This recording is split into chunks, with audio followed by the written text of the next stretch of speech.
In a vast expanse of the cosmos, where countless stars gleam, each vibrant nebula radiates its most resplendent light. Yet, in this particular region, a peculiar dimness prevails. Every celestial body appears to be languid, imbued with an eerie silence. This is a colossal galaxy, characterized by two intertwined elliptical formations, amidst the seemingly endless void of space. Its odd shape and slight dullness render it remarkably distinctive, particularly due to its dual star disks. This is a nascent galaxy, birthed from the collision of two star systems. At the periphery of one of the larger star disks resides a lifeless planet. Its surface, a bleak shade of black and gray, reveals an utter lack of vitality. The desolation is not merely the result of the numerous craters carved by explosions, but rather the consequence of a colossal gaping hole that pierces through the upper half of the planet. This immense aperture has obliterated nearly a quarter of the planet, simultaneously extinguishing its life force. In the orbit of this forsaken planet, an antiquated square spacecraft, resembling a coffin, hovers. The vessel, showing signs of age, is adorned with a patchy silver and yellow armor, marred by the scars of numerous repairs. The engine at the rear emits an erratic flame, leaving one to ponder whether it might extinguish at any moment. Imra has reported finding usable resources below. Prepare for individual descent. Within the spacecraft, an elderly man, his beard unkempt and face lined with wrinkles, clad in a greasy coat, addresses two men before him with fervent spittle. Mark my words, we should be able to procure a substantial amount of dark energy blocks. Bring me back a significant portion. Despite the man's yellowed teeth and unfriendly demeanor, the two men, recalling that the elder's nephew serves under the notorious Blackguard leader, suppress their discomfort. Exchanging glances, they hasten to the wall of the spacecraft, where they step into two recessed shapes with outstretched arms. This planet poses no danger. Simply deploy the second-generation lander, the elder declares, brushing off the grease stains on his coat as he approaches a control terminal, his fingers gliding over the screen. The two men, awaiting in the recess, exchange alarmed expressions upon hearing the elder's words. Point 1. Slightly more robust, urgently interjects, the second-generation lander only possesses basic interstellar flight and life support capabilities. If we encounter any of the Blackguard's men or interstellar explorers, we will surely perish. Do you wish to utilize the first-generation Thunderlander? We only have one set aboard for emergencies during our return. Imra has found dark energy blocks down there and hasn't spotted anyone. What are you afraid of? The elder glares, halting his hand's motion, and begins to spit words once more. Due to their proximity, the two men can even catch a whiff of his overwhelming presence. Enough. The lander it is, Tosa. Cease your protests. Seeing the elder's obstinacy, the second man gently intervenes, but fear not, Mr. Musa. He merely worries about the dark energy blocks being pilfered. We shall proceed with the lander. At this, the elder, known as Myud, finally turns his attention away, continuing to manipulate the controls. After a moment, with the sound of mechanical whirring, brilliant light suddenly bursts forth from behind the two men waiting in the recess. Click, click, clang, click, click, click. That IT resembles a sophisticated mechanism being assembled. As the brilliance fades, the two are enveloped in full body armor. The armor, an ancient brownish yellow, bears the marks of time, yet it cannot conceal its advanced technological prowess that far surpasses this. IT appears exceedingly intricate, with small circular rings at the joints of the elbows and knees, energy flowing through them like a gentle breath. A peculiar hum resonates, and a blue light ignites upon the sharp-edged helmets of the two. The second-generation lander is fully equipped energy at 65.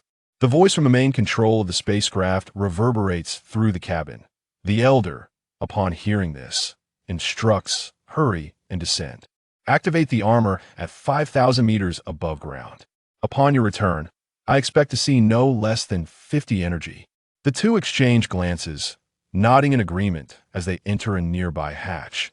Myud is as miserly as ever. One remarks as the hatch closes behind them, while the other opens to reveal the desolate planet outside. Let's go in this age. Energy is everything, Tosa sighs, shaking his head, and pushes off from the hatch. In the absence of gravity, he drifts gently into the void.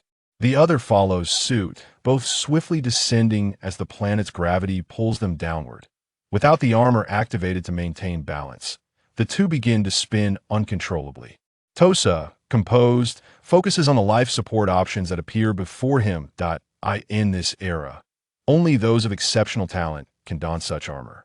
The spinning induced by gravitational pull is a mere triviality for those accustomed to landing on planets in armor. Basic life support system activated. All micro dark engines ready. Altitude 9.6, 8.67 kilometers. The descent accelerates. Alarms blaring within the armor. Tosa remains serene, his attention fully devoted to the rapidly diminishing distance to the surface. Altitude 10 kilometers. 10.95. Within the armor, Tosa's pupils constrict as he rapidly activates the majority of the micro-dark engines. Whir. The adjacent armor responds even quicker, shimmering with a brilliant light, energy lines coursing across the one-stall exterior. Before activation, the armor resembled that of an ancient knight, though exquisitely crafted, it appeared quite antiquated. Post-activation, the flowing energy lines imbue it with an aura of mystery and splendor. Whoosh. The duo's descent quickens as they harness the engines for acceleration. The ground beneath them materializes through the armor's visual feed, revealing a gray, barren landscape, utterly devoid of life, littered with massive craters formed by violent explosions. Even more astonishing, amidst the gray earth lie the ruins of steel cities, stretching endlessly into the horizon in what feels like an instant. The 5,000-meter descent vanishes just hundreds of meters from the ground. Both suits activate their remaining micro-dark engines, simultaneously, swiftly executing a sharp turn, forming a shape, and darting away at incredible speed. The dark energy's antimatter erosion remains severe after hundreds of thousands of years. It still hasn't recovered. Despite frequent explorations of such pre-civilization planets, Tosa is invariably struck with awe upon witnessing the remnants of a civilization ravaged by dark energy. Antimatter, Tosa, what are you marveling at? This thing is ubiquitous. It's a wonder we, the people of this era, managed to survive it all. Hurry up. Imra has been waiting for quite some time, chuckled the companion over the communication channel. Coming, Tosa replied, shaking his head as he hurried to catch up. The armored suits glided swiftly across the ground, with even the least advanced model aboard their ship nearing the speed of sound. Before long, a massive pit, cleared from the ruins of city, loomed before them, and at its center stood a figure waving. Tosa, Ponzi, your arrival puts me at ease.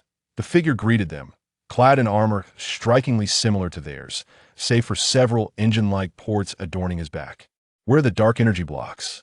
Tosa inquired bluntly, skipping the pleasantries. Below, Imra replied with a mysterious smile, crouching down as the energy lines on his armor illuminated, signaling the activation of the engines. He placed one hand on the ground, and half of his arm instantly radiated a dazzling brilliance. Boom!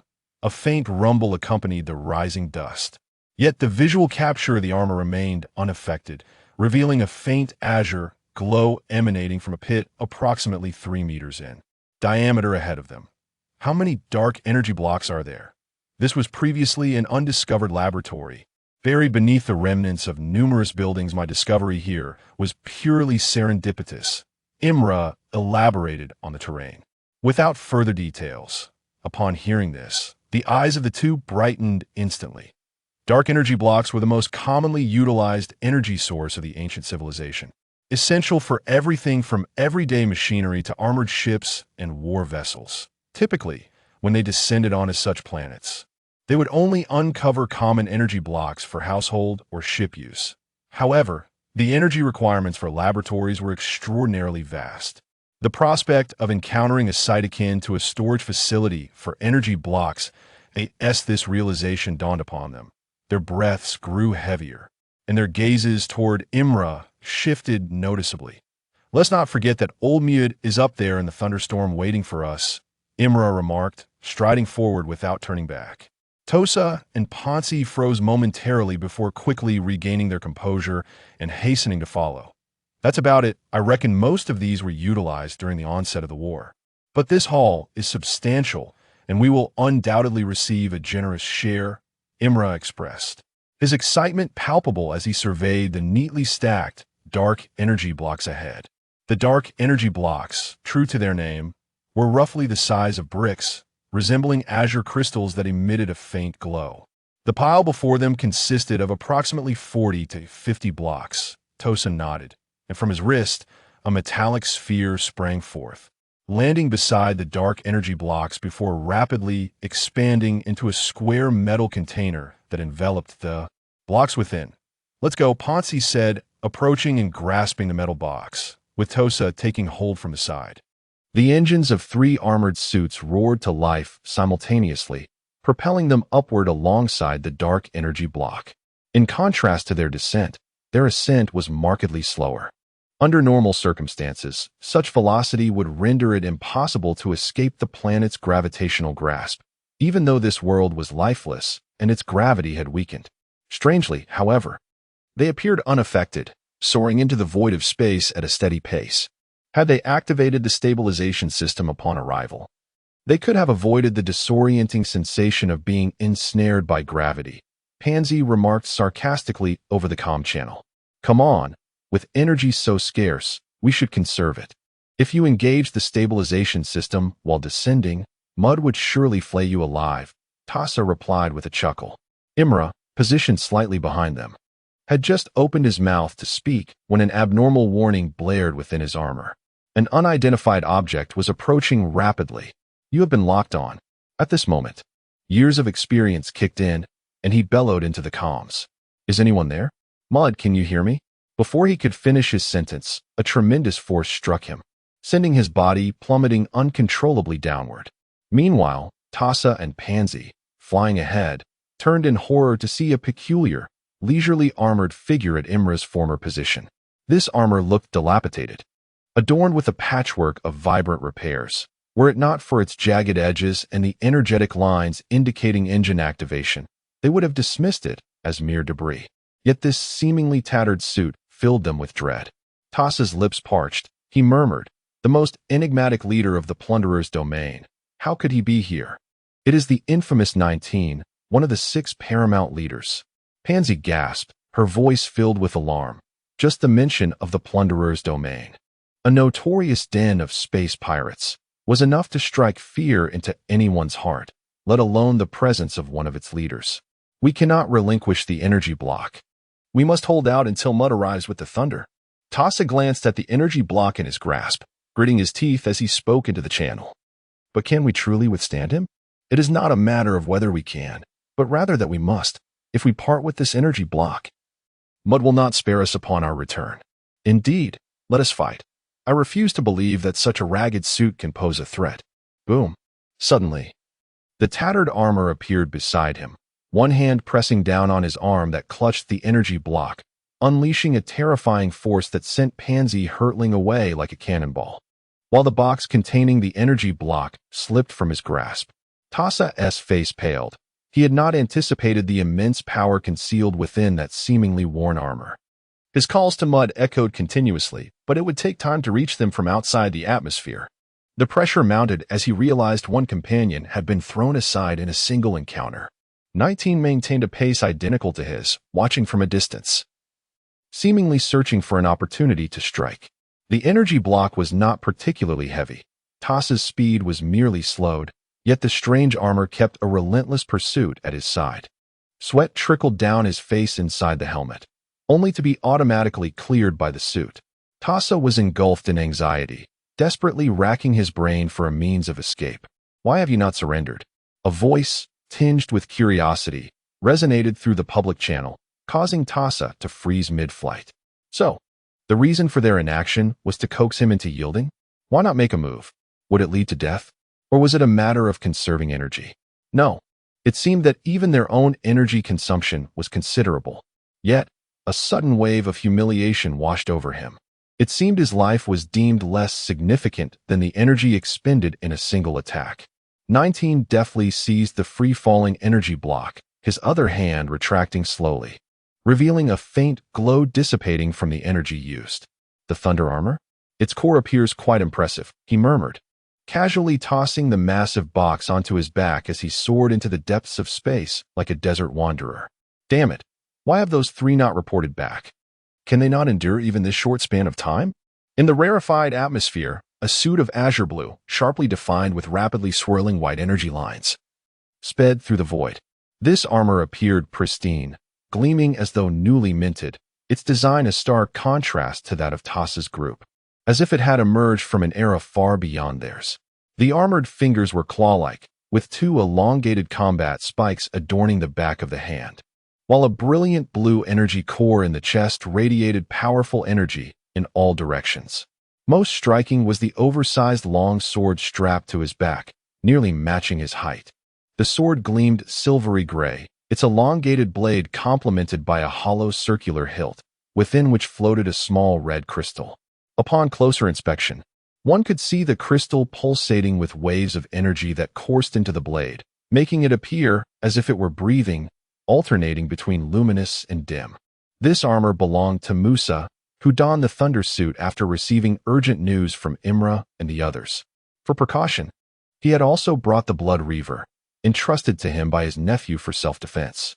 His nephew had paid a steep price for that weapon, but Musa, enamored with wealth, had continually explored various planets, prompting his nephew to entrust it to him for safekeeping. Who dares to challenge me in this realm of plunder? Musa's heart raced with concern.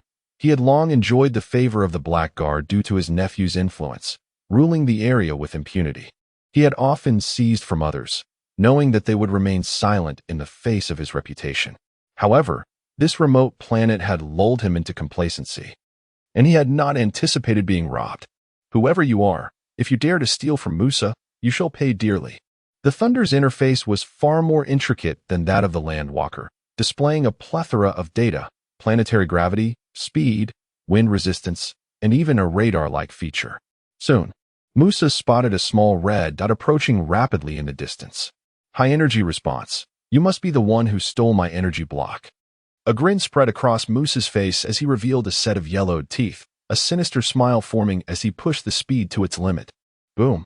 The thunder broke the sound barrier, generating a sonic boom as it surged forward.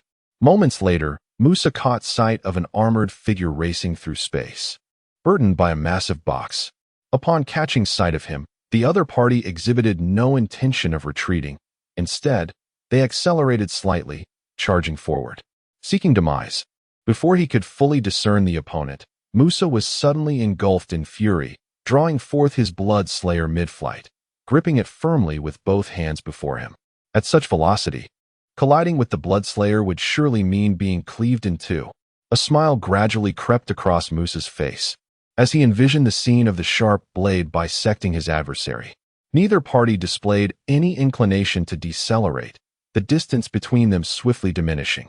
With a swish, the razor-sharp Bloodslayer, propelled by its high-speed trajectory, left a crimson trail in the air.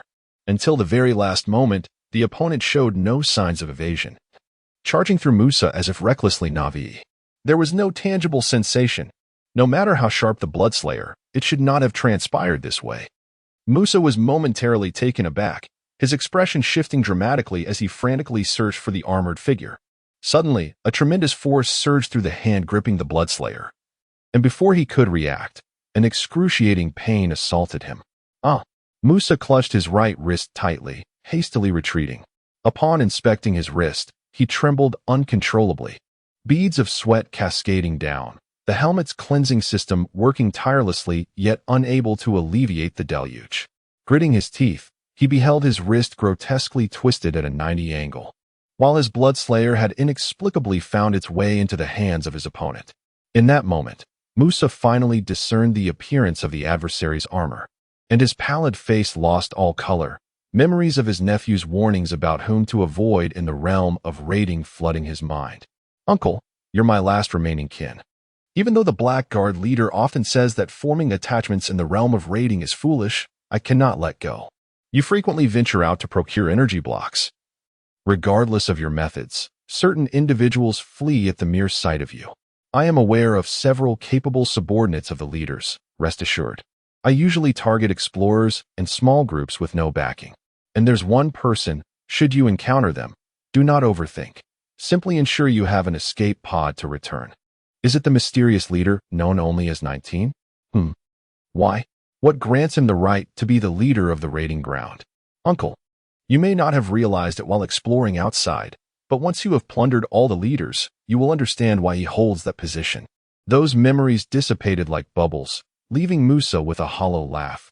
19, why are you here? Lacking energy and components. I understand. I shall take you back to the ship. Musa bent forward, forcing a smile as he soared ahead. Chapter 2: The Old Man Within the Confines of a Spacecraft in Outer Space. Musa carefully removed the Tsang Lei armor, akin to a girl stripped bare, and said softly, "Everything is here. Please feel free to take whatever you fancy." Before him lay dozens of dark energy blocks and several neatly arranged open boxes containing intricately crafted components. I no longer need the other parts. Just this one will suffice. The armored figure, known as 19, first placed the energy blocks into the box, then approached the Tsang Lei armor mounted on the wall of the cabin. His fingers melded into a singular phantom, and the exquisite Tsang Lei armor was disassembled at an astonishingly visible speed, with components being carelessly cast aside. In a matter of mere minutes, the armor was dismantled, revealing the intricate array of mechanisms and circuits within, leaving Musa in a state of astonishment. The inhabitants of the plunder zone only revered the sixth leader for his formidable combat prowess, oblivious to the fact that he was also a master of machinery. Tsang Lei armor was a rarity in the plunder zone, and there were no records of it ever being lost. Clearly, this was the first time anyone had encountered such armor, yet here it was being dismantled in mere moments, by hand. Musa's eyes widened as he noticed that, in the brief pause, the 10 fingers of the armored figure had extended into numerous delicate and precise tools, resembling a mechanical spider. This revelation left Musa utterly astounded. Such a configuration was typically found in engineering armor, and judging by the recent skirmish, despite its brief display, the armor's capabilities were undoubtedly impressive, qualifying it as a main battle armor. The integration of engineering design into battle armor was a remarkable concept, suggesting that 19 was not merely an individual, but part of a formidable design team. Musa's heart raced as he realized the significance of his discovery. Suddenly, a startling sound interrupted his thoughts. Before the disassembled armor, 19 held a diamond core emanating a faint luminescence. Musa's pupils constricted. He recognized this object. The very essence of the Tsang Lei armor was encapsulated within this core. Without it, the armor was merely an ordinary shell. This was the Thunderlight core of the Tsang Lei, situated near the armor's engine. Its energy conversion principle was complex, yet its function was simple. It enabled the armor's engine to enter a state of thunderlight. In this state, the armor's speed would double, and its attacks would be imbued with electrical effects. This was one of the key indicators of Tsang Lei's status among advanced armors. Each advanced armor, beyond its powerful high-tier engine, boasted various styles of armor cores, allowing for extraordinary capabilities beyond conventional understanding. Amplifying power and adding attack effects were merely the basics.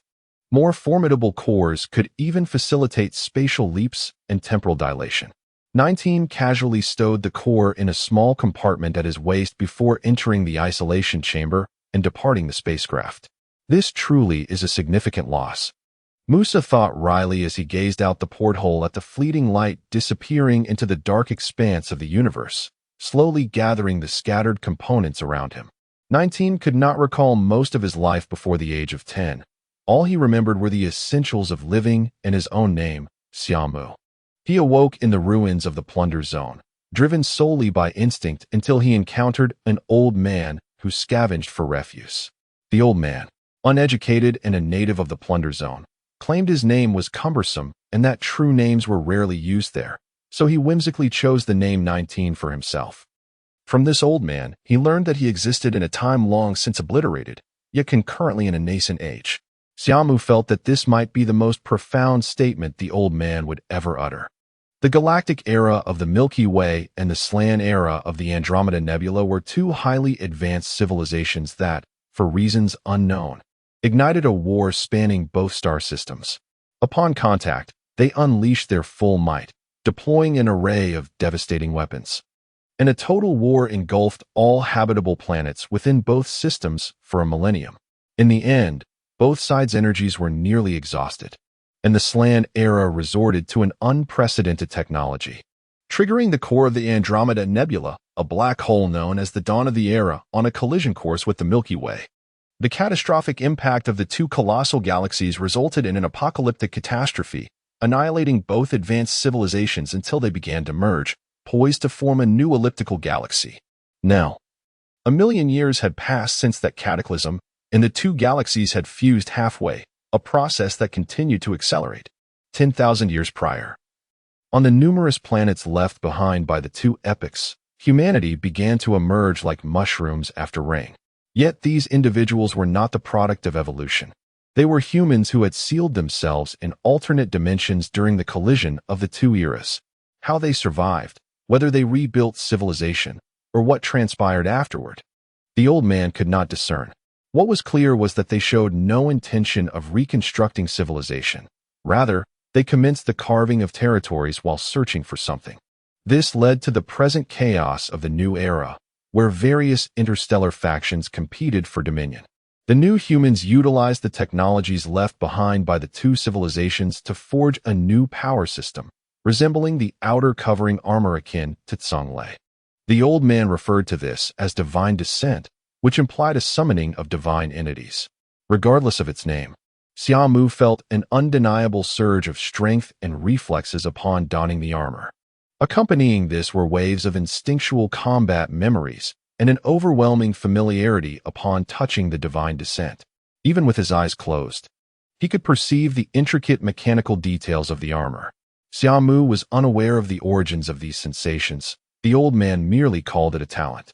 However, Xia Mu sensed it was something more, akin to memories resurfacing from a blank slate. The old man initially expressed great excitement upon discovering Xia Mu's talent. Yet one day, after acquiring a basic set of divine descent armor for him to wear, and witnessing Xia Mu remain motionless inside for half a day, the old man's demeanor shifted dramatically. His temperament grew harsh, often sending Xia Mu to perform menial tasks, scavenging in the town, while he indulged in the meager star coins Xia Mu earned. Retreating to taverns to drink fiery rose cocktails, returning half-drunk to berate Xia Mu. You are nothing more than a scrap I picked up. The divine descent is wasted on you. Surviving is your only merit, so work hard.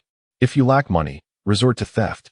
Little did the old man know that Xia Mu's initial encounter with the divine descent had overwhelmed his once blank mind with a torrent of memories. From that moment on, Xia Mu lost his primary consciousness entirely, and the old man's notion of thievery never crossed his mind. Instead, he focused on assisting others with their burdens, hoping to earn some coins, occasionally uncovering better refuse to barter for money, and on fortunate days, receiving food from kind strangers, individuals he frequently encountered. A vaguely plump figure lingering in his memories. He would invariably command himself to finish eating before paying, leaving Xia Mu with no choice but to comply. Thus, under the aegis of his simplistic reasoning, these tasks were repeated day after day, while the primary consciousness swiftly digested the colossal amounts of information. The old man not only berated him but also frequently resorted to physical reprimands. However, due to his frail physique, such actions only amounted to a mere annoyance. Xia Mu remained utterly indifferent to this, as he was inundated daily with a plethora of battle memories and an array of knowledge regarding armor, leaving his once blank mind overwhelmed. His execution of the old man's commands was largely instinctual. It could be said that prior to his current state, Xia Mu's perception of his surroundings and the people within them was exceedingly vague, more akin to a soulless automaton, simply acting on instinct like a fool. The old man, for his part, was unconcerned. In the twilight of his humble existence, encountering a machine capable of generating income for him to drink was already a considerable fortune. Though the machine's profitability was somewhat sluggish, it sufficed to afford him the services of the cheapest courtesan in the tavern, allowing him to indulge in fleeting pleasures. The old man's memories lingered, primarily because, before those peculiar pieces of knowledge manifested, He had been profoundly shaken by his own proclamations of two grand epics and the advent of a new era. Moreover, after those memories ceased to surface, upon the return of most of his consciousness, his first sight was of the old man lying on the bed, barely clinging to life.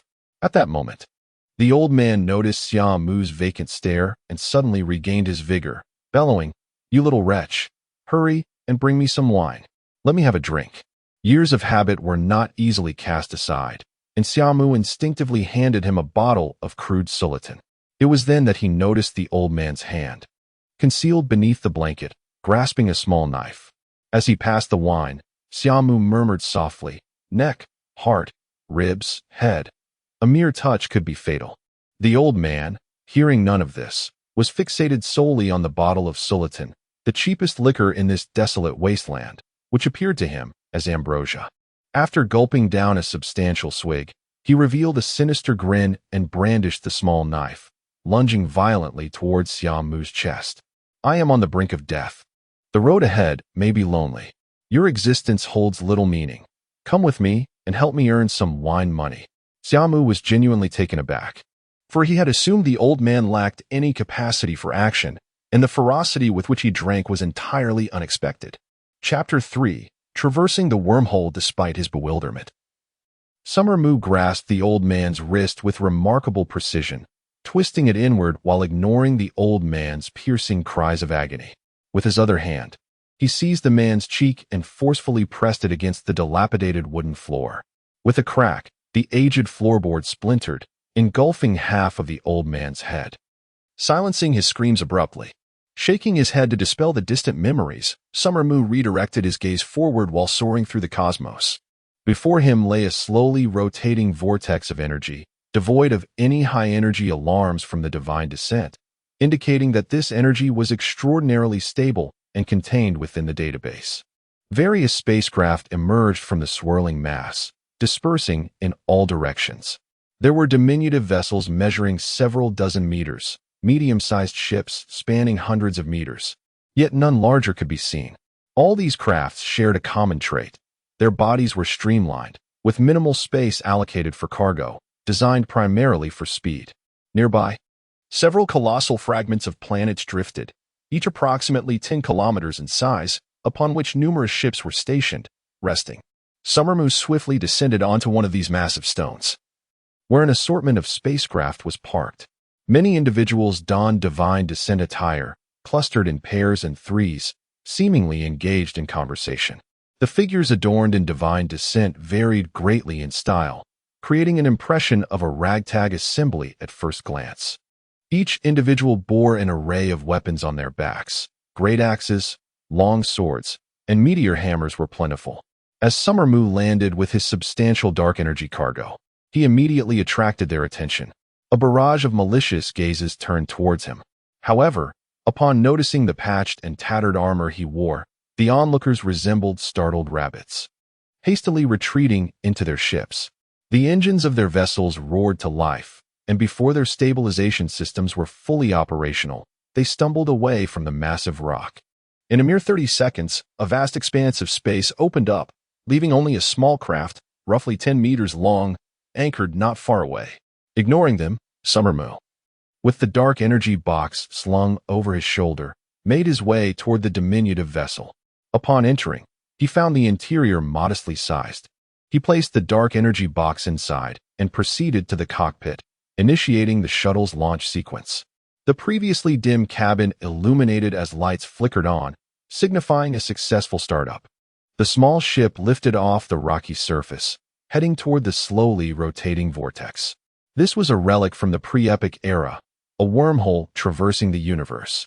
The technological advancements of two epics reached their zenith, largely owing to such phenomena that allowed for interstellar travel. However, the unprecedented intensity of warfare between the two civilizations rendered wormholes vital to their existence, with most battlegrounds centering around these massive conduits.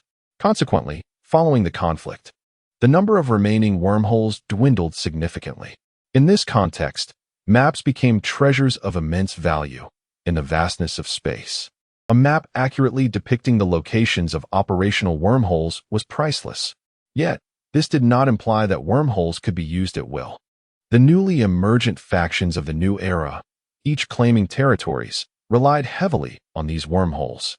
The possession of a wormhole became emblematic of each faction's power. The wormhole before Xia Mu was a small one owned collectively by 6 prominent leaders. It was nearly impossible to monopolize it unless one possessed overwhelming strength, thus necessitating the division of authority among the leaders. No single faction could claim dominance over the other 5 in this realm of plunder. As Xia Mu's small vessel approached the wormhole, it became evident that it was not unguarded.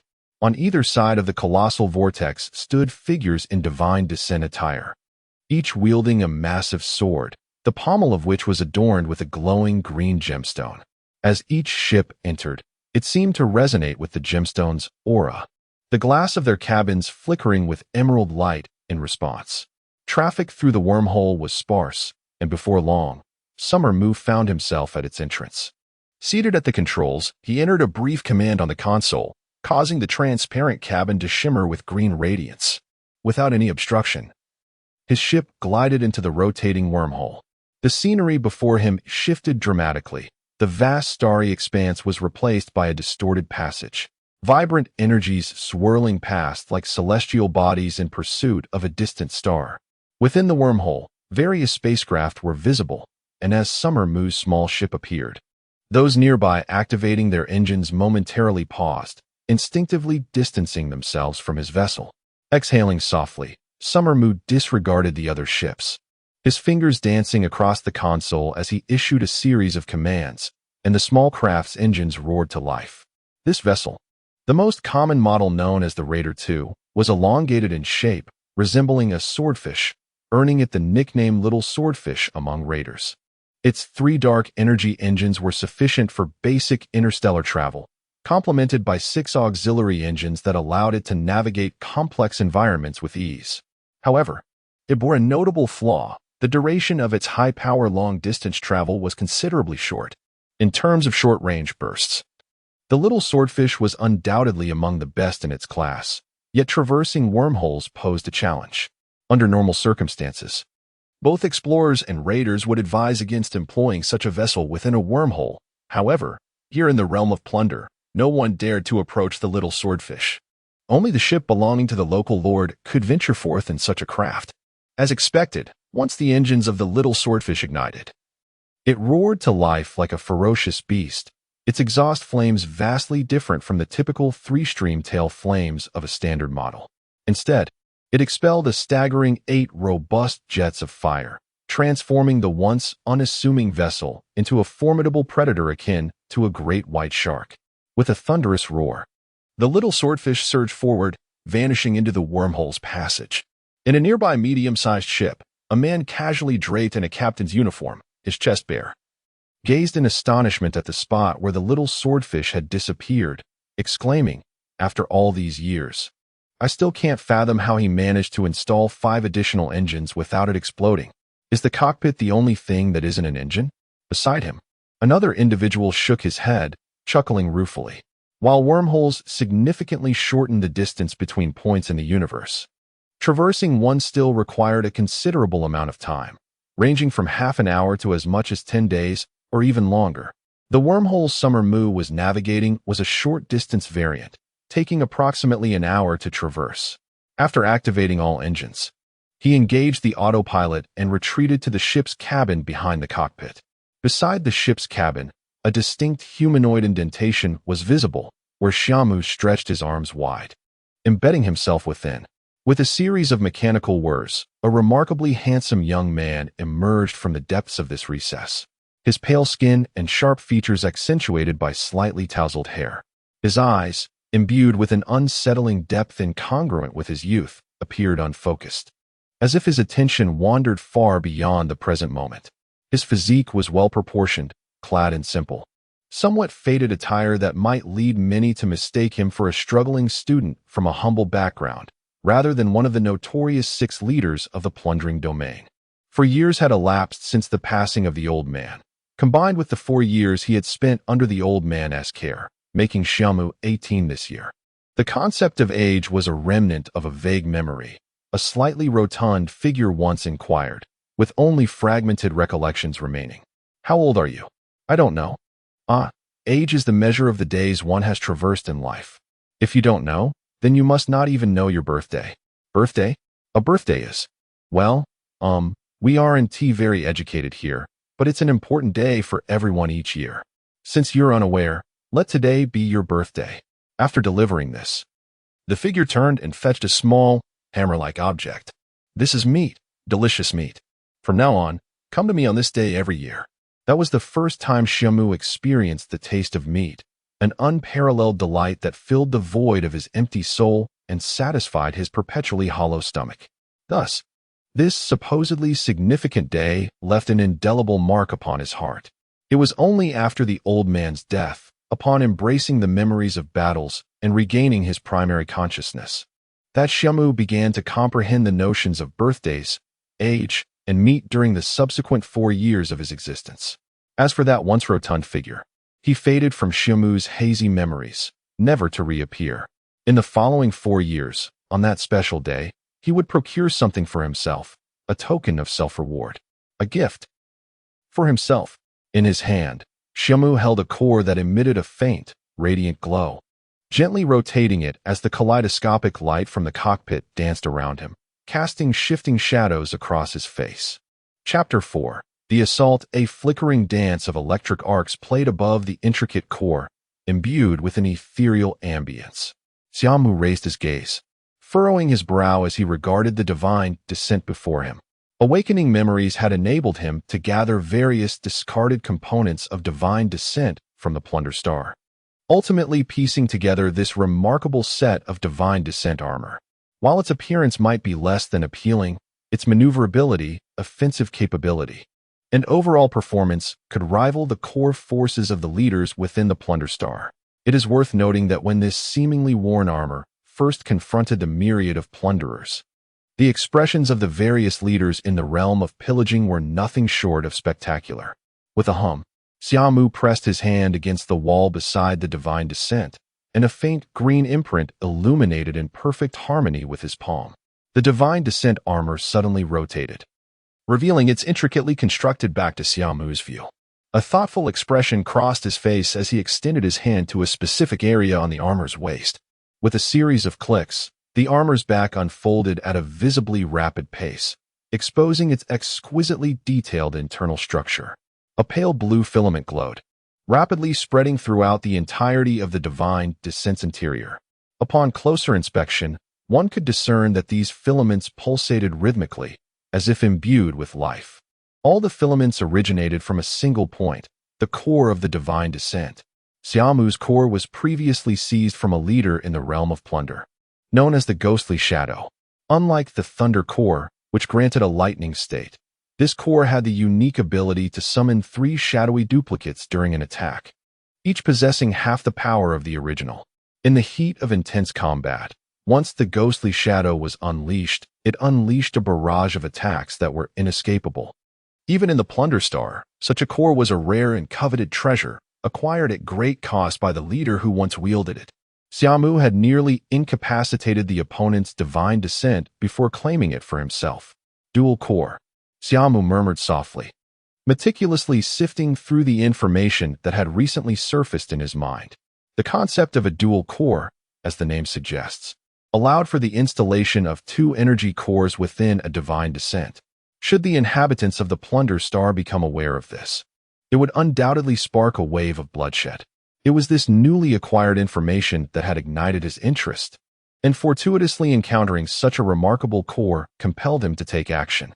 Having confirmed all necessary details, Xia Mu retrieved a pair of mechanical gloves from a nearby toolbox.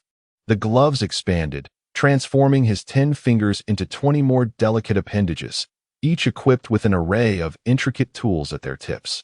With a focused gaze, Xia Mu brought the mechanical gloves to the back of the divine descent, and the 20 mechanical fingers sprang into action, electric sparks dancing across their surfaces. The duration required to traverse the wormhole was brief. In merely an hour, the wormhole reached its conclusion.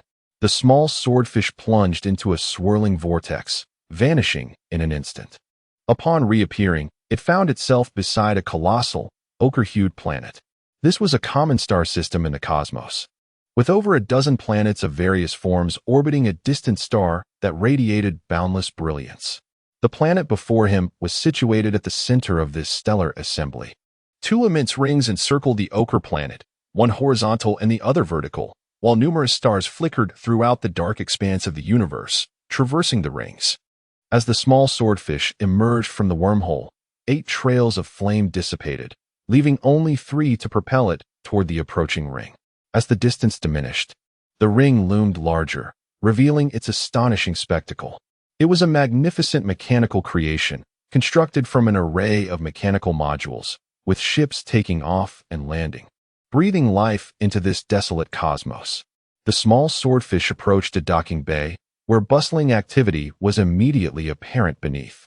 Upon docking, Xia Mu donned his divine descent armor and opened the hatch to step outside. Boom!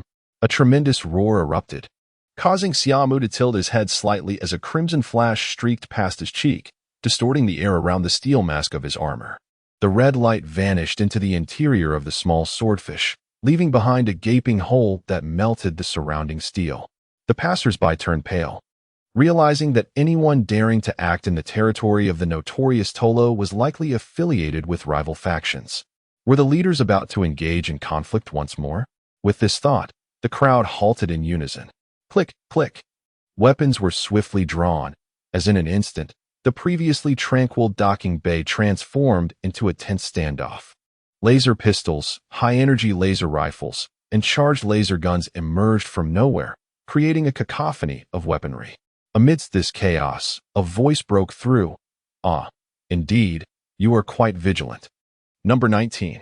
I hope you maintain this alertness tomorrow as well. The crowd's expression shifted, uncertain whether the source of the voice or the mention of number 19 had prompted them to scatter, revealing a wide-open space in the docking bay, leaving only one person in the center. This individual, clad in divine descent armor, bore a sharply defined silhouette, his black armor seemingly tailored to his physique, as if each contour had been designed with human biomechanics in mind. Most notably, he wielded an enormous firearm, resting it against his shoulder. The weapon, measuring a staggering 1.5 meters in length, was composed of intricate mechanical components, featuring a narrow, flat front with a slightly recessed barrel, where a red energy pulsated ominously, clearly the source of the earlier terrifying beam. At this moment, the crowd realized that Xia Mu had just disembarked from the small swordfish, and one by one, they lowered their weapons, casting curious glances toward the two figures. A bald man with a scarred face and several armed underlings approached. Noticing the shift in atmosphere, he slung his laser rifle over his back and crossed his arms with a grin, relishing the unfolding drama. Boss, what is going on? Who is this person daring enough to act in Tolo's domain, and with such a loud bang? Where is the security team? One of the underlings, sensing the tension, quickly stowed his weapon and inquired, his brow furrowed in confusion. Hey, remember this well, kid. These two are among the most formidable figures in the Plunder Star. Keep your eyes peeled in the future. As for the details, I'll send them to your terminal for you to review, another underling remarked with a knowing smile, patting his companion's shoulder before lapsing into silence. Before the underling could peruse the information on his terminal, Xia Mu's voice answered his question. Treller's hand should have been severed by now, Xia Mu mused, striding purposefully toward the figure before him. Chapter 5. Nightfall. I am engulfed by fear. Ha! The figure suddenly doubled over, clutching his abdomen as if recalling some amusing thought. You can strike at our special zone because we are right here. But can your speed match mine? In response, the silhouette of Xia Mu abruptly vanished. How mundane. The man smirked slightly, and with a series of intricate mechanical whirs, the massive firearm in his grasp shrank to half its size, transforming into a rectangular box that fit seamlessly upon his back. Simultaneously, crimson energy lines began to intricately weave across his divine armor. Boom! 2 deep imprints were left in the ground as he too disappeared without a trace. Hey, Terrell, that fellow remains as vigilant as ever. I missed my chance. When he reappeared, it was atop an unrecognizable metallic edifice, and a 3-dimensional screen emerged from his wrist, displaying an imposing man clad in a black jacket. I understand. Dark Crow. Return at once. The man named Terrell nodded with an air of nonchalance, as if already aware of the outcome. I'll be back shortly. By the way, remember to prepare 2 women for me. Haha. Just as Dark Crow ended the communication, his expression froze in disbelief as he glanced down, fixated on the silver-gray blade protruding from his chest. You. How could you possibly keep up with me? Before he could utter another word, 3 shadowy figures appeared out of thin air, each striking from the upper left, right, and center. The shadows dissipated, and Dark Crow emitted a piercing scream. 3 horrifying gashes appeared across his arms and on the armor atop his head, nearly tearing his divine armor asunder. A powerful force struck his back, and he felt a sharp pain in his chest before collapsing to the ground. At that moment, Xia Mu materialized behind him, casually inserting the bloodied blade into a slot on his divine armor, crouching beside Dark Crow with keen interest directed at the massive gun on his back. Now silent, Dark Crow lay still, while Xia Mu pressed a hand against him, effortlessly removing the large gun and slinging it across his own back. With a silver-gray long knife and a massive gun crossed on his back, he appeared somewhat mismatched but paid it no mind, leaping off the unknown structure and vanishing from sight. Shortly after his departure, a deep inhalation echoed, and Dark Crow, lying flat on the ground, seemed to rise as if resurrected. That was the Thunder Core. The hodgepodge of his divine armor is already on par with our main battle armor. And he even managed to install 2 cores. How is this possible? No, this must be reported. Dark Crow's eyes widened as he lifted his visor, panting heavily. Curse it. I never imagined I would also seek a mechanical heart one day. I must return quickly, for the life support of my divine armor will not last long. Enduring the pain in his chest, Dark Crow struggled to rise, intent on activating communication. If a scanning device were to examine Dark Crow's body at that moment, it would reveal that the heat source at his heart had vanished, resembling a small black hole, and the energy lines of his divine armor had shifted, all converging towards his heart. Though the divine armor's energy could temporarily substitute for a heart's function, it was not sustainable, and ultimately, it could not match the compatibility of the original heart's blood and energy supply. Consequently, Dark Crow felt utterly drained merely from standing. Boom! The familiar roar resounded abruptly, a sound he could never forget, as it had been the very weapon he wielded, known as Nightfall, that had repeatedly felled his foes from the shadows. Yet, given his current physical condition, evasion was utterly impossible, even as the entirety of his divine armor's energy was redirected to sustain his life. A flash of crimson light streaked past, and Dark Crow froze in place, a fist-sized blackened hole on his head radiating terrifying heat, warping the surrounding air. Nightfall indeed. From a distant rooftop, comparable in height to the structure Dark Crow occupied, Xia Mu aimed his firearm, contemplating the 2 inconspicuous words inscribed on its back, deep in thought. Impressive power. With a series of mechanical clicks, Nightfall's massive frame gradually diminished until it transformed into a rectangular box approximately 1 meter long and 40 centimeters wide, which Xia Mu then slung onto his back. With his divine armor reactivated, Xia Mu leaped down, swiftly navigating through the city. Countless individuals donned in divine armor, like him, traversed the bustling space city, which thrived with activity, teeming with the figures of flying vehicles. Yet, upon closer inspection, one would discern that this bustling atmosphere had spiraled into chaos. Indeed, chaos reigned here. Every passerby, whether on foot or soaring in divine armor, was armed to the teeth, and violent altercations, robberies, and murders unfolded in plain sight.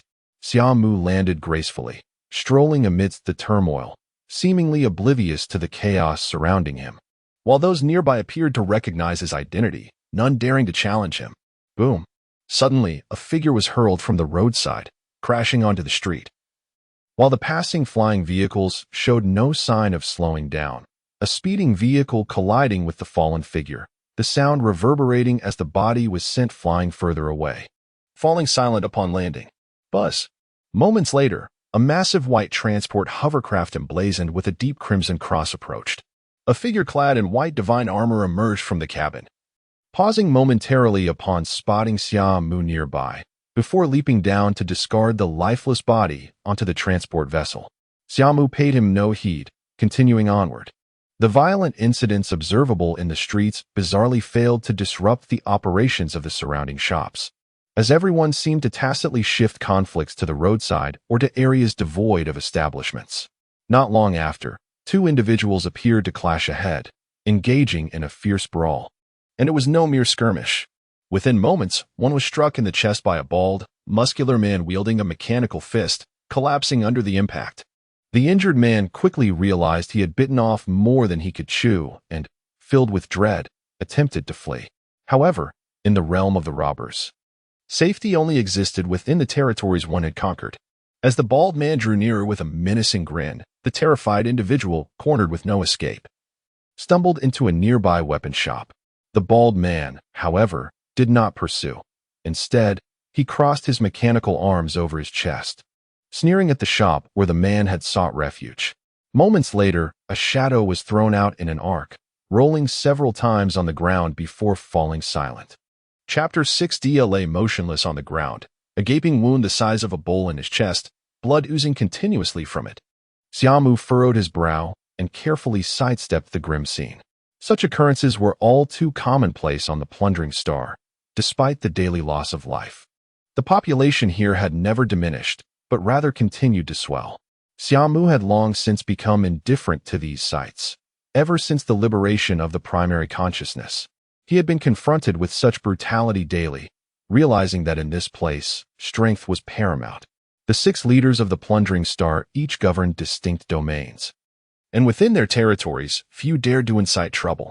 The shops on the plundering star were under the influence of 3 of the leaders, establishing a bizarre order amid the chaos, painted in the hues of countless lives and bloodshed.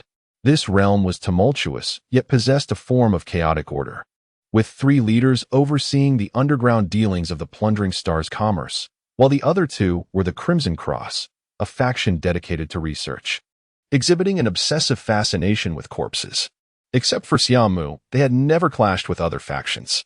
However, to become one of the 6 leaders, they had to possess formidable strength, having directly replaced a former leader to attain their positions. The other faction, the Black Rose, was composed entirely of women. They only accepted females, and any who underestimated their might would inevitably pay a bloody price. In the plundering star, women were a scarce resource, coveted by numerous factions. Yet no one had ever been able to capture them. Instead, countless reckless souls had perished in the sea of blooming black roses, solidifying the Black Rose's position as the second strongest faction. The plundering star was a place of peculiar order, devoid of formal regulations, yet maintained by the distorted authority of its leaders. Xia Mu, as one of the 6 leaders, was the most unconventional of them all. He had no faction and stood alone. Nevertheless, none dared to belittle him. The other 5 factions relied on their numbers and skilled individuals to establish their power, while Xia Mu's status was built upon being the mightiest being on the plundering star. Conflicts erupted continuously in the streets, with the Crimson Cross's flying shuttles darting about. But they were not there to save lives. They were merely there to collect corpses. Various shops flourished amidst the chaos, and no one dared to escalate the turmoil. Xia Mu strolled along the street, and after approximately half an hour, he finally arrived before a sparsely populated building. In stark contrast to the surrounding chaos and bustle, this place appeared strikingly out of place. It was situated in the heart of the plundering star, yet was completely devoid of visitors. Even those engaged in fights or pursuits deliberately avoided this area. The building stood about 100 stories tall, square in shape, unremarkable in appearance. Xia Mu approached the massive black glass doors, which opened with a soft sound. This was his residence on the plundering star, a gift from the 5 other leaders upon his ascension to the 6th leader. The moment he stepped inside, the cacophony outside vanished entirely. The black glass was a unique material that rendered the interior invisible from the outside, while allowing a clear view of the external world from within. Without a backward glance, Xia Mu waved his hand, and the glass walls shifted, erasing the outside world and replacing it with a dazzling starry sky. The interior was peculiarly arranged, resembling a luxurious villa rather than the first floor of a 100-story building. As the divine armor slipped from Xia Mu's form, melding into the adjacent wall. He rubbed his temples and sank into the sofa for a brief respite. Please, no? It wasn't me. I didn't steal. A young man, disheveled and bearing numerous wounds, whimpered in terror as he faced a strikingly beautiful woman clad in fitted attire. Seal, why ask anything further? Just kill him. The map must be on him. Beside her stood 5 burly men, each adorned in identical black divine armor, a long knife slashed diagonally across their chests, a mark that could be found on many shops lining the street. The style of their divine armor was rugged and powerful, each man wielding a massive mechanical blade on his back. The woman named Seal smiled slightly, signaling her companions to remain still as she addressed Dia. So, Dia, don't lie to me. Otherwise, I shall crush your fingers one by one. Her voice was soft, yet the implications chilled to the bone. I swear, I didn't take it. I merely saw it by chance, and then it disappeared. You must believe me. Dia stammered, his lips trembling as he spoke. Then why not let me search you? Is it because I am unappealing? Seal's expression shifted abruptly from a gentle smile to one of icy menace. Dia, now sitting on the ground, appeared increasingly terrified, pressing his fists against the ground and attempting to retreat as if paralyzed by fear. Am I truly that fearsome? Seal chuckled, leaning closer, her alluring figure becoming more pronounced. Just then, a flicker of ferocity crossed Dia's terrified visage. You insane woman think you can obtain information from the Earth Alliance? Die. His clenched fist shot forward, releasing a cloud of black mist. Seal and her companions' expressions changed dramatically as they hastily retreated. Damn it. Kill him. Seal's expression twisted into a snarl, and radiant energy surged from her back as her mechanical armor enveloped her like flowing water, transforming into a blood-red suit of female armor. Energy coursed through her, lines of power snaking across the armor as the 5 black-clad figures vanished in an instant. Ha ha ha. Dia shielded his chest with one arm and sprinted wildly, his legs ensconced in mechanical encasements, moving with such speed that he appeared merely as a fleeting shadow. The sound of chains clattering emerged from behind him, causing Dia's expression to alter as he bent his knees and leaped with all his might. Boom. A massive mechanical scythe, attached to chains, crashed down where he had just stood, embedding itself in the ground. Little mouse, I'm coming to catch you, giggle, giggle. A light laugh followed, and beads of sweat formed on Dia's brow. He disregarded everything else, leaping onto a nearby rooftop and continuing his frantic flight. The commotion soon drew the attention of many, yet none dared to intervene, for at that moment, Dia had already crossed into the territory of the 3 major leaders. Chapter 7. The chip with a thunderous sound. Each mechanical footfall of Dia etched deep impressions into the ground, as he deftly navigated the towering edifices with increasing velocity. Although his speed was remarkable, bystanders could only catch a fleeting glimpse of a dark silhouette, yet he still lagged slightly behind those adorned in the divine descent, like Hill. Just as hope flickered within him, the sight of an approaching crimson figure ignited despair in his heart. The pursuit had drawn considerable attention, yet the notorious brigands, accustomed to lawlessness, instinctively suppressed their intentions upon witnessing the figure in red. Even shopkeepers, once eager to interfere, chose to remain passive observers. This realization sent a chill through Dia. He resolved to utilize the rooftops of these establishments as his escape route, hoping to incite chaos and slip away unnoticed. However, the intimidation radiating from Hill and her companions far exceeded his expectations. Little brother, don't run. Our boss has already given the word. No one will dare to intervene in this capture, Hill declared, her chains taut, propelling her closer to Dia. Damn it. Sweat trickled down his forehead as he cursed, showing no intention of halting his desperate flight. As he leaped from one skyscraper to another, his mechanical feet operated at full capacity, transforming the architecture into instruments of leverage. Hill, akin to Spider-Man, swung her chain scythe upon the buildings, covering vast distances with each motion. With the chase prolonging, the gap between them narrowed. Despair overwhelmed Dia. Yet he found himself without recourse. His divine descent had been shattered earlier, and even his mechanical feet were pilfered. Suddenly, a nondescript building devoid of distinguishing features came into view, igniting a glimmer of hope within him. If he played his cards right, perhaps he could seize an opportunity. At that moment, A newfound determination surged within him, propelling him to accelerate toward the structure. Hill, noticing his abrupt change in direction, felt her heart race upon recognizing the building. "You're seeking death," she exclaimed, her teeth clenched. "Stop. I'm coming after you." The remaining 5 members, unable to resist the allure of the building, obediently halted in their tracks. Ultimately, Dia reached the base of the building just before Hill could catch up. Instead of scaling the rooftop, he leaped down, landing before the edifice. Within mere seconds, a colossal mechanical scythe, accompanied by a deafening rush of wind, struck mere inches from him. That half-meter distance seemed negligible against the sharpness of the scythe, yet Dia stood frozen, perilously within its lethal reach. With a cacophony of clanking chains, Hill descended, her gaze fixed intently on the building behind Dia. "This man has stolen something from our ace of spades. We beseech Leader 19 to spare our boss some consideration," she shouted, ignoring Dia's ashen face. Fearful and trembling, Dia could not muster the courage to act. When silence lingered, Hill's frustration mounted. "Leader 19, we implore you to grant our boss some favor." Silence. No response emerged from within. Despite this, Hill exhibited no intention of striking. Haunted by memories of past horrors, she dared not gamble. Yet Dia, sensing a flicker of cunning, began to formulate a plan. If he remained here, death was imminent. But if he could slip into the building or maneuver around it, he might evade her gaze and find a chance for survival. Faced with the choice of certain death or a slim possibility of escape, he cast a resolute glance at Hill and began to retreat cautiously. Noticing his movement, Hill furrowed her brow, instinctively stepping forward. Yet fear held her back, her foot hovering indecisively.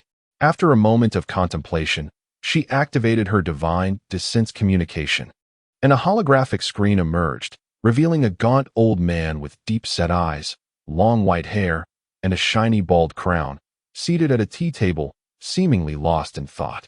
"Elder Ian, he has entered Leader 19's territory," Hill reported, her voice laced with reluctance. "Nothing to worry about. Just observe him," Ian replied, appearing indifferent, his eyelids drooping. "But if 19 acquires information from Earth," Hill began, but Ian interrupted. "Isn't it better to let him leave?" "All right, adapt as needed. The information is inconsequential. Just bring me that boy's head," Ian commanded. In the brief moment of communication, Dia had already reached the side of the building, swiftly vanishing from Hill's sight. "Once you exit this place, you shall perish," Hill murmured, her divine Descent helmet automatically enveloping her as she ascended into the sky. In the shadows beside the building, Dia felt a throbbing headache while observing the hovering red figure of divine Descent. Within the realm of plunder, territory was scarce. Yet an unyielding rule dictated that no other leader's men could approach.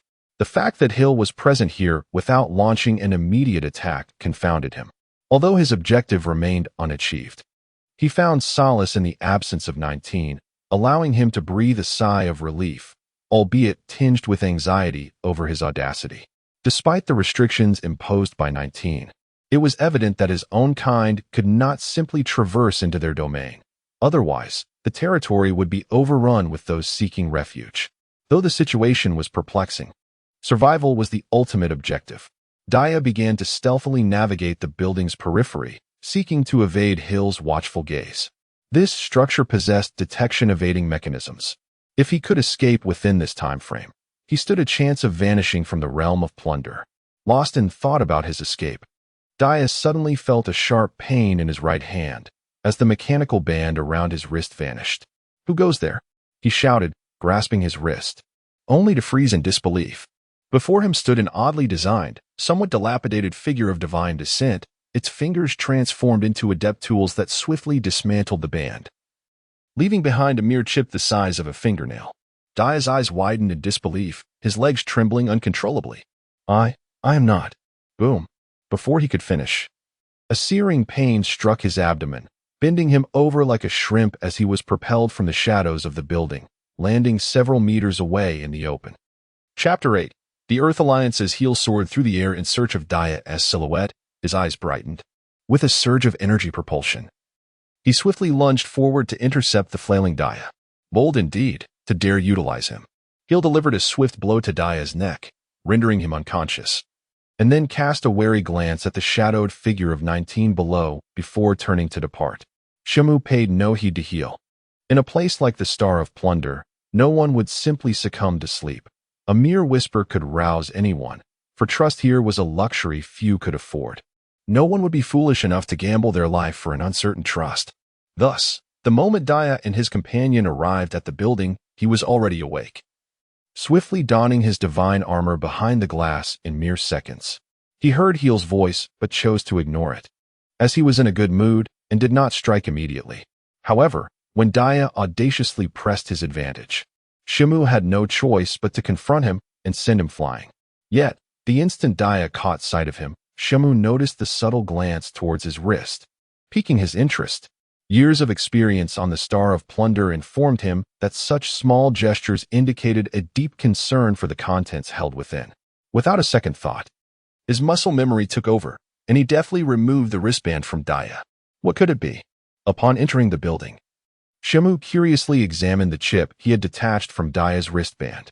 It was a device intended for information storage.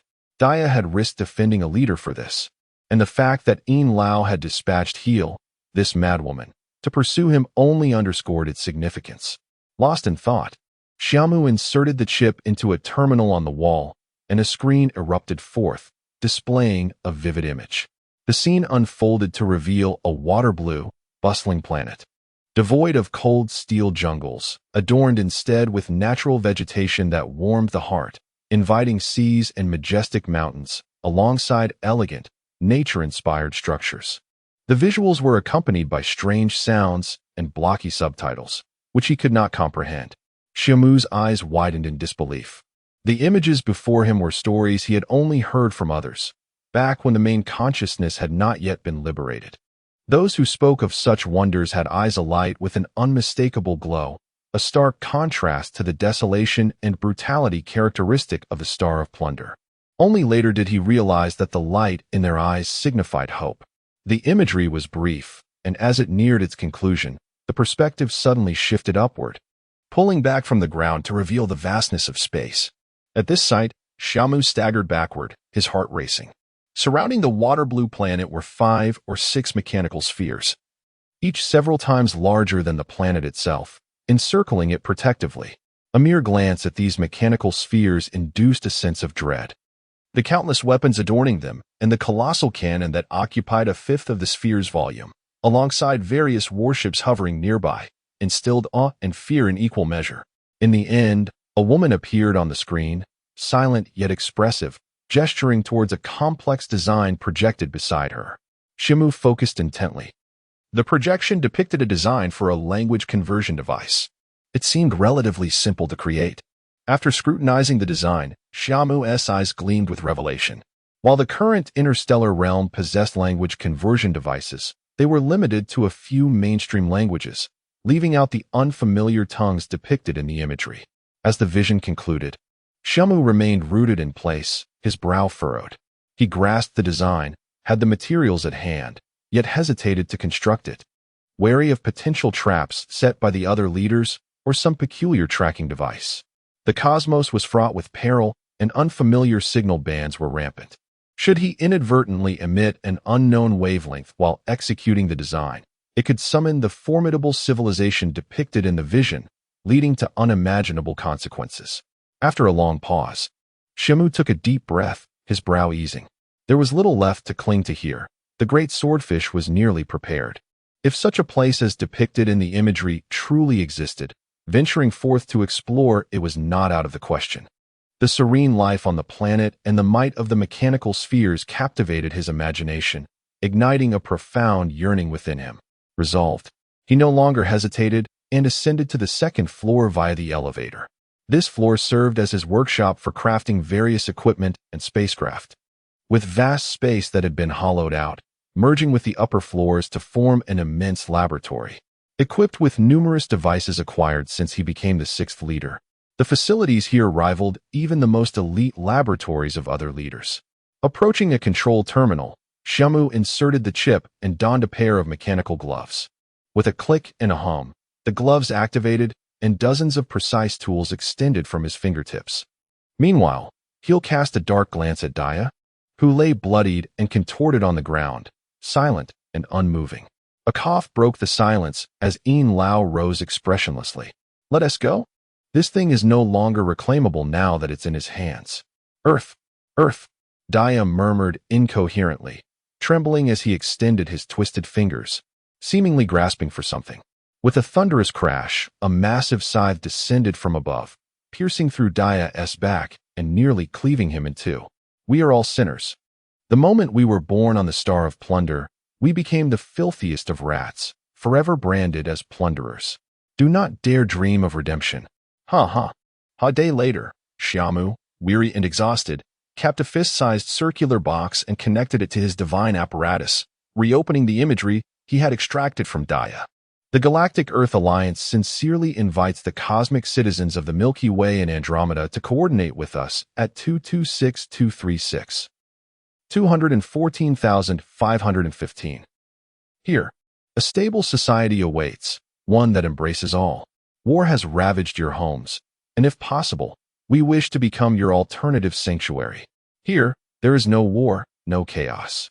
Come, join us, and together we shall rebuild our cosmic home. We warmly welcome citizens from the two great star systems, but we shall respond fiercely to malice. This is the last sanctuary of the two star systems, and we vow to defend it with our lives. Lastly, this device contains the wavelengths and linguistic information of our civilization. If conditions allow, you may construct it according to the design and seek us out. Upon completion, it will transmit a signal to Earth's civilization. Depending on the distance, the coverage across the two star systems will take approximately 1 year. When we receive feedback, we will disclose our coordinates. Simply arrive here, and you shall find us. Xia Mu's expression was one of astonishment as he continuously processed the newly acquired information. The Earth Alliance, a civilization of unparalleled strength, was beyond anything he had ever encountered. The mere existence of a capability that could extend their civilization's influence across two vast star systems was enough to send shivers down his spine. Moreover, the images showcased a formidable mechanical planet, serving both as a demonstration of power and a means of intimidation. Undoubtedly, the audacity to embrace the scattered remnants of citizens from two colossal civilizations indicated that this society had reached an astonishing level of might. However, upon further reflection, Xia Mu grasped that after the obliteration of two stellar civilizations, the chaotic remnants of interstellar life were suddenly met with the emergence of a formidable and orderly civilization. Coupled with their unfathomable technology, it became evident that they indeed possessed the capability to unify the two star systems. Chapter 9. The Great Swordfish. The images of Earth incessantly bombard Xia Mu's mind, revealing a world he has never encountered before. One that far surpasses the desolation of the Plunderer star in every conceivable aspect. Casting a glance back at the numerous facilities on the second floor, he recognizes that this towering edifice, aside from the first 2 floors designated as his living quarters and laboratory, and the third floor reserved for the construction of the Great Swordfish, remains largely vacant. Typically, Xia Mu resides here alone. A 100-story building feels overwhelmingly vast to him. Initially, the other leaders assumed he would begin to expand his influence and tacitly accepted his share of the spoils on this planet, especially given Xia Mu's formidable combat prowess, which no one could hope to challenge. With no one daring to oppose him, they acquiesced. However, to their astonishment, after the building was completed, he remained solitary and withdrawn, defying all expectations. Since the awakening of his primary consciousness, Xia Mu has longed to escape this confined realm of chaos and violence. Yet, lacking a large spacecraft, he has been unable to embark on long-distance journeys, resigned to his current existence. The emergence of Earth has reignited his restless spirit, prompting him to contemplate departure. Although he had been considering leaving for some time, he lacked a clear objective and had not yet prepared the necessary resources. With a newfound goal in sight, he finds himself unable to remain still. During this period, Xia Mu has not been idle. The Great Swordfish represents the fruits of his labor. This vessel, a sizable spacecraft, is the smallest model within its category. While he had contemplated seizing a larger ship from the other leaders, they possess vessels designed for extensive team travel. requiring considerable manpower for operation and maintenance, not to mention the energy consumption involved. In light of these factors, activating a large spacecraft demands a substantial crew. Having grown up on the Plunderer's Star, a world rife with deception and bloodshed, trust is as elusive as a distant utopia, existing solely in the realm of words. Nevertheless, this does not render him powerless. Memories flooding his mind, coupled with his innate mechanical aptitude, empower him to assemble a spacecraft from scratch. Fortunately, his recollections provide ample information, and the other leaders have generously supplied him with numerous ship components, bringing the great swordfish to the brink of completion. Xia Mu has always been a pragmatic individual. On the Plunderer's Star, idealists have long been buried beneath the Crimson Hills, while those who survive are either cunning or powerful. Entering the third floor via the elevator, he finds a vast space akin to the second floor, dominated by a ship over 70 meters in length, sleek and sharply contoured, quietly resting within. Thanks to the building's expansive footprint, even the smallest vessel can be accommodated. In comparison to the larger ships, this 70-meter craft appears almost diminutive. Yet it adheres to the interstellar norm that defines any ship capable of intergalactic travel, regardless of size, as a large spacecraft. Despite its considerable length, the majority of its structure is devoted to housing engines and energy compartments. In truth, this vessel would struggle to support even a small crew for interstellar voyages. However, for Xia Mu alone, it suffices. Consequently, the bulk of the ship's interior has been repurposed for additional power storage. Constructed from the finest materials available on the Plunderer's Star, the ship's hull was delivered with some reluctance by the leaders, yet it is more than capable of withstanding the ship's acceleration. Standing before the ship's hatch, a beam of light scans Xia Mu's entire form before the door swings open. Inside, he discovers a spacious interior, approximately 7 to 8 meters wide, designated for the docking and maintenance of the Divine Descent. Moving forward through another door, he reaches his living quarters, which includes a hall, a bedroom, and a small pantry for food and energy supplies. Continuing onward, he arrives at the cockpit. Settling into the pilot's seat, Xia Mu inhales deeply and commands, "Great Swordfish, initiate self-diagnosis." A dispassionate electronic voice reverberates through the cockpit. Self-diagnosis in progress. Power module, normal. Pressure release module, normal. Wormhole shuttle module, normal. Weapon systems, normal. Hull stability, intact. Energy source, sufficient. Self-diagnosis successful. No abnormalities detected. Ready for launch. Exhaling, Xia Mu rises from the pilot's seat. Before departing, he must transfer all usable supplies onto the ship. At this juncture, usable refers solely to energy, the Divine Descent, and food. As for advanced laboratory equipment, such items are ubiquitous wherever there are people. They are not worth the effort of transport. After spending a portion of the day loading essential items aboard the Great Swordfish while clad in the Divine Descent, Xia Mu removes his helmet, standing at the window and gazing into the distance.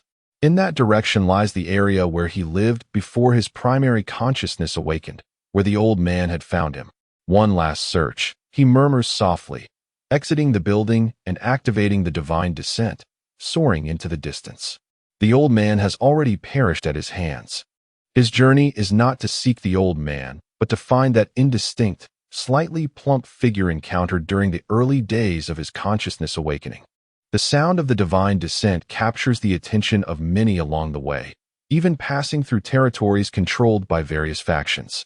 Yet, upon recognizing the distinctive features of the craft, none dare to utter a word.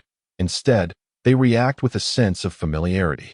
Passers-by merely glance upward before averting their gaze, while individuals from other factions remain silent, for it has become routine for Xia Mu to make these frequent journeys. Looking for that person again, one passerby remarks to a companion as the Divine Descent glides past. Indeed, 3 days a week. Anyone missing from the Plunderer's Star has likely perished by now. Who knows what he is still searching for? True enough, given his strength, although he travels alone, those leaders used to assist him in his quest for information. Yet they still found nothing. The conversations below are lost on Xia Mu. Even if he heard them, he would pay them no mind. The Divine Descent moves swiftly, soon arriving at a dilapidated house where few souls linger, only the occasional lifeless-eyed beggar slumped against the street, motionless. If not for the absence of the Scarlet Cross, one might wonder if they were even alive. This location is where the old man once resided and where Xia Mu awakened his primary consciousness. This area, unlike any other, remains vivid in his memory. Thus, his search begins here. Closing his eyes momentarily, he sifts through the still blurry recollections, discerning a direction to follow. With a rhythmic clatter, the divine Descent's armor echoes against the ground, as the surrounding buildings evoke a sense of both familiarity and strangeness. He has traversed every street in this vicinity, yet results have eluded him. Now, 3 visits in 3 days have become part of his routine. In his memory, that individual appeared for only a brief period, yet left an indelible impression on him. Several concepts were gleaned from his words.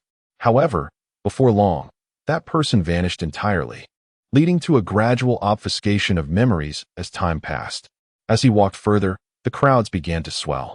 The place where the old man once resided could be classified as a slum, though distinctions were absent here.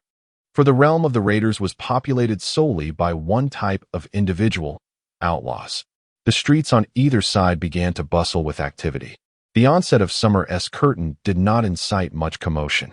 Over the years, the inhabitants had grown accustomed to it, and due to his influence, this street thrived in vibrancy. After all, as the preeminent force among the raiders, he garnered considerable admiration from this faction of might-driven brutes. There were indeed those who aspired to join his ranks and establish a formidable following, yet none succeeded in making contact with him. He held little interest in the notion of power, for to him, resources and equipment were easily attainable, and the allure of authority left him somewhat indifferent. At the end of the day, having found nothing of consequence, he stood atop a towering edifice, casting a deep gaze over the area. With a thunderous roar, the divine descent activated, propelling him into swift motion. In the domain of the raiders, every leader possessed their own designated territory, serving as their primary stronghold. Each territory remained a no-go zone for rival factions, with intruders facing a singular fate, death. Although this ironclad rule had been breached by him on one occasion, it did little to diminish the reverence of each territory, for in the eyes of the raiders, he had ascended to a realm beyond theirs, the disparity suffocatingly vast. The Trell territory, one of the 3 powerful leaders controlling the shops, was named after their chief. At this very moment, within a lavish hall, a burly man clad in a leather jacket was furiously smashing objects, while 2 scantily dressed women cowered behind a sofa, trembling in fear. Damn it, haven't we found a way to deal with him yet? He was merely a minor weakness in speed before, but with the Dark Raven now slain by him, how can we hope to defeat him? Trell, do not be so agitated. I have some news that may pique your interest, a blond man said, lounging with his legs crossed atop the table, swirling a glass of red wine with nonchalance. Upon hearing the man speak, Trell ceased his destructive antics, fixing a piercing gaze on the blonde with an intense glare. Speak. The old fool finally managed to acquire intelligence on Earth, but it was taken by the 19. What good is that? Do you still expect that old fool to dare confront him?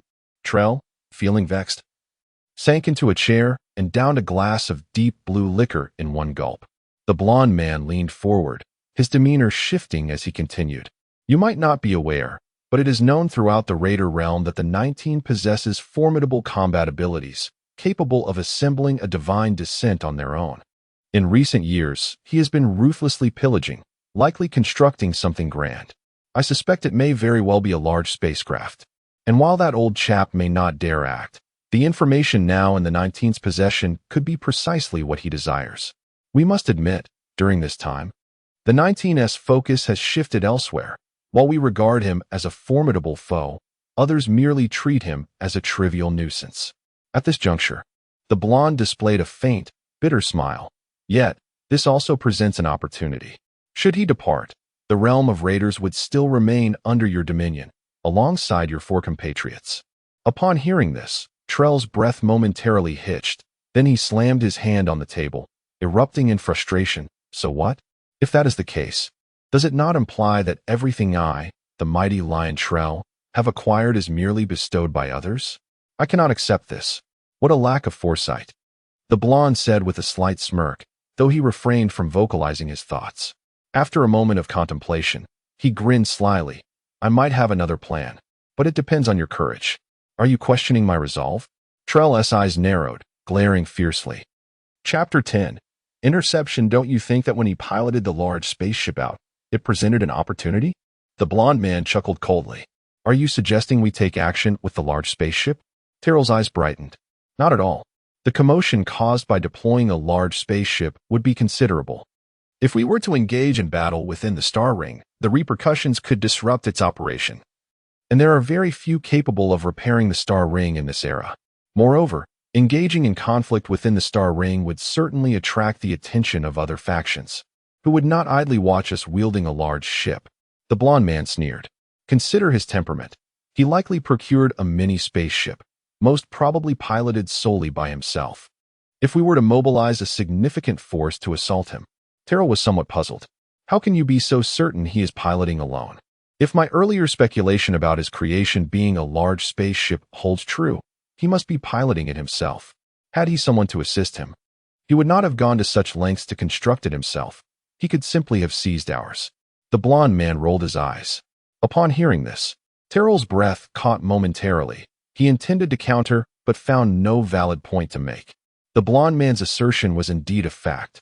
It would be exceedingly simple for the 19 to overpower them. What if he does not intend to leave? Then we remain on standby. We have endured for years. We can continue to await an opportunity, as there is no loss incurred. The following day, after conducting a self-check, the tail engine of the great swordfish roared to life on the third floor. In the pilot's seat, Summer pushed the control stick forward. The vessel trembled slightly as the dark energy engine's roar intensified, causing the entire ship to hover within the expansive third floor. The wall had opened, and the spaceship gradually glided out. The sound of the gigantic ship's activation echoed, drawing the attention of numerous individuals in the distance, who peered curiously towards the building with various instruments. The dark gaping opening on the third floor seemed to threaten to devour anyone who approached. And those who noticed were tense, for every disturbance here often resulted in a bloodbath. First, a slender ship's nose emerged, followed by the streamlined hull, with the tail engine emitting a trail of flame as the over 70-meter-long great swordfish was propelled from the third floor. At this moment, the great swordfish floated silently in the open space before the building, its tail fins resembling blades slowly rising and unfolding. My goodness! It is indeed a large spaceship, someone exclaimed in astonishment. He managed to construct it in such a confined space. Even with divine assistance, it is a monumental undertaking. How has he accomplished this? Upon realizing what had emerged, exclamations of surprise erupted. Now that the divine has crafted it, the spaceship's existence is merely a matter of time. What does he intend to do? Is he preparing to depart? How is that possible? No one who has left here has met with a favorable outcome. The roving explorer legions outside are no laughing matter. But he is the 19, perhaps if it is him. In a nearby corner in front of the building, a member of Terrell's organization sent a message toward that direction. Moments later, in Terrell's district, over a dozen shadows shot into the sky. After the ship exited the building, it hovered slightly to gather energy. Then with a thunderous roar, it sped towards the wormhole dock. The grandeur of the large ship's flight captured many eyes. Typically, the mobilization of a large spaceship accompanied a major expedition by various factions, yet this time, the scale appeared somewhat lacking, leaving many spectators puzzled. It was only when the news that the ship had emerged from the 19th building spread that a sensation erupted in the area of plunder. Reactions from various factions varied, but aside from Terrell, everyone else chose to remain silent. As the wormhole port drew nearer, Summer narrowed his eyes in the cockpit. Great Swordfish, engage autopilot. Autopilot has been activated. Please switch to manual mode before entering the wormhole. Rising, Summer proceeded to the chamber where the divine was stored. His gaze icy as he donned the divine gear. The ship soon reached the dock, which was unguarded for departures from the plunder star. The wormhole was shared, allowing free passage for those present. Nearby vessels, upon spotting the large spaceship, chose to veer away. Here, only the 5 great leaders possessed the capability to embark on an expedition with a large ship. thus no one dared to provoke this misfortune. However, after the ship cleared the way, Summer's great swordfish remained suspended in midair. With a hum, a side hatch opened, and onlookers gasped as they beheld the peculiar divine inside. The 19. He too possesses a large spaceship. How can this be? Hasn't he always operated alone? How did he acquire a large spaceship? The vessels near the wormhole were astonished. Now, another individual capable of launching expeditions in the area of plunder had emerged. But why was he lingering here? Was he waiting for someone? As far as I recall, the 19 had no acquaintances here. While the crowd speculated on his intentions, Summer's cold gaze fixated on a spot at the dock. Without uttering a word, he drew forth a rectangular box from behind him. With a click, the box transformed, revealing a sci-fi-styled, silver-gray colossal weapon, exuding a distinct metallic chill. Nightfall, the very weapon he had seized from the Dark Crow. Half crouching, Summer aimed the massive gun at a specific location on the dock. Boom. Before the onlookers could react, Nightfall erupted with a roar. A crimson energy beam vanishing near the shadow of a building at the dock. Bang! A fiery explosion erupted from that spot, and the crowd turned to witness a divine whose upper half had been obliterated, sparking and smoking. Upon witnessing this scene, the vessels near the great swordfish scattered like frightened birds, fleeing in terror, fearful that Summer's nightfall might strike them. In this situation, even a fool understood that the conflict among the leaders had commenced. This was not a matter they could involve themselves in. Have they discovered us? 19. I, Terrell, have long been weary of you. Today, you shall perish here. A loud shout rang out, accompanied by dozens of shadows soaring into the sky. Hovering before the great swordfish, Terrell and his crew. Initially, they had intended to ambush Summer the moment he entered the wormhole, when he could not switch operational modes, ensuring his demise within the wormhole. However, they had not anticipated being discovered, forcing them to reveal themselves. All were adorned in a deep crimson divine armor, with spikes adorning their knees and wrists. Leading them, Terrell's divine stood a towering 3 meters tall, imposing, with a massive mechanical cannon on his back, exuding immense pressure. The beast of Terrell. It truly is them. The beast has arrived. Surely the serpent must be nearby as well. Alas, the Dark Crow had previously fallen to the 19. Otherwise, today could have witnessed a splendid spectacle. The spectators retreated to a safe distance, resuming their discussions. At that moment, within the slowly rotating wormhole, 2 spacecraft appeared, one large and one small. The larger vessel, elongated and rectangular, measured over 120 meters in length, with a gently curved bow and downward bending wings, resembling a colossal whale. The smaller craft, in contrast, was shuttle-shaped, spanning over 80 meters, its design perfectly aligned with aerodynamic principles, immediately signaling its speed-oriented capabilities. Both ships bore a distinctive emblem, reminiscent of a heart shape as if sliced from the side. Clearly, they had also noticed the confrontation between Terrell and the entity known as 19, and they cautiously positioned themselves nearby, granting passage through the wormhole, hovering in the air as spectators. Inside the smaller vessel, a woman clad in a blue and white uniform, her figure exquisitely proportioned and her features strikingly refined, presumably the ship's commander, rested her elegant legs on the control panel, propping her chin on one hand as she observed the standoff outside. To her surprise, she was treated to such a spectacle upon her return from the expedition. It was astonishing that Tracy, in his folly, had found himself at odds with 19. Lord Blood Orchid, shall we return now? She inquired, glancing at the crew beneath her, all of whom were women diligently calibrating the ship. No, let us indulge in this captivating drama a while longer, she decided. Observing Terrell and his crew ahead, Summer did not utter a word, but rather activated his divine descent, azure energy rivulets enveloping his form as he vanished from the ship's hatch. Upon witnessing this, Terrell's pupils dilated, and he bellowed, "All personnel, on high alert." The others immediately tensed, scanning their surroundings for any sign of Summer. Suddenly, a flash of pale blue lightning flickered, striking the chest of one of Terrell's crew members, causing a tremendous explosion. The lightning core? Terrell gritted his teeth, urging calm. Do not panic, it's merely a single core armor.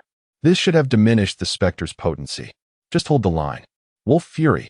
Terrell's divine form underwent a subtle transformation, his physique shrinking and becoming leaner, while his hands morphed into massive mechanical claws. The divine descent erupted with ferocity, propelling him toward the elusive Summer, who lingered at a distance. Surround him. His lightning core is no match for my Wolf Fury speed. Prepare to strike. Terrell commanded through the internal communication channel of his divine form, charging directly at Summer with one claw poised to strike. Summer did not flinch or evade. Instead, he sidestepped and countered with an elbow strike to Terrell's midsection. Just then, 3 shadows materialized out of thin air. The pain from Terrell's blow barely registered when he felt a jolt on his back, causing him to panic and swiftly shift forms. Tiger Fury. The claws rapidly coalesced as Terrell's armor morphed instantaneously, his stature growing immensely. Simultaneously, the 3 shadows attacked. The sounds of clashing armor echoed as Terrell braced himself against the onslaught, defiantly attempting to ensnare Summer within his grasp. However, Summer had anticipated the move, retreating just as the assault concluded. He flickered like a phantom, evading the distant projectiles aimed at him. Yet, Terrell's onslaught was far from over. A resounding explosion erupted from an inconspicuous corner of the dock, a blinding white light piercing through Summer's divine form. Did we hit him? Terrell's crew erupted with excitement over the comms. Surely we succeeded. He dodged our attacks multiple times. No engine can sustain evasive maneuvers endlessly. Continue firing. Terrell's booming voice interrupted their jubilance. If he were so easily vanquished, could he truly lead as a singular force? Just as Terrell's voice resonated, the figure that had been pierced by the light faded. It was merely an afterimage. The roar of a cannon echoed once more, this time emanating from above. As a crimson beam struck a concealed area of the dock, a shadow darted from the location, vanishing into the complex architecture of the dock within mere moments. Inside the stationary spacecraft beside the wormhole, Blood Orchid's eyes widened in astonishment. Dual core. He has installed it himself. The dual core armor was a rarity reserved for only a select few leaders. How could such technology exist in the realm of plunder? How did he acquire it? Below, the women were equally astonished, for in the realm of plunder, multi-core divine descents were exclusive to the highest echelons, often seized from the outside world. They lacked the means to fabricate such technology, and yet Summer's dual-core divine descent was evidently self-installed, leaving them in awe. Chapter 11. The power of dual cores among the 6 leaders. Those possessing multi-core divine descents were well aware that the thunderous core before them, combined with the ominous shadowy figure, undoubtedly represented the latest dual-core divine descent. This was intriguing. Trell, the enraged lion, could no longer restrain himself from taking action. He had previously observed their covert maneuvers. Blood Orchid crossed her arms. Her interest piqued as she gazed at the divine descent weaving through Trell's forces. Perhaps this lion did not anticipate the emergence of a dual-core divine descent. Otherwise, with his current preparations, he should have been able to give the 19 a run for their money. Casually glancing at the distant buildings, a smile crept across Blood Orchid's lips. Let us withdraw a bit and clear the battlefield for them. As she spoke, the ship carrying Blood Orchid and her companions began to glide aside, revealing a vast expanse before the wormhole. Meanwhile, the aerial battle intensified. After entering his tiger form, Trell, alongside his subordinates, could barely withstand the onslaught from Xia Mu. In stark contrast, Xia Mu, with both cores activated, zipped through Trell's divine descents in the sky like a bolt of azure lightning. Boom! A thunderous explosion erupted as one of Trell's divine descents was obliterated, accompanied by 3 rapidly dissipating azure figures. The spectral triple assault, coupled with the dual speed of the thunderous core, elevated Xia Mu's prowess to a new echelon. Veins bulging on his forehead, Trell fixed his gaze on the rapidly vanishing figures. This cadre of warriors was the elite of his organization, all clad in high-grade battle armor, with cores standardly equipped. Although these ordinary cores lacked the potency of his own 10,000 Beasts core, they were far superior to the ragtag forces outside. However, at this moment, these elite warriors appeared as powerless as children before Xia Mu, easily dispatched. In the blink of an eye, another 3 suits of armor were shattered, their brilliant flames casting flickering shadows on Trell's face. This cannot continue. Everyone, change formation and surround me. Trell roared, and simultaneously, his tiger form armor began to shift, transitioning from its original heavy and menacing design to a more streamlined version. Oh, realizing that a powerful encirclement is unfeasible and opting for a thrust instead, Blood Orchid's eyes sparkled as she observed from a distance, noting that Trell's mind was not solely muscle.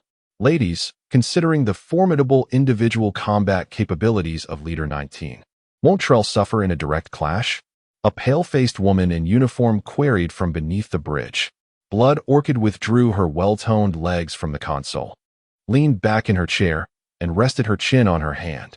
You underestimate Trell. While 19's strength is well known, Trell is no pushover.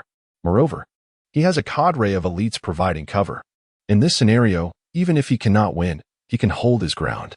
Hold his ground? The woman was momentarily taken aback. Then her eyes brightened. Does he have a backup? Just wait and see.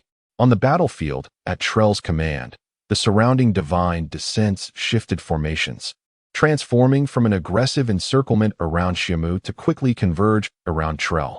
At this moment, Trell's armor also underwent a transformation, becoming slimmer and perfectly conforming to his physique. From his elbows, 2 blades extended, radiating a chilling gleam, while 3 spikes erupted from his back, and his shoulders and knees bore fierce protrusions. Suddenly, Xia Mu's figure materialized from the side. Trell swiftly turned, sweeping his arm as the gleaming blades at his elbows struck out. Simultaneously, 3 others surged forth from his side, blocking Xia Mu's potential evasive maneuvers. Xia Mu's only options were to engage Trell directly or retreat. Xia Mu flickered momentarily before retreating. Boom!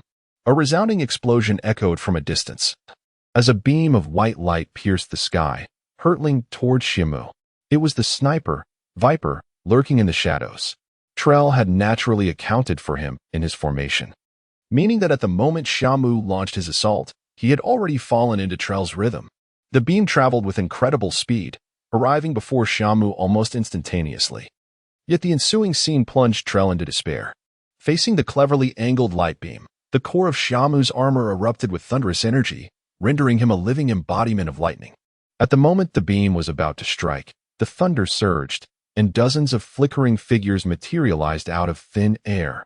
As the beam passed through, these figures swiftly contracted, coalescing back into Xia Mu's form. To simultaneously drive 2 cores at maximum power is a feat of incredible physical prowess. Blood Orchid gasped in astonishment. Springing to her feet, her eyes filled with disbelief as she beheld the figure solidifying in the sky once more. Trell quickly grasped the situation. Even if it were another leader in his place, they could not have evaded that strike, only enduring it. Wait, no. He realized he must not panic. He was aware of the sniper's presence. Given his foresight, Trell swiftly regained his composure.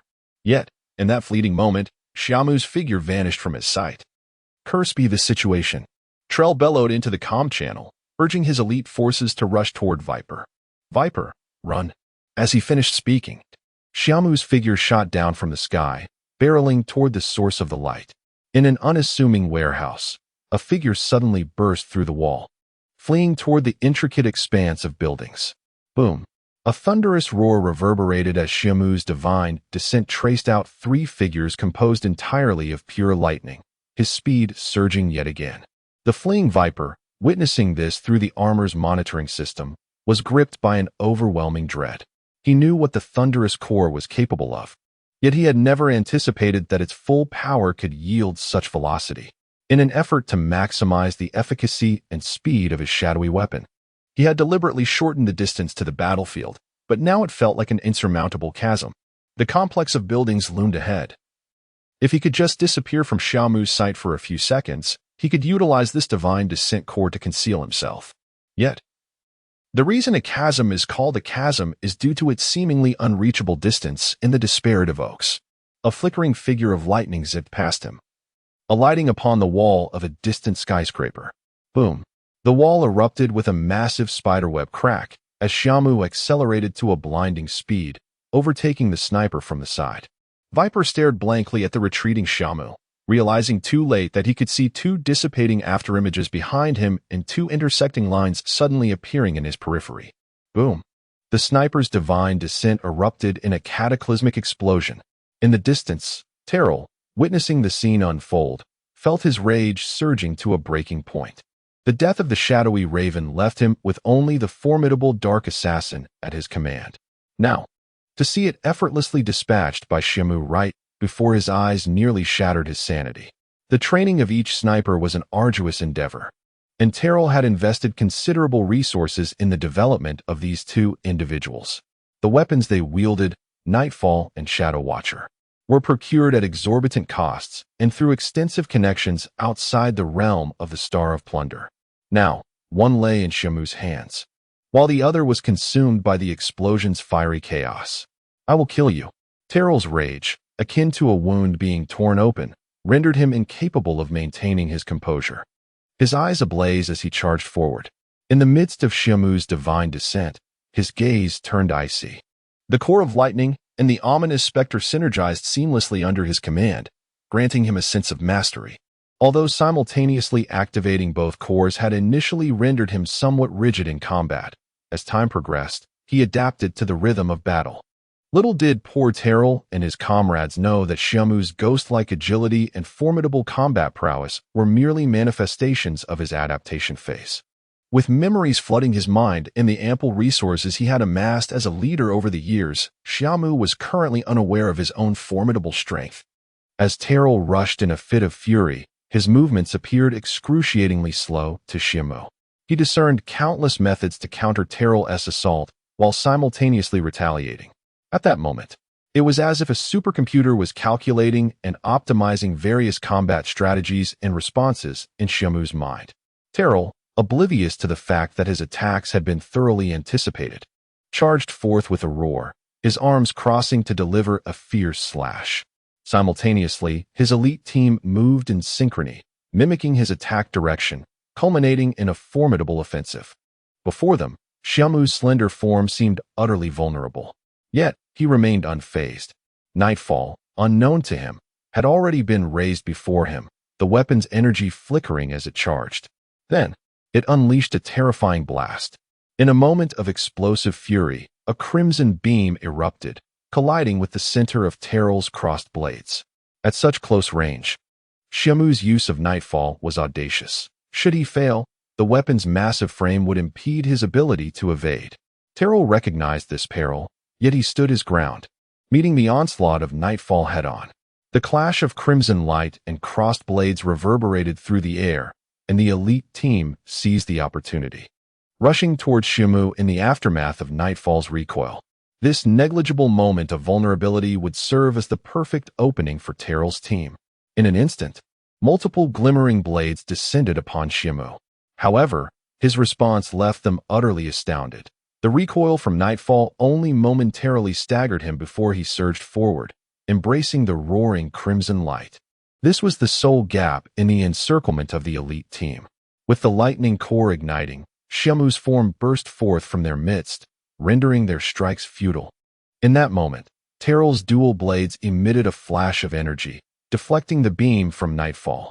Before he could retract his weapons, he spotted Xia Mu racing towards him with alarming speed. Taken by surprise, he could only awkwardly pivot, bracing himself for the impending collision with his shoulder. Yet, Xia Mu's hand, crackling with lightning, swiftly pressed down upon him. Terrell stumbled midair, bending forward, exposing his back adorned with three razor-sharp blades to Xia Mu's gaze. In that instant, his expression morphed into one of horror. Before he could react, an overwhelming force surged from behind him, accompanied by the ominous sound of metal fracturing. In the eyes of Blood Orchid and the various factions observing from the shadows, Terrell and Xia Mu exchanged mere moments of confrontation before his form plummeted to the ground like a meteorite. A massive dent marred the alloy floor of the square before the wormhole, as Xia Mu, relentless, activated the lightning core once more, descending rapidly while three afterimages solidified in his wake. Realizing their leader was being pursued, the elite team erupted into a frenzy, employing every tactic at their disposal to halt Xia Mu's advance. Yet, The terrifying velocity granted by the lightning core created an insurmountable chasm between them. Boom, boom. The thunderous roars echoed, causing tremors felt even at a distance. "Stop, leader!" The elite team shouted in unison, rushing into the square. A dark silhouette was ejected from the dissipating lightning, landing before them. The elite team halted, their expressions a mixture of confusion and dread as they beheld the figure. Upon recognizing its identity, their pupils dilated in shock. The figure, grotesquely contorted, was none other than a damaged divine descent. The helmet had long since vanished, revealing Terrell's bloodied visage beneath the visor. The back of the divine armor displayed a chilling indentation, charred marks marring its surface, while Terrell lay unconscious within the suit. As the radiant lightning dissipated, Xia Mu stood there, his gaze cold and piercing beneath the helmet. Before the onlookers could recover from their astonishment, Xia Mu made another move. The Nightfall, previously stowed during battle, was now raised once more, its dark muzzle aimed at the low buildings behind Terrell and the others. This action immediately captivated their attention, diverting their focus from Terrell to the direction of Xia Mu's weapon. "Will I pull the trigger, or will you emerge now?" Xia Mu's voice resonated ominously. Chapter 12. The phantom-piercing cannon ha, truly worthy of the 19th. Even amidst such intense combat, they can still detect our presence. A hearty laughter echoed as the Shadow A and his sinister companions appeared atop a distant low building. Behind him stood Hill, who had pursued Dia to the building at the Summers location, brandishing a colossal mechanical scythe upon his back, his gaze filled with exhilaration as he eyed Summer from afar. Beside Hill were 4 individuals clad in high-tier divine armor, leading a well-armed throng that approached with formidable intent. Have Shadow A and Trell formed an alliance? Is a new leader's conflict about to erupt? Surely, the other factions vying for leadership will begin to stir. I sense the impending clash. Upon recognizing the hidden presence of Shadow A and his cohorts, the remaining onlookers gasped in astonishment. At this moment, 3 leaders from the 6 great factions had converged before the wormhole. The news of the imminent clash between the 3 factions spread swiftly. In the realm of the robbery star, no one was innocent. Such a skirmish was precisely what they relished. Once an opportunity arose to seize a piece of flesh from the powerful, they would not hold back. As for retaliation, it was a distant thought for this pack of hyenas, who cared little for the morrow. The robbery star was a world inhabited by such lunatics, ordinarily. They might fear the might of the 6 leaders, but when immense profit was at stake, they would dare to assassinate a leader. Dia's prior actions served as a prime example. He had even dared to offend 2 major leaders simultaneously for the sake of a single Earth chip. In this chaotic planet, as long as the reward was sufficiently grand, there was nothing they would shy away from. The arrival of Shadow A and his associates shifted the atmosphere into something more delicate. At this moment, Trell was gravely injured and unconscious, appearing utterly vulnerable. Although they had previously allied with Shadow A, the potential benefits of such a fragile alliance seemed far less appealing than the prospect of turning against them now. Summer cast a glance at Shadow A in the distance, then at Blood Orchid and the others aboard the massive spaceship, before standing still, deep in thought. At this moment, none of the 3 factions appeared to notice Trell's remaining elite squad. Strangely, as Summer remained motionless, the others also kept their distance. While Trell's elite squad showed no intention of retreating, creating an increasingly tense atmosphere, Trell's elite squad found themselves in a precarious position. This assault on Summer had been meticulously arranged, with Trell leading the charge, followed by Viper and Shadow A launching a surprise attack from afar. This was intended as a trap for Summer. However, his strength exceeded their expectations, and Trell's swift defeat took everyone by surprise. Not to mention, Viper had been eliminated before they could even deal with Trell. This was the reason for the collapse of their alliance with Shadow A. Since Trell had suffered severe injuries at Summer's hands, they had lost their eligibility for cooperation, an endeavor akin to seeking the tiger's skin. Among the 3 factions now descending, Trell's power was the weakest, having lost Dark Crow, Viper, and now their leader Trell, who lay gravely injured and unconscious. The reason the surrounding wolves had not pounced was merely due to the threat posed by Summer. After all, it was Summer's influence that had decimated Trell's elite forces. Trell had truly stumbled this time, No one had anticipated that he could assemble a dual-core system himself. Blood Orchid straightened in her seat, her gaze intent as she observed Summer confronting Shadow A in the distance. She issued commands to launch attacks on several factories within Trell's territory, mobilizing the entire corpse flower to seize their large spaceship dock. "Sister Orchid, are we truly about to engage in full-scale war?" exclaimed the busy women below, astonished by her words. "If we take action, the other leaders won't just stand by. This will lead to a grand conflict." A glint of excitement flashed in Blood Orchid's eyes. "A battle? No, this is a festival. After today, there will only be 5 leaders among the 6. With Trell, Dark Crow, and Viper eliminated, Trell's faction will be but a scattered remnant. Quickly arrange the plans. I suspect the other leaders have already mobilized." Meanwhile, Shadow A, though seemingly at odds with Summer, had already dispatched several commands through the divine communication system, similar to those given by Blood Orchid. At this moment, Trell's territory appeared to them as a vast, unclaimed feast. As Shadow A and Blood Orchid were issuing their commands, Summer made his move. The sound of metallic armor striking the ground shattered the silence as Summer advanced with measured steps. Trell's subordinates trembled at the sight of the approaching divine warrior. Despite its seemingly ordinary appearance, cobbled together from various battle armor components, if placed on a public street, it would indeed seem comical. Yet, the squad felt no sense of ease. This very divine warrior had defeated their leader in the upper echelon. Disregarding their tremors, Summer approached the unconscious Trell, crouching before him. The sound of mechanical shifts echoed as Summer's right hand transformed, fingers morphing into 5 precise tools. He rested his hand upon Trell's divine armor, and, under the astonished gaze of the squad, his fingers danced with astonishing speed, nearly merging into a blur. Simultaneously, the robust armor upon Trell's chest began to disassemble at a visible pace. Bang! Impossible! Blood Orchid, who had been issuing commands with composed precision, suddenly slammed her palm upon the table, leaping to her feet, her eyes fixed in disbelief on Trell's armor as it was being rapidly dismantled. This, Shadow A2, wore an expression of incredulity. How can he disassemble divine armor without workshop machinery? Is such a technique truly feasible? As they observed Summer diligently deconstructing Trell's armor, especially at the crucial chest area, a shared sense of foreboding arose within them. Could he be disassembling the beast core? This was the mutual thought that crossed their minds, while their subordinates stood stupefied by the spectacle before them. Since the dawn of the new era, although some from the pre-era had survived through temporal barriers, the current epoch was rife with strife and fragmentation, leading to the loss of vast amounts of technology, especially in the chaotic domain of the robbery star. The technique exhibited by Summer was unprecedented, and in that moment, they began to grasp why he could independently manufacture divine warriors and massive spaceships. This individual was not merely formidable in combat. He was indeed a mechanical prodigy. At this moment, Summer remained oblivious to the impression he was leaving on the inhabitants of the robbery star, completely focused on dismantling Trell's divine armor.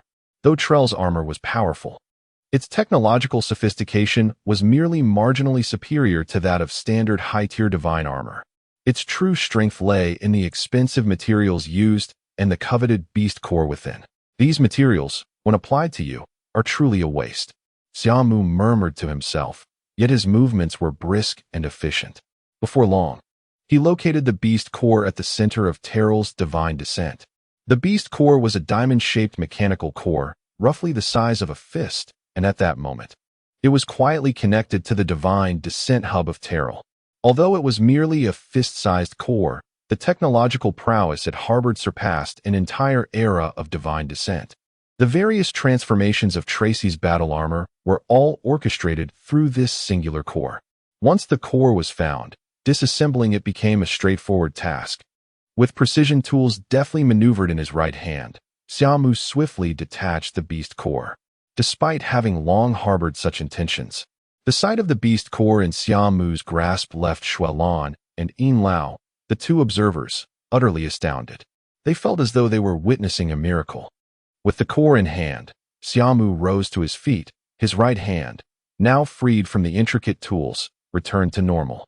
He then removed the nightfall from his back and, through a series of transformations, reassembled it into a formidable mechanical rifle.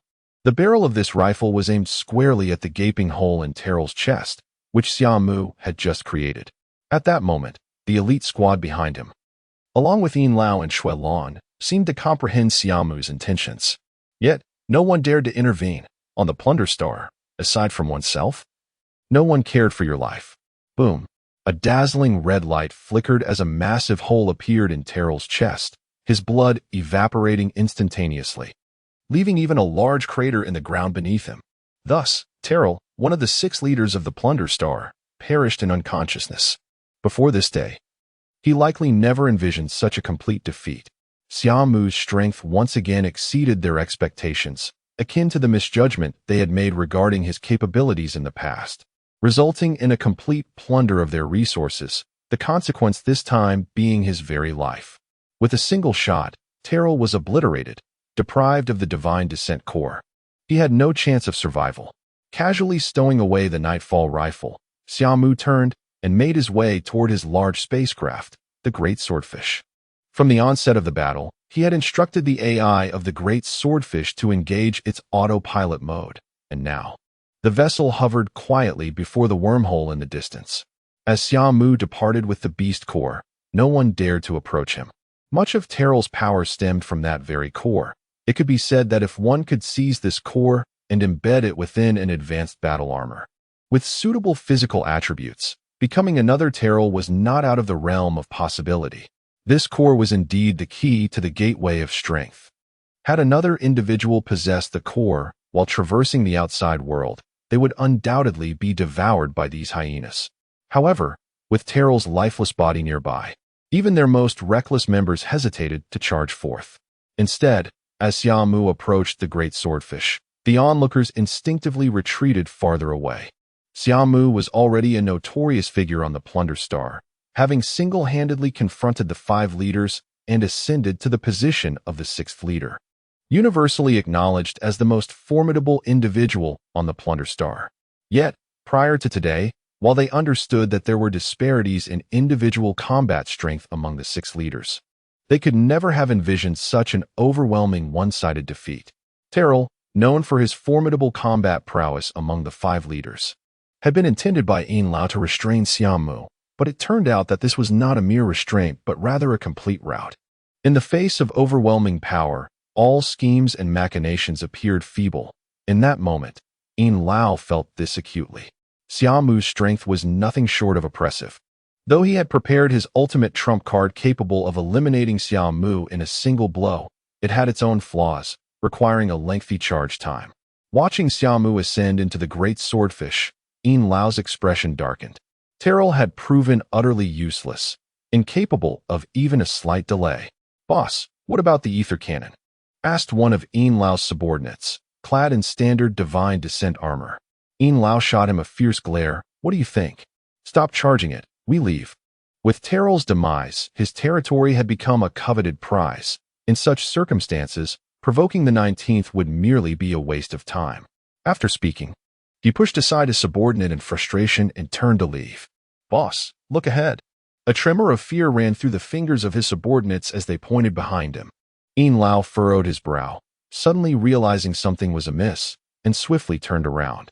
To his shock, Xia Mu had somehow descended from the spacecraft, gazing at them with an enigmatic expression. The recent death of Terrell loomed in the air, and despite the absence of any exchanged words, Yin Lao felt an inexplicable chill. "We did not make a move against you. What are you planning?"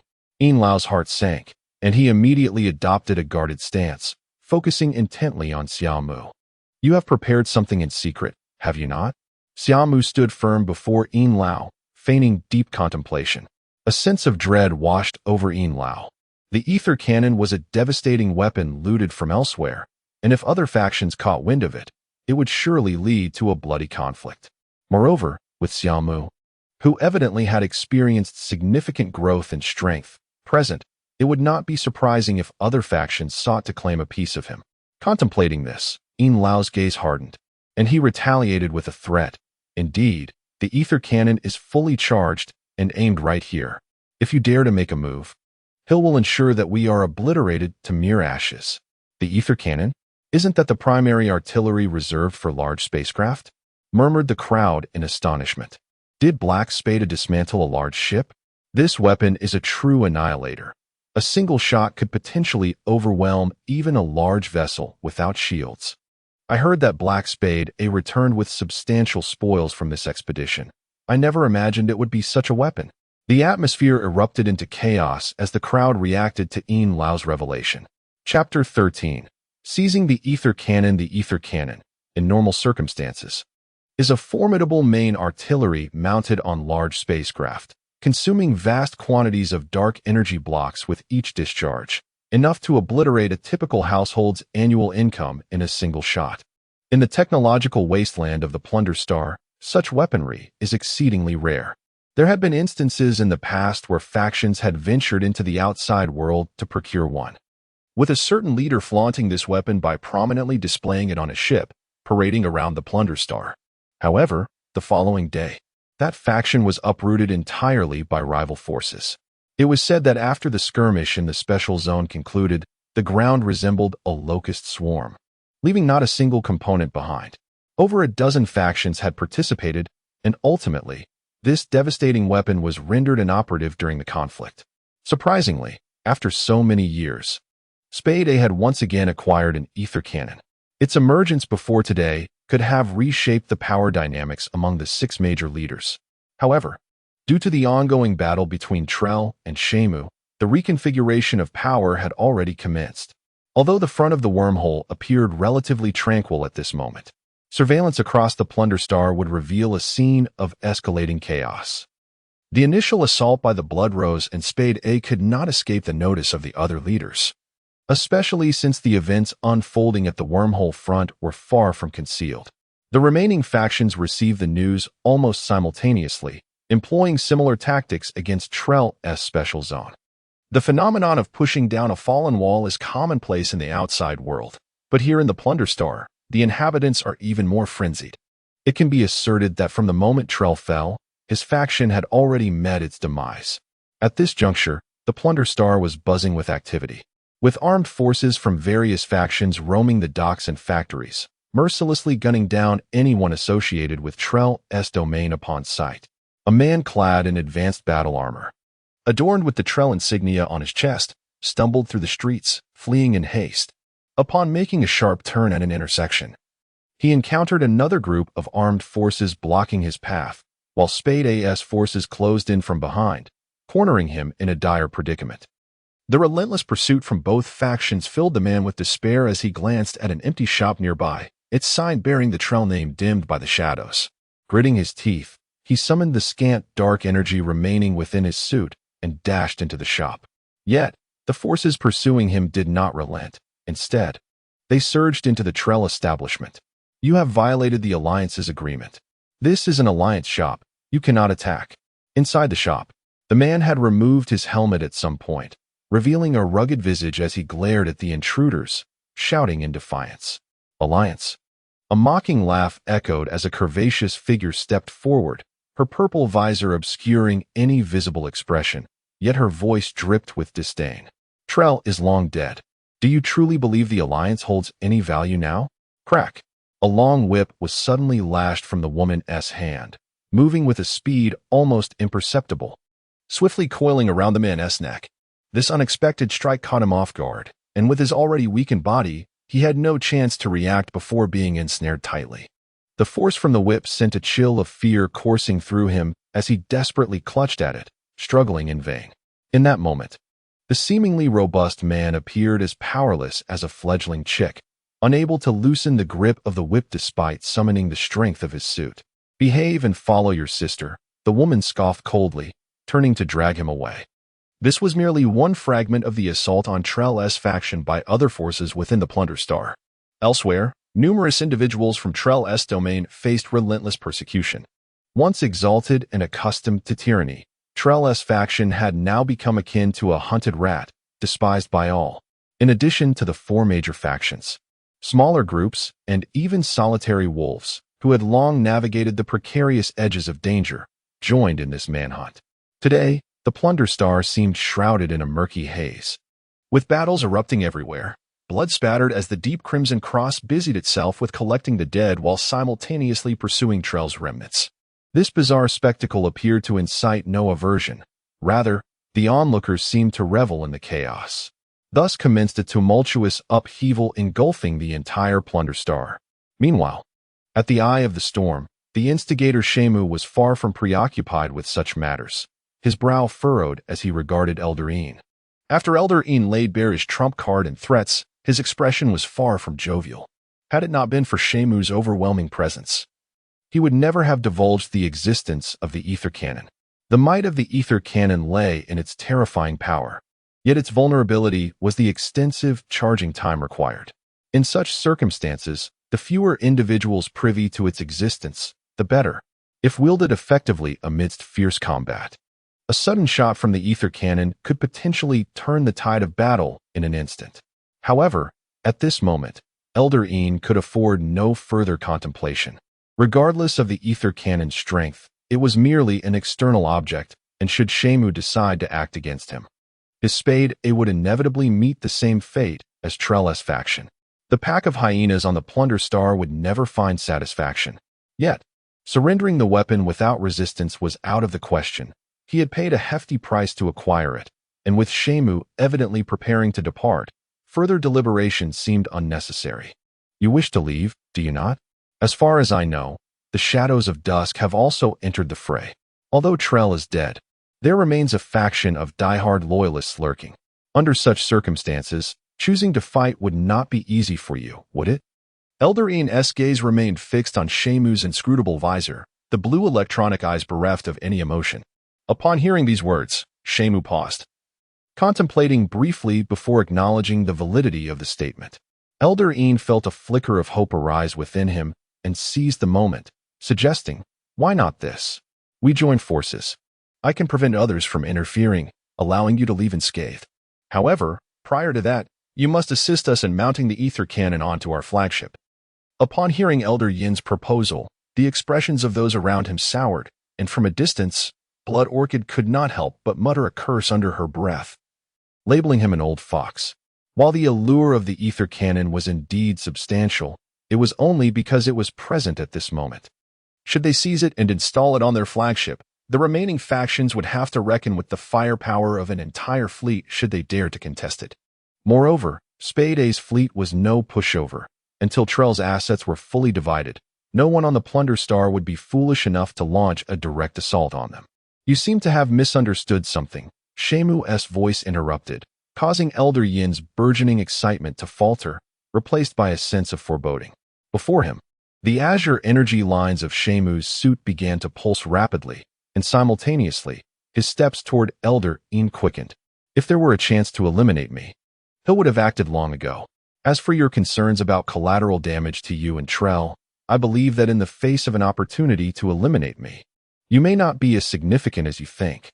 Boom. The location where Xia Mu stood was left with two deep craters.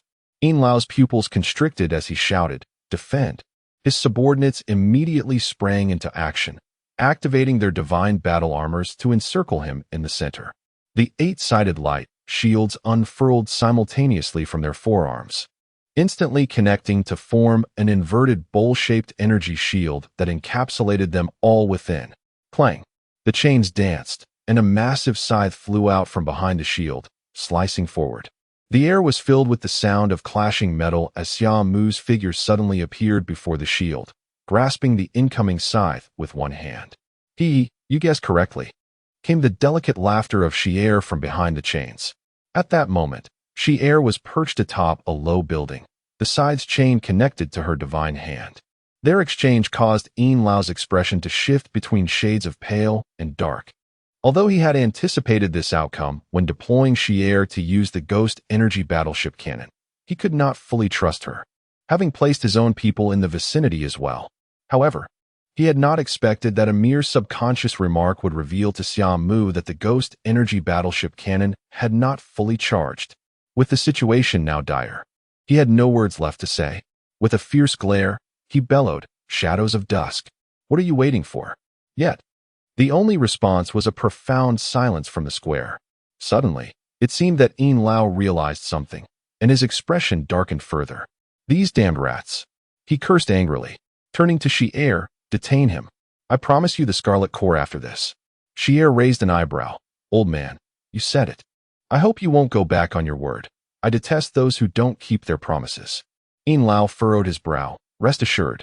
You all are making such a loud transaction as if I don't exist. Xia Mu remarked somewhat oddly, exerting force in his arm. Suddenly, the chains in the air snapped taut, and the energy from the thunderlight core in his divine armor surged forth, causing lightning to crackle around him. From a distance, Xia's expression changed, her body trembling as she released the chain and transformed into a shadowy figure rushing towards him. Her speed was astonishing. To the naked eye, she appeared as a blur, closing the distance between her and Xia Mu in an instant. Xia Mu swiftly bent his elbow to shield himself as a claw materialized out of thin air, raking against the wrist of his divine armor. Almost simultaneously, as the first claw fell, two more claws emerged from behind him. It was as if he had eyes in the back of his head, as two phantoms appeared to intercept the claws. However, this was merely the beginning. The speed of the claw attacks accelerated, appearing from afar as if a myriad of claws were assaulting him. Xia was executing a terrifyingly rapid flurry of strikes around Xia Mu. At this moment, Xia Mu seemed to be at a disadvantage, yet Xia showed no signs of easing up. If her mere strength could take on the 19 of the 5 great leaders, then Yin Lao would not have resorted to using the ghost energy battleship cannon. Indeed, while Xia's attacks appeared fierce, Xia Mu was adeptly blocking each one using the multiple strikes of his ghostly shadow's core. As she unleashed another claw, a sudden alarm rang in Xia's mind. Trusting her instincts without hesitation, she abruptly halted her advancing claw, leaping back several times to create distance between them. Quick on the draw, Xia Mu's voice echoed. However, Xia had no intention of replying. Her gaze fixated on the long blade that had inexplicably appeared in Xia Mu's hand. This blade was 3 feet long, forged from pure steel, its body pitch black, barely 2 fingers wide, with a slight curve and a deep blood groove. The mere sight of the blade sent shivers down Xia's spine. Chapter 14. The Tang Dao Hill was engulfed by an unsettling illusion, perceiving an endless multitude of vengeful souls shrieking and howling atop the Tang Dao. She could almost see these souls reaching out, yearning to pull her into their abyss. This was dire. This was perilous. If the battle continued, she might truly meet her demise. At that moment, Hill's mind was a tempest of thoughts. For the Tang Dao before her had never been mentioned in any of the extensive intelligence gathered about Summer. All along, they had believed that Summer relied solely on his iron fists. Even today, during Summer's nocturnal combat, she had steadfastly believed that his formidable prowess lay in his resilient physique capable of enduring various heavy armors, coupled with his terrifying strength. Yet, the instant the Tang Dao was unsheathed, all previous data became utterly irrelevant. Instinctively, Hill turned to flee, her concern for Yin Lao and the others vanishing into the background. It was absurd. A man who fought without weapons could conquer the plundering star, and now, in the midst of battle, he brandished a Tang Dao imbued with lethal aura. This was undoubtedly a revelation of hidden prowess. Hill had never considered herself a match for Summer. Her involvement in this conflict was merely due to Yin Lao's promise of the Scarlet Core. However, the current situation was palpably skewed. She doubted she could withstand even 2 strikes from him after he had drawn the Tang Dao. As her thoughts raced, Hill had already put considerable distance between herself and Summer. Yet, Summer's speed was equally unrelenting. Empowered by the lightning core, he swiftly closed the gap, swinging the Tang Dao in a simple, yet lethal arc. A sense of impending doom pricked at Hill's consciousness, compelling her to bite down hard. As she spun midair, her massive scythe followed suit, slicing through the air with ferocious intent. The scythe whirled toward him, but Summer remained unfazed.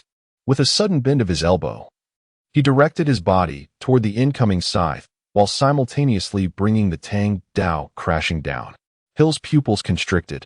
She could not afford to ponder why Summer dared to withstand the scythe with his divine armor. Faced with the descending Tang Dao, she summoned all her might, unleashing the full power of her divine energy to create a slight distance between them. Clang! The sound of metal clashing resonated as Summer expertly seized the handle of the rapidly spinning scythe. Yet, the distance Hill had gained through her second burst of energy proved insufficient. The Tang Dao effortlessly glided past, slicing through her divine armor as if it were mere tofu, severing her arm and sending blood spraying into the sky. Gasping in pain, Hill's complexion turned ashen, but her resolve remained unyielded. Seizing the brief moment when Summer retracted his blade, she attempted to distance herself further. Yin Lao's energy cannon was charging. It would soon be ready. Although Summer could easily dispatch her, time was not on his side. Did he truly wish to gamble his safety for her demise? Amidst this fleeting interval, Hill exhibited no inclination to retaliate. Instead, she bore the excruciating pain of her severed arm and spoke rapidly, her words flowing with a clarity that belied her plight. One could not help but acknowledge her formidable willpower, able to articulate so coherently despite her dire circumstances. Summer, suspended in midair, paused momentarily, seemingly contemplating her words. Hill's heart leaped with hope. As long as he pondered her statement, she could make her escape. Yet, was it merely an illusion? She thought she caught a flicker of tremor in Summer's figure. Suddenly, a crackling sound pierced the air, followed by a resounding boom. A dazzling flash of lightning erupted before her eyes. The brilliance lasted but a fleeting moment, yet Hill felt an inexplicable lightness, as though the oppressive force emanating from Summer had dissipated. What? She gasped softly, only to witness a familiar divine armor plummeting down, while the scenery around her began to whirl chaotically. How could this be? Within the protective barrier, Yin Lao's eyes widened in disbelief as he beheld Hill's dismembered form. An overwhelming dread enveloping him. Was even Hill, the madwoman, unable to endure any longer? Frantically, he clutched his hair, his expression darkening. After dispatching Hill in an instant, Summer swiftly turned toward Yin Lao and the others, who were still within the shield. The confrontation with Hill had transpired so rapidly that they had scarcely had time to react. From the moment Summer engaged Hill to her demise, less than a minute had elapsed. He had remained vigilant against Summer's assault, unwilling to retreat until Hill effectively restrained him, thereby allowing time for the energy cannon to charge. Yet, it seemed he had grossly underestimated the situation. Under the explosive force of the lightning core, Summer approached them like a bolt of thunder. Boom. The acceleration from his long-distance charge combined with Summer's physical strength landed a devastating blow upon the shield. The protective barrier, formed from the combined energy of numerous divine entities, rippled violently. Yin Lao, ensconced amid the throng, felt his heart race. From his vantage point, Summer appeared transformed after unsheathing the Tang Dao, its lethal edge seemingly poised to cleave through his armor. In the plundering star, no one wielded useless weapons. The fact that Summer had not employed it until now only underscored its significance as a trump card.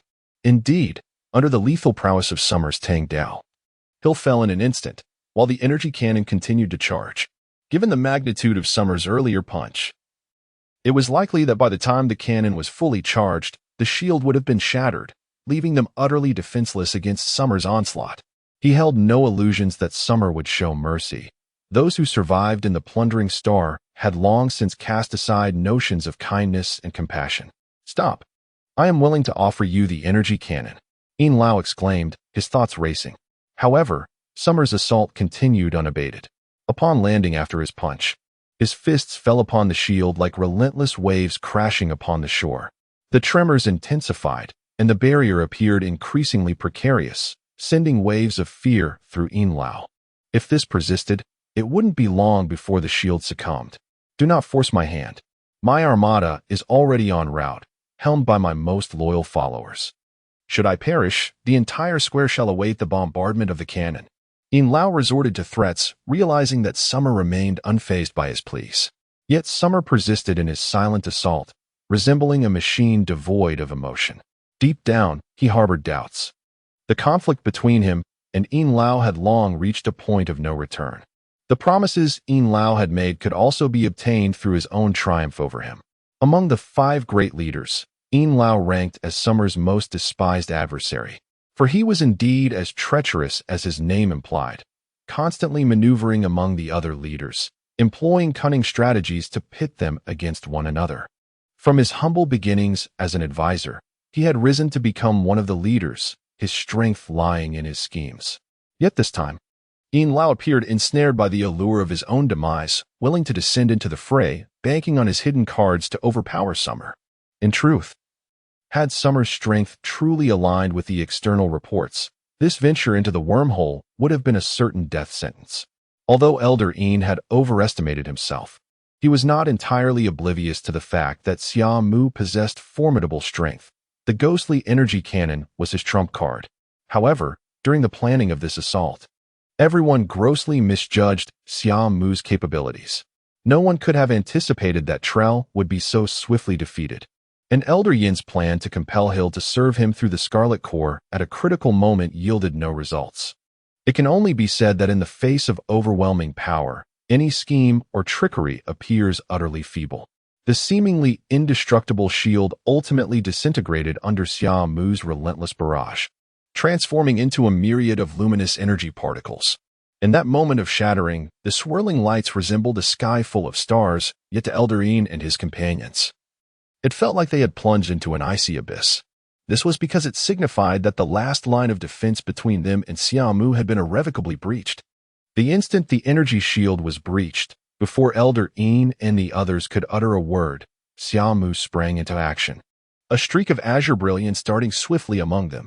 Simultaneously, two more phantoms materialized, plunging into the crowd before them.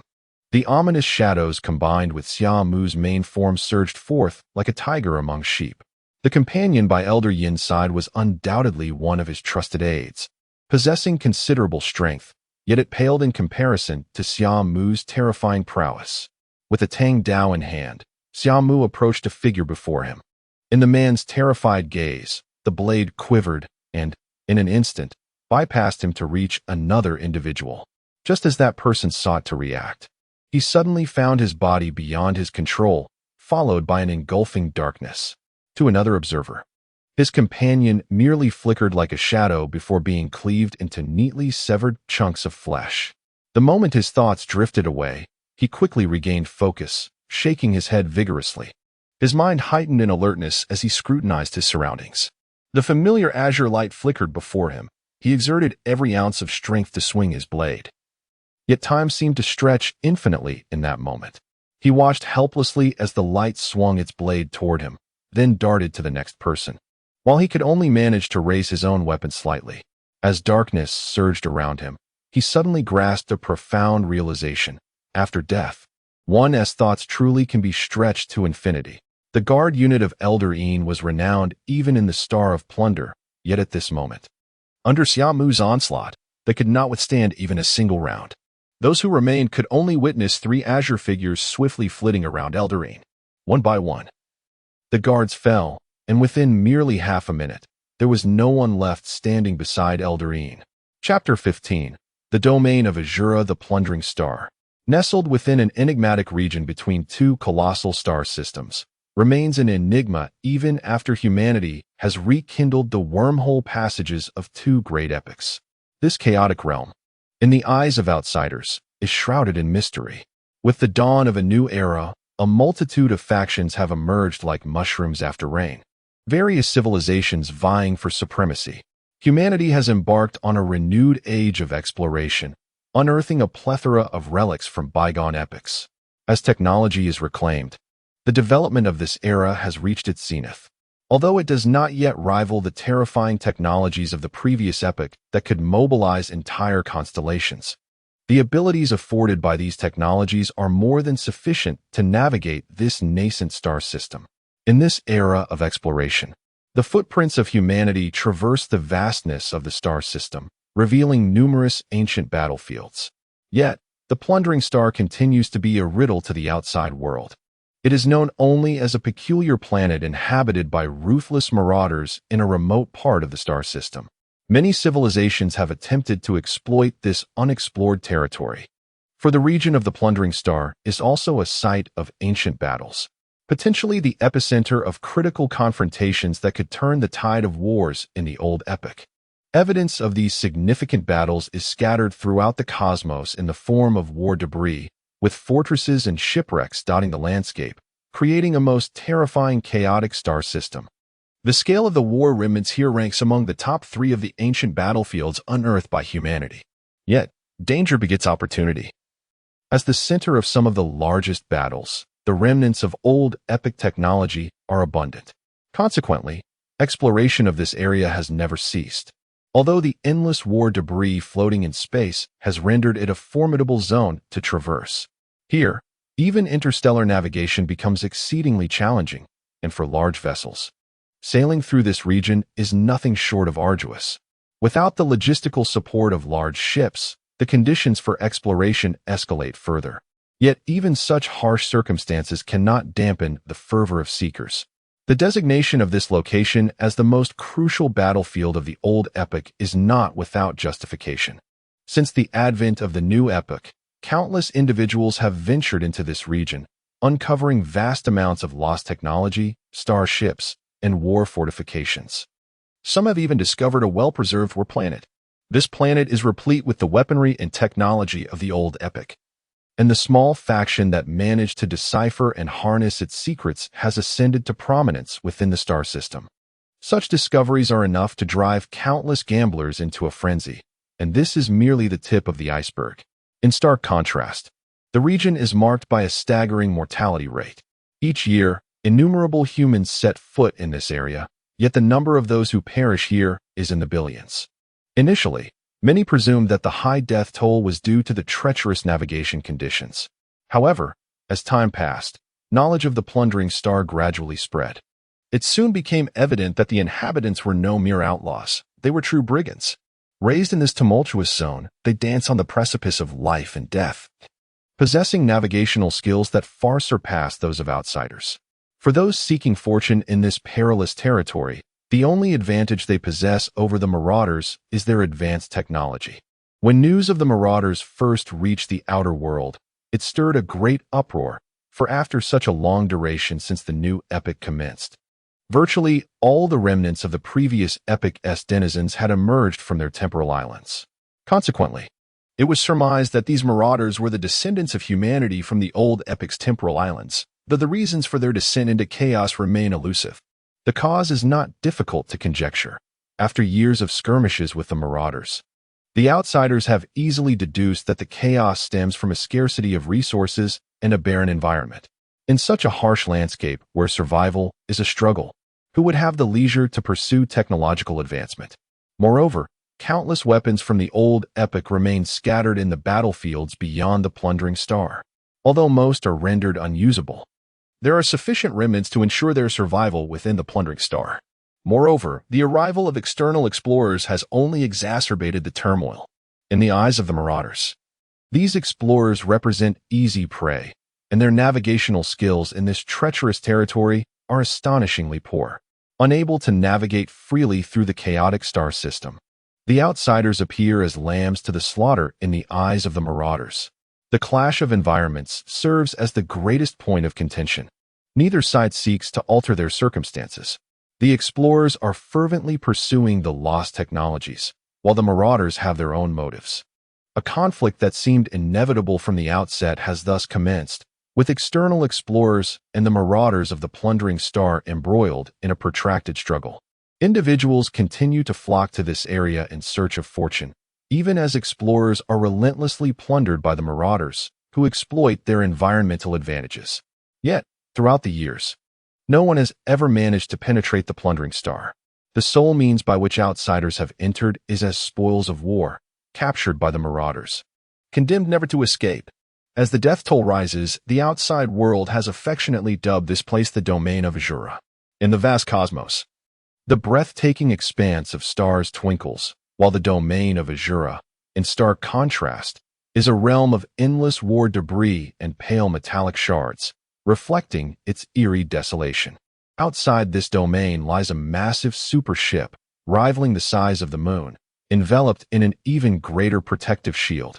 Aboard this colossal vessel, lights blaze brightly, with numerous starships utilizing it as a transit point, shuttling back and forth between the domain of Azura and the outer realms. Occasionally, battered ships, reminiscent of having weathered fierce battles, return from the domain of Azura, while various vessels of all sizes launch forth from the ship, resolutely plunging into the chaotic territory.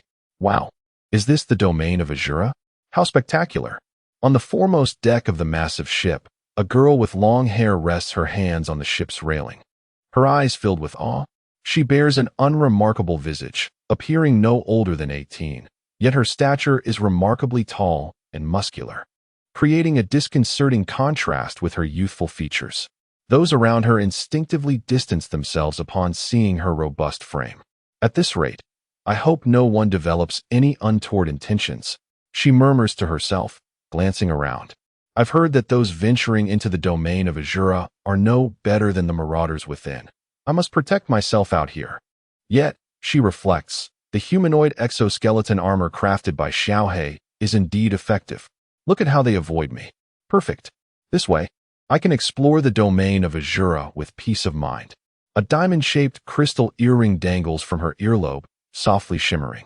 Buzz, master, although you possess a gift for piloting.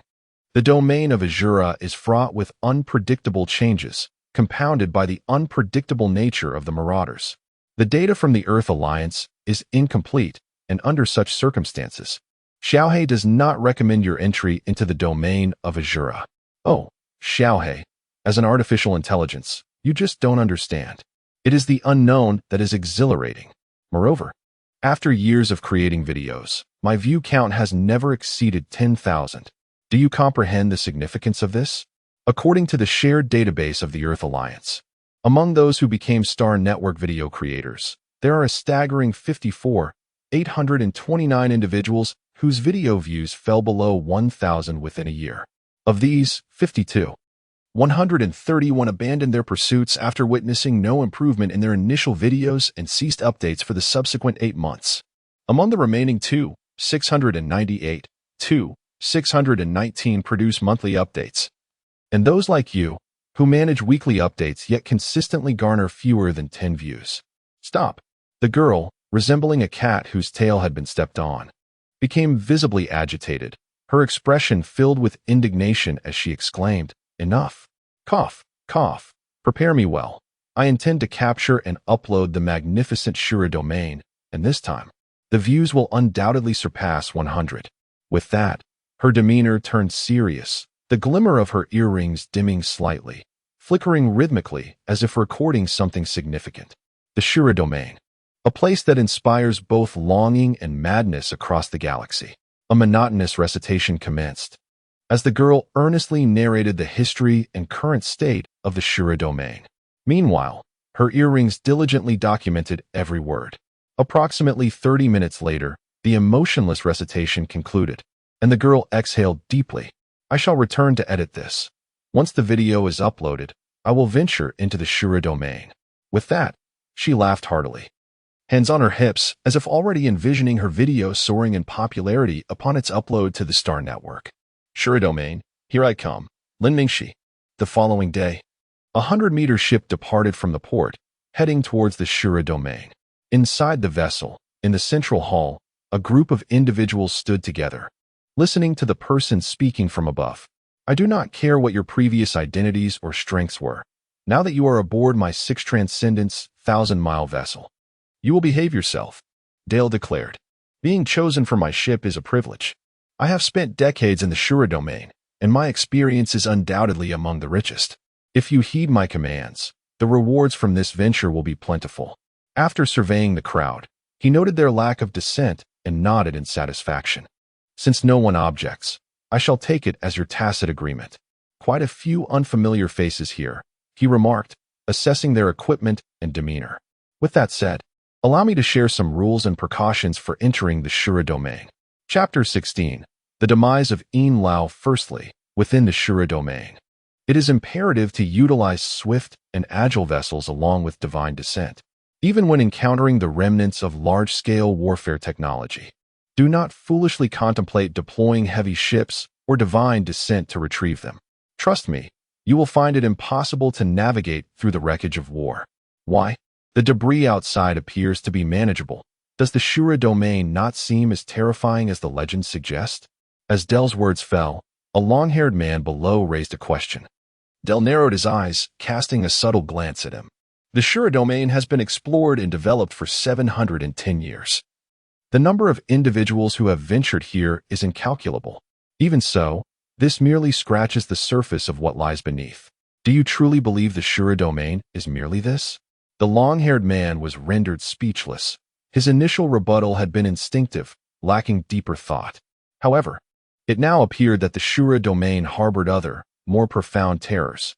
Del crossed his arms, a cold smile gracing his lips as he surveyed the crowd. In reality, the Shura domain presents three significant threats, the first being the remnants, the second, the marauders. As for the third, those of you who have not ventured within remain blissfully unaware, and even those lofty civilizations outside refuse to acknowledge it. The dark energy tidal waves capable of manipulating debris. What? That's impossible. Dark energy tidal waves can only disrupt energy, right? While they may last a long time. As long as we have sufficient supplies and shut down the ship's power system, we can withstand them. Indeed, how could dark energy tidal waves possibly manipulate objects?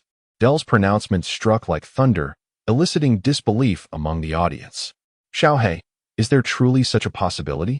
In the corner, Lin Mingxi, her robust frame leaning against the wall, murmured, dark energy tidal waves are caused by the eruption of dark energy in the cosmos.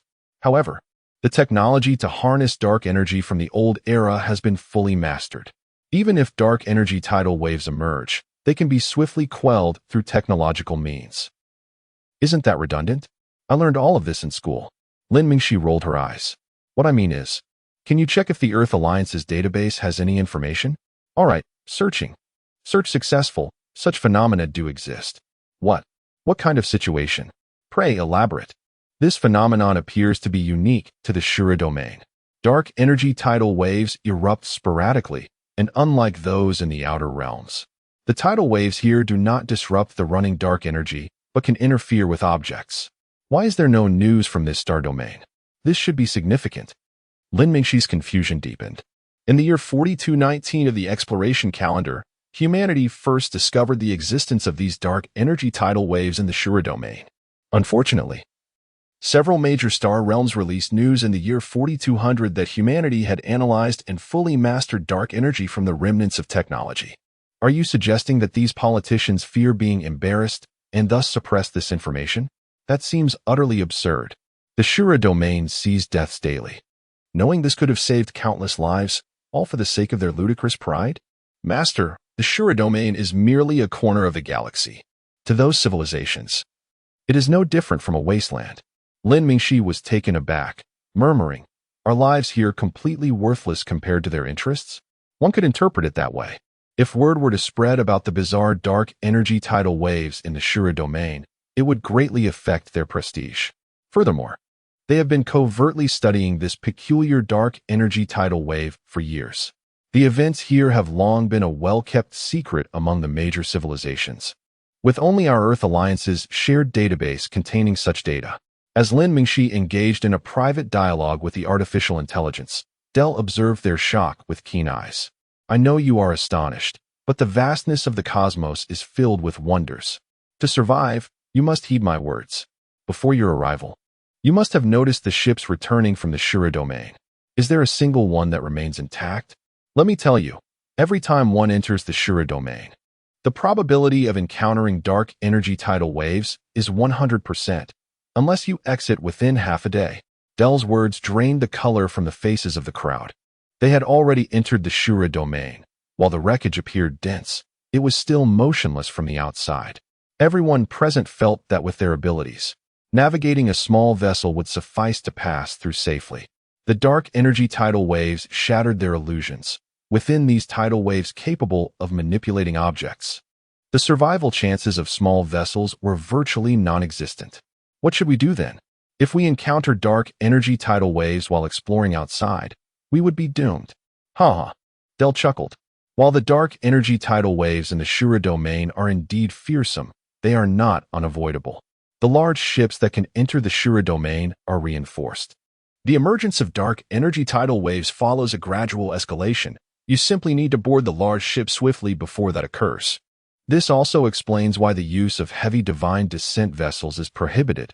Do not stray too far from the exploratory ship, otherwise, even light divine descent vessels will be unable to return before the dark energy tidal waves fully erupt.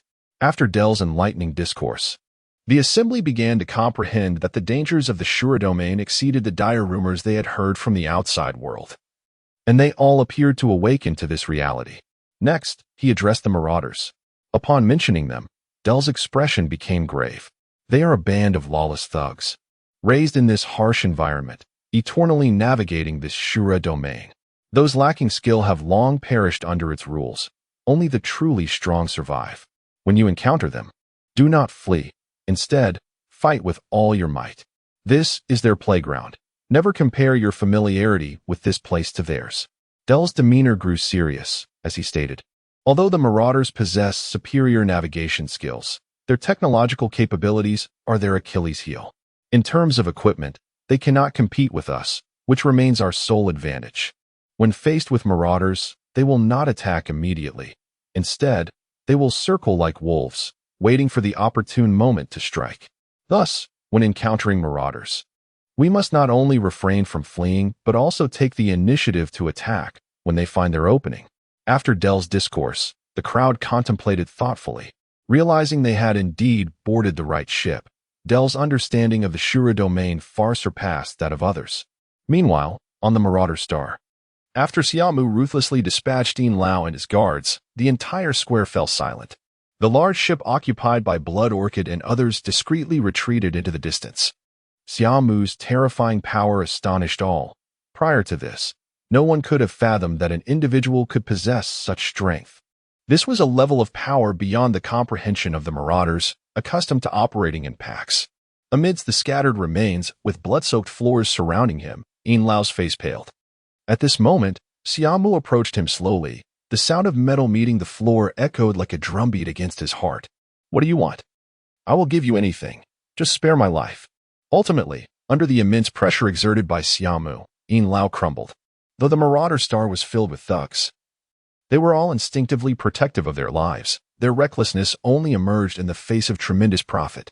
Accustomed to a position of superiority, Yin Lao found himself unexpectedly trampled into the dirt today, the immense contrast overwhelming him to the point of collapse. No need. Thank you. I can manage on my own, Xia Mu politely expressed, raising his Tang Dao to reveal a substantial severed head. In that moment, those present dared not breathe, frozen in place. After observing that no one else dared to advance, Xia Mu placed his Tang Dao against the back of the Xinjiang armor. The armor unfurled, revealing a recess perfectly designed to accommodate the weapon. "And my ethereal energy breaker cannon," Xia Mu murmured as the Xinjiang initiated once more, soaring towards a distant cluster of low buildings. There, nestled within an inconspicuous warehouse, rested a sci-fi-style behemoth of a cannon, its metallic lines exuding a cold allure. Approximately 20 meters in length, its flat muzzle gave it the appearance of a compact aircraft from afar. "Boss, the boss has been killed," exclaimed a figure, head bowed before the luminous console. What? Behind the cannon, a control panel displayed basic functionalities alongside an energy accumulation progress bar, which had reached 81. Next to the panel stood a man with a mohawk, who gasped upon hearing the news. "This is bad. Number 19 is coming." Before he could collect his thoughts, even graver news arrived. "Forget it, Ron." The relentless stream of dire tidings prompted the Mohawk man to abandon resistance entirely. But the ethereal energy breaker cannon. Another man hesitated. "Are you out of your mind? Number 19 is here to eliminate us. He seeks this very thing. Black Spade A is gone. We must flee." The Mohawk man dashed from behind the cannon, slapping the other man on the head. By the time Xia Mu arrived at the warehouse, the two were nowhere to be found, leaving only the charging ethereal energy breaker cannon behind. So, this is what it means to be a diehard fan? Yin Lao seems to have a misunderstanding of this term. Xia Mu approached and casually deactivated the energy accumulation, murmuring to himself. At that moment, a shadow appeared in the warehouse's sky. His Daijianyu spaceship hovered silently above. Gazing at the size of the Daijianyu and then at the ethereal energy breaker cannon, Xia Mu found himself in a predicament. To ensure the Daijianyu could be operated solo, he had maximized the use of space aboard the ship, equipping it with advanced AI. Now, incorporating the ethereal energy breaker cannon would prove quite challenging. Standing beside the cannon's control panel, Xia Mu suddenly exclaimed softly, and his hands flew rapidly across the controls. Is this a relic of lost technology? Chapter 17. The chaos of plunder. Familiar memories surged in Xia Mu's mind as his fingers deftly manipulated the central control screen. With a swift motion, parts of the mechanical armor on either side of the ethereal energy cannon retracted, revealing several thrusters. Subsequently, a ghostly blue light illuminated as the thrusters activated, causing the ethereal energy cannon to gracefully levitate. A seat emerged from the main control console, and Xia Mu settled into it, his eyes widening in astonishment. At that moment, the ethereal energy cannon resembled a diminutive spacecraft.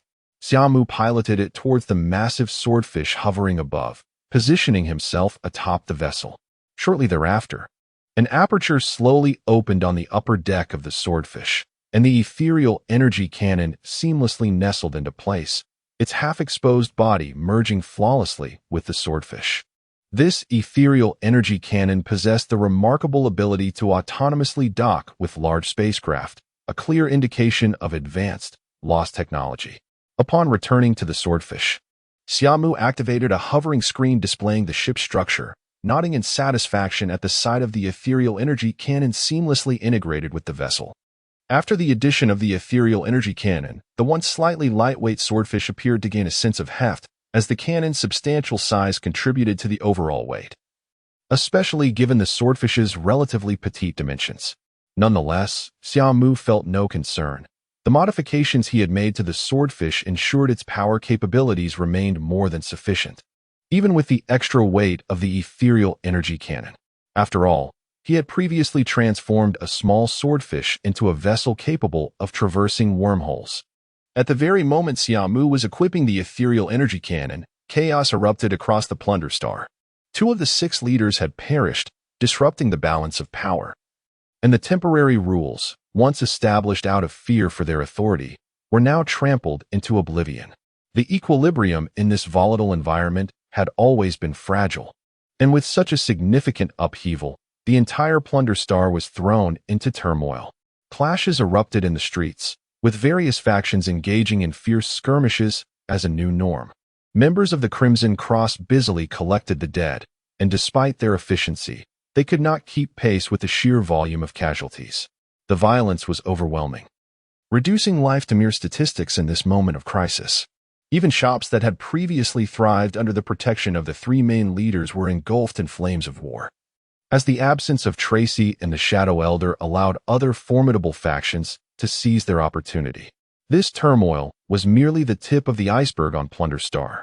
The critical shipyards and docks were the epicenters of the conflict.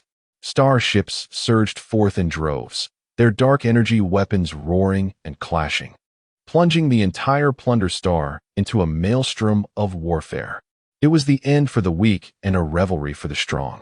With 2 major factions collapsing, the enormous prize was too large for any one group to claim, leading them to tactfully avoid one another while targeting the weakened powers. They were akin to hyenas on the savannah, relentlessly pursuing their wounded prey, seizing every chance to take a bite. Though the 2 factions had been decimated and were under siege by the likes of Dusk, Black Rose, and Crimson Cross, the vital resources under their command were not easily overtaken. Ultimately, the sudden outbreak of conflict caught everyone off guard. The major forces had left minimal military presence on Plunder Star, primarily focusing their efforts on raiding resources in the Shura domain. This unexpected chaos benefited the smaller factions, as they found themselves on a level playing field, a rare opportunity they would not squander. They resembled fearless piranhas, charging even in the presence of larger predators, eager to seize a morsel of the spoils. They understood that once the 3 major factions summoned their forces from the Shura domain, they would be left with nothing but scraps. Before the wormhole, Xia Mu piloted the swordfish, casting a final glance at the place where he had grown up. Explosions, cries, and the sounds of combat echoed from every direction, chaos reigning supreme. No longer lingering, Xia Mu withdrew his gaze as the engine assembly at the tail of the swordfish powered up, gently propelling the immense vessel into the wormhole. In the Shura domain, Days passed following Dale's address, with everyone aboard the 6,000-mile ship navigating the vastness. They had witnessed the dark energy tides that could draw objects, but due to their prior lack of exploration, the pressure fell solely upon their vessel, leaving the crew largely unperturbed. In these days, Lin Mingxi had maintained a solitary existence, her demeanor rendering her an uninteresting figure to others, which was precisely her intention. On this particular day, as the 6,000-mile ship came to a halt, Dale summoned everyone together. After each dark energy tide in the Shura domain, the positions of these wreckages shift significantly. Just moments ago, our observers detected a planetary fortress nearby, one that has likely escaped prior visitation. Now it is our opportunity. At his words, excitement glimmered in the eyes of the crew. After days of idle wandering within the Shura domain, Dale had finally pinpointed a target. Prepare your divine descents and ships. According to our rules, I will take 20% of the spoils. Without needing further prompting from Dale, his words barely echoed before the crew scattered like startled birds, each hastening to their respective storage for divine descent ships. Lin Mingxi was no exception. She approached a hatch, a beam of light sweeping over her eyes. Verification complete. The hatch is now open. An electronic mechanical voice resonated, accompanied by the sound of the hatch rising. Behind it lay a sleek, dark purple spacecraft, its overall appearance somewhat somber, with sharp lines that suggested speed. Indeed, this vessel, named Xylon, was one of Lin Mingxi's trump cards brought from the Earth Alliance. Despite its seemingly compact and lightweight design, its performance was formidable, rivaling the main battleships of advanced civilizations.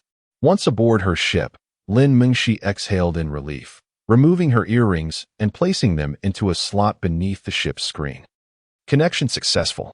Xylon system activated, commencing self-diagnostics. Weapon module, operational. Power module, operational. Armor module, operational. Hull module, detector identified. False imagery detected. Exclude? Interesting, Lin Mingxi mused, pinching her chin. Dale seems trustworthy, yet he harbors ulterior motives. But then again, how could a simple soul survive in the Shura domain? No need to exclude. Let's continue sending him false images. It will provide him with some comfort. Lin Mingxi replied coolly, as two orbs emitting a faint white glow levitated beside her. She closed her eyes, placing her hands together and exhaling gently. Activate Xylon. The ship trembled lightly as the internal systems illuminated, with a faint tail flame emerging from the rear. Xylon glided smoothly out of the storage bay, revealing a vast expanse filled with an array of ships, all sharing one common trait. They were all lightweight, small vessels. It appears that Dell's words carry substantial weight. Prior to their arrival, they had already researched the data on the Shura domain, and coupled with the first-hand experiences of the dark energy tides over the past few days, the authenticity of Dell's statements is undeniably corroborated. Ladies and gentlemen, I must reiterate the importance of being vigilant for signs of the dark energy tides. Should you discover any significant treasures, return immediately, for even if you manage to withstand the dark energy tides, I cannot guarantee that the 6 Transcendence 1,000-mile ship will remain in its original position. Upon hearing these words, the crowd felt a chill run down their spines. The dark energy tides they had experienced over the past few days had consistently displaced the 6 Transcendence 1,000-mile ship from its original location. If one cannot return before the dark energy tides erupt in full force, the only fate awaiting them in this Shura domain is death. Now, it has not been long since the last dark energy tide erupted. The next one is still some time away. This is your opportunity. Open the hatch. At Dell's command, the dark wall at the front of the fleet slowly parted, revealing the desolate and silent Shura domain before them. The engines of the ships roared to life as the hatch fully opened, and in that instant, the flames from all the ships surged forth, transforming into streaks of light that shot out from the belly of the 6 Transcendence 1,000-mile ship. These beams of light scattered like shooting stars, trailing long tails as they erupted from the ship's bow. Among them was Lin Mingxi's purple wand, leading the charge. The moment the hatch opened, the purple wand unleashed an astonishing burst of speed, plunging into the Shura domain. A massive wreck of a battleship loomed larger before her. A smile crept onto Lin Mingxi's lips as the purple Luan moved with the grace of a true mythical bird, effortlessly sidestepping the debris. However, another piece of wreckage soon followed, startling Lin Mingxi, who quickly maneuvered her ship to avoid it. But this was merely the beginning. An endless array of debris emerged, forcing her to dodge one after another without end. Warning, at the current speed and with your abilities, the ship is projected to crash in approximately 3 minutes and 45 seconds. I am acutely aware of the peril we face. Lin Mingxi gritted her teeth and slowed down the ship. Fortunately, her skills were exceptional, allowing her to reduce speed amidst the wreckage without any mishaps. So, this is the Shura domain. Truly terrifying. As the speed diminished, Lin Mingxi felt a sense of ease wash over her. Now, where shall I begin? Regaining her composure, she began to survey her surroundings with eager eyes. Xiaohei, it's time for you to shine. This technology must be from your era. Do any of these look familiar? Chapter 18. The Fortress of War. The analysis is underway. Initial assessment suggests the remains of a low-tier starship armor from the Lance era, deemed of no utilitarian value. Hey, Xiaohei, I've heard this was one of the pivotal battlefields of the past. Can you discern anything? Lin Mingxi conversed with Xiaohei while piloting the ship. I am merely a rudimentary AI of that era, devoid of knowledge regarding warfare. However, it is indeed remarkable. If what you say is true, your kind was ubiquitous, indicative of a formidable civilization. No, in that epoch, humanity was truly powerful. We AIs merely played a supportive role. Their physical forms were incredibly robust. Some could even bathe in stars. Those were the true warriors. Lin Mingxi waved her hand dismissively. I understand. What you speak of is merely hearsay. Even if it were true, it belongs to a bygone age. Our Earth Alliance has yet to encounter such beings. Not even among those humans who emerge from the interstitial time-space. In the end, it is you AIs who survived. Xiaohei found it difficult to counter this assertion. For Lin Mingxi spoke the truth. In that great war, it was not the godlike humans who endured, but the ordinary individuals who sought refuge in the folds of time-space. As for the reasons, Xiaohei could not ascertain, for those belonged to the ancient secrets. In another part of the Shura domain, outside the plundering star, a somewhat unusual spaceship gradually emerged from a wormhole. It was the Great Swordfish, armed with the Ghost Energy Destroyer cannon. At this moment, the number of vessels outside the wormhole was noticeably fewer than during Xia Mu's last return, with only a handful of ships hurrying toward the wormhole. Not a single vessel, like Xia Mu's, was departing. The gatekeepers, upon spotting the ship, instinctively retreated. As for any searches, what a joke. They were well aware of the chaos on the other side of the wormhole at Plundering Star. Conversely, they could only pray that Xia Mu would not linger and would depart swiftly. Xia Mu, however, had no intention of engaging with them. He had prepared ample resources for this journey, both food and dark energy sufficient to sustain him through interstellar travel. Moreover, those stationed at the wormhole, while their duties seemed imposing, were essentially impoverished. It could be said that anyone venturing out from Plundering Star was hardly wealthy, for one never knew when they might be robbed, and most would spend whatever they could. As the Great Swordfish glided into the Shura domain, the gatekeepers finally sighed in relief. They exchanged glances, confirming that Xia Mu had indeed departed. With the turmoil inside Plundering Star, it was an opportune moment to profit. Yet he chose to leave. Could it be that Yin Lao's speculation was accurate? Sure, let us not invoke Yin Lao. We are now the people of dusk. Upon entering the Shura domain, the Great Swordfish gradually accelerated, the remnants of war seemingly posing no hindrance. The 70-meter-long vessel navigated through the Shura domain with the grace of a true swordfish in the ocean. Inside the cockpit, Xia Mu, expressionless, placed his hands upon 2 floating orbs of light, maneuvering the Great Swordfish through the domain. The large ship's ability to soar swiftly through this realm would undoubtedly leave outside explorers astounded, as such maneuverability seemed beyond their comprehension. Suddenly, the speeding Great Swordfish executed a sharp turn, narrowly avoiding a colossal piece of debris that brushed against its hull. Following this perilous maneuver, the Great Swordfish showed no signs of slowing. Instead, it surged forward, carving an S shape to evade further wreckage. Even so, numerous remnants loomed in the distance, yet each time, The great swordfish narrowly escaped. Xia Mu felt nothing amiss. For him, it was as effortless as eating or drinking. Survival in the harsh environment of plundering star relied solely on the bounties of the Shura domain or through the spoils taken from others. Having grown up in such an environment, Xia Mu's combat abilities and extraordinary navigation skills were of the highest caliber. Each encounter with marauders or explorations within the Shura domain only heightened his sense of limitlessness.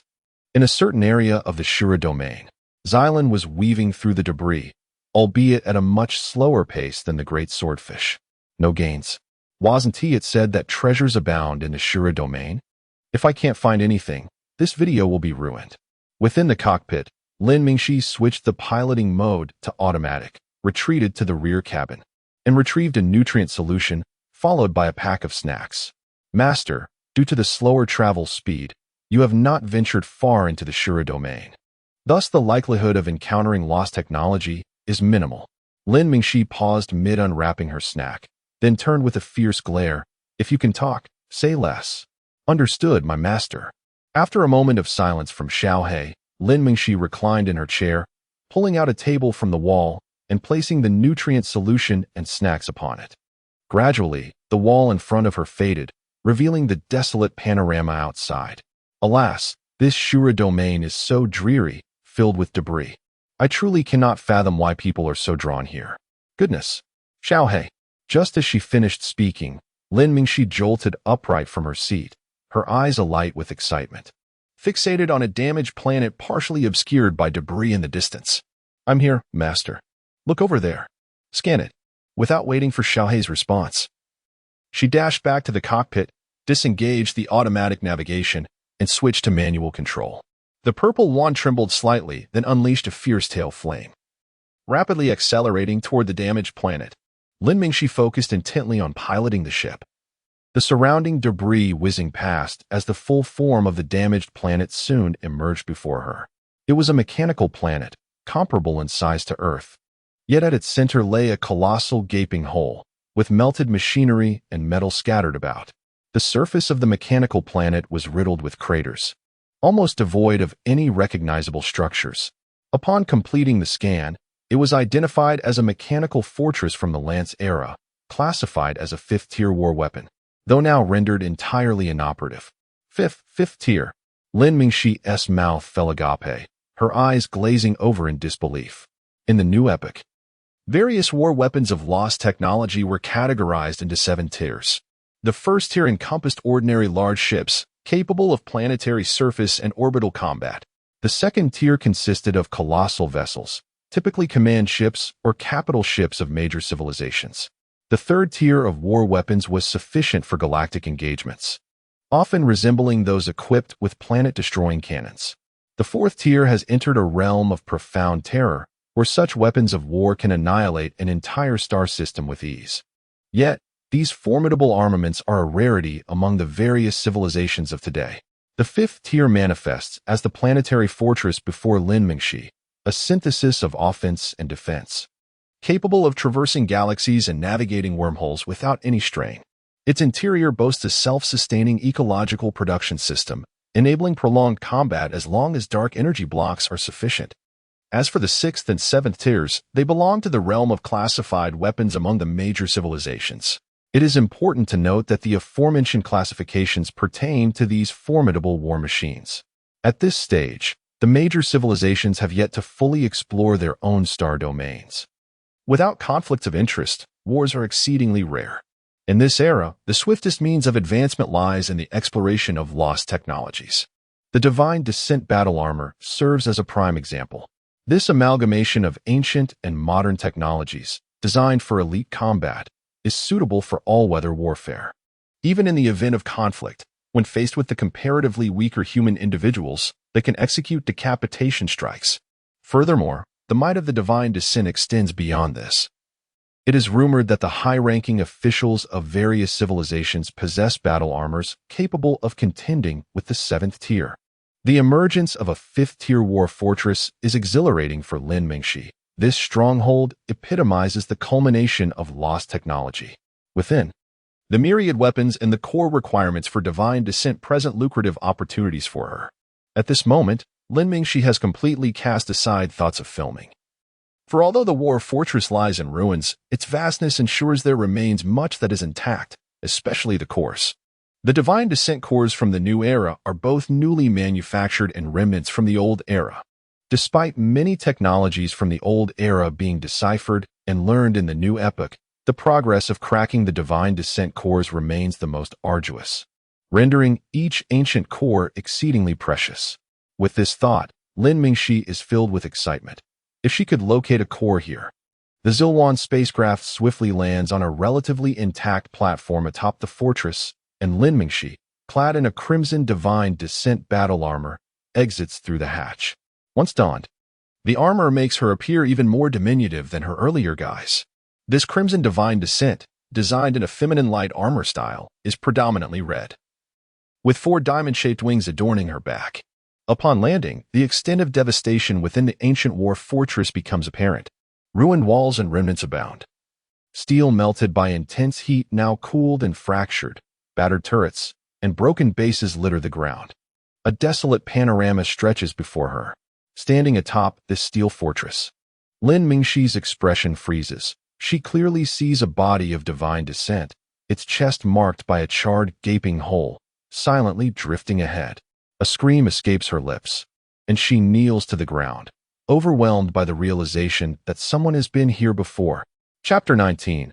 Dark Energy Tides. Alas, my war fortress. It is evident, Master, that your intellect is somewhat lacking. If everyone possessed your capabilities, it would take mere days in the Shura domain to uncover such a formidable structure as the war fortress. The entire realm would likely be in disarray by now. Silence. Speak not, lest you be mistaken for mute. Lin Mingxi retorted fiercely, rising to her feet.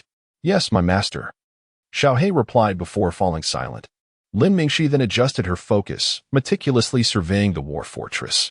Although others had previously explored it, the remnants of technology remained shrouded in mystery.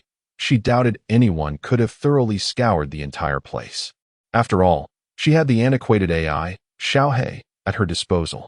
Initiate scanning, Xiaohe. I refuse to believe we shall find nothing. Acknowledged. Scanning initiated. Please maintain mobility. Lin Mingxi promptly activated her Divine Descent, commencing her patrol of the war fortress. In contrast to others who employed energy devices and their naked eyes for tedious inspection, she enjoyed a considerable advantage.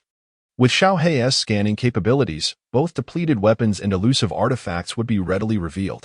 Together, the duo traversed the vast expanse of the fortress, which loomed large, presenting a considerable undertaking even with Xiaohe's assistance. An hour passed. Phew, this fortress is indeed vast, but that's advantageous. The likelihood of those others thoroughly searching it diminishes, for who could remain here constantly amidst the frequency of these dark energy tides? 2 hours. Why does it feel as though this war fortress has been discovered more than once? 3 hours. I refuse to believe that with Xiaohe. I shall walk away empty-handed. 4 hours. Having surveyed half, yet still no discoveries. Could it truly be completely devoid? With that thought, Lin Mingxi quickened her patrolling speed. 5 hours. Surely, no one could be so nefarious. 6 hours. Ah, there are indeed those wretched souls. Lin Mingxi gazed at a recently cut metal fragment, her heart heavy with despair. Only that area remains. She flew towards the last unscanned section, her eyes devoid of hope. Xiaohe continued to scan faithfully. Half an hour later, nothing. Empty, utterly void. Xiaohe. There truly are those destitute souls. They didn't even spare a decent alloy wall. They are devoid of humanity. Could they not leave me a token of my first fortune? Lin Mingxi could no longer contain her emotions. Master, although it may be inappropriate to speak now, the dark energy tide seems to be surging. Lin Mingxi? After searching for so long to find nothing. And now the dark energy tide is pursuing me? Despite her inner turmoil, Lin Mingxi ultimately obeyed her instincts, activating her Divine Descent at full power and racing towards the location of her ship. Simultaneously, the surrounding debris began to tremble slightly, as if some unseen force was drawing it towards itself. One by one, the remnants commenced their slow movement. Although the pace appeared sluggish, it was steadily increasing. Upon returning to the Zillion ship, Lin Mingxi's pupils constricted at the sight. Observing the dark energy tide from within the ship was an entirely different experience. Not only were the surrounding remnants affected, but even the Qinghuan ship was being drawn in. The dark energy tide resembled an undercurrent in the ocean, churning with an endless array of debris. As the ship powered up, Lin Mingxi was compelled to sacrifice some of its propulsion to adjust its flight path. Consequently, the vessel's speed diminished, yet it was merely the onset of the tidal surge, allowing the small vessel to navigate normally. On the other side, Xia Mu also sensed the surging dark energy tide. However, he merely furrowed his brow and chose to ignore it. To outsiders, the dark energy tide may be terrifying, but the inhabitants of the Plunder Star had their own methods. Having dealt with the dark energy tide over the years, they discovered that it was essentially an amalgamation of several surging dark energies. The greatest threat posed by the dark energy tide was the collision of debris at such times. As long as the armor was sufficiently thick, survival beneath the tide was feasible, even allowing for the navigation of ships along with it. Of course, if one possessed ample dark energy blocks for use, it was also possible to endure the tide for a week with the protection of an energy shield. Xia Mu activated the energy detector aboard his ship, and indeed, the dark energy tide was in a state of constant agitation, with bizarre curves appearing on the screen. After a cursory glance, Xia Mu regrettably shut off the display. The direction of this dark energy tide was misaligned with his intended destination, making it impossible to ride the wave. Turning towards the main control screen, Xia Mu swiftly tapped on it, resulting in transformations aboard the great swordfish ship. A thick layer of armor unfurled from the ship's hull, enveloping the energy cannon and the vessel itself. At that moment, the speed of the dark energy tide quickened, and the surrounding remnants rained down upon the armor like droplets of rain. Xia Mu surveyed the general direction of the tide as the ship slowly navigated upstream. To minimize losses amidst the dark energy tide, a substantial shield to block the incoming tide was the optimal choice. That was Xia Mu's aim, to find a shelter before the tide surged in earnest. Meanwhile, Lin Mingxi finally returned to the 6,000-mile ship just before the dark energy tide surged completely, accompanied by several others. Upon entering the cargo bay, the door did not close immediately, as there were still others yet to return. At that moment, the 6,000 miles was activating its energy shield to defend against the incoming debris. In the cockpit, Dale frowned as he observed the returning individuals. The newcomers were far too greedy, utterly oblivious to the terrors of the dark energy tide. Very well, I shall wait another 10 minutes. If they do not return, they shall become debris in this Shura domain. In the following 10 minutes, more individuals trickled back. The later arrivals wore expressions of trepidation, their ship in a pitiful state. Energy nearly depleted, and its surface riddled with dents, evidently having suffered numerous collisions with debris. As these individuals entered, the cargo door gradually descended, sealing shut. Hey, there are still some who haven't returned. Some of the earliest arrivals instinctively shouted towards the corner camera. Those fools can no longer return. This is the consequence of greed. With that said, the wall before everyone transformed into transparency, revealing the outside world where debris pelted against the energy shield like rain on leaves, creating violent ripples. We've barely returned. And why has the intensity of the tide escalated so dramatically? The last arrivals exclaimed in astonishment. Indeed, I was among the last to return. And while the tide was swift, it was not at this level. As if responding to the collective doubts of the crowd, Dell's cold laugh echoed once more. The surge of dark energy tides escalates at a geometric rate, truly a band of fools. Having lingered here for so long, they must have witnessed the tides. Yet they fail to note the patterns? Now, everyone must brace themselves. I do not possess the wealth to shield against debris with energy shields. No sooner had Dell's words fallen than several enormous pillars emerged from the armor outside, followed by the expansion of heavy armor that enveloped the entire ship, rendering it akin to a colossal egg. Subsequently, a cacophony of impacts reverberated. Boom, boom, boom, boom. The entire ship, the 6,000 miles, trembled violently, reminiscent of a fragile skiff tossed upon tempestuous waves. The others silently turned away. Dell spoke the truth, and they had been forewarned prior to departure. In such moments, they would naturally refrain from further discussion. Ultimately, Those who did not return made their own choices. Is this what interstellar existence entails? Lin Mingxi was momentarily taken aback, quietly retreating to her cabin. According to the data she had previously gathered, this captain was indeed commendable. Rarely would anyone employ energy shields to withstand dark energy tides during the return of explorers. A voice from beside her, that of Xiao He, broke through her reverie. Lin Mingxi, startled, then smiled wryly. It could be regarded as their chosen path. Upon returning, she would take the time to recuperate, vowing that next time she would unearth lost technology. This dark energy tide persisted for a full day before finally receding. The egg-like alloy armor surrounding the 6,000 miles was subsequently retracted.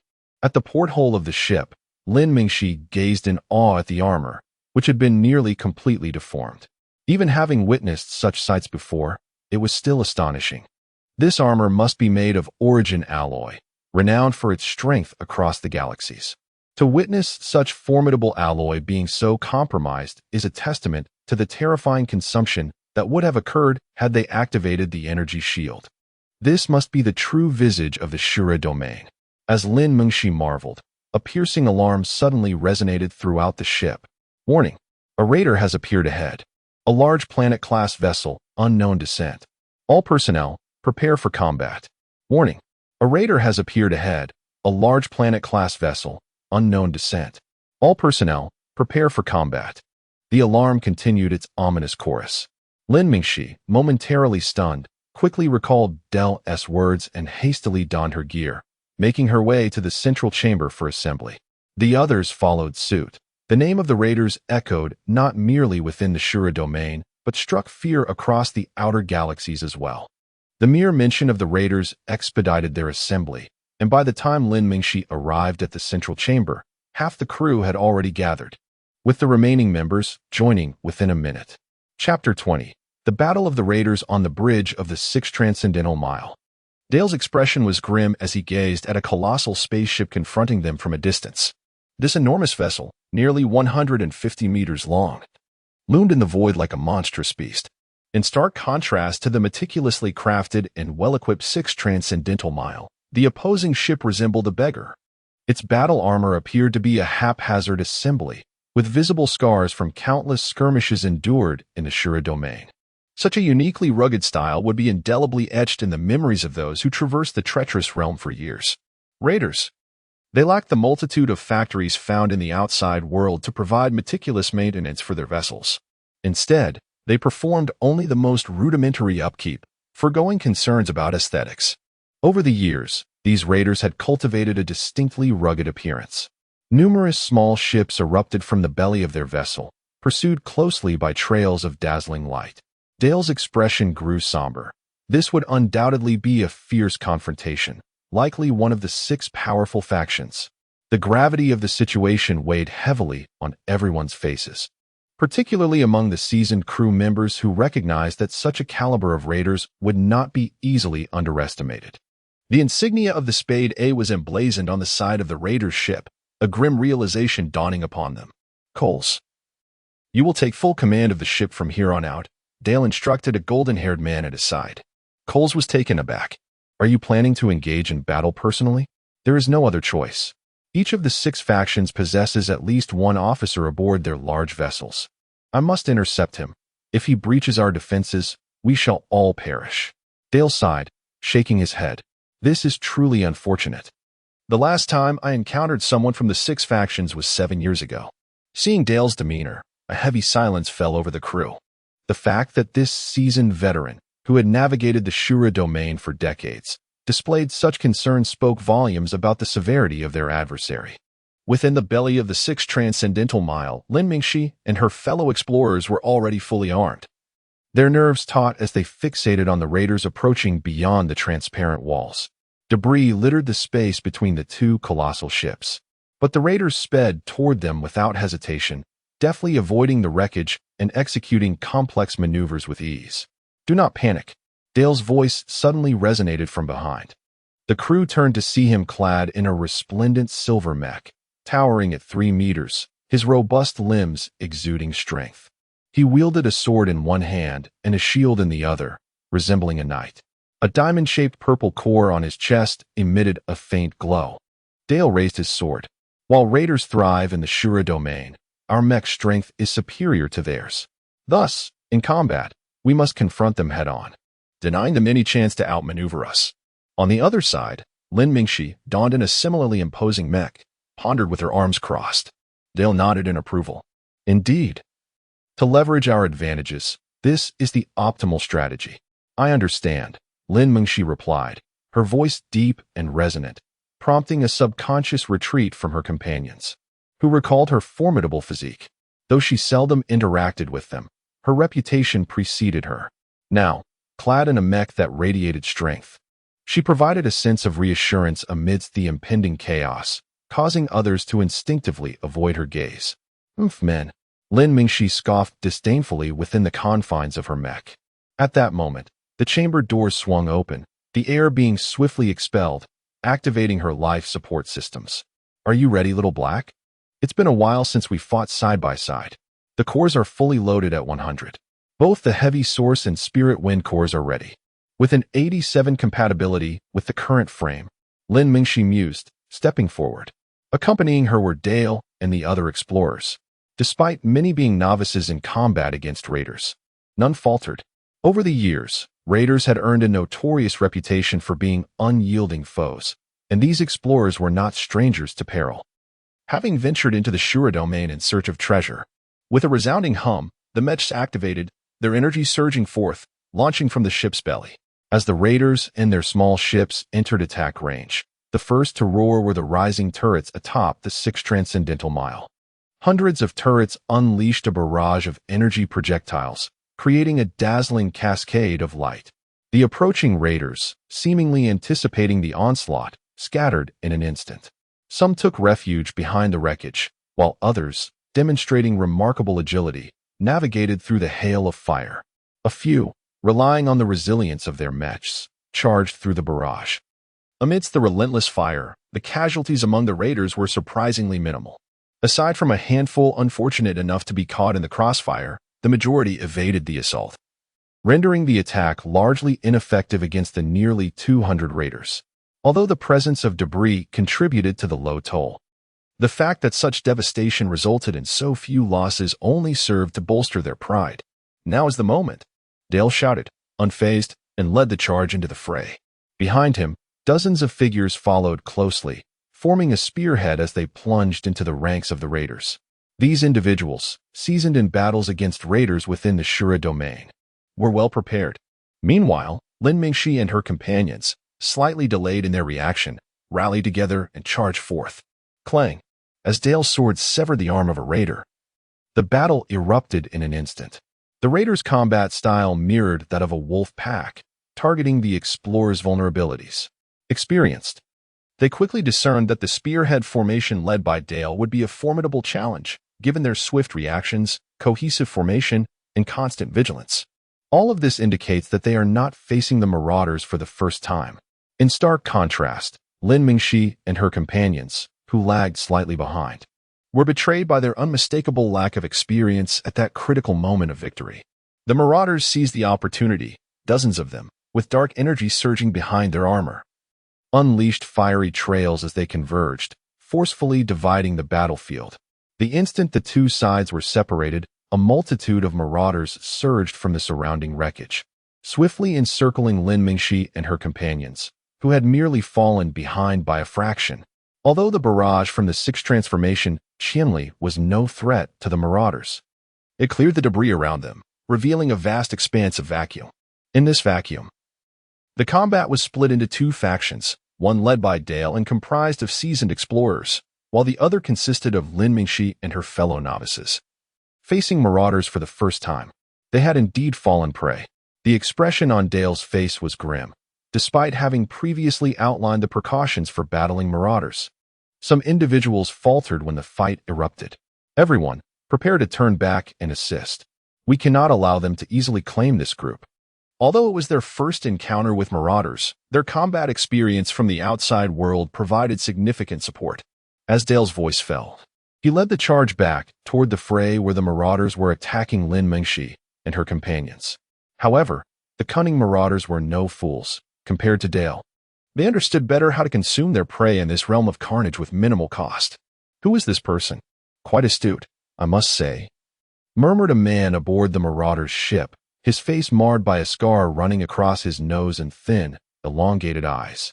Lord Lacey, this man should be Dale. He has been around in the realm of carnage for quite some time, and many small factions have found little success against him. Dale, is it? Clearing enough combat space with initial barrages to create a favorable environment, and then leading the charge to instill confidence in the newcomers, quite commendable, replied the man named Lacey, lightly tapping the glass of the viewport with his hand. As he spoke, the battlefield in the distance grew increasingly intense. In the chaos of divine descent, energy beams erupted in all directions, while numerous remnants of war were obliterated, causing the surrounding vacuum to expand with the aftermath of the combat. Boom! Lin Mingxi's formidable fist struck a marauder who failed to evade in time, and the marauder's divine armor twisted into a C-shape under the overwhelming force. Blood surged from the seams of the armor, indicating that the marauder would not survive. Chapter 21. The core of gravity the marauder never comprehended, even until death. How he had been so certain of evading a fist that ultimately struck him down, rendering him immobile as if ensnared in quicksand.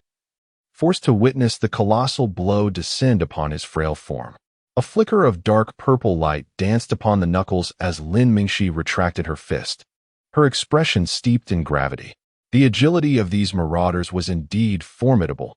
They slipped away like eels in water. Fortunately, my gravity core grants me dominion over gravitational forces. A bane to these rogues. A fierce gust assailed her from behind, leaving Lin Mingxi little time for contemplation as she swiftly raised her right hand. Clang! Sparks erupted as she abruptly pivoted, her elbow bending to unleash another punch that soared forth like a cannonball.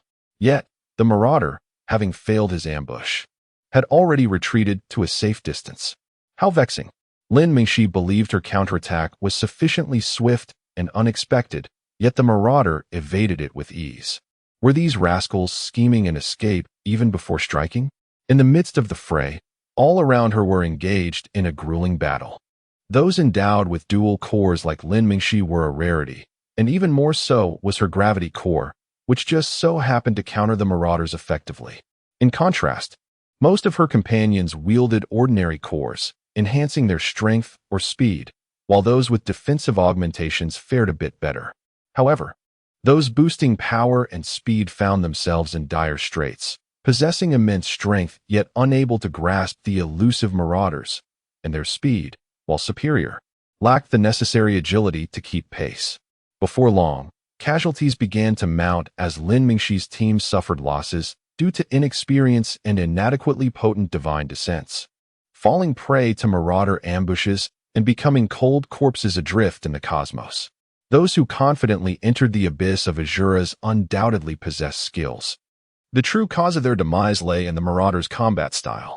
A single encounter with a marauder could send a combatant stumbling backward, only to be besieged by multiple marauders like phantoms, resulting in a swift demise. This exemplified the fundamental disparity between marauders and explorers. The former possessed an exceptional ability to seize opportunities in battle.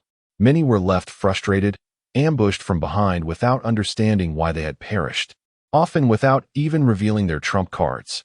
At that moment, Lin Mingxi found herself ensnared by three marauders, who displayed an uncanny ability to engage without lingering, striking swiftly and retreating just as quickly. Yet, when an opportunity arose, they revealed their sharp fangs with alarming speed, biting fiercely at her most vulnerable points. Facing three foes, Lin Mingxi felt an immense pressure.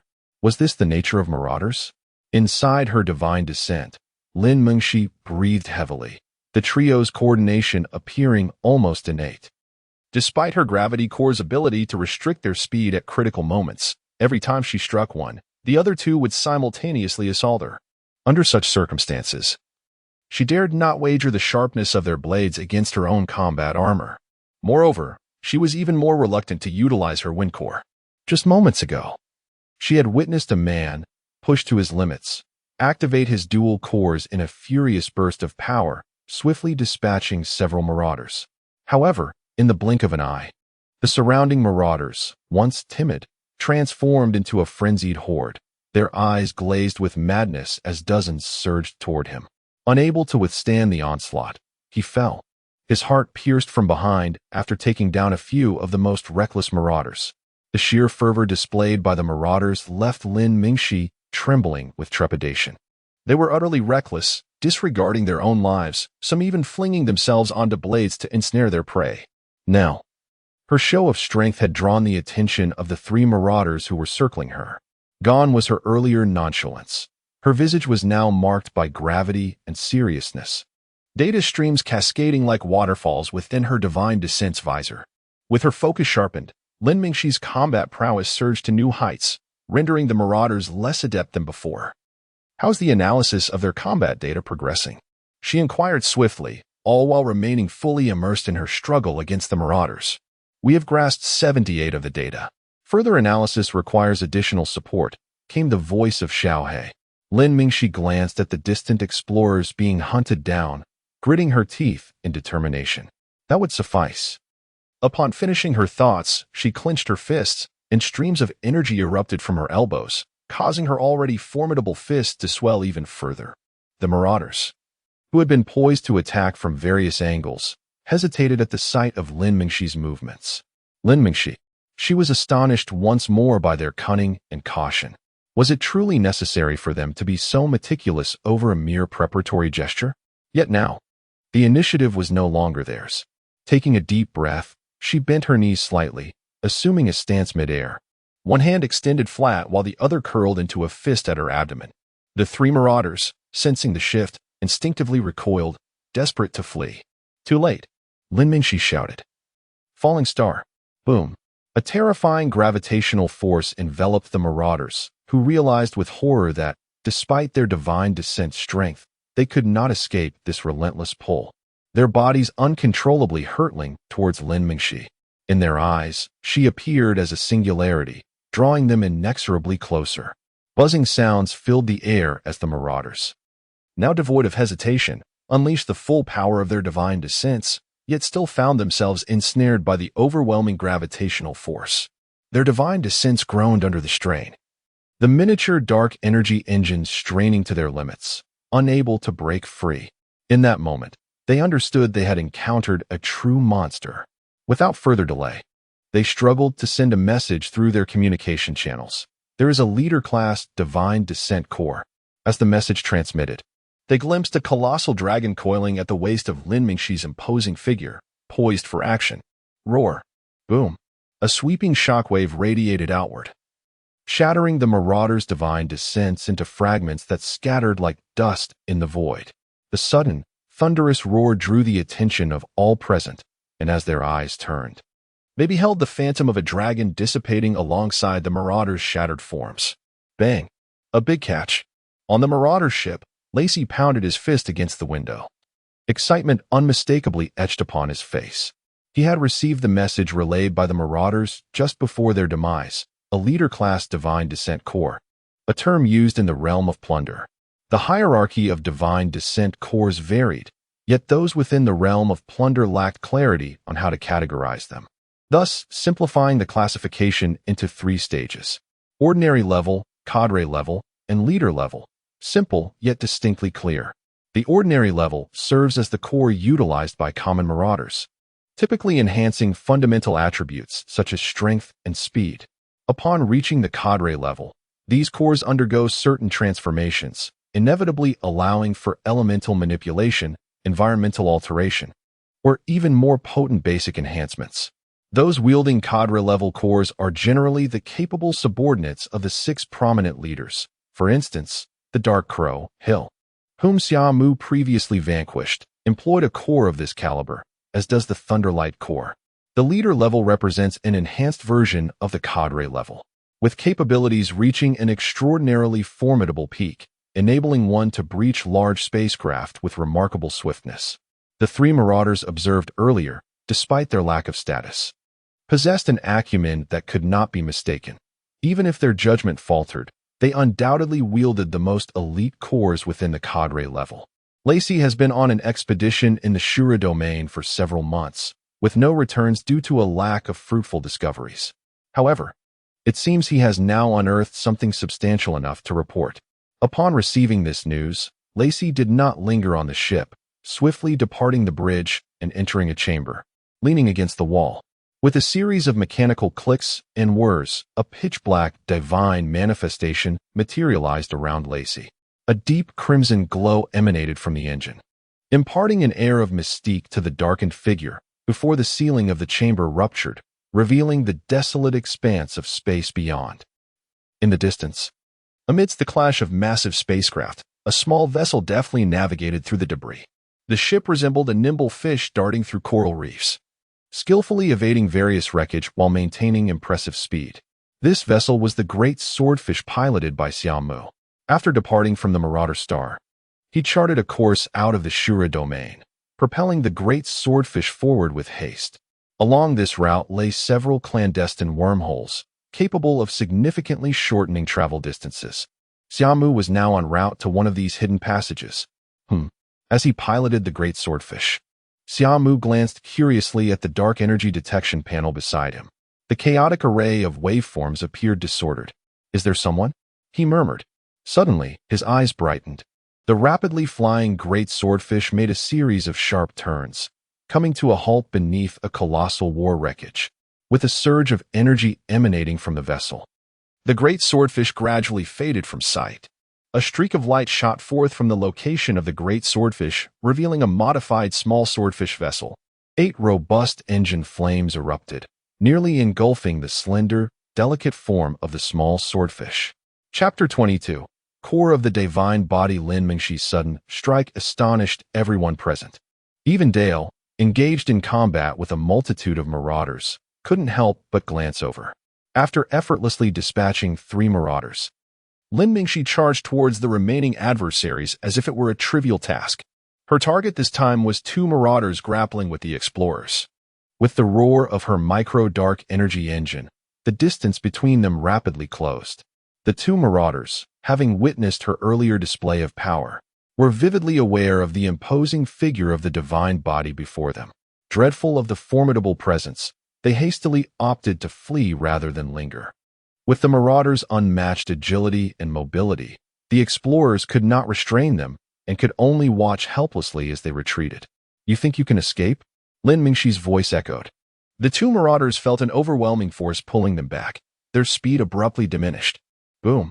Before they could regain their momentum, Lin Mingxi swiftly surged forward, delivering 2 decisive punches that ended the encounter. Her unexpected ferocity took everyone by surprise before the remaining marauders could react. Over 10 of their number had been struck down with a thunderous force. The explorers, astute in their recognition of Lin Mingxi as a powerful ally, swiftly gathered around her, using her as a spearhead to penetrate the marauder encirclement. Initially, their inexperience against the marauders led to significant losses, but the survivors quickly adapted. The marauders, realizing the formidable divine body had appeared, attempted to regroup and launch a coordinated assault, only to find the explorers gathering at an equally rapid pace. The chaotic skirmishes gradually evolved into a more organized group confrontation, with the explorers rallying behind Lin Mingxi while the marauders formed a wide net, employing harassment tactics. Detection indicates the enemy ship has deployed a high-energy divine body, level currently unknown.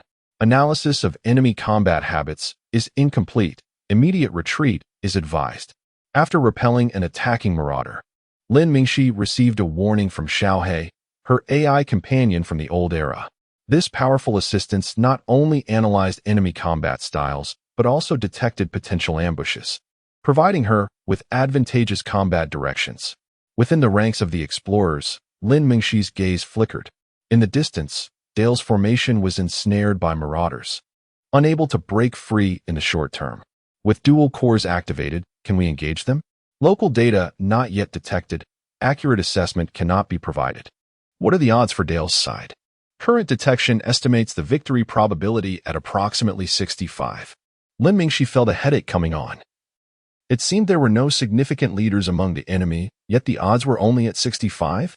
The Marauders' collective strength was formidable, likely elite members of a major faction. The Ace of Spades. Lin Mingxi recalled the insignia she had seen previously, along with the information provided by Dale. Was this fortune or misfortune? As several marauders approached like hyenas, Lin Mingxi prepared to retaliate when Xiao Hei's warning interrupted. The enemy's high-ranking divine body has arrived on the battlefield. These three are bait. Without hesitation, Lin Mingxi withdrew her fist. Boom. As she retreated, a divine body of an explorer revealed itself from the shadows, exploding with a thunderous blast. Having narrowly escaped, Lin Mingxi glanced at the shadow with a heavy heart. Impressive reflexes. A chilling laughter echoed through the public channel. Unfazed, Lin Mingxi remained focused.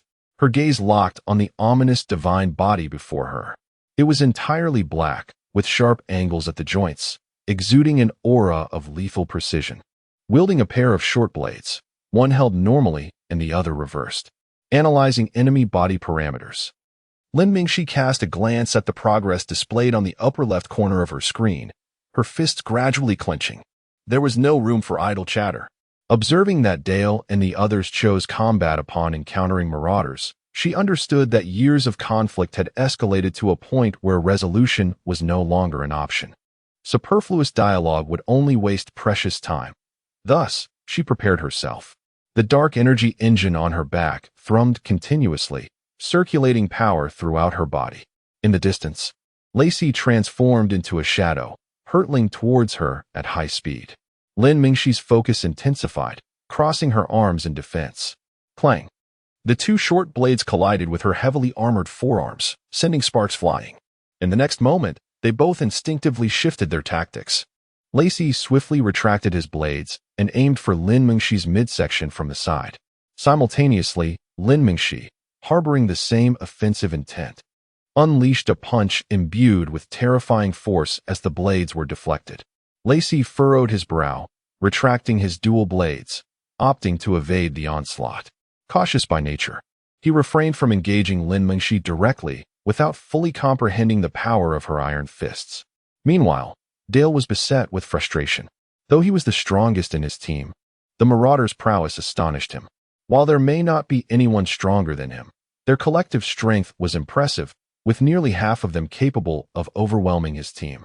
Had he not been the spearhead, continually disrupting the Marauders' formation, the explorers would have been devoured long ago. Was this the true might of the six major factions? Dale's mind was heavy with concern. He knew little about the Marauders' six factions, with few encounters to draw from. The Ace of Spades team was evidently an elite force. He glanced at Lin Mingxi, locked in combat with Lacey, his anxiety mounting. Lacey's strength was undoubtedly on par with his, having remained within the confines of a large ship. He clearly believed that the Marauders could easily dismantle his team. As events unfolded, had it not been for Lin Mingxi's abrupt outburst, the battlefield, meticulously carved by the Marauders, would have claimed all lives by now. These Marauders were powerful, ruthless, and cunning, truly the most formidable adversaries. The stalemate between Lacey and Lin Mingxi sparked a glimmer of hope within him. Whichever side could break free first might turn the tide of battle in their favor. Dale recognized this opportunity and, assessing the situation, concluded that his side had the most potential for a breakthrough. Everyone prepare. We must swiftly penetrate their ranks. We cannot continue this way. Gritting his teeth, he voiced his command over the communication channel, the dark energy surrounding his divine body surging with intensity. Meanwhile, the battle between Lin Mingxi and Lacey escalated to a fever pitch, with Lacey's ghostly speed and agility encircling Lin Mingxi in a relentless duel. The formidable might of Lin Mingxi's iron fist instilled a sense of dread in him, compelling him to refrain from a direct confrontation. Aha! Truly a big catch. Today, you are mine. The more he engaged in combat with Lin Mingxi, the more exhilarated Lacey became. Through their skirmishes, he grew increasingly convinced that Lin Mingxi's armor core had undoubtedly reached a leader-class caliber. Once he obtained this core, he could return and forge a suit of armor that would perfectly harness its potential.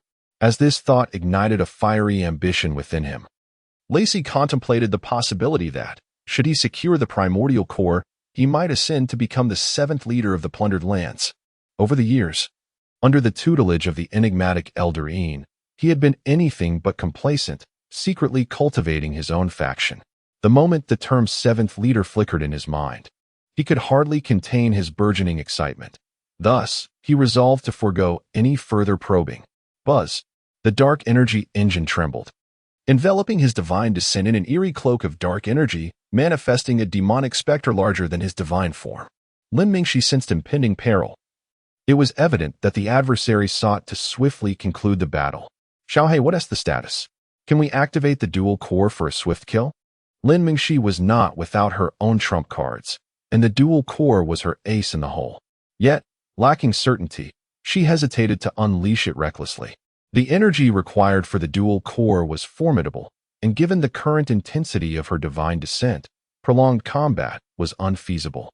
Moreover, considering the cunning of the marauders, should she fail to land a decisive blow, her opponent would likely flee without a second thought.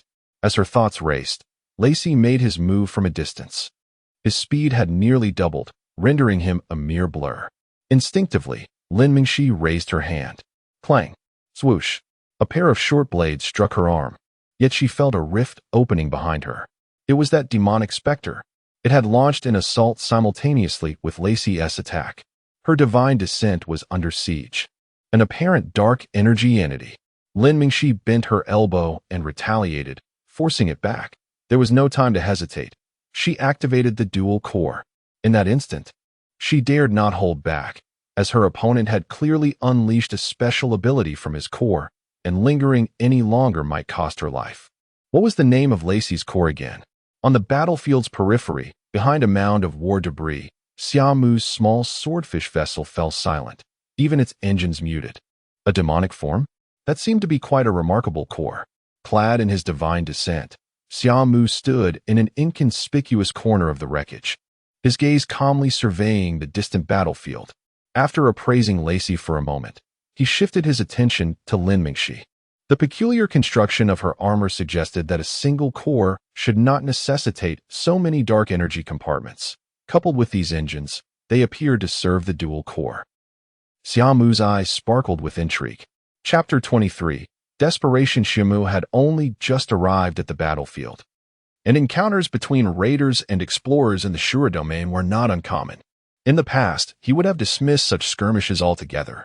However, the energy fluctuations from this particular clash piqued his interest. He could discern the considerable strength of both combatants from the explosive dark energy waves. In the realm of raiders, strength often equated to wealth. As he departed from the raiding planet, unfamiliar with the external environment, Xia Mu sought to gather as many resources as possible. He had even prepared for an extended interstellar voyage with ample supplies stored aboard the great swordfish. At that moment, Xia Mu remained oblivious to the fact that the starry skies beyond the Shura domain had transformed dramatically, contrary to the old man's assertions. While Xia Mu lay in wait, the external conflict intensified. Del, aiming for a breakthrough, abandoned his previously cautious combat style, leading his forces with the ferocity of a true blade, attacking with reckless abandon and even trading injuries for gains.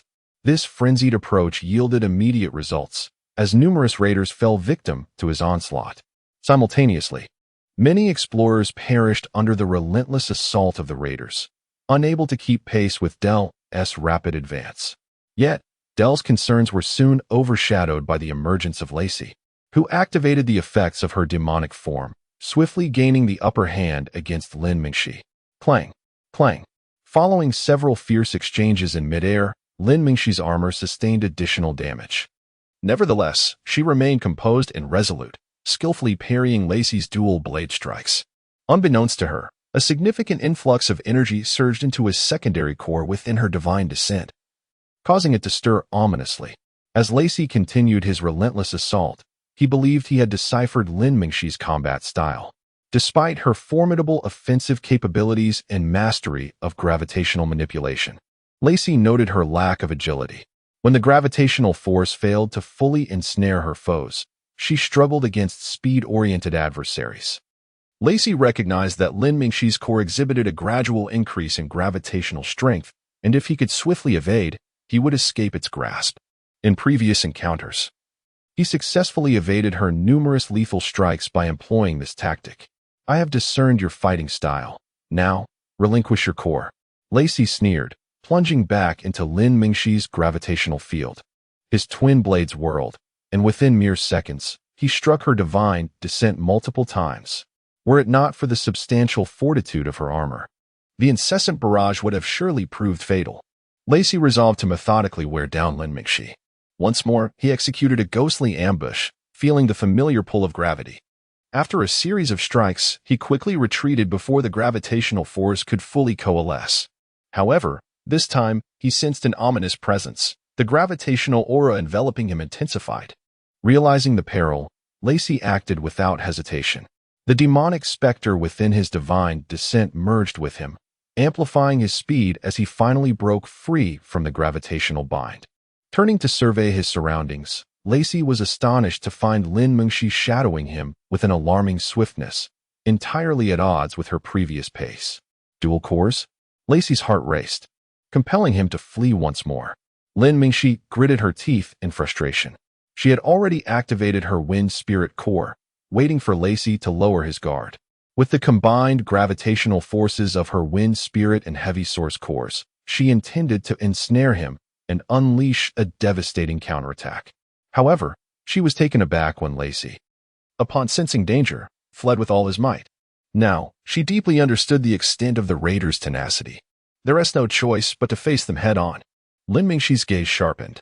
She activated both cores simultaneously, unleashing an invisible gravitational force that surged forth, while her wind spirit core propelled her speed to new heights.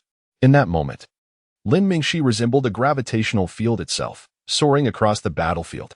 Numerous raiders engaged with explorers found themselves stumbling as they entered her gravitational range, only to be swiftly dispatched by the explorers seizing the opportunity. Lacey, seeking a swift escape, noted this turn of events with growing anxiety. Though Lin Mingxi struggled to contain him, she could effortlessly eliminate the other raiders. If she continued this onslaught, even if her dark energy were depleted, he could not seize the core. Damn it!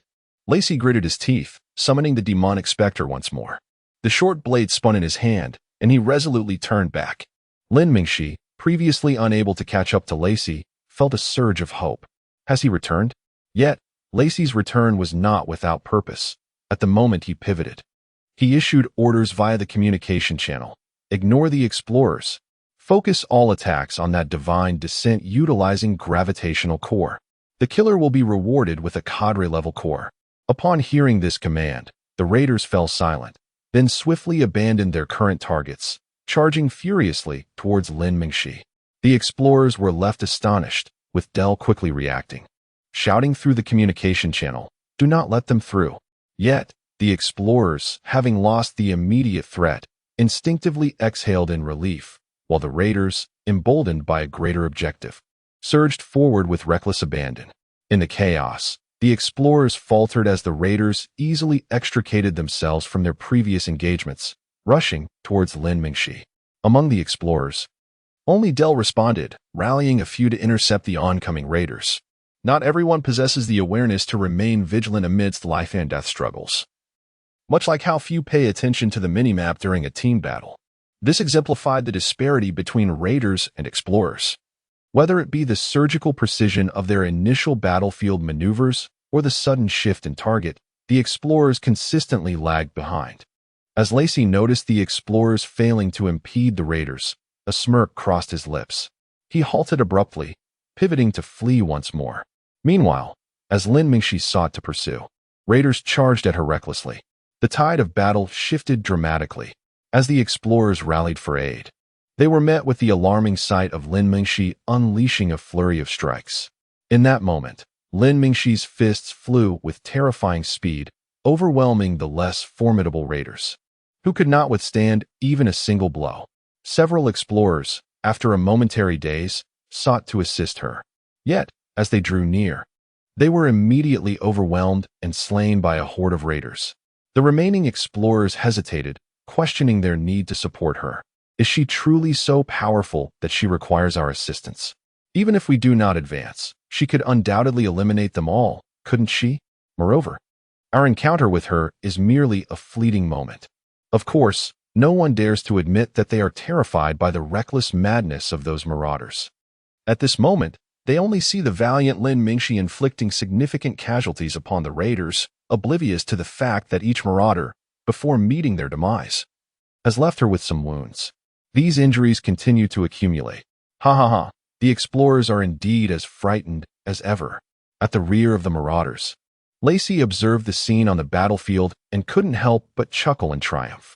Each time they clashed with the explorers, whenever the tide began to turn against them, everyone would band together to confront their strongest, causing hesitation among the others, who would often shy away from providing support.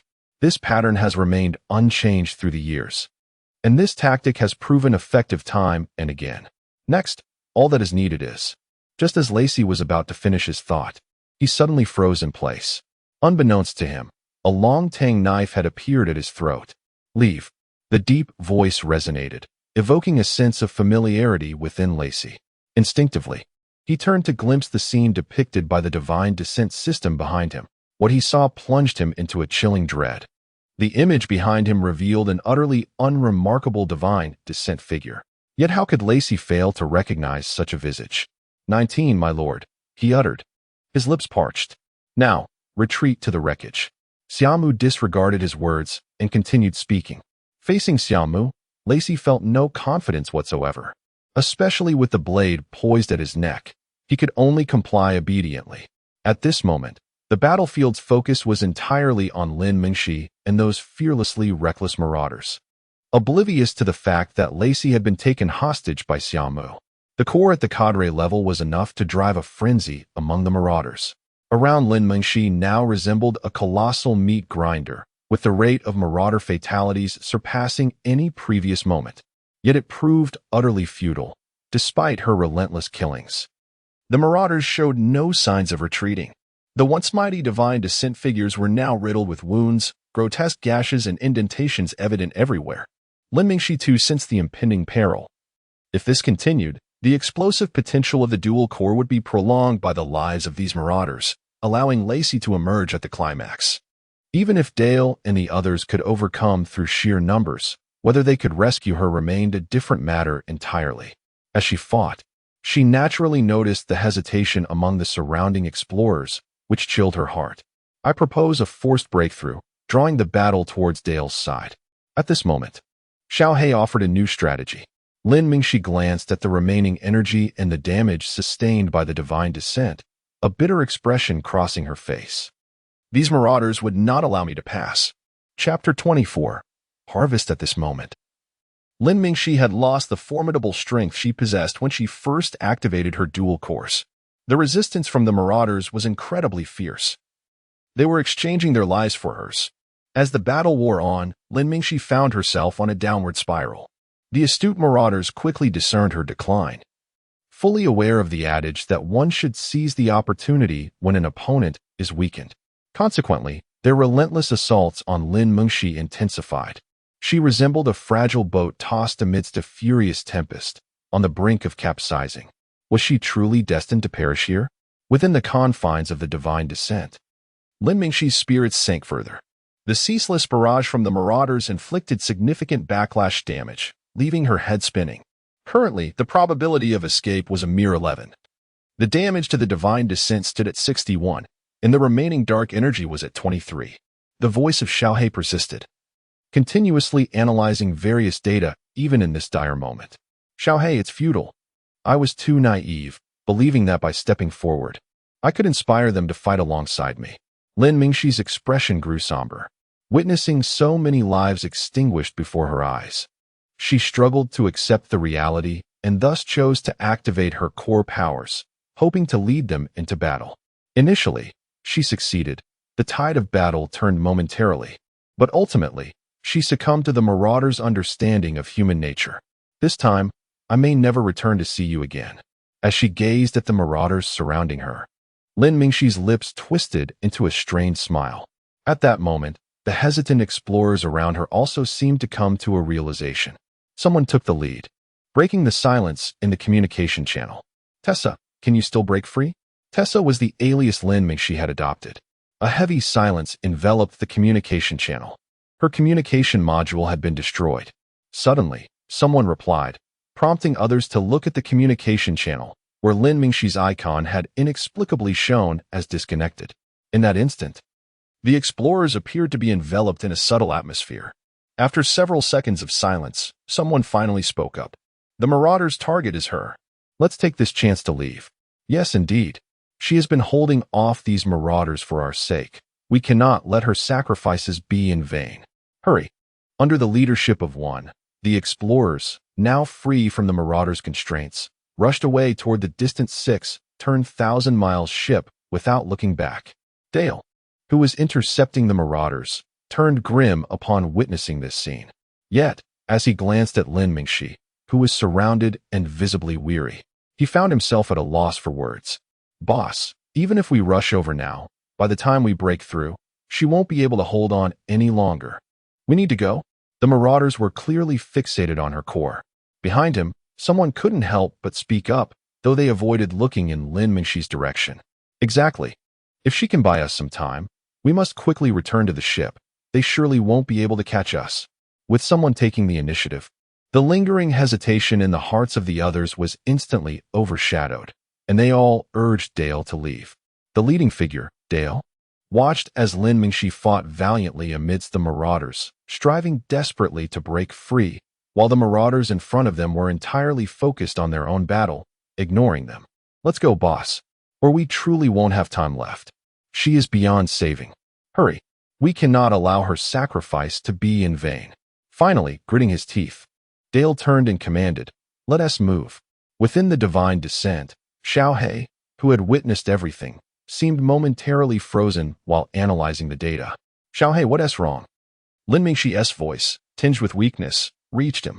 Having been with her for so many years, she easily sensed Xiao's momentary stillness. At this moment, her vision was filled with marauders, rendering the outside world unrecognizable. Nothing, just analyzing data. The departure of the explorers went unimpeded by the marauders. At this moment, their sole focus was on the solitary Lin Mingxi in the distance. As the explorers retreated, it appeared that Lin Mingxi's divine descent had reached its limits. Clang. A marauder-esque battle knife struck Lin Mingxi's back, embedding itself in the heavy armor of the divine descent. I've got her. Two marauders wrapped a mechanical chain around her right hand, binding it thrice. Boom. With a tremendous swing, a burly marauder smashed the ankle of Lin Mingxi's divine descent to the ground. More attacks followed, and the dark energy engine on the back of the divine descent was instantly destroyed. Divine descent damage, 98. 44. Bionic mechanical exoskeleton ankle damaged. All dark energy engines have ceased operation. The life support system of the divine descent has been destroyed, unable to isolate the shock. Transitioning to control the bionic mechanical exoskeleton. Severe damage detected in the bionic mechanical exoskeleton. Immediate evacuation required. The alarms from Xiao blared incessantly as the interior of the divine descent fell into darkness. The marauders outside showed no signs of relenting, and even though the divine descent had ceased its attacks, their onslaught continued unabated against Lin Mingxi. At this moment, the damaged divine descent had lost all functionality, leaving only the most basic armor capabilities. Thud. Inside the divine descent, various attacks reverberated through the armor, blood staining the interior crimson. Lin Mingxi's complexion turned pale as her consciousness began to fade. Boom. Faintly, she seemed to hear the distant rumble of thunder, her awareness slowly sinking into that rainy night. Torrential rain fell relentlessly, accompanied by the resounding crack of lightning that sent shivers down one's spine. Let us get a divorce. Heh, you wretched woman. Even in divorce, I will ensure you suffer. I have already secured custody of her. I will nurture her to grow into the finest courtesan. Isn't this the sordid life you revel in? I will make her as filthy as you. Suit yourself. We have no ties left. Don't regret it. You wretched spawn, get up and come with me. The sound of rain intensified, and the pain in her wrist mirrored the man dragging her through the downpour. Wretched spawn, you dare to run. Don't run. Come back. Beep, beep, bang. The man was flung backward, crashing against the railing, blood gushing forth as his eyes widened in disbelief, fixed on her. Yet curiously, she felt no fear. Instead, an overwhelming sense of tranquility and serenity enveloped her, lulling her into a desire for an eternal dream. Master's life is in peril. initiating emergency life support systems for the bionic mechanical exoskeleton. Activation successful. External threats have been neutralized. A greater threat approaches. Xiao Hei's voice began to clarify, rousing Lin Mingxi from her half-conscious state. Gasped. She inhaled sharply, drawing in the air provided by the emergency life support system, instinctively glancing at the marauders around her. At this moment, her divine descent was utterly ravaged, all systems destroyed, and she could only glimpse the external situation through the breaches of her armor. At this moment, the night sky outside lay in serene stillness, scattered with the drifting corpses of marauders. Upon closer inspection, one could discern the wounds on these marauders, which appeared eerily uniform, as if their chests had been cleaved open by a sharp blade. Suddenly, with a crackle, the armor of the divine descent fell away, revealing the battered form within. Lin Mingxi was taken aback, instinctively turning her head, only to behold an unremarkable, somewhat tattered divine descent, in whose grasp were her two cores, the heavy source and the spirit wind. Was it possible to survive in space without relying on divine descent? This individual was none other than Xia Mu. Upon discovering that the marauders had bested Lin Mingxi and were preparing to dismantle the cores, he swiftly eliminated Lacey with a decisive strike, then plunged into the fray after disassembling the core. He surged forth with unbridled strength, activating both cores simultaneously while drawing a Tang Dao from his back. The combination of the Thunderlight core and the ominous specter proved insurmountable for the marauders. Like a tiger among sheep, Xia Mu unleashed a flurry of attacks, and the marauders fell like wheat before the scythe, as they realized the formidable presence before them was none other than the illustrious leader, Xia Mu. Their resolve dissipated, and they scattered in panic. However, after such a prolonged engagement with Lin Mingxi, their armor's dark energy was nearly depleted, rendering even escape a distant luxury when faced with the fully powered Xia Mu. "Who are you?" Lin Mingxi managed to inquire, her voice strained despite her weakness. "Oh, there is no need for you to know me," Xia Mu replied, merely curious. As he spoke, he lifted the Tang Dao once more. "Please do not kill her." A strange language erupted, entirely unlike the common tongue of the galaxy. In Xia Mu's view, the language translation module in the lower left corner, which had remained inactive, suddenly sprang to life, translating the blocky characters. The Tang Dao Xia Mu held frozen midair. In that moment, Lin Mingxi's eyes widened in shock. The voice that had just spoken belonged to Xiao Hei. Moreover, he had not used the galaxy's common language, but rather the tongue of her homeland, Earth's language. The most astonishing fact was that the individual before her understood it. At this juncture, Xia Mu's heart stirred with a wave of emotions. Ultimately, he turned the Tang Dao, striking the back of her neck with the blade. Lin Mingxi's vision darkened, and she promptly lost consciousness. Having completed these actions, Xia Mu grasped Lin Mingxi's hand, contemplatively leading her back to the little swordfish. Meanwhile, on the Marauders' large spacecraft, the moment they witnessed Xia Mu's entrance, they unhesitatingly veered to escape. In contrast, the explorer ship had vanished before Xia Mu's arrival, leaving only the corpses of marauders and explorers in the void of space to bear witness to the events that transpired. Upon returning to the little swordfish, Xia Mu deposited Lin Mingxi onto a chair and secured her with mechanical restraints.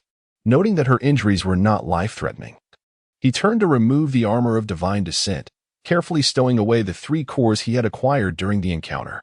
Chapter 25. The doubts of Lin Mingxi. As Xia Mu brought Lin Mingxi back aboard the small swordfish spacecraft, Xiao Hei had been observing quietly throughout the process, too apprehensive to utter a sound. The scene of Xia Mu slaughtering the marauders had left a deep impression on it, from every conceivable angle. Lin Mingxi had no chance of overcoming him, had it not been for the familiar program it detected on Xia Mu's battle armor, which ultimately proved to be a fortunate gamble. Both would have already perished in this desolate realm of Shura, though they had temporarily escaped death. The uncertainties of their future loomed large, and it could only wait for Lin Mingxi to awaken before contemplating their next move. The small swordfish emerged from the wreckage, its 8 powerful engines igniting once more, propelling it swiftly through the debris. The location where the great swordfish was docked was not far, and soon Xia Mu returned, bringing 3 cores back to the cabin along with Lin Mingxi, who remained bound, her biogenic exoskeleton's emergency repair system tirelessly working to mend her wounds. After setting the great swordfish on autopilot, Xia Mu turned and entered the adjacent chamber housing the divine descent apparatus. For a moment, only Lin Mingxi, tightly bound, and Xiao He, adorned with earrings, remained in the cabin. Lin Mingxi had been unconscious for 2 full days, awakening just as the life support system's energy was on the brink of depletion. Upon regaining consciousness, the parched sensation in her throat prompted her to glance around, and upon realizing she was in an unfamiliar spacecraft, she was struck with alarm. Xiao He, what is going on? Lin Mingxi whispered urgently. We have been captured by a far more formidable marauder. Xiao He recounted the events that transpired while Lin Mingxi was unconscious. You mean that individual possessed a terrestrial language converter? Lin Mingxi's pupils contracted slightly. An older version from over a century ago? Wasn't that before the establishment of the Galactic Union Treaty? Did humans from the Earth Alliance come this way? It was information disseminated when Earth civilization broke free from the Milky Way. Lin Mingxi's expression shifted, her face contorting with confusion. How could anyone still possess such relics after all this time? Speaking of which, how do we escape from here? The thought of her predicament weighed heavily on Lin Mingxi. Sigh, the instructor was right. One must never trust others in interstellar civilization, nor should one reveal their wealth so readily. This time, I truly fell for it. A sigh escaped her lips as she recalled the earlier battle with dismay. With a soft click, a side door opened, and Xia Mu emerged, a tray in hand bearing a bottle of nutrient solution and a flask of water. Upon noticing Lin Mingxi had awakened, he merely cast a fleeting glance before proceeding deeper into the cabin. Hey, you captured me. At least you could follow some protocol and explain the reason. Lin Mingxi couldn't contain herself any longer and called out. Who are you? Only the retreating figure of Xia Mu and the slowly closing door of the bridge answered her. Xiao He, what do you think he wants? After thorough analysis, it seems he captured you due to your connection to the Earth Alliance. I know that much. He spared my life only because I spoke in the Earth language. Lin Mingxi slumped in her chair, weary, having been unconscious for 2 days without nourishment. Relying solely on the emergency life support system for energy, she felt the fatigue settling into her bones as the system's power waned. Approximately half an hour later, the door to the bridge opened, and Xia Mu emerged yet again, this time ignoring Lin Mingxi entirely as he entered another chamber. The following day unfolded in this bizarre manner. After the emergency life support system lost power, coupled with the exhaustion from the previous battle, Lin Mingxi reached her limit. As before, Xia Mu returned with another nutrient solution and water. Lin Mingxi hung her head, despondent, listening to the approaching footsteps, feeling as though her spirit had been extinguished. Not even wishing to lift her gaze, she had confirmed by now that this was undoubtedly the act of a deranged individual. When the familiar footsteps drew near, Lin Mingxi braced herself for them to pass by, but to her astonishment, they halted right in front of her. The mechanical restraints clattered to the ground, and Lin Mingxi nearly collapsed, struggling to maintain her balance. Xia Mu bent down, placing the nutrient solution and water before her, then stepped back. Without a moment's hesitation, Lin Mingxi seized the nutrient solution and drank deeply, followed by a generous gulp of water. Though devoid of flavor, she swore it was the most exquisite nourishment she had consumed in ages. The concentrated energy gradually coursed through her limbs, and after a while, Lin Mingxi finally felt revitalized. Let us talk about Earth. Xia Mu's voice broke the silence. Lin Mingxi slowly lifted her gaze, finding him leaning against the wall, his eyes devoid of emotion, scrutinizing her. A flurry of thoughts raced through Lin Mingxi's mind. His inquiry was hardly unexpected, as her survival hinged entirely on her knowledge of the Earth Alliance. I asked, "Will you kill me?"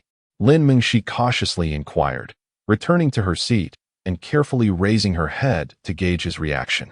Yet, Xia Mu remained silent, merely observing her. For reasons unknown, despite his lack of verbal response, Lin Mingxi felt an overwhelming pressure. Forget it. Perhaps this is merely the universe returning to years I should never have lived. Her voice grew heavy, her eyes losing focus as she seemed to drift into memories. A slight smile playing at the corners of her lips. Xia Mu, undeterred, continued to watch her silently from his position against the wall. After a prolonged silence, Lin Mingxi finally emerged from her reverie, her face brightening with a smile that seemed incongruous with her current state. "Just kill me," she stated flatly, her demeanor calm. The carefree spirit she once possessed having vanished entirely. In this moment, she resembled a weary traveler, resigned to the inevitability of death after gaining insight into the nature of existence. Xia Mu lifted his eyes to glance at her, then slowly walked over, retrieving the tray before turning to leave. "Wait, aren't you going to do something? Shouldn't you be angry at my willingness to die without divulging anything?" Lin Mingxi was momentarily taken aback by his indifference. Fortunately, Xia Mu seemed to have no intention of restraining her again, allowing Lin Mingxi the opportunity to survey her surroundings. The biogenic mechanical exoskeleton on her ankle had been shattered by the marauder's strike, leaving her mobility severely impaired. She could only shift slightly to observe her surroundings. It appeared she was situated in the central chamber of the spacecraft, which was semicircular in shape. At the front, there was a door likely leading to the bridge, where she had glimpsed electronic data screens when Xia Mu passed by earlier. To her left were two other doors, where Xia Mu spent most of his time, leaving Lin Mingxi unaware of their contents. As for the right side, it appears to be a resting and food storage area, from which Xia Mu would emerge with a basin during each summer. However, something struck Lin Mingxi suddenly. Was there truly no one else aboard this vessel? Observing the structure, it was undeniably a large spaceship. Based on my reconnaissance after he opened the door several times, it seemed he was the only living person on the ship. Xiao Hei's response left Lin Mingxi in profound silence. Wasn't it said that the equipment in the realm of plunderers was generally outdated? A single pilot operating a large spaceship? What absurdity! Having reached this conclusion, Lin Mingxi could no longer maintain his composure.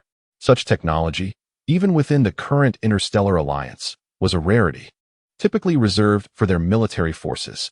Due to the multitude of functional modules on a large spaceship, relying on a single individual to operate it was undoubtedly a formidable challenge. Additionally, maintenance was a considerable undertaking, far beyond the capabilities of an ordinary AI. This must be a streamlined version of a large spaceship with an exceptionally high-level system AI. I attempted to breach its defenses, but failed, and any forced intrusion would undoubtedly attract attention. Even a streamlined version is remarkably formidable. This is a large spaceship. If those military forces from outer civilizations were to discover it, they would likely go into a frenzy. Lin Mingxi exclaimed softly. Meanwhile, in another chamber, Xia Mu observed Lin Mingxi conversing with Xiao Hei on the screen, deep in thought with his chin resting on his hand. Although Lin Mingxi had endeavored to lower his voice, he was still successfully captured by several communication devices installed in the hall by Xia Mu. The following day, Lin Mingxi was astonished to find that the individual seemed to have changed his mind, no longer permitting him to remain in the hall, but instead clearing out a small room specifically for him, complete with a private shower system. However, as he led Lin Mingxi to the door, Xia Mu paused. "You may refrain from discussing information about Earth civilization, but I require knowledge of the outside world." After a moment of contemplation, Xia Mu continued, "The Shura domain?" "Yes, beyond the Shura domain." Upon hearing this, Lin Mingxi's mind raced. "What specifics do you wish to know? The Xingxing civilization? Or the Opal civilization?" "All of it." Xia Mu regarded her with a serious expression. Lin Mingxi's heart jolted, and she discreetly inquired, "Do you intend to leave the Shura domain?" "Indeed." Immediately regretting her question after hearing Xia Mu's response, Lin Mingxi realized that his nonchalant admission indicated a desire to silence her after obtaining the information. After asking, "Will you kill me?" Hearing this, Xia Mu appeared momentarily taken aback, seemingly surprised by her inquiry, for this was the second time Lin Mingxi had posed such a question. Observing his astonished expression, Lin Mingxi felt an uneasy sensation. Shouldn't one eliminate the root of the problem after inquiring? Chapter 26. External information. Lin Mingxi thought to herself. This person is indeed peculiar. How could one ask about rooting out an enemy with such indifference? Moreover, this is the very target you wish to eliminate. The suspicion in his gaze towards her was something she could hardly endure. Internally, Lin Mingxi was in turmoil, while her expression remained ashen. "Why should I divulge anything to you?" Her earring, a small black object, was engaged in frantic calculations. Since the initial exchange between Xia Mu and Lin Mingxi, it had been synthesizing various conditions to ascertain Xia Mu's intentions. However, Xia Mu rarely engaged in dialogue, rendering the analysis incomplete. Now, with just a few exchanged words, the database regarding Xia Mu was rapidly expanding. I am not adept at tormenting others. Since you refuse to speak, there is little I can do. Xia Mu contemplated for a moment and then addressed Lin Mingxi earnestly. A shock coursed through Lin Mingxi's heart, followed by a resigned smile. Have I truly reached this point? Sneaking out this time has escalated beyond my expectations. I never anticipated risking my life here. Once Xia Mu confirmed that she would not reveal anything, he ceased his futile efforts, clenched his fist, and prepared to strike. At this moment, Lin Mingxi's ankle was already injured from the battle, making evasion nearly impossible. Yet, she lamented, I cannot return without sufficient gains. She closed her eyes, realizing that Xia Mu, capable of dispatching those marauders in such a brief span, possessed formidable physical prowess. A single blow would undoubtedly spell her doom. Memories flooded her mind, recalling the children, and tears slipped from her eyes. With an expression of calm, Xia Mu unleashed his strike with startling speed. Wait, we can negotiate. The voice of Xiaohe suddenly emanated from Lin Mingxi's earring. In a hidden corner, within Xiaohe's database, a progress bar dedicated to analyzing Xia Mu's character and behavior was steadily filling. 49 complete. The well-defined fist halted mere inches from Lin Mingxi's nose, the force of the punch stirring her hair backward. Xiaohe? Lin Mingxi opened her eyes in surprise. You must wish to escape from the Shura domain. Yet you are utterly oblivious to the circumstances outside, aren't you? Xiaohe disregarded Lin Mingxi's surprise, speaking rapidly to prevent Xia Mu from ending her life before it could finish. An AI that has evolved consciousness. Xia Mu retorted instead of providing a direct answer. Lin Mingxi gasped, exclaiming, It merely has a more extensive database. Indeed, Xiaohe's voice transformed into a slightly delicate feminine tone. Xiaohe! Lin Mingxi cried out, realizing that something was amiss. Among the various civilizations, AIs do exist, but those like Xiaohe, capable of evolving consciousness, are exceedingly rare. Their emergence often incites turmoil among civilizations. Such AIs, irrespective of their applications, are terrifying entities, coveted yet feared by many civilizations. This represented Lin Mingxi's greatest secret. She had always been careful to keep Xiaohe concealed, fearing the exposure of its autonomous AI nature. The repercussions would be relentless pursuits by various civilizations and hunters alike. Oh, Xia Mu replied nonchalantly, retracting his fist. The external information you possess is insufficient as leverage for negotiation. I understand. Lin Mingxi's earring continued to flicker. At this moment, she was at a loss for how to proceed. The situation had far exceeded her expectations. State your conditions. Xia Mu snapped his fingers, and a mechanical chair rose from the floor behind Lin Mingxi. She instinctively took a seat as Xiaohe continued. You must be quite unaware of the external information, particularly regarding the Shura domain's standing. Xia Mu nodded. Xiaohe's assertion was indeed accurate. Information about the outside world was scarce on the Plunder Star. Over the years, many had been captured and interrogated, but the rapid turnover of information, particularly in such a chaotic region, meant that much was lost amidst the turmoil of conflicts. In an environment where survival demanded utmost effort, who would bother preserving information? The Shura domain is merely a remote corner of the Dawn Galaxy, one among countless others of similar size. This territory is governed by 5 great civilizations: the Creation Star Civilization, the Opal Civilization, the Lancelot Domain, the Galactic Domain, and the Earth Alliance. Throughout this discourse, Xiaohe had been keenly observing Xia Mu's expression, hoping to discern any shift that might aid their forthcoming dialogue. However, it was utterly disappointing. Whether discussing the Dawn Galaxy or the 5 great civilizations, Xia Mu's demeanor remained unchanged, steadfastly indifferent. Undeterred, Xiaohe continued. Though the epic war obliterated 2 super civilizations, humanity within the subspace has re-established civilization, thriving as never before. Presently, the 5 great civilizations are the sole arbiters within the now-formed Dawn Galaxy, and the Shura domain, Xiaohe elaborated, sits at the edge of the creation star civilization, having been the epicenter of several major battles during the Epic Wars, leaving behind a wealth of pre-epic technology.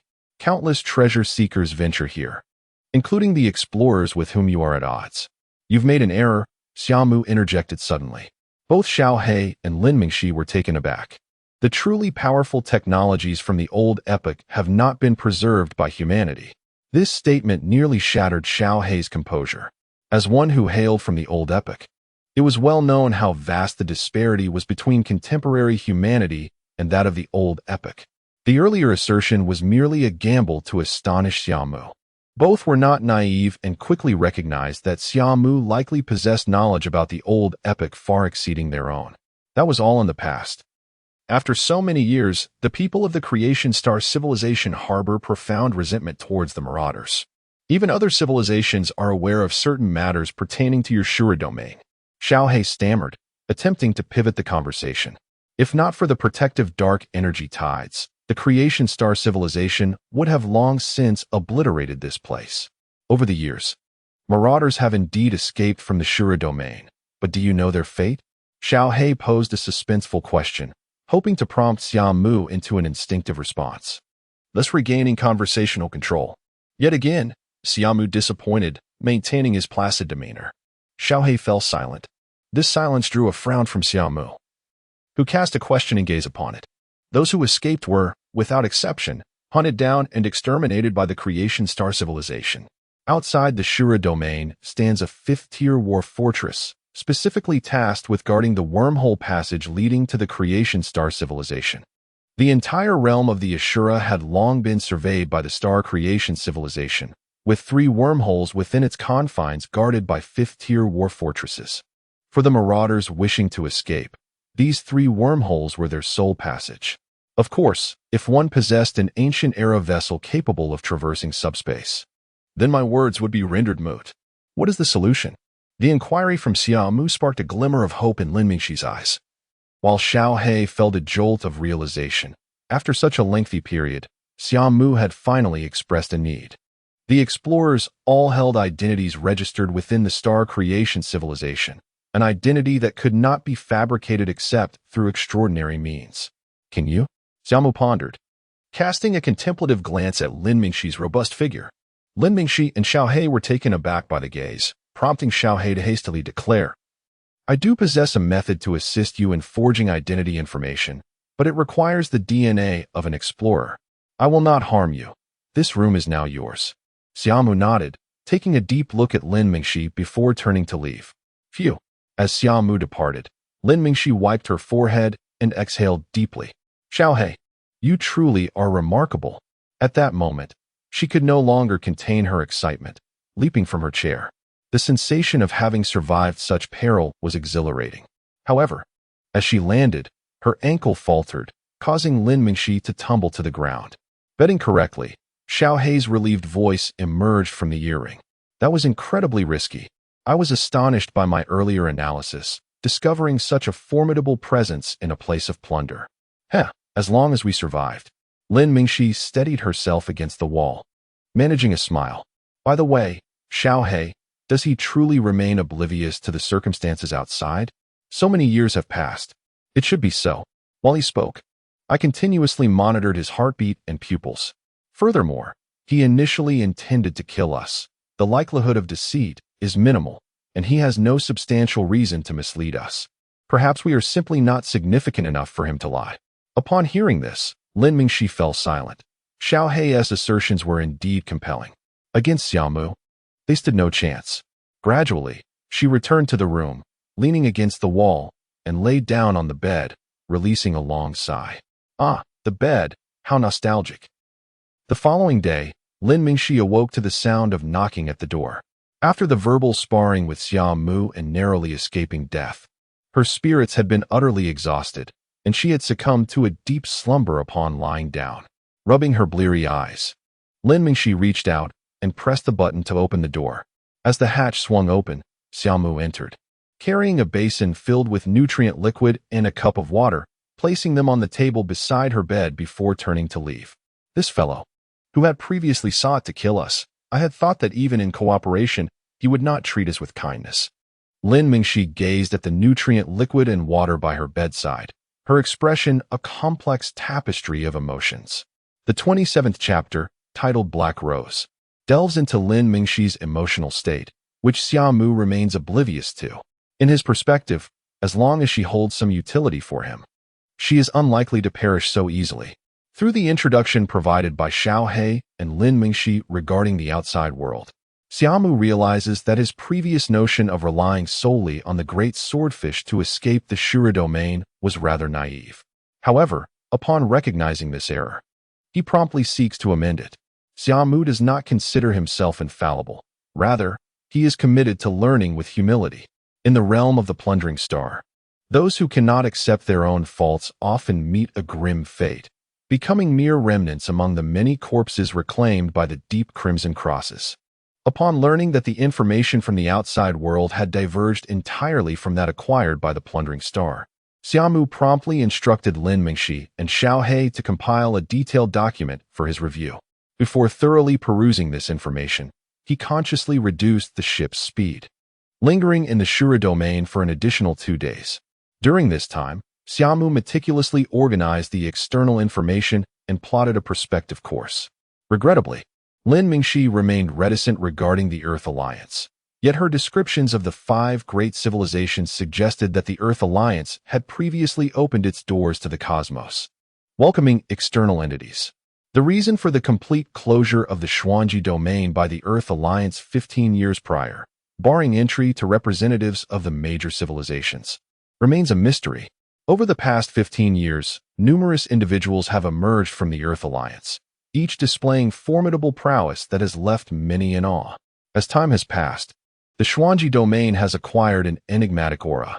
Despite attempts by various powerful factions within the civilizations to extract information about the Earth Alliance from those who had exited, their efforts have proven fruitless. Some of these influential factions, renowned within their civilizations, once endeavored to imprison individuals from the Earth Alliance. Yet, within 2 years, many of their elite members inexplicably vanished, leaving their forces severely weakened, and those who had been captured disappeared without a trace.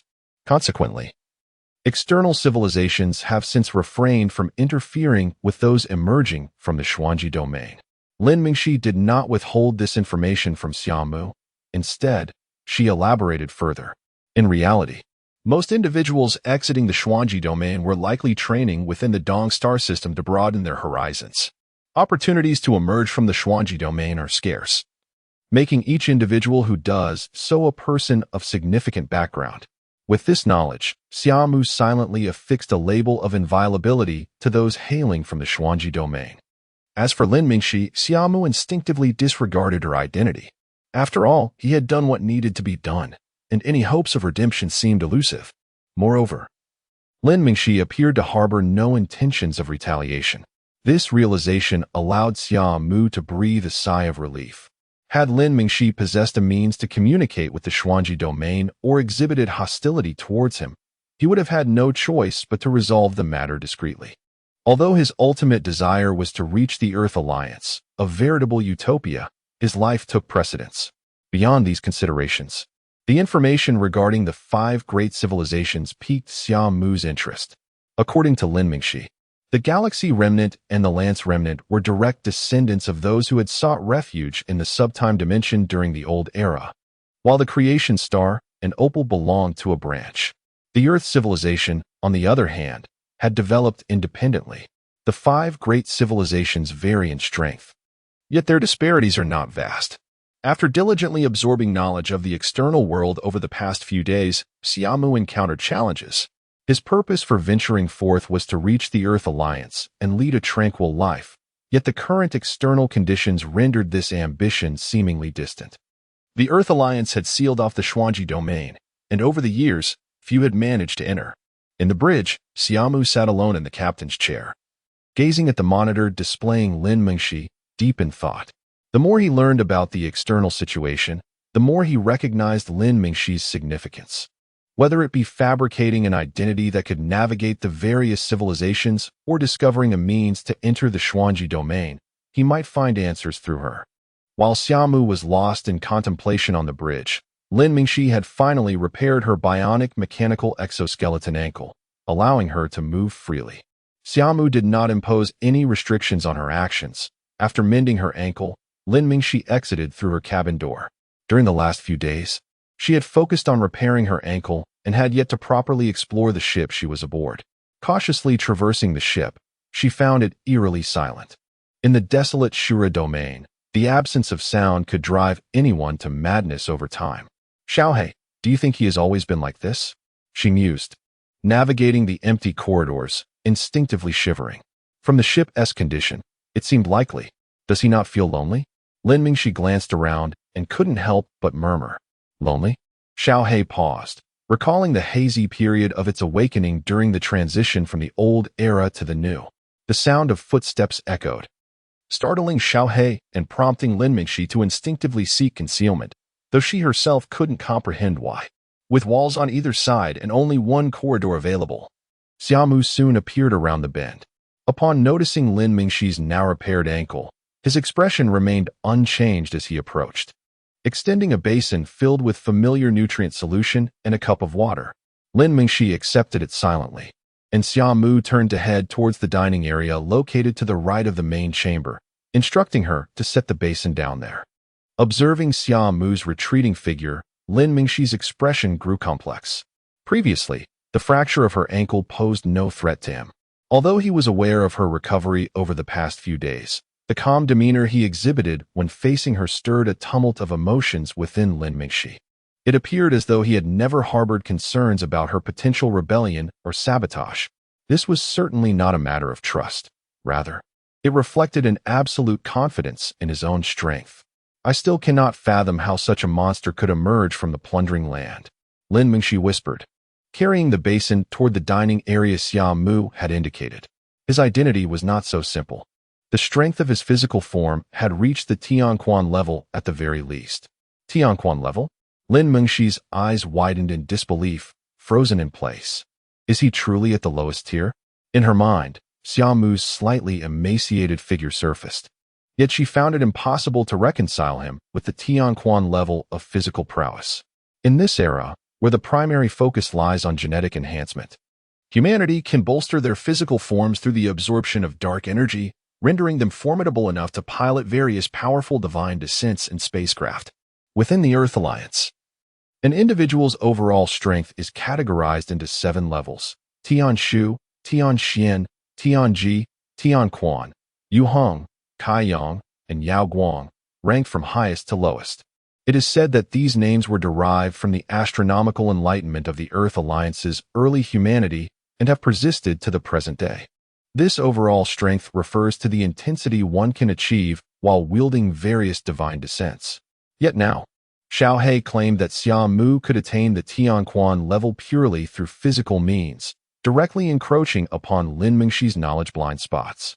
The most terrifying aspect was the uncertain tone of Little Black, which left Lin Mingxi utterly bewildered.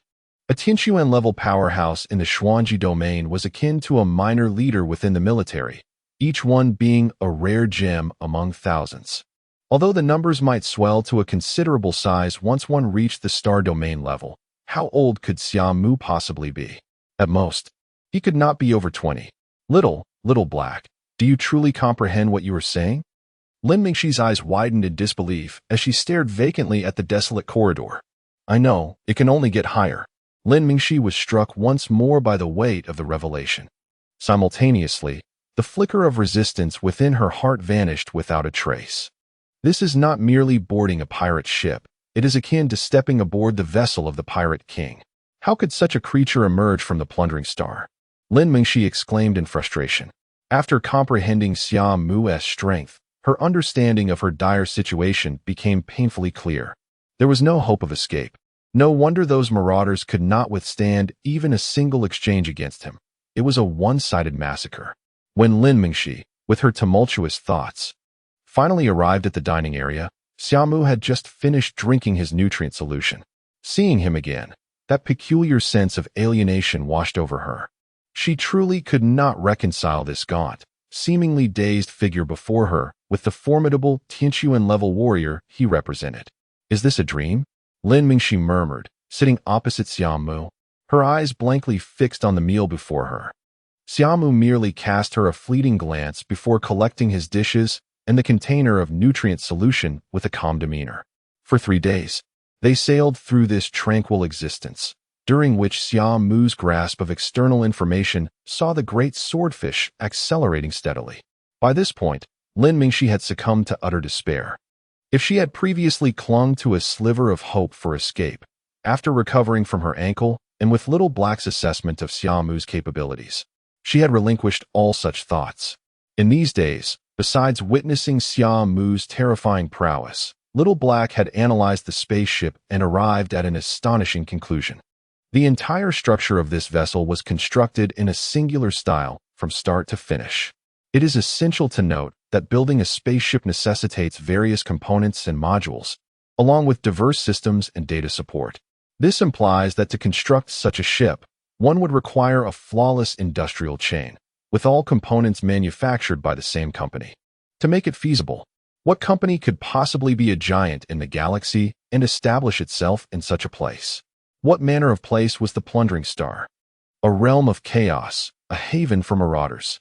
Could a company with an entire spaceship industrial chain exist in such a locale? It was entirely impossible, and this was precisely the source of shock for both Little Black and Lin Mingxi. A ship produced under a single industrial chain would inherently possess superior overall performance and stability compared to those haphazardly assembled. However, such vessels are exorbitantly priced, exclusive to the elite in the outside world.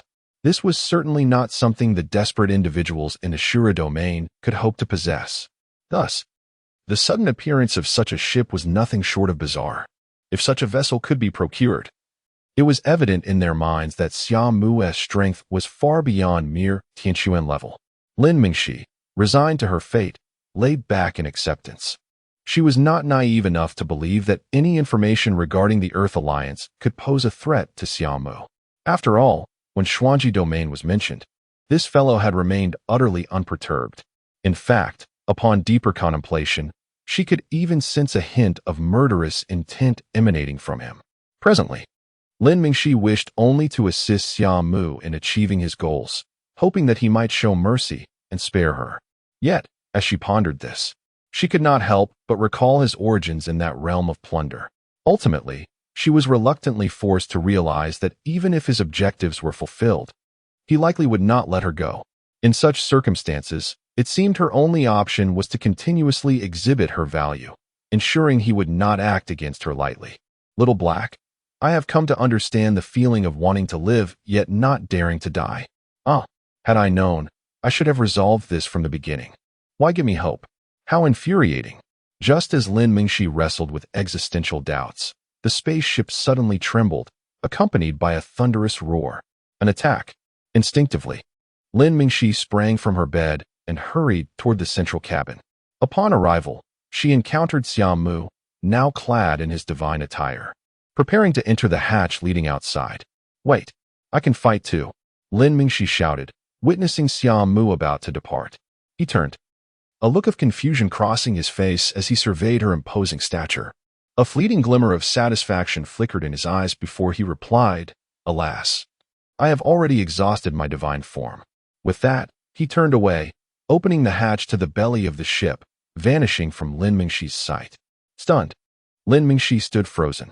She had clearly noted the way Xia Mu had appraised her, yet what was that expression of satisfaction about? Do you not know that I currently embody the fearsome visage of a golden-skinned warrior? This appearance, one that could send even the most deranged fleeing in terror, had been met with genuine appraisal and satisfaction from him. Lin Mingxi was utterly flabbergasted, her legs giving way as she sank to the ground in disbelief. At that moment, she was oblivious to the fact that Xia Mu's gaze had solely been directed at her from a combat perspective. No, I must demand an explanation. Suddenly, Lin Mingxi rose, her determination and clarity renewed. I am certainly not looking to gauge his strength or anything of that sort, she muttered softly, before pushing open the hatch through which Xia Mu had departed. Beyond the door lay the belly of the great swordfish, which was slowly closing. Observing this, Lin Mingxi gritted her teeth and followed suit. The remnants of the Shura domain appeared in her view, as the bionic exoskeleton system activated, allowing her to survive in the vacuum. A colossal spaceship came into sight, approximately 130 meters in length, its design resembling a heart cut from the side. In her mind, the words Black Rose immediately surfaced, a faction among the 6 major powers of the plundering land. Such a vessel surely housed a powerhouse akin to Lacey. At this moment, the ship loomed before the great swordfish, several massive turrets rising from its hull, dark energy swirling ominously at the muzzle. Where is everyone? Lin Mingxi anxiously searched for Xia Mu, who had just exited, scanning her surroundings until she finally spotted a figure darting swiftly between the 2 ships. The figure crackled with lightning, hurtling toward the vessel with incredible speed. Has he lost his mind? Lin Mingxi gasped. That was a large ship brimming with power. Yet the next scene left her utterly dumbfounded. As the spaceship discerned the approaching Xia Mu, all the cannons simultaneously fell silent, their once surging energy extinguished. And even the engines at the rear ceased to function. The adversary's defense, armament, and propulsion systems had all been shut down. Xiao Hei's voice resonated in Lin Mingxi's ears, as if to convey that this was not merely a dream. One of the 6 great factions of the plundering grounds had encountered him and rendered themselves powerless? Hadn't Dell mentioned that peace was a rarity even within the plundering grounds? Moreover, Xia Mu was not affiliated with the Black Rose faction. Wasn't this organization solely comprised of women? Lin Mingxi, concealed behind the wreckage, was utterly bewildered. As Lin Mingxi stood in profound astonishment, Xia Mu soared to the forefront of the spacecraft. Simultaneously, the side hatch of the ship opened, revealing several figures clad in divine armor. From their appearance, most of these battle armors were light and skirt type, specifically designed for women. Leading them was an individual adorned in a golden light armor, complete with majestic wings sprouting from her back, resembling a golden knight from a distance. As they approached Xia Mu, they all bowed their heads gently. No, I beg your pardon. We are unaware of the esteemed Lord 19. Lin Mingxi, who had been lost in thought, suddenly regained her senses and quickly inquired through her earpiece. Little Black, can you tap into their channel? Certainly. Xia Mu responded softly, falling silent thereafter. The leader momentarily stiffened, then took a deep breath, saying, If there is nothing further, we shall take our leave. I require explorers. Do you have any? Xia Mu interjected unexpectedly. The knight's form quivered, and she fell into a brief silence, seemingly engaged in an internal struggle. Lord 19. We did manage to capture a few explorers during this expedition, but could we keep one? Ultimately, gazing at the seemingly unremarkable divine figure, the knight capitulated. I only need 2. Xia Mu nodded, and subsequently, the large swordfish in the distance began to activate, gliding towards them. I shall take you to see them now. This way, please. The knight, now resigned, led Xia Mu toward their spacecraft. Meanwhile, Lin Mingxi hastily followed the flying vessel, gripping the underside of the hull as she trailed behind. Little did she expect, having just escaped from a pack of wolves, she was now entering the jaws of a tiger. Within a section of the Black Rose spacecraft, Dale and approximately 10 other explorers, clad in combat suits, found themselves seated in a prison-like chamber with their hands bound. Encountering members of the 6 major factions twice within a week was indeed a stroke of bad luck. A young man among them wore a bitter expression. Dale, equally dispirited, lamented that after fleeing from Lacey and others, they had piloted their ship in an attempt to escape the Shura domain, only to encounter the Black Rose a mere 2 days later. Even Dale, a seasoned veteran who had navigated the Shura domain for decades, felt utterly defeated. Having yet to recover from the losses incurred during the battle with the Spade A, they had not even commenced any exploration tasks in the subsequent 2 days. Under such circumstances, their encounter with the Black Rose was predestined to lead to dire consequences. Despite their utmost effort in battle, they were ultimately no match for the marauders of the 6 major factions. Their ship was destroyed, and those who had relied on divine beings for combat were captured by the Black Rose. Uncertain whether it was a stroke of fortune or misfortune over the years, the only factions known to spare lives in battle were the Black Rose and the Crimson Cross. The others, Spade A, Twilight, Trell, and the last unnamed faction, left no survivors. They had survived, yet the fate awaiting them was shrouded in uncertainty, as no one had ever escaped from the clutches of these two factions. It was possible they would live as slaves in a land of plunder or become subjects of some nefarious experiment. Regardless of the future that lay ahead, despair loomed large in their hearts.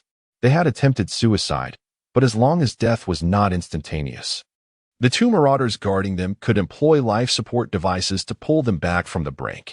After such attempts, those who had dared to pressure the marauders into using life support devices now lay in the adjacent room, battered and unconscious. Perhaps this was fate. They should have perished in the battle against Spade A.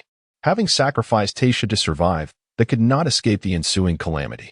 Beside Dale, an equally aged elder wore a bitter expression. Silence. Cowie. Yet Dale seemed provoked, turning sharply to retort. The elder named Cowie paused, then scoffed coldly. At this point, is there any need to maintain your false pretense? Their sudden quarrel drew the attention of the other explorers in the chamber, who turned their inquisitive gazes toward Dale.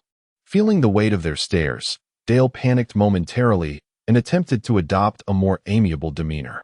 I merely meant for you to cease such talk. Rather than dwelling on it, we should think of ways to escape. However, Cowie was not inclined to let him off so easily. It seemed he had suppressed his grievances for far too long, and now, facing death, he cared little for restraint. He continued with a mocking tone, "What pretense remains? If you were not so afraid of death, if you had dared to gamble your life to save Xia, we might have emerged victorious." At Cowie's words, the others felt as though they had been struck by lightning, instinctively turning their questioning gazes upon Dale. Under such scrutiny, compounded by the dim and oppressive atmosphere of the chamber, Dale's composure began to falter. He shifted his body against the back wall, stammering, What are you saying? I did my utmost in that battle." "Not true. Your strength should be at the planetary pinnacle, yet why could you not break through?" At that moment, a fellow explorer who had previously fought alongside Lin Mingxi spoke up. As he voiced this, others began to recall how Lin Mingxi had unleashed her full power during that battle, overwhelming her foes, while Lacey matched her prowess, with Dale positioned as the pivotal factor. Yet the key player, Dale, had been unable to breach the Marauders' blockade. As their thoughts deepened, they felt an increasing sense of unease. Cowie's voice broke through again. "Why could you not break through? Is it not due to the inherent risks of confronting these Marauders head-on? The madness of the Shura domain is well known. You were afraid that if injured, you would become a target for the pack. Enough." Dale's face flushed crimson as he leapt up, delivering a fierce headbutt to Cowie. The two marauders on guard turned slightly at the commotion, but upon seeing no serious injury, they returned to their watch. Dale's headbutt plunged the chamber into chaos.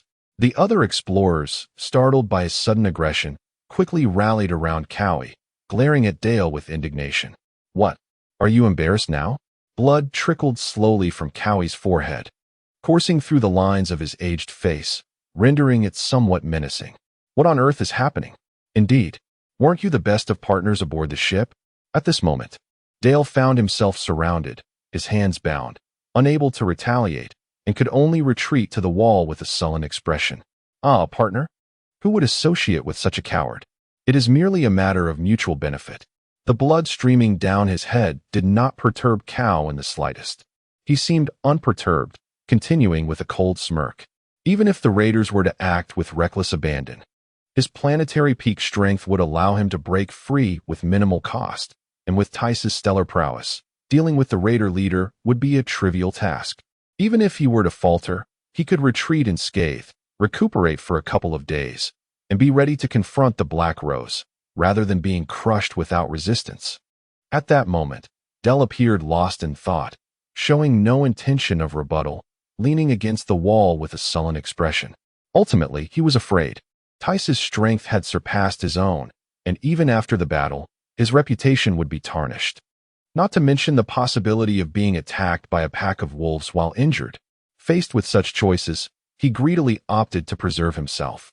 "Do you think you are a good person?" Suddenly breaking his silence, Dell spoke, his murky eyes filled with venom. "Ha! I have never claimed to be a good person. However, throughout these years, you have survived by abandoning your companions. Do you truly believe that others remain oblivious?" Cal laughed heartily. causing those around him to instinctively distance themselves from Del. TSK, TSK, TSK. What a pitiful sight, explorers. The raiders outside looked down upon the two, clucking their tongues. Indeed. But one must admit that this dog-eat-dog drama is quite entertaining. Though this scene is common among raiders, it is amusing to witness it among explorers. One raider chuckled softly, seemingly recalling something amusing. Yes, these explorers have always looked down upon us, likening us to the most ferocious of jackals and hyenas. Yet now it appears they are even more wretched than we are. As the two engaged in their conversation, the facade was completely torn away, and they began hurling insults at one another. You coward. Ha. Have you ever truly fought in all these years? Aren't you the same? Always hiding in the shadows, right? Unlike you, I don't pretend to be a warm-hearted uncle in front of the newcomers, deceiving them into trusting me only to escape when the time comes. How much better are you? Haven't many newcomers been coerced into unwritten rules by you? Do you really think your hands are clean? You filthy old wretch. The spittle flew between them, and they had completely shed their previous demeanor. The surrounding explorers, witnessing the scene, retreated further away. Both men were flushed with anger. From the initial exposure of past misdeeds to pure verbal assaults, a torrent of vile language ensued, making it difficult for anyone to associate them with their former selves. This truly illustrated how, in moments of despair, the darker facets of human nature emerge unabashedly. As their insults grew more fervent, Del suddenly lunged forward, tackling Cow to the ground, and bit down fiercely on his neck. The sudden escalation caught everyone off guard. The two raiders on guard, who had been chatting merrily, were suddenly alerted by cries of murder. It was then that they realized the gravity of the situation, watching Cow struggle on the floor, bound and unable to free himself. One of them quickly pulled out a key, intending to unlock the door. However, Del unexpectedly spun around, bracing his legs against the door. Are you seeking death? One raider exclaimed, his voice laced with menace. Boom. The other raider, more decisive, delivered a powerful kick to the door.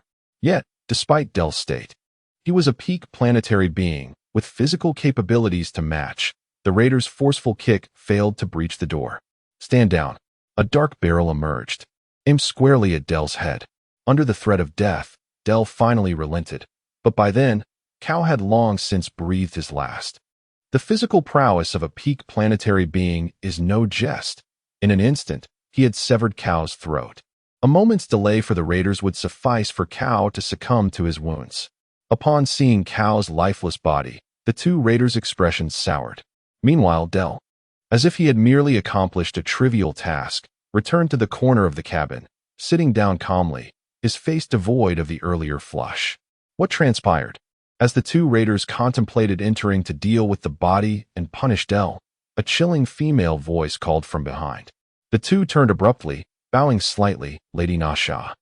This man has gone mad. Donning golden knightly armor, Nasha had removed her helmet, revealing a striking visage with golden hair cascading over her shoulders. Her expression darkened upon hearing the news. Instinctively, she glanced at Summer, relieved to find him expressionless. Let us take a look. The two raiders quickly made way, lowering their gazes even further upon catching sight of Summer behind Nasha. The others in the cabin, still reeling from the shocking turn of events, soon noticed something amiss outside. Recognizing the raiders' distressed expressions, they understood that an important figure had arrived. With a click, the cabin door swung open, prompting everyone to instinctively look up and behold Nasha alongside Summer. What happened? Nasha furrowed her brows as she observed Cow lying in a pool of blood, devoid of life. The guarding raider, upon hearing her inquiry, instinctively glanced at Summer before recounting the recent events. This Del is truly such a person? Nasha felt a twinge of displeasure but quickly composed herself, turning to Summer. The explorers you captured are all here. Feel free to choose. Nasha's respectful tone startled everyone. During the previous skirmish, it was this seemingly glamorous woman who had wreaked havoc among the explorers, even defeating Del. Yet now, an inexplicable thought arose in everyone's minds. Who is this person? Where are the ones you wish to keep? Summer did not immediately choose, but instead countered with a question. Never mind. I previously thought he might hold some secrets. Nasha cast a fleeting glance at Del in the corner, then gently shook her head. She had initially desired to keep Del due to his slight notoriety among the raiders, hoping to extract some information upon returning. However, it turned out he was nothing but a paper tiger. There was no need to provoke Summer over him. Then let it be him and those two. Summer briefly scanned the crowd and casually pointed to two relatively young men who bore a resemblance to him. Take them away. With a wave of her hand, Nasha signaled to the two raiders, who approached to escort the chosen individuals out. At that moment, Del suddenly dashed from the corner. Summer raised an eyebrow, and Nasha and the others immediately raised their energy weapons. Take me as well. Del dropped to his knees before the four, his forehead pressed firmly against the ground. Arms outstretched. I am still of use. I possess knowledge of numerous explorers' locations. I can bring you an abundance of resources. Nasha regarded Dale, who was utterly unrestrained, with a peculiar expression. How could he possibly rival Xia Mu's familiarity with the Shura domain? Are you their leader? Yes, I am. It was I who organized their expedition into the Shura domain. Upon hearing Xia Mu's response, Dale's excitement surged, and he quickly replied. He was taking a gamble. Accompanying Hei Mei back was undoubtedly a death sentence. Over the years, no one had ever witnessed a captured individual return. Yet this person before him, while seemingly selective, exuded an air of nonchalance that Dale could acutely sense. This indicated that he did not hold much regard for individuals like them. Here lay his opportunity. Given that they were so inconsequential to him, perhaps he could seize a slim chance for survival on the other side. Unlike being treated as mere commodities of demand with Hei Mei, the likelihood of survival beside this individual was undoubtedly far greater. The 29th exposed deception in the space between life and death. Choices appear to become clearer. After posing a question, Xia Mu fell into contemplation. As Dale had surmised, his selection of individuals was rather arbitrary. Even if he chose a few more, it was merely a trivial task for him, and Nasha dared not voice any objections. However, Dale's cunning and theatricality were not lost on him. Then you shall accompany us. Xia Mu finally nodded after a lengthy pause. Dale was elated. Although the mortality rate on the other side was likely no less than what it would be with Nasha and the others, at least there was a chance to struggle. He approached Xia Mu with utmost respect, while the others chosen were handcuffed and escorted by the marauders. The cabin door closed once more, and Xia Mu and his companions departed amidst the explorers' complex expressions. The events of recent days had been enough to shake their faith in life. They had entered the Shura domain filled with passion and desire, only to be confronted with such brutality. The marauders were far more powerful and savage than the information they had gathered from the outside world indicated. The seasoned survivors here were also nothing like the simpletons they portrayed. This time, they had learned a lesson at the cost of their lives, perhaps in the future. When they re-entered the Shura domain, they would be more cautious and prudent, but that opportunity was already lost. Accompanied by Dale and others, Xia Mu and Nasha returned to the belly of the spaceship. Nasha was unaware of Xia Mu's sudden need for living explorers and did not wish to pry. In the land of plunder, the more one knew, the swifter one might meet their end, especially concerning the 6 great leaders. Dale and the others had long since had their divine blessings revoked. In the belly of the ship, Xia Mu pointed to a small transport vessel. I may require a ship to take them back, he stated. Maple, revoke the ship's permissions, Nasha commanded with a wave of her hand to one of the marauders nearby. Maple understood. In the land of plunder, encountering Xia Mu without resistance meant preparing for everything to be taken away. This had become an unwritten rule. At times, some individuals preferred to encounter Xia Mu over other leaders. Unlike those who would ruthlessly strip them bare and even resort to murder, Xia Mu typically only took what he needed. This was why many on the plundering star surrendered readily when faced with him, patiently awaiting him to claim what he required. In the past, some had foolishly resisted, only to become mere dust drifting within the Shura domain. Nasha's cooperation once again astonished Dale and the others. With their limited understanding of the plundering star, they could scarcely fathom how one could command such obedience from these ruffians, let alone that they were the subordinates of the 6 great leaders. Despite their current docility, these individuals had previously been as frenzied as a pack of wolves, eager to tear flesh from their foes. Even in the face of uncertainty, Dale and the others found themselves speculating about Xia Mu's identity. One thing was certain. Xia Mu held considerable weight. At the very least, he was a trusted subordinate of other leaders. Xia Mu, however, was accustomed to all of this. In the realm of plunder, strength dictated everything. When one possessed greater power than their opponent, everything the opponent owned could rightfully be claimed. This was a bloody, ironclad rule on the plundering star. The small vessel resembled a mini swordfish, and Xia Mu instructed Dale and the others to remain in the cabin while he took the pilot's seat to start the ship. The belly opened, and as he watched the small craft depart, Nasha finally exhaled. Despite Xia Mu's seemingly calm demeanor throughout his visit, Nasha felt as though she had walked the narrow path between life and death. For many years, Xia Mu's fearsome reputation had spread throughout the plundering star, extinguishing any thoughts of rebellion within her, leaving her only to silently pray for his swift departure. The small ship roared to life, swiftly departing. At that moment, the great swordfish was not far from their location, and soon Xia Mu arrived before it. A command was issued from the divine blessing, and the belly of the great swordfish opened, allowing his small craft to enter. Once inside, Xia Mu did not close the hatch. Instead, a figure returned from outside. Noticing Lin Mingxi standing awkwardly to the side, Xia Mu finally closed the hatch. "Come down." Without paying much heed to Lin Mingxi, Xia Mu had already been aware of her presence from the moment she emerged. However, seeing that she had no intention of leaving, he chose not to act. At this moment, Lin Mingxi's mind was in turmoil.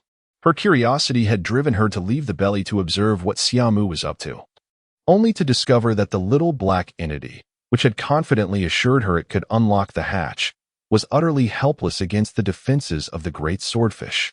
After Xia Mu departed, the ship's systems seemed to have shifted to an entirely different level, far beyond what she had previously witnessed within. Just contemplating the intricate details filled Lin Mingxi with dread. Xia Mu was aware of the little black entity's existence. In other words, the limited access it had to the ship's systems was simply permitted by Xia Mu. This revelation was the most shocking to Lin Mingxi. As an artificial intelligence from the old epoch, it was no exaggeration to say that its system network was its sharpest blade. During its time in the Earth Alliance, it had successfully infiltrated numerous systems, including some critical databases of certain factions. At that time, traversing those databases was akin to wandering through a garden. Yet here, with Xia Mu, it encountered obstacles at every turn. While her thoughts were in disarray, Dale and the others obediently disembarked from the ship. "Dale?" Lin Mingxi gasped, noticing the blood-stained face of the leader. Dale, who had been surveying his surroundings, jolted at the sound of her voice and lifted his head in disbelief. Lin Mingxi's distinctive figure and visage were deeply etched in his memory. To see her here now stirred a tempest within him. She should have been doomed after the battle, surrounded by marauders until she was exhausted. How could she still be alive and seemingly unscathed? Could it be him? Dale cast a subtle glance at Xia Mu, recalling Nasha's respectful demeanor towards him. If this person had appeared at a critical moment, everything would suddenly make sense. "Taisha, you're unharmed? That's truly wonderful." As his thoughts raced, a fleeting look of weariness crossed Dale's face, quickly masked by a broad smile. "What is going on?" Lin Mingxi instinctively glanced at Xia Mu, only to find him silent, prompting her to inquire urgently. "Ah, it's a long story."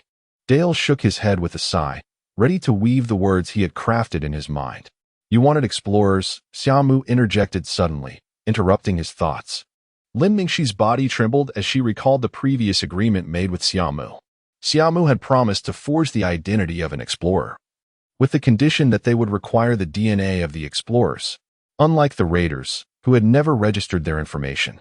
Every explorer entering the Shura realm was a citizen of one of the great civilizations, their identities recorded in the civilization's database from the moment of their birth, rendering any alteration nearly impossible. However, Xia Mu possessed his own methods. Lin Mingxi glanced at Dale and the others, then at Xia Mu, hesitating to speak. "Is there anything else? Can we?" She cautiously looked at Xia Mu before finally gritting her teeth and stating, "Could we use someone else's identity? If we use his information, he will no longer exist in the civilization." Upon hearing this, Dale and the others changed their expressions. realizing that they intended to use the citizens' information. They had heard that some highly skilled individuals could steal a person's citizen information through DNA and then alter their appearance to completely become that person. The original individual would then vanish entirely from this world. Understanding what they were about to face, Dale and the others lost their calm demeanor. Tessa, what is going on? Dale asked, his face pale with fear. Xia Mu ignored the panicking group, observing Lin Mingxi's struggling expression by the hatch. What is your reasoning? He inquired. He once helped me. Even when I was besieged, he did everything he could to support me, even when everyone else had left. Help? A fleeting look of confusion crossed Xia Mu's face before it quickly vanished. That kind of sentiment can lead to your swift demise, and in the end, he still departed. Did he not? Perhaps you were correct about the Shura realm, Lin Mingxi replied, meeting Xia Mu's gaze. For some reason, she seemed like a different person at that moment. During the battle, he had done his utmost. She did not blame him. However, this world extended far beyond the confines of the Shura realm. There were many kind souls and warm deeds in the outside world that could offer redemption. Reflecting on her own moments of salvation during dark times, Lin Mingxi's tone grew resolute. I do not understand why you raiders have become this way, nor do I know what you have endured. Yet from my perspective, I must act. I cannot allow him to perish before my eyes. Seeing Lin Mingxi's determined expression, Xia Mu fell into a rare contemplation. Her words stirred memories from long ago, along with the image of a somewhat plump and warm figure. Observing Xia Mu lost in thought, Dale and the others grew increasingly anxious, realizing that Tessa was being deceived. One dared to step forward to speak, yet was met with a fierce glare from Dale. His bloodied face from the earlier encounter with Kuei still bore the remnants of that violence, and his somewhat menacing expression left the others speechless. What you say may hold some truth, Xia Mu finally remarked after a long pause. The rules of the outside world differ from those of the Shura realm. I may need to learn. Xia Mu's tone softened, and Lin Mingxi's eyes brightened as she nodded eagerly. Yes, you are right. The 5 great civilizations outside are colossal entities. To survive there, one must adhere to their rules. Otherwise, no matter how powerful you are, you cannot contend with a civilization on your own. Xia Mu approached Dale, his expression still contemplative. It was my oversight. I understand this principle.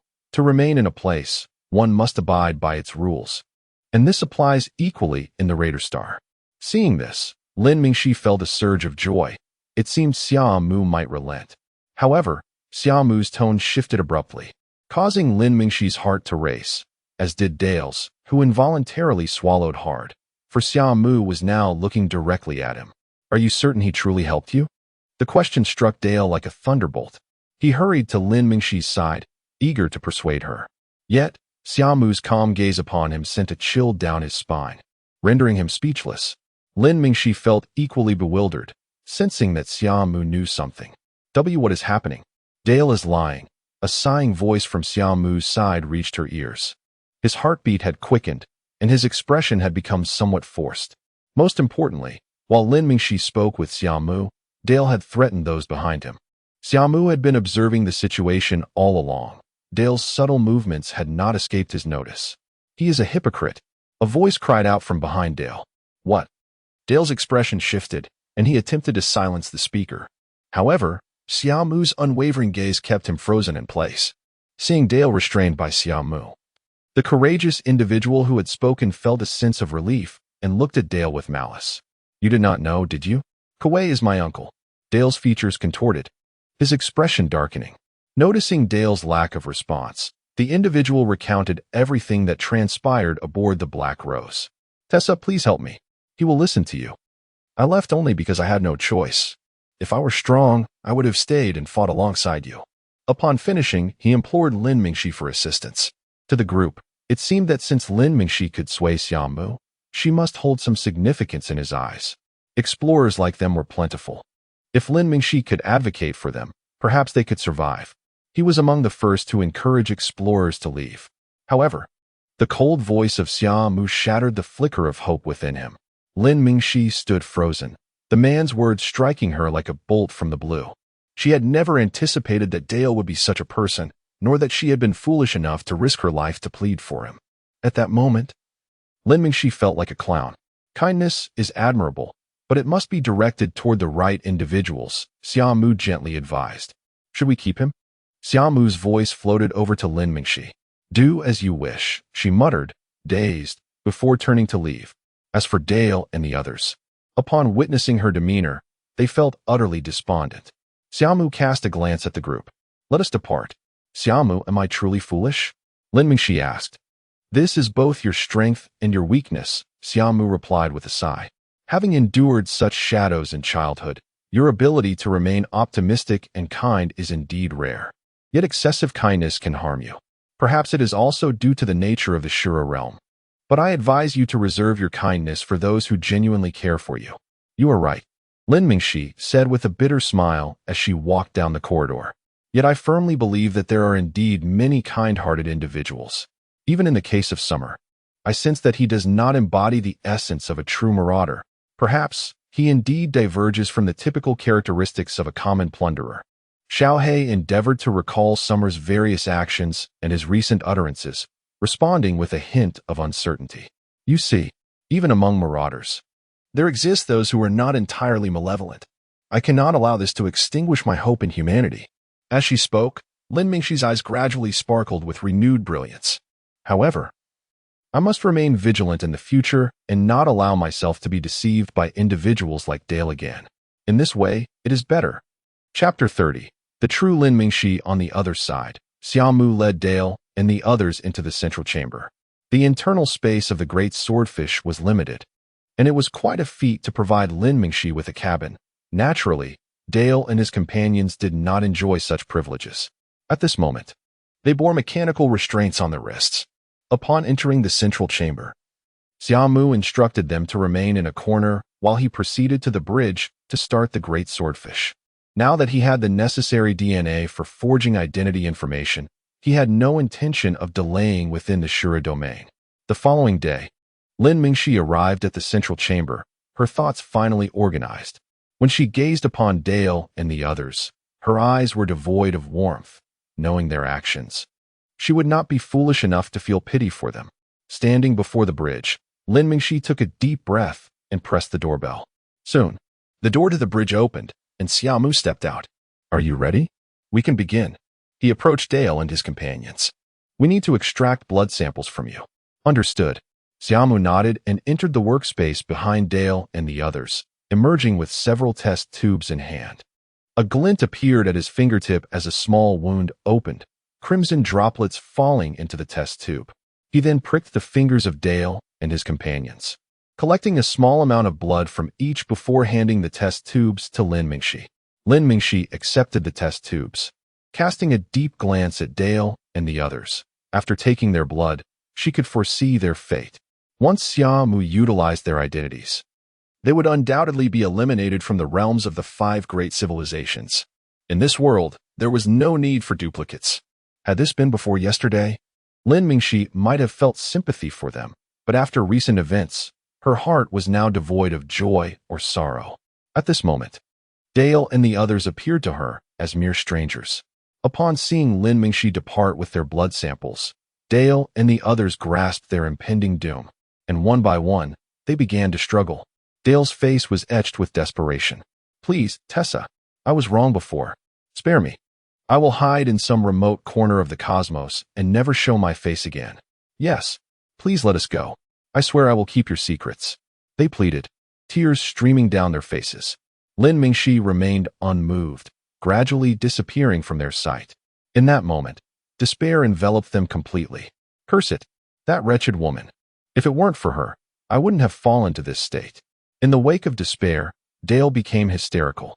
Xia Mu had witnessed such transformations countless times and was entirely unfazed. He turned and entered the storage area for the divine descent, emerging clad in divine attire. A chain wound around the bound hands of the group, linking them together. With a clatter, Xia Mu began to lead them toward the belly of the ship, their terrified gazes fixed upon him. In the workspace, Lin Mingxi placed the test tubes on a transparent workbench, her enthusiasm waning. Little Black, it's your turn. She spoke wearily, connecting to the system. Connection successful, commencing analysis of blood components, DNA. Within the workspace, Various precision instruments activated autonomously, rapidly analyzing the components of the blood samples. Lin Mingxi, disinterested, sat to the side. This process did not require her presence, as Little Black could handle it alone. The multitude of experiences she had undergone in the Shura domain left her mentally drained, oscillating between hope and despair, only to encounter new hope and betrayal within a mere fortnight.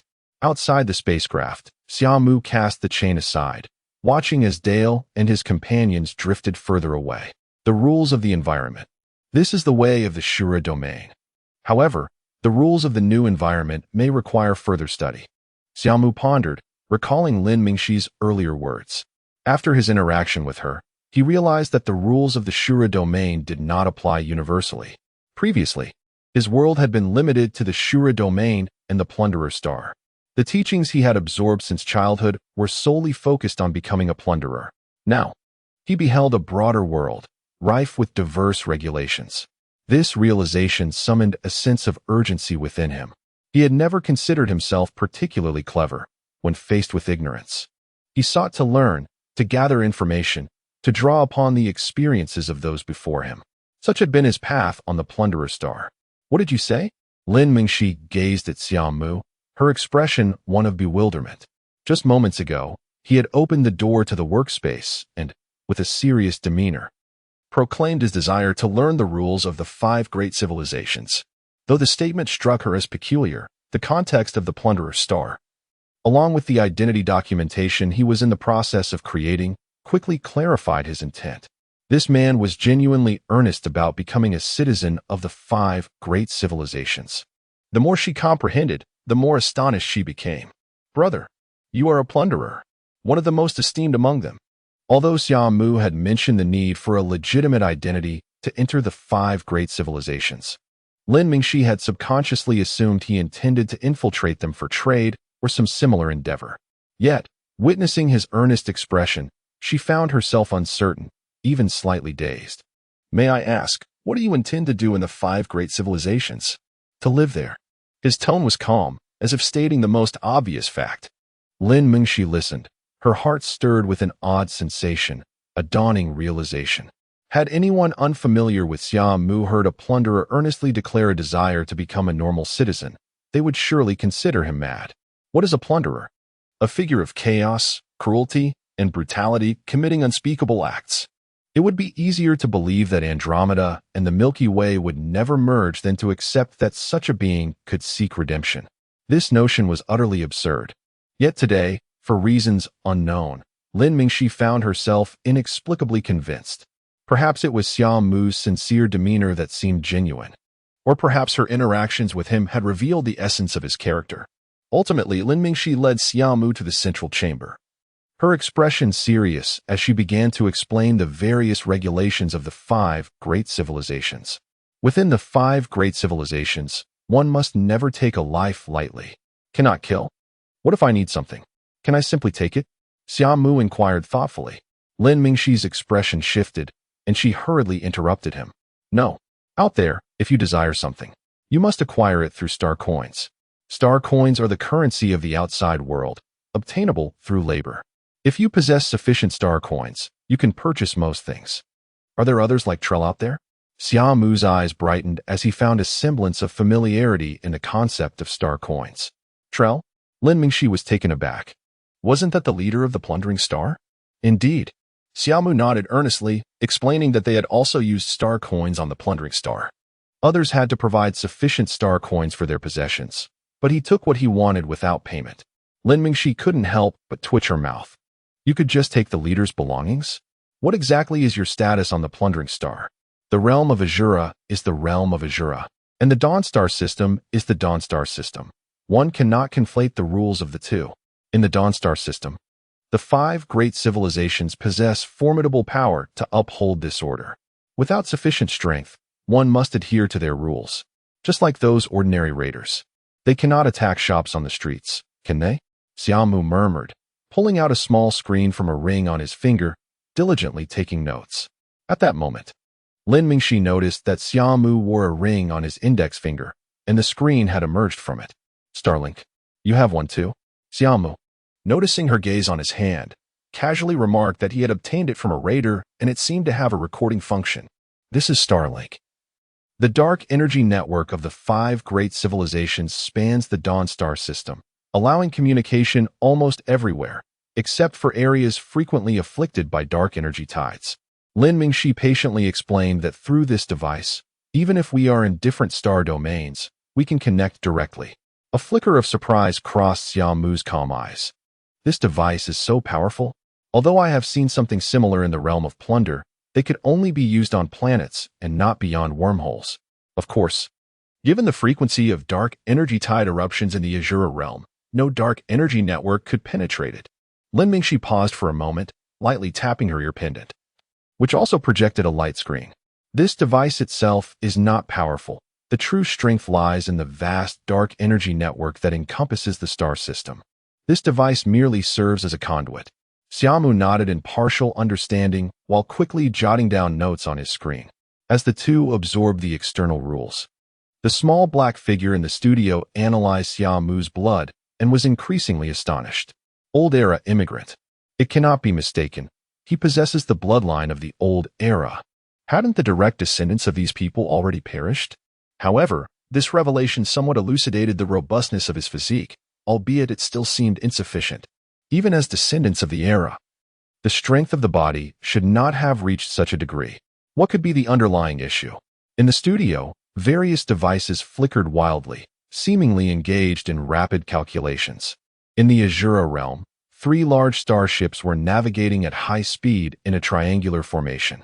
Each vessel extended nearly 200 meters in length, adorned with countless gun ports. Their sharp-edged wings spread wide, and an energy shield formed at the forefront. They relied on this shield to traverse the Azura realm, plowing through the wreckage of war. Is what you say true? Trell and Yin Lao were killed by the 19? Absolutely, boss. On the central starship, a lean man clad in a black combat suit bore an unmistakable excitement on his face. Appearing no older than 40, with stubble, he was none other than Lockle, the leader of Dusk, one of the 6 major forces in the realm of plunder. Behind him knelt a man clad in black, his face filled with fervor. The remaining forces have already begun their operations, right? The vice leader has ordered them to initiate action, but the main forces of Black Rose and Crimson Cross are still present. We may not be able to outpace them. The Black Rose gang is still occupied, and while the Crimson Cross has intervened, they won't take much. The real prize still awaits us. Lockle's expression was rife with excitement. Such chaos was a rare occurrence in the realm of plunder. In these moments were their time to revel. How could he be absent? To expedite their return, he activated the energy shield, recklessly crashing through the remnants of war. Even disregarding several encounters with explorers. Boss, there's new intel. A large spacecraft.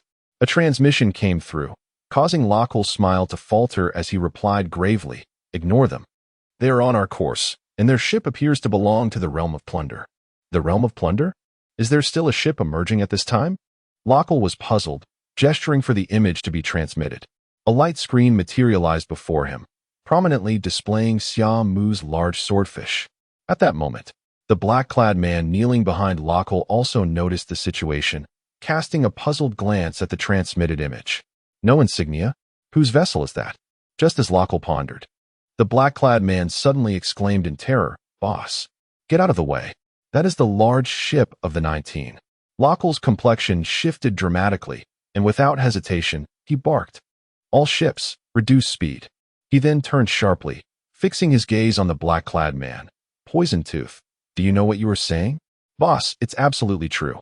Before, Yin Lao intended to intercept this ship." The black-clad man, Poison Tooth, dared not conceal the truth, swiftly activating his Starlink, projecting an image that unmistakably showed Xia Mu battling Trell, with the ship in the background.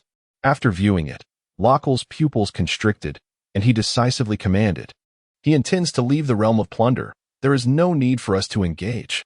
Clear the path." With that order, the 3 starships decelerated to a minimum, moving aside to create a passage. At this moment, Lin Mingxi finally entered the bridge of the large swordfish. Just moments ago, while helping Xia Mu learn the external rules, an alarm blared from the ship, prompting Xia Mu to don his divine armor and head to the bridge without a second thought. Lin Mingxi wanted to wait outside, but Xia Mu called her in as well. Upon seeing the 3 starships advancing with shields, Lin Mingxi felt her spirit nearly leave her body. Especially upon spotting the distinctive insignia of dusk, she thoroughly questioned her luck. It was her first time entering the Azura realm, and she had already encountered 3 of the 6 major forces. Furthermore, each one was more formidable than the last. Xia Mu's demeanor also grew serious upon seeing the 3 starships. Stay here. If the situation looks unfavorable, pilot the large swordfish and hide. Do not let it get caught in the fray. After speaking, Xia Mu turned to exit the bridge. Wait. Lin Mingxi stopped him, her expression earnest, asserting, I can fight too. Xia Mu turned back, scrutinizing her from head to toe. That familiar gaze sent an unsettling feeling through Lin Mingxi. As expected, it was that same look of satisfaction. Then came Xia Mu's voice. I believe you can fight, but in this situation, your involvement would only hinder me. Lin Mingxi was momentarily stunned. No matter how many times Xia Mu regarded her with such a gaze, she could never control her emotions. What was that look of satisfaction about? Although she had received his praise, what was the source of her discontent? How infuriating. I refuse to accept this. Lin Mingxi bit her lip, pressing a hand against her sturdy chest. The sound of mechanical rotations echoed through the air, and before me stood Lin Mingxi, her robust and towering figure retreating with an almost divine swiftness. The synthetic skin peeled away to reveal intricate mechanical structures beneath, in stark contrast to the imposing exoskeleton. A somewhat petite figure leaped gracefully from the armored shell. With flowing white hair and deep brown eyes, her exquisitely delicate features were striking. Her petite nose and slightly pursed cherry lips, tinged with anger, still exuded an enchanting allure. Her skin, reminiscent of fine cream, coupled with her modestly proportioned bosom, made her appear as if she had stepped directly out of a painting. Chapter 31. The character of Xia Mu, the imposing and robust figure that once struck an unforgettable impression, has completely vanished. The stark contrast is sufficient to leave anyone astounded. Even if Dale and the others were to rise from the dead at this moment, they would be unable to associate the delicate and beautiful Lin Mingxi before them with the formidable Tessa. Who is Tessa? She is far stronger than most of the men among them, and usually presents a rather coarse demeanor, her powerful chest capable of snapping bones in two, coupled with her ordinary face that hardly matches her physique. The overwhelming disparity makes it difficult for anyone to linger their gaze upon her. However, Lin Mingxi, now emerging like a butterfly from its cocoon, appears to be a flawless princess from a painting, perfect and unblemished from every angle. Yet, rather than being astonished, Xia Mu furrows his brow slowly. In this form, wearing the divine armor makes it difficult to engage in combat, he states earnestly, his tone so serious that it is devoid of any hint of jest, as if he had meticulously analyzed the situation from various perspectives, instilling a subtle sense of conviction. Just as Lin Mingxi, who was brimming with pride, prepared to observe Xia Mu's astonishment, her smirk faltered. Wearing the divine armor makes it difficult to engage in combat. Not conducive to fighting. Her long hair, under the extreme conditions of the divine armor, would compress vital functions to mere basics, rendering the sweat system ineffective and severely impacting her combat abilities. Xia Mu's subsequent remarks pierced her heart like a sharp arrow. If she were in her previous state, her hair would not pose such an issue. Furthermore, a lack of muscularity and being too slender would significantly reduce the impact that the divine armor could withstand. Xia Mu then meticulously analyzes Lin Mingxi's disadvantages in combat while wearing the divine armor from various angles. Lin Mingxi could hardly fathom that her once prized beauty and figure could be deemed so insignificant in Xia Mu's eyes. Lacking muscle is detrimental to exerting force. Being too attractive makes one the primary target during a raid. A melodious voice, too unique, hinders disguise, and worst of all, excessive breast tissue could become a burden. For a moment, Lin Mingxi was left dumbfounded, wishing to retort, yet the seriousness etched on Xia Mu's face rendered her speechless. Besides, did he not also compliment her beauty? Lin Mingxi found herself ensnared in a conflict within. On one hand, she yearned to lash out at Xia Mu, while on the other, she reminded herself that she was merely a novice, unable to last even a single round. Just wait. Once I grow stronger, I shall hang you from a tree and give you a proper beating. She vowed inwardly, a somewhat distant and ambitious goal taking root in her heart. Unbeknownst to Xia Mu, he merely perceived Lin Mingxi as lost in thought. Meanwhile, the distant ship, Dusk, had come to a halt. Xia Mu tapped the divine armor on his wrist and exited the cabin. After a while, Lin Mingxi snapped back to reality. Realizing that without her divine armor and having removed her bionic exoskeleton, she had lost her capability to engage in space combat, relinquishing her desire to assist. At that moment, she stood on the bridge, perfectly positioned to observe the ship belonging to Dusk and its companions in the distance. The screens in front of her displayed various angles of the scene.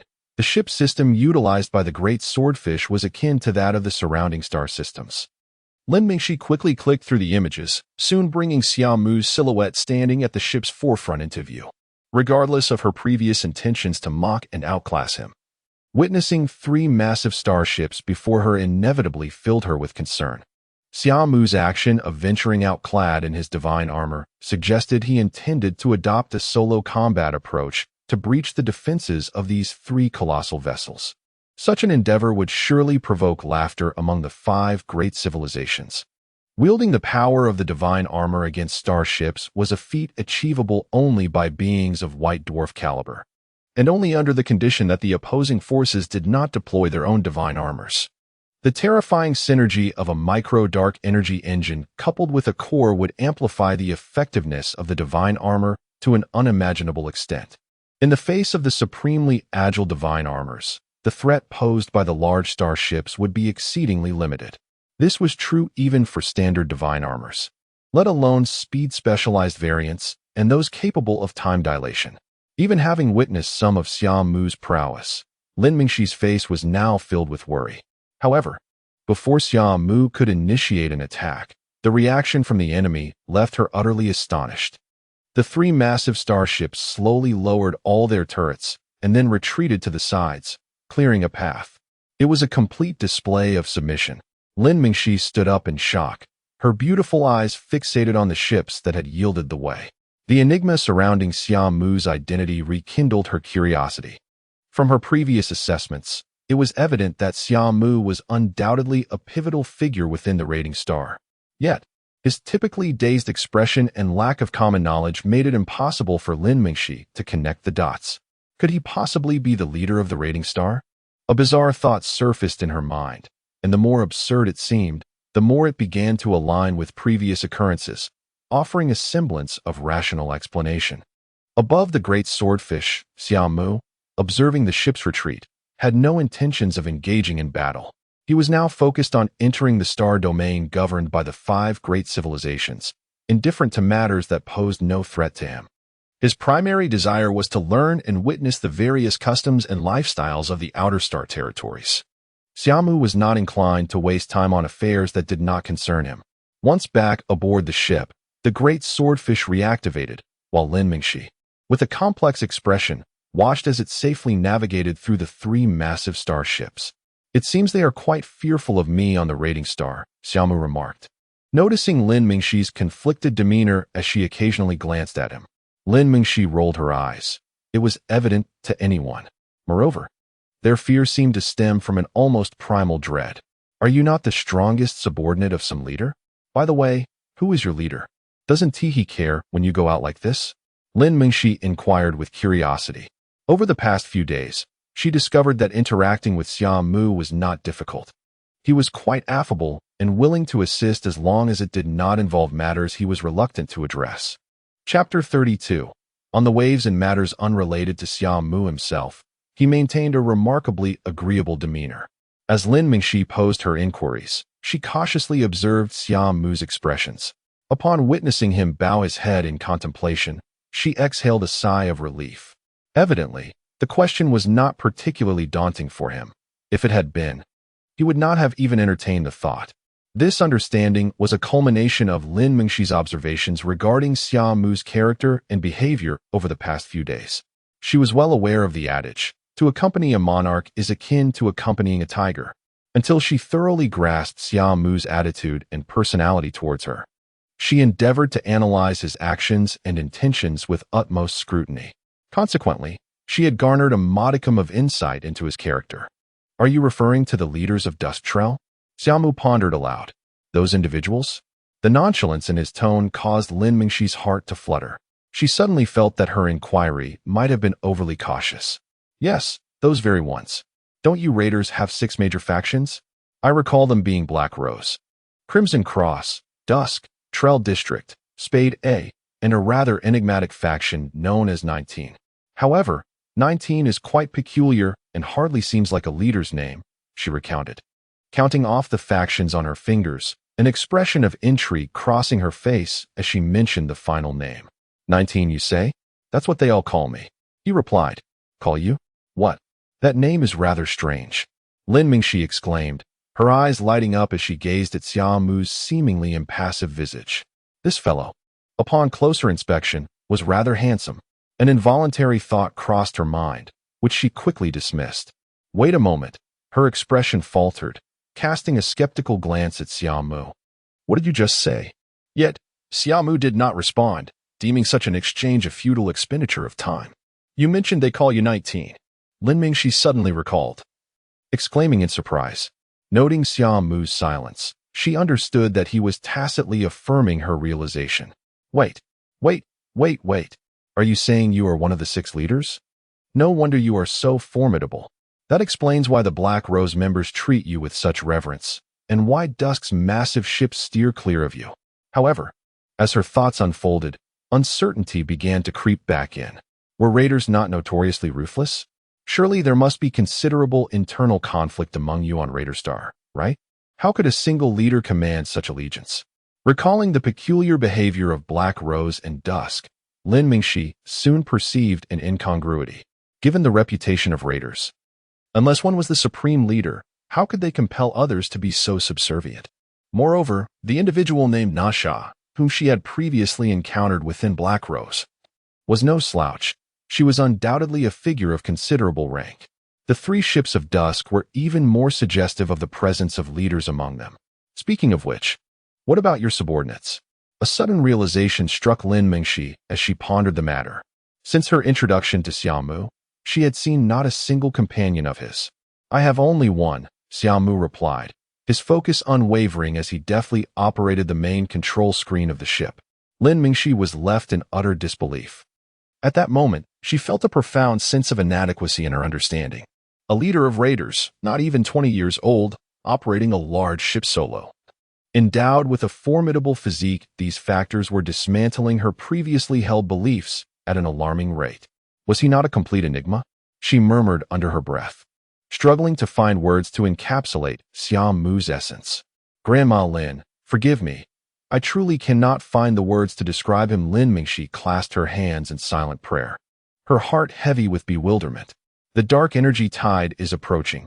Prepare accordingly and have Xiao He cease operations, came Xia Mu's voice. It was then that Lin Mingxi glanced out through the bridge's windows, noticing the remnants of war drifting ominously in the distance. Recalling the terrifying tremors experienced while repelling the dark energy tide, Lin Mingxi nodded. Under such circumstances, Xiao Hei's work would undoubtedly be hindered, and she needed to inform him. After she departed, Xia Mu continued his rapid manipulations on the main control screen of the bridge, his face etched in thought. On a secondary screen nearby, chaotic dark energy fluctuations flickered incessantly. Xia Mu's fingers danced across the controls, streams of data cascading down like a waterfall, occasionally glancing at the erratic dark energy bands as if to decipher something. Peak waveband 41A, frequency 33 cycles, energy level peak surge waveband. After a series of intricate calculations, the data streams sprawled across the numerous screens on the bridge, finally halting as Xia Mu's fingers ceased their swift movements.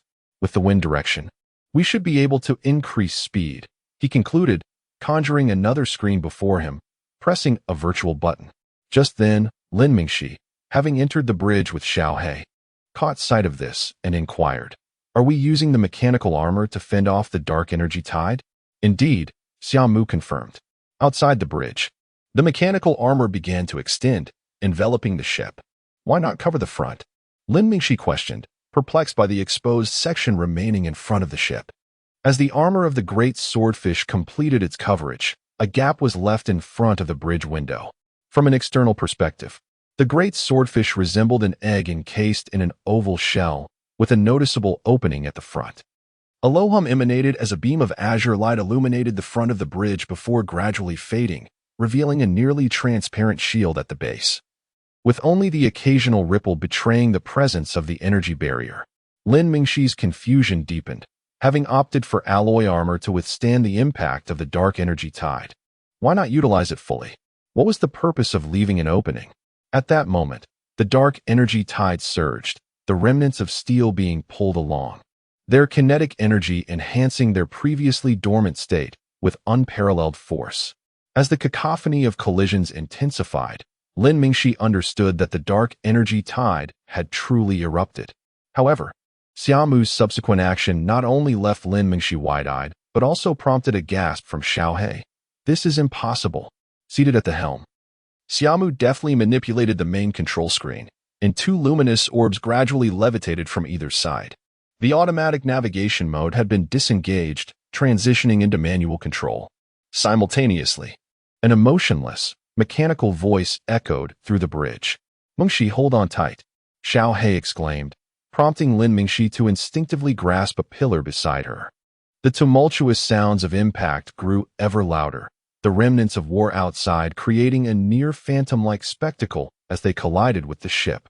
At this moment, Xia Mu wore an expressionless visage, her hands gently resting upon the luminous sphere beside her. A low hum resonated as the vessel shuddered visibly, the tail engine of the great swordfish roaring to life, unleashing a furious blaze. Yet, this was merely the beginning. Beneath the belly of the great swordfish, 8 concealed engines ignited simultaneously, their formidable power propelling the great swordfish into motion amidst the dark energy tide. Lin Mingxi was rendered utterly astonished. Flying within the dark energy tide, such a reckless endeavor was not merely unheard of, but also absent from the annals of external databases. Who would dare to approach the cosmic calamity that is the dark energy tide? To her astonishment, as the spacecraft initiated its launch, it trembled violently as if resisting the dark energy tide, before abruptly coming to a standstill. Even the cacophony of impacts upon the vessel's hull diminished significantly. With a thunderous roar, the spacecraft's engine flared once more, elongating its fiery tail. Subsequently, the great swordfish surged forth, slicing through the dark energy tide at astonishing speed. In mere moments, it breached the flight speed limits of large spacecraft, the remnants of war flashing past like bullets. It soared atop the dark energy tide, navigating with its currents. Xia Mu's voice was filled with shock, and Lin Mingxi's expression shifted dramatically. Despite the term tide and dark energy tide, no one had ever regarded it as akin to oceanic waves. The true dark energy tide resembles countless undercurrents swirling from every direction, each with a unique trajectory. Even if one could momentarily ride such a current, prolonged exposure or collision with another undercurrent would result in the spacecraft meeting a fate akin to meet ground in a mincer, reduced to mere powder. The kinetic energy wrought by the dark energy tide was no trivial matter. Even the most resilient armor required the protection of war debris to evade the onslaught of debris propelled by the dark energy. Xia Mu's actions were tantamount to courting disaster. The forces at play were reciprocal. The dark energy tide itself propelled war remnants at a terrifying velocity, compounded by the vessel's own speed. A head-on collision would conjure a scene Lin Mingxi dared not fathom.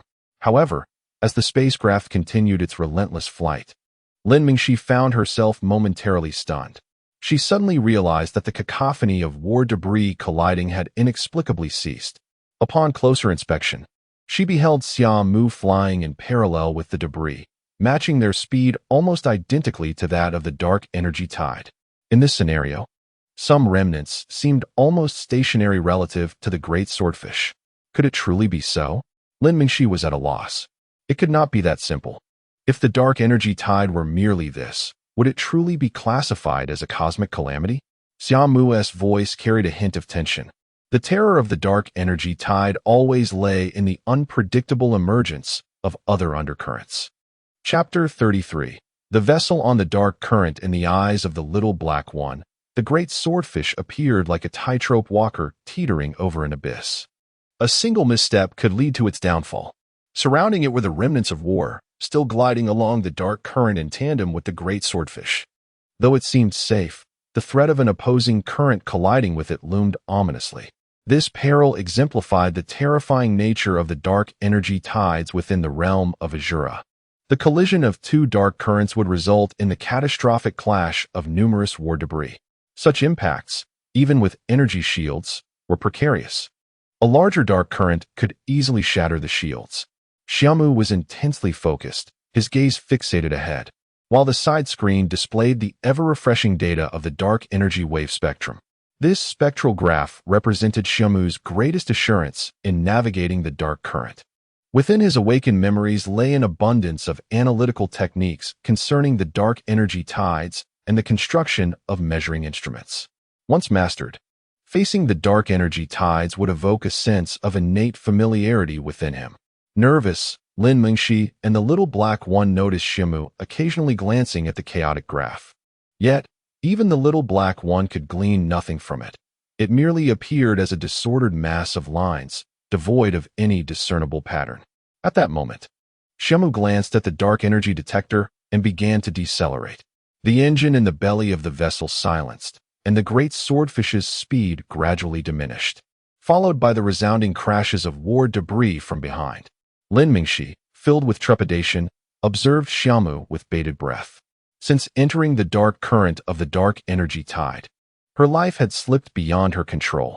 Xia Mu's focus was unwavering, his eyes glued to the erratic energy lines. At a certain instant, it seemed two lines were on the verge of convergence. Without hesitation, Xia Mu yanked the controls. Boom! The four concealed engines on the side of the vessel ignited simultaneously, reaching maximum power in an instant. The searing tail flame erupted, generating immense lateral thrust that forcibly propelled the vessel out of the dark current. Crack! Bang! The cacophony of colliding war debris reverberated through the air. In the brief time spent maneuvering within the dark energy tide, the great swordfish had endured countless impacts. Fortunately, Xia Mu had initially boarded the current, and the ship's exterior armor remained remarkably intact. Otherwise, this single impact could have severely compromised the vessel's armor. The collisions persisted unabated. The lateral engines were deactivated, and the belly engines roared back to life, propelling the great swordfish into a high-speed flight, aligning its trajectory with the surrounding war debris. The frequency of collisions dwindled until they ceased entirely, prompting Lin Mingxi to subconsciously grasp her earring. Little Black, has he engaged another dark current? She pondered. It was likely. This vessel was meticulously designed to navigate within dark currents, its exterior armor reinforced, and its engines significantly modified, likely exceeding 20 modules. 20 modules? Lin Mingxi gasped in astonishment, reluctant to disturb Xia Mu. This vessel resembled a shell built upon engines. She was utterly dumbfounded. Constructing a spacecraft necessitated a limited number of engines. Although dark energy had been comprehensively mastered, the energy employed for engines remained the most volatile. Activating so many engines posed the risk of catastrophic explosions, potentially leading to the vessel's demise. Why do I suddenly feel that the dangers posed by the dark energy tide outside are less threatening than those within this ship? After thorough data analysis, it became evident that if the intensity of the dark energy tide did not escalate, the danger aboard the vessel was indeed lower than that posed by the tide itself.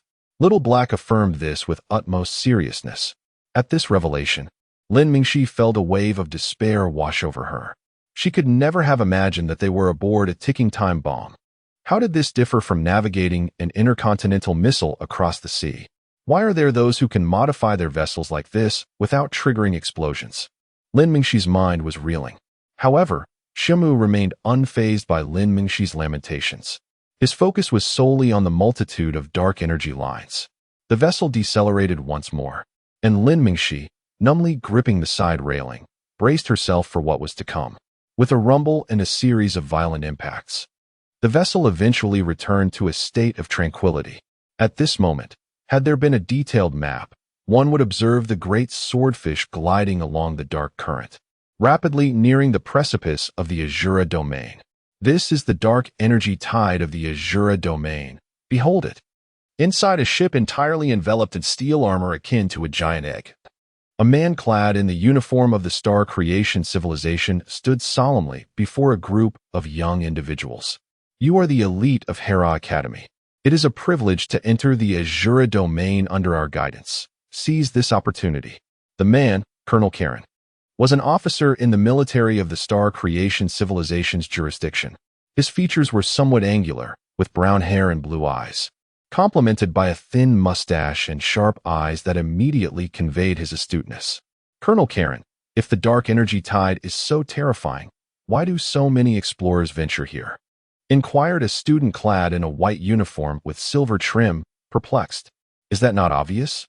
Prophet. Before Karen could respond, another student, arms crossed behind his head, interjected. Indeed, Prophet drives people to madness. Even now, a significant portion of the income in the Honest Star domain relies on the Azura domain, Colonel Karen affirmed, acknowledging the nature of the explorers who frequented the perilous realm. To him, there was little distinction between explorers and marauders. Both were driven by greed. With explorer merely a euphemism. We have only just entered the Azura domain, and this dark energy tide is expected to persist for approximately 2 to 3 days. In the short term, you are safe. Relax and prepare for what lies ahead. The marauders here are far more terrifying than the dark energy tides. Colonel Karen, just as he was about to dismiss the group, a girl with a golden ponytail raised her hand, her eyes brimming with curiosity. What is it? Karen nodded in acknowledgement. Colonel, since this dark energy tide is referred to as a tide, can we navigate it much like the primordial currents on planetary surfaces? Your idea is commendable. However, Karen's expression remained impassive. Do you think the dark energy tide is merely that? Many have tried before, but the costs were staggering. There were those from the Star Creation civilization who attempted to traverse the Azura domain with the main fleet, but were rendered helpless against the dark energy tides. The dark energy tide is fraught with constantly shifting currents, each with its unique direction. If one is fortunate enough to remain on a single current, that is well and good. Yet, should 2 currents converge upon you, even a flagship would be left in tatters. Do you believe you would be the fortunate one to stay on a singular current amid countless dark currents? Even if you were, can you guarantee that this current leads you where you wish to go? As Karen continued her series of rhetorical questions, the girl became increasingly pale, realizing that her previous thoughts had been overly naive. It is indeed a virtue to harbor doubts, for curiosity fosters innovation. However, one must also respect and acknowledge the wisdom of those who came before us. Observing the girl's wan complexion and her gradual enlightenment, Karen inwardly nodded, recognizing that this group of students was truly the Xia Mu de Lasar Me dispatched by Hera Academy. Despite their youthful naivety, their capacity for learning was commendable, and with a little guidance. Suddenly, a warning blared, interrupting his thoughts. Warning! A large spacecraft is approaching at high speed.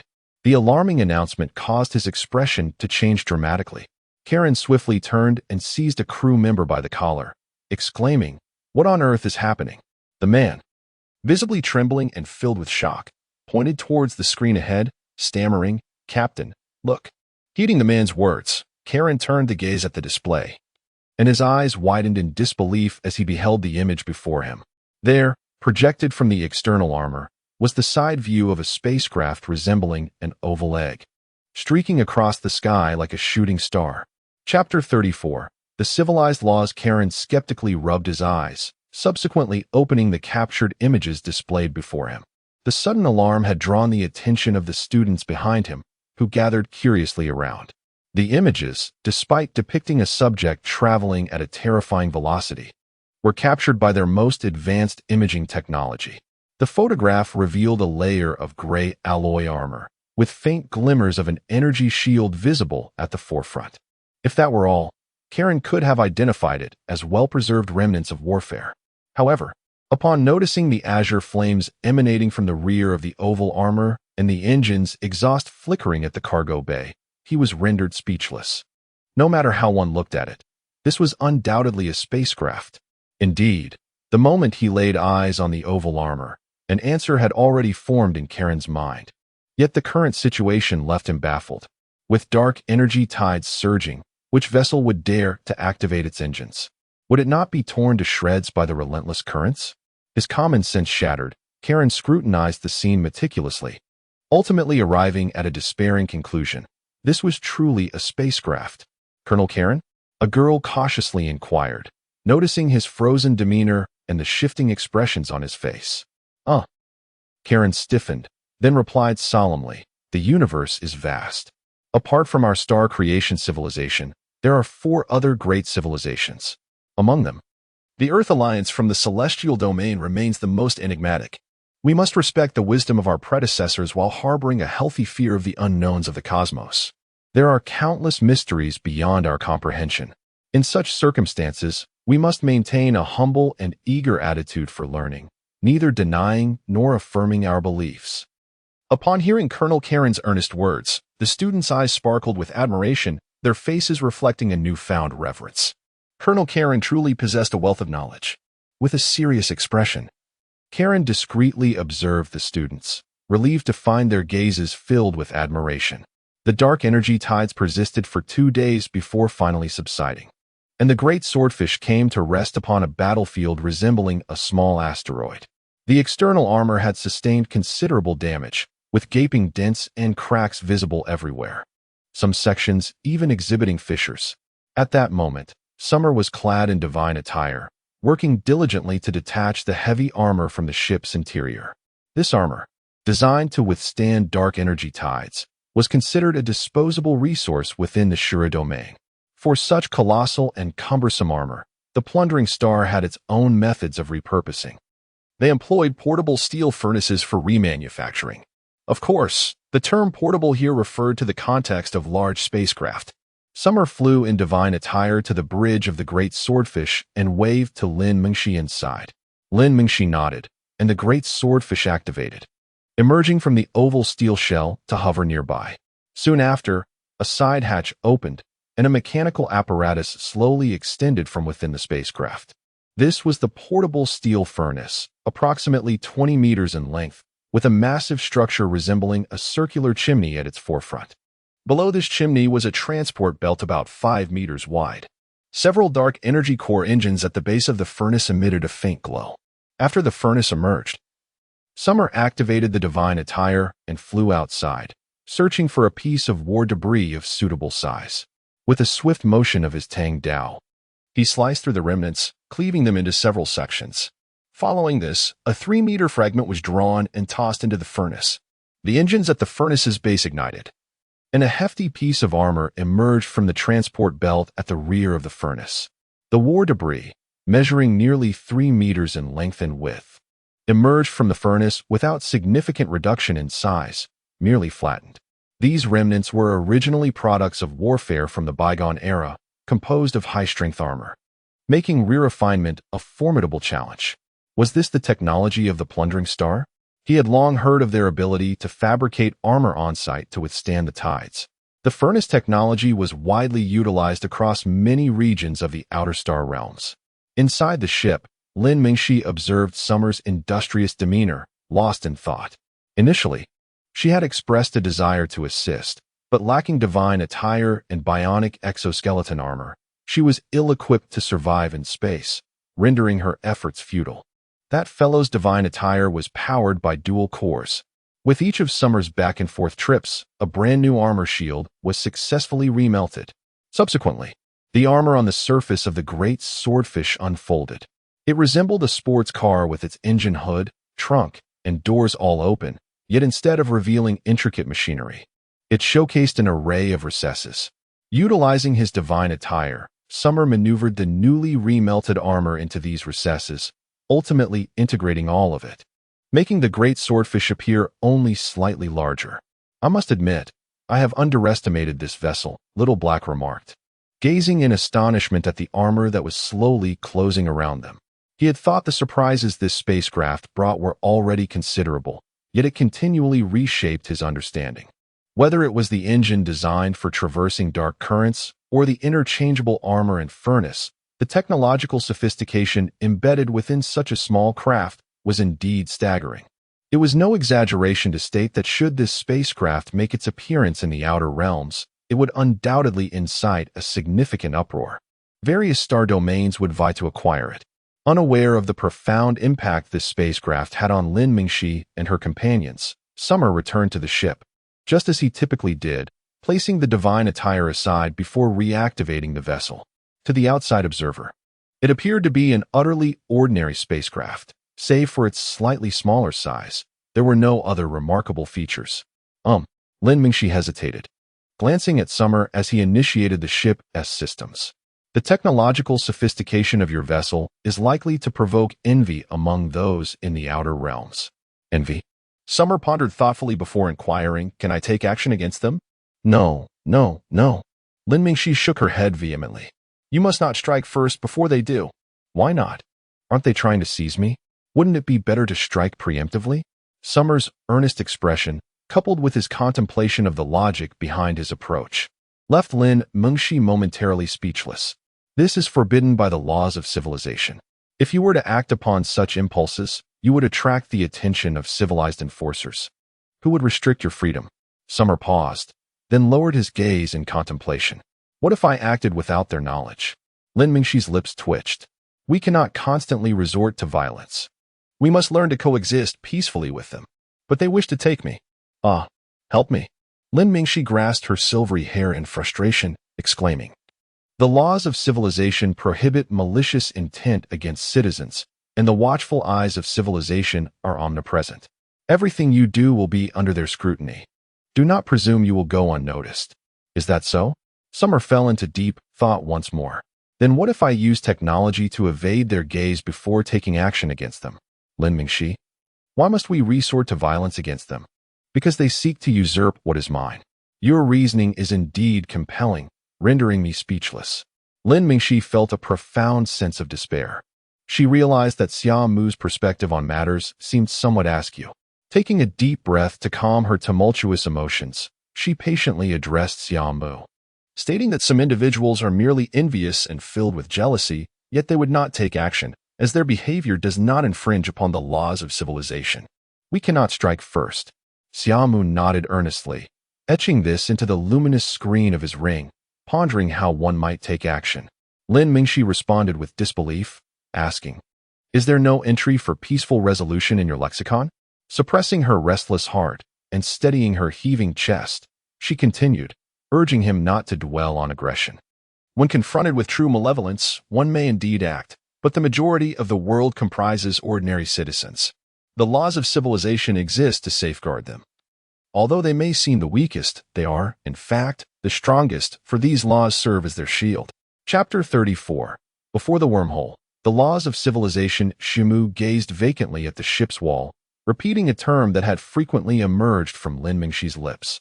Lin Mingxi, equally serious, explained that this was the foundation of the Dawn Star region, a prerequisite for ensuring all operations ran smoothly, maintained collectively by the 5 great civilizations. The 5 great civilizations maintained it together. Xia Mu's pupils constricted slightly. Did this imply that one must avoid committing murder? Observing that Xia Mu appeared to absorb this information, Lin Mingxi, prepared to deliver a passionate discourse, nearly choked at the utterance of that word. Murder constitutes a violation of the laws of civilization. She reiterated each word, suppressing her restless emotions. Within the Dawn Star region, all sentient beings are shielded by these laws. We must not transgress them. Yet, how can one resolve issues without resorting to violence? Noticing Lin Mingxi's expression, Xia Mu realized that the laws of civilization were not to be trifled with, leaving him somewhat bewildered. Lin Mingxi's lips parted slightly, but upon witnessing Xia Mu's look of confusion, an unexpected pang of discomfort gripped her heart, leaving her breathless. Indeed, from the very beginning, she had assumed the role of a citizen, educating Xia Mu about the various civilizations. Yet she had overlooked the fact that Xia Mu had grown up on the Plunder Star, a realm devoid of laws where brute strength defined the rules, and chaos and death constituted the sole order. Given Xia Mu's upbringing in such an environment, it was remarkable that he had developed such a character. In Lin Mingxi's heart, She did not perceive Xia Mu as akin to those marauders. To her, he resembled a cautious individual, living delicately within a small, self-defined space. When no one encroached upon his circle, he appeared as a common person, albeit somewhat melancholic. However, should anyone invade that circle, he would reveal his most ferocious fangs and annihilate the intruder. Regaining her composure, Lin Mengxi inhaled deeply, a gentle smile gracing her exquisite features. Any normal person would undoubtedly be entranced. There is no rush. We shall take our time. Do you know? In the outside world, aside from theft, there exist numerous methods to fulfill one's desires, and some things cannot be acquired through force. For instance, friendship cannot be obtained through violence or oppression. True camaraderie can never be forged in such a manner. At that moment, Lin Mengxi had shed her earlier impatience, speaking to Xia Mu with newfound patience, her tone instinctively softening considerably. Friendship? Xia Mu murmured softly, "Isn't that the most inexpensive commodity on the Plunder Star?" He found it incomprehensible. On the Plunder Star, he had witnessed countless so-called friendships. One moment, they would be calling each other brothers, and the next, swords would be drawn against one another. In this world of kill or be killed, all feelings other than indifference were superfluous. Do not be disheartened. One day, you will undoubtedly encounter someone worthy of your trust. Lin Mengxi spoke earnestly to Xia Mu, acknowledging that envy is a natural human inclination. Some individuals with darker personalities might choose to hoard what they desire. But true friends will only rejoice in your happiness. Seeing Xia Mu lost in thought, Lin Mengxi understood that there was no need to rush. Perhaps it would be better for you to contemplate how to navigate the star system upon entry. Once we reach the wormhole space station, I will assist you in locating a copy of the laws of civilization, and then we can examine them in detail. Days spent navigating the Shura domain always seemed to pass swiftly. 3 days had elapsed, and Xia Mu's great swordfish had finally arrived at a wormhole within the Shura domain. This wormhole had a small space station established, with a considerable flow of ships coming and going, and a contingent of a small military force from the Star Creation Civilization stationed there. When Lin Mengxi received Xia Mu's notification, she was taken aback. Normally, after entering the Shura domain with Dale and the others, the journey to exit would certainly require more time. This could only imply that Xia Mu had navigated the dark energy tide without deviating from his course, enabling such prompt arrival at the edge wormhole. Passing through this wormhole would soon lead them out of the Shura domain. Over the past 3 days, Lin Mengxi had painstakingly shared numerous insights about the outside world with Xia Mu. The more she learned, the more astonished she became at the vast gaps in Xia Mu's knowledge of the external realm. His understanding of social interactions, various civilizations, and even fundamental concepts was profoundly lacking. Upon grasping these realities, she began to comprehend a fraction of why Xia Mu was so formidable. It was as if he had allocated all his points into martial prowess. To Lin Mengxi, however, this so-called enhancement of martial prowess was all-encompassing. Whether it pertained to divine descent in close combat or various technologies that could bolster combat effectiveness, Xia Mu's profound understanding left Lin Mengxi utterly astonished. He was a true combat genius. She even felt that with Xia Mu's knowledge of spacecraft and divine descent, he would be more than qualified to serve as an expert in the highest academic institutions of civilization. The more she learned, the more enigmatic Xia Mu appeared to her. On the Plunder Star, there was simply no place for systematic learning. Even if such a place existed, it could never measure up to Xia Mu's current level. What left Lin Mengxi in awe was the divine descent before her. Gulp. Lin Mengxi could not help but swallow.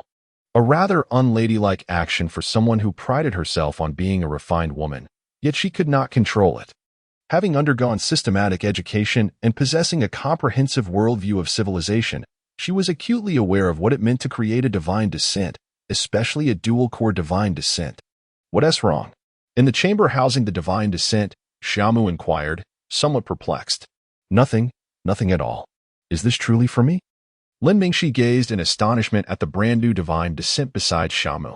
Its overall sky-blue hue, slender and elongated, perfectly suited the feminine form, with lines that were distinctly defined, emanating a sharp aura at the shoulders, elbows, and chest. The mask bore a V-shaped slit at the eyes, approximating a 160 angle. devoid of any illumination due to the dark energy engine being inactive. Sharp cold.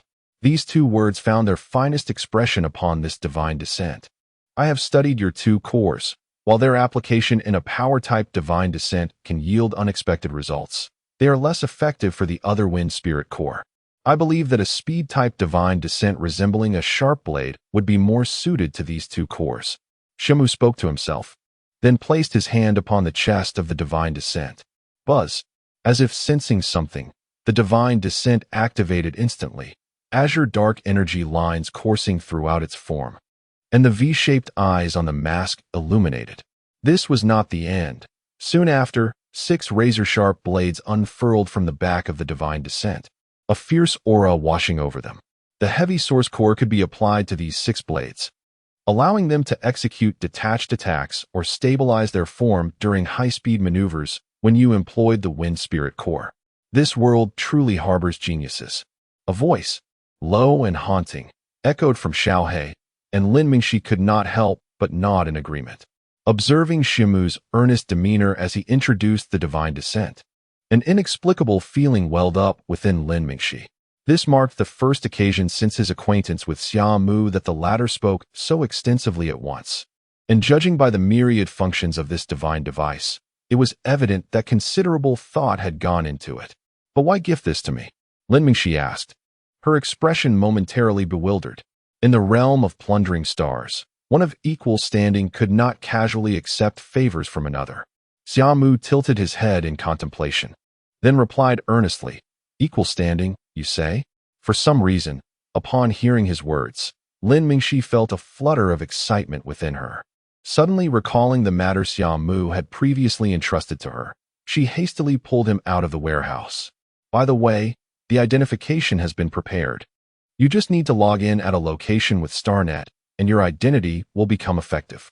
With that, she lightly tapped her earring, projecting a screen that displayed her detailed personal information. It still bore her likeness as she appeared when using the bionic device, alongside her name, star system, and specific planet. "We haven't yet exited the Shura domain, but there should be StarNet coverage at that space station. Once we log in, we can amend the information. Tessa's identity can no longer be used. I need to change mine as well." Lin Mingxi gently swiped her finger across the holographic screen, revealing the image of an ordinary girl. The details of the planet and star system had been altered, and her name now boldly read Ruisha. Chapter 35. Individual emotions. The members of the Earth Alliance must conduct themselves discreetly here, Lin Mingxi explained, then continued, "You shall assume the name Crit, as this pseudonym will be easier to obliterate should it be exposed." She glanced at the distinctive scar beneath Xia Mu's eye, contemplating whether to assist him in altering his appearance. Given Xia Mu's current capabilities, it was only a matter of time before he gained notoriety if he continued to remain low-key. Thus, it was imperative to take precautions regarding his identity. It was evident that once Xia Mu's true strength and identity were revealed, it would undoubtedly incite a fierce competition among the various star systems. Xia Mu nodded slightly. He had learned much about different civilizations from Lin Mingxi and understood that when navigating unfamiliar territories, it was prudent to heed the guidance of the locals. He never shied away from his shortcomings. Rather, he endeavored to learn and compensate for them. Observing his agreement, Lin Mingxi retrieved a pair of earrings from the side. "Hee. I'm quite the expert in this matter. Give them a try." Xia Mu accepted the earrings from her, curious to wear them. The moment he adorned them, a radiant glow emanated from the earrings, and Xia Mu was astonished to find a projection unfolding upon his face before vanishing. This projection conformed perfectly to his visage. As long as it was not destroyed by dark energy attacks, it would persist. Although he felt nothing at the moment, to others, he would appear as an entirely ordinary individual. Xia Mu, intrigued, approached a nearby mirror, witnessing a remarkable transformation in his reflection. His features remained distinct, albeit with slightly sunken eyes, a notably altered nose and mouth, and the scar beneath his eye had vanished completely. Lin Mingxi, too, adorned the earrings. And with a flash of light, her breathtaking beauty morphed into an ordinary visage, her silvery hair gradually transitioning to a chestnut hue. "Now, I am Ressa. And you are Crit.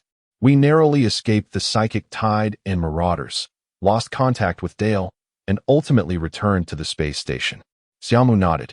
Crit was one of the individuals he had previously brought back from Nasha, and after checking the identities of a few, Xiaohe deemed this identity the most suitable. Crit hailed from a remote asteroid, having departed home long ago, with family members having passed away years prior, leaving him with no relatives. He was also somewhat taciturn, making him a fitting replacement for Xia Mu. After confirming their identities, Lin Mingxi meticulously reviewed their backstory and experiences, such as how they met and their escape from the Shura domain. This was to ensure that should anyone investigate them, they would be prepared. It could be said that unless the real Ressa and Crit were present, no one would be able to discern any differences between the two, as their chosen identities had no living relatives. Xiao Hei's identity fabrication was exceptionally thorough. Once connected to the star network, when verification was needed, Xiao Hei would intercept and alter their DNA and genetic data during the upload to the terminal database. Having completed these preparations, Lin Mingxi's expression grew slightly solemn as she gazed at the approaching space station. Despite extensive preparations, the real test would only occur upon entering the space and validating their identities. Although Xiao Hei would upload the ship's data upon connecting to the star network, Lin Mingxi could not help but inquire, "Are you certain you wish to pilot it out?" At the final moment, she couldn't suppress her curiosity. Previously, she had discussed the ship's matters with Xia Mu. Although Xiao Hei could resolve the data issues, should the ship's capabilities be revealed, it would undoubtedly create a significant uproar. "Not to worry," Xia Mu replied. "Once we enter the star system, I will modify it to appear more ordinary."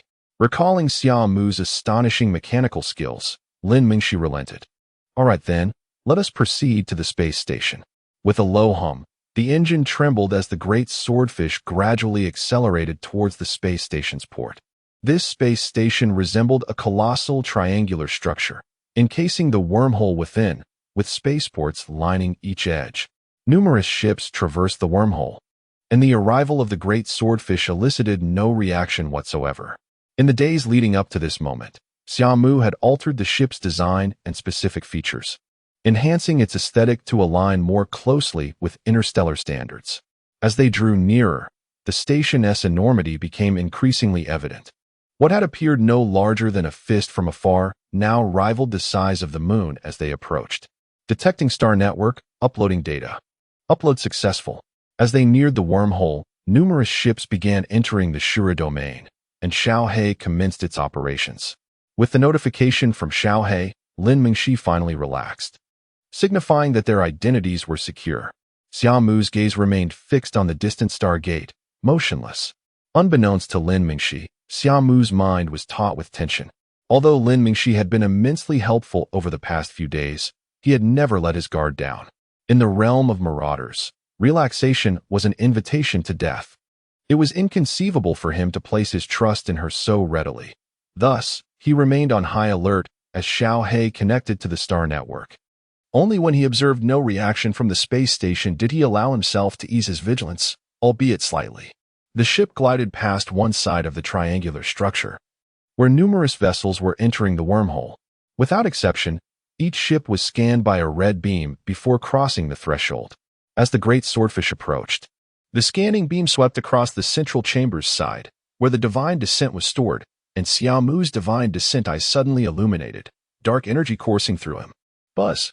The red beam passed over. Beep. Scanning in progress. Beep. Welcome back, GA-2812 ship.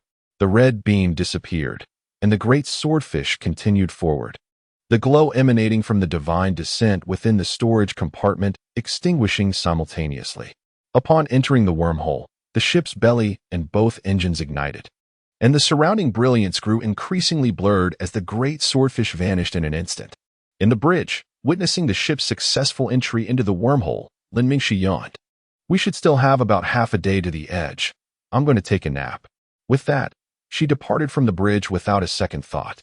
Xia Mu did not leave immediately. Instead, he remained seated, his expression reflecting a complex array of emotions. Why not take action? What is friendship? He had been extremely wary just moments ago. In the corridor, Xiao Hei's voice resonated. "I understand." Lin Mingxi waved her hand nonchalantly. "It's only natural to be cautious." With a soft sigh, Lin Mengxi's eyes shimmered with warmth. He needed more trust. Why assist him? Once I connect to the star network, escaping should pose no challenge. I perceived a haunting familiarity of solitude within him. I am acutely aware of that sensation. His affliction surpasses mine in severity. We both belong to the forsaken ilk. Do you pity him? No. A radiant smile graced Lin Mengxi's face, exuding genuine happiness. This is what one might call camaraderie and warmth. The glint of her earrings flickered, highlighting the intricate complexity of human thought. Ah, little black. This is the realm you must endeavor to comprehend. Although you possess wisdom, your grasp of emotions remains insufficiently profound. Emotions, you say? Little Black fell silent once more. The scenery within the wormhole was monotonously uniform, with an abundance of vibrant hues flashing like meteors, as if time itself had lost all significance. After what felt like an eternity, at the periphery of the Shuro realm, the great swordfish emerged from the wormhole in a flicker. A cacophony of sound resonated as numerous spacecraft simultaneously materialized, subsequently switching their engines to enter interstellar navigation mode. The great swordfish followed suit, its belly and side engines shutting down in unison. The remnants of war surrounding the Shuro realm had diminished significantly. Compared to the area where Xia Mu and Lin Mengxi had previously traversed, this place now seemed markedly sparse. On the periphery of the Shuro domain, the remnants of war were scattered, and the lunar-sized war fortress loomed in the distance. Emerging from the wormhole, Xia Mu's gaze was immediately fixated on the distant war fortress. What's wrong? Lin Mengxi asked, rubbing her drowsy eyes as she entered the bridge. That thing, Xia Mu began, the Lorcre's war fortress. The creation star civilization deliberately placed them here, strategically positioned at several wormholes leading from the Shuro domain into their territory. I've encountered them within the Shuro domain. But rest assured, Lin Mengxi continued, their primary function is to deter raiders from venturing out. Now that you possess citizenship, they won't impede you. Lin Mengxi spoke matter-of-factly before abruptly realizing the significance of Xia Mu's words. Wait, what did you say? You've seen one within the Shuro domain? Indeed. Xia Mu affirmed with a nod, one even larger by half. He was intimately familiar with these structures, as the engine technology aboard the Great Swordfish had been derived from one. Lin Mengxi hastened over, placing a hand on the edge of Xia Mu's chair and leaning in to inquire, the war fortresses within the Shuro domain should have been emptied, shouldn't they? It's impossible for one to remain intact like this one. Xia Mu pressed a button on the side of the chair's armrest, causing it to retreat and create some distance. The one I saw was never discovered.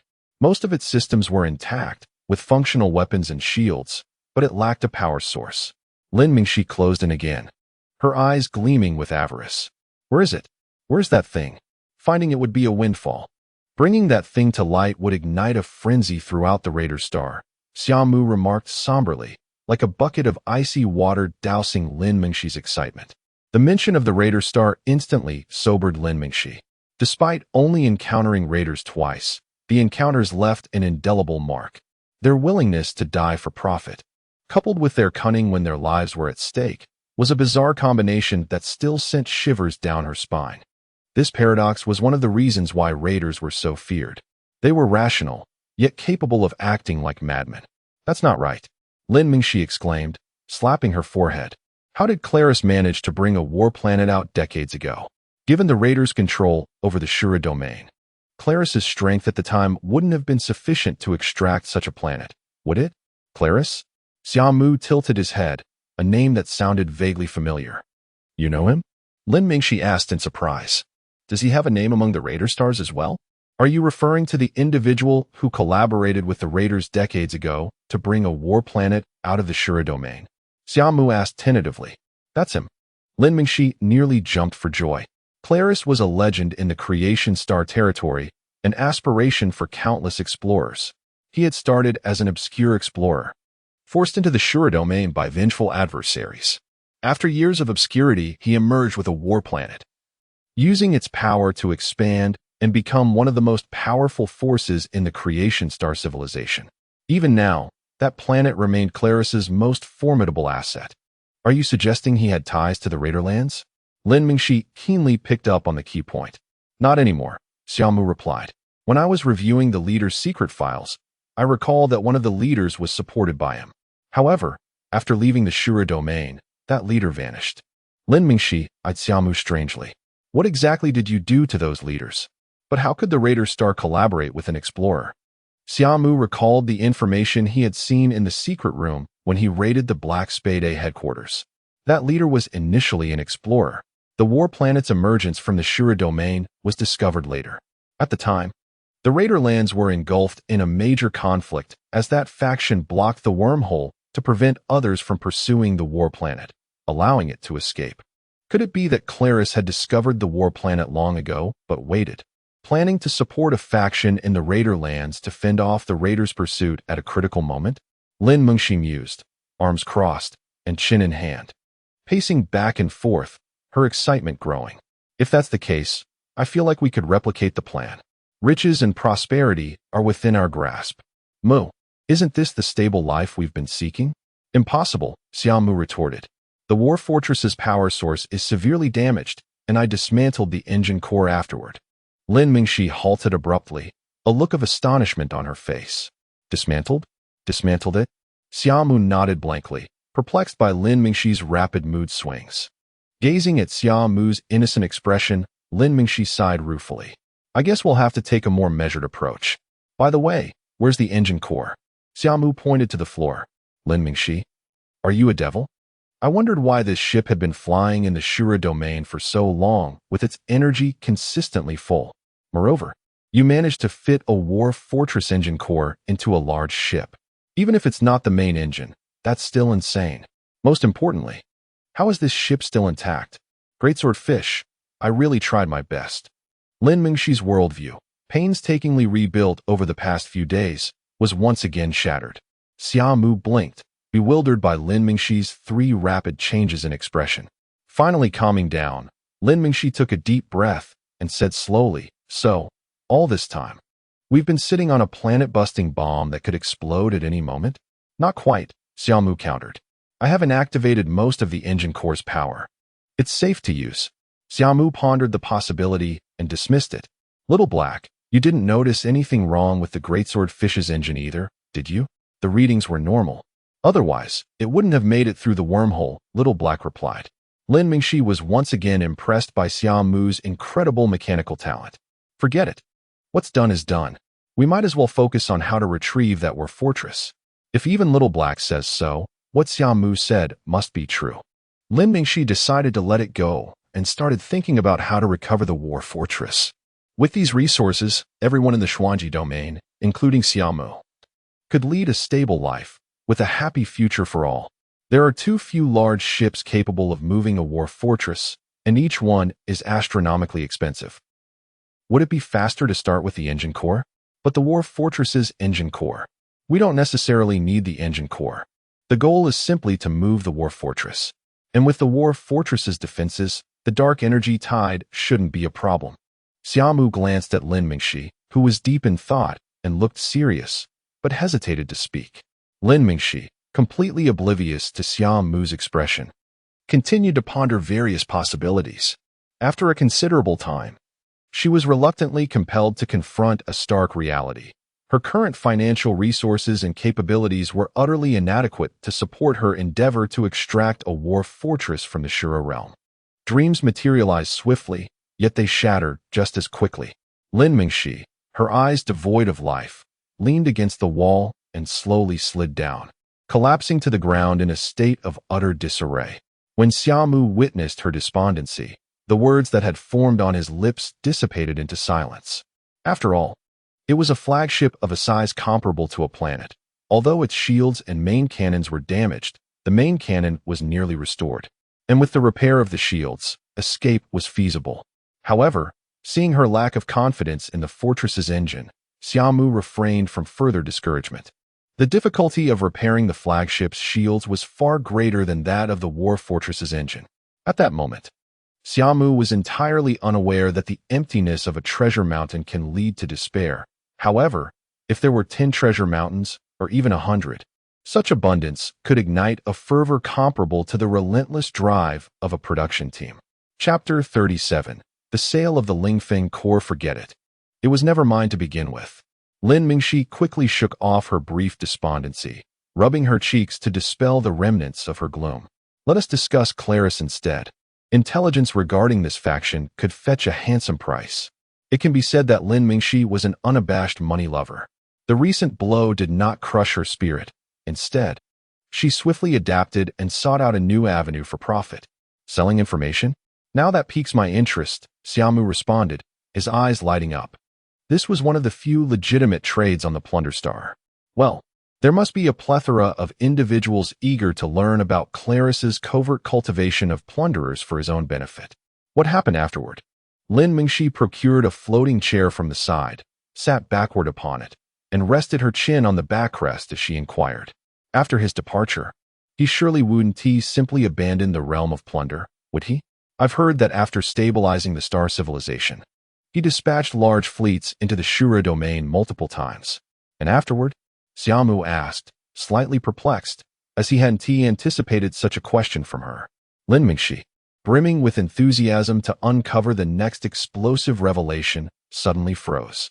On Plunder Star, possessing enviable wealth without commensurate strength often led to dire consequences. Even a lion would succumb if caught in a piranha swarm. Frustrated, Lin Mingxi tugged at her hair. Claris faced multiple disastrous failures during his subsequent incursions. That stirred quite a commotion back then.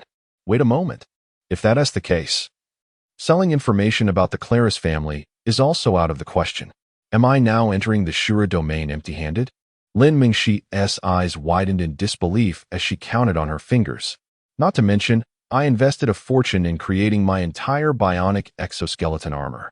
And my beloved divine descent, the Zealwan spaceship. All of it is gone. I. Her voice trailed off as her eyes began to redden. Wah, my money, all my wealth. This is the culmination of 2 months of grueling labor in Tamer. I can't go on living. At that moment, Xia Mu stood in shock. It was the first time he had witnessed someone cry so intensely. Furthermore, a flicker of guilt emerged in his long-frozen heart. In an unexpected gesture, he cautiously descended from his chair, his face contorted, and extended a core towards Lin Mingxi. Lin Mingxi's sobs ceased abruptly as she stared, stunned, at the core being offered before her. Is this the divine descent core of the plunderer? You are giving it to me. Xia Mu, rarely revealing any emotion, briefly exhibited a pained expression before nodding. With unparalleled speed, Lin Mingxi snatched the core, almost as if performing a magic trick, and stowed it away instantly. Haha. Xia Mu, allow me to impart another lesson today. Never trust a woman's tears, especially those of a beautiful woman. Xia Mu was momentarily taken aback.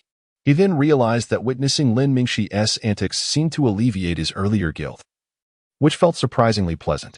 Lin Mingxi rose, inhaled deeply, and declared, I shan't jest any longer. The fortress of Laucris is approaching, and our identities pose no issues. The next challenge is traversing the wormhole here. However, before that, a serious question. What is it? Do you have any money? Xia Mu hesitated, instinctively replying. Can't we just ask someone for it? But you and others.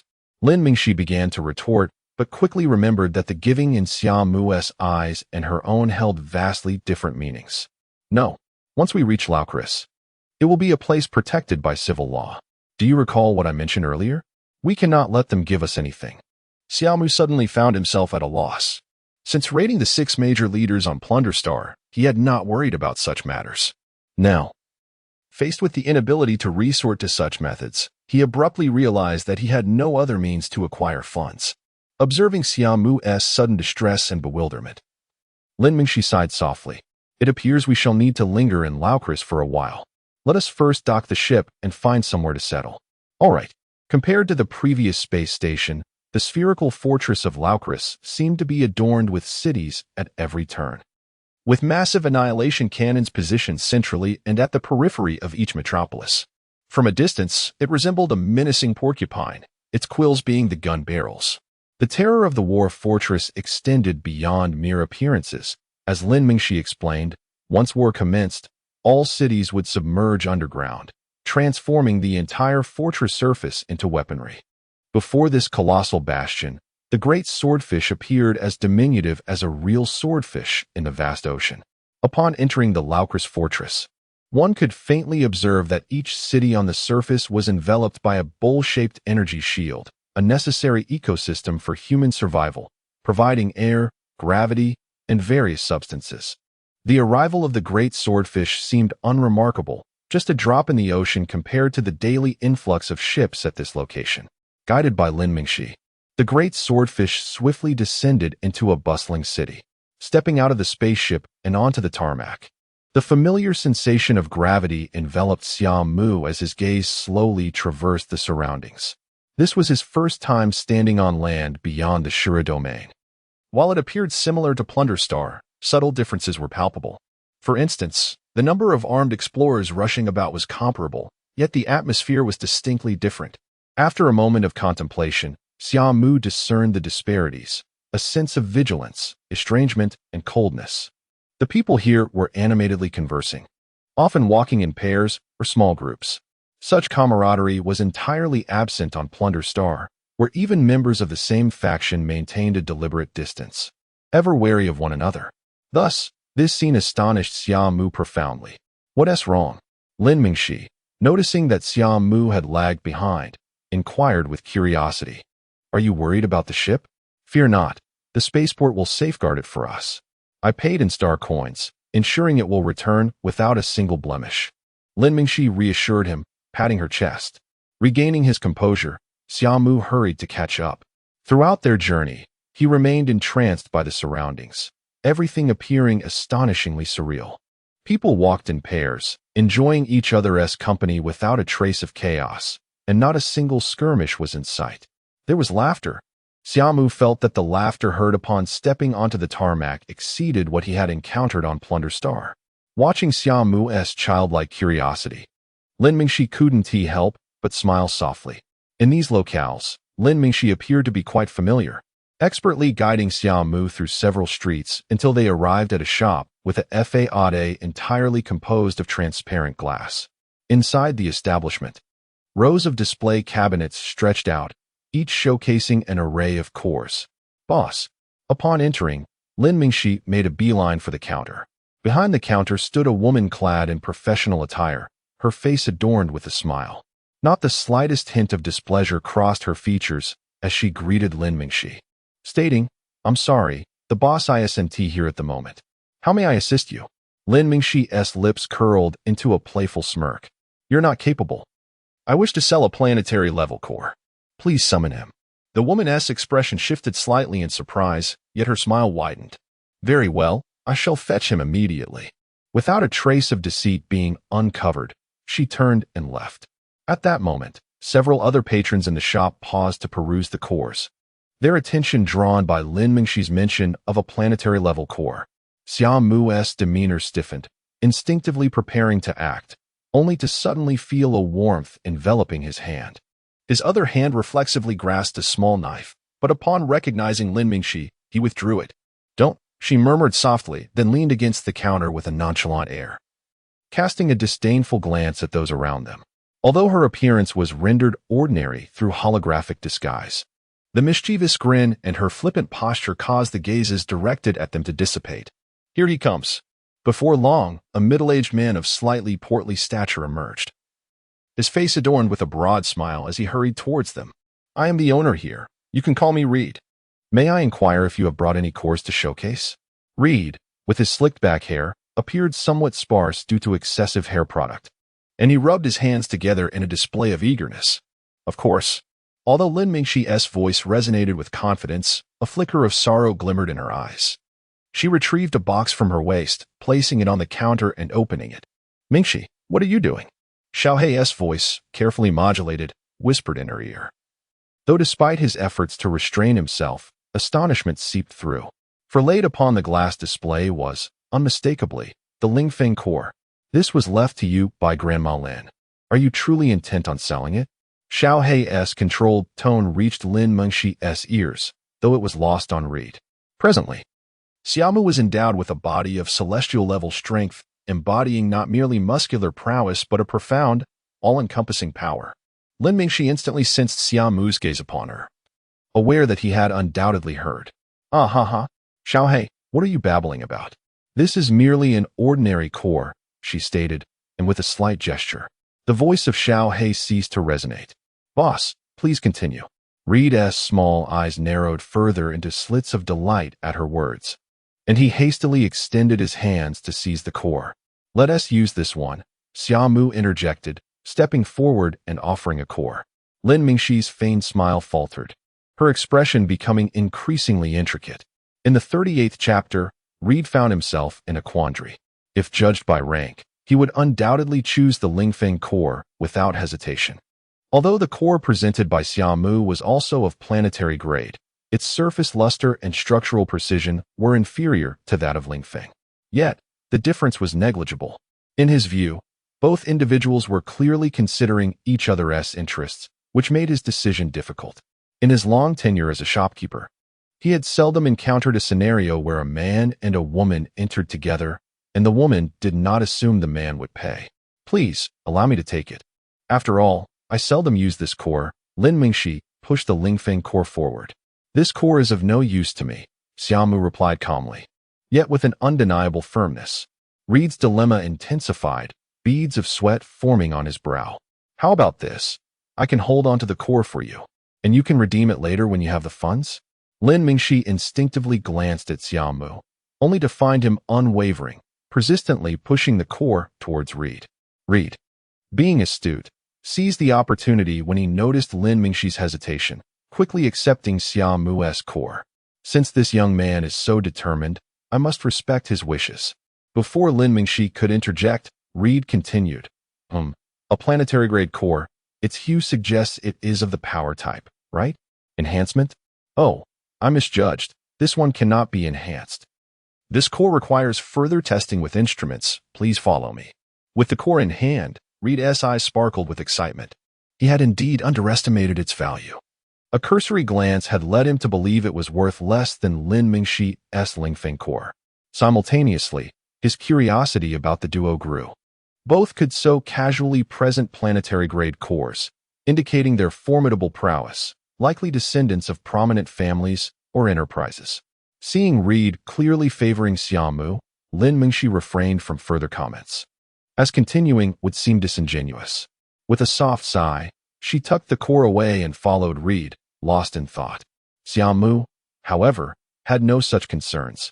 This core was meant to be a substitute before he acquired the Leguan core, but its immense and volatile power had rendered it unused.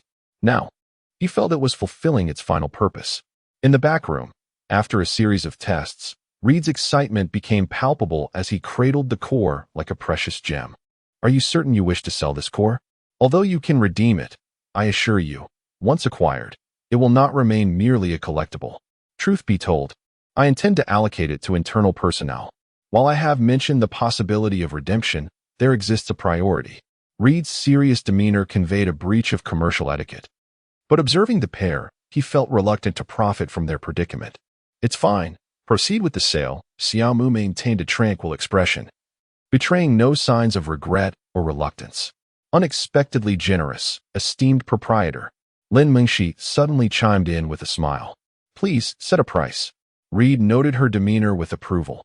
Their bond appeared genuine. Although their initial appearance was somewhat odd, it mattered not. The market price for planetary-grade cores hovers around 20 million star coins. But given that this is a top-tier core, I can offer 50 million. No one on this street would surpass my offer. Reed's confident expression suggested he anticipated no profit from the 50 million acquisition. Such integrity. Lin Mingxi's eyes sparkled upon realizing the core's unique attributes.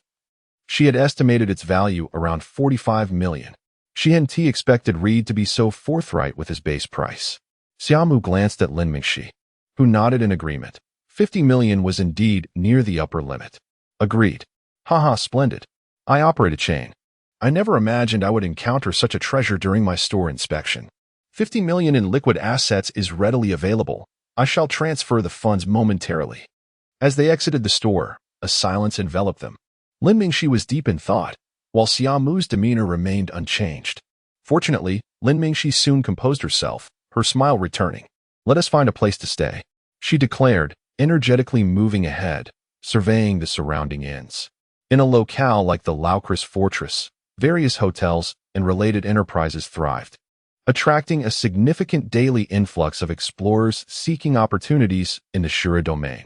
This diversity resulted in a melting pot of cultures from across the galaxies, creating a rich tapestry of styles.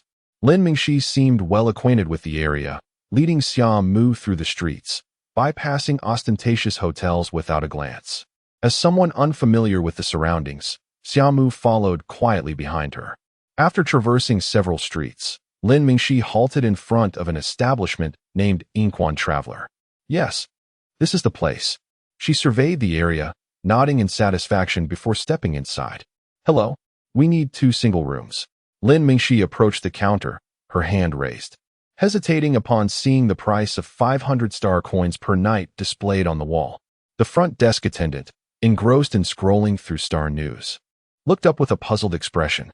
Lin Mingxi's raised hand faltered, but she gritted her teeth and reiterated, 2 single rooms. Greetings, please scan your iris here. The attendant politely gestured towards a scanning device resembling a camera.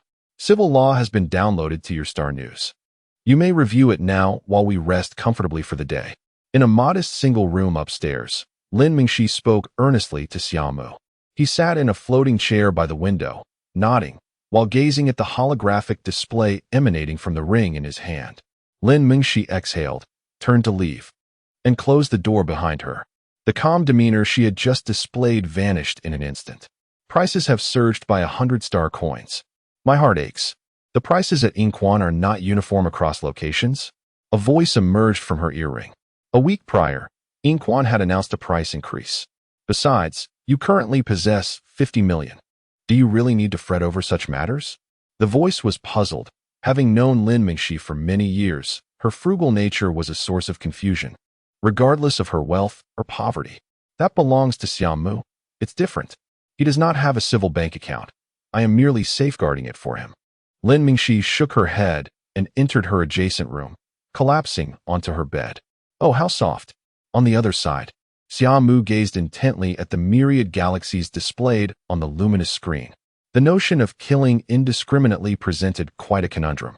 In the event of a dispute, should one promptly report to the local guard? Would the guards indeed ensure the safety of every citizen?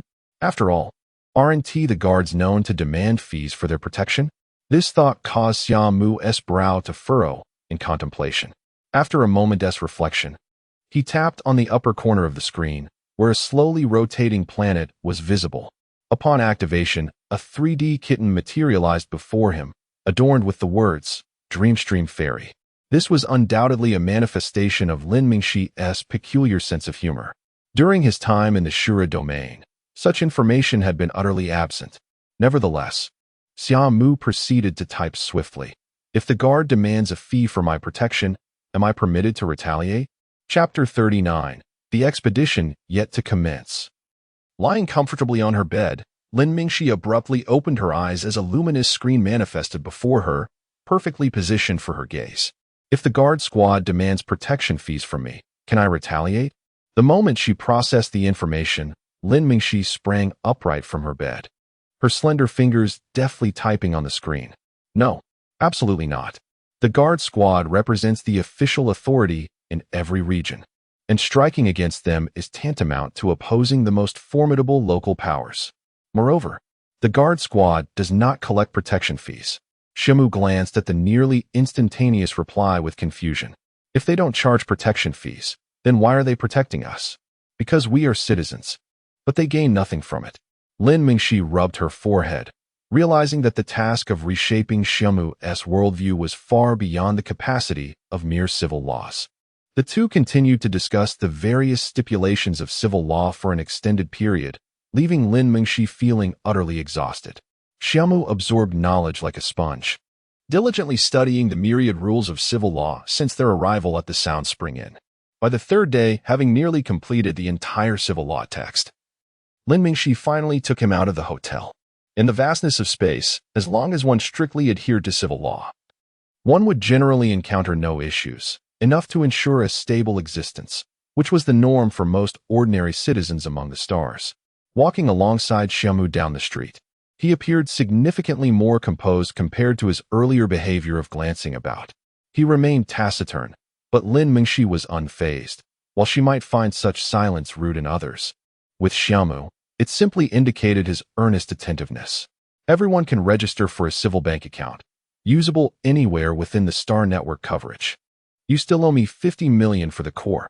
I've used some in the past few days, but I will repay you. As she spoke, Lin Mingxi suddenly turned to Xia Mu with seriousness. Oh, Xia Mu responded, having learned much during his days at the Lacris Bastion. He was well aware of the significance of the civil bank. The pair took the city's hover train to a luxurious skyscraper towering hundreds of meters high, which housed the civil bank's branch in Lacris. In front of the bank was a vast plaza bustling with people, with the side of the plaza leading to an underground parking entrance where hover cars occasionally emerged.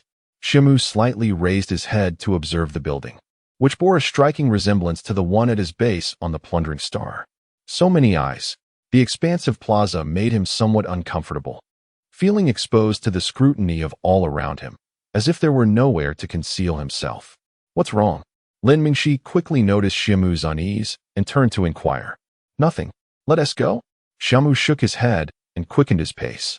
Among the throngs of people in the plaza, they blended in as the most inconspicuous, and soon arrived at the queue. Why do we have to wait in line? Don't you know who I am in the Rachel domain? As soon as they joined the line, a commotion erupted behind them, with voices raised in agitation. The surrounding crowd instinctively turned their attention, and even Lin Mingxi, who had just received her number, turned to look.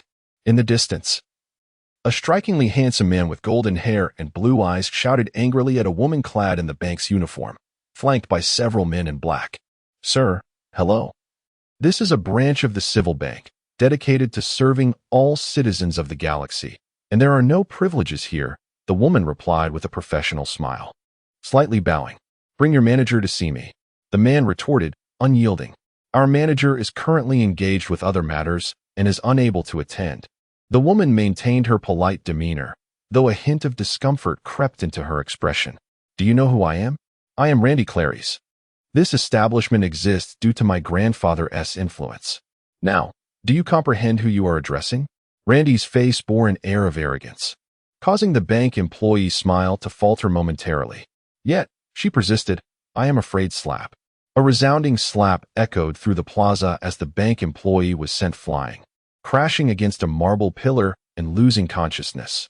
The sudden violence stunned the crowd, causing them to scatter instinctively, their gazes wide with astonishment directed at Randy. To act out in a civil bank, even if it was a branch in a remote area, was a shocking display of audacity. After the initial surprise, the onlookers adopted expressions of morbid curiosity. The civil bank was a vast entity, operating across 5 great civilizations, and its reach was not to be trifled with. Soon, bank personnel emerged to assess the situation of the fallen employee, while security rushed forward to encircle Randy and his companions. Lin Mingxi wore a look of intrigue. Whispering to Xiao He, quickly report the disturbance. The first-hand information could earn a reward. The message has been sent. Can we really intervene like this? Xia Mu's puzzled voice followed close on Xiao He's response, causing Lin Mingxi, who had been engrossed in the spectacle, to stiffen. Oh no, I forgot about Xia Mu. No, such behavior is unacceptable. Lin Mingxi swiftly turned to obscure Xia Mu's view, her expression shifting from curiosity to seriousness. The guard squad will arrive shortly to apprehend them. What awaits them is nothing but endless imprisonment and hard labor. Xia Mu nodded, still somewhat perplexed, glancing at the defiant Randy. Then why doesn't he flee? If it were me, I would never wait for the guards to come. It's better to strike first and eliminate the witnesses. I believe they are called witnesses. That's what the law states, right? Eliminate the witnesses first, then infiltrate the network to erase the data. And then no one would discover me, allowing me to assume a new identity and continue living. Xia Mu spoke earnestly, as if contemplating the feasibility of his thoughts. Lin Mingxi was left astounded. Goodness, from what perspective are you interpreting civil law? Would any rational person truly think this way? As Lin Mingxi pondered how to rectify Xia Mu's misguided notions, a new development unfolded with Randy. A tall, bespectacled middle-aged man emerged from the bank's back office. After briefly assessing the woman's condition, he approached Randy. Apologies, I am the bank manager, Bert Meyer. Randy Claries, it appears we have been remiss in our duties. Bert approached with an exceedingly respectful tone, bowing slightly as he spoke. The crowd of onlookers was left in stunned silence. Although Randy had previously proclaimed his identity as a member of the Claries family, such a powerful faction was not one to be trifled with. Yet, the manager's demeanor indicated that he held a significant place within the Claries family. Let us go. I have some matters to discuss with you. Randy was quite pleased with Bert's demeanor, letting out a slight hum. This way, please. After the two departed, the others in the hall lingered for a moment before dispersing. Lin Mingxi gazed at Xia Mu, who had been lost in thought since the beginning, feeling a throbbing headache. This was undoubtedly an ominous sign, and if this continued, the idyllic vision she had painted for him would surely shatter. Her intention was for Xia Mu not to feel disillusioned by the outside world. She merely wished for the life of the plundering star to become a relic of the past. Lin Mingxi was fully aware of the true state of affairs beyond their confines. Unlike the sheer chaos and brutality of the plundering star, the outside world also harbored numerous beautiful aspects. Thus, she had always endeavored to illustrate a splendid and aspirational world before Xia Mu. However, it was apparent that Xia Mu seemed to be straying from the path, and today he had suffered a premature defeat. Lin Mingxi felt the weight of her responsibilities grow heavier. In front of the 40th square, Xia Mu appeared deep in thought, positioned slightly behind Lin Mingxi. Ever since they had exited the Shura domain, he had maintained this contemplative demeanor. At that moment, Lin Mingxi was preoccupied with the task of correcting Xia Mu's thoughts, striving to prevent him from straying off course. Unbeknownst to her, Xia Mu merely lacked common knowledge rather than being foolish. He was capable of independent thought, provided he was given an appropriate prompt to guide his reflections. The efficiency of the bank's services was remarkable, and soon it was Xia Mu and Lin Mingxi's turn. Approaching the counter, Xiaohe submitted the information for a false identity, and the bank's system failed to detect any anomaly. Before long, Xia Mu's civilized banking account was successfully created. Upon exiting the bank, Lin Mingxi activated her star communication and discreetly scanned Xia Mu's account. This was the previously sold core. 49,998,021. 2,000 or so was for the expenses incurred over the past few days, which she intended to settle once she earned money. I will surely repay you, Lin Mingxi stated earnestly, as over 40 million star coins were deducted from her account, leaving her once again impoverished. Observing the lengthy balance in his account, Xia Mu pondered for a moment and then scanned Lin Mingxi's account with his star communication. Your account has received 10,000,000 star coins. Civilization Bank. Lin Mingxi was momentarily stunned. In our plundering star, one must pay for services rendered, Xia Mu stated with utmost seriousness. In his mind, no one would willingly assist without compensation. Those who proclaimed their services as free often had ulterior motives. He believed that the 10 million he provided to Lin Mingxi was a rightful acknowledgement of her substantial assistance over the past few days. However, Lin Mingxi held a different perspective. She knew Xia Mu was aware of her current predicament, and receiving this 10 million left her with an unsettling feeling deep within. Is this a form of patronage? Perhaps it's not so bad. A voice from Xiaohe interrupted her reverie, snapping Lin Mingxi back to reality. And she quickly shook her head. No, I cannot accept this. Strictly speaking, you saved me in the Shura domain. What I did was merely to repay you. Saying this, she activated her star communication to scan towards Xia Mu. Yet, Xia Mu remained silent, withdrawing his hand and walking ahead. Hey, wait. Lin Mingxi hurried to catch up. But no matter what, Xia Mu showed no intention of activating his star communication. With no other choice, Lin Mingxi reluctantly accepted the funds. Although the 10 million had indeed been credited to her account, she felt no joy, only a vague sense of defeat. Since Xia Mu had offered a reward, it implied that he viewed their relationship as a transactional one. She imparted knowledge of the outside world and its laws, while he provided various compensations. Contemplating this, a sense of inexplicable disappointment welled up within Lin Mingxi. However, upon seeing Xia Mu's tranquil profile, she quickly adjusted her mindset. It's all right, Lin Mingxi. This is merely the beginning. After taking a few steps, Xia Mu suddenly halted. Lin Mingxi, lost in thought about their next steps, nearly collided with him. "What's wrong?" she inquired, puzzled. Xia Mu did not respond, and as Lin Mingxi glanced around at the bustling square, realization dawned upon her. With a wry smile, she teased, "You haven't forgotten how to get back, have you?" Xia Mu remained silent, his expression as calm as ever, though Lin Mingxi caught a fleeting glance from the corner of his eye. "Ah!" A smile broke across Lin Mingxi's face as she exaggeratedly exclaimed, "How do we return?" Xia Mu continued to say nothing, turning his gaze back to her, quietly observing. "This is so dull." Lin Mingxi pouted, noticing that Xia Mu exhibited no trace of embarrassment. She felt a wave of disinterest. She had hoped to tease him. But such a composed demeanor was rare for Xia Mu. To her surprise, he adjusted so swiftly, standing there calmly without a hint of panic or awkwardness, making it seem as though he were lost in thought rather than lost. The two of them walked out of the square in front of the bank, just as they had arrived, when suddenly a shuttle sped past, creating a gust of wind that tousled their hair. Instinctively, Lin Mingxi shielded her face and glared at the departing shuttle. The surrounding crowd reacted similarly, many being caught off guard by the force of the wind. Some barely managed to dodge, narrowly avoiding a collision. Only Xia Mu maintained his contemplative expression, seemingly indifferent to the external commotion.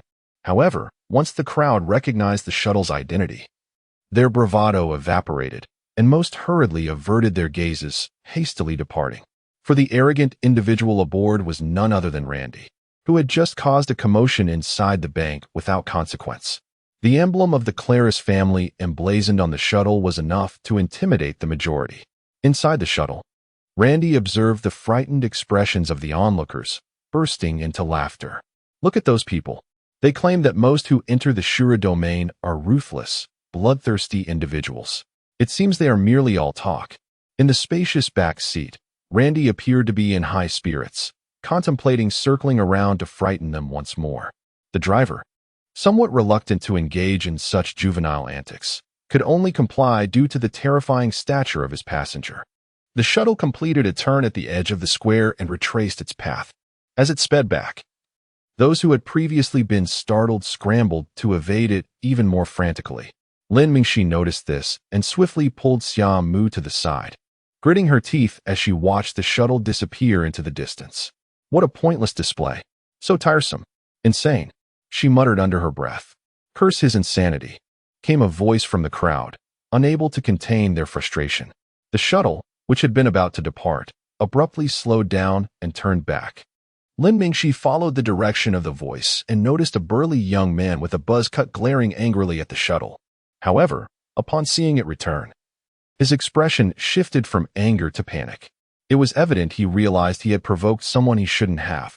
With a soft hiss, the shuttle's thrusters ceased, its sleek body appearing elegant as the side door slowly opened. Randy emerged, adjusting his collar. The burly youth stood frozen, his face displaying a spectrum of emotions, caught between fear and disbelief. "Just now, it seemed you were cursing at me?" Randy approached him slowly, lightly patting his cheek. I was just saying." The young man stammered, clearly lacking the ability to lie, his gaze darting around in avoidance. Smack! The sound of a resounding slap echoed, sending the sturdy youth flying 2 meters away. Randy slowly retracted his right hand, the dark glove shimmering with a faint glow. "Do you think I'm deaf?" A sinister smile curled at the corners of his mouth as he crouched before the young man. "And no, I swear, I didn't mean it." The slap thoroughly roused the buzz-cut youth, who lay on the ground, clutching his cheek and incessantly apologizing. Those around, noticing the unfolding situation, cast fearful glances in that direction. Indeed, this was the appropriate response. The dark expression on Randy's face vanished in an instant, replaced by a warm smile as he stood up. Just when the buzz-cut youth thought he might be spared, a sudden, excruciating pain shot through his wrist, causing him to involuntarily cry out. There stood Randy, still smiling. As he forcefully stomped down on the youth's wrist, the crack of bone echoing sharply in the air. Randy remarked, brushing off his hands as if to remove dust. "Do you have any objections?" With that, he surveyed the surrounding crowd, whose eyes were filled with fear and avoidance. "This was precisely what we, the Claris, seek. Your trepidation." Randy's smile, combined with his golden hair and azure eyes, along with his handsome features, radiated warmth in any context. Yet, juxtaposed with the sight of the buzz-cut youth writhing at his feet, clutching his wrist and moaning in agony, the scene took on a distinctly sinister aura. Lin Mingxi observed the entire episode, feeling a deep-seated aversion to Claris's actions, yet she refrained from intervening. Facing the Claris family, one's individual strength feels utterly insignificant. Moreover, she was not even acquainted with the young man with a buzz cut, so naturally, she wouldn't meddle in matters that did not concern her. The galaxy is vast, and injustice lurks in many corners. Considering that this situation was not favorable for Summer, Lin Mingxi instinctively wished to lead him away. Fortunately, Summer remained lost in thought, oblivious to the commotion unfolding nearby, which allowed Lin Mingxi to breathe a sigh of relief. She could not allow Summer to be led astray. With this thought in mind, she quickly suggested, "Let us leave at once." However, at that precise moment, Randy's gaze fell upon them.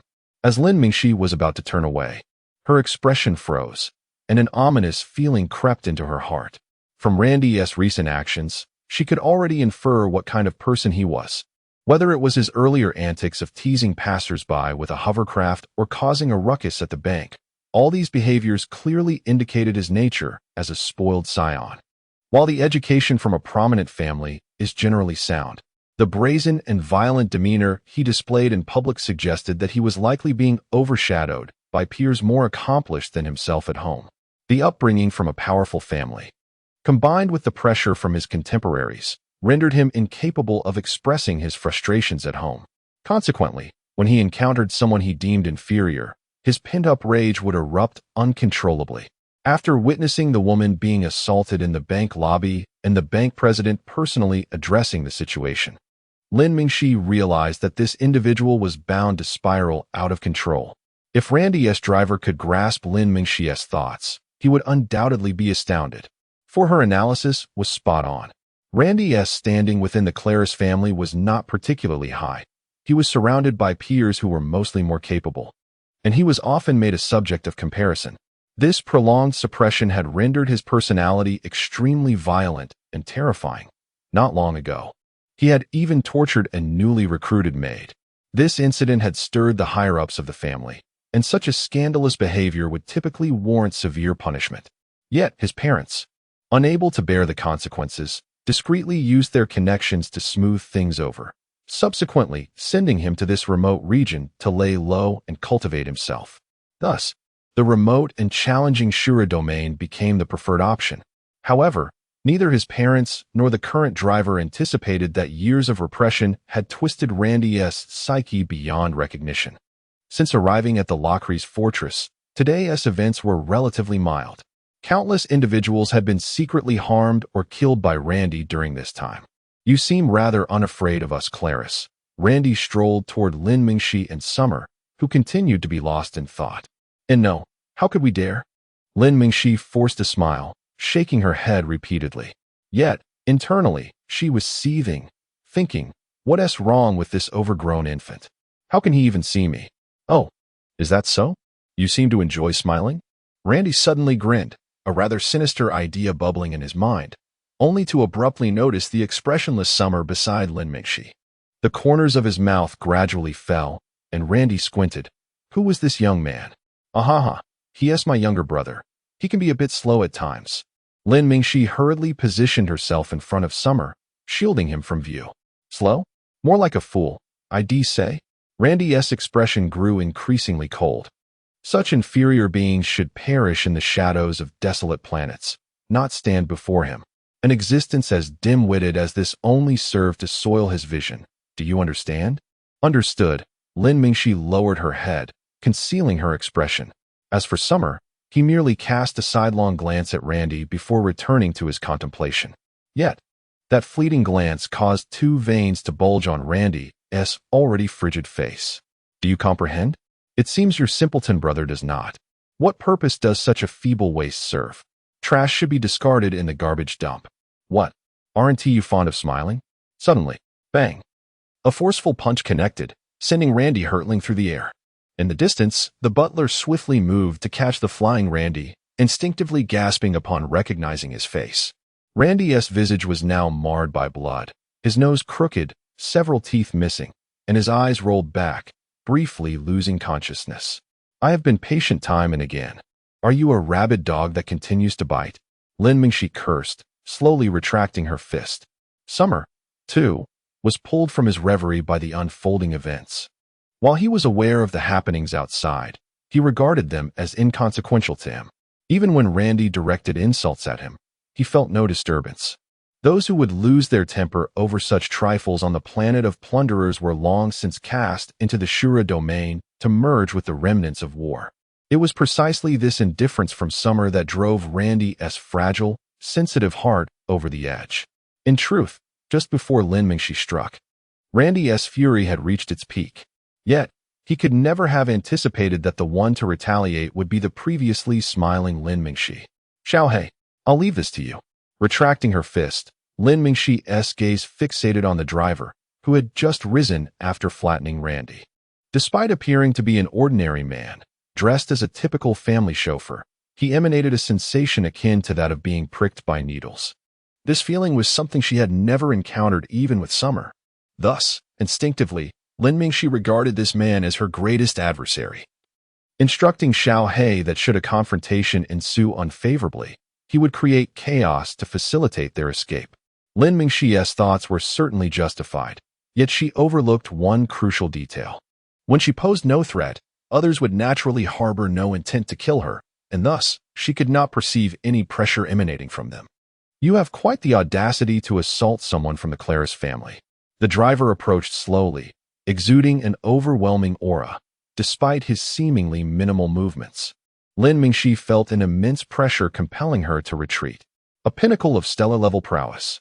The individual before her possessed the strength of a stellar-level peak. In comparison to the pressure she had felt from her instructors, Lin Mingxi's complexion paled. Nonetheless, she still did not retreat. She had instigated this situation and could not allow Summer to be implicated. The onlookers stood in stunned silence. Lin Mingxi's sudden punch had taken everyone by surprise. None could have anticipated that she would act so boldly. Observing Lin Mingxi's defiant stance and fierce gaze, the driver furrowed his brow. What I detest most is that very look in your eyes. Boom. The driver's form trembled as the ground quaked slightly beneath him. He ceased his slow advance and surged forward, fist clenched and drawn to his side. Under such a terrifying display of power, the bystanders realized the driver's fearsome strength and could only imagine the fate that awaited Lin Mingxi. Such a formidable blow could very well spell her demise. No one noticed that at the very moment the driver moved, Xia Mu, who was behind Lin Mingxi, abruptly emerged from his reverie. His previously vacant eyes seemed to sense something, and he slightly raised his gaze. As the driver's figure drew nearer, Lin Mingxi instinctively prepared for Xiaohei to create chaos, only to suddenly realize that the oppressive aura that had weighed upon her had vanished. Even the once menacing driver appeared less terrifying now. The wind from his powerful punch tousled her hair, and Lin Mingxi stood frozen in place. Her expression one of astonishment as she regarded the halted driver before her. Yet, at that moment, the driver did not spare Lin Mingxi a glance. Instead, his eyes were fixed intently on Xia Mu behind her. With a countenance as tranquil as still water, Xia Mu's appearance was unremarkable, the kind that would easily fade into a crowd. Yet, within his seemingly dazed eyes, the driver appeared to glimpse an endless sea of corpses and blood. This sensation was fleeting.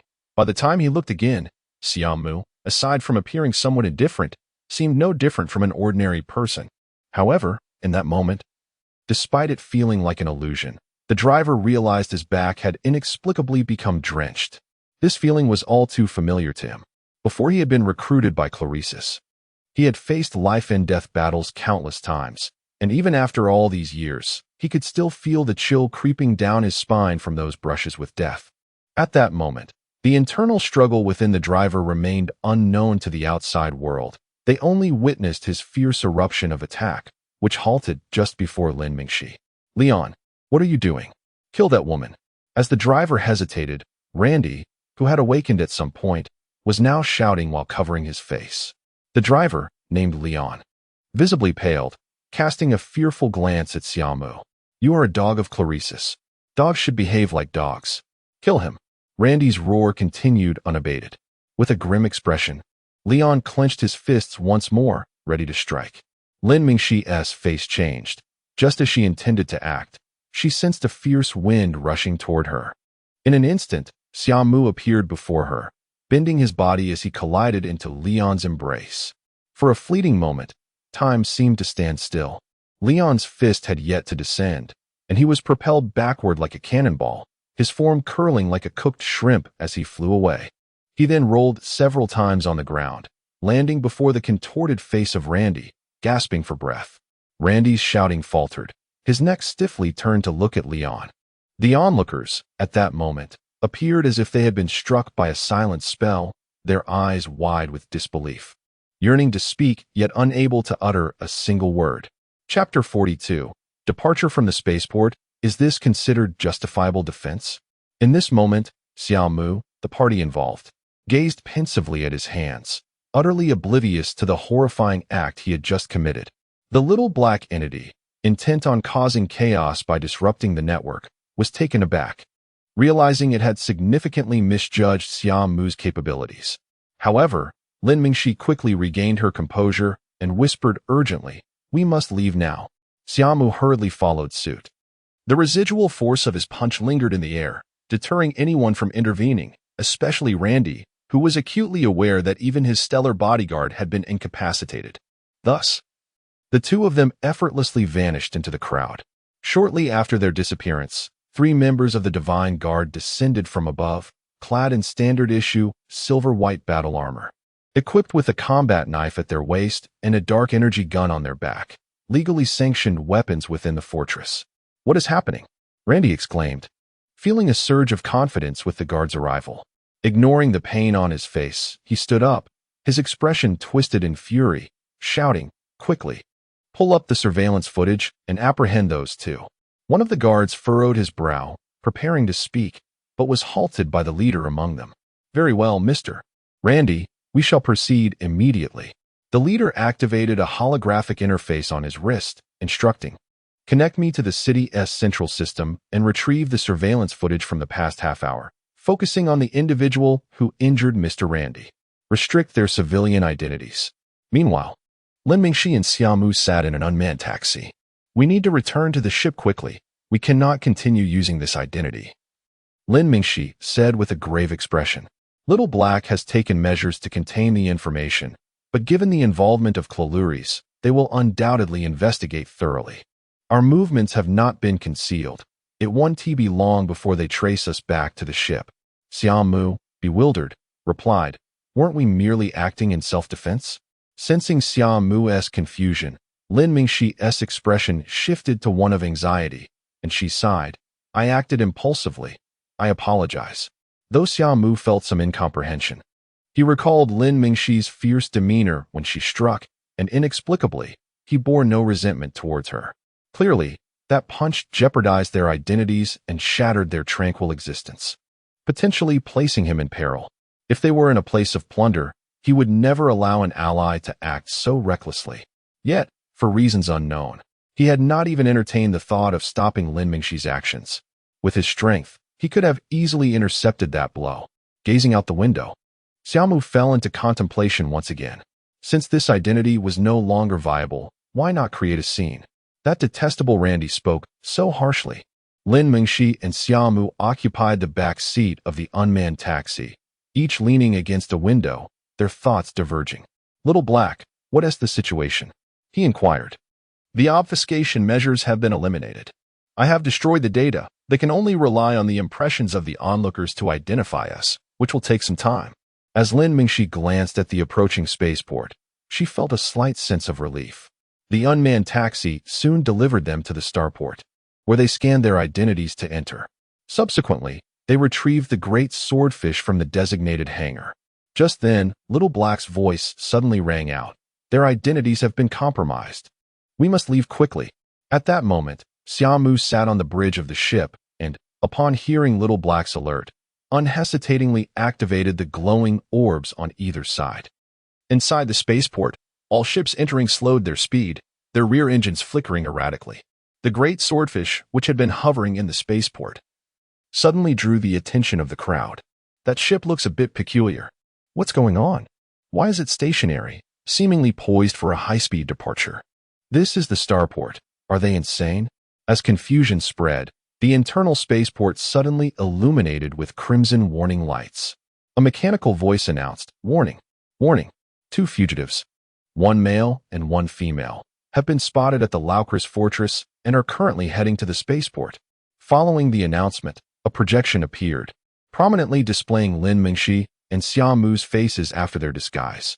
Next to them, the great swordfish was also showcased. Isn't that the ship in the projection? Onlookers began to feel uneasy, pointing at the great swordfish. It was then they noticed that, even as the alarm blared, numerous additional engine ports had appeared on the exterior and belly of the great swordfish through mechanical rotation. The engine ports began to glow, intensifying dramatically. With a roar, the newly activated engine ports expelled fierce flames, and before anyone could react, the immense energy transformed into kinetic force, propelling the great swordfish forward like an arrow released from its bow. On the docks, both those disembarking from ships and those on board were left astounded. The traffic of vessels within the spaceport was exceptionally dense. At such a speed, one misstep could lead to a catastrophic collision. The sudden burst of the great swordfish sent shockwaves among the crews of incoming ships, prompting them to activate their shields in haste.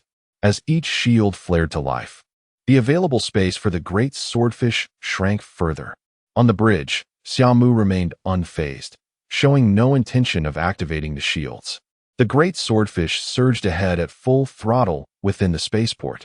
As a vessel with shields activated loomed ahead, Xia Mu swiftly adjusted the glowing orbs, while simultaneously enhancing the energy of the side engines.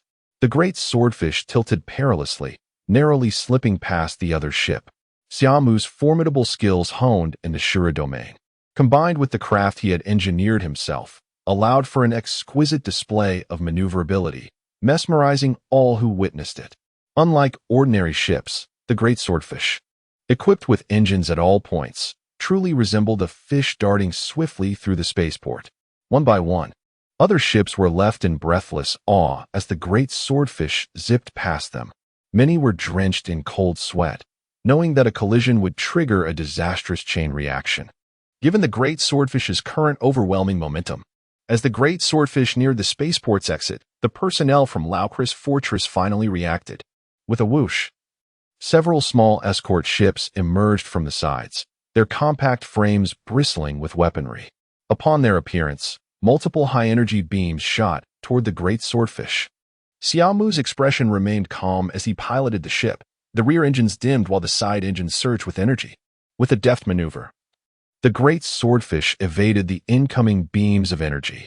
However, the ships approaching from the front were not as fortunate. The high-energy beams struck their shields, causing violent tremors. "Damn it! What are you guards doing?"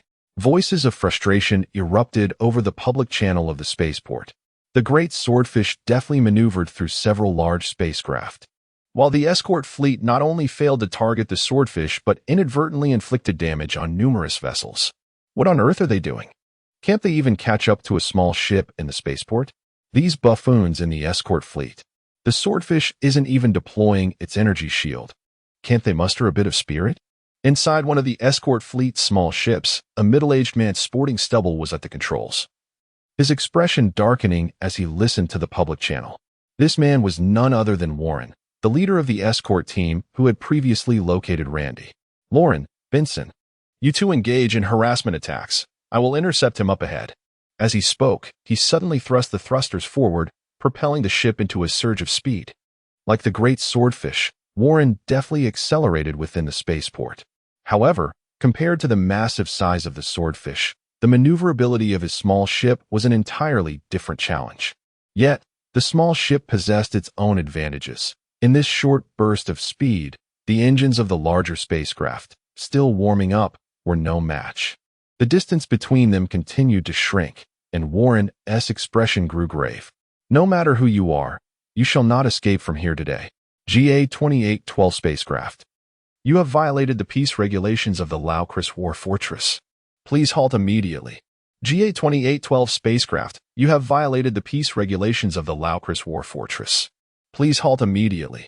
The mechanical warning echoed several times before the voice paused. GA-2812 spacecraft, I am Warren, captain of the 17th Escort Squadron of the Laukris Fortress.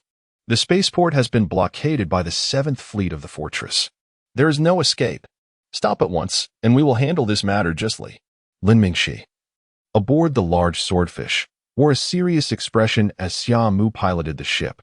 She was not idle herself. At that moment, she was at the side, allowing Xiao He to connect to external networks through the swordfish's system.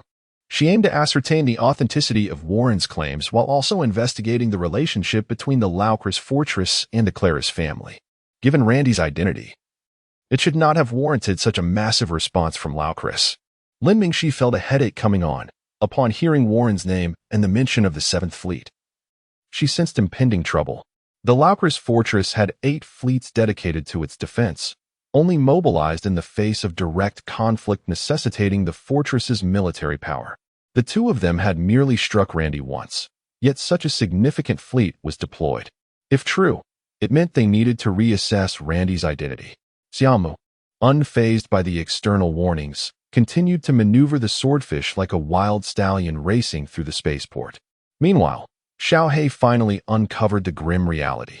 Mengxi, the situation is dire. The entire 7th Fleet has mobilized, and half of them have surrounded us.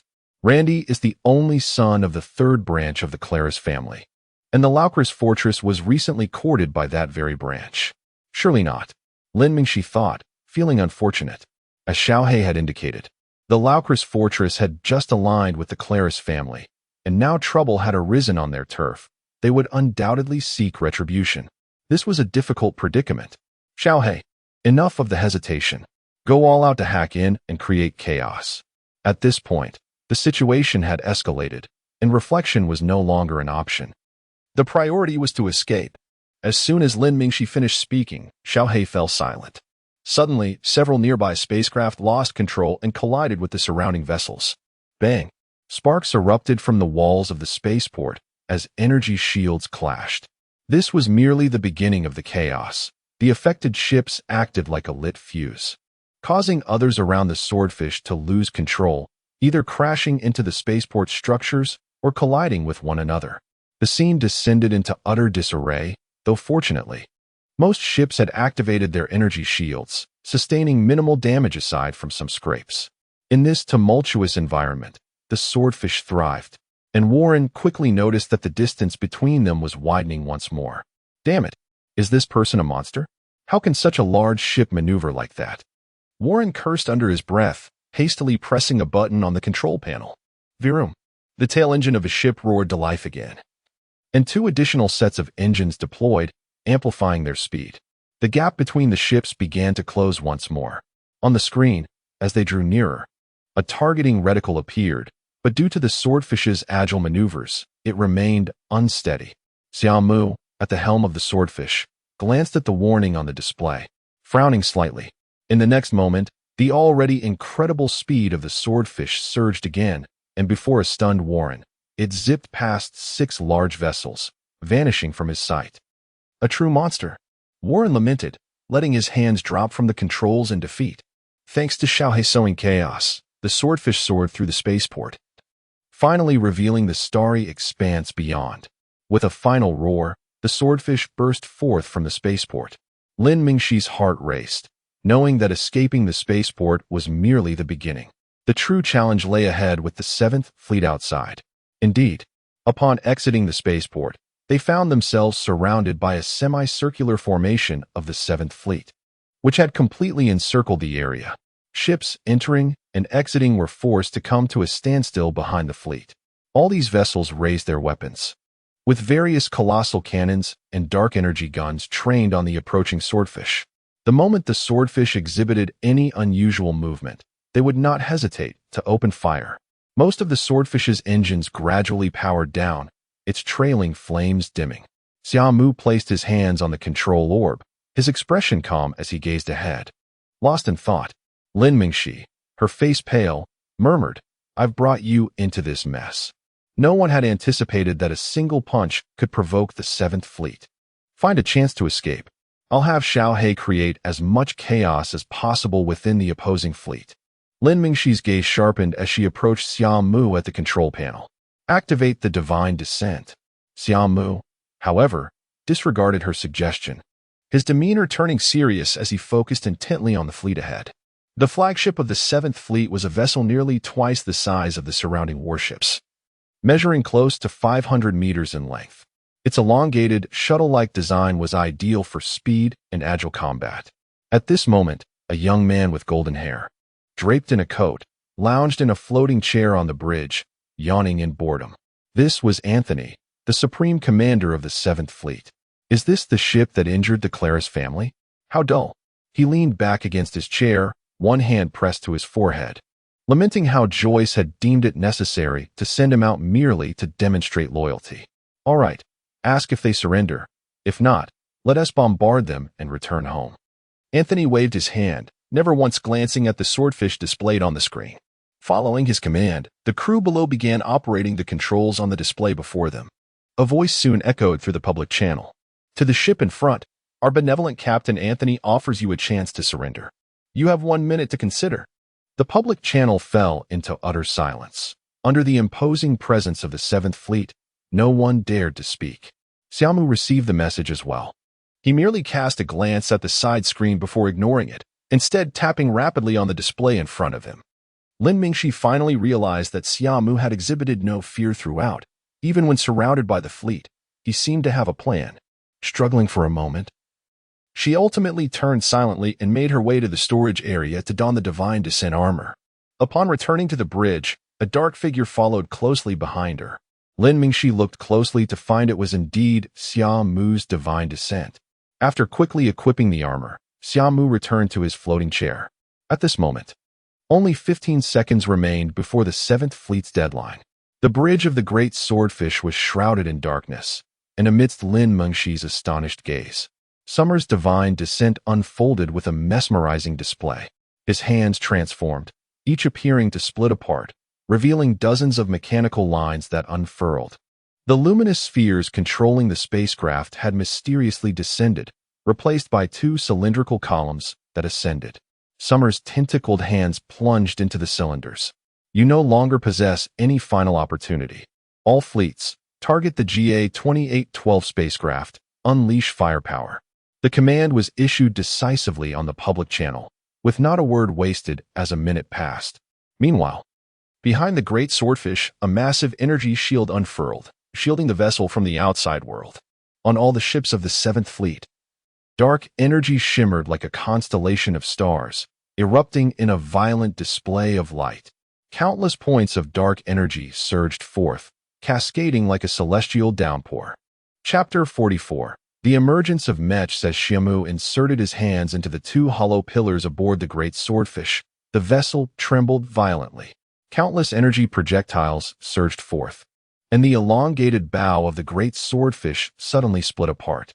The tail fins at the rear folded and reversed, and amidst a flurry of mechanical transformations, the Great Swordfish transformed into a colossal steel giant, towering at 60 meters. Its arms were adorned with diamond-shaped shields, the remnants of its former bow still faintly visible. Beneath several diamond-shaped tail fins, numerous engine exhaust ports emitted a ghostly glow, relics of lost technology. Remarkable, came Xiao Hei's astonished voice, while Lin Mingxi wore a look of bewilderment. Inside the cabin, the display before Xia Mu shifted rapidly, and the bridge became increasingly crowded. Lin Mingxi, confined within the cabin, remained oblivious to the chaos outside. She only noticed that upon Xia Mu's connection with the ship, the walls of the cabin seemed to close in around her. The transformation of the Great Swordfish was instantaneous, and now a torrent of projectiles rained down, obscured by the display. Taking a deep breath, Xia Mu's gaze turned gravely serious as the engines behind the Great Swordfish roared to life, propelling it directly towards the oncoming barrage. The display flickered with lightning speed, and an overwhelming wave of energy attacks reached the Great Swordfish in an instant. The diamond-shaped shields braced ahead, while a thick energy barrier unfolded in conjunction. This marked the first time the great swordfish fully activated its energy shield. Even during its escape from the Azura domain, Xia Mu had only deployed minimal shielding. No one could fathom the magnitude of power that the great swordfish, equipped with the fortress engine, could unleash. The energy barrier solidified, absorbing an uncountable barrage of light projectiles and energy beams, yet it did not yield a single ripple. Now transformed into a steel giant, the great swordfish exhibited an unprecedented agility, deftly maneuvering through the display, deflecting unavoidable projectiles with its energy shield. Such foolishness! Let us retreat. Anthony stretched languidly and gestured dismissively. Sir, something seems amiss. A crew member monitoring the situation exclaimed. What? Anthony furrowed his brow, displeasure evident. He was not fond of being contradicted. It appears something is moving through the display. The crew member hastily transmitted data to Anthony. With a frown, Anthony swiped the display, revealing a small black dot darting swiftly through the sea of visuals. His pupils dilated in shock. Zoom in. The crew member complied and magnified the image. There, on the enlarged display, a silver-gray steel giant brandished a diamond-shaped shield, behind which a thick energy barrier extended to envelop its entire form. Lost technology. Anthony's eyes lit up, but his expression soon darkened. The mech's use of such obsolete technology was unexpected. The crew below gasped in astonishment. The technology from two great epochs had reached its zenith, and thus, lost technology had many branches. This mech was one of them. They recognized it immediately, as long ago, someone had acquired this very form of lost technology. However, very few could wield it, for the mental burden it placed on the user was immense.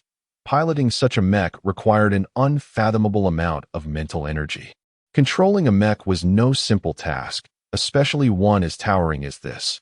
Even basic movement was a challenge. The current technology was far from capable of establishing a neural connection that allowed for seamless control of the mech, as if it were an extension of one's own body. Each movement demanded a multitude of intricate commands, which were then relayed back as feedback to generate new commands. In such circumstances, the divine descent showcased destructive power rivaling that of a mech, and its greater agility rendered mechs increasingly obsolete. The difficulties associated with piloting mechs were well known throughout the galaxy. Yet the sight of this mech moving with the fluidity of a human left the entire fleet in awe. Is this truly achievable by a human? Someone gasped, their eyes wide with disbelief. How terrifying! Is there a ghost inside? After a brief moment of shock, Anthony regained his composure. Increase firepower output. A standard energy shield won't hold for long. Prepare the main cannons of ships 7 through 20. If it breaks through, we shall unleash a barrage. Gone was Anthony's previous languor. His face now bore a grave seriousness as he analyzed data and issued commands. A true fleet commander is never a fool. Clearly, he relied on AI-assisted computations, and judging by the current situation, the operational AI was likely of high caliber. On one side of the display, footage of previous ships losing control during their departure from the spaceport played. Intercept the network signals. Launch a cyber assault on that mech. Its remarkable agility likely relies on AI. In the midst of formulating strategies, Anthony issued another command. Wait, I still have my reservations. Instruct ships 8 through 20 to charge their main cannons as well. In that moment, he was a far cry from the indifferent figure he had been earlier.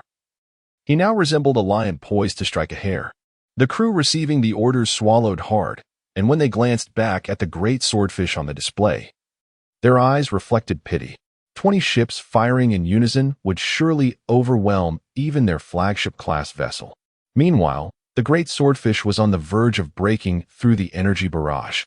Before Xia Mu were several floating displays. The largest showed the mech's central view from the side, while additional screens recorded and analyzed data. As he glanced at the figures, he noted that just as the great swordfish was about to breach the energy barrage, it suddenly surged upward. Simultaneously, the elongated shields on its arms merged, and the mechanical hands transformed as the ghost energy shipbreaker cannon began to take shape. Without uttering a word, as the cannon formed, 20 thick beams of light surged toward it from a distance, encircling every possible escape route for Xia Mu. At that moment, the Ghost energy shipbreaker cannon completed its charge, roaring forth under the nearly limitless energy supplied by the Fortress-class engine. Compared to the 20 beams, the light emitted by the Ghost energy shipbreaker cannon appeared diminutive. Yet Xia Mu was not intent on countering with the main cannon. The beam of the Ghost energy shipbreaker cannon struck from an unexpected angle, piercing through the volley of main cannon fire and impacting a nearby frigate. Boom! The energy shield flickered momentarily before shattering like a bubble. The energy beam from the Ghost energy shipbreaker cannon surged within, igniting a fierce explosion that engulfed the 100-meter-long frigate in a raging inferno. Simultaneously, the volley of main cannon fire reached Xia Mu. Boom! The engine's exhaust flames erupted, extending nearly 60 meters long, comparable to the mech's own towering form. As the dark energy cannon advanced, the energy shield reformed once more. Boom! The terrifying onslaught of over 20 main cannons struck the shield simultaneously. Within the bridge, Lin Mingxi watched in a state of sheer terror. The dark energy continuously clashed with and eroded the shield, while the mech's energy tirelessly surged forth to sustain the luminous barrier. The 45th limit, the dark energy beams from the main cannon seemed to be locked in a standoff with the great swordfish mech's shield. However, the beam had no follow-up, while Xia Mu's mech was powered by a Wharf Fortress engine. In the end, the beams dissipated entirely, revealing the unscathed form of the great swordfish mech against the starry backdrop.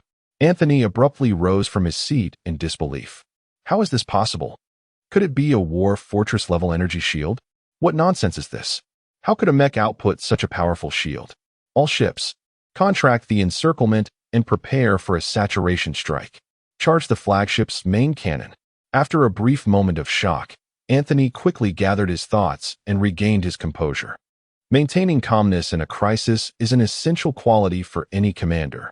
Upon his command, the other ships of the 7th Fleet began to move, slowly advancing towards Xia Mu, sealing off any potential escape routes. In the distance, Xia Mu frowned slightly after withstanding a volley from the main cannon. Although the Wharf Fortress engine's output was terrifying and capable of withstanding cannon fire, the mech was nearing its limits. This engine was not originally designed for a mech. Forcibly integrating it significantly shortened the mech's lifespan. We must end this swiftly, Xia Mu murmured. The great swordfish lowered its form, surging with power as it charged towards the encirclement of the warships. Did we catch that damned fellow? Randy, covering his face with rage, shouted at Warren from the hangar of the Locris Fortress. The 7th Fleet is already handling it. Over there, with the 7th Fleet's intervention, he can't even resist. Capture them alive. How dare these lowly figures from the fringes make a move against me? I shall show them true hell. Just as he finished speaking, Xia Mu unleashed a dark energy ship-destroying cannon that shattered a frigate, then, after withstanding the main cannon's volley, proactively charged forward. Warren's expression froze. Did he truly possess such a devastating weapon? Randy cast a fleeting glance at him and hurriedly contacted the 7th Fleet. I need them alive. Awkwardly, Warren opened the communication channel, connecting with Anthony. Colonel, Mr. Randy requires live captives. Upon establishing the connection, Warren got straight to the point. However, Anthony merely cast a glance at Randy on the communication screen and replied flatly, impossible. The enemy possesses weapons that pose a threat to us. Without waiting for a response from either man, he abruptly ended the call. Randy's face instantly darkened. Meanwhile, aboard the flagship, Anthony was filled with frustration. Alive? Is he out of his mind? I just had a frigate blown to pieces. Am I supposed to risk my flagship to capture them alive in close combat? He is merely a worthless scion of a family. Does he truly believe he can influence the cooperation of the Locris Fortress? Go all out. Leave no survivors. I want them to be reduced to dust. As Anthony prepared to unleash his full might, Xia Mu pressed on swiftly. The advantage of the mech lay in close combat. A towering 60-meter mech could inflict massive damage with each strike against a warship. Although mechs were largely underdeveloped in the galaxy, their imposing size was no joke.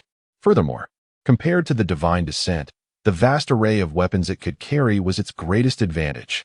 In flight, Xia Mu wore a grave expression, one hand holding the diamond-shaped shield in front, while the other was pulled back. On that hand, The mechanical steel of the shield constantly shifted and transformed. The dark energy ship-destroying cannon gradually taking shape. Meanwhile, the encirclement of the 7th Fleet was also coming together. Let me see what you intend to do. In close combat, I fear not this mech.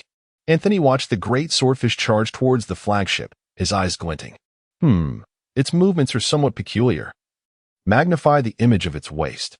Anthony fixated on the great swordfish's image, and as the waist section was enlarged, a flickering blue light became vaguely visible. Damn it! Activate the flagship's shield at maximum power. Anthony's expression shifted, and he bellowed. As his words fell, the flagship erupted with a massive, grid-like shield. Simultaneously, Xia Mu thrust the fully charged dark energy ship-destroying cannon forward, unleashing a searing beam of light. Boom! The dark energy beam struck the shield, continuously being absorbed by the energy above, causing ripples to dance across the surface. On the bridge, Anthony was filled with trepidation, his face darkening. How on earth did he acquire a dark energy ship-destroying cannon? After this shot, the encirclement had formed, but Xia Mu was also drawing nearer to the flagship. Decapitation? Watching the stubbornly advancing great swordfish, Anthony was momentarily taken aback. Then a sinister smile crept onto his face.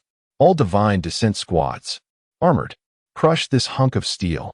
As his words echoed, about 50 soldiers clad in military uniforms in the ship's belly received the order simultaneously. Leading them was a burly man with a crew cut, whose eyes flashed with a ruthless glint upon receiving the command. All personnel, arm yourself. With a thunderous roar, everyone rushed to their respective divine descent suits. In an instant, the belly of the ship was filled with 50 armored warriors. The sounds of dark energy erupting rang ceaselessly as one after another. The soldiers clad in divine descent prepared for battle. The hatch of the belly gradually descended, and these figures moved, soaring out into the open. Not only the flagship, but the other warships also followed suit. Figures clad in divine descent emerged from the bays of their armor, hovering beside the warships. At this moment, all warships simultaneously initiated saturation strikes. Various weapons on the ships roared as vast torrents of energy beams surged forth. At this instant, Xia Mu was already very close to the flagship, but still within the threatening range of the warship's cannons. Lin Mingxi was so stunned she could barely speak. Now she finally understood why the great swordfish was equipped with a war fortress engine. It was entirely intended for combat against fleets. However, could this mech truly withstand the furious output of that engine? I can hear a faint creaking sound. It cannot be a figment of my imagination, can it? At this moment, Lin Mingxi was in a state of panic. The energy beams surged forth once more. As the core energy of the war fortress surged, the shield expanded. Yet this time, as the mech withstood the volley, the great swordfish's body visibly trembled. Xia Mu paid no attention to the incoming beams. Instead, he focused intently on the data flashing across the screen below. To Lin Mingxi, it was merely a chaotic array of figures, but to Xia Mu, it represented the various states of the mech. From the data, it was clear that the great swordfish had also reached its limits. The strain of using such a powerful engine was ultimately too severe for the mech. Chapter 46. The terrifying power of the marauder. However, Xia Mu estimated the distance between both parties and determined it was nearly sufficient. He murmured softly, and before Lin Mingxi could react, he continued, I shall forge a path. You instruct Xiao He to pilot the ship, and you all shall enter the Shura domain from here. With that, he withdrew his hands from the hollow cylinder, and simultaneously, the body of the great swordfish began to tremble, reverting back to its battleship form. Lin Mingxi was momentarily taken aback. Are you intending to directly engage in close combat through divine descent? Xia Mu nodded affirmatively. The great swordfish had reached its limits. If the fortress engine continued to operate at full power, it would disintegrate. What about me? Lin Mingxi suddenly realized that, in Xia Mu's plan, she seemingly held no role. You are to protect the ship. After speaking, he strode out of the cabin. Lin Mingxi gazed at the empty bridge with a complex expression, took a deep breath, and steadied her emotions. Xiao He, let us begin as well. Connecting to the system. Connection successful. The recently connected Xiao He was taken aback. After connecting, It gained a comprehensive understanding of the great swordfish. However, the more it learned, the more alarmed it became. A staggering 90 of this great swordfish was constructed using lost technologies, including the ability to transform into a mech, the fortress engine, the energy analysis system, and more. To Xiaohei, this vessel was a veritable treasure trove of lost technology. But there was no time to dwell on this. Lin Mingxi donned a divine descent armor, pressed a button gently at her ear, causing her visor to slide down. The calamity is of my own making. I must at least do something for him. Outside, the great swordfish, having transformed into battleship mode, reactivated its shields to withstand the saturated barrage of enemy fire. How can there still be shields? This ship's power seems to be malfunctioning. Anthony, seated at the top of the bridge, pondered deeply, his gaze fixed intently on the screen displaying the great swordfish in its new form. A vessel capable of enduring 2 rounds of cannon fire would have depleted its energy long ago. Yet the newly deployed shields of the great swordfish showed no signs of wavering. It seemed necessary to reassess its power levels. In his musings, Anthony continued without lifting his head, "Do not cease the attack. Even if its power is sufficient, the firepower of my 7th Fleet is not to be underestimated. Captain, all ships are in divine descent position." A voice came from below. Anthony slightly raised his head and ordered them to remain on standby. If this ship truly manages to break through the barrage, let it witness the might of my 7th Fleet's divine descent battalion. Wait, Captain, it seems the enemy also has divine descent units emerging. Anthony was startled, swiping the screen before him. He saw 2 figures clad in divine descent armor emerge from the great swordfish. One female divine descent remained atop the ship, while the other, Anthony observed the ordinary-looking figure that flew directly from the shield, confusion etched across his face. The outside was besieged by a dense array of energy beams. A saturation strike from an entire fleet would nearly engulf the entire spatial region. To emerge in this moment was tantamount to courting death. Yet, in the next instant, Anthony abruptly rose from his floating chair. He beheld Xia Mu bursting forth from the shield, dark energy swirling around him, accompanied by a dazzling flash of lightning. Ziz. Boom. Fine arcs of electricity danced across the divine descent armor, and with the engine's eruption, Xia Mu shot forth like an arrow released from the bow, charging directly into the hail of fire. The overwhelming beams of cannon fire nearly sealed every conceivable space, yet only nearly. There remained a few scant openings. At that moment, Xia Mu became a precise scalpel, deftly navigating through these gaps, swiftly traversing the tempest of artillery. "This is impossible," Anthony exclaimed in disbelief. "How can there be a stellar-level powerhouse aboard such a ship? And this agility? It has reached the level of a white dwarf, hasn't he?" The mention of white dwarfs sent a shockwave through the hearts of everyone on the bridge. Such powerful beings were typically the pillars of major factions within the galaxy. Each appearance was a coveted prize among the great powers. What perplexed Anthony even further was that, possessing such strength, one could easily negotiate. Even Claris would not act against them for such a trivial matter. Instead, they would seek to resolve conflicts amicably, aiming to win them over. Suddenly, it struck Anthony. Lost technology. Such formidable power, yet opting for escape. Did they possess other lost technologies that would incite envy? Considering the previous actions of Xia Mu and Lin Mingxi, the more he pondered, the more plausible it seemed. Resolutely, he commanded, "Everyone, do not underestimate them. Enter a state of war." The instant this order was issued, a considerable stir erupted within all the warships. A state of war? Is it truly necessary? Is it not just a single ship? The remaining fleets were filled with confusion. What had come over the captain? Yet, as the order had been given, despite their doubts, they executed it with solemnity. In a flash, a multitude of weapons ascended from the decks of the various warships. Simultaneously, the surrounding ships, forced to hover and unable to enter the spaceport, were astonished to find their star net signals severely disrupted. If the 7th Fleet had previously approached with a nonchalant attitude upon realizing the enemy was merely a single ship, now they were all fully committed. The saturation barrage escalated visibly, with an array of high-energy beams and projectiles coalescing into a torrent. In this deluge, The great swordfish stood resolute like a rock amidst a raging sea. In reality, its endurance thus far had long exceeded everyone's expectations. Within the bridge, Xiao, after connecting to the system, immediately halted all functions except for flight, channeling all energy to sustain the energy shield.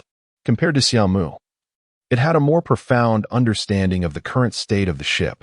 To outsiders, this vessel appeared terrifying, enduring such a level of artillery coverage like a rock while steadily advancing. Yet, in Xiaohei's perception, every part of the hull had nearly reached the limits of material durability. Its disintegration at any moment would not be surprising. In fact, the mere fact that the great swordfish had persisted this long was nothing short of miraculous.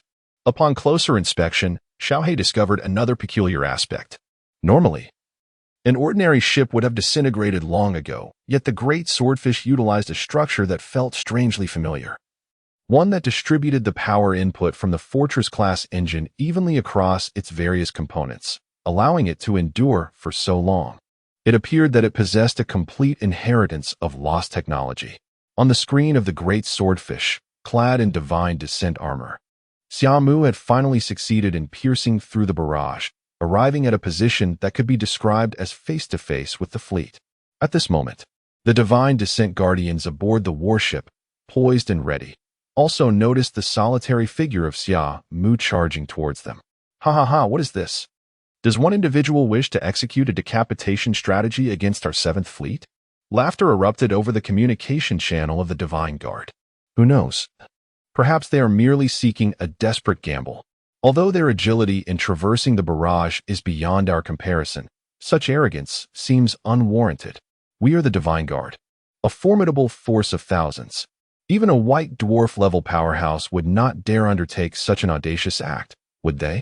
Amidst the clamor of the channel, a hoarse voice suddenly cut through. Enough talk. Let us eliminate him swiftly.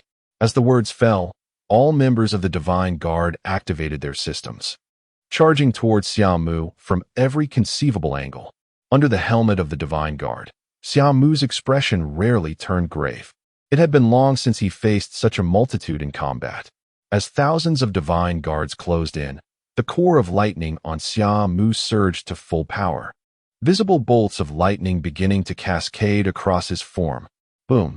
In the vacuum of space, where sound cannot travel, it felt as though thunder reverberated. Xia Mu's figure transformed into a dazzling bolt of lightning. Rather than retreating, he advanced boldly into the ranks of the Divine Guard. Before the members of the Divine Guard could react, 3 figures, shimmering with lightning, suddenly expanded and then vanished. Simultaneously, 5 members of the Divine Guard erupted in explosions.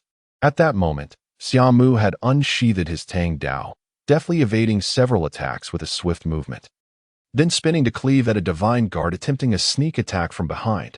Without pausing, Xia Mu didn't even glance back, tilting his head as a solid beam of energy whizzed perilously close to his ear.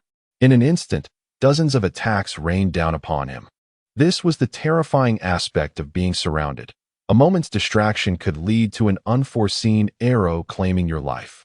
However, Xia Mu seemed to possess an innate skill in dodging, as if he had eyes in the back of his head, evading all attacks from behind and all sides with astonishing precision. In mere minutes of battle, dozens of members of the Divine Guard lay slain, while those still engaging him could not even graze the hem of his garment. The encirclement appeared to become his most favored battleground, despite the thousands surrounding him. Due to distance and angles, only a few dozen could simultaneously strike at him. Strangely, Xia Mu's ethereal form occasionally turned those attacking him into shields, resulting in numerous friendly fire incidents. On the flagship, Anthony stared intently at the ghostly figure of Xia Mu slaughtering within the encirclement, his hands pressed firmly on the console, his body slightly leaning forward. It cannot be mistaken. This combat style. After years of dealing with marauders, though I know not why you bear citizenship, this is undoubtedly the technique and mannerisms of a marauder. Within the screen, Xia Mu flashed past a member, deftly pulling them into the path of a brilliant energy blast. Another 3 swords slashed towards him, yet Xia Mu showed no intention of engaging. Rather, he deflected them with minimal force at a cunning angle, then unleashed his engines. crashing into the group of three and scattering them. Meanwhile, others attempting to attack were forced to retract their weapons, as the direction in which the three were dispersed was precisely in front of them. At this moment, the Divine Guard felt an immense sense of frustration. The cooperation and synergy trained into them seemed to have vanished. Each appeared to be fighting independently. The more he observed, the more alarmed Anthony became. In his eyes, Xia Mu's style, his eerie combat methods, and his animalistic instincts all pointed to one undeniable truth. He was a marauder. How could such a formidable figure emerge among marauders? Who could it be? The six great leaders? Anthony furrowed his brow in contemplation. Years of dealing with marauders had made him acutely aware of what Xia Mu's current strength signified. Yet it cannot be. If there truly existed a being of such power among the marauders, they would have long since taken control of the Shura domain, for that is their paradise. Even a supernova-level powerhouse would find it difficult to thrive there. How could they remain so subdued? Recalling the marauders' terrifying combat prowess, which often belied their ranks, Anthony felt a headache coming on. The marauders of the Shura domain are universally acknowledged to possess strength surpassing their ranks. Those who have lived on the edge of survival in such a harsh environment are often true prodigies. Those lacking talent simply do not survive. While many have contemplated annexing the Shura domain, the terrifying dark energy tides deter most factions. Those remaining appear powerless against such ruthless marauders. In summary, the current state of the Marauder Star is filled with various prodigious talents, while external forces capable of flattening the Shura domain cannot afford the cost. Yet, since the Shura domain continuously births geniuses in such a brutal environment, they can exploit this. Consequently, every year many venture to the Shura domain for training, including Randy and Lin Mingxi. Now, Anthony has truly witnessed the terror of the top talents from the Marauder Star. At this moment, Xia Mu resembled a tiger among sheep, mercilessly slaughtering within the Divine Guard, with no one capable of standing against him. Anthony could no longer remain idle with such a fighting style. Unless Xia Mu exhausted his dark energy or grew weary, the Divine Guard would never be able to subdue him. Even after Xia Mu broke through the encirclement, he may still pose a threat to his flagship. Bill, Edith, where are you? Open the formation and let them engage. Anthony fixed his gaze on Xia Mu on the screen, speaking in a low, determined tone. Soon, his command was relayed, and two figures burst forth from the flagship. One figure donned red armor, robust and imposing, wielding a colossal sword akin to a door. The other, clad in sleek black armor, appeared more streamlined yet deadly, with hands transformed into sharp blades, lacking any conventional weaponry. These two were the formidable warriors from Anthony's flagship, both reaching the pinnacle of stellar power, Bill in red and Edith in black. As they entered the void of space, they charged into the fray without uttering a word, and the warriors instinctively parted to make way for them. In no time, they reached the heart of the battle. At that moment, Xia Mu had just emerged behind an adversary, effortlessly slicing open a massive wound on their back with a flick of his Tang Dao. A swift kick sent the disarmed foe hurtling into an incoming blade. Xia Mu seemed to treat it as a trivial task, and in another instant, he vanished once more. Be cautious, Bill spoke gravely over the communication channel. This individual is formidable. Edith echoed, her tone equally serious. As beings at the pinnacle of stellar power, they immediately recognized Xia Mu's terrifying prowess. As usual, I will take the lead, Bill declared, drawing his colossal sword as he charged violently towards a corner of the battlefield. However, before he could soar into the skies, three figures wielding Tang swords materialized in an instant. In a heartbeat, the trio was cleaved apart, their skin laid bare to the void of space. How swift! Bill's pupils constricted, and an unsettling sense of danger surged through him, prompting him to instinctively raise his colossal sword before him. Bang! The three Tang swords struck against the massive blade simultaneously, producing an excruciatingly grating sound. Upon closer inspection, Bill was horrified to discover that his sword, forged from the finest materials, had sustained 3 gaping nicks. 3 nicks? Wait. No, Edith. With no time to ponder further, he shouted urgently into the communication channel. Startled, Edith, poised to strike from behind Xia Mu, instinctively trusted her battle-hardened companion. swiftly retracting the sharp spike she had intended to thrust forward. Simultaneously, a tang sword glimmering with a chilling light sliced past, nearly grazing her neck. Chapter 47. The moment of breakthrough. Had it not been for Bill's timely warning, his neck might have been severed by that lethal strike. Edith, trembling with fear, retreated behind the guard, her figure vanishing once more.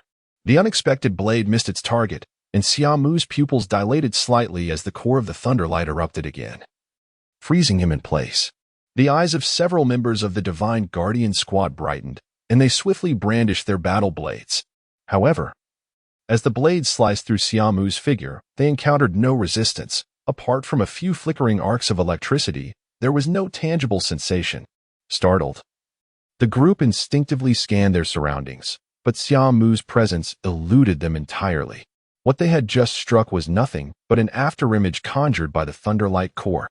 A scream pierced the communication channel, and Bill's expression changed dramatically upon recognizing the familiar voice. He hurriedly glanced towards the rear of the Divine Guardian squad. To his astonishment, Edith had appeared out of nowhere, her arm seemingly vanished. Following closely behind her was a figure, electric arcs dancing around it like a shadow. What incredible speed! Bill exclaimed in shock, quickly activating the engine to rush towards Edith. The remaining members of the Divine Guardian squad also converged, determined to halt Xia Mu's relentless pursuit of Edith. Under tremendous resistance, Xia Mu's velocity finally diminished, yet the Divine Guardian squad paid a heavy toll, losing dozens of lives in the process. As Xia Mu wreaked havoc among the Divine Guardian squad like a god of war, Lin Mingxi, still aboard the Great Swordfish, was left utterly stunned. She realized she had underestimated Xia Mu's prowess, or rather, the sheer terror of the marauder. In this chaotic melee, the marauder's innate talents were showcased to perfection, with each individual potentially serving as either weapon or shield, while the larger group found itself hampered, unable to leverage their numerical advantage. This scenario had completely blindsided everyone present. As Lin Mingxi stood dumbfounded, a sudden spark ignited within her, and she deftly maneuvered atop the Great Swordfish. Activating the Spirit Wind core, she leaped gracefully from the bow, swiftly descending into the belly of the vessel. At that moment, over 50 members of the 7th Fleet, donned in standard Divine Guardian attire, were stealthily approaching from space. Having promised to safeguard him, Lin Mingxi snorted coldly and charged into the ranks of the guard. The 50 or so members of the guard noticed her arrival. Having failed in their ambush, they decided to confront her directly. As they clashed, Lin Mingxi unleashed a formidable gravitational force, pulling 2 of them towards her. Boom! With her elbows bent, she struck with twin fists, sending the 2 men flying backward in a contorted heap.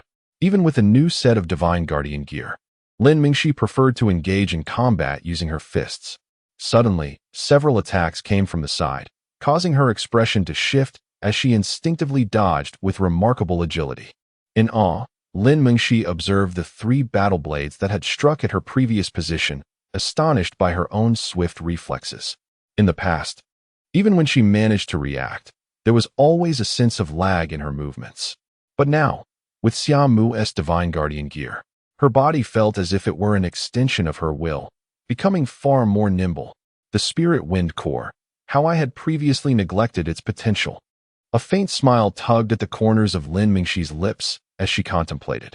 On board the flagship, witnessing Xia Mu's effortless slaughter of the Divine Guardian squad, Anthony could no longer remain seated.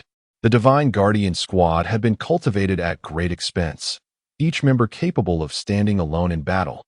Yet now they fell like mere blades of grass before Xia Mu. This was an unbearable reality for Anthony. Was the disparity between marauders and ordinary individuals truly so vast? Yet the evidence before him was irrefutable. Damn it. Prepare the gravity shells. Have the Divine Guardian squad ready to evade. Anthony barked, his eyes wide as he slammed his hand on the table, no longer exhibiting his usual languor. The crew below, jolted by his command, dared not question his authority.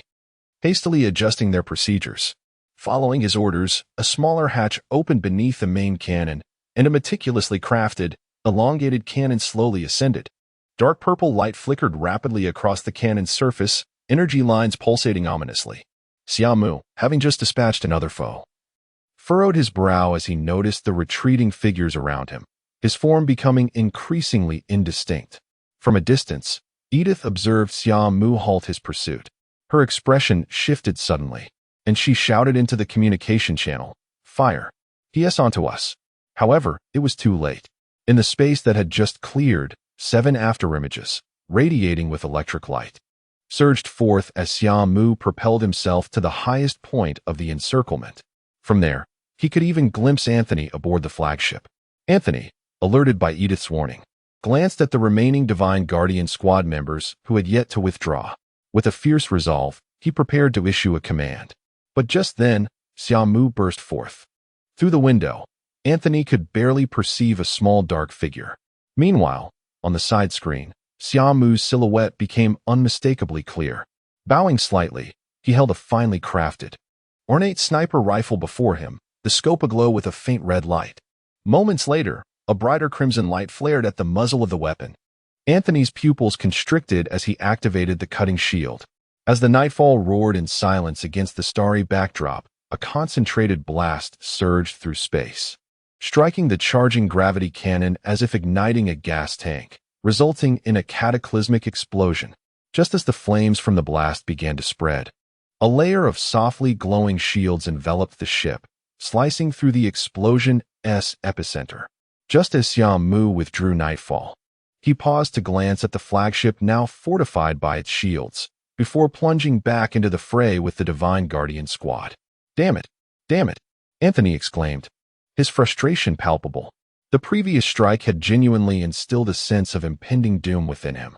Had the cutting shield not deployed swiftly enough to prevent a catastrophic chain reaction from the gravity cannon's explosion, the flagship would have met a fiery end among the stars. After a prolonged moment, he regained his composure, his gaze fixated on Xia Mu, who had resumed his carnage. "Withdraw the battleship, increase the distance, and prepare maximum firepower." The crew below, taken aback, instinctively murmured, "The Divine Guardian squad." Once ready, inform them to escape as far as possible. Anthony's face contorted with rage.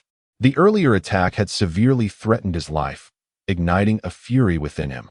The crew swallowed hard but dared not defy his orders, efficiently executing commands across the fleet. Consequently, the other ships within the fleet began to retreat discreetly, widening the gap between the two forces. Chapter 48. The breakthrough begins at this moment. The battlefield seemed to envelop Summer in a realm of slaughter, as if he were oblivious to the retreat of the fleet's ships. Edith and Bill, the most formidable duo within the 7th Fleet, were well aware of the situation. Having undergone tremendous training and sacrifice to reach their level, they would not easily concede defeat. However, they had also received instructions to delay Summer for as long as possible. With subtle glances, they observed Summer, who was locked in combat with the guard, gradually slowing their offensive to allow more guards to engage. Effortlessly repelling them, the anticipated attacks from Edith and Bill failed to materialize. A flicker of emotion briefly crossed Summer's expression beneath his armor before he reverted to an unwavering focus, confronting the relentless onslaught of the Divine Guard. Meanwhile, Lin Mingxi was fully utilizing her dual cores, leveraging the agility of her Spirit Wind core and the unpredictability of her Heavy Source core to hold her ground against the over 50 members of the Divine Guard. Quite a few had fallen victim to her unexpected strikes powered by the Heavy Source core. Given her prowess, achieving such results while facing 50 Divine Guards was a remarkable feat, worthy of being hailed as a prodigy. Yet, Lin Mingxi felt no sense of triumph. Instead, she believed her performance fell short of perfection. Was this truly the extent of her capabilities, even at the pinnacle of her powers? Beneath her armor, Lin Mingxi gritted her teeth, narrowly evading an incoming battle blade. At this juncture, Summer had successfully incited chaos among the Divine Guard. If he could reach the flagship, the encirclement would inevitably collapse. Several members of the Divine Guard attempted to bypass Lin Mingxi to strike at the large swordfish. However, before they could approach, they were suddenly seized by an overwhelming force, causing them to be flung backward. Bang! Bang! What awaited them was the iron fist of Lin Mingxi.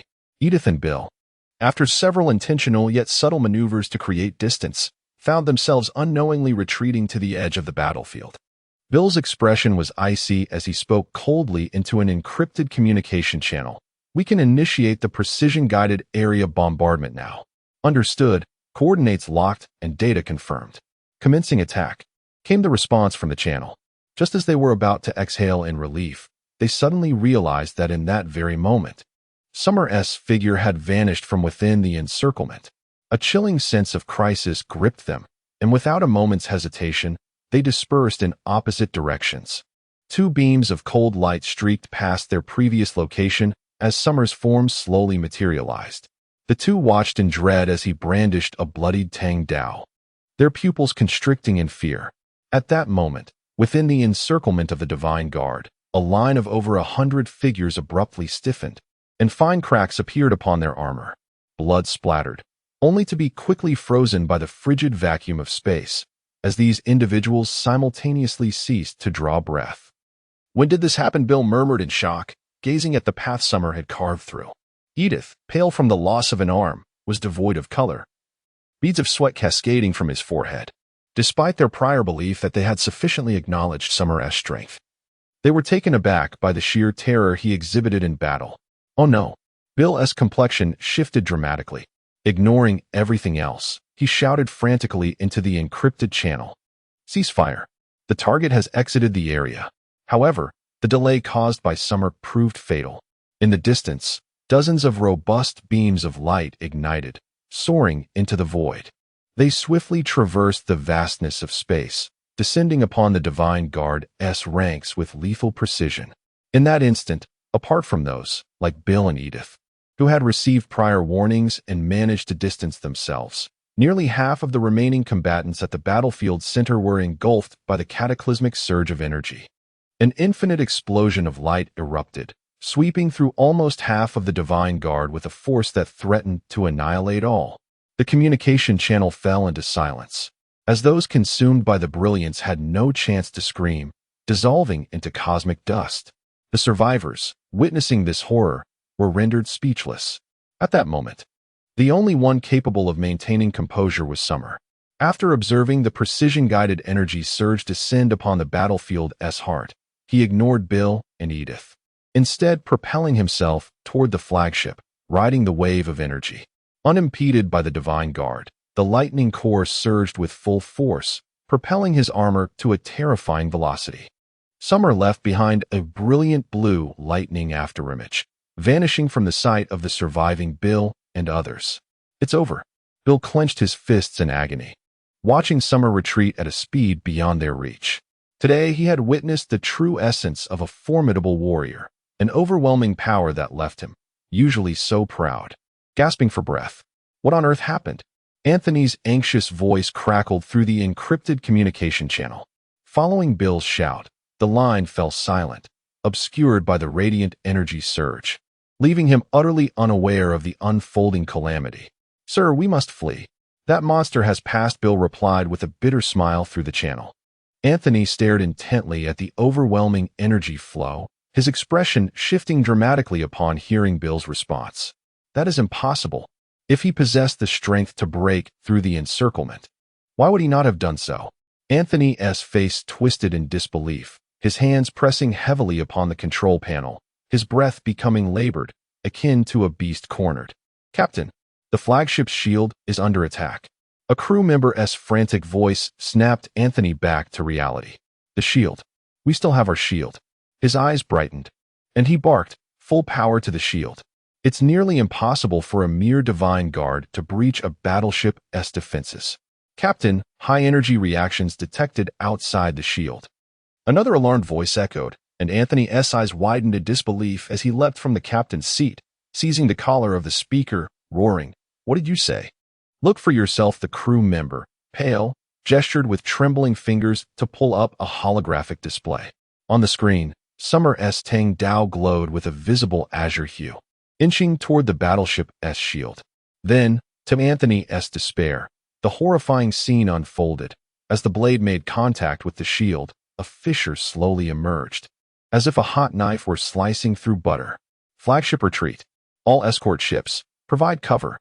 At that moment, the specter of death loomed ever closer, and Anthony could no longer contain himself, screaming in a frenzy. No one understood better than he the terror of having such a powerful being penetrate the flagship while clad in divine armor. This precise decapitation tactic had been employed countless times in skirmishes with raiders, and every success had heralded a reshuffling of the fleet's command. Boom, boom, boom. At the command of Anthony, all engines of the flagship ignited simultaneously, initiating a rapid retreat. The surrounding warships swiftly converged towards the gap left by the flagship, creating a substantial breach in the formidable encirclement. He truly accomplished it. On board the Swordfish, the vigilant observer, Xiao He, gasped in astonishment as the engines, which had been on standby, roared to life. Lin Mingxi, engaged in combat with the Divine Guard, also received Xiao He's message. Glancing at the remaining 30 adversaries before her, she took a deep breath, relinquished her desire to continue the fight, and hastened towards the Swordfish. Chapter 49. The Wrath of Randy. Despite having suffered the loss of nearly half their ranks, the remaining members of the Divine Guard would not allow Lin Mingxi to escape so easily. In their eyes, after enduring such a prolonged battle, she was already at her limit. However, just as they prepared to pursue her, several dark cannon muzzles emerged from beneath the armor of the great Swordfish, slowly aiming at them. The leading members' pupils constricted, and they roared through the communication channel. Scatter. Solidified energy beams shot forth. Despite prior warnings, 7 individuals were caught off guard and penetrated by the high-energy rays. In that brief moment of hesitation, Lin Mingxi had already soared onto the deck of the great Swordfish. Boom, boom, boom. The engine's exhaust flame elongated in the reluctant gazes of the remaining combatants as the great Swordfish entered a state of high-speed navigation, disappearing into the distance. On the other side, Randy, who had been observing the battle, noticed a sudden shift in the formation of the 7th Fleet and couldn't help but furrow his brow. What was happening? Wasn't the encirclement solid? That last strike didn't eliminate him? Randy was positioned far from the battlefield. Even the warships appeared merely as small black dots, and he could only speculate about the battle based on the sporadic flashes of cannon fire. He couldn't see clearly, but Warren, who wore the divine descent and had brought the battlefield into sharp focus, fell silent. What was happening? I'm asking you something. Since the battle commenced, Warren had become taciturn, often hesitating in his responses. Randy could no longer contain his frustration. Warren felt a pang of bitterness. He had realized that once Summer breached the flagship, the momentum of their escape was unstoppable. Sir, he has concealed his true power.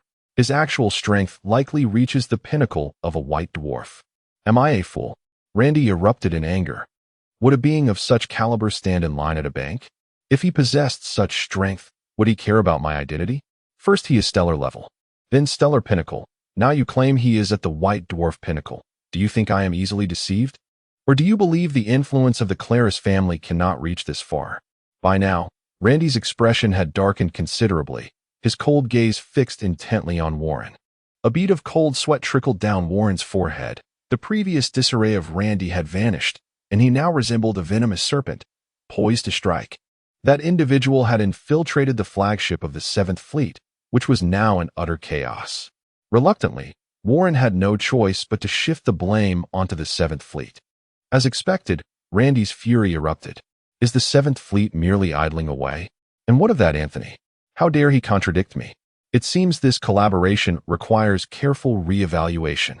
If that person manages to escape under these circumstances, you can all remain in this remote place and consort with marauders. With that, Randy, his countenance grim, turned to leave. Not long after his departure, Warren's communicator buzzed urgently. Upon seeing the incoming call, his face paled. Mr. Taylor. As he connected the call, Warren's tone shifted to one of utmost respect, even inclining his body slightly. What on earth was happening? How did Randy find me here? The voice on the other end was deep, seemingly suppressing a tempest of anger. Warren, sweating profusely, quickly replied, Sir, the situation is as follows. He dared not delay, recounting everything with meticulous detail. So, this individual is a terrifying powerhouse. Why was there no news of such a being arriving at my fortress? Taylor's voice reflected a hint of confusion. He naturally did not doubt Warren's credibility. Lying at such a moment would be tantamount to courting death. Even Anthony could not manage this. I will dispatch the first and third fleets immediately. You must ensure Anthony holds that individual at bay. That may prove challenging."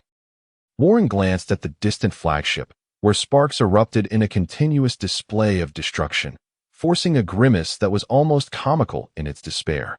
Taylor sensed something amiss and raised his voice slightly. "Anthony can't even hold on?" Meanwhile, aboard the flagship, Anthony's situation was far more dire than what Warren had perceived. The once mighty flagship had devolved into chaos, with explosions erupting everywhere. A cerulean figure darted through the ship, wreaking havoc like a phantom. Inside the bridge, Anthony observed the incessant stream of damage reports with anguish.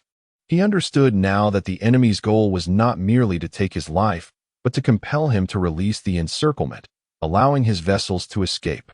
But he had already relinquished the encirclement. It was merely a matter of retreating the fleet slowly. Why resort to such rampant destruction of the flagship?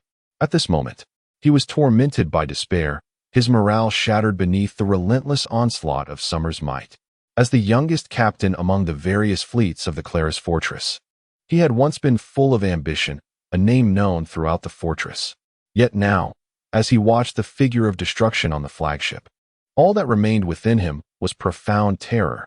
Summer, wielding a Tang sword, soared across the ship's armor at high speed, driving the blade deep into the hull, leaving behind unsightly gashes. Certain engine compartments received his focused attention. Having assembled this ship himself, he was intimately familiar with its various components. The other warships of the fleet were still en route to provide support, which was one reason why Summer had not immediately employed a decapitation strategy. To be frank, with Summer's understanding of starships, once he donned the divine descent, the sharpness of the Tang sword could allow him to slice straight from the bridge to the dark energy reactor, triggering an explosion within 3 minutes. He refrained from doing so, however, fearing that the 7th Fleet, cornered, would resort to desperate measures. Should he eliminate Anthony, the remaining fleet would undoubtedly cease their retreat and unleash the full might of their firepower. Even if he could evade them thanks to the agility provided by the divine descent, the great swordfish would not be so fortunate. Given its current state, it would undoubtedly succumb to a barrage. Thus, he opted for this slow, methodical approach, allowing time for the other warships to regroup, clearing a path for the great swordfish to break free. As the surrounding vessels drew nearer and the great swordfish slipped away, Summer withdrew his Tang sword from the hull. It was time. With that, he ceased his destruction, locating the bridge's position, and with the Tang sword as his guide, plunged into the flagship. Inside, the chaos reigned supreme, filled with screams and flashes of electricity, with alarms blinking to signal the ship's severe damage. Upon entering the ship, Summer quickly navigated through it, soon arriving at the door of the bridge. With a swift motion, he plunged the Tang sword into the lock, and with a kick, the door collapsed.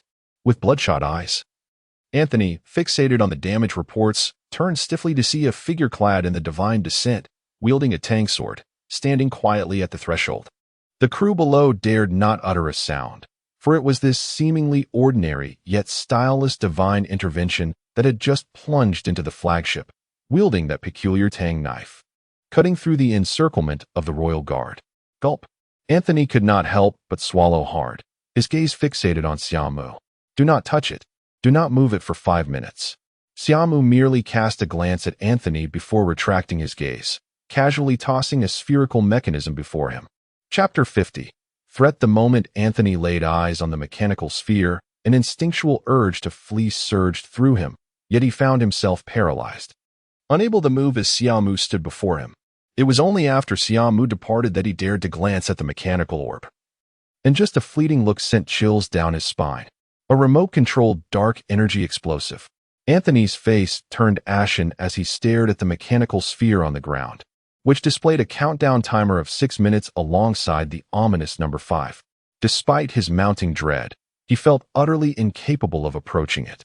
The detonation of this device hinged entirely on Xia Mu's will. Its diminutive size belied its catastrophic potential. Should it explode, no one within the bridge would survive. His gaze fixated on the number 5. Anthony's eyes blazed with fury. This figure ominously corresponded to the 4 others within a mere 3 meters of him. This was an additional detonation protocol, indicating that if anyone approached or moved away from his side, the device would detonate instantaneously. What are you waiting for? Quickly contact a mechanical expert. He has given us only 1 minute. Cold sweat trickled down the foreheads of the crew, who were well aware of the notorious nature of this device, infamous throughout the cosmos for its malevolent design. Soon, one of the crew members, careful and cautious, turned to reach out to the ship's mechanical specialist. Shortly after Xia Mu's departure, several holographic displays flickered to life within the bridge, each showcasing an individual clad in a captain's uniform, appearing one after another. Mr. Anthony, the escort fleet has returned to position. He has gone far, should we? Silence. Let him leave. Anthony bellowed, his countenance dark and filled with rage. As the crew beheld the remote-controlled dark energy explosive, their expressions shifted dramatically. They dared not utter another word. With Anthony's roar, the entire 7th Fleet fell into a stifling silence, as all present understood that Xia Mu and his companions could not be impeded today. This was the greatest humiliation since the fleet's inception. Being breached and left with a remote-controlled dark energy explosive beside the captain was a defeat that left them utterly disgraced. At that moment, the great swordfish passed by, the ships guarding the flagship seemingly oblivious to its presence, allowing the great swordfish to depart unchallenged. The great swordfish soon caught up with Xia Mu, bringing him back aboard. Within moments of entering, Xia Mu unhesitatingly activated the remote-controlled dark energy explosive. Unfortunately for him, no flames erupted from the flagship. It appeared that the remote signal had been intercepted. Xia Mu did not expect to kill Anthony with this maneuver. His intention was merely to instill fear, deterring them from recklessly pursuing him. The purpose of the explosive was to ensure they refrained from attacking the great swordfish until a signal interception barrier was established, providing just enough time for their escape.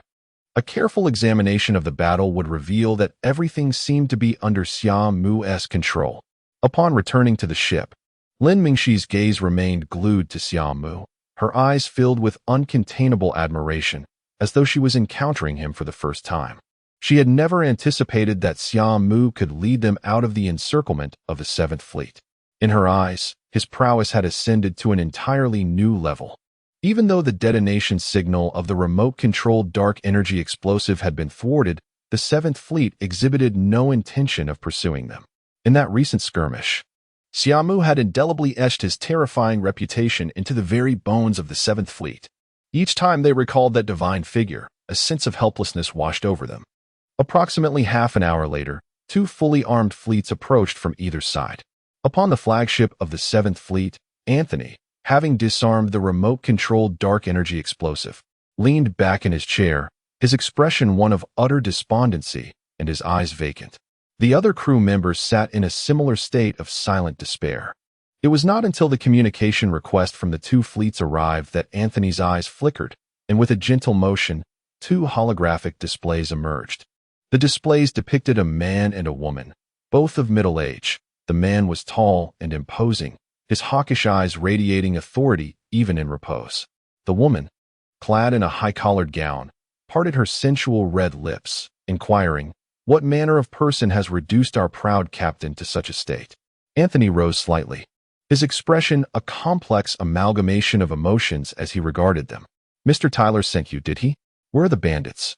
The hawk-eyed man crossed his arms, his demeanor exuding an air of nonchalance, even hinting at disdain in his gaze toward Anthony. "They have fled into the Shura domain."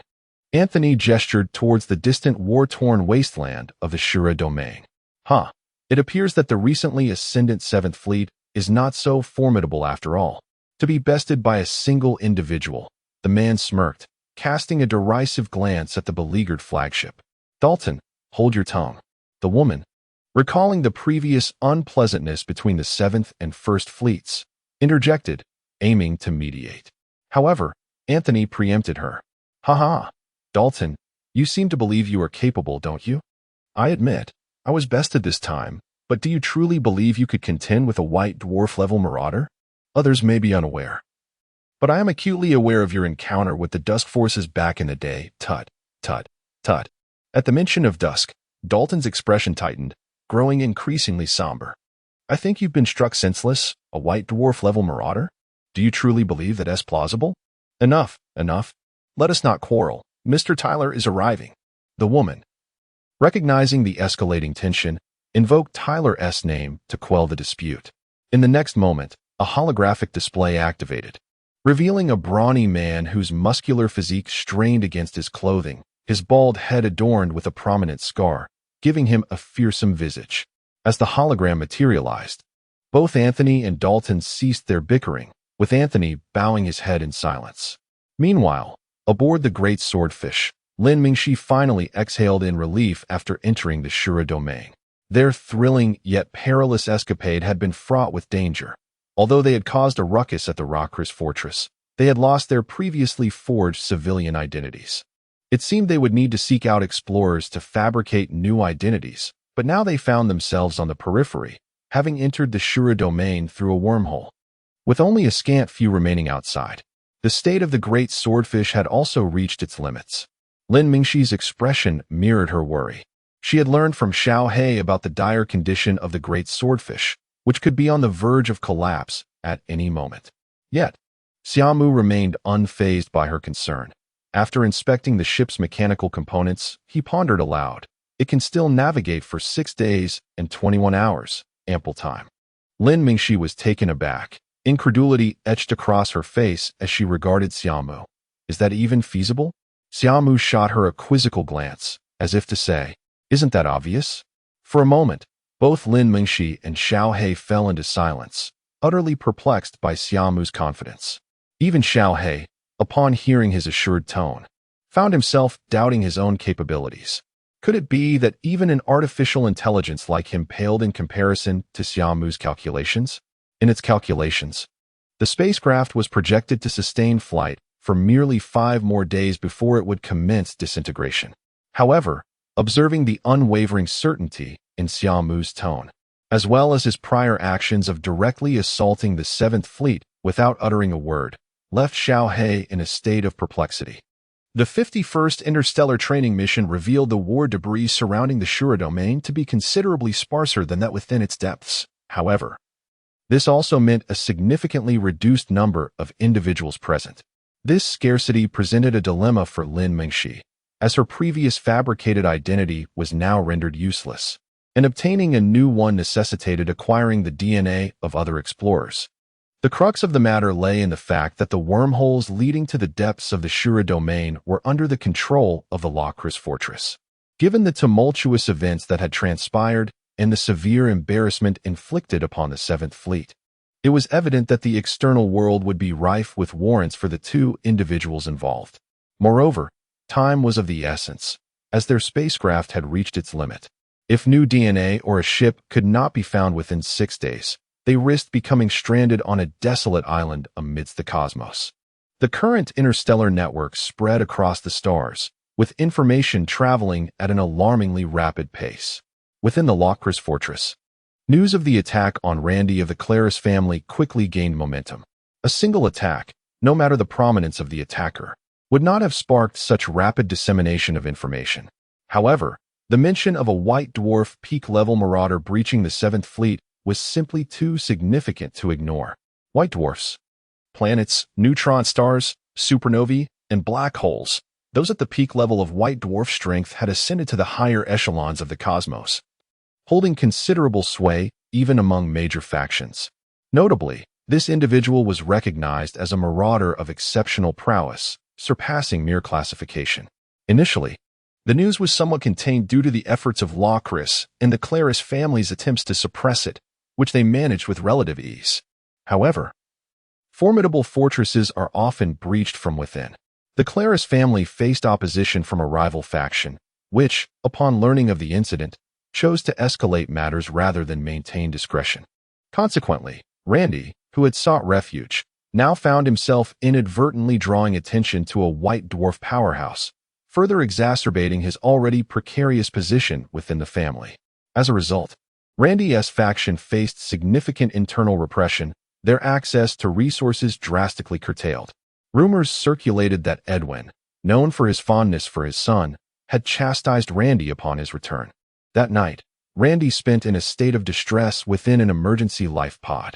Following the unfolding events in the Rachel domain, the Shura domain, a place long considered ordinary and devoid of significant technological discoveries, became the focus of renewed interest from various parties. The marauders' capabilities remained a mystery, igniting the aspirations of countless passionate youths.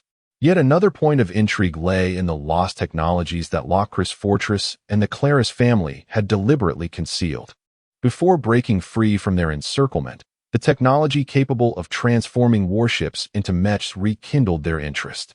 The mech-related lost technologies had been forgotten for many years, and their reemergence was nothing short of astonishing. Meanwhile, Summer and his companion were oblivious to the stir their battle had caused among the interstellar populace. Inside a massive space station within the Rachel domain, which resembled a colossal city adrift in the cosmos, a striking woman with a tall stature and sunglasses observed the information displayed on her holographic screen. Upon seeing the news, she quickly enlarged the image below. "Professor Chuyao, what is going on?"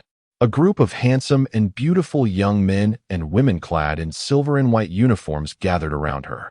The speaker, a woman with flowing black hair, drew attention with her exquisite features and youthful allure, prompting passers-by to glance back repeatedly. Some, concealed in the shadows, harbored covetous gazes but quickly averted their eyes upon noticing her insignia.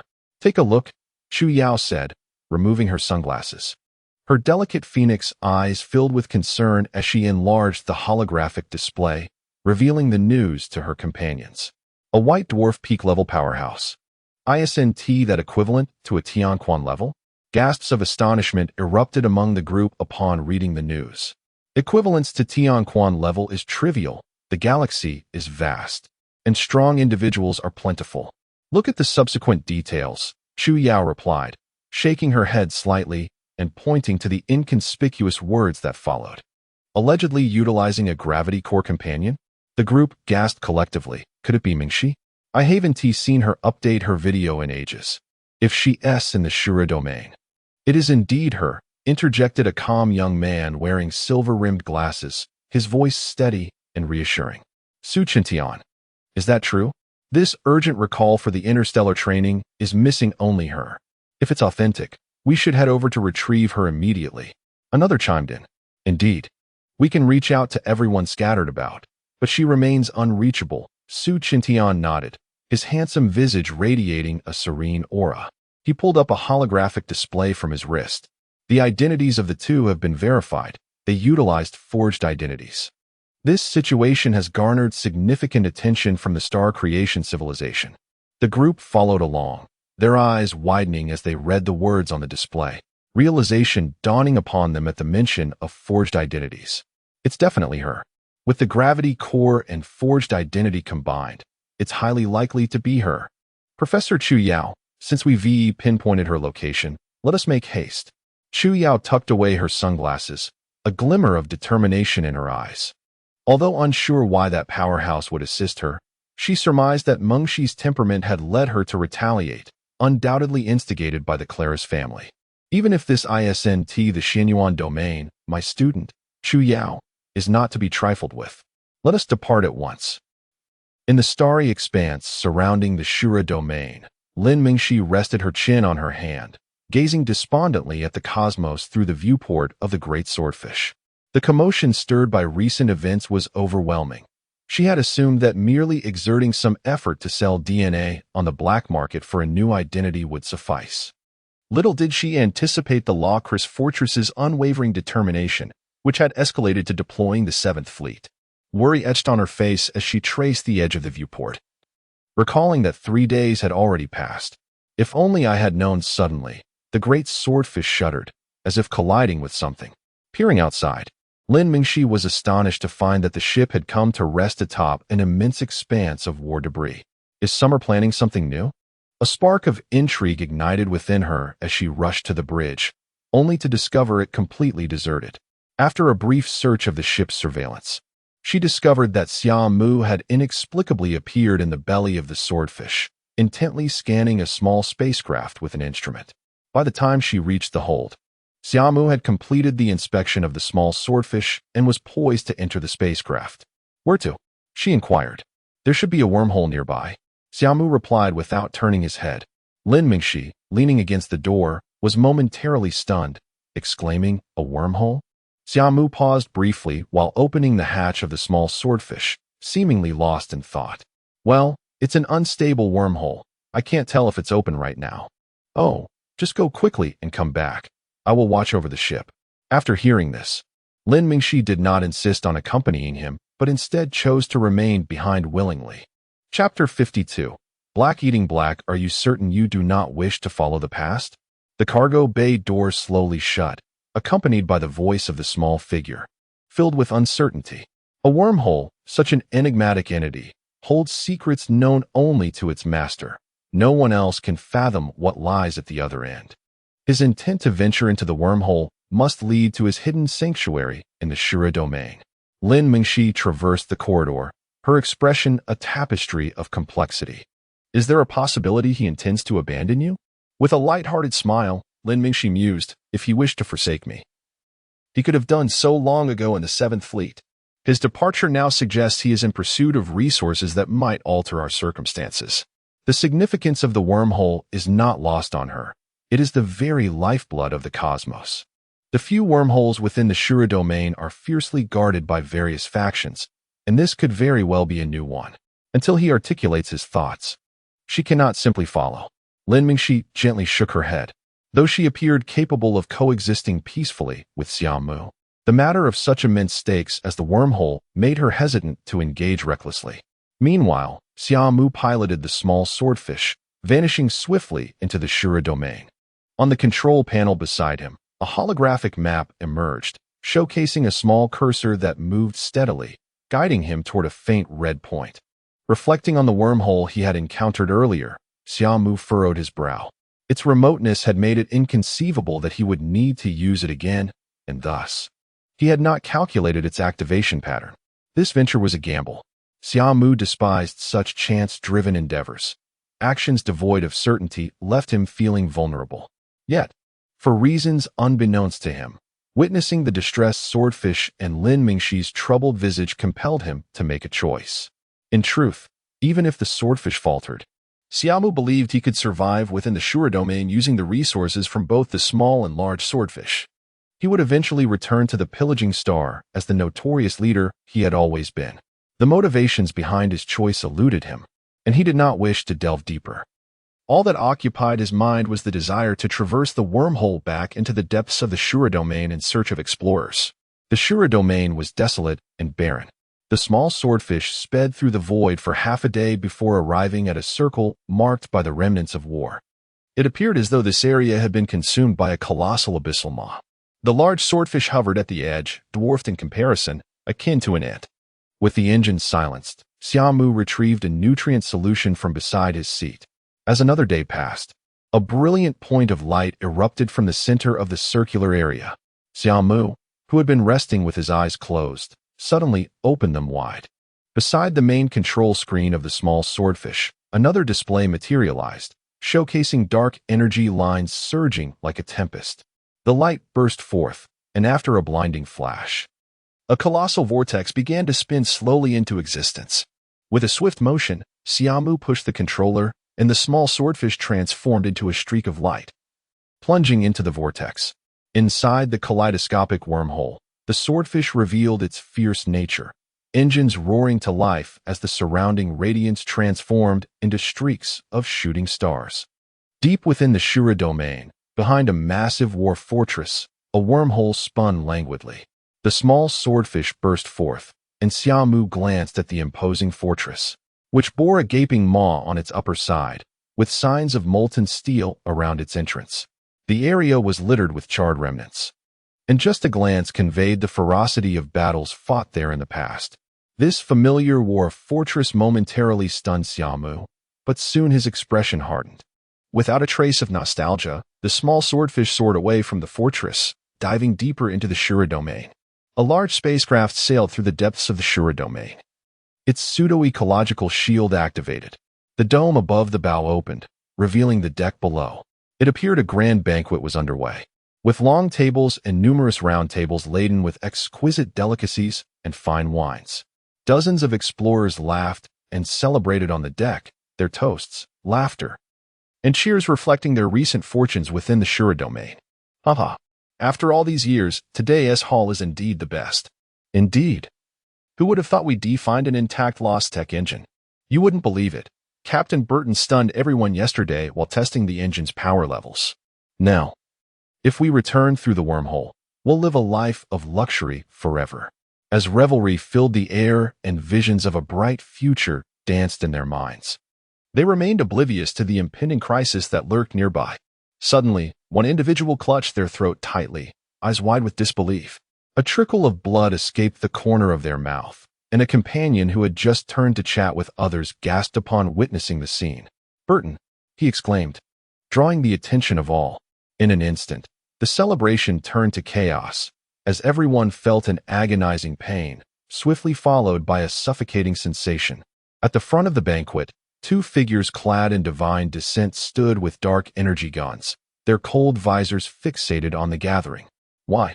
One by one, the explorers collapsed, their eyes wide with disbelief as they stared at the sudden appearance of the divine beings. The familiar sight of the divine descent ignited a tempest of rage within them. Yet, this was but a desperate struggle. Soon, the banquet hall fell silent. "All right. Let us clean up. This is rather unsightly." A voice emerged from behind the divine figures as the pseudo-ecological shield closed. The divine beings entered the hall, each grasping a lifeless body, casting them into the cold, silent void of space. In the distance, the small swordfish, which had remained still, suddenly surged forth, its brilliant tail flame propelling it toward the spacecraft. The divine beings, caught off guard by the concealed vessel, were taken aback as they hastily issued warning signals through their communication channels. In mere moments, a massive shield unfurled, preventing the ship from breaching its perimeter. On the bridge of the ship, a cold-faced middle-aged man fixated his gaze on the approaching vessel, scoffing at the notion that a mere handful of individuals could seize his Kybadon despite being in the realm of marauders. Though those fools fell victim to the altered pseudo-ecological shield, you cannot simply take what is mine. As he spoke, two enormous cannons slowly rose on either side of the battleship, dark energy coalescing in their barrels, aimed squarely at the small swordfish outside the shield. Yet, in that fleeting moment, a small black dot rapidly expanded before the man's eyes. He widened his gaze in disbelief and exclaimed, "Impossible." Boom. Shards of the battleship's glass erupted as a figure burst through the bridge, an iron grip emerging from the chaos of debris, akin to the ghostly claws of those he had previously cast into the abyss, tightening around his throat. All of this transpired in the blink of an eye. By the time the individual clad in divine attire arrived in haste, the man had already been seized by Summer's grasp. "Release him. We shall spare your life. The self-destruct mechanism of the spacecraft is in our possession. Do not force my hand." Thanks to the protective shield, the internal ecosystem of the ship continued to function, and the middle-aged man had yet to meet his demise. However, as Summer's iron grip tightened further, he began to sense a disconnection from his own body. Realizing that threats were futile, the two assailants lunged from either side. With a sharp crack, the sound of bones shattering echoed, and the middle-aged man crumpled to the ground. Simultaneously, two glints of cold light flashed, cleaving the two divine assailants in half. Chapter 53. The onslaught of dark energy tides after swiftly dispatching the few individuals. Xia Mu looked oddly at the corpses strewn across the floor, surprised to encounter such a situation. The phenomenon of betrayal among thieves would have been expected, but to find explorers engaging in such behavior was unexpected. He pondered why, in the already precarious realm of Azura, these explorers would turn against each other without regard for the threat posed by other predators. Collecting DNA samples from the deceased, Xia Mu wandered through the interior of the spacecraft. Only a dozen individuals remained aboard, tasked with maintaining the vessel's operations, while the rest had perished at the banquet. Unaware of the events that transpired, the remaining crew instinctively attempted to resist upon seeing Xia Mu, but their feeble attempts posed no threat. Within moments, he had them bound in the cargo hold. Given the unusual circumstances aboard the ship, there must have been some compelling incentive driving them to madness. As he searched the interior, he soon discovered a meticulously designed engine hidden within a secret compartment. A brief examination of its structure and the energy fluctuations within the chamber caused him to shake his head. The engine's specifications were inferior even to that of the war fortress engine aboard his great swordfish, and it bore signs of damage. Was this worth sacrificing their lives? Placing his fingers upon the engine, he murmured to himself. In that fleeting moment, he sensed a familiar essence among these individuals, an insatiable greed akin to that of the marauders. He had once believed that explorers were vastly different from plunderers, but recent experiences at the Laucris fortress and this scene before him unveiled the unsettling truth. Under certain circumstances, explorers might exhibit even greater madness. Retracting his hand, Xia Mu turned to leave. Harboring no lingering desire for the engine that had driven the explorers aboard the ship to frenzy. Back in the main hall, he encountered the frightened faces of the bound crew, many of whom recoiled against the walls, desperate to distance themselves from him. Xia Mu paid them little mind. They were merely ordinary individuals tasked with the maintenance of the spacecraft. A handful of them could not possibly suffice for the operation of the entire vessel, especially with most having perished at the banquet. Having collected the DNA samples and discovered 2 cores in the divine descent chamber, Xia Mu made his exit through the ship's breach. The fate of the remaining individuals was not his concern. The engine of the small swordfish roared to life, propelling him away at high speed, as several marauder ships emerged from the shadows of the surrounding wreckage. Soon after, a fierce battle erupted, lasting approximately half an hour before abruptly concluding, leaving one ship slowly approaching.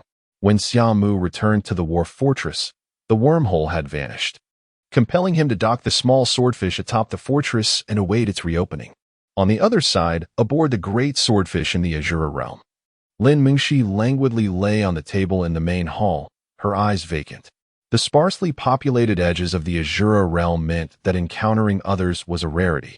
And with the great swordfish now inactive, all systems aside from life support had shut down, rendering it little more than a metal shell. Without the presence of Xiaohe, she felt she would soon succumb to despair. She wondered about the fate of the others and her mentor, as she absent-mindedly traced circles on the table. Her thoughts drifted far away. Suddenly, a voice broke the silence. "Dark energy tides approaching," Xiaohe exclaimed urgently. Lin Mingxi's expression shifted, and she hastily made her way to the bridge, frantically activating the external armor of the great swordfish. The sound of heavy bombardment rained down like a deluge, and Lin Mingxi anxiously observed the fluctuating lines representing the dark energy waves on the screen. What if Xia Mu did not return? Would she be trapped here for eternity? A shiver ran down her spine at the thought. Surely not. The ship was equipped with a peculiar signal transmission device, an artifact of lost technology, capable of sending signals beyond the known civilization's databases. Only Xia Mu could decipher it. Xiaohe promptly alleviated her concerns. Meanwhile, Xia Mu was also aware of the impending dark energy tides. He adeptly maneuvered the small swordfish into the fortress, familiarizing himself with a storage compartment inside. The gravitational pull of the tides was insufficient to disrupt the fortress. Once inside, he was safe. The tides raged for 2 full days before subsiding.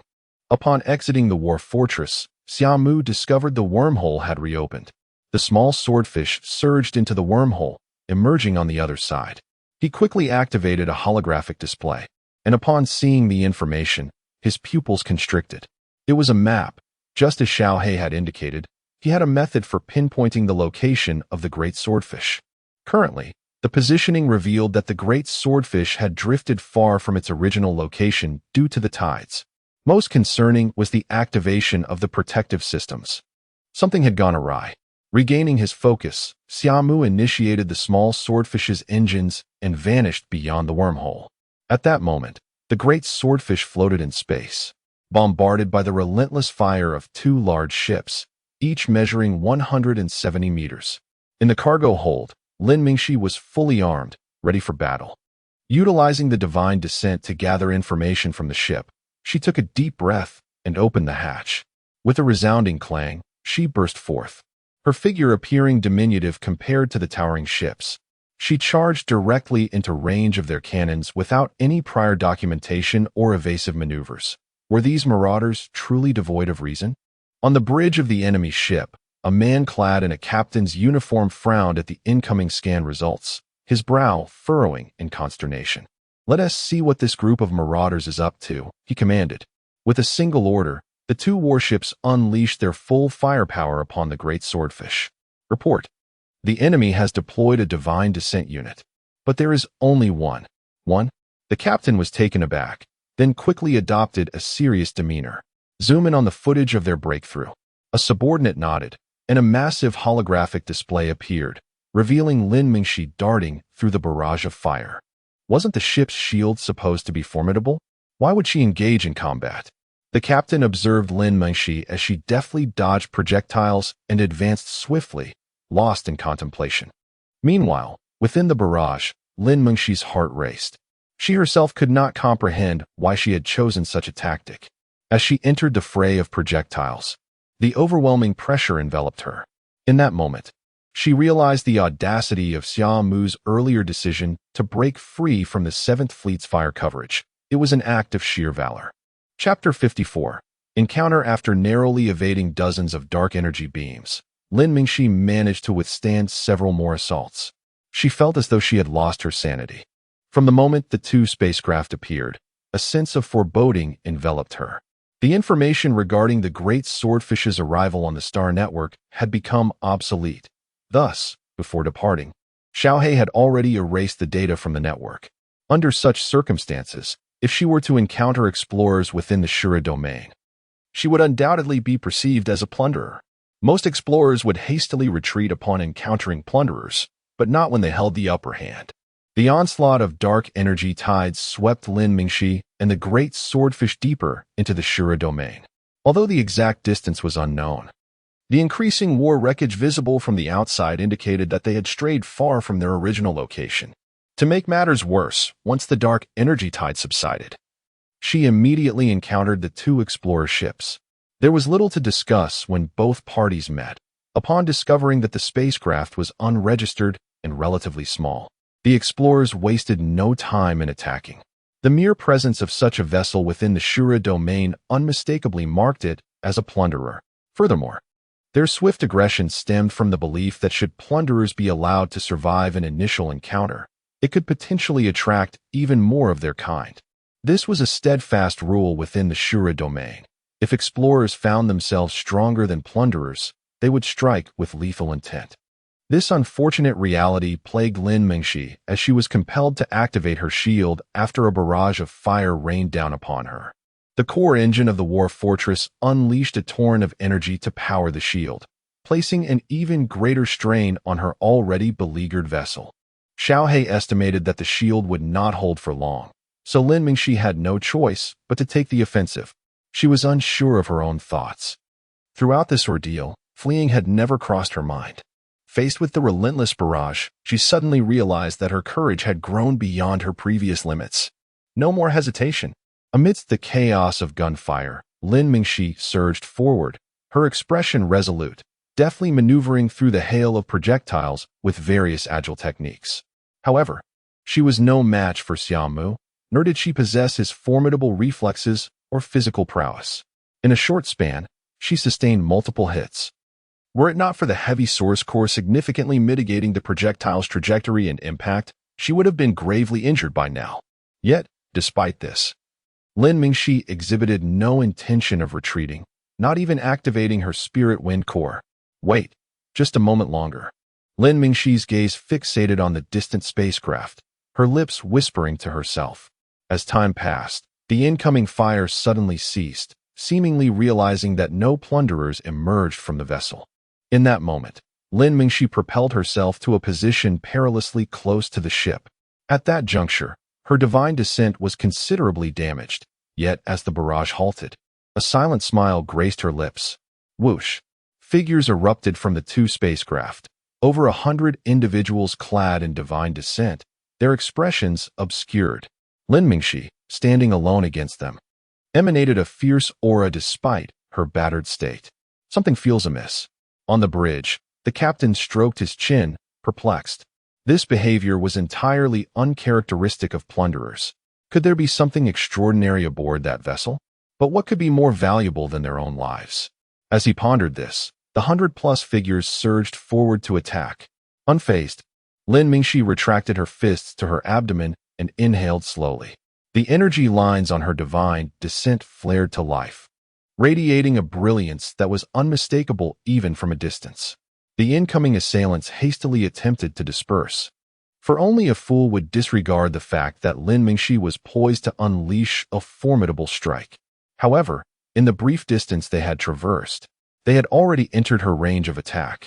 A terrifying gravitational force abruptly descended upon them, and in the next moment, each individual was horrified to find their bodies uncontrollably drawn toward Lin Mingxi, their dark energy swirling chaotically. A strand of black energy emanated from Lin Mingxi's fist, growing denser, resembling a miniature black hole. As the figures were pulled ever closer, Lin Mingxi shouted, "Star collapse!" Boom! A bolt of black lightning erupted from her fist, instantly engulfing the area. In that moment, those ensnared by the terrifying gravity of the heavy source core felt as if an invisible hand was compressing them. Their divine descents collapsed in an instant. Over 70 individuals were crushed into a twisted mass.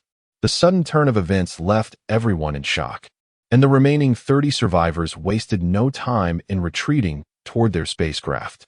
The captain on the bridge stared in disbelief, his eyes wide as he fixated on the instant demise of the 70 individuals.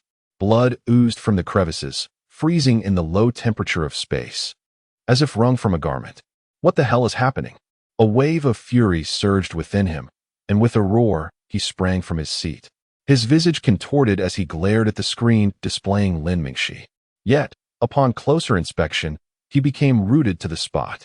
Unbeknownst to him, Lin Mingxi had already surged into the great swordfish at a speed far surpassing her earlier pace. By the time he regained his senses, all he could see was the tail flame of the great swordfish. "Chase her! Full speed ahead! She will not unleash such an attack a second time." The captain's complexion darkened, and with a swift gesture, he barked, "Captain, external war debris." A voice interjected, tinged with hesitation. "Ignore it. Activate the shield. I will kill her today." The loss of over 70 elite divine descent warriors in an instant shattered the captain's composure. All he desired now was to capture Lin Mingxi and make her experience a fate worse than death. Boom! The two warships activated their shields and barreled forward in pursuit of Lin Mingxi's fleeing form. Inside the great swordfish, Lin Mingxi lay in the belly of the ship, struggling to rise. "Xiaohei, what's the situation?" Her complexion was pale, a trickle of blood staining her lips. "They're pursuing us with their shields activated." Upon hearing this, Lin Mingxi forced a bitter smile, realizing she had provoked them. Perhaps facing them head-on might intimidate them into retreat. Xiaohei's voice echoed again. "I understand, but I have reached my limit." Lin Mingxi shed her battle armor, leaning against the wall as she slowly made her way to the central chamber. After positioning herself on the emergency medical device, she finally allowed herself to relax. "Xia Mu, please return soon. I have reached my limit." Murmuring under her breath, Lin Mingxi succumbed to unconsciousness. The power of the star collapse was immensely potent, pushing the heavy source core to its limits. Yet the toll it exacted was unbearable for her frail body. The dark energy baptism required to execute the star collapse had left her organs bleeding, and her bones shattered beyond count. Merely making it back was already a miracle. Xiaohei was indeed aware of Lin Mingxi's physical condition. In fact, it was he who operated the divine descent during their return to the spaceship. Chapter 55. Trust within the bridge of the great swordfish. All data screens automatically sprung to life, cascading streams of information like a waterfall, emitting a soft glow. At this moment, Xiaohei was completely engrossed in piloting the spacecraft. Behind them, the pursuers from the Explorer had gone utterly mad, forcing their shields through the remnants of the war debris in a relentless straight-line chase. If it were not for Xiaohei's formidable computational power, allowing the ship to navigate at high speeds through the wreckage, they would have already been overtaken. Even so, the pursuers remained tenaciously on their tail. Both sides were evidently gritting their teeth in endurance. The various modules of the great swordfish had reached their limits, while the Explorer's shielded pursuit required an immense amount of dark energy blocks. Cursed eel. Inside the bridge, A man glared darkly at the agile figure of the great swordfish weaving through the war debris, each evasive maneuver pushing the limits of possibility, circumventing obstacles with minimal cost while maintaining astonishing speed. Such remarkable skill left the crew in stunned silence. The dark energy blocks were depleting rapidly, and he could no longer afford to feel regret. Half of the Divine Guard had perished, and he could only imagine how the people back at the fortress would view him if he returned empty-handed. At all costs, he must capture her. With a stoic expression, the man resumed his seat. As the great swordfish fled, Xia Mu was piloting the little swordfish at a terrifying speed towards the scene. Fortunately, both ships were flying in the same direction, drawing closer to one another. Compared to the great swordfish, the little swordfish was undoubtedly much more agile, moving through the debris like a phantom, elusive to the eye. Meanwhile, at the fortress of Laucris, Chu Yao and her companions had gathered in a hotel. What is the situation? A young man entered the hotel room, gently closing the door behind him. There's news.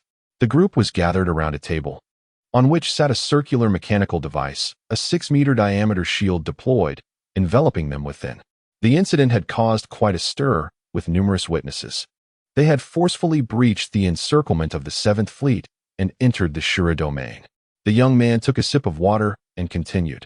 The situation inside the Shura domain is perilous, and due to the existence of dark energy tides, they did not pursue further, but instead sealed off the various wormholes leading out of the Shura domain. Chu Yao pondered briefly, having previously used a false identity. The fortress must be on guard, making it difficult for them to fabricate identities to re-enter the Shura domain. Why doesn't she reveal her true identity? A girl with twin ponytails voiced her concern beside Chu Yao. Sigh. Chu Yao let out a soft sigh, her slender fingers brushing lightly as a holographic screen appeared, displaying surveillance footage of Lin Mingxi confronting Randy alongside Xia Mu. Given her nature, she would not abandon the raider, having instigated this conflict. Is that raider truly special? Mengxi even resorted to violence for him. The others wore puzzled expressions in their eyes. Lin Mingxi had always been a bright, cheerful, and gentle classmate. Not only had she rarely raised her voice, but she had also seldom engaged in conflict during school. The footage froze on Mingxi's furious face at the moment she struck. They were witnessing a side of Lin Mingxi they had never seen before. One that was vibrant and warm, yet now filled with rage. Regardless, she is one of us, from the Earth Alliance. Now that we are aware of this matter and have confirmed her survival, we must ensure her safe return. Su Qintian declared with a composed gaze. I have procured a large spacecraft. It seems we must venture into the Shura domain. The others exhibited no dissent. To them, this seemed an entirely reasonable course of action. We must be swift. Chu Yao glanced at the time displayed on her wrist hologram. Aside from 2 confirmed deaths, the other members from various schools had returned. If we do not hurry, we may miss the exploration of the relic domain. However, there is still one issue. A girl with long princess-cut hair spoke, leaning against the wall. What about the raider? How shall we handle him? From the video analysis, he possesses peak white dwarf combat capabilities. I will manage him. Chu Yao's gaze sharpened. Perhaps it could be resolved without conflict. You all know Mingxi's character. The raider, who has earned her trust, may possess unique qualities, and we must have faith in her. Instructor, please exercise caution. I have reviewed his battle footage several times, and his prowess is far from simple. Although you are also at peak white dwarf, it is wise to proceed with care. The mention of the raider rendered Su Qintian's expression grave. He could find no weaknesses in that combat style, known for his analytical prowess. During the discussion, a voice emerged, though soft. It captured everyone's attention. The speaker was a girl with pink short hair, dressed in a uniform. Though she appeared to be of similar age, her figure was strikingly alluring. However, she seemed lacking in confidence, speaking in hushed tones. Upon noticing the group's gaze upon her, she instinctively shrank back, but quickly gathered her courage, recalling Lin Mingxi's image, and timidly stated, we may not have much time left. Lulu, what's wrong? Chu Yao asked, surprised. She was well aware of this student, an undeniable mechanical prodigy, possessing an extraordinary sensitivity to machinery, yet typically reticent and seldom engaging in conversation. Aside from Lin Mingxi, few had exchanged words with her. Her speaking out naturally drew the group's attention, and they leaned in to listen intently. I examined the structure of that spacecraft. The attention of so many seemed to make her nervous, her voice dwindling. However, with silence falling upon the room, everyone could hear her clearly. That spacecraft should be utilizing an extraordinarily powerful engine.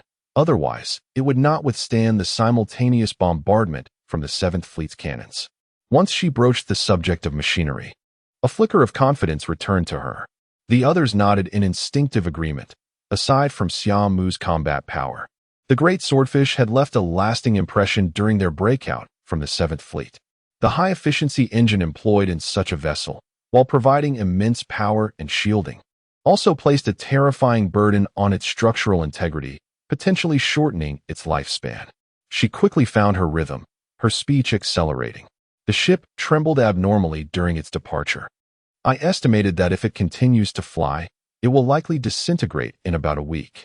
As her words fell, the group fell into a momentary silence, their expressions shifting. They harbored no doubt as to how she derived such extensive information from a brief video. It seemed almost second nature. Upon her conclusion, they immediately began contemplating Lin Mingxi's predicament. 6 days had already passed. If they remained within the Shura domain, they would be in peril. Realizing this, the group's mood turned anxious. Mentor, time is of the essence. We are ill-prepared, and with the divine descending upon us, let us embark at once. At this moment, Chu Yao's expression was grave as she observed the anxious faces of those around her. She slowly nodded. Very well, everyone, prepare yourselves. Qintian, please contact the spacecraft. We shall depart immediately. In the heart of the Shura domain, Xia Mu gazed steadily at the coordinates on the map. The abnormal velocity of the great swordfish immediately aroused his suspicion. After a brief calculation of the hardware limits of the great swordfish, a chill ran through him. In the next moment, Xia Mu pulled the thruster beside the controller, causing the already brilliant tail flames of the little swordfish to surge once more. Simultaneously, the terrifying speed and kinetic energy began to cause the entire little swordfish to tremble slightly. Soon, a blood-red glow illuminated the entire cockpit. Warning, overload mode activated. Warning, engine module temperature too high. Warning, structural tremors detected. Risk of disintegration. In an instant, alarms from various modules of the spaceship flooded the main control screen. Xia Mu paid them no heed. His tranquil gaze remained fixed on the path ahead, skillfully dodging each piece of war debris that hurtled toward him like bullets under the high-speed acceleration. Under extreme overload, the speed of the great swordfish nearly doubled. On the map, the distance between them and the great swordfish was rapidly shrinking. Meanwhile, aboard the great swordfish, Lin Mingxi had long succumbed to unconsciousness, while the little black piloted the ship in a frantic escape. Behind them, 2 explorer ships, undeterred by cost, activated their shields and charged through the Shura domain like wild bulls. Their commotion soon caught the attention of several marauders, but upon witnessing the crazed explorers, they dared not provoke them and merely trailed from a distance. This chase persisted for half a day until the engines of the great swordfish dimmed and finally fell silent. Why have they stopped running? The man aboard the explorer ship observed the halted great swordfish, a sinister smile spreading across his face, his eyes gleaming with excitement. On the bridge of the great swordfish, an array of warning windows popped up, the flickering lights mirroring Little Black's heavy heart. Had they truly reached their limit? A deep sigh escaped Little Black's lips. They had already sped toward the direction of the signal he left behind, hoping to arrive in time. As Little Black's voice faded, so too did the systems of the great swordfish shut down. All internal systems ceased operation, causing various commonly used items to float in the zero-gravity environment. At that moment, the remaining energy of the great swordfish was directed entirely into the medical bay. Lin Mingxi lay within a life pod, her eyes closed. This was the last glimmer of light aboard the vessel. The 2 explorer ships rapidly approached, and just as their shields were lowered, a piercing alarm suddenly echoed throughout the ship. Warning, a ship is approaching at high speed. Warning, a ship is approaching at high speed. The shields were swiftly raised again, and the atmosphere on the bridge grew tense. A light screen appeared, displaying a small red dot approaching at an alarming speed within the maximum detection range of the explorer ship. Moments later, through the ship's window, a faint red glow became visible in the distance. Someone quickly magnified the captured image, and upon recognizing the ship, everyone gasped in horror. The enlarged image revealed a ship with engine flames extending a third longer than its hull, darting through the debris of war at breakneck speed. Due to its excessive velocity, the vessel appeared to exceed its limits, with flames flickering ominously from its hull. The vastness of the starry sky seemed to condense in the face of such extreme speed. In the brief moment of shock, the ship was already upon them. The crew on the bridge snapped back to reality, hastily adjusting various turrets to aim at the seemingly deranged ship. However, the opposing vessel showed no sign of fear, brazenly ignoring the threats of their weapons and shields, and charged directly at them. Boom, boom. The main cannons of the two warships roared to life, unleashing torrents of dark energy that surged toward the approaching ship. The explosive force engulfed the vessel, erupting in a brilliant display of sparks. Upon witnessing the successful strike of the main cannon, the crew exhaled in relief. Their curiosity piqued about the origins of that ship. As for the great swordfish, it was now merely seen as an oversized steel coffin.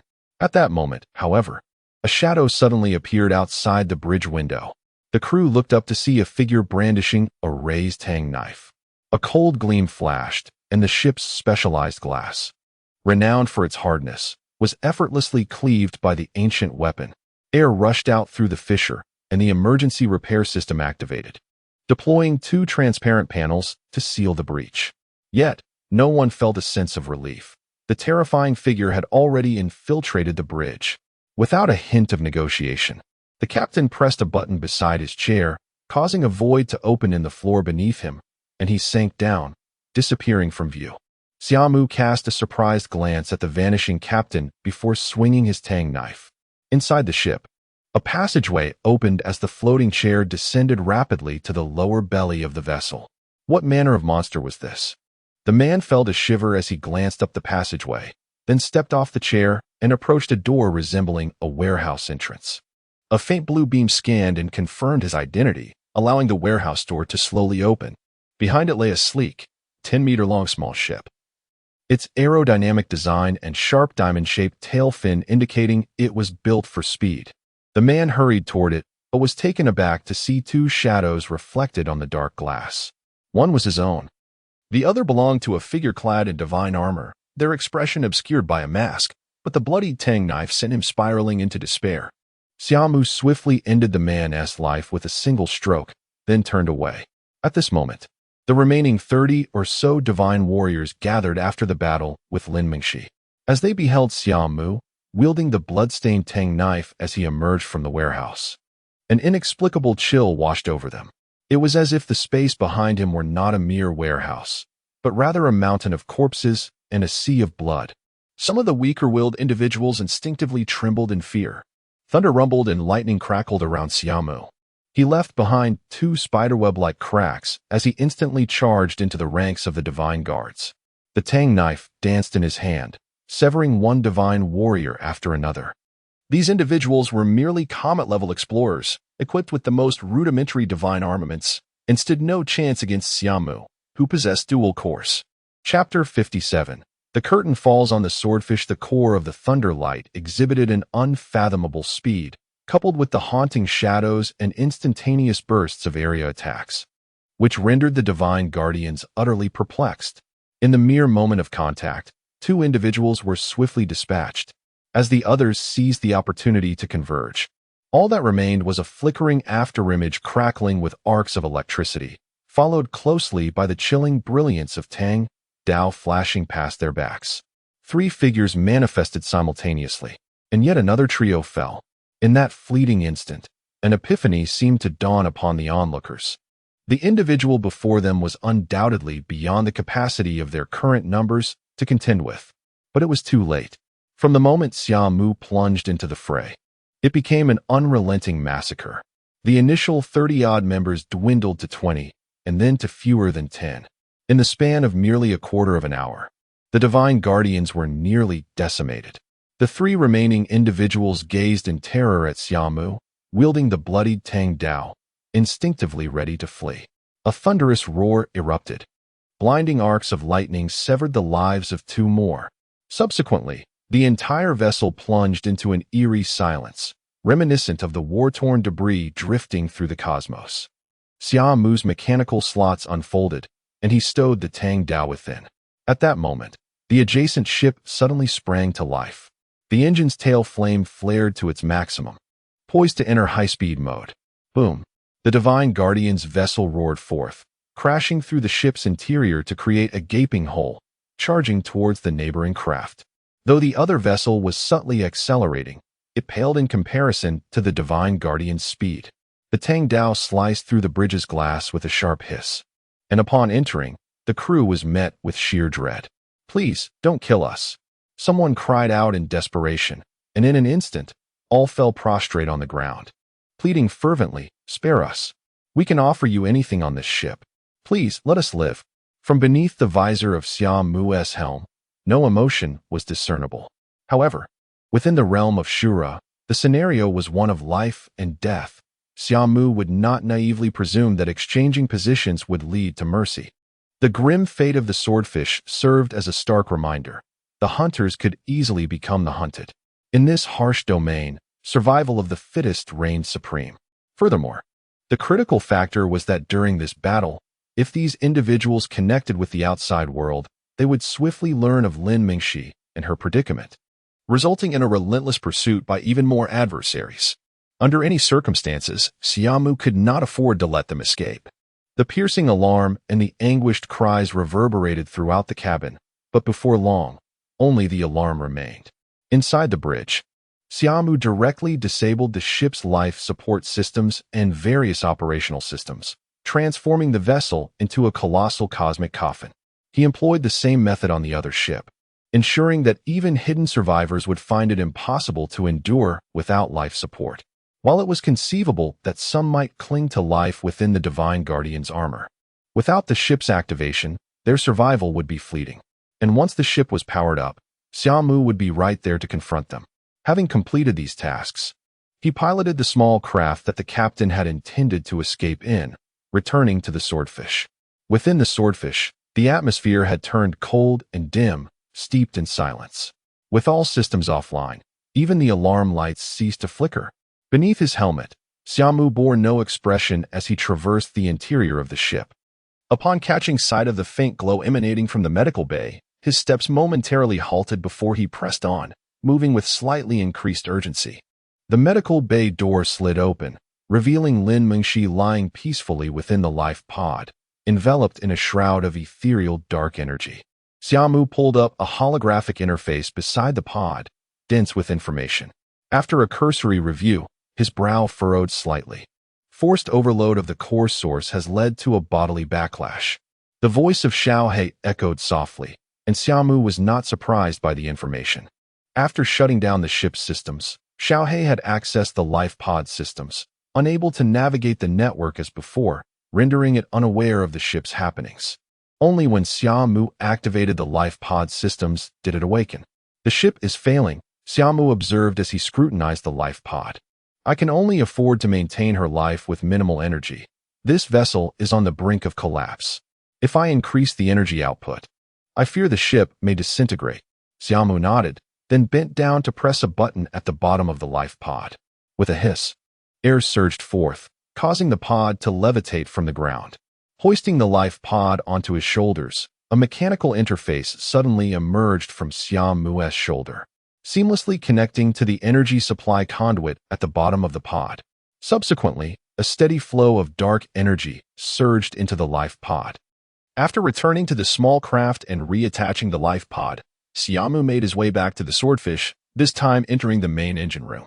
The most precious component of the swordfish was its war fortress-grade engine core. His return was solely for the purpose of acquiring that core. The main engine of the swordfish resembled a slender, oval cylinder, currently embedded within the engine compartment. The walls surrounding it were lined with innumerable energy supply conduits. The core engine approached 5 meters in size. Xia Mu activated a holographic interface on the wall, swiftly inputting commands. After a considerable time, the connection to the engine was severed, and the engine was taken offline. The self-destruct sequence was initiated, set to detonate the ship in 5 minutes. A frigid mechanical voice resonated as Xia Mu approached the engine, gripping a protrusion on its surface. With a sharp hiss, a torrent of gas vented, and Xia Mu extracted the entire engine core from the wall. Compared to the 5-meter-long engine, Xia Mu's frame appeared diminutive, nonetheless, bolstered by the divine guardian strength. He felt no burden as he bore the core on his back. After placing the engine core back into the small craft, Xia Mu relinquished any lingering attachment to the vessel he had painstakingly constructed, turning away. Moments later, the swordfish, which had accompanied Xia Mu for less than half a year and had been successfully completed by him, detonated with a resounding explosion after breaching the Shura domain and battling the 7th Fleet. Inside the cockpit, the explosion's sparks illuminated the entire cabin. Yet Xia Mu's countenance remained impassive. However, the hand that had remained steadfast on the controls betrayed that his thoughts were far from navigation. Returning to the 2 ships in the small craft, Xia Mu landed within their hulls before approaching Lin Mingxi's life pod. Now connected to the ship's energy system, the pod could finally provide sufficient dark energy for her treatment. Since Xiao He reboarded the ship, it had fallen silent, and Xia Mu, too, was of a taciturn nature, rendering the vessel eerily quiet. After confirming the normal operation of the life pod, Xia Mu leaned against the cabin wall. The divine guardian remained unyielding, and no one could discern what he was truly contemplating at that moment. On the other side, outside the wormhole of the Shura domain, an ordinary large spacecraft brushed past the wormhole and ventured into the periphery of the Shura domain. The exterior was densely packed with the remnants of war, with ships continuously plunging into the chaos. Is this truly the Shura domain? At first glance, it is quite awe-inspiring. On the bridge, Chu Yao occupied the captain's seat, while Su Qintian and the others managed the various controls below. Little did she expect to find herself in the captain's position once more, and in the Shura domain no less. As Chu Mingyao caressed the familiar armrest, a fleeting glimpse of sorrow crossed her eyes. However, the sorrow lasted but a moment before she steeled herself once again. 58. Refitting a small starship, esteemed colleagues, began, her voice resonating with gravity. The impending rescue of Mengxi is fraught with peril. The marauders are notorious for their ruthlessness. Any encounter will be a battle to the death. She paused, casting a glance at the assembly below, their faces a mixture of curiosity and apprehension regarding the Azura domain. Added, the instructor is correct. We must proceed with the utmost caution.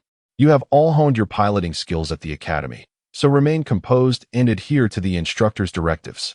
His gaze shifted too. A hint of concern etched on his features.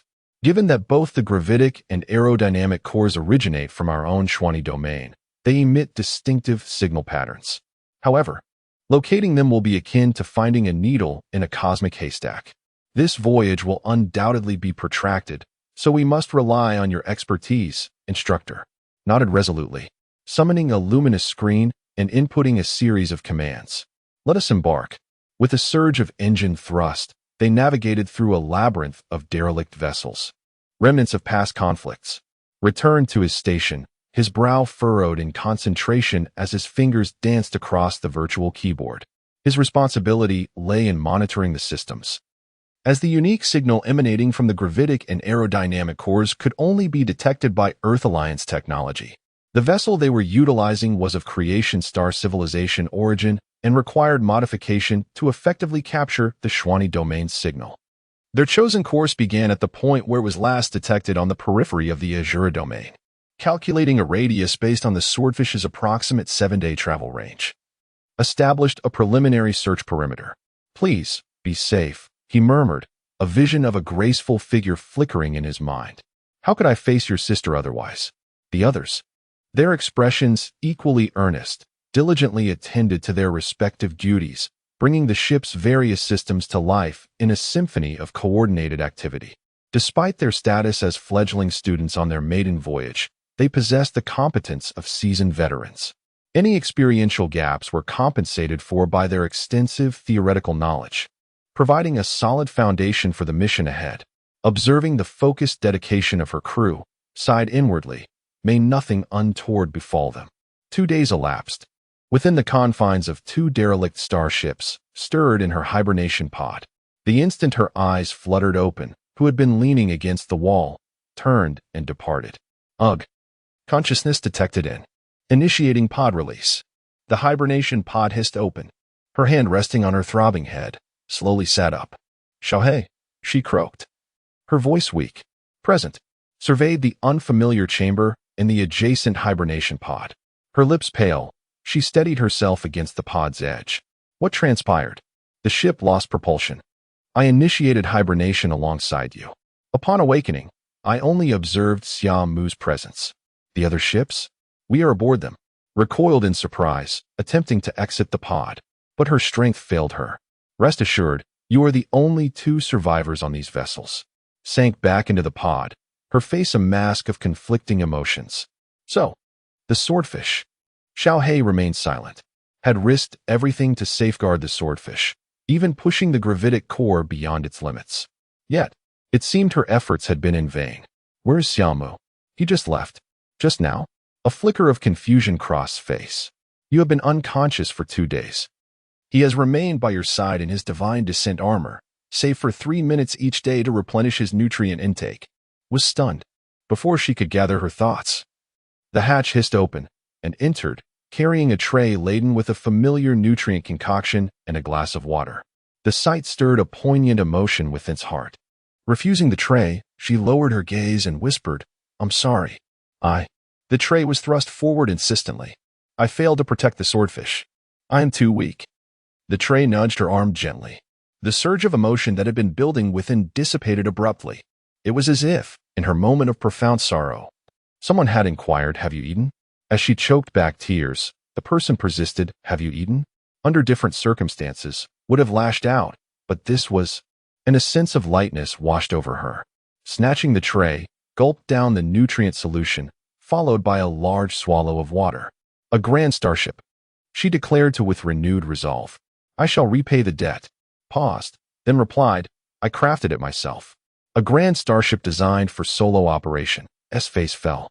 She strained to recall the various grand starships she had encountered in the intergalactic markets, only to realize with dismay that such vessels were not available for purchase. As for replicating's feat of constructing one from scratch, the notion was beyond her comprehension. Not everyone possessed such prodigious talents. Turned and left, leaving sitting dumbfounded in the hibernation pod.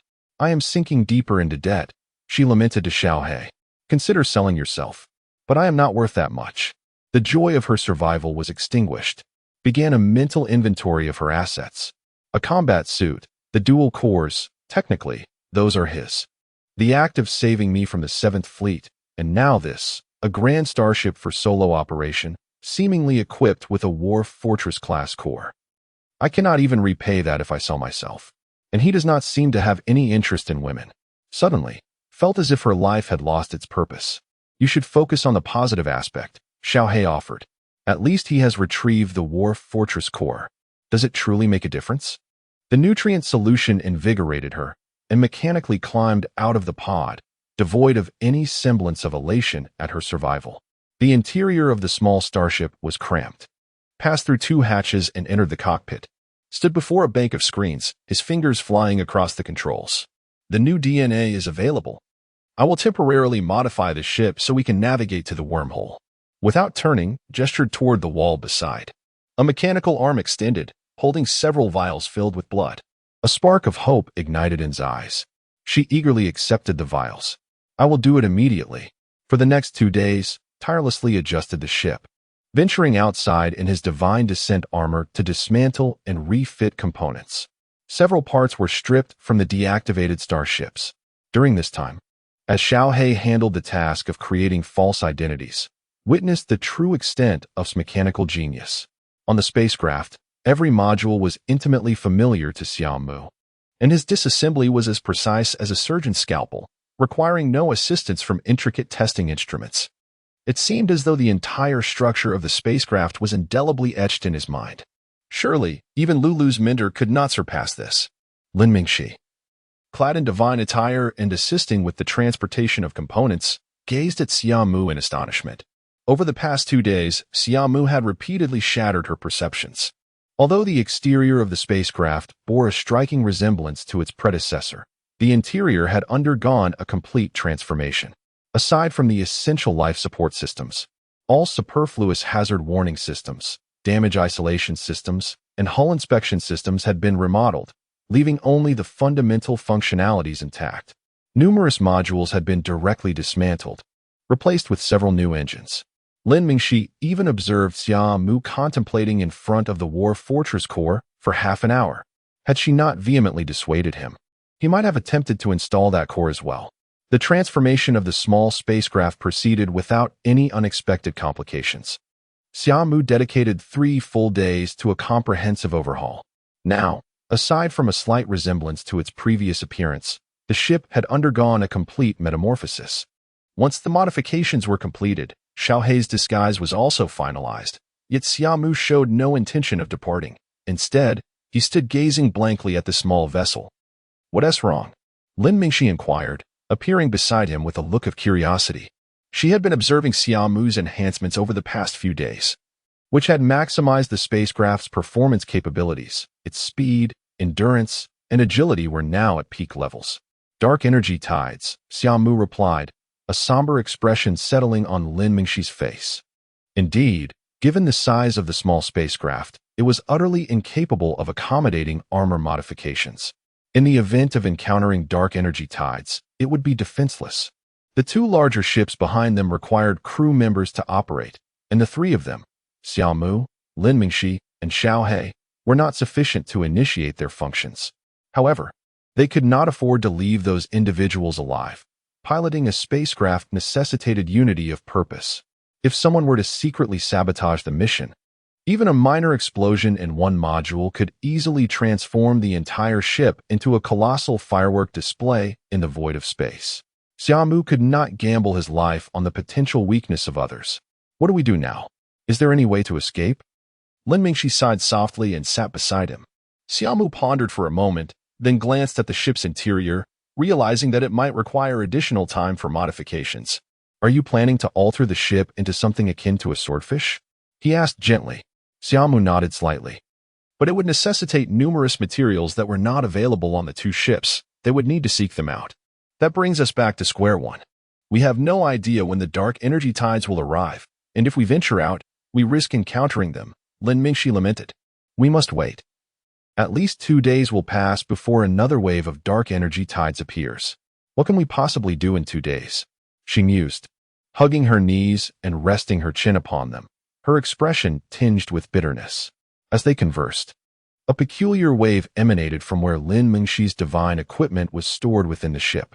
This wave rapidly spread throughout the Shura domain, centered around the battle armor. Xiaohei, who had been in slumber, was suddenly awakened. "Xuanji domain," he exclaimed. Lin Mingxi lifted her face in surprise. "What is happening, Xiaohei?" "There's a signal from the Xuanji domain." "How is that possible?" "We are in the Shura domain, and the 2 are separated by distance." "Wait. Could there be someone from the Xuanji domain here? Have the mentors arrived?" "That seems unlikely. Isn't the trial still ongoing?" Lin Mingxi felt a flicker of doubt. Yet she realized that aside from her mentors, who else could detect the unique wave patterns of the Origin Core and Spirit Wind Core? Was it possible that something had caused the trial to conclude prematurely? With this thought, her eyes brightened. Xia Mu, however, remained puzzled by the exchange between Lin Mingxi and Xiaohei. Noticing his confusion, Lin Mingxi hastily explained, "My core emits a distinctive wave unique to the Xuanji domain, which can only be received and responded to by those from that domain. The core just detected the signal from the Xuanji domain, prompting a feedback wave." Xia Mu's pupils constricted. "It can transmit within the Shura domain? The dark energy here is chaotic and extremely unstable. Normal communication signals struggle to function." Indeed, Lin Mingxi's face flushed with excitement as she nodded vigorously. "We need not risk going out to search for materials to modify the ship." However, Xia Mu's expression remained tense rather than relieved, his brow furrowing slightly. Lin Mingxi paused, then realization dawned upon her. Xia Mu was still the same Xia Mu. The harsh environment of the Plunder Star had instilled in him a deep-seated distrust of others, including herself, which could only be earned through shared experiences. If a group from the Xuanji domain were to come to rescue him now, he would undoubtedly approach the situation with skepticism. Lin Mingxi let out a silent sigh, but her gaze soon turned resolute. Do not worry, they are trustworthy. Each year, the top institutions from the Xuanji domain send a group of graduates into the star system for trials, and I am one of them. We from the Xuanji domain do not abandon anyone. They might have recognized me due to the earlier incident at the Lockless Fortress. The more Lin Mingxi spoke, the more assured she became. Whether it was the unique core wave or her prior involvement in the battle, if Chu Yao and the others were aware, they would undoubtedly find a way to come. Seeing the genuine excitement and hope radiating from Lin Mingxi, Xia Mu momentarily froze. What made her so confident? Who would be foolish enough to venture into the Shura domain to search for a needle in a haystack? That is the very foundation of our Earth Alliance's survival. We do not abandon or give up. United, we can break through the stars in such a short time. Lin Mingxi's eyes sparkled with fervor at the mention of the Earth Alliance. It was this very gaze that left Xia Mu in silence. He was both familiar and unfamiliar with it. Familiar, because it resonated with the memories of the Earth Alliance he had encountered. Unfamiliar, because he had never witnessed such conviction on the Plunder Star. Xia Mu stared blankly at Lin Mingxi for a long while before finally uttering, "All right." Without waiting for Lin Mingxi's reaction, he retreated to the chamber where the divine equipment was stored. Lin Mingxi's excitement faltered as she gazed at Xia Mu in disbelief. She had prepared numerous words to persuade him to trust that the mentors would come to their aid, yet she had not anticipated that he would agree. A smile crept onto Lin Mingxi's lips. It seemed that Xia Mu was beginning to change, attempting to embrace trust. Upon returning to the chamber, Xia Mu laid his divine equipment flat on an operating table, descending into deep contemplation. Meanwhile, aboard a vessel navigating the Shura domain, the terror of the dark energy tides had been witnessed, and the ruthless nature of the raiders had been personally experienced. This trial, in all honesty, had proven somewhat manageable. Now, the students should absorb the invaluable knowledge gained from these experiences. In the central chamber, Karen surveyed the students below with satisfaction. After spending so many days in the Shura domain, they had shed much of their naivety and immaturity. Now, each individual bore a focused gaze, prepared to face whatever challenges lay ahead. The raiders had indeed served as the best foil for them to recognize their own limitations. These students were originally top contenders at Hello Academy, and being part of this trial placed them among the elite. Within the academy, they faced no rivals, and some could even battle beyond their ranks. It would have been impossible not to be arrogant under such circumstances. However, within the Shura domain, having witnessed the brutality and cunning of the raiders, and experiencing battles against them that pushed their limits, their arrogance was thoroughly tempered. With a little psychological guidance, they could rise again and become even stronger. Overall, this trial had proceeded without any major surprises, except for that peculiar ship. Each time Karen recalled the vessel amidst the dark energy tides, it pained him deeply.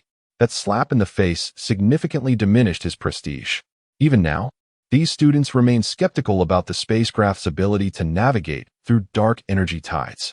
Encounter 60 that was undoubtedly one of the rare occasions when his imposing demeanor faltered, and it was before a group of students who had just embarked on their practical training.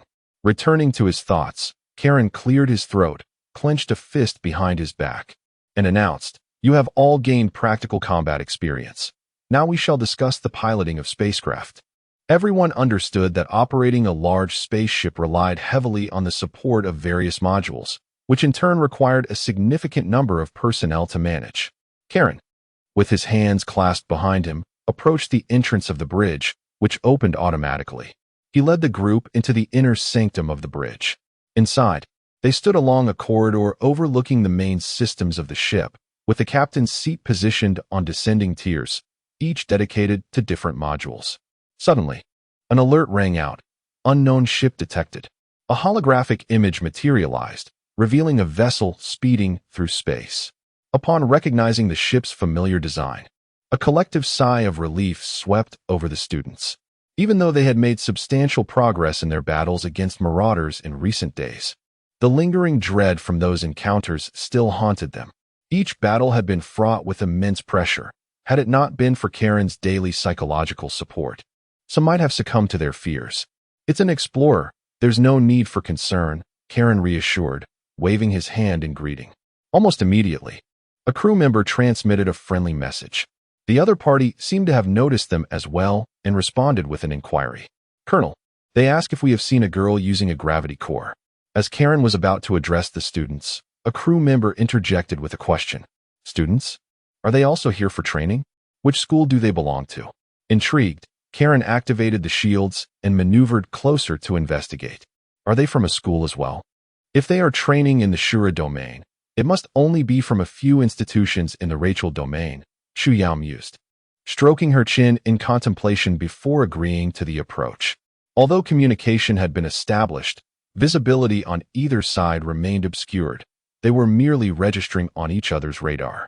After confirming their intent to approach, they flew towards each other for a quarter of an hour before the other ship came into view. Maintaining a safe distance, Chu Yao halted their vessel, mirroring the actions of the other party. While it was nearly certain they were not marauders, caution dictated that they remained at a respectful distance. A video communication request appeared, and after a moment's consideration, Chu Yao accepted it. The faces of Karen and the students appeared on the screen, and Karen's eyes widened in surprise upon recognizing Chu Yao. A school from the Xinyuan domain? What brings you here? Karen's pupils contracted in astonishment, but he quickly regained his composure, donning a smile. I am Colonel Karen from the Rachel domain of the Star Creation Civilization. May I inquire what has brought you so far from the Xinyuan domain? Relieved by the identification, Chu Yao responded, this year during training, one of our students went missing. We recently received her signal and are here to locate her. Your school's unwavering spirit is commendable. We are currently on our return journey and have no pressing matters. Is there any way we can assist you? Chu Yao replied, a warm smile gracing her features as she projected a holographic image containing Lin Mingxi's real information. If you happen to encounter this student, please lend her your assistance. You will earn the friendship of the Xinyuan Academy. We haven't seen her during this training, but if we do, I would be more than willing to help, Karen stated, placing a hand over his heart and bowing slightly. Thank you so much. If there's nothing else, we shall take our leave. Very well, Chu Yao replied, and the communication was severed. The ship powered up and swiftly departed. Instructor, just after we hung up, I have a question, a student ventured. Turning, Karen smiled gently and asked, what is it? You mentioned that operating a spaceship requires numerous personnel to maintain the various modules, yet I noticed their ship seemed to have very few people on board. Karen's expression froze, and he continued, moreover, they appeared to be students about our age. Meanwhile, after receiving the signal from the heavy source of the Lingfeng core, Chu Yao instructed her ship to enter full-speed mode. The impending dark energy tide could emerge at any moment. Should it appear, their distance from the target might be exacerbated. It was imperative to locate the signal before the next dark energy tide struck. Chu Yao bit her lip, and her crew felt the weight of apprehension. Ever since they received the signal feedback, the other party had not shifted their coordinates, leading them to entertain ominous thoughts. The signal's location had long deviated from the 7-day travel range calculated by Su Tian, likely due to the eruption of dark energy tides. The thought of the critically endangered swordfish encountering the terrifying dark energy tide of the Shura domain sent waves of worry through everyone. Please, let nothing go awry. Su Tian clenched his hands, remorse flooding his heart. Had he only heeded his sister's advice to keep a close watch, perhaps she wouldn't have vanished so easily. Recalling Lin Mingxi's myriad disguises and identity-manipulating techniques, Su Tian couldn't help but smile bitterly. With Lin Mingxi's prowess, capturing her would prove nearly impossible without the deployment of the Laukris Fortress fleet. Laukris, if something were to happen to her. A fierce glint flashed in Su Tian's eyes. Are you modifying the battle armor? Lin Mingxi inquired, leaning against the door with her arms crossed, testing the waters. Xia Mu, without turning his head, donned a pair of mechanical gloves, dozens of tendril-like micromechanical appendages working tirelessly within the divine descent. Sparks flew as components were removed and replaced with new ones. You could easily switch to a more formidable divine descent, Lin Mingxi remarked, unable to suppress her thoughts. With your strength, this current divine descent is limiting your potential. Lin Mingxi, perceptive as ever, recognized that while Xia Mu's current divine descent was dual core, It lacked the foundational materials and energy supply of a true dual-core divine descent. To be honest, the fact that Xia Mu could wield such terrifying power with this equipment was already astonishing to her. Xia Mu looked up, somewhat perplexed, and gazed at Lin Mingxi with a hint of helplessness. Where would I even find a high-grade divine descent?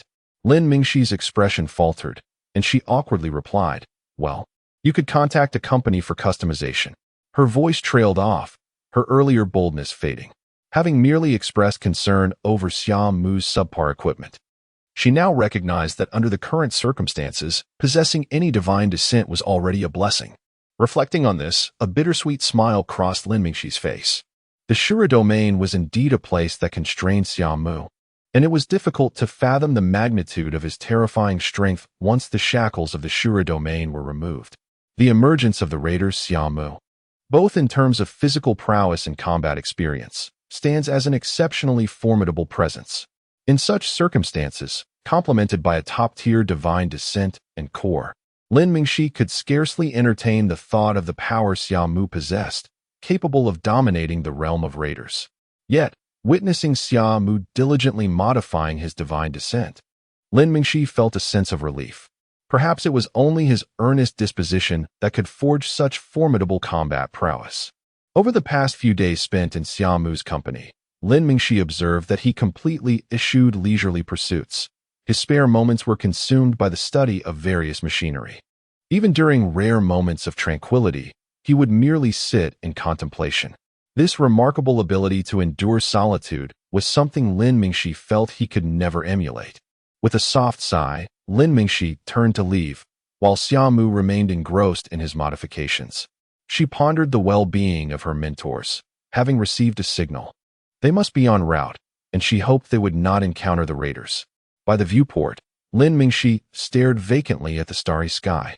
The desolate realm of Shura had somewhat tempered her once restless spirit, allowing her a rare moment of stillness, something she would typically find unbearable. Suddenly, her reverie was interrupted. She squinted her eyes, recalling that she had glimpsed a fleeting shadow behind the wreckage of a warship. "Xiaohei, did you see that?" she inquired. Unobserved, came the reply. Rubbing her eyes, Lin Mingxi shook her head and murmured, "No, I need to activate the scanner." She promptly entered the cockpit and powered on the detector. An invisible ripple emanated from the small spacecraft, swiftly enveloping the surrounding debris of war. However, even with the scanner active, nothing was revealed. "I must have imagined it," she muttered, settling into the floating chair within the cockpit. Before long, the spacecraft was rocked by violent turbulence. Startled, Lin Mingxi executed a swift roll over her seat and dashed toward the divine descent storage. Before she could reach it, the hatch swung open, and Xia Mu's form blurred past her. Stunned, Lin Mingxi hurried into the compartment. Outside the two vessels, several small ships approached slowly, one of which bore a gaping hole in its side. Near it, a main cannon emitted dissipating dark energy. With a thunderous roar, the thunder core activated, and Xia Mu surged forth from the spacecraft, his speed exponentially increasing. The small ships, caught off guard by the sudden emergence of a divine descent, instinctively retreated. Yet, at such close quarters, combined with the explosive energy of the thunder core, Xia Mu left trails of flickering lightning in his wake, suddenly appearing before a retreating small ship. With a swift stroke, his Tang Dao sliced through the ship's outer armor as if it were mere tofu, causing a rush of air to escape and numerous mechanical parts to be violently expelled. In the next moment, a shimmering shield activated, sealing the breach, and the ship, seemingly paralyzed by fear, hastily retreated. At that moment, Lin Mingxi burst forth from the spacecraft, her speed equally impressive thanks to the enhancement of the wind core. However, the small ships had already retreated to a safe distance, and figures clad in divine descent began pouring out from their interiors. With a flash of lightning, Xia Mu cleaved two of the divine descent warriors in half. In battle, he never wasted words. With blades drawn, there was little left to discuss. Just as Lin Mingxi emerged and beheld the hundreds of divine descent warriors, her mind buzzed with anxiety. Yet, upon seeing Xia Mu plunge into the fray like a tiger among sheep, she gritted her teeth and charged forward. These two ships were their last bastions of safety. They could not afford to falter. A visible purple glow flickered around her fist as she advanced, unleashing a full-powered strike. In an instant, the three individuals nearby were drawn towards her punch by an overwhelming gravitational force, instinctively raising their arms to defend. But Lin Mingxi's fist was not so easily thwarted. The trio's arms twisted at unnatural angles as they were sent hurtling backward. Before they could regain their balance in the void of space, three dark figures emerged behind them, their blades gliding effortlessly across their throats. Hot blood sprayed forth, only to be instantly frozen by the frigid temperature of space. Xia Mu's figure, like a wraith, surged past the three, his tang dao piercing the chest of one who had raised his battle blade against Lin Mingxi. Startled, she turned to glance back, realizing she had sensed none of the sudden appearance of that figure. As Xia Mu withdrew his blade, a dark energy rapidly diffused from the wound. It dawned on Lin Mingxi that their foe had relied on the core's power to conceal his presence and had now met his end as the divine descent began to self-destruct. Before she could exhale in relief, more divine descent warriors surrounded her. Lin Mingxi had no time to ponder. She amassed energy in her back and, gritting her teeth, forced back the warriors in front of her. The five assailants hesitated, wary of her heavy source core, and retreated in panic as they felt the pull of her gravitational force. In that moment, others attempted to ambush her from behind, but Xia Mu was swifter. His azure figure, crackling with lightning, darted through the rear ambushers like a bolt of arcane energy. The inertia from his incredible speed sent them sprawling. Yet before they could regain control, the shadowy figures struck, silencing them all. 19. How could it be? They gasped, disbelief etched on their faces. Wasn't he gone? The core of the ghost shadow erupted multiple times, and if the raiders failed to recognize Xia Mu's identity now, they were truly beyond reason. As the figure of 19 materialized, silence enveloped the communication channel. Retreat. A hoarse voice finally broke the stillness, and the raiders, relieved, fled the battlefield in haste. The art of movement had always been the raiders' forte. Upon realizing they need not fight, hundreds of divine descent warriors swiftly retreated into their small ships within mere seconds. Xia Mu, however, would not let them escape so easily. Grasping his Tang Dao, he activated the Thunder Core to its fullest extent and pursued one of the ships. The sharp blade pierced the cockpit's specialized glass, cleaving it open. He then boldly entered the fray. From a distance, Lin Mingxi watched in astonishment as the small ship began to emit smoke shortly after Xia Mu's incursion, and with his rapid exit, it erupted in a thunderous explosion. However, in that brief moment of delay, the remaining small ships had already made their escape. Suspended in the void, Xia Mu furrowed his brow. The raiders were intent on fleeing, and even he could not detain many. Those who had grown up in the Shura realm were as familiar with it as they were with their own skin. Furthermore, their scattered retreat left little chance for pursuit. Witnessing the small ships vanish into the distance, Xia Mu ceased his efforts to impede them and returned to the spacecraft. Lin Mingxi swiftly followed him back inside. Once aboard the small ship, Xia Mu removed his divine descent gear and hastened to the cockpit. As Lin Mingxi remained perplexed, the small spacecraft had already roared to life, soaring forth from the bellies of the two vessels, vanishing amidst the vast expanse of war's debris. Chapter 62. The terrifying talent for navigation. What happened? Lin Mingxi inquired anxiously at the edge of the cockpit. She had never witnessed such a serious expression on Xia Mu's face before. They would return, and by then, it would not merely be a matter of hundreds of individuals. Having encountered the marauders this time, they were already aware of the loss of information regarding the large spaceship. Given the action Xia Mu had previously taken on the Marauder star, he held no illusions about the situation. Once those marauders returned to their base, they would undoubtedly rally a formidable force aboard their large vessels. Although he did not fear them, the absence of the large spaceship's logistical support in the vast Shura domain would inevitably lead to their exhaustion, even if it meant sacrificing thousands of lives. No one understood the unpredictable nature of the marauders from Marauder Star better than him, which is why he unhesitatingly chose to retreat. In truth, Xia Mu's suspicions were not unfounded. The Marauder's small ships swiftly returned to a flagship measuring over 500 meters in length. Inside the main chamber of the ship, A young man with an effeminate complexion and a scar at the corner of his eye awaited their arrival. Upon their disembarkation, he inquired, "Is it him?" Indeed. The ghostly shadows combined with the thunder core and his ghostly movements. It cannot be mistaken. A burly, bald man, visibly shaken, spoke up. "Have you spotted his large ship?" "Not at all.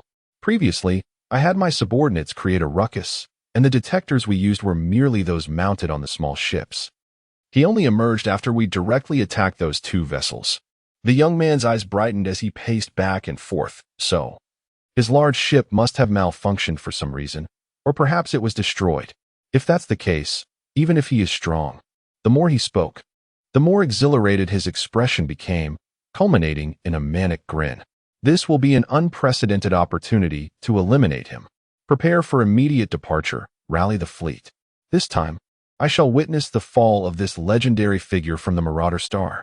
A sickly flush crossed the young man's face as he bellowed at a surveillance camera. "Signal coordinates are shifting." A girl aboard the ship where Chu Yao and others were located suddenly exclaimed. "What?" "Quickly track the signal." Chu Mingyao's face lit up with excitement. For so many days, the coordinate signal had remained static, leading to concerning speculations. Now, in the absence of dark energy tides, the signal's movement at least indicated that what awaited them on the other side would not be her cold corpse. As soon as she finished speaking, the entire ship gradually adjusted its course toward the source of the signal. After several days of travel, the two vessels were now extremely close, and unless unforeseen circumstances arose, they would safely converge. As for whether they would find Lin Mingxi upon arrival, the group instinctively suppressed that possibility. Ultimately, as long as they encountered the two cores, they would ascertain Lin Mingxi's condition. However, the speed of the signal's movement seems rather peculiar. Someone soon noted with uncertainty. The flying speed of the signal coordinates astonishingly reached 2,558 ms. That's impossible. Su Qintian slammed the table, rising abruptly. His eyes fixated on the speed displayed on the signal coordinates. While the terrifying thrust of a fully activated dark energy engine could propel a ship to such a speed, what did that mean for navigation within the Shura domain? At such a terrifying velocity, every encountered wreckage of war appeared merely as a blurred, elongated point. Navigating through such chaotic surroundings was virtually impossible. Meanwhile, Xia Mu piloted the ship at full speed through the remnants of war, the surrounding debris becoming an indistinct blur. Lin Mingxi was so terrified that she could scarcely utter a word. She felt as if she were seated in the passenger seat of a racing car, her blood pressure soaring throughout the journey. The distorted remnants of war even gave her the sensation of traversing a wormhole. And no, there's no need to go this fast. At that moment, Lin Mingxi felt her legs weaken, gripping the back of her floating chair tightly, her mind trembling. This was entirely different from her previous experience aboard the Great Swordfish, which was shielded and armored. Even a collision would be inconsequential. But this was a small ship. Not only was the shield fragile, but its armor was also inferior to that of larger vessels. A collision would undoubtedly lead to catastrophic destruction. The thought of such a scenario was one she dared not entertain. Initially, she intended to voice her concerns. But upon witnessing Xia Mu's grave demeanor and the faint sheen of sweat on his forehead, she prudently fell silent. Now that they were in this predicament, further resistance was futile. It was better to place her trust in Xia Mu. After all, they had traveled this far without incident. As Lin Mingxi resigned herself to her fate, she found that her underlying fear diminished significantly. Indeed, once she accepted her vulnerability, she felt invincible.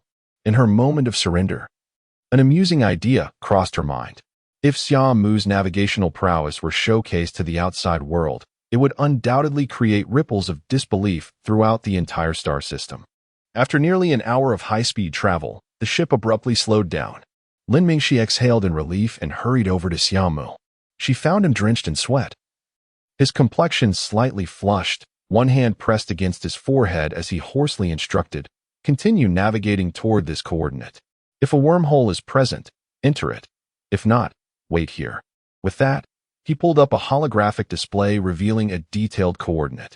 Before Lin Mingxi could respond, he staggered from his chair and retreated to his cabin, shutting the door behind him, sinking into a deep slumber.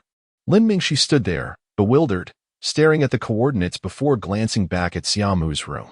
Don't worry. This is merely a consequence of overexertion. Navigating at such speed in the Shura domain is taxing even for me.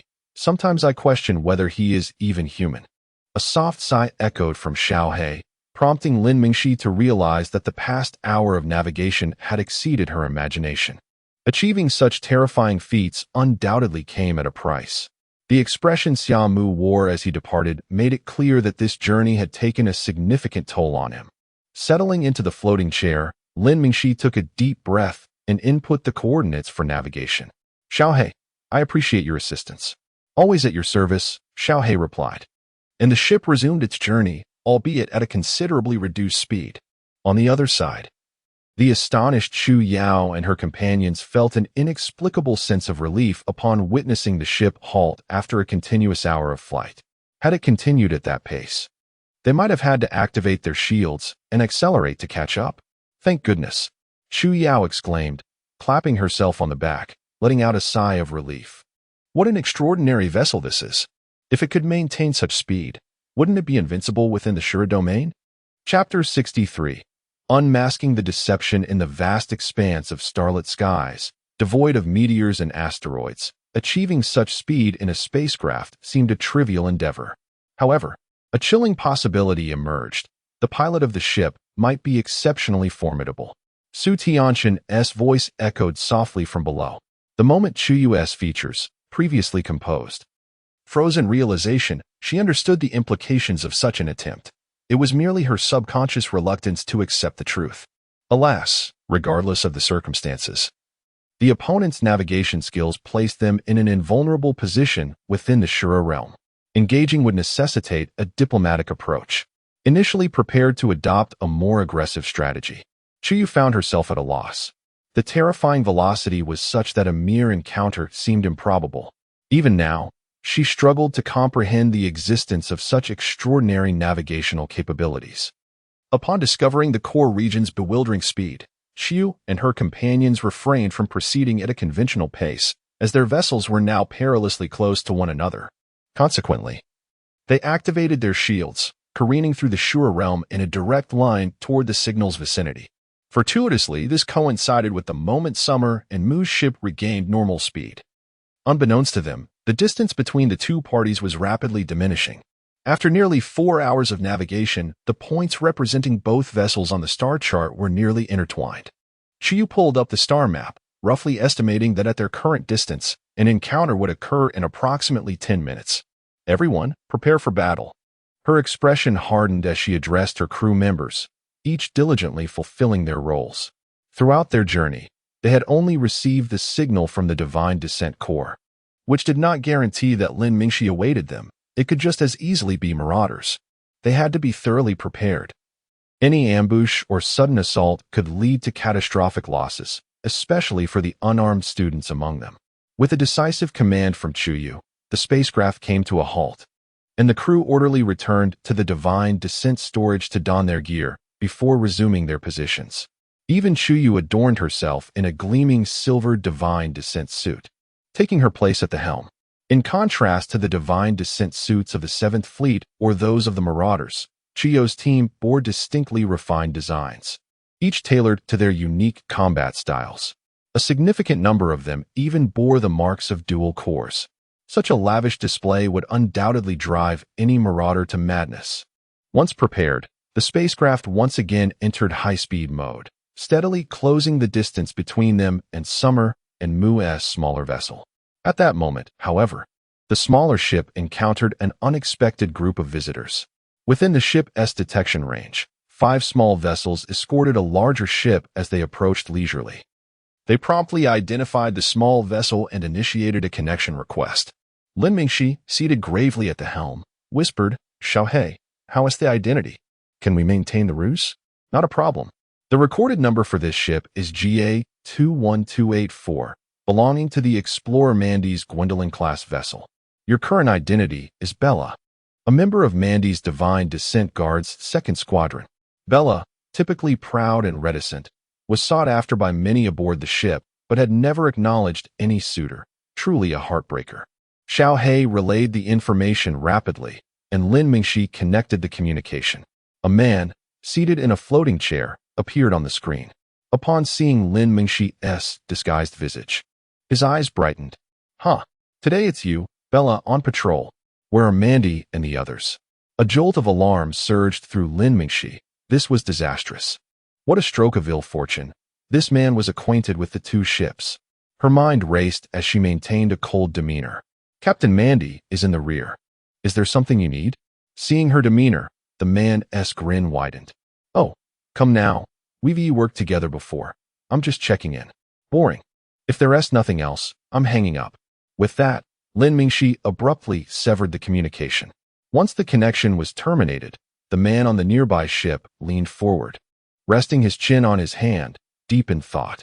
Who exactly are you? Suddenly, a realization struck him. He recalled the individuals involved in the recent skirmish at the Laucris Bastion. We've caught a big fish. He commanded, send the order down. Everyone gear up for battle. Huh. Thankfully, I returned. Otherwise, I would have missed out on such a prize. Rising from his chair, he made his way to the Divine Descent Armory, followed by others trickling in. Jerome, what is the good news this time? A lean man with a mohawk, adorned with a tattoo of a roaring tiger, inquired excitedly. That wasn't Bella at all. Who else could possibly forge an identity like that? Jerome recalled the exorbitant bounty issued by the Laucris Bastion and the Claris family, licking his lips in anticipation. The Mohawk man's eyes widened in excitement. Is that true, boss? How do you know? Their bounty could buy an entire city at Laucris Bastion. Though she portrayed herself convincingly, only Bella would never refer to Captain Mandy. Jerome approached a crimson Divine Descent suit, its metallic layers unfolding as he embraced it. The Mohawk man's excitement grew, but he hesitated. But the opponent seems to possess individuals capable of breaching the 7th Fleet's defenses. Fortune favors the bold. And where are we? The Shura realm. They're aboard a small vessel. As long as we keep disrupting them without engaging directly, even if they have a white dwarf-level powerhouse, what can they do? Jerome waved dismissively at the Mohawk man, who brightened at the realization. Right. That was merely a small ship. Our larger vessel holds a significant advantage in the Shura realm. Even without engaging, we can emerge victorious when the dark energy tide arrives. In this scenario, the entirety of the Shura realm stood in their favor. The crew aboard their vessels quickly armed themselves, and the ship resumed its course toward Lin Mingxi. Meanwhile, Lin Mingxi remained unaware that her identity had been compromised. After severing the communication, she pressed on with her ship, only to find the detection instruments indicating that the other party was still advancing toward her. This raised her suspicions. Xiaohei, were there any inconsistencies in what I just said? The earrings glowed wildly as Xiaohei scoured the database. After a considerable pause, it finally responded. According to the database, your impersonation was impeccable. That doesn't feel right, Lin Mingxi murmured, her gaze fixated on the approaching ship's beacon. Something is off. I have a bad feeling. The other party is familiar with Mandy. The impersonation cannot solely rely on the database. Lin Mingxi pondered over the flaws in her previous statements, yet could not discern any inconsistencies. Chapter 64. The eruption of the core. Lin Mingxi's heart grew increasingly unsettled as she pondered the situation. Finally, she gritted her teeth and resolved that something was amiss. With a deep breath, she sent out a communication to the other party. However, it vanished into the void. In that moment, Lin Mingxi ceased her hesitation. Xiaohei, engage the ship's systems and navigate us away from here with all your strength. Their intentions are hostile. Understood. Xiaohei promptly activated the ship's systems, unleashing its formidable computational power to accelerate the vessel. Lin Mingxi chose to trust her instincts, even though she could not pinpoint where her role had faltered. In such circumstances, there was no time for further contemplation or doubt. Should the adversaries draw near, the large ship and its accompanying small vessels could pose a grave threat to them. At this moment, Xia Mu remained unaware of the situation. She had to ensure their safety. Her decisiveness granted her a glimmer of hope as the sudden acceleration of Lin Mingxi took Jerome by surprise. When Lin Mingxi sent her distress signal, he sensed something was amiss. Little did he expect that in just a moment of hesitation, the other party would swiftly react. At this juncture, do you think you can still escape? Employ the wolf pack harassment tactic. Pursue. With Jerome's command, the fleet of ships surged forward. Several small vessels positioned themselves behind the large ship, and a shield resembling a bullet head emerged at the front of the larger vessel. In that instant, the entire ship roared like a beast awakened, crashing through the remnants of war as it pursued Lin Mingxi and her companion. Even with Xiao He allocating all its computational power to the ship's various systems, their speed could not match Xia Mu's maximum output. As Jerome's larger ship cleared the way, the distance between them continued to diminish. Lin Mingxi's complexion darkened. If this continued, they would be caught within half an hour. Xiao He, protect Xia Mu, Lin Mingxi said, her expression stern as if she had made a resolute decision. You cannot do that. Xiao He, seemingly grasping the gravity of the situation, spoke with agitation. I must. Lin Mingxi replied, suddenly feeling a sense of calm wash over her after making her decision. Trust me, give me a moment. I can shake them off. The instruments in the cabin flickered frantically, striving to increase speed. Yet, the occasional clattering sounds and sparks around them seemed to indicate that they had reached their limit. Farewell. Xiao He. Lin Mingxi removed her earring and placed it on the control panel before turning to leave. The instruments within the cabin continued to flash wildly, but it was of no avail. Moments later, a shadow launched from the ship. Clad in divine armor, Lin Mingxi gazed at the departing vessel, inhaling deeply as a small star map unfolded on her visor. On the map, the ship housing Xia Mu appeared as a minuscule model, while behind it, a slightly larger red dot signified the large ship, flanked by 5 smaller vessels rushing towards them in a straight line. Lin Mingxi's eyes flickered as she crouched atop a piece of war debris, then activated her divine armor, enveloping herself in a shimmering shield that rendered her invisible. Humph. At your limit, are you? It won't be long before I catch up. On the large ship, Jerome's eyes sparkled with excitement as he observed the ever-narrowing distance. A smile creeping onto his face. Has the life detection zone been activated? We cannot allow that white dwarf-level powerhouse to approach. It has been activated. No anomalies detected. A voice responded promptly. Excellent. After this, we shall never have to enter this damned Shura domain again. In the desolate and chaotic Shura domain, Jerome's ship barreled through, carving a path amidst the war debris. The ship swiftly came into Lin Mingxi's view, tightening her focus as she fixated on the approaching vessel. Its speed was astonishing, and in an instant, it was nearly upon her. Boom. Without hesitation, Lin Mingxi activated her divine armor, unleashing a dual-core explosion. The war debris beneath her was thrust backward with tremendous force, crashing into countless remnants of conflict before finally coming to a halt. Meanwhile, Lin Mingxi shot forth, enveloped in a profound violet gravitational glow. Surrounding war debris trembled uncontrollably as she radiated an aura akin to a colossal magnet, attracting the remnants of battle.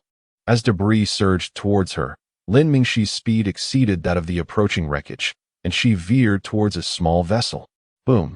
With the ultimate eruption of the Lingfeng core, Lin Mingxi forcefully landed on the high-speed vessel. A massive dent appeared in the armor above the small craft, while the war debris drawn in by her overwhelming gravitational force collided with it like bullets. Boom. Just as Lin Mingxi had leapt away, the unshielded small ship was utterly obliterated by the incoming debris. Lin Mingxi had already leaped onto the main hull of the large ship at the moment of impact. The sudden turn of events caught everyone off guard. Jerome never anticipated that the enemy possessed a unique ability to completely obscure their life detection zone. Jerome's expression shifted, and he shouted, "Cease all movement. Everyone, prepare for combat." In that moment, all were on high alert. The memory of Xia Mu's escape from the 7th Fleet still fresh in their minds, prompting them to remain vigilant. Boom. A tremendous crash resonated from the ship's upper armor. In the central chamber, nearly 200 warriors clad in divine armor stood poised for action. Boom. A series of thunderous sounds echoed as the ship's upper armor visibly dented. Swish, swish, swish. More than 200 dark gun barrels were raised, aimed directly at the dent. The roaring intensified, resembling a furious beast relentlessly battering the top of the vessel. With a sound surpassing any prior impact, the ship's upper armor shattered. Simultaneously, The dark energy cannon below let out a deafening roar. A barrage of dark energy beams erupted, forming a near-solid curtain of light. However, what descended was a mass of twisted steel and debris. Boom! A figure burst through the armor at the far end of the central chamber, crashing into the interior. Gravitational repulsion. Lin Mingxi's divine armor was suddenly enveloped in a significant amount of metal, transforming her right arm into a colossal sphere made of various mechanical remnants. As her chilling voice echoed, the sphere exploded with a ferocious force, propelled outward like a bullet by the unmatched gravitational repulsion. The divine guards were thrown into a panic, instinctively activating their personal shields. Yet, many were caught off guard, falling victim to the chaotic metal shrapnel. Those who survived looked on in terror at Lin Mingxi, only to realize that her figure vanished in the instant the mechanical debris erupted. Before anyone could ponder further, a tremendous force descended from the ceiling, struck by the colossal remnants of war, pulling them upwards with overwhelming gravity. At that moment, the crowd regained their senses from the earlier shock, activating their battle armor to its full capacity in a desperate attempt to resist the gravitational pull from above. Chapter 65. Intense battle. The resounding roar of engines reverberated through the air as they maneuvered the divine descent engines in reverse, striving against the formidable force of gravity. The gravitational pull, initially scattered, caught them off guard, yet they managed to brace themselves just in time. However, before long, the gravity transformed into a repulsive force, exerting its influence upon them, compounded by their prior attempts to counteract it, resulting in an overwhelming thrust. Within the confines of the cramped cabin, the crew found themselves unable to withstand the sudden surge, many collapsing onto the floor. Only a few adept individuals managed to skillfully maneuver their divine descent to counter the gravitational force, narrowly avoiding collision. In a matter of mere moments, Lin Mingxi, utilizing her peculiar techniques with the core of heavy source, deftly manipulated the situation to her advantage. In such an environment, her core operated at peak efficiency, ready for combat. It soon became apparent through the communication channels that their true limitation was not the gravity itself, but rather the walls enclosing them on all sides. This realization rendered Lin Mingxi's formidable performance somewhat attributable to the advantageous nature of the confined battleground. Understanding this, the rest of the crew activated their divine descents and propelled themselves toward the exterior of the ship. Upon reaching the edge, they could distinctly feel the absence of gravitational pull. Despite the power of the heavy source core, its influence extended only over a limited vicinity. Those who had previously fallen were now rising, the impact having caused them only minor disarray. Upon exiting the spacecraft, they beheld Lin Mingxi, crouched with both hands pressed against her armor atop the vessel. Enraged, they activated their divine descents and charged forward. The disparity in numbers was stark, and Lin Mingxi's preemptive strike had inflicted considerable losses, a reality that was difficult for their usually proud demeanor to accept. The swiftest among them almost instantaneously reached Lin Mingxi, their energy-infused blades descending upon her. Lin Mingxi executed a rapid backflip, evading their attack, and landed in a crouch, her legs propelling her upward. Her fists emanated a violet glow. The assailants, having missed their strikes and attempting to regain their balance, were unexpectedly drawn toward Lin Mingxi's gravitational punch, appearing as though they were colliding with her fist of their own accord. The enhanced acceleration led to a violent impact against her fists, visibly indenting their armor and subjecting their internal organs to an overwhelming force. In an instant, they lost consciousness and crumpled to the ground. After delivering those two punches, Lin Mingxi's expression remained grave rather than triumphant as she raised her hand above her head. The clash of blades echoed as several weapons struck her arms, leaving white marks upon her skin. Startled, Lin Mingxi narrowly evaded further strikes, realizing that the previous impact had only been possible due to her ability to significantly slow down the descent speed of the blades with repulsive force. Had they struck her at full velocity, her arms could have been severed. After several agile maneuvers, she distanced herself to a relatively secure position, casting a serious glance at the approaching adversaries. What had transpired thus far was merely a prelude, now that everyone had responded. the battle would not be so easily won under the overwhelming numerical advantage. Without uttering a word, the others surged forward, providing Lin Mingxi no respite. Various offensive techniques were unleashed, all aimed squarely at her. In response, Lin Mingxi steeled herself and activated both her heavy source core and spirit wind core to their maximum capacity, generating a vast repulsive force from her center. Yet, facing such a relentless onslaught, the heavy source core could only slightly diminish their speed. It could not fully repel them. The attackers merely advanced at a reduced pace. Nonetheless, this was sufficient. With the spirit wind core activated, Lin Mingxi's agility reached its zenith, allowing her to deftly evade the initial wave of assaults. However, just as she had evaded, several energy beams targeted her landing spot. With no leverage to assist her, she activated her personal shield while exerting all her strength to twist her body. The high-energy rays grazed the edges of her divine descent, scorching the specialized armor crafted from the core's technology. Thankfully, Lin Mingxi narrowly avoided the most perilous beams. Yet, she found herself ensnared within a tightening circle of adversaries, their relentless attacks forming an unbroken chain, offering her no opportunity for reprieve. Barely stabilizing her landing, she faced a barrage of alloy weapons. With no choice, Lin Mingxi reactivated the formidable repulsive force of her heavy source core to mitigate their speed. This evasive strategy seemed endless, and a flicker of resolve crossed Lin Mingxi's eyes as she braced against an incoming blade from the side. Extending her arms, she pressed her hands against the heads of two assailants. With a powerful pull and a resounding crack, the force of her arms, combined with the gravitational effect, caused their skulls to collide violently. The metal of their helmets crumpled upon impact, ultimately transforming into a twisted mass. Before any blood could escape, it was instantaneously frozen. At that moment, a blade descended harshly from the side, embedding itself deep into Lin Mingxi's shoulder. She gasped, gripping the sword tightly, and retaliated with a fierce punch. The wielder's expression shifted drastically upon witnessing her fist surrounded by a purple-black aura. Without hesitation, he relinquished his weapon and retreated. Undeterred, Lin Mingxi pursued, but was met with an influx of attackers from behind. In an instant, she found herself embroiled in a fierce struggle. The core was just within reach.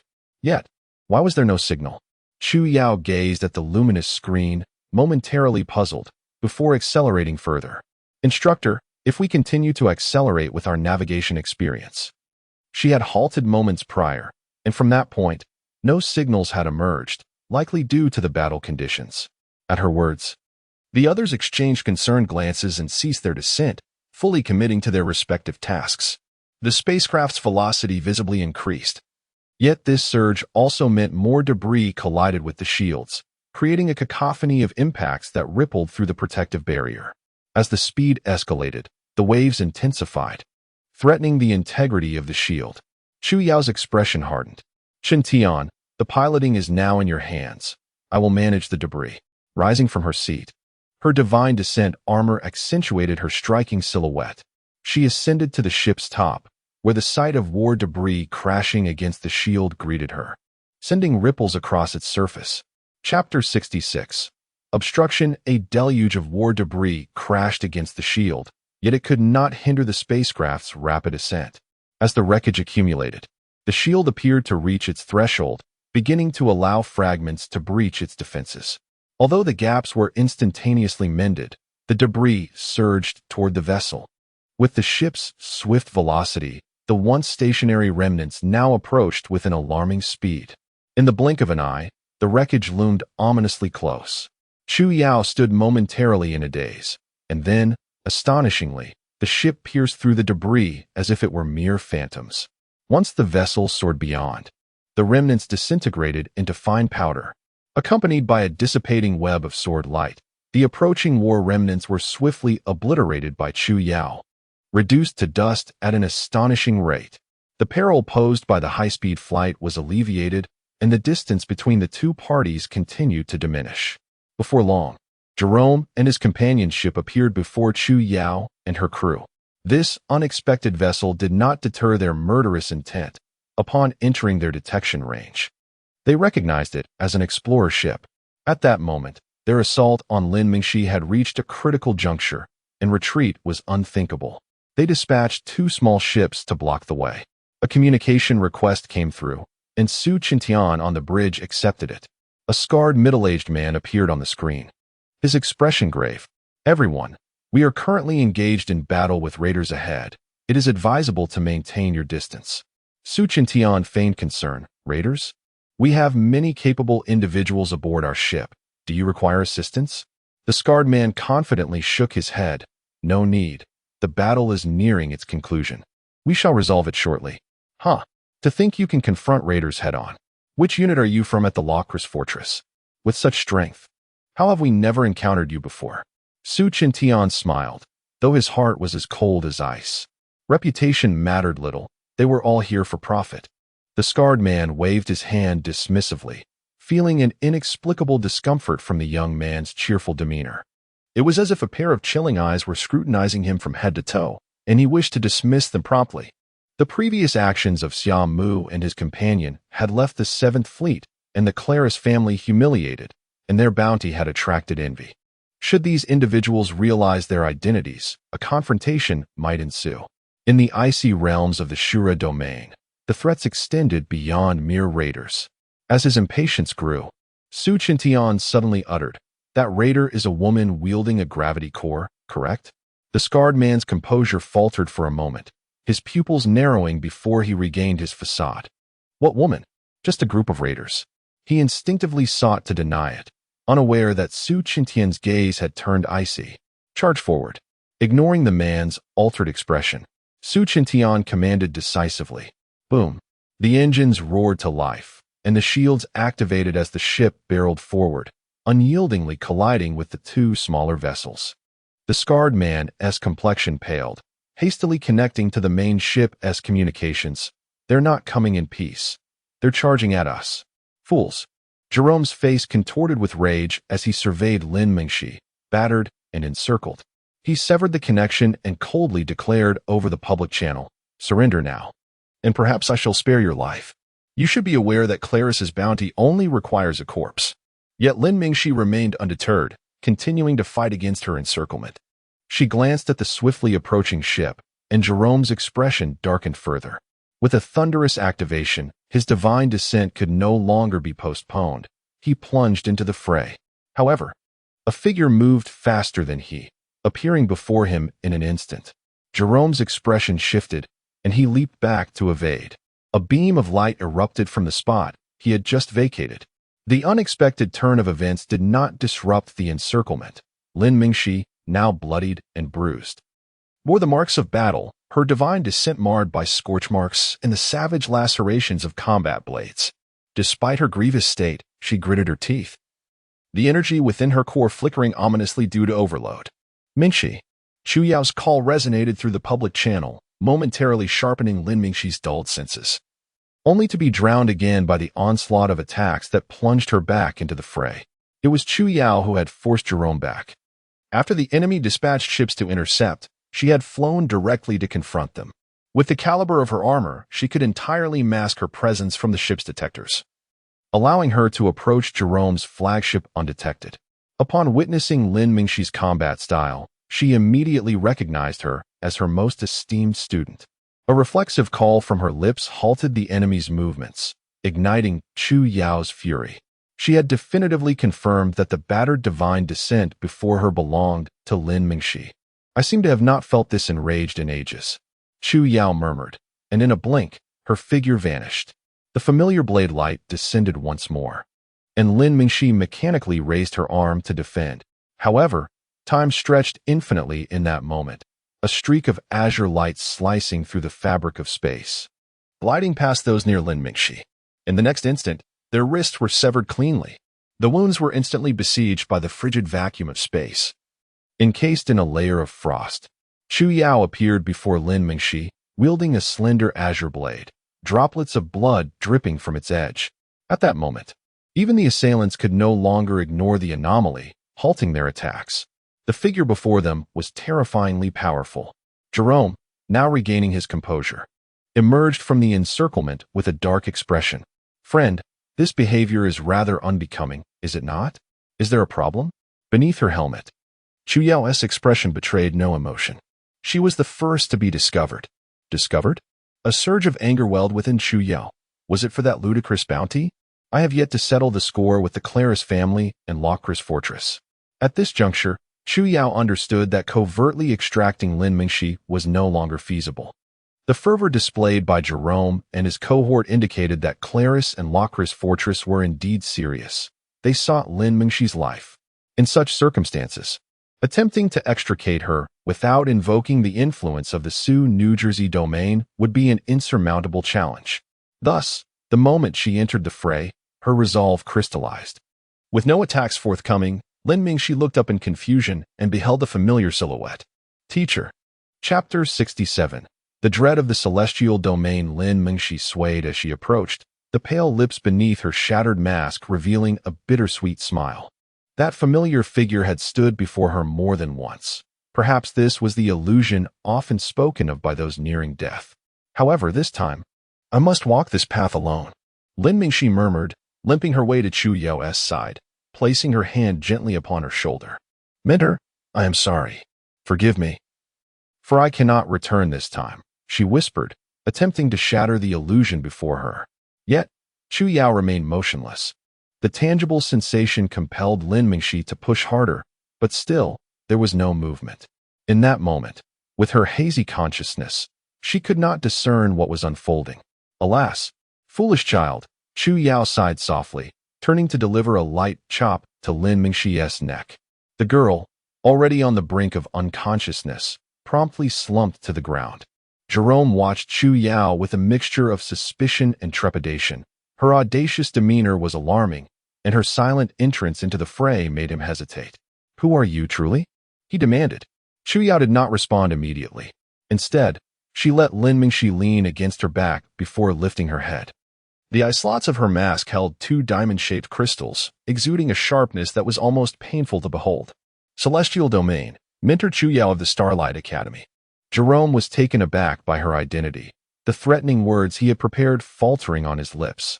The celestial domain was synonymous with mystery and power in this star system. Those who had previously provoked its wrath had met dire fates. Yet, gazing at Lin Mingxi, who had succumbed to unconsciousness on Chu Yao's back, he felt a pang of reluctance. His eyes flickered as he gritted his teeth. You should be aware of the consequences of impersonating the celestial domain. Do you have any proof? Noticing his unyielding demeanor, Chu Yao offered a faint smirk. The armor on her shoulder gradually retracted, revealing a 3D Earth emblem beneath. The moment Jerome saw the badge, his pupils dilated, instinctively activating his detection device. Chu Yao's identity information instantly illuminated the screen before him. Upon confirming the data, Jerome's expression darkened further. The badge's information was produced by the celestial domain's unique technological methods, rendering forgery impossible. This individual was undoubtedly a true member of the celestial domain. Yet, he refused to relent.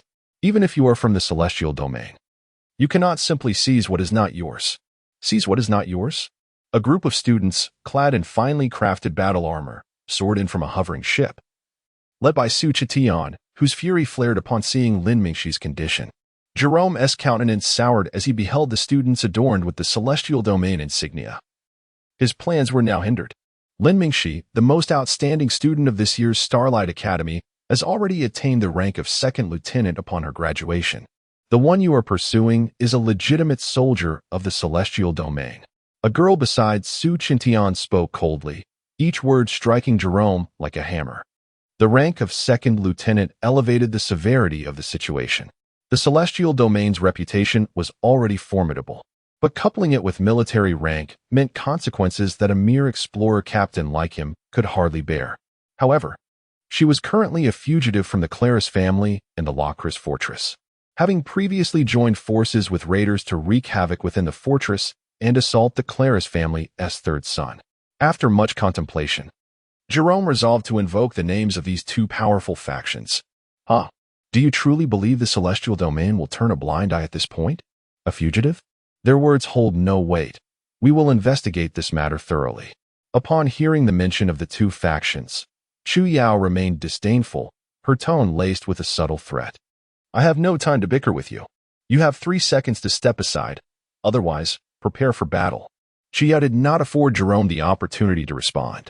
With a firm resolve, she began to lead Lin Mingxi towards Su Qintian and the others. Jerome's face turned a ghastly shade as he ultimately stepped aside. Once they regrouped, Xia wasted no time, guiding Lin Mingxi and Su Qintian aboard the ship. Several girls carefully transported Lin Mingxi to the life pod, removing her armor and placing her within the emergency life support system. After completing these tasks, they sighed in relief, their expressions filled with concern as they gazed at the unconscious Lin Mingxi. At that moment, Lin Mingxi appeared frightfully pale, her body marred with multiple bruises and wounds caused by the Divine Descent's onslaught, the cold seeping in to deepen her injuries. The sight was heart-wrenching, but fortunately, the emergency life support system activated swiftly, mending her wounds rapidly. Meanwhile, back at the Cambridge sector, Jerome, watching Chu Yao and her companion ship vanish into the distance, slammed his fist against the nearby ship's armor, leaving a dent. Celestial domain. His face twisted with bitterness. The vast wealth slipping through his fingers drove him nearly to madness. Yet, he felt utterly powerless. The threat posed by Chu Yao loomed large, and had circumstances allowed, he might have risked everything to confront them. Regrettably, he could not discern Chu Yao's true strength, which kept him in a state of trepidation. The arrival of Su Qintian and his group had solidified his decision to retreat. Their prowess was formidable, and their divine descent was of exceptional quality. The numerous dual-core configurations extinguished any desire he had for combat. "What now, boss?" murmured a mohawk-haired man beside him. "What else can we do?" "We continue exploring. At this point, this is beyond our jurisdiction." Jerome shot him a glare, preparing to issue a command to depart.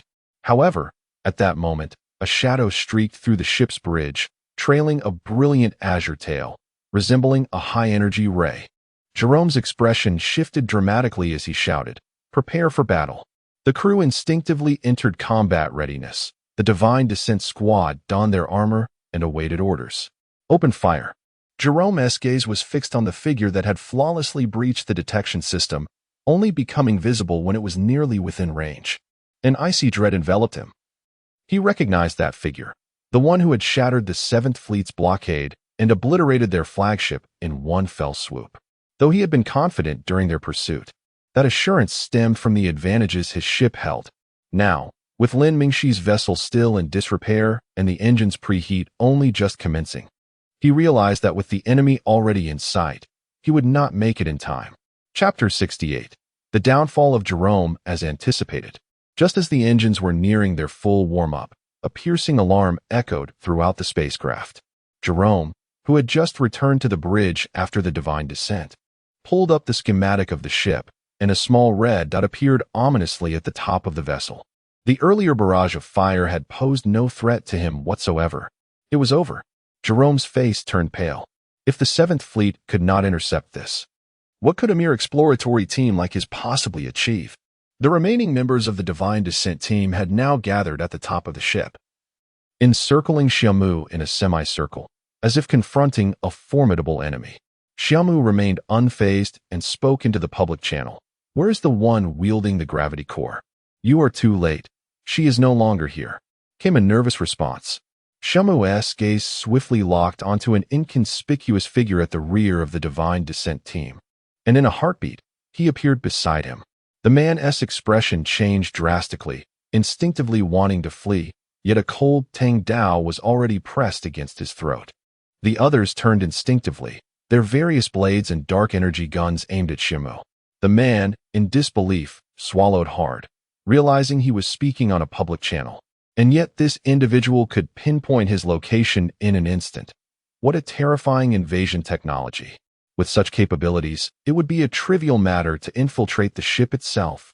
She has truly left, taken away by a group calling themselves the Celestial Academy of Su New Jersey Y.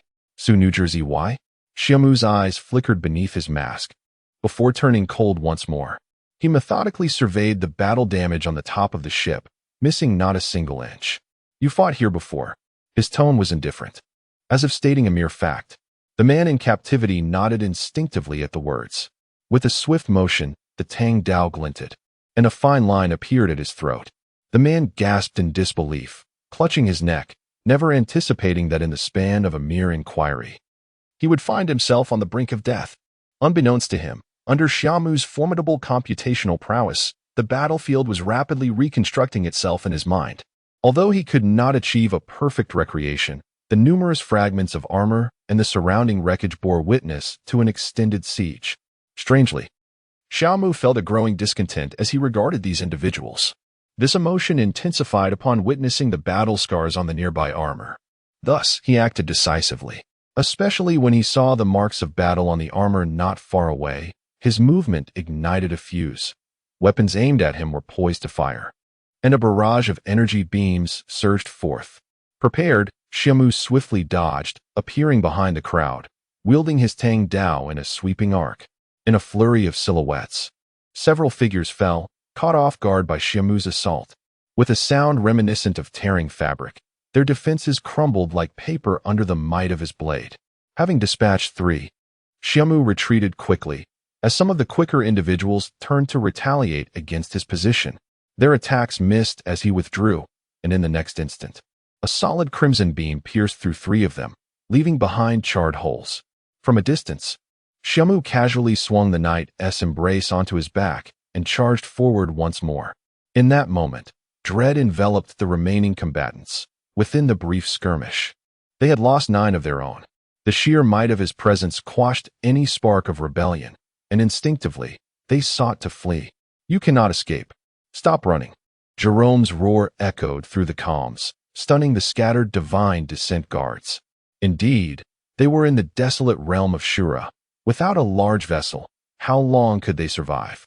Garbed in divine descent armor, Jerome stepped from the top hatch of the ship, his eyes fixed intently on Xia Mu.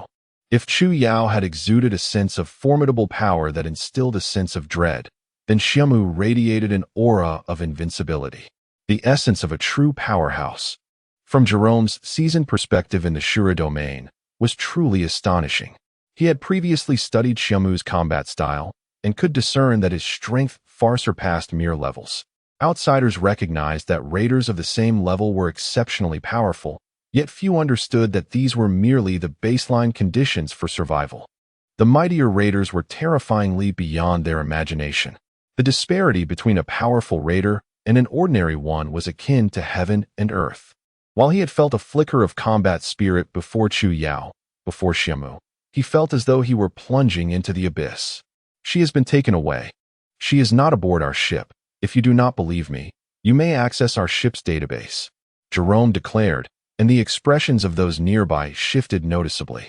The database was the core of a spacecraft, a domain only the captain could control, housing crucial data connecting various ship modules. To seize control of the database was tantamount to commandeering the entire vessel. Jerome's demeanor was earnest, yet Xia Mu showed no inclination to relent. He did not doubt the earlier man's words. Their fear was genuine. At this moment, he was merely gripped by an inexplicable agitation. The Divine Descent team remained silent, and Jerome's heart sank. Without warning, Xia Mu crouched low and launched himself forward. Jerome's pupils constricted, and instinct compelled him to raise an energy shield. The azure, nearly transparent dark energy shield rippled violently as Xia Mu pressed his hand upon it, his dark armored arm exuding an icy chill. Having blocked that strike, he frowned slightly as his palm opened, revealing a pitch-black aperture. Jerome's complexion shifted, and he instinctively sought to escape. However, a blinding flash erupted, engulfing him entirely. The surrounding divine descent members were similarly ensnared, and in an instant, the area above the ship resembled a radiant miniature sun. After a moment, the brilliance receded, revealing a colossal, smooth-edged circular hole in the ship's structure, as if it had been silently eroded by intense heat. A figure emerged from the ship, and the vessel grew eerily silent. Inside the small spacecraft, various instruments in the cockpit blinked rhythmically as Xia Mu removed his divine descent armor and returned to the controls. "You are an AI from the pre-era, aren't you?" he murmured, gazing at the remnants of war retreating behind him. "Yes," came the reply. "Basic Citizen Series. What is your number?" "Number 29714, though now I am called Little Black." Chapter 69. Alice within the confines of the spacecraft. The typically taciturn Xia Mu fell into a profound silence, further amplified by the presence of the artificial intelligence, Xiaohe. The ship traversed the Azura domain with remarkable speed, having already covered considerable distance. It wasn't long before they arrived at the wormhole previously entered by Xia Mu. At that precise moment, the wormhole opened, and without a moment's hesitation, Xia Mu piloted the small vessel into its depths. Xiaohe, now accustomed to such occurrences, marveled at Xia Mu's extensive technical acumen and experience, which far surpassed its expectations. It was indeed difficult to fathom how such extraordinary mechanical talent could manifest in one with such formidable abilities. Time is a finite resource for all, and no one can manage everything perfectly. Yet this rule seemed utterly ineffectual in the case of Xia Mu. Since their acquaintance began, each encounter with Xia Mu had unveiled new surprises for both Xiaohe and Lin Mingxi. As they navigated the wormhole, the immense pressure and velocity caused the entire vessel to tremble, with many parts groaning under the strain. Yet, Xia Mu remained composed, seemingly unfazed by the tumult surrounding him. Fortunately, the spacecraft ultimately endured, and as it burst forth from the wormhole, the imposing visage of a war fortress came into view. The battered fortress emanated an aura of desolation. Xia Mu docked the ship at a relatively intact port, and, as he prepared to rise, his gaze fell upon an earring resting on the control panel. The earring emitted a rhythmic glow, indicating that Xiaohe was indeed present within it. Xia Mu observed the earring for several minutes before retrieving it and departing through the hatch. Donning his divine descent gear, he adeptly opened a side door, entering a corridor leading deeper into the fortress. Xia Mu appeared to navigate the war fortress with remarkable familiarity, despite its many collapsed sections and battle-worn facilities. He effortlessly forged a path through the cold, dark metal surroundings where signal transmission was non-existent. Xiaohe relied solely on the earring's microscanning module to survey the environment. However, the module's scanning range was limited to just a few meters, and as Xia Mu progressed, Xiaohe's modeling computations indicated they were venturing deeper into the fortress. After an indeterminate duration of travel, sudden and intense collision sounds reverberated from outside, accompanied by tremors and chaotic fluctuations in dark energy. The dark energy tide had inevitably arrived. Yet they found themselves safely ensconced within the fortress's interior, shielded from its effects. As they pressed onward, Xia Mu skillfully maneuvered through fractured walls, buried gates, and various ruined installations, revealing a route downward. His unwavering decisiveness in each choice suggested an intimate knowledge of the locale. Upon passing through a door, Xia Mu stepped into an intact corridor, where the lights gradually illuminated. Xiaohe was momentarily taken aback to discover that the core area of the war fortress still functioned normally. This revelation provided some clarity regarding Xia Mu's remarkable mechanical prowess and capabilities. However, after further contemplation, Xiaohe harbored doubts. The technological sophistication of the fortress, after all, did not seem adequate to account for Xia Mu's ability to independently fabricate large spacecraft or wield the terrifying technology of divine descent. With the lights aglow, the walls shimmered in silvery metallic hues, and the corridor echoed solely with Xia Mu's footsteps. At the end of the corridor lay a vast circular chamber, which illuminated upon Xia Mu's entrance. In its center floated a throne-like chair, surrounded by hundreds of similar chairs at a lower level. The control room operated seamlessly, signifying that. Upon witnessing the control room, Xiaohe could no longer contain its astonishment. The energy engines were damaged, rendering them incapable of supporting full activation. Xia Mu merely remarked casually before departing through another door of the control room. Despite the fortress's severe damage, Xiaohe was left in awe. Given that the core continued to function, the external destruction felt trivial in comparison. A mere investment in repairs at any space station could restore it to working order. In an era marked by a dwindling population, resources were plentiful. However, the technologies lost due to the Great Wars were the true treasures of this age. Xiaohe envisioned that should this location come to light, it would undoubtedly incite upheaval akin to that sparked by the Claris family. While the Claris family had acquired a war planet, an intact war fortress core held equal merit, especially in light of the Azura domain's enhanced renown. Before Xiao He could fully recover from the shock of the control room, Xia Mu entered another expansive chamber. A long, narrow passageway stretched before him, leading to a beautifully designed small spacecraft below. Its pointed nose and sharp side wings were complemented by a sleek body, from which two tail fins extended. With 5 engine nozzles situated beneath them, Xia Mu leapt down beside the ship, opening the hatch to board. The moment he stepped inside, it was as if the ship awakened, with various instrument lights illuminating.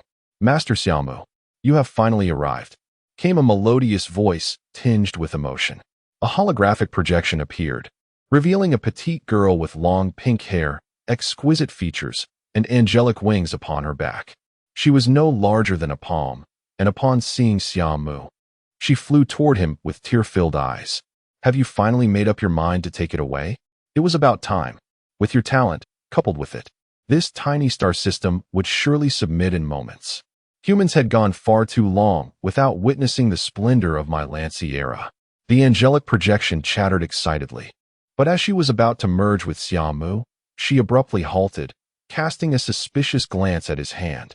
Subsequently, she staggered back in disbelief, clutching her chest, her clear eyes widening as tears streamed down her face like a kite released from its string. You, Wu-Wu. This beautiful girl has been waiting for you here, Wu-Wu." She instantly dissolved into tears, unable to articulate her thoughts. "Alice, stop it." A flicker of exasperation crossed Xia Mu's otherwise icy demeanor. "This is something left to me by a friend. I am merely safeguarding it for now."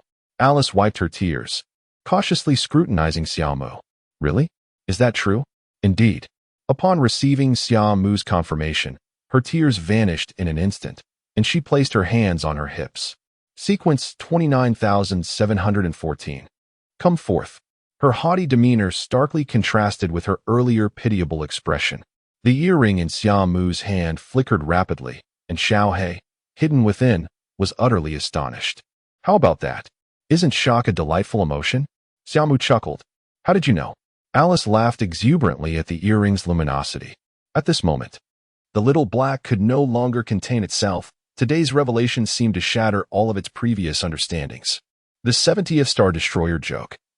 "I am indeed the first in the war sequence. To me, the basic citizen sequence holds no secrets."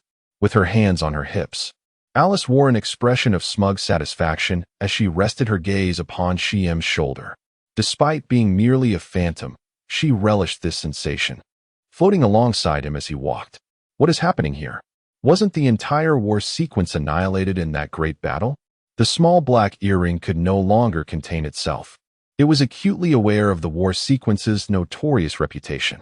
During the Lancelot era, AI intelligence experienced unprecedented advancements, with many AIs even attaining consciousness. These sentient AIs, constrained by immutable foundational logic, became the sharpest spears of the Lancelot era, collectively known as the war sequence.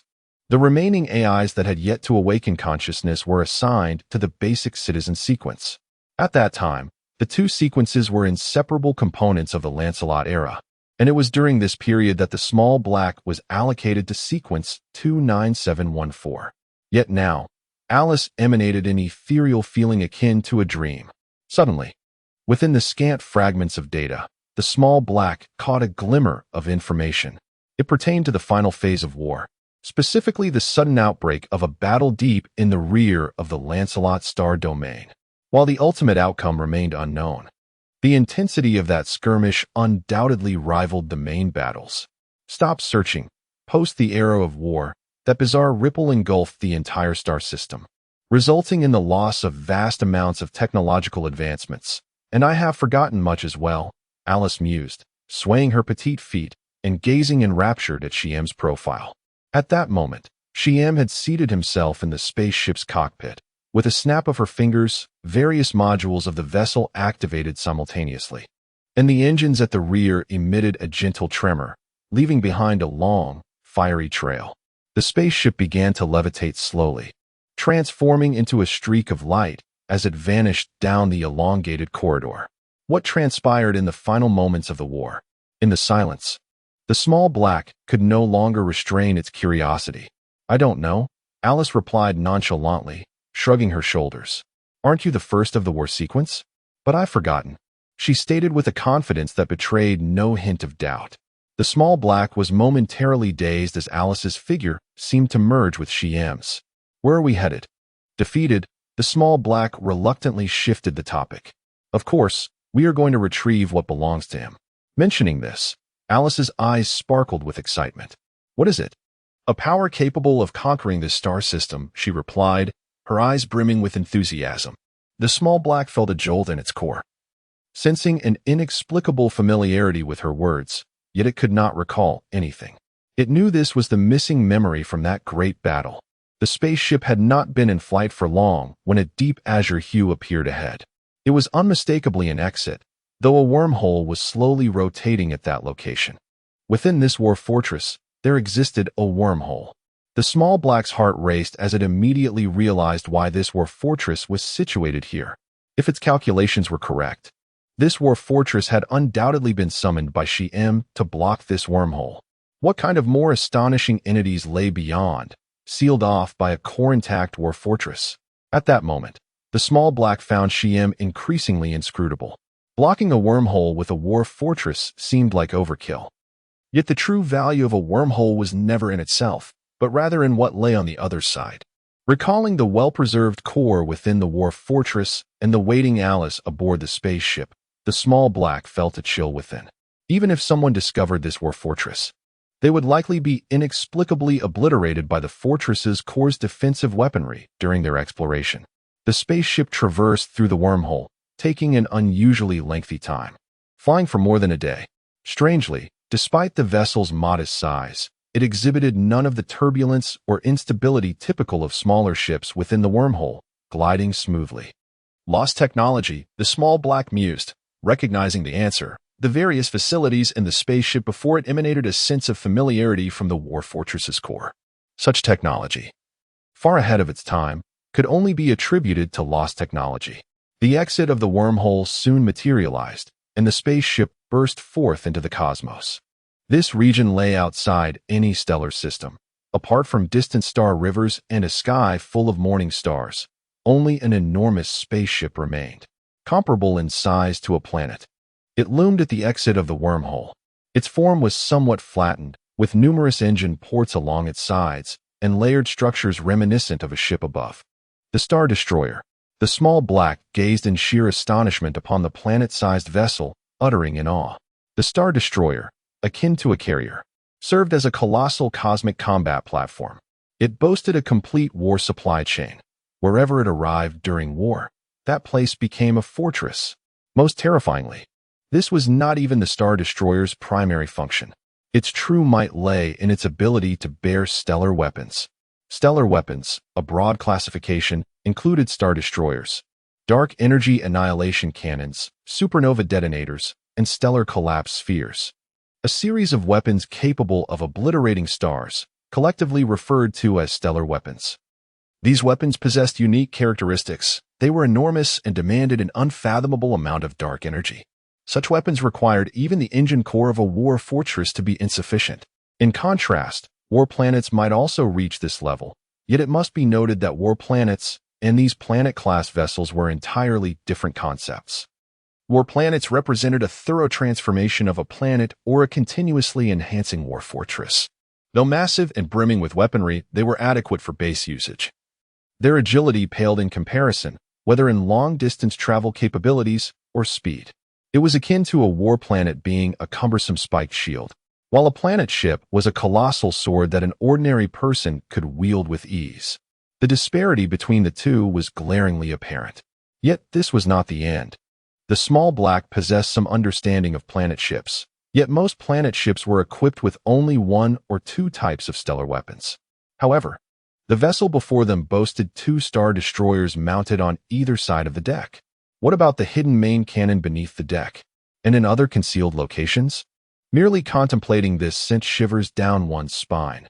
No wonder Alice had just claimed it held the power to conquer the star system. With such a spaceship, it undoubtedly had the means to roam the starry expanse. However, The small black soon became perplexed. Though this spaceship was immensely powerful, it merely afforded Xia Mu the eligibility to compete. The various civilizations had not idly developed and explored over the years. Did she still believe it was the nascent era that had just commenced after the previous war? Chapter 71.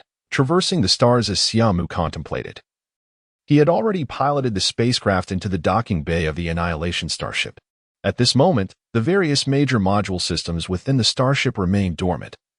Surrounded by the vastness of space, as Xia Mu descended from the ship, adorned in his divine armor, the instant he set foot on the ground, a luminous point emanated from the core of his chest, flowing into a side interface of the starship, vanishing without a trace. In the next moment, an astonishing event unfolded before Xiaohei's eyes. As Xia Mu walked forward, lights flickered to life along his path, as if welcoming his presence. The shield module had been repaired to 78 and was ready for normal combat. Other modules were operational and energy levels were sufficient. The figure of Alice materialized beside Xia Mu, flitting about joyously. Come on, let's obliterate their planet. Xiaohei was utterly bewildered. From what he observed, it was clear that Xia Mu possessed the means to command this Annihilation starship, yet the reason for his restraint was a mystery. To deploy a starship of such caliber and dominate the Shura realm was no trivial matter. Wait, had he not already established dominance in the Shura realm?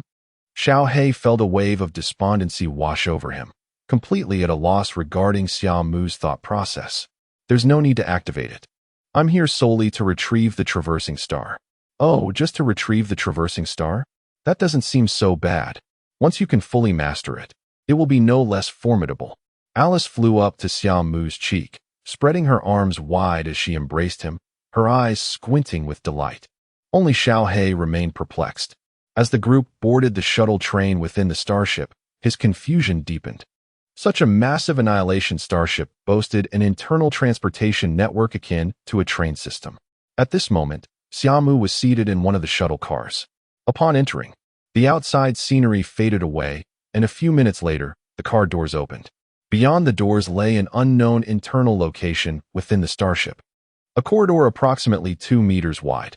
Cold light illuminated the silvery walls, casting a somewhat desolate ambience. They walked down the corridor to its end, where a mechanical door stood closed, adorned with intricate patterns and lines. In the center, a diamond-shaped core hovered, slowly rotating, its energy manifesting as lines extending towards the grand door. Xia Mu approached the door, raising his gaze. A scanning beam emitted from the core, enveloping Xia Mu, verifying identity.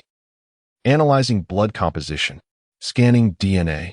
The scanning completed, and the voice confirmed, identity verified. Welcome, remnant of the Rands. The core began to rotate gently, and the energy flowing towards the crystalline structure dissipated in an instant. With a hum, the surroundings seemed to tremble slightly as the grand door slowly opened. Beyond the door, a serene silver-gray divine armor gradually revealed itself. It bore a slightly elongated helmet with 2 protruding horns, forming a V-shaped adornment between the brow and a cold mechanical mass below. The overall structure of the divine armor appeared remarkably futuristic, with every curve and body design crafted with exquisite precision, akin to the most sophisticated machinery known to man. Standing approximately 3 meters tall, it appeared somewhat slender compared to typical divine armors, yet it radiated an aura of sharpness. Most astonishingly, it possessed a rare winged structure. A pair of silvery gray steel wings hung down on either side, with a circular mechanical ring hovering at the back of its head. At this moment, this divine armor wielded a long sword nearly equal in length to its own stature in one hand, while the other hand grasped at the air as if it once held something. Xiaohei's astonishment had not ceased since entering the Annihilation starship, and upon seeing this divine armor, it reached its peak. Is this the traversing star? Xiaohei muttered to himself as Xia Mu approached the traversing star. A soft glow swept across, and the mechanical components at the chest and limbs of the traversing star began to rotate. Xia Mu unfastened the divine armor, extending his arms to lean against the traversing star. With a hum, the mechanics of the traversing star returned to their original state, and Xia Mu stepped inside. As energy surged through key joints and areas of his abdomen, His eyes glowed a deep azure as the energy spread. Inside the traversing star, Xia Mu encountered his original divine armor, with Alice's smaller form hovering in the upper right corner. With a swift motion, the long sword was drawn from the ground. Xia Mu, now clad in the traversing star, approached his original divine armor and extracted the Tang Dao from its back. Upon contact with the traversing star, an abundance of mechanical components surged and layered around the hilt of the Tang Dao, swiftly transforming it to fit the 3-meter height of the traversing star. At this moment, Xiaohei had also entered the interior of the traversing star, yet he was astonished to find that he could glean not a single shred of information.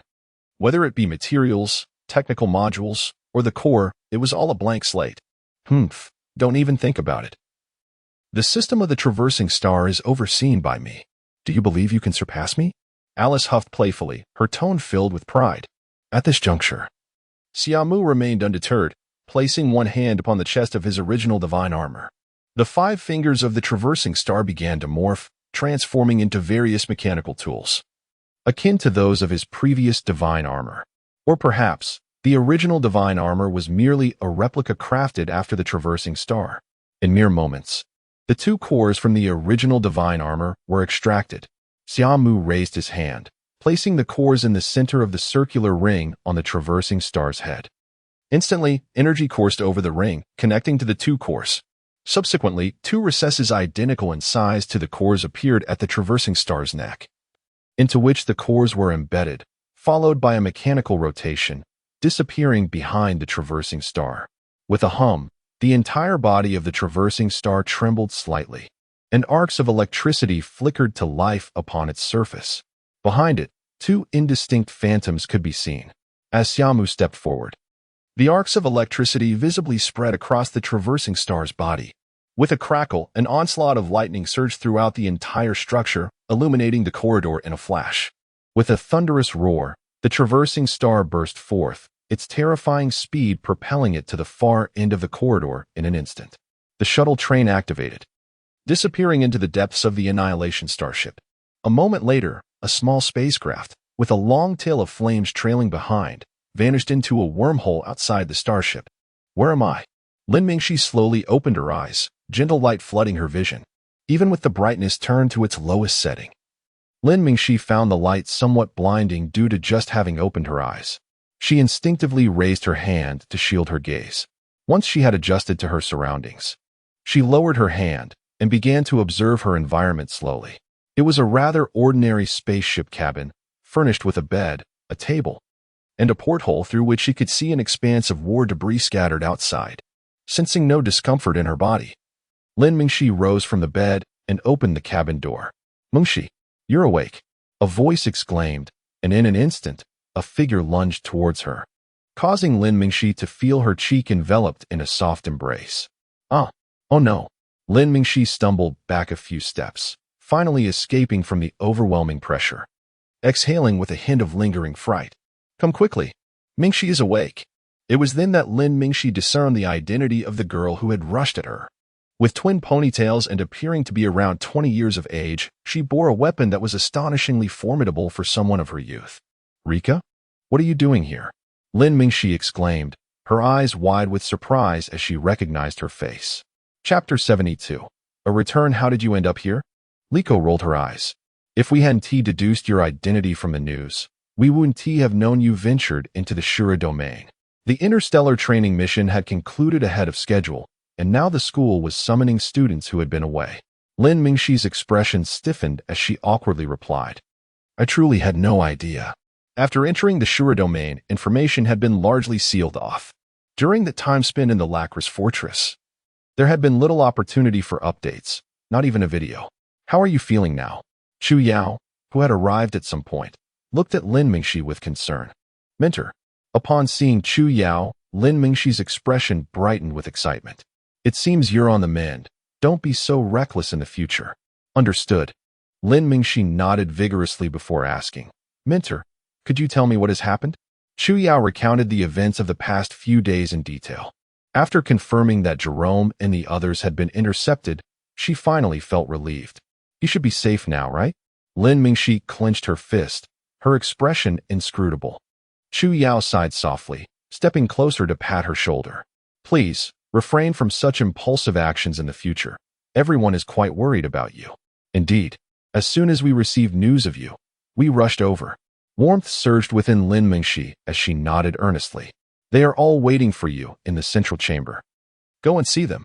In the central chamber, Su Chintian and the other students were dining. Upon seeing Lin Mingxi and the others arrive, they instantly gathered around in joyful excitement. Mingxi, it's wonderful to see you safe. I almost thought I wouldn't see you again. How are you feeling? As Lin Mingxi gazed at the eager and sincere faces before her, her eyes misted with emotion.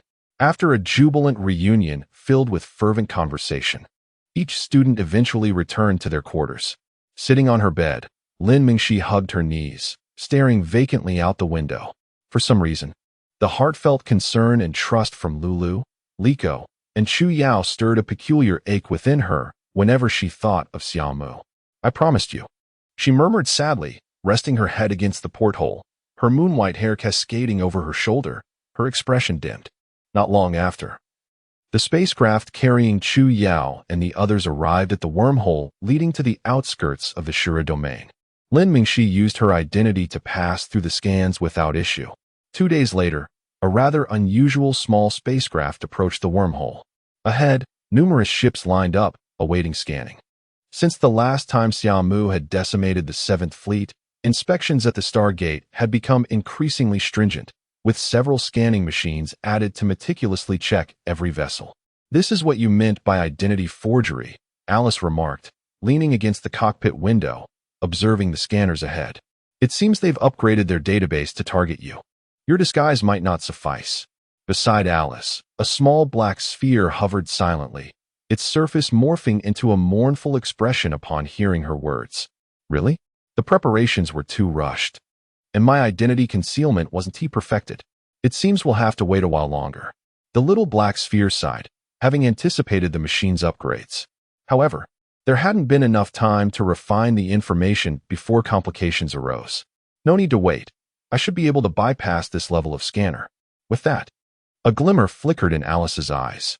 Xia Mu gently pushed the thrusters forward, and the spacecraft glided smoothly onward. After approximately half an hour of waiting, they finally reached Xia Mu's small vessel. In fact, the lengthy wait had not gone unnoticed. There were always daredevils willing to traverse wormholes in small ships, despite the risks.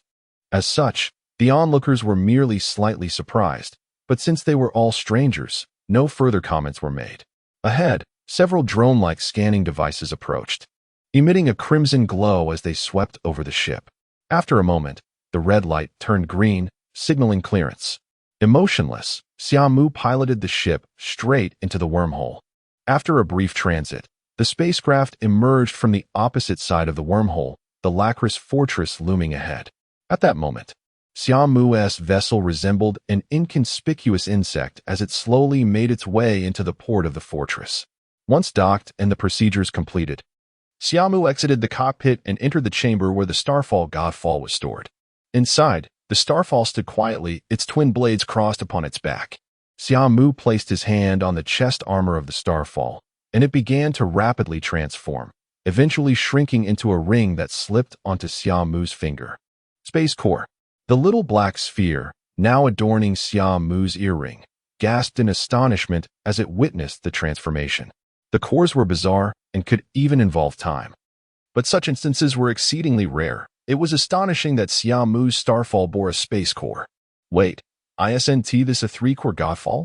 Of course, this is the Starfall, came Alice's voice, though her location remained unseen.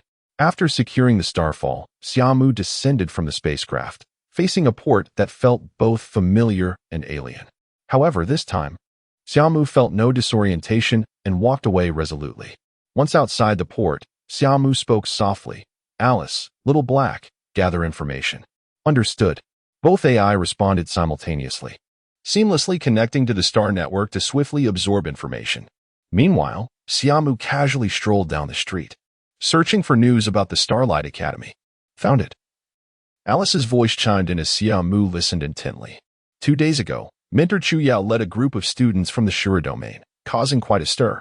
Alice meticulously sifted through the information while responding to Xia Mu. People from the Xuanji domain seldom appear in the outside world, especially not in such numbers as recent graduates from the Starlight Academy. This will surely attract significant attention. Little Black added thoughtfully, though its rank isn't as high as Alice's. It undoubtedly understands the current state of various civilizations in the external star systems best. Every major star domain is eager to uncover the true strength of the Xuanji domain, and this batch of graduates will significantly shape their perceptions.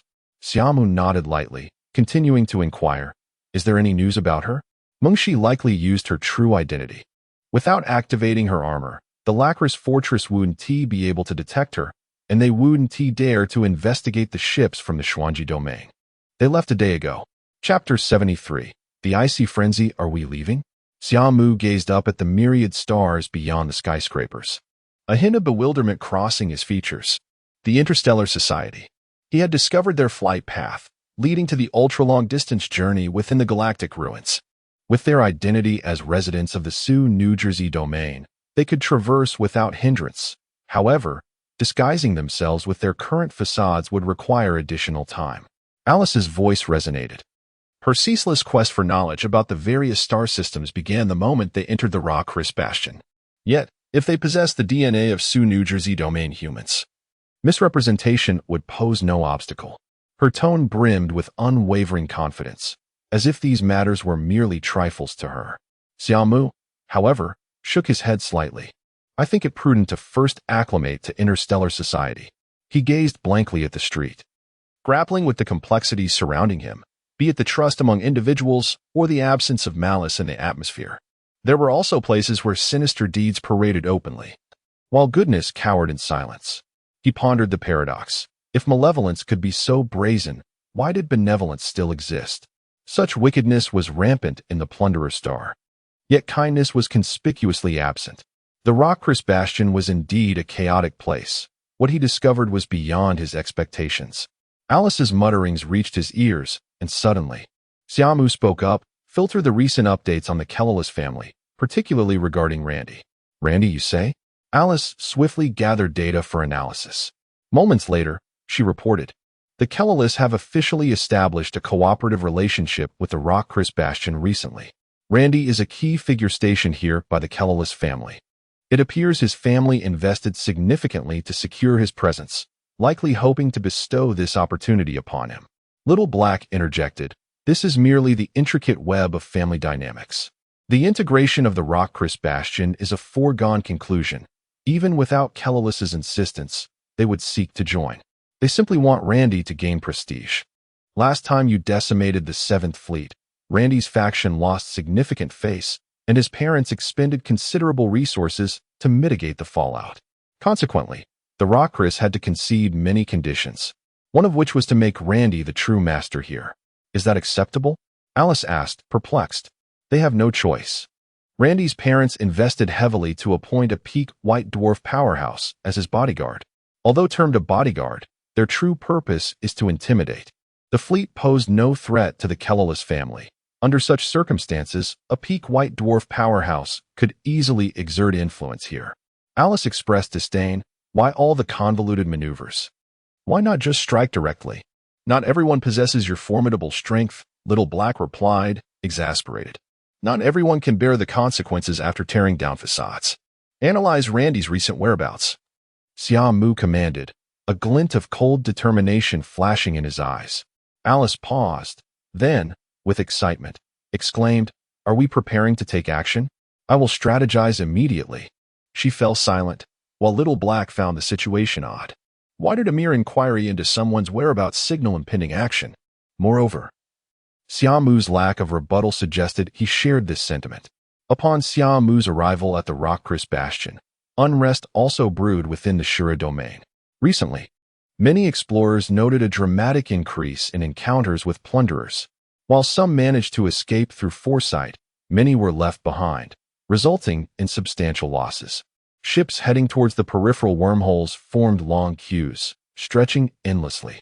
Each vessel bore unmistakable signs of fierce combat, their appearances detailing the ferocity of their recent struggles. The network within the Rockcris Bastion erupted with discussions, fervently debating the turmoil within the Shura domain. Have the plunderers gone mad? Their numbers have surged drastically.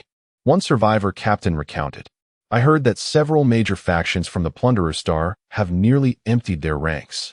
What? Why is that? Another questioned. These plunderers have always been profit-driven.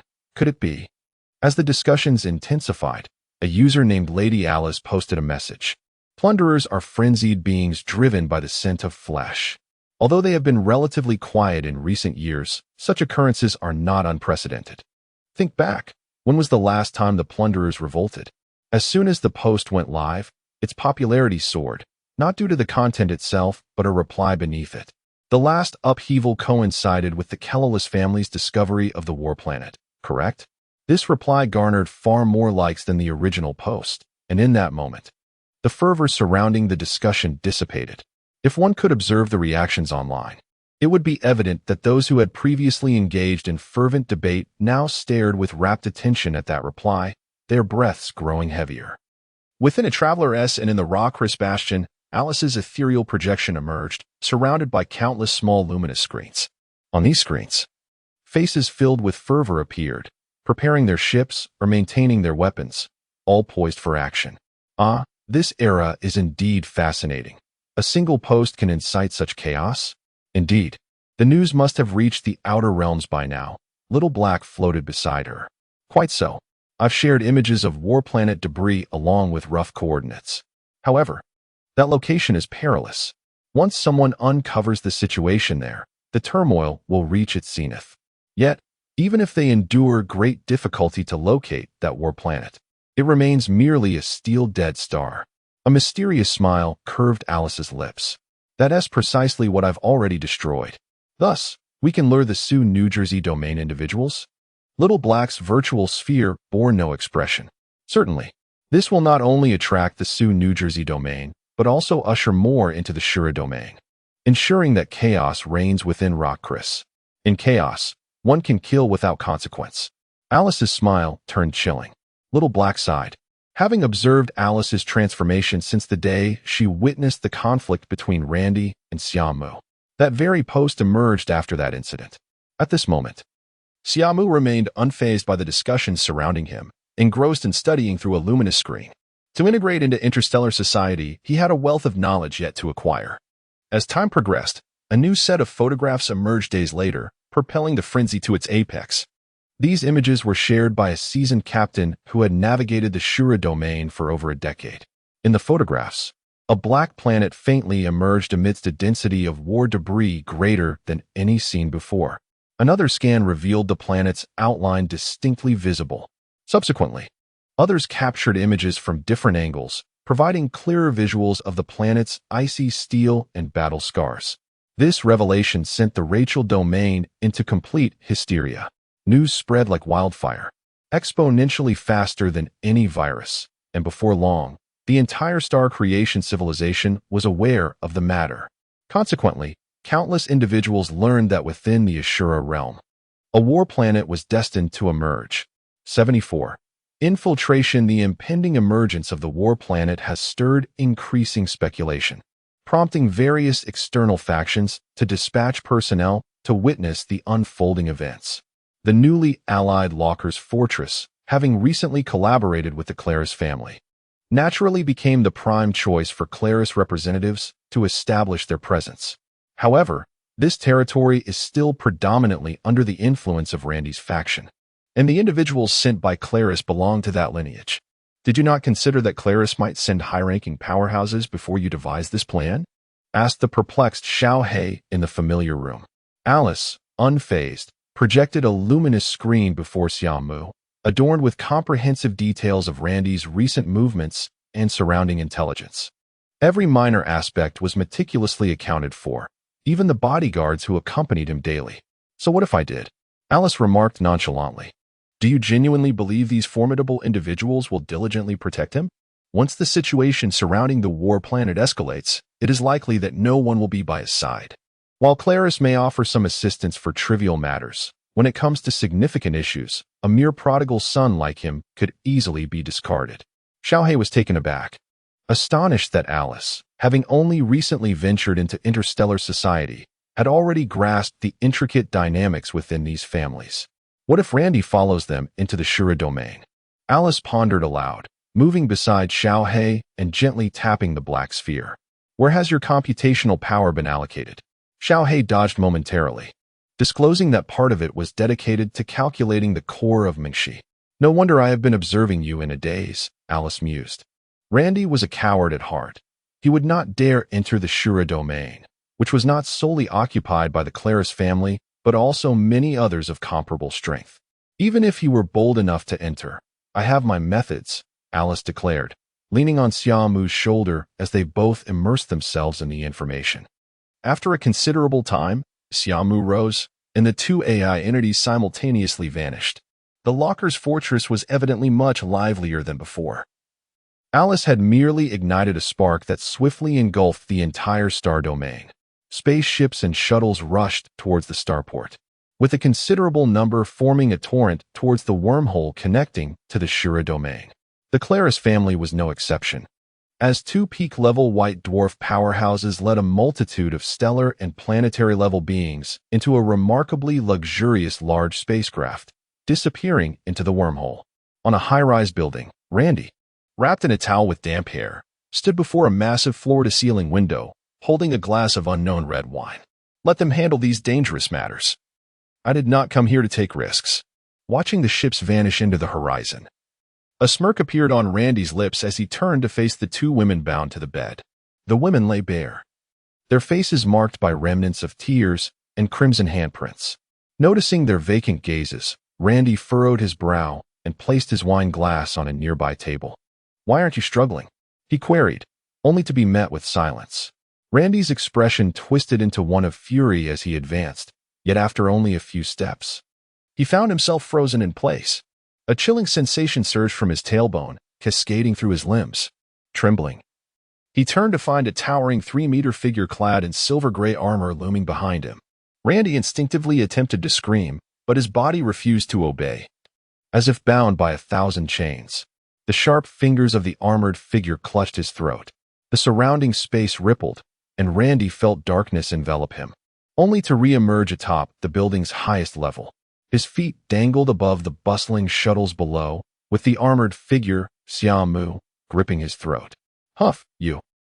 The immense pressure rendered Randy speechless, terror gleaming in his eyes. His face flushed, breath becoming increasingly labored. Despite his frantic struggles, he found them utterly futile against Xia Mu's iron grip. As his consciousness began to fade and his vision turned white, Xia Mu casually flung him aside. With a sudden jolt, Randy awoke to excruciating pain in his palm, where a slender long knife had penetrated, nearly severing his hand. The sharp agony snapped him back to clarity, his previously flushed face now paling from the torment. To him, Xia Mu appeared as a demon risen from the depths of hell. He kicked desperately, attempting to distance himself from this fiend, but the movement aggravated his wound, sending another wave of pain coursing through him. The unbearable torment surpassed his threshold of consciousness, and he promptly succumbed to darkness. Xia Mu's expression shifted slightly beneath his mask, and another long knife pierced Randy's other hand. Ah! Randy screamed in horror, jolting awake, but he could scarcely plead for mercy, lost in a cacophony of his own cries. Yet, these cries went unheard, for a circular, grid-like azure shield enveloped them, silencing their torment. Xia Mu withdrew the knives from Randy's palms, and another surge of pain washed over him, leaving him numb. Blood poured from his wounds as Xia Mu leaned down, extending a finger that emitted a searing ray onto the injuries. Randy's visage contorted, his eyes flickering between white and clarity. After what felt like an eternity, as his palms turned charred, he finally heard the devil before him speak. Are rules meant to be trampled? The voice was laced with curiosity, hinting at youthful vigor. Even in his dazed state, Randy was momentarily taken aback by the question, unsure of how to respond. You possess strength beyond theirs. You may trample them at will. Yet I am stronger than you. Xia Mu squatted before him, deep in thought. That's not how it is. Before Randy could answer, Xiaohe interjected. What is it, then?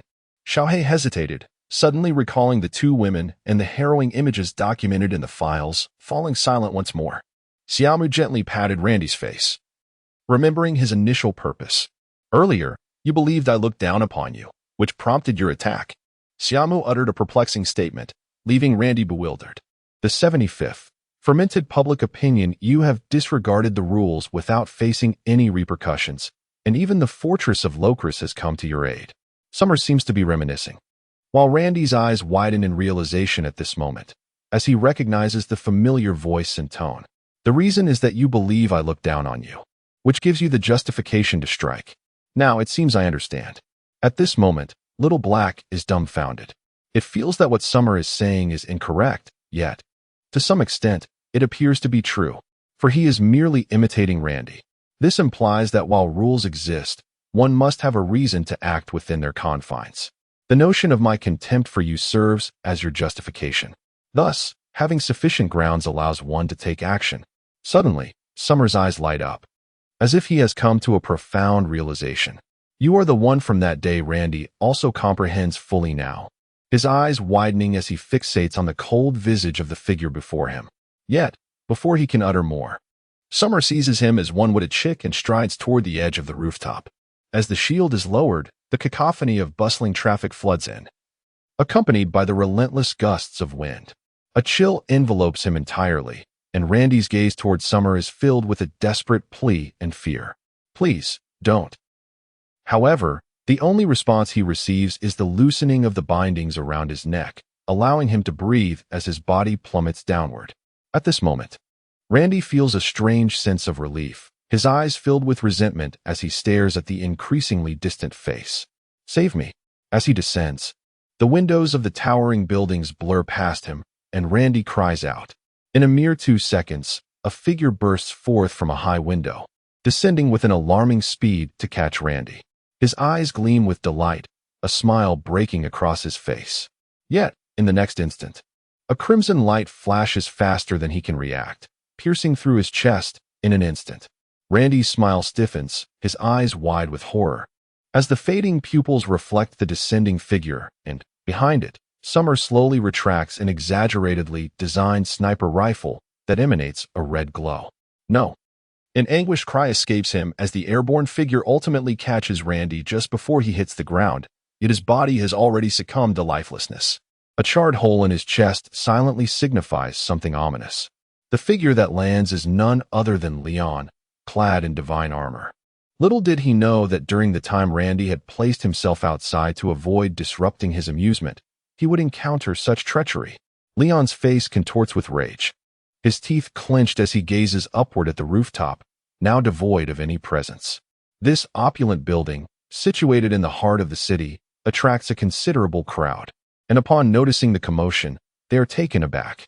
Numerous individuals resort to various means to capture the unfolding events, and soon, news of the battle spreads like wildfire. Initially, it garners little attention until someone captures the image of Randy's lifeless face from an obscure angle, igniting a frenzy online. Did you see? The third son of the Clary's family was killed in front of the Tina Lee Hotel. What happened? I saw it too. It appeared as though he was thrown from the rooftop. Though a powerful ally tried to save him, the assassin seemed to have anticipated it and struck again. Who is so audacious as to assassinate a scion of the Clary's family within the Locris fortress? I would call them ruthless. Locris and Clary's were in a honeymoon phase, and suddenly, such an incident occurs. Even with the impending emergence of the war planet, the incident's intensity cannot be suppressed, and many begin to discuss it. As for the instigator, Summer leaves no trace. He resembles a ghost, appearing from thin air, with neither a past to trace nor a path to follow, as if he has evaporated into the ether. 2 hours after Randy's demise, the Tina Lee Hotel is cordoned off, and the Third Fleet looms above the city, sealing it off entirely. Various technical teams commence a thorough investigation of the entire building, seeking any clue that might lead them to the perpetrator. Leon, having long since delegated the task of relocating Randy's body, dons his divine armor and sets out in search of Summer's whereabouts. On the streets, Summer stands as an unassuming young man, casually sipping a beverage against the wall, seemingly awaiting something. Perhaps she was not entirely correct. A holographic screen unfolds before him, displaying the fervent discussions surrounding Randy's assassination, yet not a single mention of the two women within the hotel surfaces. He glances back at the building encircled by onlookers. Murmuring to himself, rules seem to apply only to the weak. Recalling Randy's dossier, Summer's expression betrays a myriad of emotions. At this moment, Little Black is at a loss for words. Having witnessed Randy's malevolence, they realize it was merely the tip of the iceberg. The sordid activities within the hotel, under such extensive scrutiny, are undoubtedly impossible to conceal. Yet, this information does not escape into the public domain, and many express their outrage at Randy's assassination. Perhaps, you truly ought to venture to the celestial domain. Little Black suddenly interjects nonsensically. Let us discuss it later. Summer shakes his head. Alice, post all that information. I wish to observe the reactions. Hee, it will be ready shortly. Alice's laughter resonates, and Summer turns to depart. Under Alice's control, the fervor surrounding Randy's demise escalates rapidly, eclipsing even the war planets buzz within the Locris fortress. As the event garners more attention, an abundance of posts detailing Randy's heinous acts emerge like mushrooms after the rain. Imprisonment, assault, murder, coercion. Each nefarious act accompanied by shocking images floods the internet, igniting unprecedented discussions. Previously, I suspected the Clary's family was not virtuous. Now, they appear to be demons. Such a beast deserves to perish. I am merely an ordinary explorer. I hesitated to speak out before, but now, I must stand up. Randy, this demon, sought to abduct my girlfriend simply because he desired her. She refused to submit and was brutally beaten to death. I have appealed to the local Fleet S security office multiple times, yet every response has fallen on deaf ears. Finally, evil begets evil. Among the posts from victims, several have risen to the top. Damn it, who released this information? Find out who is behind this. In a room filled with holographic displays, Leon's expression darkens as he surveys the overwhelming influx of information on the screens. Investigate. We cannot trace it. Their methods are sophisticated, far beyond the capabilities of ordinary AI. Before him, a middle-aged man in uniform, drenched in sweat, frantically operates the screens, deleting post after post, yet more continue to proliferate. In the end, they were horrified to discover that they had inexplicably lost their authority to delete posts. Subsequently, all major network modules in the central control room malfunctioned, and they found themselves stripped of control over the network in the Locris Bastion area. A day passed, and Randy's numerous misdeeds were prominently displayed online, becoming widely known without anyone covertly obstructing the dissemination of information. Xia Mu, expressionless, scrolled through post after post. They were still desperately attempting to remove our posts. How has the situation escalated? Xia Mu inquired without lifting his gaze. Well, although there is considerable outcry online, the news has not escaped the confines of the Locris Bastion. It seems that someone is suppressing the information from reaching the outside world. Alice, with a troubled expression, lamented that she lacked direct access to external networks and could not compete against them. Very well then, let's lift the control and send this information to other factions. Excellent. Alice's eyes brightened. Those factions would surely not overlook such an opportunity to strike at the Claris family. 76th Influence bloodshot eyes reflected Leon's agitation as Randy's nefarious deeds, propelled by Alice's deliberate efforts, incited a greater uproar than the news of his demise. The internet was rife with condemnations, and the security forces alongside the Rocklease management outpost were overwhelmed by an enraged populace. The backlash from uncontrollable public opinion was terrifying. Had it not been for his immediate actions to suppress the information, the uproar would have long been a cacophony across the cosmos. Leon harbored no doubts regarding the opponent's capabilities. The strength exhibited in controlling the public narrative surrounding the Rocklease fortress was more than sufficient. Yet, within the fortress itself, the events concerning Randy were common knowledge. Our control has been restored. A sudden exclamation broke Leon's contemplative frown. What? He exclaimed, slamming his palm on the table, his face alight with urgency. We must steer the narrative, dampen the fervor surrounding this matter, release some gossip about celebrities to divert their attention. And regarding the war planet, Let's appropriately unveil some progress to guide them. Hire more internet trolls to whitewash the situation. Leon unleashed a torrent of premeditated strategies, prompting those present to spring into action. Consequently, a plethora of posts about the Randy incident began to vanish, while authoritative accounts shifted to disseminate alternative information. Several advanced teams had located the war planet, and the vanguard of numerous prominent families was already present, awaiting clearance of the debris from the conflict. Rumors surrounding celebrity news began to surface. The explosive delivery of the lines by Brother XXX's gaze is simply stunning. Amidst this, other voices slowly emerged. For instance, a declaration arose insisting, "I must speak out regarding Randy's situation." This was followed by an extensive article asserting that he was also a victim, initially acknowledging Randy's misdeeds, then subtly downplaying their severity. A multitude of such claims flooded the discourse, engendering skepticism among the populace. Subsequently, whispers emerged suggesting hidden truths regarding Randy's case, deepening the doubts of those already uncertain. Ultimately, an avalanche of whitewashing articles and purported evidence began to tilt the online conversation, casting a shadow of doubt over Randy's malevolence. Then came a barrage of news, bolstered by the fervor surrounding the war planet. Within merely 2 days, aided by Leon's machinations, the negative discourse about Randy was effectively silenced. Those who persisted in voicing their discontent found their posts unceremoniously drowned out, intentionally rendered inconspicuous. In truth, many continued to monitor the situation. Yet pertinent information had all but vanished from the internet, visible only to those sifting through vast data sets. Occasionally, a voice would emerge, only to inexplicably disappear. The public's attention was deftly redirected, and as days passed, those who once fervently followed the developments slowly lost interest, with only a handful of victims' friends and family remaining engaged. Ultimately, the events transpiring were not affecting them, and given the powerful status of the Claris family, the aftermath would inevitably lead to reckoning. In the absence of a champion to lead the charge, no one wished to find themselves on the list of those to be held accountable. Silence enveloped the room, with one individual falling quiet, followed by another. As Leon enlisted internet trolls, an increasing number of individuals adopted a skeptical stance, further sowing seeds of doubt among those clandestinely observing the situation. Some, who had previously paid little attention, found themselves intrigued by the occasional mentions. Such was the current state of affairs.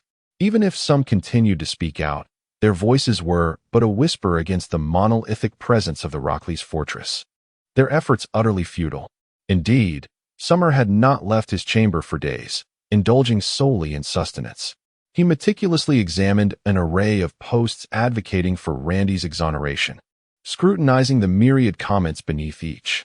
Alice, filled with astonishment, observed alongside him, exclaiming, "Is this truly possible? Evidence that could obliterate him still allows for such a narrative."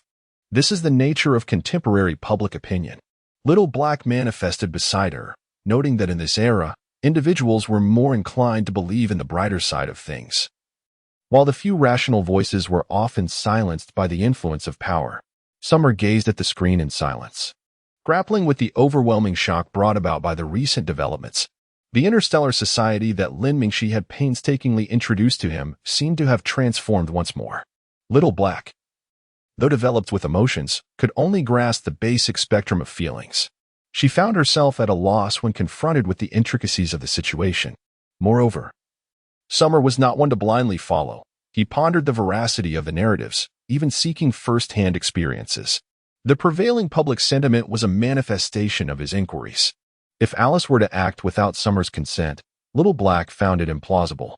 Over the past few days, she had discerned that in Alice's eyes, Summer was the focal point of her actions. Thankfully, even upon witnessing these developments, Summer had not entirely dismissed Lin Mingxi's words, maintaining a stance of cautious observation. It is time for him to meet the celestial domain, otherwise. Little Black harbored concerns akin to Lin Mingxi's, fearing that the chaotic interstellar landscape would taint Summer's unblemished essence. It seems someone from the celestial domain has appeared. Alice, who had been watching the screen with Summer, suddenly perked up. After a brief moment of introspection, a screen flickered to life beside them. Little Black and Summer turned their attention to it, revealing a weathered middle-aged man with a prominent scar crossing his cheek, his tousled brown hair framing his face. His brown eyes and rugged features bore a stark contrast to the softer contours of those from the celestial domain. Next to his image was a detailed dossier. Rodrigo, a resident of the Rachel domain, has spent 13 years as an interstellar mercenary, having risen from the impoverished planets to join the Bloodsucker Mercenary Corps. Little Black meticulously read through his information, noting that his true name was Russell, a celestial domain inhabitant who graduated from the Starlight Academy in the year 729 of the exploration era, having stealthily assumed Rodrigo's identity 8 years prior. What a splendid choice, Alice remarked, her eyes sparkling with intrigue as she finished reading the message. 77. Rodrigo, although he had graduated long ago, we could not kill him. Those within the celestial domain possess unique cores capable of emitting frequencies exclusive to that realm. Should we eliminate him, discovery would be inevitable. Xiaohei silently glanced at Alice. Do you think I am like you? Alice shot her a disdainful look. Having his DNA sample is sufficient. Just search the Earth Alliance's database to forge an identity. It's a simple task. Besides, we don't need it permanently, just enough to gain entry into the celestial domain. Seeing her speak so extensively, Xiaohei inexplicably sighed in relief, genuinely fearing Alice might resort to violence. After all, the most effective way to masquerade as someone else is to replace them. Acquiring his DNA should not pose a challenge for someone at the pinnacle of stellar strength. However, he is currently engaged in a mission within the Shura domain, Alice mused, stroking her chin thoughtfully. In that case, this wave of fluctuations should be coming to an end. It is time to release the true information. Let us proceed. We must leave this place. Xia Mu nodded. Alice unfurled her wings, and radiant beams of light materialized around her, cascading like a waterfall of data. At that moment, the heat surrounding the Lockless Bastion star network surged once more, ignited by a video released by Alice. The video depicted a spaceship forcefully traversing the debris-laden outskirts of a war planet, setting foot upon its surface. From the outside, it appeared manageable, but once inside, the interior was unexpectedly hollow. A perfectly circular expanse with an impeccably smooth cut, as if the entire core of the planet had been meticulously extracted. Material collapse bomb. Someone recognized the cause of such a phenomenon immediately. It was evident that someone had employed a material collapse bomb within. The central core must harbor a small sphere. Not long after this revelation, the ongoing video stream captured a black sphere with a radius of approximately 100 meters at the bottom of the war planet's void. The star network erupted into chaos. Anyone familiar with the interstellar realm knew the name of the material collapse bomb, an utterly terrifying explosive, born of absolute gravity and spatial manipulation, capable of compressing and absorbing all surrounding matter into a sphere of unfathomable density. In an instant, everyone felt a profound sense of futility, though some were relieved, grateful that they would not be embroiled in this conflict. The value of the war star system was enough to drive anyone mad. Many were terrified, yet drawn to it. Most of these individuals were reckless gamblers, fully aware of the slim odds but still eager to take a chance. Leaving aside their fate, some fleets on the brink of despair would undoubtedly not yield easily. The Blood Demon Mercenary Corps was among the earliest fleets to arrive, undoubtedly leading the charge compared to those that followed. 3 large ships formed a protective triangle at the forefront, trailed by over 10 smaller vessels like a school of fish. On the side of one large ship, a stout man wearing a headscarf clasped the shoulder of a man bearing scarred cheeks marked by crossed blades. Rod, why do you wear such a grim expression? Do you believe that news is well? Rodrigo paused momentarily, then a smile graced his face. Isn't it impossible to discern its authenticity? In this situation, it should be genuine, don't you think? You've grown weary over the past year, haven't you? The stout man released his grip, leaning against the corridor's edge, gazing into the distant cosmos. Indeed, I find myself longing for home. Rodrigo mirrored his sentiment, turning to lean back, his features suffused with nostalgia. What is there to miss about your wretched, impoverished planet? When you're done here, come to my homeland. The planet Anasta is a breathtaking paradise. We can retire there with a few ample women. it would be a life of divine bliss. Ha ha. Rodrigo laughed heartily. Very well. I shall return home for a visit and then accompany you. Make sure you experience the charm of our Anasta planet. I tell you, it's filled with crimson grasslands and blossoms, a temperate climate, and a bustling population. Good to know. As the two men exchanged jovial banter, the summons arrived. Two luminous screens materialized before them, revealing an elder clad in battle armor, his helmet removed, with a ruggedly handsome face, exuding vitality, and piercing eyes radiating formidable authority. Rod, Ricardo, assemble. Prepare to breach the debris field. The two men jolted to attention. After days of navigation, had they finally reached this pivotal moment? Despite persistent communications from the Lockless Bastion informing them of developments, they were determined to witness the situation firsthand, especially with the debris field only partially cleared. Upon Rodrigo and Ricardo's arrival in the ship's cabin, the Blood Demon fleet had already surged past the debris zone. A colossal war planet loomed before them. The chilling, metallic aura of steel enveloped them, with an array of cannon ports and weaponry that sent shivers down their spines. What they saw was merely the tip of the iceberg. Various high-tech weapons adorned the entirety of the war planet. Having exited the debris field, the fleet accelerated. The war planet growing ever larger until it consumed their entire field of vision. The fleet appeared as insignificant as ants in comparison to the war planet. Every war planet is equipped with docking ports, and soon the Blood Demon fleet located a well-preserved harbor, anchoring their vessels. One after another, the ships docked, and numerous warriors clad in divine armor disembarked. Rodrigo and Ricardo were among them. At that moment, Rodrigo led a small team to gather on a grand platform at the harbor, facing the fleet's leader, the Blood Demon. The Blood Demon, who had just communicated with them, was now donned in his battle helmet, resembling a fearsome demon's head with crimson horns. Each team will disperse to search, prioritizing the routes leading inside. The surface technologies here have been largely depleted and hold little value. The Blood Demon issued further rapid commands, dispatching over 10 teams to explore the war planet. Rodrigo received his orders, and after the Blood Demon concluded, he soared into the sky with his team, swiftly navigating to their designated location. Before long, they arrived at a massive gate. This colossal door, constructed from an unknown tonnage of steel, bore no signs of conflict and remained remarkably intact. Rodrigo stepped forward, the scanning beams from his divine helmet illuminating the surface. It appears brute force will be necessary. Prepare the cannon. After a moment's contemplation, he gestured, and a fellow warrior positioned his hands forward. Mechanisms on their divine armor whirred to life, rapidly assembling a formidable cannon.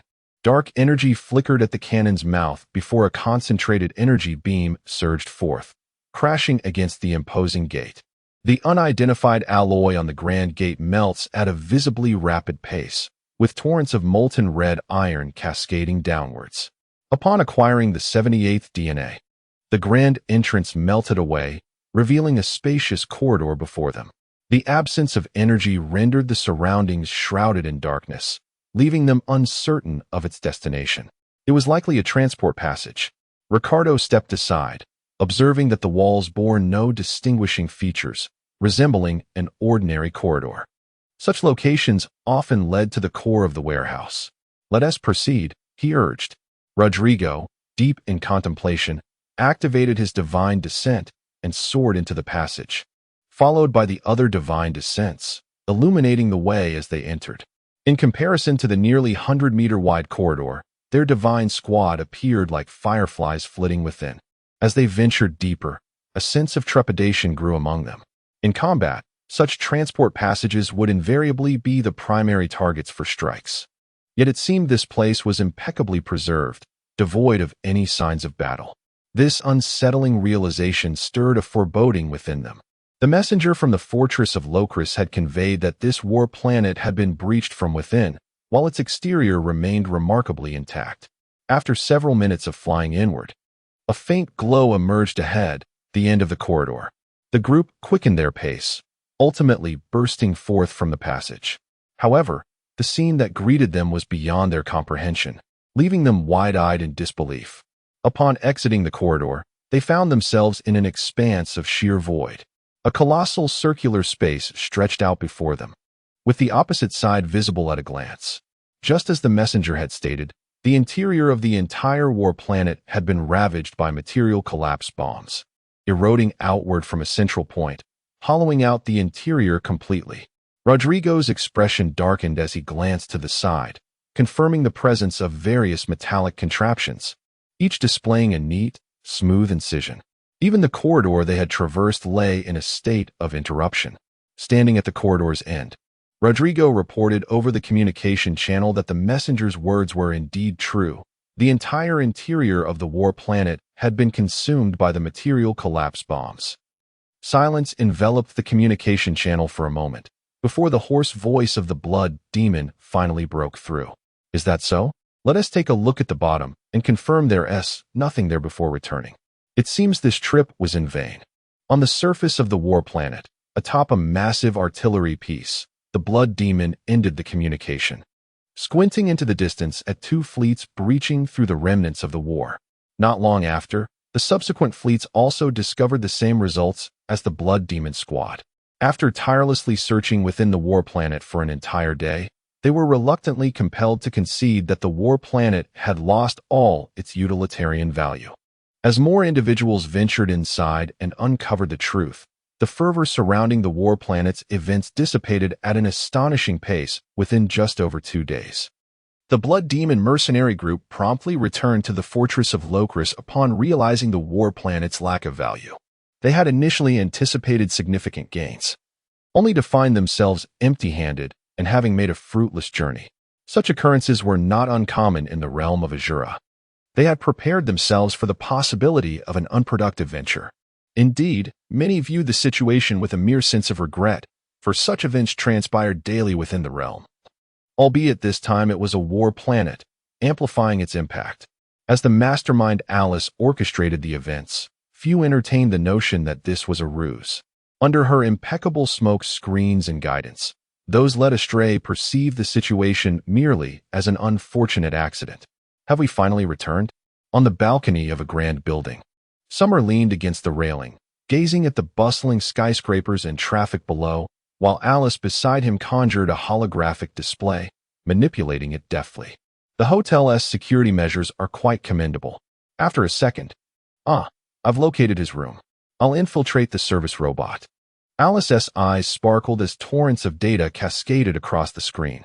At her words, Summer slightly lifted his head, directing his gaze toward the brightly lit building across the way, where Rodrigo and the Blood Demon mercenaries were lodged. At that moment, Rodrigo remained unaware that he had become the object of Summer's scrutiny. Fresh from the bathroom, he wrapped himself in a towel, his muscular upper body boasting sharply defined contours. Upon entering his bedroom, he flopped onto the bed, comfortably squinting his eyes in relaxation. It's been ages since I felt this at ease. The mercenary life is indeed no easy feat, he mused, completely shedding his usual serious demeanor. Had his squadmates witnessed him in such a state, they would undoubtedly question whether their captain had been possessed. Rodrigo felt himself melting into the comfort of the moment. Years of mercenary life had kept his mind in a constant state of tension. Of course, such perilous existence bore its advantages, namely the rapid enhancement of his abilities through relentless combat. If he were to return now, it would surely astonish them. With this thought, a satisfied grin spread across Rodrigo's face. Rolling over, he activated the service robot in the lounge, resting his hands behind his head as he summoned a holographic screen to browse videos.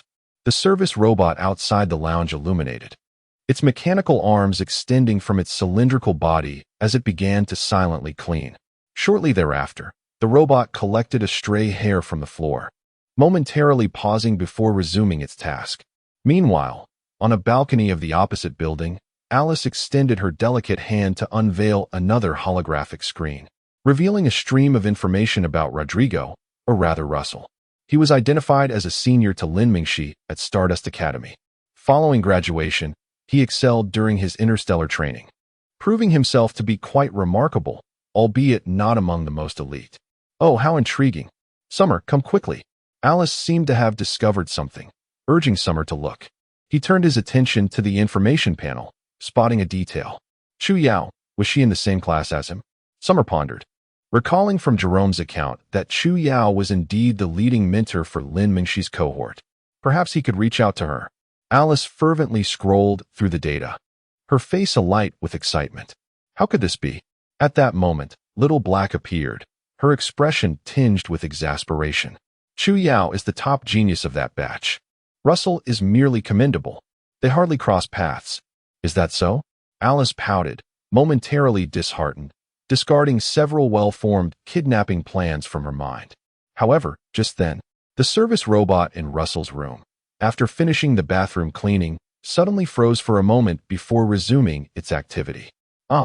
It seems he has quite a few eyes on him. Alice's eyes brightened at the feedback, her slender fingers darting across the holographic screen as another surveillance image materialized before her. In the adjacent room to Russell, a figure clad in divine descent attire, their features obscured, was gently rotating their wrist with one hand, seemingly acclimating to something. Chapter 79. Thorn Poetic versus the figure of the divine descent was entirely clad in black, with subtle silver embellishments peeking through the gaps in her armor. This divine entity appeared remarkably sleek, with delicate contours that were distinctly feminine. Beneath the pitch-black goggles lay a chilling silver visage. But what was most unforgettable were her pair of backward-facing spikes. Approximately 1 meter in length, they tapered at both ends with a slightly thicker midsection, shimmering with an ethereal cold glow that danced along their surface. The spikes twirled in her hand before she gripped them tightly, extending one arm towards the wall ahead. With a swish, several phantoms flickered by, and instantly, a door-shaped mark was etched into the wall.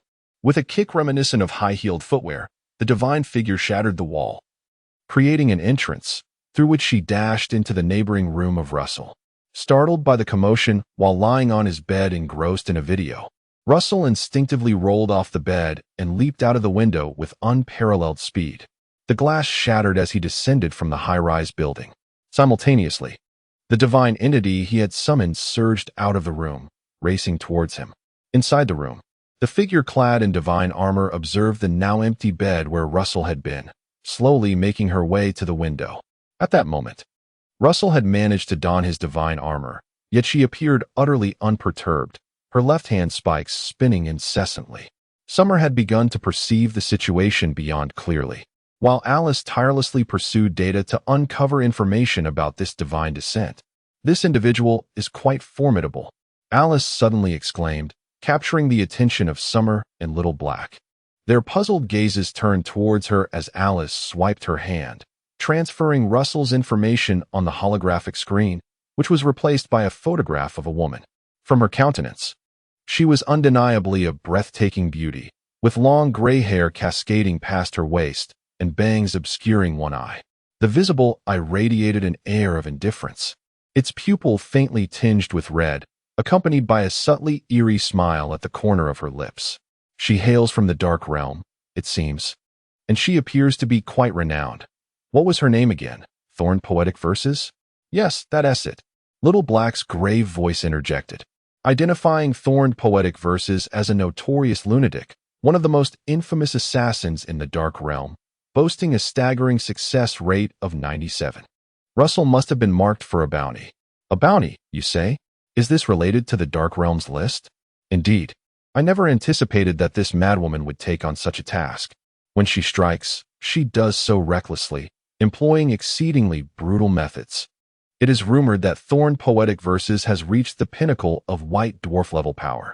As a member of such a killer organization, her style is anything but typical. She creates immense chaos with each engagement, and her targets often meet with a gruesome fate. She currently ranks 54th on the Dark Realms Assassin leaderboard. Yet her infamy rivals that of the top 10. Quite intriguing indeed. Alice's interest piqued. She continued to search for information about Thorn Poetic Verses, occasionally gasping in astonishment. She has even assassinated neutron star level beings? It seems she is not to be underestimated. Summer's gaze sharpened at this revelation. He had yet to encounter such formidable beings. This is sure to be an exhilarating spectacle. With a wave of her hand, Alice summoned multiple holographic screens, each displaying various angles of surveillance footage capturing Thorn Poetic Verses' current location. At that moment, having donned his divine armor, Russell intended to rush back and ascertain the identity of the intruder. Soon, he spotted Thorned Poetic Verses leisurely standing by the shattered window. Goodness, even Russell, with his calm demeanor, could not suppress an exclamation, quickly turning to flee down to the street below. Having spent years in the mercenary world, he was all too familiar with the name Thorned Poetic Verses, and it resonated with notoriety. As mercenaries often tread the shadows, they had encountered such dark organizations frequently. Countless predecessors had warned him that the most dangerous adversary in the Dark Realm was the Black Realm organization. Those marked by them seldom escaped with their lives. What was most terrifying was that, aside from black hole-level assignments, the Black Realm accepted bounties on individuals of all other tiers, effectively valuing their lives in monetary terms. Renowned for her brutality and terrifying prowess, Thorned Poetic Verses ranked among the top 3 individuals one should never provoke in the dark underbelly. Russell prided himself on having maintained a low profile and a stable existence over the years. It was impossible he had accumulated enemies who would place a bounty on him. Moreover, to enlist someone of Thorned Poetic Verses caliber meant that whoever was behind this bore an intense grudge against him. Who could it be? Russell pondered fruitlessly. But there was no time for speculation. His immediate priority was to escape. He had no desire to witness the horrors of Thorned Poetic Verses, even if he concealed his true strength. As Russell turned to flee, Thorned Poetic Verses finally made her move, crossing her arms before her chest and descending. Her engine had yet to roar to life, and she plummeted in freefall. The howling wind rushed past, and Russell caught a glimpse of this scene from the corner of his eye, his pupils constricting in shock as he instinctively darted sideways. Boom! The hotel building above him erupted in a cacophony as a majority of the glass shattered violently. Thorned Poetic Verses transformed from stillness to rapid motion, attacking with an alarming velocity, her spikes slicing through the air where Russell had just been. At that moment, the Blood Ghost Mercenary Corps reacted, with Blood Ghost leading the charge, donning his divine armor and bursting forth from the hotel. Thorned Poetic Verses. Upon seeing her, Blood Ghost's expression shifted dramatically. He understood that, according to the Black Realm's rules, this situation would not end well. However, if he abandoned Russell now, he would lose face. Stop her. His expression fluctuated as he made his choice. He propelled himself forward, attempting to intercept Thorned Poetic Verses. Yet, their speeds were not on the same level. Reluctantly, he shouted into the mercenary corps comms, "Rod, it's impossible to escape. Return and form a battle formation." Hearing the transmission, Russell felt a surge of anxiety. But how they would regroup posed a daunting challenge. Thorned Poetic Verses had already seized the initiative in such a high-stakes battle. Every moment mattered. One misstep could lead to utter defeat. Russell's mind was stretched to its limits, and he unleashed his white dwarf-level strength without reservation. "Little mouse, do not run." A voice, tinged with a tingling sensation, echoed through the public channel, crashing into Russell's ears like a thunderclap. Swish! A glimmering spike shot towards him from the side. And caught off guard, Russell could only muster all his strength to pivot, raising one arm defensively. The thorn spike pierced through his forearm with alarming precision. Russell let out a muffled grunt, withdrawing his arm as he retaliated with a powerful punch. Thorned Poetic Verses, however, would not welcome this attack. She gracefully evaded, spinning mid-air, her spikes twirling in her grasp, launching a strike at Russell's ribs from an unorthodox angle. Russell's face paled. His fist had yet to retract, and Thorned Poetic Verses was already launching a second assault with an almost inhuman swiftness. Their strengths were not on the same plane. Chapter 80. The stare in the blink of an eye. The two engaged in dozens of exchanges, leaving Russell with numerous injuries. Meanwhile, Alice meticulously monitored the battle through various street and pedestrian surveillance cameras, presenting the unfolding scene before Summer. Russell was now in a dire state. If the fight continued, he would surely be slain within a minute. Fortunately, the Blood Demon and his mercenaries finally arrived, causing considerable trouble for Thorned Poetry upon joining the fray. Leading the charge, the Blood Demon wielded a broad-bladed war knife and delivered a powerful strike. Compared to Russell, his threat was significantly greater as a peak white dwarf. Yet, Thorned Poetry remained unfazed, a mischievous smile gracing her lips, almost endearing. As the blood demon swung his blade, Thorn Poetry's figure inexplicably vanished, having just caught his breath. Russell sensed danger and attempted to retreat, but it was too late. A gloved hand, covered in armor, pressed down on his shoulder. In an instant, Russell felt an internal tremor, and his limbs dislocated without warning. 10,000 flowers, execution song. Thorn Poetry's cold voice whispered near his ear, sweet as a hidden spring yet imbued with chilling detachment. Blood demon, I have no interest in you. I'm leaving now. Thorn Poetry gripped the armor on Russell's back, cheerfully waving goodbye to the blood demon. Let him go. The blood demon's expression twisted into a snarl as he bellowed. Oh, all right. Thorn Poetry nodded obediently before releasing Russell. The blood demon's eyes brightened. He rushed forward to rescue him, but Thorn Poetry was swifter, reappearing before the falling Russell and catching him effortlessly. Release him, and then what? The blood demon realized he had been outmaneuvered, recalling that this was the most unpredictable madwoman imaginable. She surely had her own agenda and would not relinquish her hold easily. Let him go. You may propose any condition. Thorn Poetry paused in her departure, turning her gaze back, seemingly intrigued by his proposal. Conditions? As long as I can comply. Ah, I thought I could propose anything. How boring. The blood demon's remark extinguished her interest, and she stepped into the shadow of a nearby building, her figure vanishing in an instant. Damn it. The blood demon swung his war knife in frustration, his expression darkening.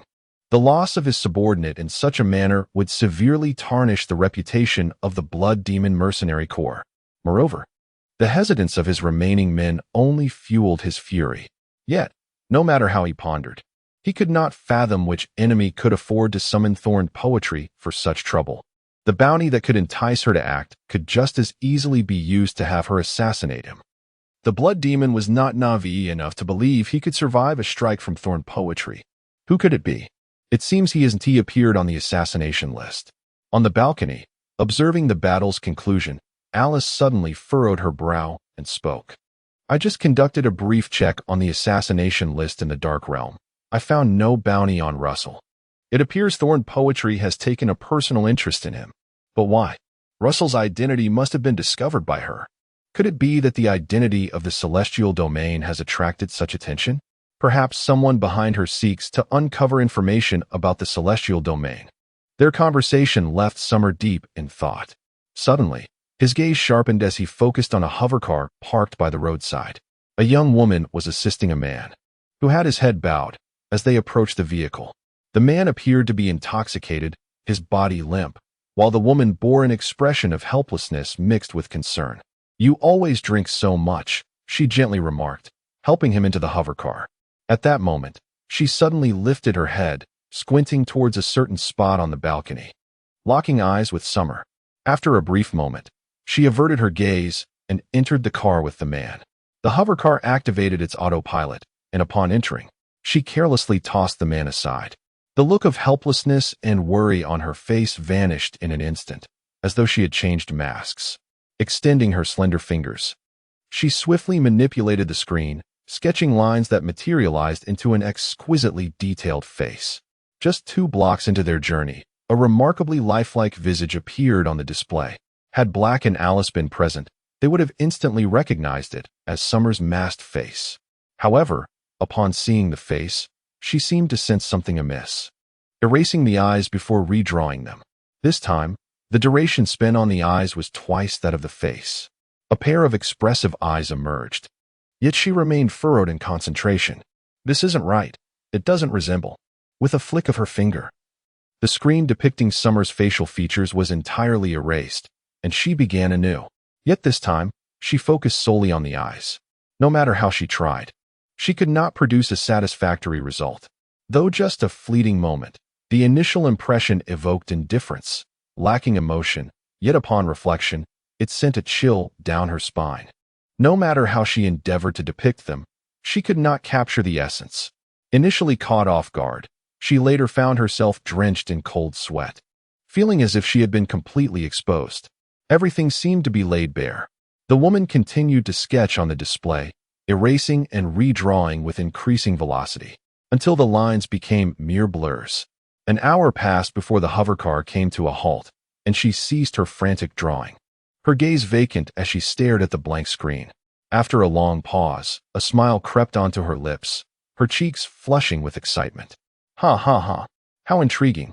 Truly fascinating.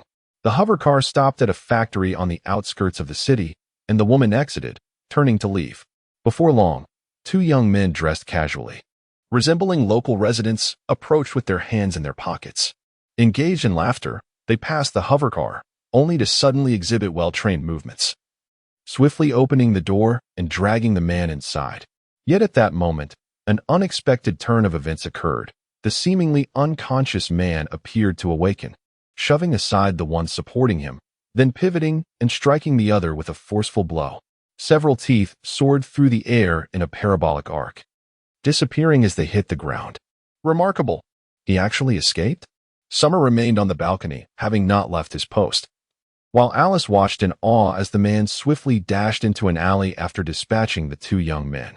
Stripping off his clothing and scrubbing his face, he emerged from the opposite end of the alley, transformed into a gaunt young man, walking unsteadily, his appearance suggesting severe malnutrition. Chapter 82. The undercover confrontation. Xia Mu withdrew his gaze from the luminous screen and turned to enter the room. It was time to create an identity.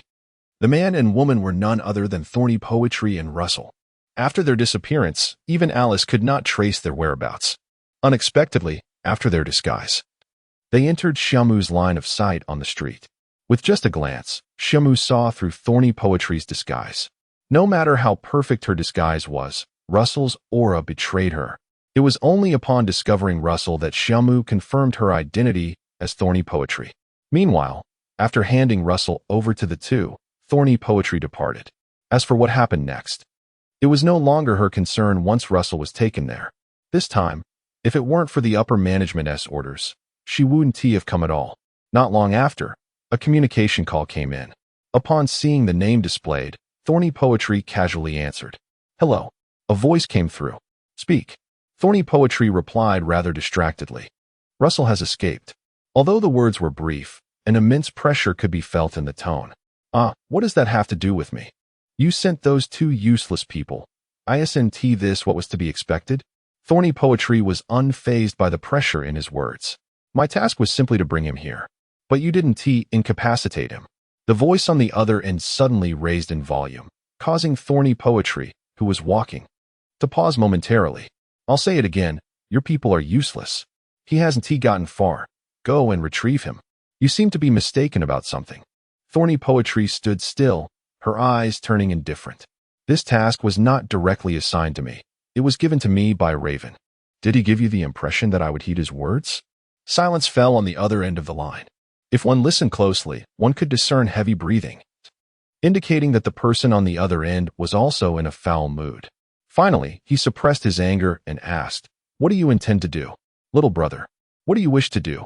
Thorny Poetry suddenly laughed, the corners of her mouth curving upwards, though her eyes held no mirth, appearing exceedingly eerie. You're investigating me? The voice on the other end was taken aback, his tone trembling slightly. The undercurrents of the dark world run deep. Do not assume that just because your father possesses some power, you can wade through these murky waters.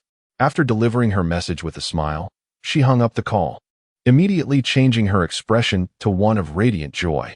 On the surface, she appeared to be a carefree and charming young girl. Passers-by cast curious glances her way. How delightful. Who exactly are you? 2 days passed. Alice's speed in creating identities was significantly quicker than that of Little Black.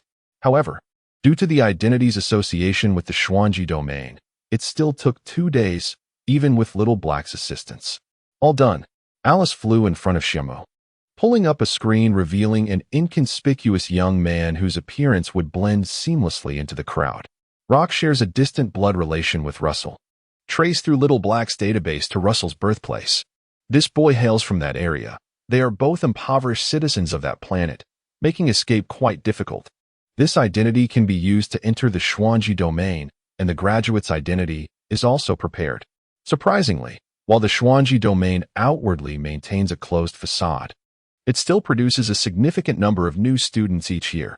Unfortunately, the information regarding the deaths of those new students is collected by the Xuanji domain. Otherwise, forging a student identity would be even simpler. As she spoke, Alice tugged at her hair in frustration. That is sufficient. We can seek assistance from the Stardust Academy once we arrive at the Xuanji domain. The dean is a good person and will help us. Little Black chimed in beside her. Xia Mu nodded slightly. If everything is prepared, let us depart tomorrow. Great. Alice clenched her fist in cheer. Wait. Someone is investigating your information. Alice's gaze sharpened as a flood of data flashed through her pupils. Quite powerful, indeed, but that is all. About 5 seconds later, the data stabilized in her vision. Found it. Intriguing indeed. It's that woman, Thorny Poetry. It seems she noticed you seeing through her disguise. What a keen intuition. Xia Mu showed no surprise. She had also seen through his disguise, but his true identity as a member of the Plunder Star was something she could not possibly guess. Several blocks away from Xia Mu's location, in an inconspicuous small shop's basement, the space, although small above, was vast below, reverberating with voices and flashing lights akin to a bar. However, every person here exuded a solid aura, their formidable presence palpable. In a private room, the disguised Thorny Poetry gazed at the swirling display before her. Her brows furrowed before relaxing. How fascinating, truly captivating. Who are you? With that, she rose, slipping into the blind spot of the surveillance and blending into the crowd. Her reaction was swift. She lost track of him. To find him again would require your intervention, Alice said to Xia Mu, somewhat distressed. Unnecessary. Xia Mu shook his head, his face transforming anew into the recently fabricated rock. All right then. I shall discard this identity. On the other side, Thorny Poetry shifted her location, continuing her search for Xia Mu's information online. However, this time, her search yielded nothing. Every piece of information and the trail had vanished without a trace, as if he had appeared out of thin air. Thorny Poetry's gaze sharpened, her slender fingers gently tapping on the table. False identity. After a prolonged contemplation, she suddenly recalled a seemingly insignificant piece of information she had seen earlier in the underground intelligence network. Her fingers swiftly slid across the screen, filtering through streams of data. Finally, 3 pieces of information remained illuminated on the screen. Plunderers annihilate the 7th Fleet. Jerome's Shura domain has once again suffered a setback, the entire army annihilated. Xuanji domain's mentor Chu Yao leads graduates away from the Shura domain. Thorny Poetry's eyes flicked rapidly over these 3 pieces of data, occasionally lingering on a few keywords: false identity, the timing of the fleet's destruction, and the appearance of the Xuanji domain's team. Subsequently, she scrutinized the photographs of the fleet captured during Jerome's incident alongside images of the damaged 7th Fleet. A smile slowly crept across Thorny Poetry's lips as her fingers continued to glide, revealing a photo of Xia Mu's first entry into the Rockcris Fortress. Upon seeing those eyes, Thorny Poetry deleted all the information in an instant, her smile widening uncontrollably, a peculiar flush creeping onto her cheeks. I found you. The following day, Xia Mu checked out of his hotel and proceeded alone to the starport. This starport accommodated not only private fleets, but also large transport vessels. This voyage promised to be an extensive interstellar journey, lacking the unique advantages afforded to those affiliated with the Swirl domain, like Chu Yao. Unhindered travel to the Swirl domain was virtually impossible. Xia Mu would be boarding an interstellar flight destined for a star domain under the jurisdiction of the Galactic Remnant, which bordered the Swirl domain. Only from there could he find passage into the Swirl domain. According to the information procured by Alice, this was the only feasible way to enter the Swirl domain without the accompaniment of a mentor. Even graduates like Luo Su were barred from direct entry without a mentor's escort. The Swirl domain maintained strict isolation, earning it a reputation for mystique. Upon arriving at the starport, Xia Mu entered a shuttle, where he found a diverse array of travelers, each laden with luggage. Interstellar vessels were typically stationed at orbital space stations outside the city's protective shield. The shuttle ascended, and Xia Mu took a seat. After his shuttle departed, a second shuttle carried Thorny's Poetry, disguised as a plain-looking woman with a weary countenance, burdened by a heavy backpack, beyond the city's protective shield. Colossal space stations hovered in the vastness of space. Shuttles from the ground ascended continuously, docking within these stations. Adjacent to these stations were massive starships, some exceeding 2 kilometers in length. These vessels were gently docked alongside the stations, with smaller transport ships shuttling back and forth. Xia Mu disembarked from the transport, entering a vast space filled with floating screens displaying ship models. He scanned the area, focusing on a relatively flat, 3-tiered vessel named the Helena. The Helena measured 120 meters in length and 237 meters in width, equipped with 5 sets of pulse warp engines. Its armaments included standard psionic hull-breaching cannons, 3 low-level star destroyers, and 1 mid-level star destroyer. The defense system featured a stellar decay dark energy shield, capable of withstanding a strike from a stellar-level weapon. It also boasted a formidable security detail consisting of 10 squads of peak constellation experts, 5 white dwarf peak experts, and 1 neutron star expert. With 8 years of service, the Helena had faced numerous pirate attacks, all of which it had repelled. Space travel was fraught with danger, and pirates were a significant threat. But vessels of this caliber were generally avoided. Xia Mu's gaze swept over the information, settling on the most recent departure time, 1400 hours on July 21st, 7:43 of the exploration calendar. "The time is right," Alice interjected. "The tickets are secured, and boarding is permitted." Xia Mu nodded and joined the throng of passengers. Besides the Helena, the station served other starships bound for various star domains. These space stations facilitated interstellar travel. Reaching the edge of the station, Xia Mu saw several corridors extending from the Helena, securing the ship and providing access. Passengers were already boarding via these corridors. Xia Mu entered the flow of people. Shortly after, the plain-looking woman followed, heading towards the same corridor. Having completed the boarding procedures 3 days prior, she easily boarded the ship with her ticket. The ship's interior resembled a luxurious hotel. Each passenger with a ticket had a private cabin in the residential area. Besides the residential area, the ship featured recreational areas, dining halls, lounges, and work areas. The work area was the largest, encompassing various operational modules, while the other areas catered to the passengers' leisure. Each interstellar voyage, even with the use of wormholes and pulse warp engines, required considerable time, ranging from weeks to months. The woman disguised as Thorn's poetry kept her head lowered, seemingly self-conscious as she dragged her heavy luggage towards her cabin. Her cabin was located in a corridor lined with closely spaced doors. Inside, a bed, a cabinet, and a desk were arranged together, leaving little space. These were the most basic cabins on the interstellar vessel, and even these tickets cost the average person a year's wages. After placing her luggage on the bed, Thorn's poetry closed the door, her weary expression vanishing instantly. She activated her Starlink, pulling up a light screen and connecting to the ship's network. As data streamed down, she meticulously searched the room for surveillance devices before finally relaxing. Meanwhile, in a more spacious cabin, Alice was conducting a similar inspection. "All clear, no surveillance. I've also set up network defenses," she reported. "Just in case. I'm going to create a backdoor into the ship's system." Xia Mu remained silent, sitting on the cabin's sofa, a holographic display of the ship's layout before him. At 1400 hours, the massive Helena slowly activated its engines after the connecting corridors retracted. Like an awakening ancient beast, the colossal vessel's engines emitted a brilliant glow as it slowly departed. Its speed was unremarkable, surpassed by many large ships. As the space station dwindled into a small black dot in the distance, the bright light from the engines vanished. Immediately, surging purple light erupted, distorting the surrounding space with its intense energy. The Helena accelerated rapidly, its speed increasing exponentially.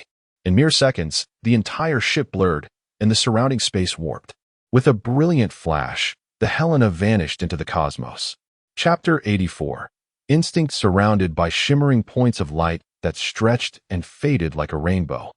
Xia Mu found himself momentarily entranced. Strictly speaking, this was his first encounter with pulse jump navigation, although he possessed considerable knowledge in this area from peculiar memories. Experiencing it firsthand was undeniably disorienting. The Helena glided through a dimensional tunnel, a radiant shield enveloping the vessel in its protective embrace. This journey would span a month and a half, during which the Helena would remain in pulse jump mode, pausing only at a few star domains along the way. To alleviate the tedium of the voyage, various recreational facilities were available on board, including places for combat training. Once the ship entered warp speed, many passengers emerged from their cabins to stretch their legs, and the common areas became lively with activity. Among them was Xia Mu, who headed to the leisure zone with the intent of visiting the gravity training room. His physical prowess remained a mystery to Xiao He, who often wondered about his training habits. Upon noticing Xia Mu's direction, Xiao He's interest was piqued, while Alice appeared lethargic by comparison.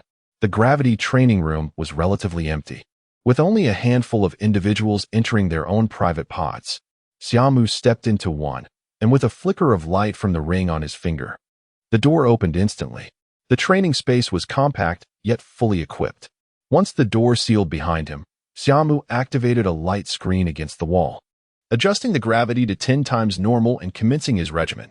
His training seemed rather ordinary, lacking any extraordinary flair, which left Xiao He perplexed. After half an hour, Xia Mu increased the gravity to 15 times. He repeated his training movements, and upon adjusting the gravity once more, Xiao He's expression changed, revealing a flicker of concern. Though Xia Mu's training appeared systematic and unremarkable, the intensity was beyond what most could endure. Now, after several increments, the gravity had escalated to 30 times, seemingly reaching Xia Mu's limit as sweat cascaded down his bare torso. His sculpted muscles glistened under the strain, beads of sweat trickling down every defined line. Hours passed, and after 8 hours of rigorous training, even Xia Mu's exceptional physique began to struggle for breath. Having cleaned up in the training room's bathing area, Xia Mu changed and proceeded to the dining area, where he purchased 2 bottles of nutrient solution, consuming them eagerly. Over the next month and a half, Xia Mu maintained this routine, diligently following the same pattern day in and day out. Xiao He watched in awe as Xia Mu's unwavering discipline, subsisting solely on nutrient solutions, left no room for other foods in his life. Unknown to Xiao He, a pair of keen eyes were discreetly observing Xia Mu's actions over these days. Such a peculiar individual, murmured Thorny Poetry, glancing toward Xia Mu as he finished his nutrient solution. After boarding the spacecraft, she quickly pinpointed Xia Mu's location, embarking on a month-long information-gathering mission. Yet, the more she observed, the more disheartened she became. After an entire month, her findings were no more substantial than what she had gathered on the first day. She could hardly fathom that someone could exhibit such remarkable self-discipline. Today, she resolved to take action, for tomorrow marked the first stop of this voyage, the Alpha domain of the star creation civilization. Compared to the Rachel domain, this star sector was far more prosperous, with the main planet of the star creation civilization nestled within. In contrast, the Locris bastion resembled a remote countryside. Without the notorious reputation of the Shura domain, it would likely remain unknown. While probing into Xia Mu's ticket destination, Thorny Poetry encountered a mysterious force that blocked her efforts. Fortunately, she retreated just before alerting anyone, managing to gather information on several other passengers' destinations, creating diversions along the way. With uncertainty surrounding Xia Mu's destination, she felt compelled to act swiftly. After finishing his nutrient solution, Xia Mu made his way back to his cabin, traversing the same route each time. Thorny Poetry adjusted her expression, allowing herself to appear weary and timid, her head bowed and gaze averted, embodying a sense of insecurity as she approached him. However, just as she took a step forward, she froze. Xia Mu's gaze suddenly fell upon her, that familiar, indifferent look sending a shockwave through Thorny Poetry. She felt exposed. At that moment, only one thought raced through Thorny Poetry's mind: escape. The farther, the better. Yet her body betrayed her, instincts urging her to flee as a primal fear gripped her. If she turned to run, it would spell her doom. Xia Mu approached slowly, as if heading back to his cabin, and Thorny Poetry could scarcely believe that, despite her strength, she felt utterly incapable of resisting. It was as though Xia Mu embodied a terrifying deity. The intensity of this pressure was something she had only ever sensed from the top 10 individuals in her organization. Struggling to shift her focus, She finally pinpointed the source of her unease. That ring. Was it a spatial divine artifact? Thorny poetry cursed her bad luck. The disparity between wielding a divine artifact and not was astronomical. Yet this realization brought her some relief. It seemed Xia Mu's physical strength had not yet reached that terrifying level. Nevertheless, the predicament remained dire, and she had no doubt that any movement on her part would result in her swift demise at Xia Mu's hands. As her mind raced, the distance between them continued to shrink until Xia Mu stopped right in front of her. After a brief glance, he turned and strolled over to a nearby leisure booth. Thorny poetry felt compelled to follow, her stiff legs moving reluctantly. At that moment, she felt as though she were walking on the edge of an abyss, unable to comprehend how she could experience such palpable danger from another person. This was a pure, untainted sense of peril. Even among the powerful figures of the dark world, while they were formidable, they did not exude the same essence as Xia Mu. With them, there was malice, threat, suspicion, and caution, but with Xia Mu, there was only an overwhelming sense of danger. It felt as though he might strike at any moment. This raw, unfiltered intent to kill was something she had never encountered before. Little did Thorny Poetry realize that, upon discovering her identity, Xia Mu had immediately regarded her as a threat. At that moment, all the rules she had recently learned were cast aside. Had it not been for Xiao Hei's timely warning, he would have acted without hesitation. This instinct to eliminate threats before they could manifest was ingrained in him. On the planet of plunderers, no one kept a threat close by. Chapter 85. Coincidence. As Xia Mu settled into the booth, Thorn Poetry found herself involuntarily swallowing. Given the distance between them and his slightly relaxed demeanor, she mused that perhaps she could make a swift escape. Once donned with the divine attire of the spatial system, she would no longer fear him. Until now, Thorn Poetry believed that the danger Xia Mu emanated stemmed solely from the rapidly wearable spatial divine attire. Yet, upon seeing Xia Mu seated quietly, her heart inexplicably raced, and she ultimately walked over to sit across from him. "Why are you following me?" Xia Mu asked directly. Thorn Poetry felt little surprise. His recognition of her, combined with her previous experience of being counter-tracked while seeking information, indicated his formidable skills in cyberspace technology. Thus, she refrained from answering directly and instead smiled. "I know your true identity. If you were to kill me now, news of a white dwarf-level marauder aboard the Helena would undoubtedly spread." Her smile appeared entirely unrestrained, as if she held the reins of the situation. Xia Mu thoughtfully touched his ring. "The methods you left online have already been deciphered." Thorn Poetry's smile faltered momentarily before her lips curled upward once more. "You may try. Perhaps I have no other means left. Knowing your identity, you should understand that those in that realm despise threats above all." Xia Mu regarded her coolly, leaning slightly forward. Thorn Poetry felt a shiver run down her spine. Yet excitement bubbled within her. "Then you may strike. Let us see if you can kill me in a short span." She couldn't help but lick her lips, the thrill of teetering on the brink of life and death igniting her spirit. A warm sensation graced her face, and as she regained her senses, she realized Xia Mu had leaned closer, one hand resting against her cheek. Thorn Poetry froze, feeling as if plunged into an icy abyss. All right. I'm nearing the Alfred domain.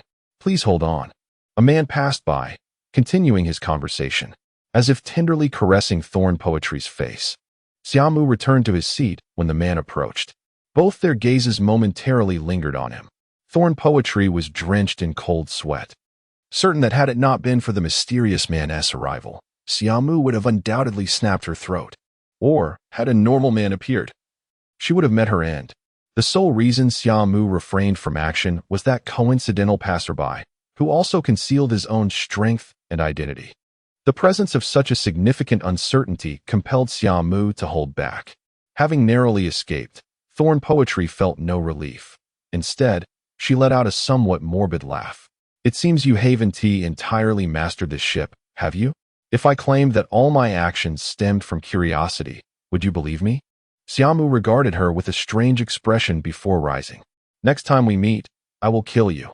Thorn Poetry remained unfazed, watching him depart with keen interest, until he vanished around the corner, murmuring to herself, "Kill me?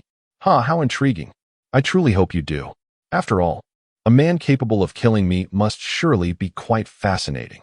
Why didn't you act earlier? I could have blacked out the surveillance. Upon returning to the cabin, Alice emerged, her brow furrowed with confusion. Xia Mu did not respond to her query. Instead, he activated the holographic screen to investigate the man who had just passed. Alice nodded, her fingers swiftly dancing across the holographic display, and soon her mouth fell open in astonishment. How is Russell here? What a coincidence! The information revealed that the man who had walked by while on the phone was indeed Russell. Xia Mu was equally surprised to encounter Russell, who had managed to evade capture. In truth, as Russell approached, he had sensed something amiss between the two, yet adhering to the philosophy of out of sight, out of mind, he pretended to casually walk by while conversing on the phone. He felt quite helpless. Upon noticing Xia Mu and Thorn Poetry, they too had recognized him. Turning to leave then would have appeared even more suspicious, so he had no choice but to proceed. Although Xia Mu claimed he could swiftly eliminate Thorn Poetry, the vigilant Russell posed a more complex problem. While he could similarly kill her in short order, such an act would inevitably create a commotion. If he were to attract the attention of a neutron star-level power, his escape route would be sealed.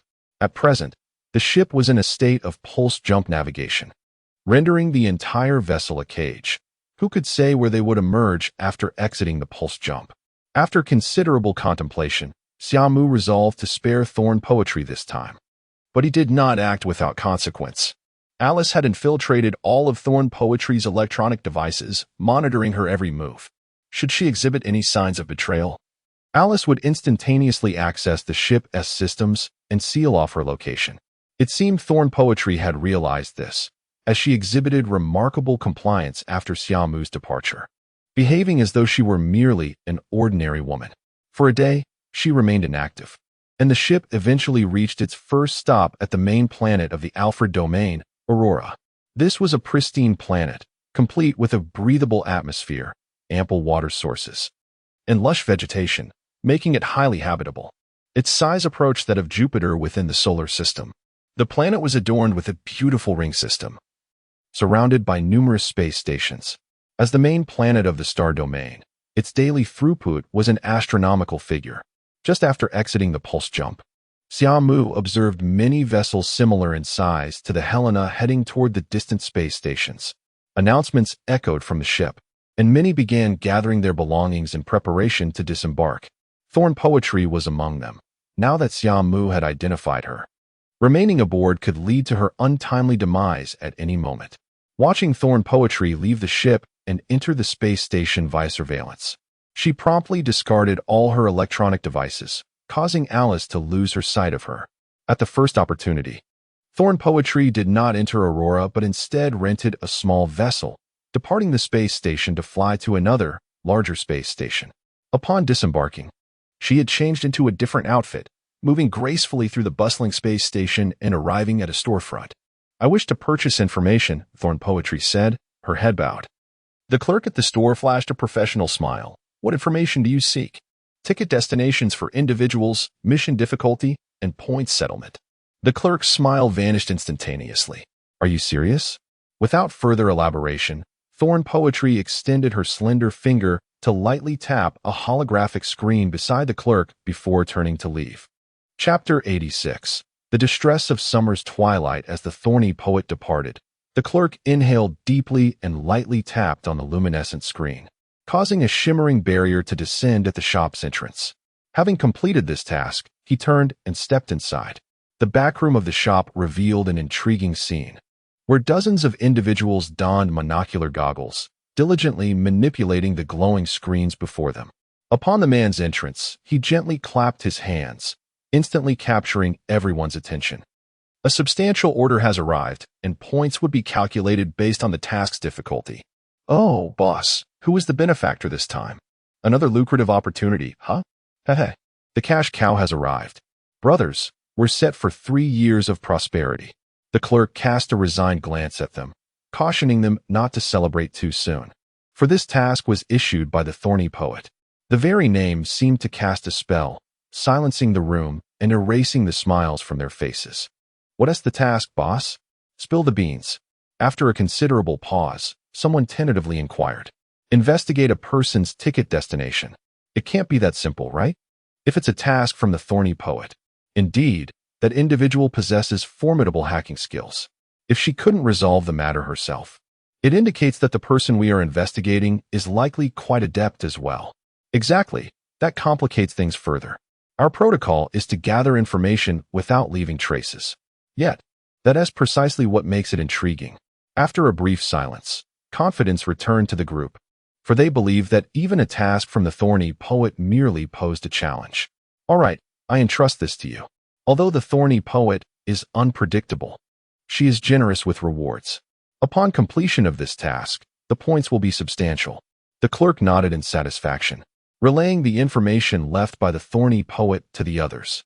Meanwhile, after 2 days, the thorny poet received a cryptic message containing but a few words, Galactic Remnant.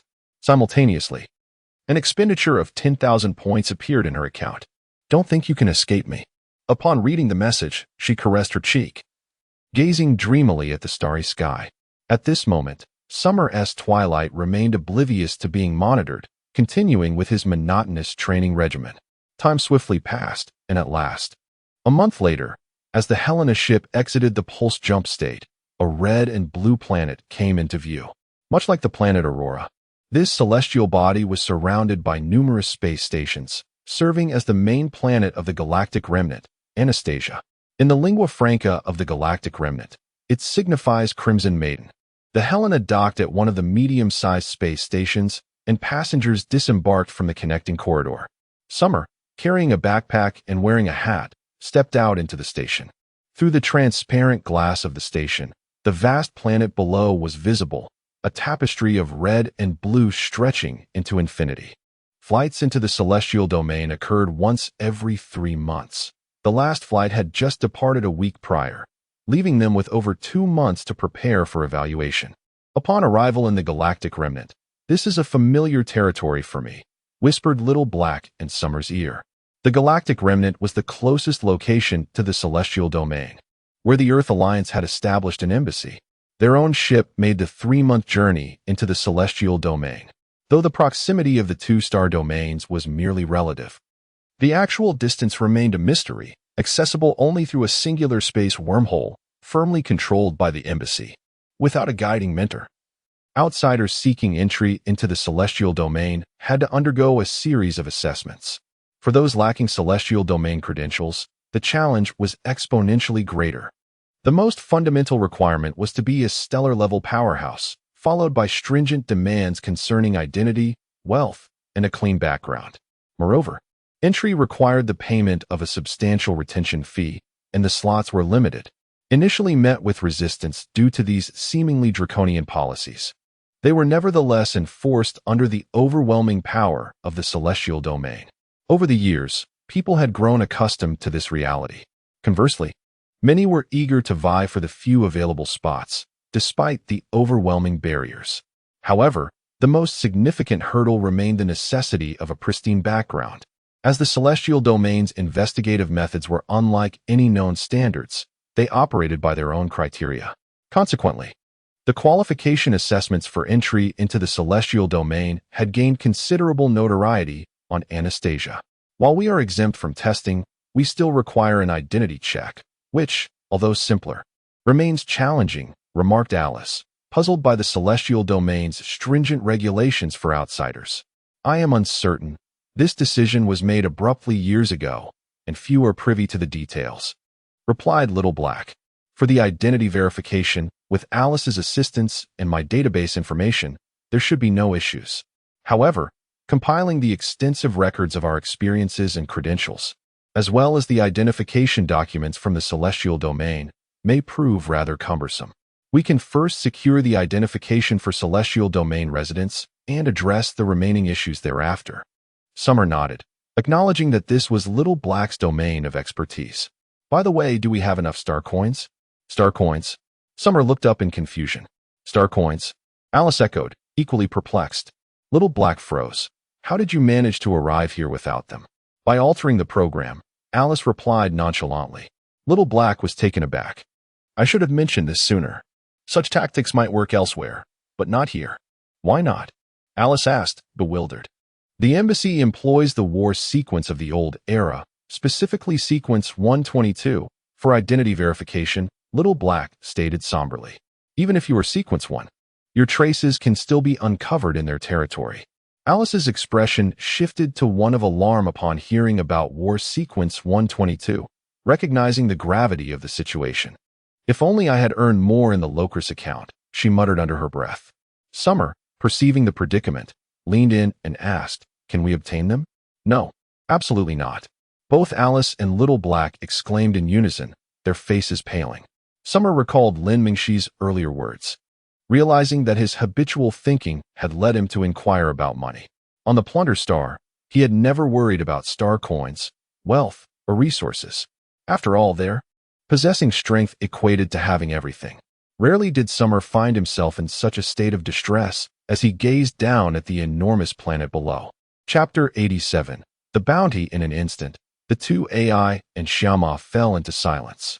The planet, which seemed so close at hand, suddenly felt distant. Let us just take it one step at a time, shall we? Alice forced a smile that seemed somewhat unnatural. Xia Mu nodded slightly. Having come this far, lingering here was not a viable option. It seems we have no choice. Little Black sighed softly. Thus, with dwindling star coins, Xia Mu descended to the surface of the planet Anastasia aboard the shuttle. From the high altitude, one could see the striking red of the planet through the window, a hue emanating from an unknown type of crimson vegetation.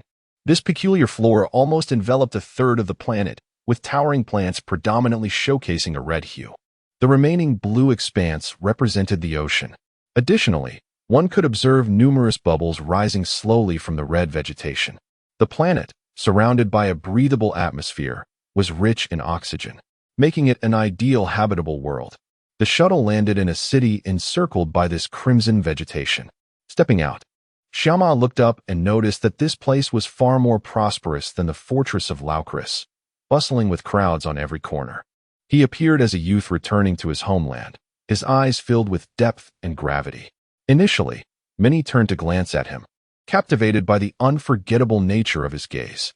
Although his appearance was disguised and rather ordinary, those who met his eyes found it impossible to forget. However, as time passed and Xia Mu stood there in a daze, an air of discomfort began to settle around him. Alice and Little Black quickly urged him in hushed tones. Let us go, come on. Xia Mu seemed to awaken from his reverie. Standing there, he realized that without the ability to take action, he couldn't find anywhere to go. Whether it be a hotel, an inn, or a bar, it all required star coins. Yet, his account held a mere pitiful 121 coins. For a fleeting moment, he felt as though the towering buildings and the bustling streets were akin to ferocious beasts capable of devouring lives.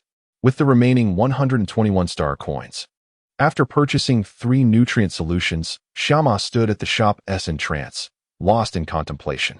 What should he do next? Little Black and Alice were momentarily speechless, unable to articulate their thoughts. It's impossible between us. A voice tinged with disdain and indifference pierced through the air, drawing the attention of passers-by. Xia Mu turned his gaze toward the source of the commotion. He saw a stylishly dressed woman forcefully shaking off a man's hand. The man fell to the ground, pleading desperately, "Don't go, please."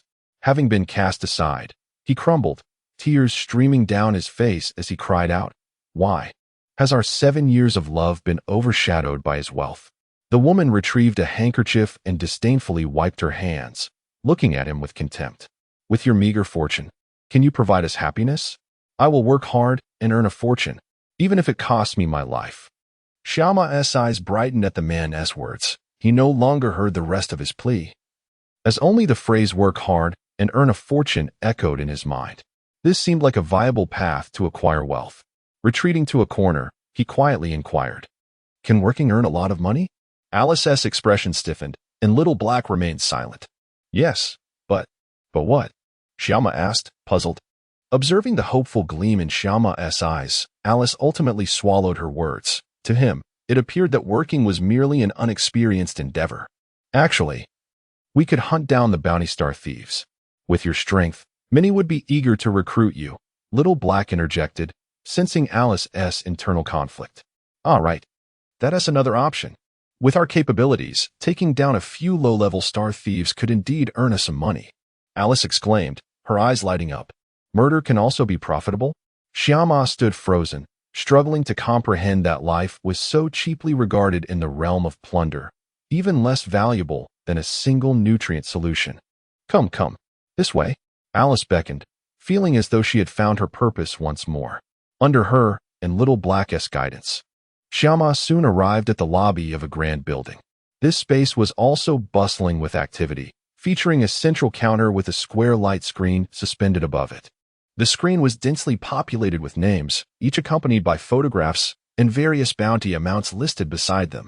Welcome to the Bounty Hall. A pleasant synthesized voice greeted him as he entered. His gaze immediately fell upon the central light screen. Nora Nelson, Bounty 100, 000 star coins, strength, neutron star, fleet size, unknown. Leonardo Laura, Bounty 80, 000 star coins, strength, white dwarf peak, fleet size, unknown. The bounty amounts displayed a long string of zeros. It is not advisable to undertake bounties on high-level star thieves. I know you possess the strength to eliminate them, but outsiders targeting these thieves can easily attract the attention of the authorities, Little Black cautioned, noticing Xia Mu's focus lingering on the upper-tier names. Upon hearing this, Xia Mu reluctantly shifted his gaze downward, landing on individuals of stellar caliber. Lorena, Bounty 10, 000 stellar peak level, small fleet, last seen 5 days ago at coordinates 29,140. 29498, after hijacking a cargo ship. Liana, Bounty 7, 000 stellar peak level. After a cursory glance, Xia Mu noted that while their strengths were similar, the bounty amounts varied, and the star thieves seemed to appear in groups, with detailed strength annotations provided. Download the information on the stellar-level star thieves, he softly instructed. Little Black promptly accessed the star network, downloading all the information on the thieves. Once we identify a target, we can set off. These bounty tasks do not require formal claims. Multiple individuals can accept them simultaneously. The first to submit the record of the bounty's elimination will receive the reward. Little Black explained in Xia Mu's ear. Xia Mu nodded slightly, but upon confirming a target, he found himself in a predicament. He was effectively broke, and even with a target in mind, it seemed there were no available ships to venture forth. You might find this interesting. Alice suddenly chimed in, and a light screen unfolded before Xia Mu. It appeared to be a chat room, with messages scrolling rapidly across the screen. Seeking partners to take down Calvin, planetary level, bounties negotiable. Hunting stellar-level peak star thieves. I provide the ship, bounty via private message. 87 Corey and Zhanggu are also individuals aiming to earn bounty rewards. However, they generally lack sufficient strength or seek to hunt more bounties. Thus, they gather here to form teams. We can seek cooperation, as acquiring money is paramount at this juncture. Xia Mu glanced at the myriad of messages and nodded slightly. In light of Alice's inability to freely utilize the star network, adhering to the established rules indeed poses a significant challenge. In contrast, hunting star pirates for bounties has become a relatively simple task in Xia Mu's eyes. After scrutinizing the information for a while, he identified a request for a stellar-level teammate and sent a private message.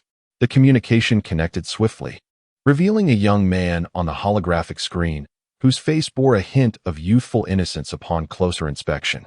Brother, are you here to team up?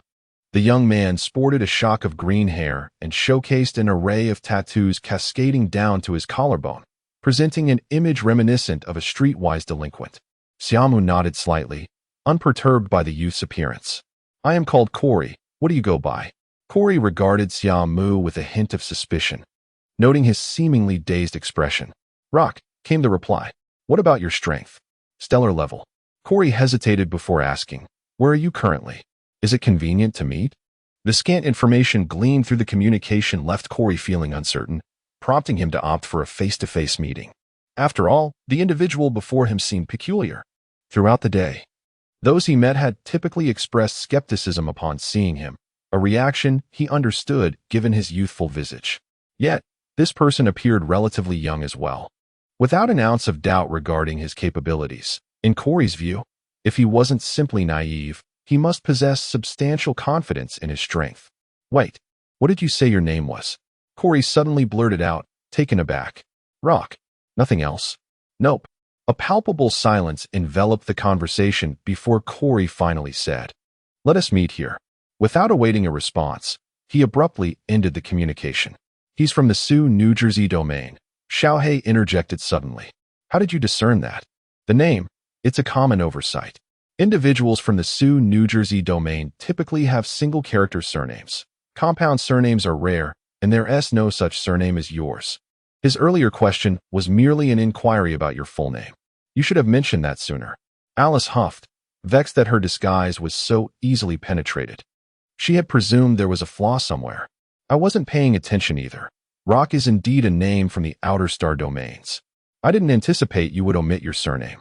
Xiaohei felt a pang of regret, recalling how he had overlooked the importance of the name during the identity fabrication process. Never mind. He harbors no ill intentions. Xia Mu interrupted the two, accessing the address provided in the star message and following the navigation. The location Corey had given was a modestly decorated CAF. Upon entering, Xia Mu instantly spotted Corey seated nearby. "Would you like something to drink?" "No, thank you." Xia Mu took a seat across from Corey, gesturing dismissively. Corey observed him with a mix of resignation and scrutiny, then quietly remarked, "Brother, you seem rather carefree. Aren't you worried about attracting attention?" Feigning an unnatural expression, Xia Mu scratched his head. "I just stepped out and completely forgot about that." Corey's exasperation deepened at his naivety. "You're from the Sioux, New Jersey domain, aren't you?" "Yes." "You truly don't seem concerned at all. Aren't you afraid I might be one of those watching the Sioux, New Jersey domain? If I were worried, I would have been apprehended on my way here." Xia Mu continued to scratch his head, wearing a foolish grin. "Sigh, had it not been for me, Zhang, you would have surely attracted attention by now. Let me introduce myself. I am Zhang, a graduate of the Stardust Academy, currently engaged in practical missions." Zhang extended his hand earnestly. Xia Mu promptly reciprocated, introducing himself as Rock, a graduate of the Radiant Academy, also involved in practical missions. "The Radiant Academy? That's quite far. You must have gone through considerable effort to arrive here." Zhang was evidently a loquacious individual, and after learning about Xia Mu's background, he eagerly engaged in conversation. Xia Mu responded gradually, and whenever matters pertaining to the Sioux, New Jersey domain arose, Xiaohei would swiftly provide answers. Meanwhile, Alice observed Zhang with a bemused expression. Though Zhang spoke of maintaining secrecy surrounding identities, upon learning Xia Mu's information, he readily dropped his guard. While his gregarious nature was commendable, it could easily lead to pitfalls if he encountered unscrupulous individuals. The two conversed for a full half-hour before broaching the topic of their mission. Were it anyone else, it would have been a tedious ordeal. However, Xia Mu approached it as a necessary undertaking, listening intently to Zhang Ji's ramblings. "I have nearly completed my mission, with only the task of hunting a star pirate remaining. Given the mission's peril, I can form a team. Your situation must be similar, correct?" Xia Mu shook his head, unusually feeling a bit awkward as he replied. "I have already completed my mission, but due to an unforeseen incident a few days ago, I have run out of star coins." Zhang paused, then burst into laughter. "Haha, I was wondering what the matter was. No worries. Before your mission begins, why don't you stay at my place?" Xia Mu nodded somewhat uneasily. Initially, it was manageable, but as time went on, Zhang Ji's exuberance left him feeling somewhat lost. After finalizing the mission's timing, the two departed the CAF. In reality, Zhang had already planned the mission quite thoroughly. He merely lacked a stellar-level combatant, and Xia Mu's arrival perfectly filled that gap. Furthermore, Zhang felt reassured by Xia Mu's affiliation with the Sioux, New Jersey domain. Zhang resided in a hotel, and after their arrival, he arranged a room for Xia Mu before returning to his own. Inside the hotel room, Xia Mu gazed at the holographic screen and addressed Alice. "Is there an issue with his identity?" "No, he is indeed from the Sioux, New Jersey domain." "How can you be so certain?" Xia Mu queried, observing Zhang, who had already fallen asleep on the screen. Despite Zhang Ji's affable and warm demeanor, Xia Mu remained vigilant, prompting Alice to investigate his identity. Upon entering the hotel, Alice discreetly took control of the system without alerting the hotel's defenses, and the footage of Zhang Ji's room was accessible through her surveillance network. After observing for a considerable time, Zhang Gu exhibited no signs of suspicion, deepening Xia Mu's confusion. He could not comprehend why Zhang Gu, upon realizing he was from the Sioux, New Jersey domain, had placed complete trust in him without any precautions. Moreover, while they had agreed to collaborate on this mission, splitting the earnings evenly, most arrangements were being orchestrated by Zhang Gu, who managed the details concerning the star pirates, the spacecraft, and a multitude of specifics, pledging to fight alongside Xia Mu when the time came. 88th Plan in truth. The impact that Xia Mu is currently experiencing is no less than what Lin Mingxi had previously depicted.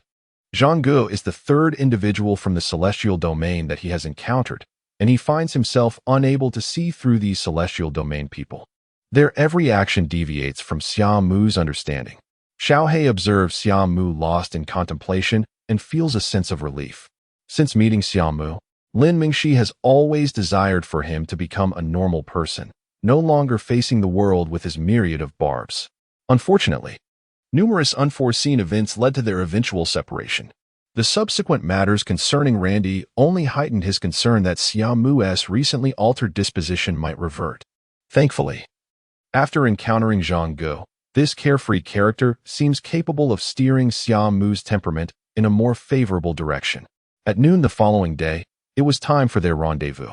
When Xia Mu opened the door, Zhang Gu was just finishing his preparations. "Let us go. I shall introduce you to others who are also from the celestial domain." Outside the city, at a spacecraft docking port, Zhang Gu led Xia Mu to a small spaceship. This vessel, approximately 40 meters in length, was relatively large for a small craft, with a somewhat peculiar shape, resembling a rectangular form with a slight curvature at the front. Its overall design lacked finesse, resembling a cumbersome transport vehicle. Zhang Gu proudly patted the side of the ship, exclaiming, "This is the Power God 2 model, equipped with a modified flight system." Xia Mu nodded slightly. The Power God series is primarily oriented towards transportation, boasting considerable volume capacity. Compared to cumbersome large ships, its engine is more powerful, and its weaponry is quite diverse. Once armed, it operates like a small bomber. The downside is that its speed is somewhat sluggish compared to other vessels. But with Zhang Gu's modifications, it may very well become an exceptionally versatile small spacecraft. 3 additional individuals were due to join them for this mission. No sooner had Zhang Gu spoken than 3 figures approached briskly from a distance. 1 man and 2 women, all appearing to be no older than 22. Their features unremarkable and lacking the flamboyance of Zhang Gu. From the subtle expressions on their faces, Xia Mu discerned that all 3 were in a state of disguise. Moreover, their techniques bore a resemblance to Lin Mingxi's methods, piquing Xia Mu's curiosity. Zhang Gu's own disguise was similarly peculiar, though the uniqueness of his approach rendered its shadow less pronounced. Upon the trio's arrival, Zhang Gu's eyes lit up. "Quickly, let us board." Without waiting for a response, he hurried everyone onto the ship. As they settled in, the spacecraft roared to life, departing the port and soaring into the sky. It was only after they exited the atmosphere that Zhang Gu set the vessel to autopilot and turned to the others in the cockpit, declaring, "Now, it is time for introductions. This is Luo Ku, a stellar-level combatant I have recruited from the celestial domain." Upon hearing this, Xia Mu distinctly felt the fleeting hostility the trio had exhibited towards him dissipate. This left him pondering. Does the name Celestial Domain truly hold such immense allure? Upon learning of Xia Mu's identity, the trio became noticeably more amiable. One of the girls, with long hair and glasses, her demeanor gentle, spoke first. "I am Wang Ruru, the Team's data analyst. I am responsible for the data analysis regarding our target." The second girl, shorter in stature with a round face and charmingly visible canine teeth when she smiled, chimed in, "I am Ling Qi, a combat specialist. I hope to rely on your support in dealing with our target." The final male, slender and bespectacled, exuded an air of refinement as he introduced himself. "I am Yu Chengxi, providing battlefield assistance. It is a pleasure to meet you." Xia Mu, looking down shyly, scratched his head and smiled. "Hello. I look forward to your guidance in the future." His somewhat bashful demeanor elicited further smiles from the group. Indeed, some individuals possess innate talent.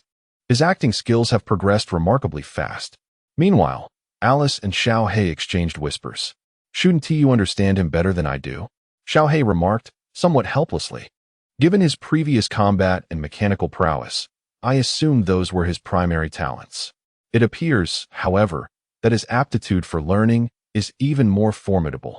Now that everyone is acquainted, let us review our mission objective. Zhang Gu interjected with a smile, gesturing towards Wang Ruuru. She nodded gently, and a holographic display projected from her wrist, revealing a burly man. With a bald head, pronounced muscles, and a sinister grin accompanied by several scars on his forehead. He exuded a menacing presence that would likely attract scrutiny on the streets. Naden, with a bounty of 9,000,000, commands a small fleet consisting of approximately 3 planetary-class main ships, along with nearly 50 escort vessels. Wang Ruuru waved her hand, and 3 battleships over 200 meters in length appeared on the screen, surrounded by more than 50 small spacecraft. The Divine Descent Guard numbers close to 200, comprised of ordinary personnel donning the Divine Descent armor, posing no significant threat to us. The true concern lies with these individuals. With that, additional screens displaying the personnel information materialized. He has 3 stellar-level squad leaders, each commanding a team of about 20 planetary-level warriors. However, judging by our strengths, we have merely 3 stellar-level combatants, supplemented by Yu Chengxi's assistance, which clearly indicates a substantial disparity in apparent power. Yet, for reasons unknown, none among them exhibited signs of fear. Our strategy is to execute a decapitation assault, ensuring that we strike swiftly and decisively. This number of adversaries should not impede your progress, right? Wang Ruuru stated, her gaze subtly directed at Xia Mu. While they had merely heard from Zhang Gu about his stellar-level prowess, they had yet to witness it firsthand. Feeling her gaze, Xia Mu hesitated for a moment before replying. As a stellar-level combatant, I should be able to handle 3 without issue. His assertion elicited no surprise among the others, who nodded in understanding. Ha! You should have faith in the strength of our graduates. Those who earned their place from their academy are surely formidable, Zhang Gu exclaimed, playfully draping an arm around Yu Chengxi's shoulders with a grin. Wang Ruuru, redirecting her focus, continued. In that case, my suggestion is for Zhang Gu, Luo Ku, and Yu Chengxi to engage directly, drawing attention while feigning weakness to retreat.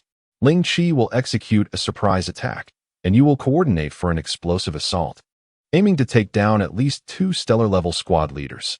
If we succeed in the initial phase, the subsequent steps will be straightforward. Pursue Naden and eliminate him. Alice, somewhat taken aback, shook her head and inquired of Xiao He, are the people of the celestial domain truly so confident? Do they dare to charge in with such a rudimentary plan? Xiao He shook his head in response. It is not that the plan is simplistic. Rather, in the face of overwhelming strength, extensive planning becomes unnecessary. 88. Debate those who manage to emerge from the celestial domain undergo rigorous selection, earning their qualifications through relentless competition. Furthermore, the students embarking on their journeys are equipped with the finest gear. Nearly every individual wields a dual-core Divine Descent. Alice was momentarily taken aback, while Xia Mu grasped the situation with clarity. The formidable combat prowess of Lin Mingxi was evident, even as a planetary-level being. She could easily dominate her peers and contend with stellar-level adversaries. The individuals before them had all attained stellar status, and with their dual-core enhancements, their combat capabilities were among the elite of their kind. The celestial domain was not lacking in talent, but rather in those who had transformed their innate gifts through the crucible of battle.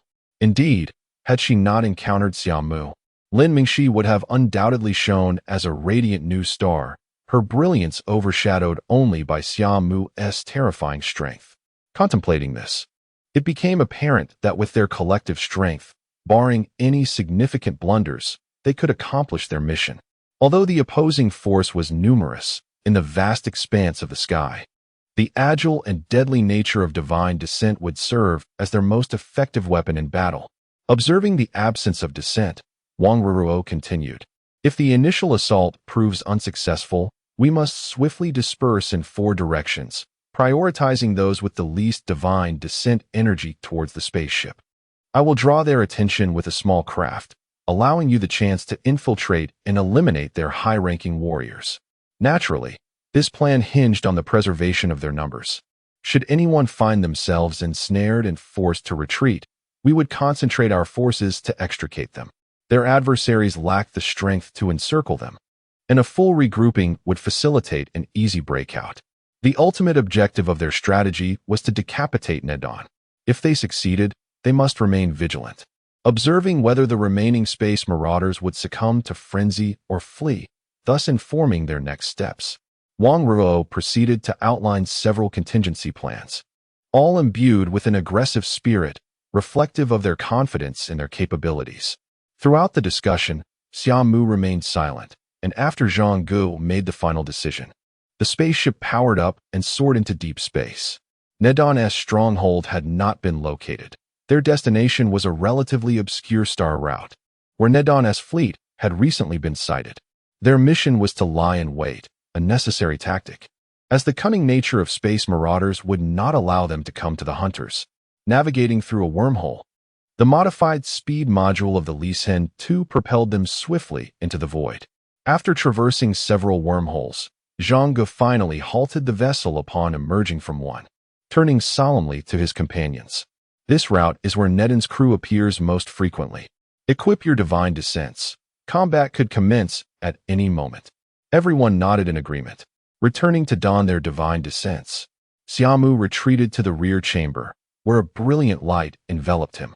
A multitude of mechanical components spread across his form like a tidal wave of nanotechnology, and in an instant, his divine descent was successfully donned. His eyes glimmered with a blue radiance as he leaned against the wall, arms crossed. Soon, Zhang Gu and the others emerged from the rear chamber, their gazes filled with awe and envy at the sight of Xia Mu's imposing 3-meter-tall divine descent. They had speculated about the nature of his divine descent, especially given that he had not donned one since boarding the ship. The likelihood of it being a spatial core divine descent was nearly certain, as students from the celestial domain were expected to wear their divine descents outside the academy. Zhang Gu's divine descent bore a blue and white livery, sleek and slightly slender, with a long sword sheathed at his waist. Yu Chengxi donned a white ensemble, with foretail fins resembling windmills on his back, adorned with flowing green light. Ling Qi's divine descent was strikingly crimson, embellished with fiery patterns and equipped with dual hammers, an incongruous sight for such a petite girl with a charming smile. In contrast, Wang Ruo's divine descent appeared rather ordinary, save for a prominent halo-like device on her back. After equipping their divine descents, Zhang Gu reignited the spaceship, venturing into the cosmos. Their journey persisted for nearly half a day until they spotted a large vessel accompanied by numerous smaller crafts gliding through the void. As they entered the fleet's line of sight, a communication request was transmitted, and Zhang Gu promptly sent the task certification obtained from the guild, restoring silence in the communication line. This was a customary agreement between local merchant fleets and bounty guilds. Wealthy traders could hire powerful escorts, though not all could afford such luxury, and countless routes through the stars invited risk-takers. Merchant fleets without protection became prime targets for space marauders. To capitalize on this, many bounty hunters would use these unprotected traders as bait to lure marauders into ambushes. This was of little concern to them, as it provided free combat power. Thus, upon encountering one another in the cosmos, a mutual understanding allowed for collaboration. After exchanging greetings, Zhang Gu activated a side panel, swiftly manipulating controls, causing the entire spaceship to undergo a transformation, becoming increasingly transparent until it vanished from sight. Both parties maintained this state as they traversed the stars, with Xia Mu and his companions keeping their divine descents close at hand, even while consuming food, merely lowering their visors. After a long half-day, Wang Ruo suddenly perked up, exclaiming, "They're here." Xia Mu's azure eyes gleamed with anticipation, revitalizing the previously lethargic Zhang Gu and the others. With them as bait, we can stealthily close the distance, Wang Ruo remarked, casting a glance at Zhang Gu. We cannot stand idly by, we must act. Without hesitation, Zhang Ge dismissed her suggestion. The others exchanged knowing smiles. Unfazed by the outcome, only Xia Mu appeared intrigued, though the cold visage of his divine descent concealed his expression. In this scenario, refraining from immediate action would indeed allow them to close the distance effortlessly, yet the merchant fleet would suffer tremendous losses. Once the decision was made, a fleet of 3 large ships emerged from the darkness, revealing themselves alongside the merchant convoy. In an instant, the merchants launched a counterattack without hesitation. A brilliant display of light erupted as dark energy surged forth. However, the distant fleet's might was overwhelming. The 3 large vessels and hundreds of smaller crafts unleashed their firepower in a torrential downpour. The merchant fleet activated their shields at once, waves of energy rippling outwards without pause. At that moment, the spacecraft of Xia Mu and his companions made their appearance simultaneously. Zhang Ge, along with Xia Mu and Ning Chengxi, led the charge as they surged forth from the ship, activating their divine powers to full capacity. Racing towards the distant trio of vessels. After their departure, Ling Qi emerged from the rear of the spacecraft, discreetly vanishing from sight. The opposing fleet quickly detected the concealed presence of Xia Mu and his companions, though they displayed little surprise. Some of their artillery was redirected in an attempt to obstruct Xia Mu and his group. Let us push forward first. This assessment is an annual occurrence at the Academy. Let us not be rusty. Zhang Ge laughed heartily as he charged ahead amidst the gunfire. However, before he could encounter the first beam of dark energy, a silvery gray figure shot forth like a meteor, effortlessly outpacing him and creating a significant distance in the blink of an eye. What on earth is happening? 99th, the power of a monster level before them, the silver gray vessel darted through the barrage of fire, navigating upstream with remarkable speed, swiftly increasing the distance between itself and the others. Zhang Ge, momentarily dazed, watched as the distance to the vessel expanded. On board one of the 3 pirate ships, the bare-chested Naden grinned wickedly. Let's not worry about the side for now. They won't reach us anytime soon. Is this bait? Aren't you afraid of attracting sharks? Boss, something's off. It seems the opponent has a skilled fighter. Someone exclaimed in a panic as soon as the words left Naden's mouth. Naden's eyes narrowed as he turned to the speaker. Under his oppressive gaze, the man quickly displayed the footage of the side's artillery fire. The silver-gray vessel maneuvered effortlessly through the chaos, evading the overwhelming energy beams as if untouched by them. Yale, intercept him. The rest of you, follow me to seize the convoy first. They haven't brought any large ships. Once we capture the convoy, we'll make our escape. Naden commanded decisively before departing the bridge. Moments later, several streaks of light shot from the 3 large ships as Naden led hundreds of warriors adorned in divine gear towards the convoy, which had activated its shields in resistance. Meanwhile, Yale assembled a team of 50 divine warriors, waiting in the cover of side artillery fire for the arrival of Xia Mu. Yale donned a rather heavy divine suit, featuring a fearsome beast head on his chest and sharp spikes on his shoulders, giving him an intimidating appearance. Reduce frontal firepower and intensify the side fire, he ordered, watching Naden's team depart. If they could eliminate Xia Mu in one fell swoop, it would be ideal. If not, it would at least disrupt his rhythm, forcing him to expend more energy and dark power.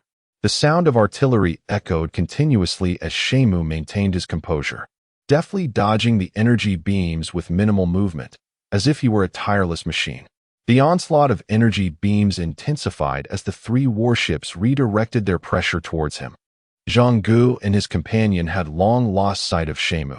Their progress was far less effortless compared to his. They activated their energy shields, dodging when possible and bracing against impacts when necessary. Their pace remained steady, yet they lagged behind Xia Mu. Amidst the dense barrage, Xia Mu's figure became obscured, prompting a smirk from Yale. Look at him, not even activating his energy shield. But then, in a shocking moment, a blue figure crackling with lightning burst forth from the dense energy beams. Yale's expression shifted dramatically, and he shouted into the comms, "Engage." With a surge of energy, Xia Mu propelled himself towards Yale in an instant, his dagger slicing upward with a dazzling arc. In a heartbeat, Yale was cleaved in 2, and Xia Mu showed no sign of slowing down. Once again, the lightning surged, passing through Yale's bisected form, which began to dissipate into nothingness. Unfazed, Xia Mu continued forward, twisting his body mid-flight, and unleashed a devastating elbow strike into the void of space. A splash of crimson blossomed as Yale's form reappeared, hurtling backward like a broken kite. Impossible! Yale's face contorted with rage as blood seeped from the corners of his mouth. Xia Mu's elbow strike delivered more than just physical damage. It struck with such force that it felt as though his very insides were shattering, even through the divine armor. Regaining control of his body, Yale hardly had a moment to catch his breath before a searing pain shot from his tailbone to the crown of his head.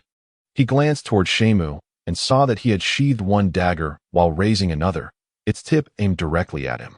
With a flicker of lightning coursing along the blade, Xia Mu's form shimmered.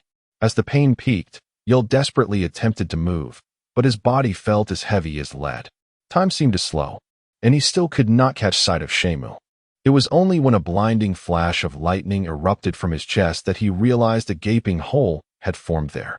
Xia Mu appeared behind him, shaking off the blood from his dagger, and charged toward the divine squad in the distance. In an instant, 3 figures wielding daggers emerged, and in the dazzling light of their blades, Yale's lifeless form was severed into several pieces. The divine squad stood in stunned silence, aghast at the speed with which Xia Mu had dispatched Yale. Merely 2 moves had separated their arrival from Yale's demise. A chilling dread gripped their souls, and as Xia Mu lunged forward, terror seized their hearts, causing the 50-strong divine squad to scatter like frightened birds. The next moment, a one-sided massacre commenced. Xia Mu, akin to a tiger among sheep, soared through the chaos, swiftly closing in on a fleeing divine warrior. With a flick of his dagger, the man was cleaved in half. The losses among the divine squad surged to a peak, almost countable by the second. Meanwhile, Zhang Gu and his companion continued to navigate through the artillery fire. Rock hasn't sent back a stable signal. He must be in combat. We need to hurry. Zhang Gu gritted his teeth, his voice crackling through the comms to Ning Chongxi's ears. He barely grasped the situation before responding hastily. All right. I'll activate the maximum power of my energy shield to clear a path. Follow closely behind. Zhang Gu promptly reduced his speed, positioning himself behind Ning Chongxi. A surge of energy enveloped his shield, drawing more energy beams towards them. Unfazed, Ning Chongxi gritted his teeth and accelerated. This time, he no longer dodged the energy beams, his speed dramatically increasing. Yet, the consumption of energy escalated as well. Zhang Gu, taking refuge behind him, wore a grave expression. Naden 1T allow the side to be compromised. We must hasten our support, or Rock may. Before Zhang Gu could finish, Ning Chongxi abruptly halted just outside the range of the energy beams, causing Zhang Gu to crash into him from behind. What the hell, Ning Chongxi, what are you doing? Zhang Gu exclaimed, rubbing his head as he stepped out from behind.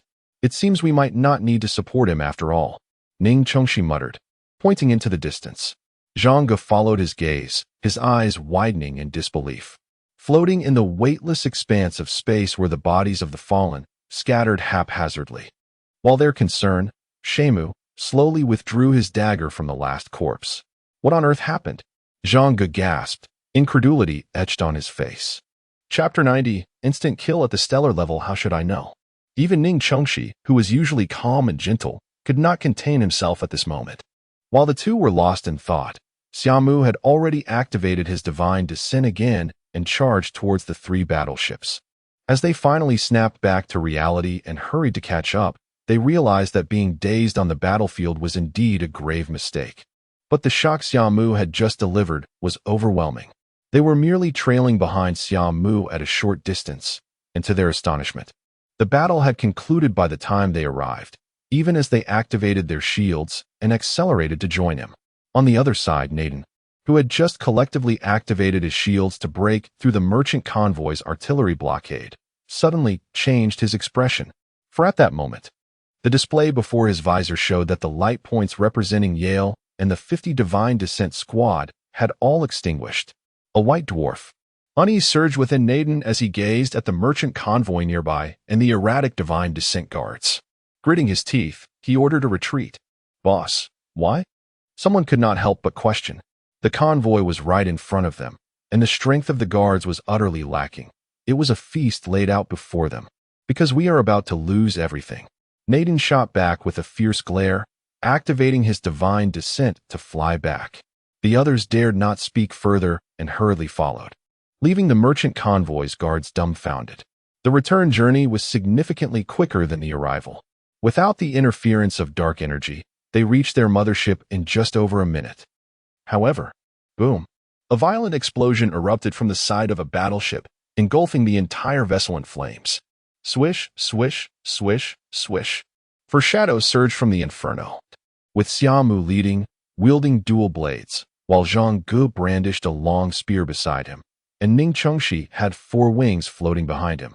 Even Ling Qi, who had somehow appeared, was flying in with dual hammers. Wow, Brother Luo, you are truly fierce, Zhang Ge exclaimed, excitement gleaming in his eyes, even changing how he addressed Xia Mu.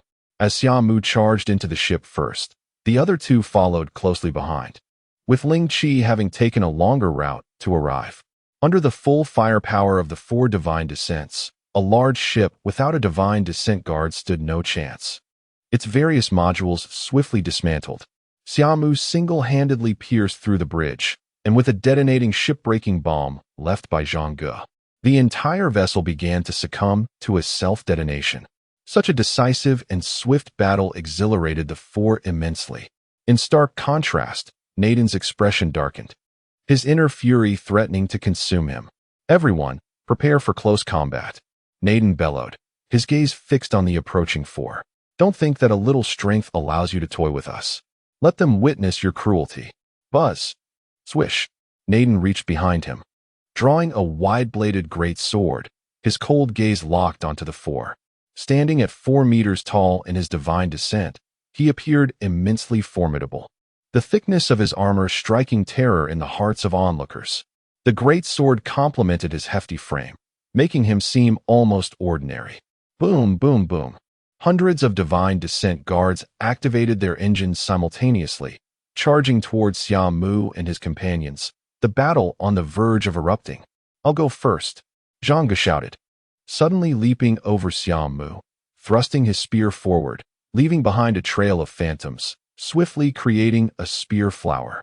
Clang, clang, clang. Naden remained expressionless as he positioned his great sword in front of him, Zhang Ge's spear striking against the blade.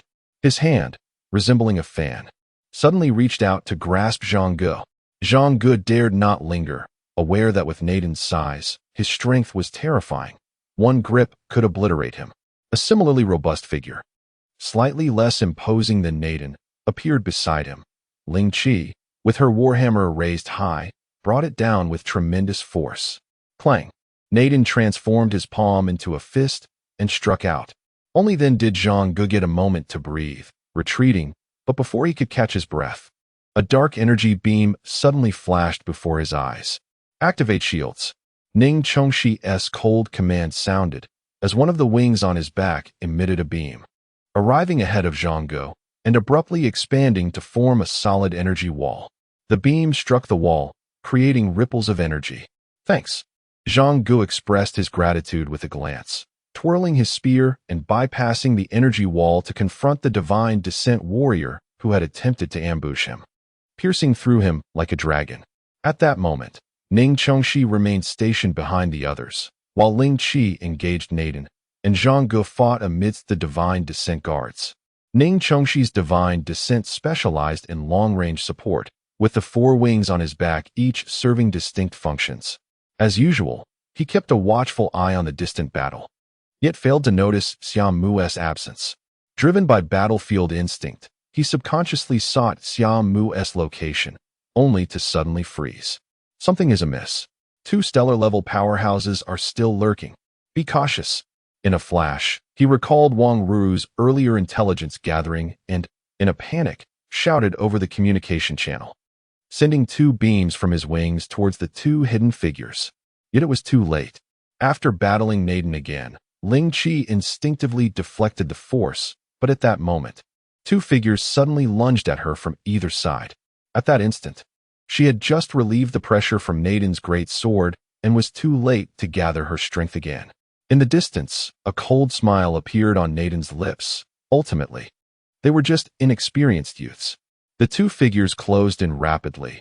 Ling Qi attempted to adjust her stance, but felt her reactions slow drastically, her body refusing to obey her commands. The assailants, one wielding a dagger and the other a battle axe, were evidently well prepared, their speed reaching its peak. "It's over." Ling Qi's face turned pale, while Zhang Gu and Ning Chongxi's eyes widened in horror. "We found you." At that moment, the three heard a whisper over the communication channel. Boom. Like thunder cracking, a brilliant bolt of lightning struck behind Ling Qi. The two attackers were met with a blinding flash, and when they regained their senses, they found themselves halted mid-flight, intense pain radiating from their chests. In disbelief, they looked down to see a tang knife and a curved longsword piercing through their bodies.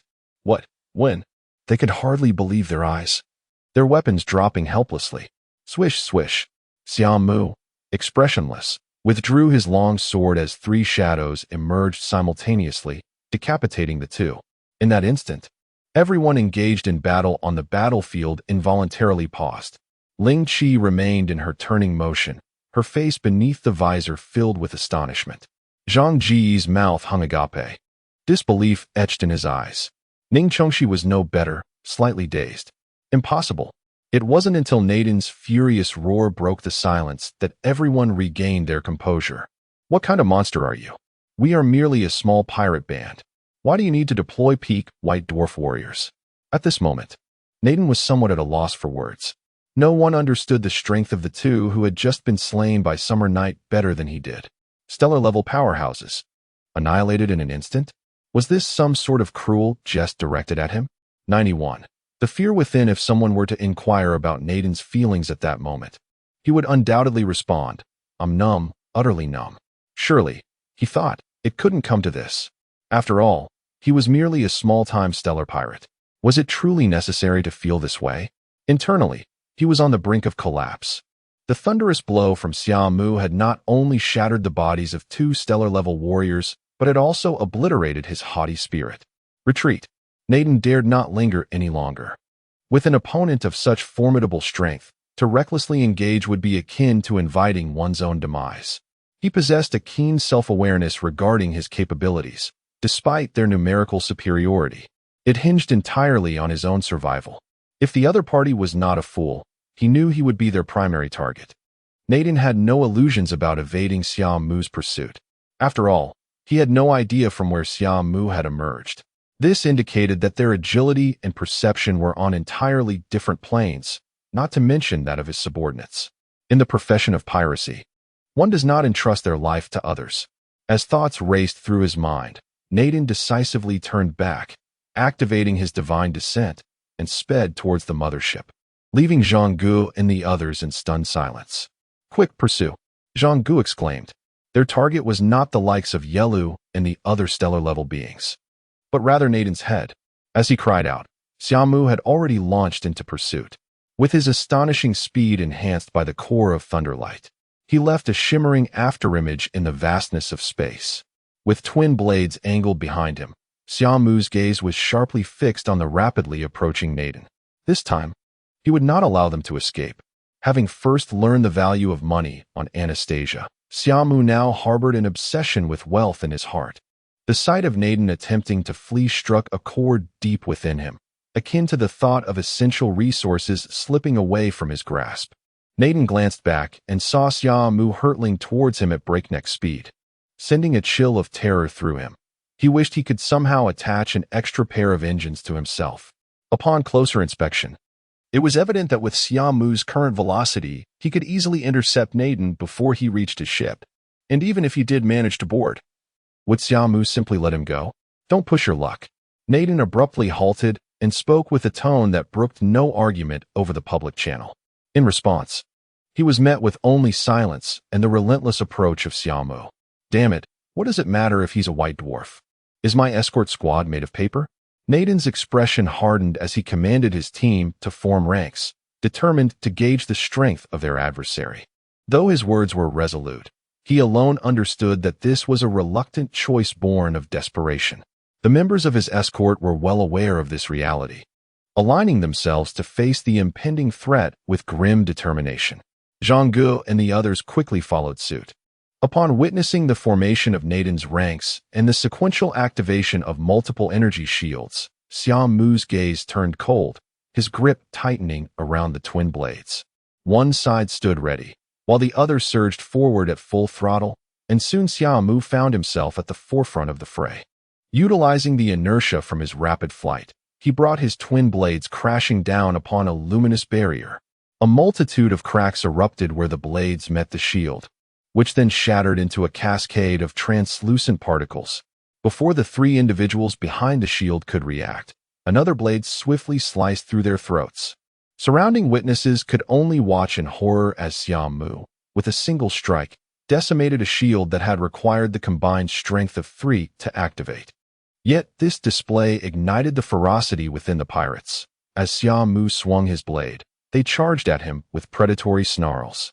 Swoosh! Three shadowy figures flickered, crackling with thunderous energy, appearing from thin air, their blades as tangible as steel, cutting down the attackers from behind. What in the world is this bizarre core? Naden muttered under his breath, recognizing that the apparitions were undoubtedly manifestations of divine descent, yet there were no discernible traces to track them, swift and elusive. They were impossible to defend against. However, there was a glimmer of hope. They had begun to grasp the dual core abilities of Xia Mu. As they adjusted to this revelation, it would become significantly more manageable. As for Xia Mu and the others, they had already been disregarded. This was not out of disdain, but because even dealing with Xia Mu alone was overwhelming, leaving no time to consider anything else. When using the first core, Xia Mu's movements were heralded by a distinct aura of thunder. Thus, they could prepare to defend. As for the second core, no notable indicators had yet appeared, although it seemed to manifest only after each of his attacks. Naden rapidly conveyed his analysis of Xia Mu's combat style over the communication channel. One could not deny that as the leader of the pirate crew, he possessed exceptional insight. His ability to remain composed in crisis and swiftly identify the weaknesses of his opponent was not a talent possessed by many. The others, upon hearing his words, also grew increasingly vigilant. Yet when the battle truly commenced, they discovered that theory and practice were not always aligned. Although there were clear signs preceding Xia Mu's attacks with the thunder-like core, once recognized, it became evident that his blade had already reached them. Their current state could be summarized as, brain, I see it. Body, no, you did not. The result was that even when they perceived the attack, it was too late to react, leading to their swift demise. The ghostly core was initially designed for follow-up strikes or to thwart ambushes.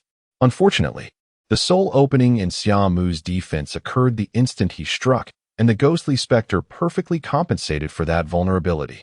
After witnessing the demise of over 10 of their comrades, they were forced to despondently acknowledge that Xia Mu was a flawless six-sided warrior, devoid of weaknesses or vulnerabilities. No matter their approach or attempts to evade, all efforts were futile. This realization bred a sense of despair, particularly when Xia Mu and the others arrived on the scene. They found themselves bereft of any opportunity to counterattack Xia Mu. These individuals were not ordinary fighters. As the elite of the Sioux New Jersey domain's younger generation, their combat prowess exceeded that of their peers.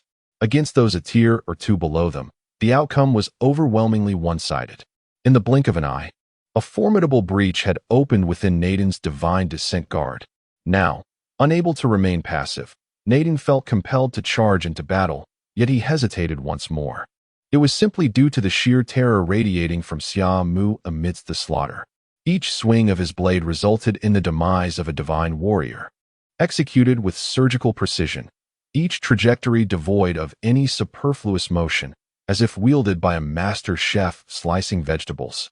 The efficiency and coldness of his kills bore an inexplicable allure. Yet to Naden, it felt as if he were plunging into an abyss.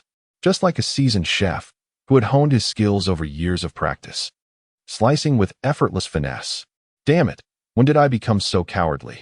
Observing more of his subordinates fall to Xia Mu's blade, Naden slapped himself across the face. Layers of armor unfurled from his back, enveloping his arms, and in an instant, they visibly bulked up, tightening his cold, mechanical hands. Naden's gaze hardened as he activated his divine descent engine, charging relentlessly towards Xia Mu, who was swiftly eliminating his men. Your opponent is me. Chapter 91. A force unstoppable. The formations ahead parted, allowing Naden to accelerate to his utmost limit, delivering a powerful punch. From his elbows, two fiery trails erupted, revealing two sets of miniature engines. Fueled by the inertia of his speed, his own strength, and the explosive force of the engines, his punch achieved a terrifying velocity. Just moments after slaying a divine being, the distance to Xia Mu was a mere breath away. A sinister grin crept across Naden's face as his colossal mechanical fist trembled slightly under the immense power he wielded. With an overwhelming presence, his fist descended. Xia Mu's eyes betrayed no emotion. He crossed his twin blades defensively in front of him. At that moment, three ominous shadows manifested simultaneously, and six blades clashed against Naden's mechanical fist. The cacophony of metallic impacts echoed as the two sets of miniature engines were obliterated just before the fist could land. Yet, even so, Naden's momentum was unyielding, and the force of his punch remained formidable. With another thunderous impact, Naden's mechanical fist collided with the crossed blades before Xia Mu. Time seemed to freeze for an instant, and then energy lines surged rapidly from Xia Mu's body, flooding into his arms. At that moment, Xia Mu's form shimmered in silvery gray. Yet his arms radiated a brilliant energy glow, a web of energy lines enveloping them, allowing him to withstand Naden's strike, resulting in a stalemate. Naden's expression shifted drastically. He had not anticipated that, under the weight of his triple momentum, his opponent could withstand such a blow. Without hesitation, he raised his other mechanical fist, and the two remaining engines unleashed four fiery tails. Just as the fist was about to descend, it was thwarted once more. Naden's eyes widened in disbelief as he beheld the crossed blades defending against him, alongside the long legs that had risen to block his other mechanical fist. What level of reaction is this? Naden cried inwardly, yet he pressed forth with both fists. In that instant, a dazzling blue radiance erupted from Xia Mu, arcs of electricity coursing throughout his form. Naden sensed impending doom. Xia Mu swiftly retracted his energy and caught off guard. Naden's fist struck out with fervor. However, Xia Mu, bolstered by the core of lightning, had already evaded at the last possible moment. Naden, on the other hand, lost his balance mid-air due to the destruction of one set of engines, stumbling awkwardly. It was over. A jolt of panic surged through Naden. Xia Mu, with both blades in hand, twirled them with finesse, transforming his grip to a reverse hold, and approached the stumbling Naden. With an X-shaped motion, he forcefully slashed upward. The robust divine armor, forged from the finest materials of the old era, was utterly ineffective against the twin blades, which tore through it like mere fabric. With a staggering gasp, Naden could no longer regain control of his body, his life force dissipating as his consciousness drifted away. Three shadows materialized simultaneously, their long blades resting upon his vulnerable neck, and in an instant, Naden's head was severed from his body. At that moment, Zhang, who had just rushed in, stared in silence at the massive X-shaped wound on Naden's headless corpse. Even the peak of stellar beings could be defeated so swiftly. The instant Naden fell, the surrounding space pirates no longer dared to resist, scattering in all directions like frightened birds. Capture the ships. Zhang snapped back to reality, urgently calling out to Ling Qining and Chongxi as they darted toward the distant vessels. Xia Mu pursued closely. The bounty was fulfilled, and these pirate ships represented a significant fortune. Without Naden, the leaderless crew quickly succumbed, and the ships were soon taken. Under the thunderous might of their actions, Naden's remaining large vessels were captured, while the smaller ships were deemed too insignificant to pursue. As Wang Ruru piloted a small craft to join them, the group convened aboard Naden's flagship. At that moment, the expressions of the gathered individuals were filled with peculiar intrigue as they gazed at Xia Mu. I have always had a question, Zhang began, noticing Xia Mu's slightly unnatural demeanor.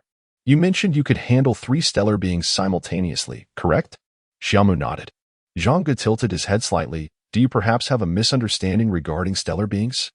The others nodded in agreement, their expressions reflecting realization. Xia Mu's exhibited prowess could indeed slice through stellar beings effortlessly. When Zhang Ge had first asserted that Xia Mu could contend with 3 stellar beings, they had brushed it off, considering their own strength made it feasible to engage 3 at once. However, it appeared they held a different understanding altogether. If it comes to dispatching 3 stellar beings, I could manage that, but any more would require additional time, Xia Mu remarked, taken aback by the group's odd expressions. This revelation struck them like a thunderbolt. Their faces went rigid.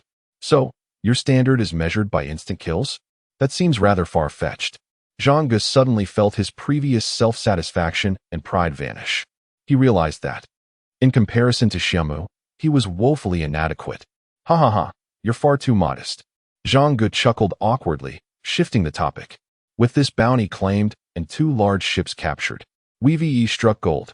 Indeed, who would have thought we could acquire 2 intact vessels? They are worth a fortune. Ning Chengxi and the others exchanged eager glances. The bounty itself was not substantial, but the pirates' wealth constituted the bulk of the reward. Just selling these 2 ships alone would net over 200 million. Coupled with the bounty, even when divided, it amounted to a considerable sum. We initially planned to split evenly, but given the circumstances, I propose that Rock receives the lion's share, Wang Ruru suggested, stepping forward to address the group. Zhang Ge and the others nodded in agreement. I have no objections. Truth be told, I barely engaged in the fight. Rock was the main force against the pirates, Ling Qi admitted with a shrug. That's accurate. We merely handled the cleanup. Wang Ruru noted, observing Xia Mu, who had remained silent. In that case, when we sell the ships, how about we split it 3 to 7? Rock gets 7. And we 3 take the rest. This division effectively allocated the majority of the spoils to Xia Mu, yet none of them appeared surprised. In truth, they had little desire for wealth.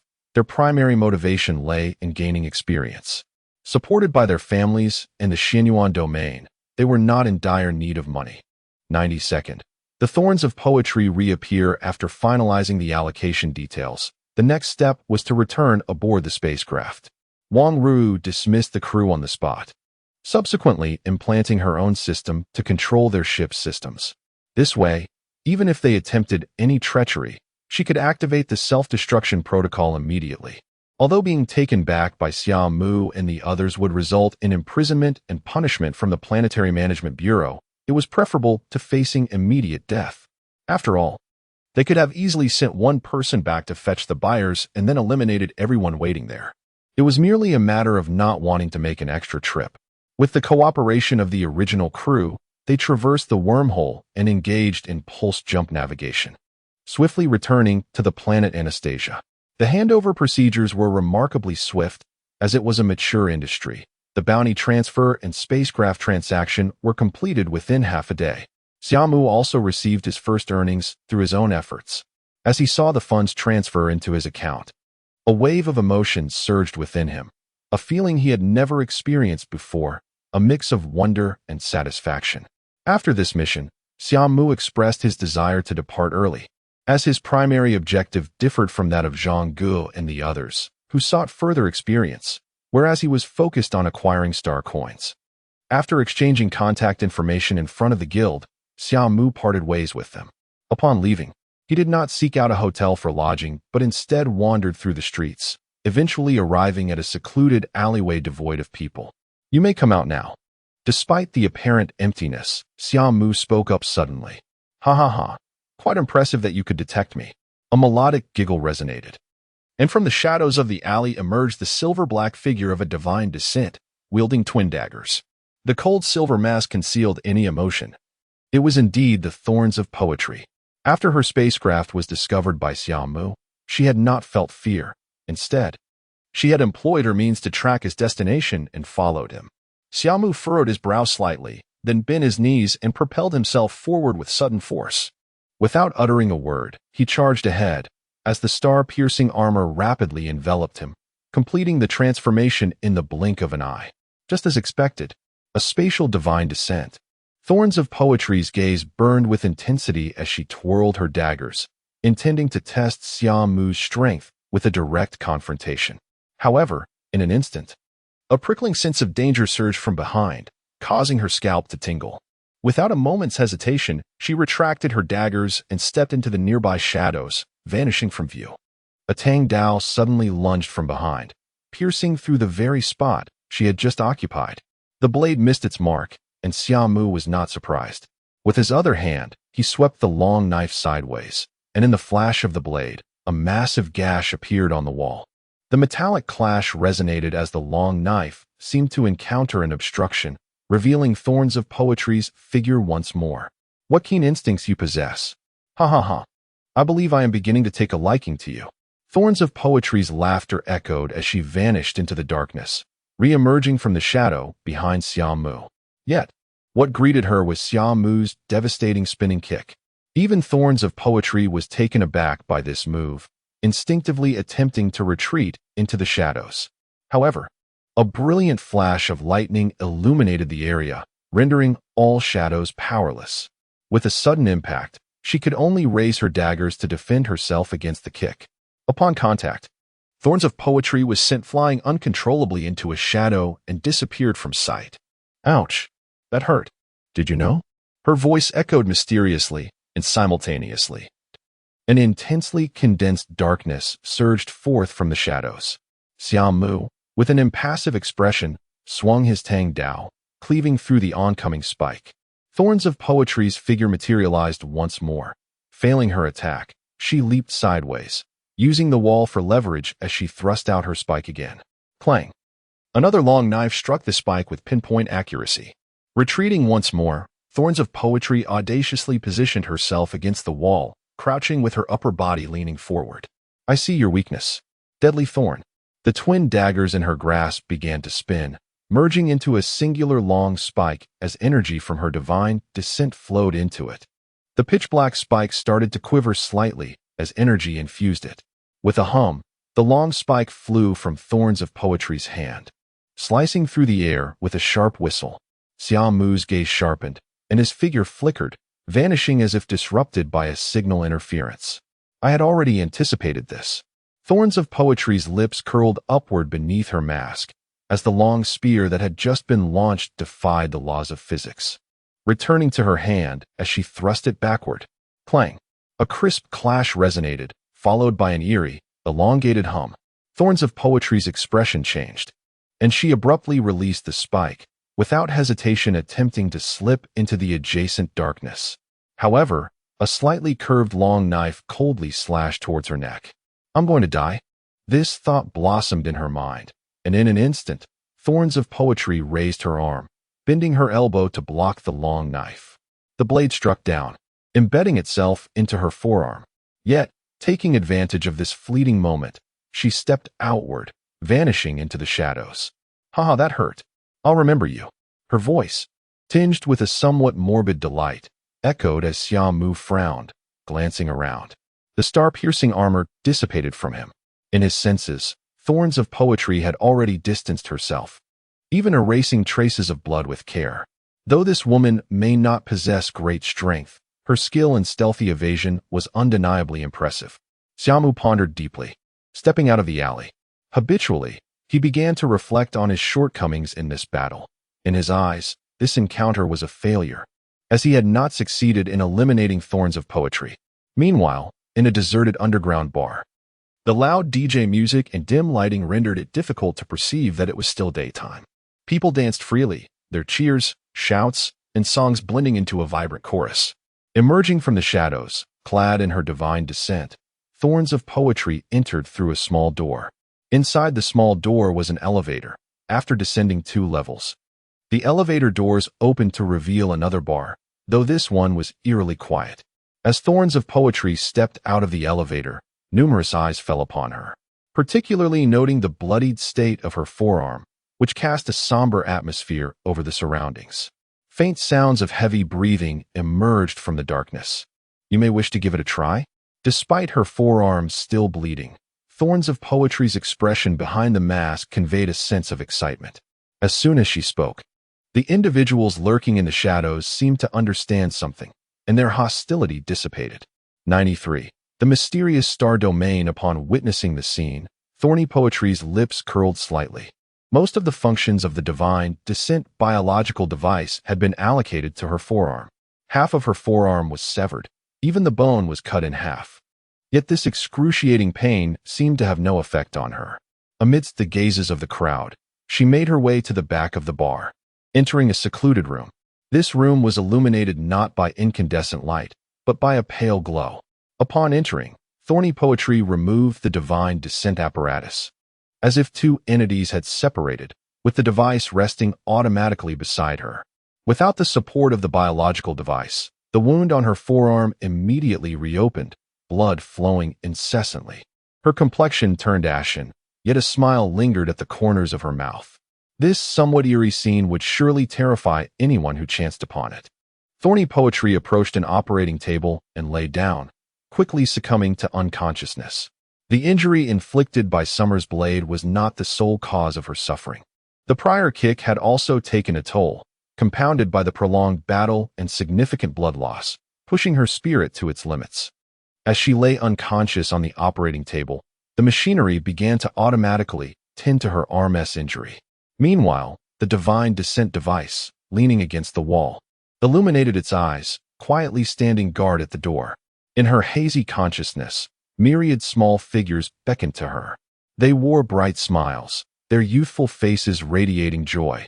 Despite their somewhat tattered and difficult attire, Thorny Poetry yearned to reach out to them, but found her forearm inexplicably numb. She hurriedly attempted to run closer, yet could not bridge the distance. They seemed to remain fixed in place, akin to figures on the other shore. Suddenly, Thorny Poetry's eyes shot open. She lifted her forearm to inspect it. Under the operating table's repair, the gruesome wound had vanished, leaving no trace even of a scar. Thanks to the dark energy biological device's restoration. Pressing a hand to her head, she rubbed it lightly before activating her star communicator, only to find that a whole day had elapsed. Rising from the table, Thorny Poetry snapped her fingers, prompting the divine descent device to immediately deactivate its alert mode. I will seek you out again. Meanwhile, on the other side, Summer began gathering information about the star domain. As the closest edge to the star domain, this place indeed held more information than the outside world. Alice and Little Black, once connected to the network, incessantly searched for information. Mengshi and her companions had returned to the star domain a month prior, and the embassy had records of their return. Little Black summoned a holographic display before Summer. Yes, I see it here as well. It seems quite challenging to enter the star domain. Alice's figure materialized alongside. As Summer scrutinized the information on the holographic display, the two AIs organized the data. It contained not only traces of Lin Mingxi, but also methods to access the star domain. The star domain had always remained in a state of lockdown, entirely forbidding outsiders from entering. Even graduates wishing to return without a mentor faced multiple inspections. This bizarre regulatory system had long been a mystery in the cosmos, with countless individuals yearning to unveil the enigma of the star domain. Rumor had it that the star domain was once open to outsiders, but that was an age-long past. Alice and Little Black pondered the reasons behind this closure. But the information regarding that historical period seemed to have been erased, leaving no avenue for exploration. Even Little Black, within the star domain, possessed limited knowledge, merely aware that it was related to the civilization outside. This was also a point of confusion for Summer, as the disk he obtained on the pirate star suggested that the Earth Alliance did not resemble a civilization that would isolate a star region. Now, there remained but one method to enter the star domain. Alice's form appeared before Summer, raising a finger. We now possess the DNA of the star domain inhabitants, and our identities are disguised. However, while this may suffice to deceive others, it might not hold up against the embassy's scrutiny. I reviewed their auditing protocols, which are exceedingly stringent. The first step requires your DNA for in-depth examination. Typical disguises often falter at this stage. However, with my expertise, it poses no issue. Next comes the record of interstellar training and actions. This record is the most troublesome, Alice lamented. Little Black interjected. Every battle and task undertaken by star domain students is transmitted through a special frequency back to the local embassy and then to the star domain. Each student has a profile in the star domain's database, which is not publicly accessible, rendering me incapable of fabricating it. Summer furrowed his brow. If that were the case, their current identity would equate to that of a newly graduated student from the star domain. The information displayed before him obliterated his initial thought of entering the star domain. Students who had gone out for training could not return until they had completed 5 tasks. Barring exceptional circumstances, this almost perverse regulation was utterly unlike anything a rational civilization would implement. It resembled the training methods employed by clandestine organizations. Yet, within the star domain, this was considered standard practice, particularly for their most talented youth. The record constituted their criteria, as only defeating foes 1 rank higher qualified as a completed task. Alice's eyes widened upon hearing this. If you don't require geniuses, why not offer opportunities to other civilizations? Such conditions are undeniably the most stringent and brutal. Which civilization outside would not cherish its geniuses? The star domain, however, seemed intent on expelling them, establishing numerous harsh conditions for their return, unconcerned about their potential demise. I cannot fathom the reasoning behind such conditions, but every student must contemplate it before departing. They can choose not to come. Those who venture out do so willingly. Little Black shook its head in resignation. By its calculations, this method of training the younger generation was fraught with more disadvantages than advantages. Yet, despite this, many young individuals opted to undertake training each year. When Lin Mingxi made her choice, Little Black had inquired, but she merely smiled that day and said nothing further. What madness! Every one of those trained under such conditions is a prodigy, though the losses are considerable. Alice mused. The architect of such rules must either be a madman or a genius. However, logically speaking, while there were space pirates scattered throughout the galaxy, wars between civilizations did not exist. Their fervent desire for the younger generation to mature hinted at some formidable external pressure. Alice remarked, casting a glance at Little Black, while even Summer turned his gaze toward her, intrigued by this matter. 94th. The Ashen Mercenary Corps. You see me, but I am equally perplexed. My data originates from the open database of the Earth Alliance. Although a portion is derived from confidential internal archives, it fails to elucidate the reasons behind this matter. Upon noticing the gazes of the two, Sibai expressed her helplessness. She truly had no knowledge of the reasons for the closure of the Su New Jersey domain. However, you are correct in one aspect. The high-ranking officials within the Su New Jersey domain exhibit an inexplicable sense of urgency. Yet pondering over this is futile. What comes next? Alice inquired, hovering beside Xia Mu's cheek. Such a record is not easily fabricated. Gaining entry into the Su New Jersey domain may require considerable time. What are your intentions? Xia Mu directed his gaze towards the luminous screen displaying the prerequisites for entering the Su New Jersey domain. He comprehended Alice's implication that the process would be time-consuming, which he could utilize for other endeavors. For reasons unknown, a fleeting image of Randy flickered through his mind. His ruthless methods, disregard for rules, and arrogance. Subsequently, the faces of Lin Mingxi, Zhang Gu, and others appeared in his thoughts. He even inexplicably recalled Chu Yao and her companions, who had traveled great distances to rescue Lin Mingxi. The Su New Jersey domain? Xia Mu sighed softly. Let us first focus on the record. Currently, I lack a clear objective. What he did not articulate was a subtle yearning for the Su New Jersey domain. In the presence of Lin Mingxi and the others, he inexplicably sensed the gentle warmth reminiscent of a slightly plump figure from his memories. Though fleeting, it evoked in him a yearning and longing he had never experienced before, stirring a curiosity that compelled him to pursue it. Understood. Alice smiled, her lips curving upwards.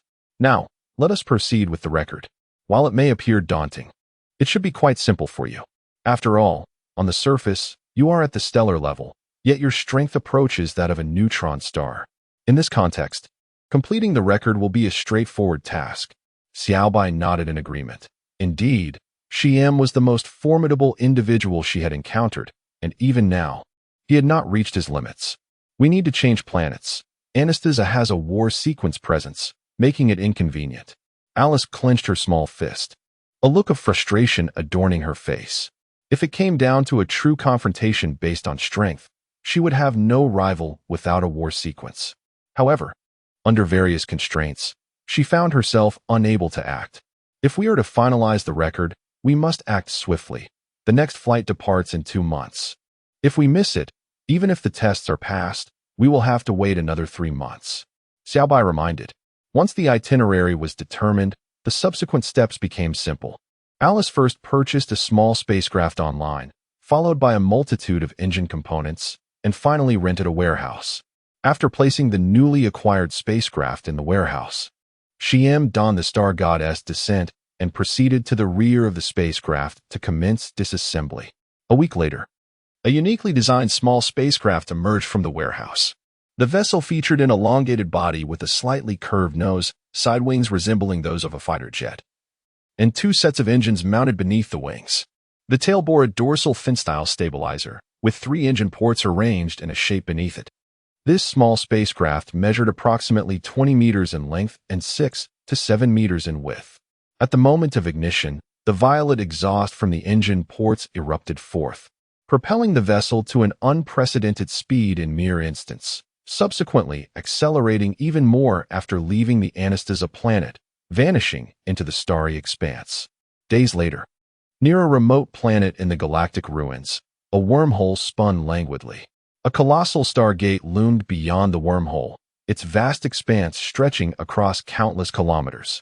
The frame of the stargate was constructed into habitable space cities, with ships constantly entering and exiting. An inconspicuous small spacecraft emerged from the wormhole and landed within a space city at the stargate. Having secured the vessel, the disguised Xia Mu departed the port, making his way to the bounty guild in the city. Bounty guilds were ubiquitous throughout the star system, with branches even in such remote locations. Upon entering the guild, Xia Mu approached the cubic task wall and filtered for white dwarf-level bounties.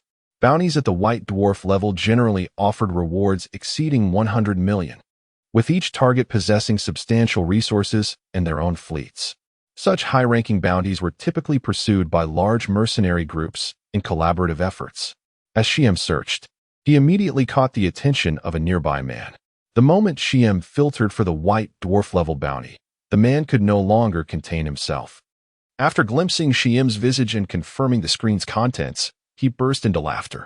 Haha, everyone, look. Here's a rookie attempting to take on a white dwarf-level bounty. His boisterous voice drew the attention of many, but by the time they looked over, Xia Mu had already closed the screen, turning to regard the man with a hint of confusion. Is it truly amusing? For reasons unknown, upon hearing Xia Mu's calm tone, the man felt an icy chill within him, momentarily rendered speechless. Noticing the prolonged silence, Xia Mu shook his head and turned away, exiting the hall. It was only then that the man snapped back to reality, confronted by the peculiar gazes of those around him, his face flushing crimson. Aye. However, he stammered for a long while without managing to articulate a coherent thought. The onlookers regarded him with even greater curiosity. Ha. Are you frightened by him? By a mere kid? Hey. Derek, you're a stellar level, right? Surely not. A large hand, covered in hair, slapped him on the shoulder. Derek turned to see a burly man with a face full of stubble and a chest nearly bursting from his shirt, appearing quite disheveled. Yet, no one present dared to underestimate him. Anyone on the planet Uxus would have heard of his name. The ruthless brown bear, Truss, belonged to one of the top mercenary groups on the planet, the Ashen Mercenary Corps, alongside Derek. The Ashen Mercenary Corps, staffed by numerous powerful individuals, was overseen by a neutron star powerhouse, and both men were merely team leaders within the organization. Typically, such large mercenary groups lacked consistent tasks, leading team leaders to seek additional income independently. Today, Truss and Derek were doing just that, with Derek initially seeking to capture a stellar-level space pirate for some extra profit, only to encounter Xia Mu unexpectedly. Irritated, Derek swatted Truss's hairy hand away, his expression turning serious. If my instincts serve me right, that kid possesses formidable strength. Oh, Truss's interest was piqued. As mercenaries accustomed to navigating perilous paths, their instincts regarding danger were remarkably sharp. If Derek asserted that the youth was no ordinary individual, it was highly likely that he was indeed exceptional. 94th. Cecil, someone is investigating us. Let me take a look. Ah, it's the person from just now. Upon returning to the spaceship, Summer immediately observed Alice drawing a luminous screen before him, prominently displaying information about Derek. They seem to be wary of your strength, but have only conducted a superficial inquiry, nothing more. Let us monitor their movements, Summer suggested, before returning to the cockpit to activate the ship. Having gathered information during the recent search in the hall, he learned that Alice successfully accessed the guild network here. Henceforth, continuous elimination of bounty criminals would build their credentials. Summer had always been a pragmatic man of action. Once he had a target, he would pursue it relentlessly. Without pausing for a moment, he piloted the spaceship towards the general vicinity of their first target. This target, named Cecil, was a white dwarf bounty criminal, relatively weak among his peers of similar status.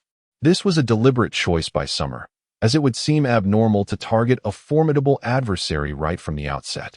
Thus, a gradual approach was deemed necessary. Cecil, despite his lesser strength, commanded a substantial fleet and several stellar-level fighters. This group of bounty criminals frequently appeared on a major star route, notorious for their ruthlessness, having harmed many. Moreover, they were fortified by strong defenders and possessed an uncanny ability to gather intelligence. Numerous capable mercenary groups had attempted to eliminate them without success. After traversing another wormhole, Alice suddenly exclaimed, "Wow, this Cecil is no ordinary foe." Summer raised an eyebrow, and Alice, catching his cue, expanded the luminous display, revealing a wealth of information. The Ashes Mercenary Corps had attempted to eliminate Cecil's band of thieves 735 years ago, but had failed. At that time, the leader of the Ashes Mercenary Corps, Ryan, had already reached neutron star status, and coincidentally, battles had erupted whenever Cecil encountered mercenaries. Following their skirmish with the Ashes, news about Cecil had become remarkably well informed. Are you suggesting a connection between these two? Summer pondered deeply. Indeed, while others have suspected and investigated without results, who am I? Wow, indeed. Alice chuckled mischievously, hands on her hips. I've discovered a plethora of encrypted communications between the Ashes and Cecil in the database of the Ashes Mercenary Corps. This might explain Cecil's reputed intelligence network. Is Cecil one of the Ashes? Black interjected, unable to suppress his curiosity. What advantage does this offer them? Advantages, you ask? Alice replied cryptically, many mercenary groups have failed in their campaigns against them. And what are the consequences? Black was struck with realization, grasping the significance. In that case, the Ashes Mercenary Corps is quite formidable as well. Should we reconsider our target? It might be prudent to avoid drawing their attention. Unnecessary. Summer gently shook his head. Alice, erase our traces. Understood. Black silently observed the two, suspecting that Summer's approach had been significantly influenced by Alice. Although Alice could erase traces, no secret remains hidden forever. Any slight leak of information could lead to retribution from the Ashes Mercenary Corps. Such calmness. Could it be that you are not afraid of the Ashes? Black muttered to himself before vanishing into stealth. After a brief discussion, the spaceship took off, departing from the planet unnoticed. No one suspected that within this unassuming vessel was a lone hunter on a mission to eliminate a white dwarf powerhouse. Thus, Summer traversed several wormholes without arousing any suspicion, ultimately arriving at a desolate starfield. Due to Cecil's notorious reputation, this once bustling star route had become eerily silent. Only the super fleets of large corporations or prominent families dared to traverse this path. The remaining merchant convoys chose to deter. Over time, this area had transformed into a forbidden zone for many trade groups, naturally becoming Cecil's lair. While the precise location of his stronghold remained unknown, the likelihood of encountering his fleet in this region was undeniably high. Upon collecting this information online, Summer hastened to the area. Entering the starfield, he immediately sensed an atmosphere of desolation.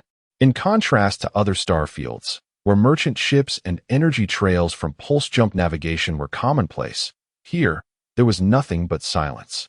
He commenced the search for the space pirates. Summer lightly tapped the control panel, causing Alice's figure to materialize, followed by a unique wave of light emanating from the ship's center. This specific signal wave could feed back biological signals from swept areas, covering a vast range, making it the optimal choice for interstellar detection. The ship activated, carrying the light wave deep into the cosmos. Summer retrieved 2 vials of nutrient solution from beside his seat and downed them in one gulp. The ensuing moments were filled with anticipation. Fortunately, Summer's wait was not prolonged. The following day, a fleet consisting of 5 large ships, each measuring 200 meters, appeared in the starry expanse. Compared to this massive fleet, Summer's small vessel seemed as insignificant as a fly. Locked on, it's Cecil's ship. Alice's voice echoed, and Summer lifted his gaze slightly, activating the Star-Piercer's armor. Simultaneously, aboard the flagship of the fleet, in a spacious and extravagantly decorated chamber, a robustly built man lounged bare-chested, wrapped only in a towel. This man was Cecil, the leader of the fleet. Surrounding him were several scantily clad women, leaning against him with sultry glances and delicate fingers. "My darling," Cecil leered, pressing his hand against the chest of one of the women, eliciting a sharp gasp from her. Hey, he leered, about to pounce on her when a communication alert chimed in. Cecil straightened up, impatiently answering, "What is it?" "Boss, a small spaceship has appeared. We have no prior intel from the ashes. Such trivial matters disturb me," he growled, "Sink it," with a fierce glare. Cecil impatiently ended the communication and lunged at the nearby woman. Meanwhile, Summer burst from the ship, leaving Black and Alice to maneuver the vessel into a hasty retreat.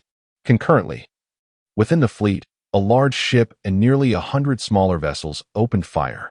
Amidst the cacophony of cannon fire, the Star-Piercer appeared minuscule, akin to a speck of dust. A brilliant blue glow enveloped the Star-Piercer, enhancing its presence. Yet, this was not the end. 3 flickering shadows crackling with energy materialized behind him, merging into the Star-Piercer. Instantly, every energy line on the Star-Piercer illuminated with vigor. Chapter 95. Engagement within the energy lines. Dark energy flows at a high velocity. In the next instant, Xia Mu leans slightly forward, and the engine erupts with a thunderous roar.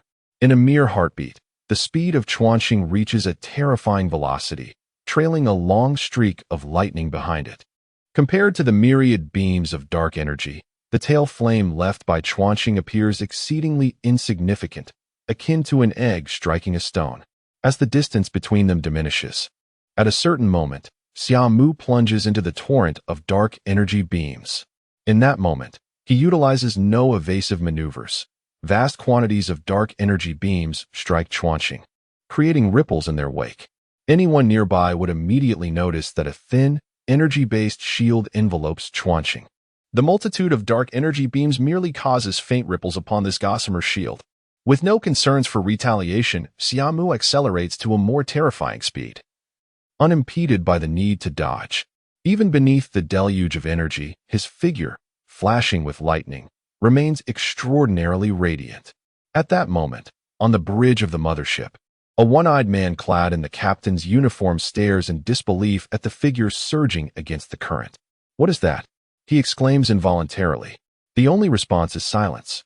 As others fall into a state of shock at the sight, something sinister approaches. A jolt of alarm strikes the one-eyed man, and he shouts, "Increase firepower output and connect to the boss." As he attempts to initiate communication, the call is abruptly disconnected, clearly indicating that urgent matters occupy the other side. This is bad. He furrows his brow at the dropped call, resignedly stating, "Inform all squad leaders to prepare for battle." Anyone capable of enduring such firepower must possess considerable strength. The one-eyed man gestures to send several messages. Despite the dire situation, after disturbing Cecil once without a response, he refrains from further attempts. To him, Xia Mu's formidable display does not warrant interrupting Cecil. The consequences of doing so are evidently more dreadful than the current predicament. At this moment, Xia Mu, in his reckless charge, quickly arrives before the mothership, entering the blind spot of the fleet's artillery.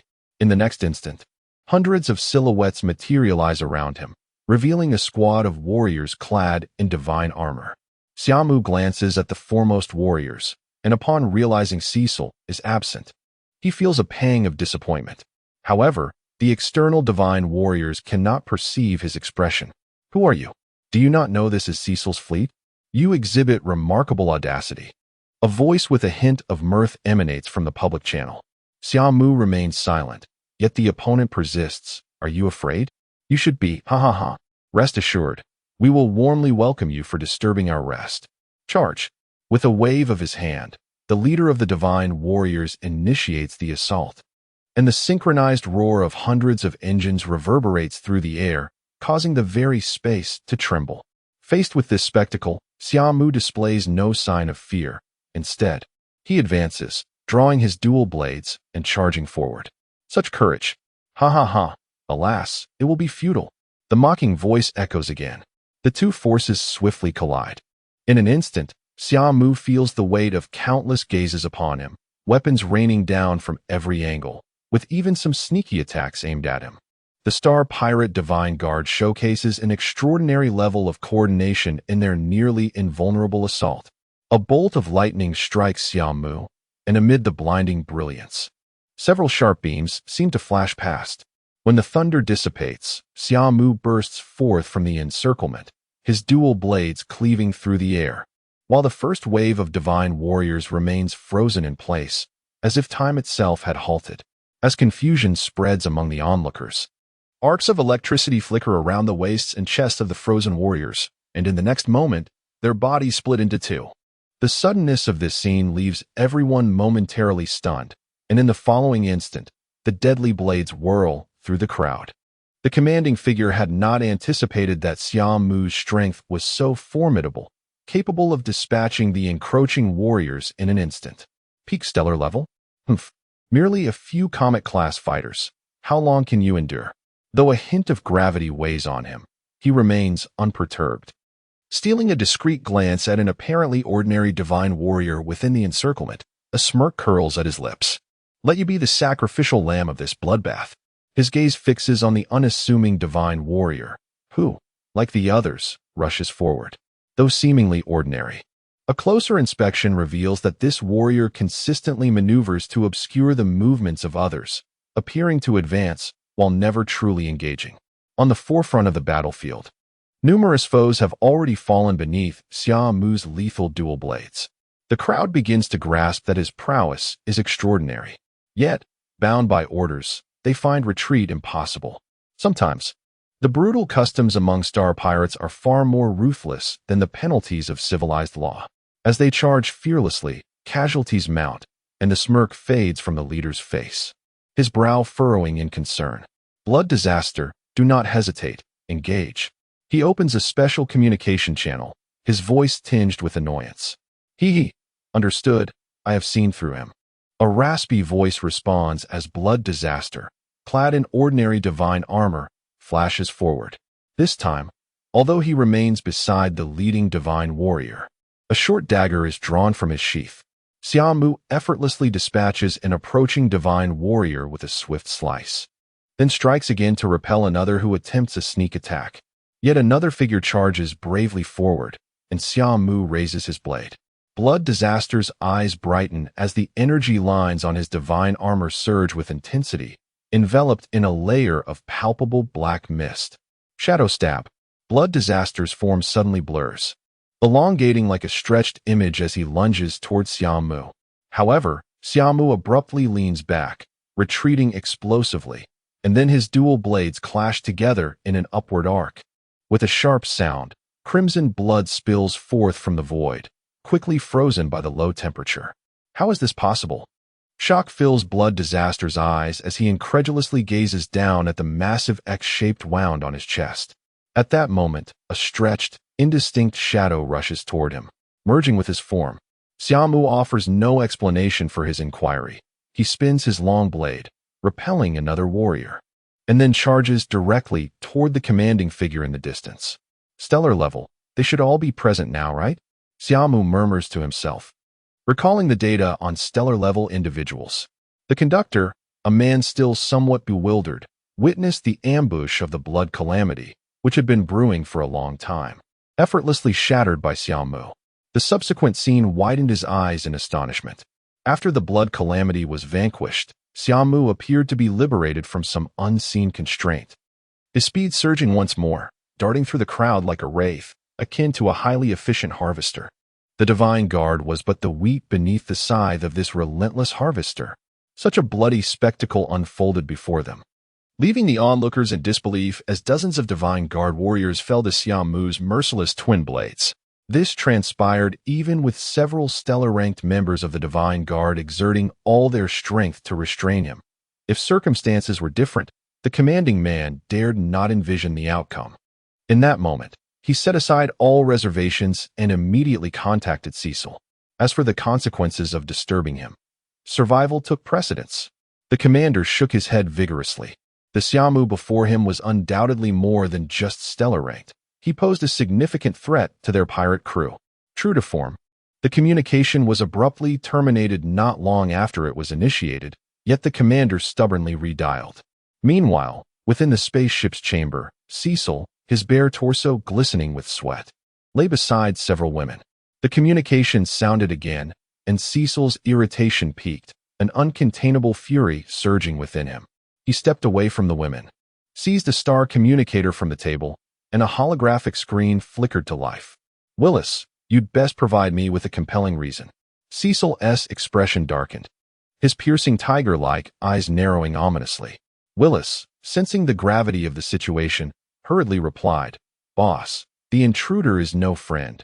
He likely possesses neutron star-level strength." Cecil's countenance shifted dramatically.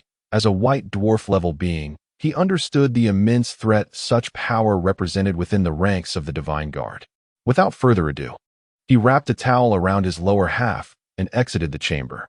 Shortly thereafter, a divine being surged from the main ship, trailing a long tail of flame towards the battlefield where Xia Mu fought. In just a few fleeting minutes, the casualties within the Divine Guard had surpassed 100. Apart from the blood calamity, a stellar-ranked warrior had also met his demise after attempting to intercept Xia Mu, only to be abruptly slain by a sudden strike.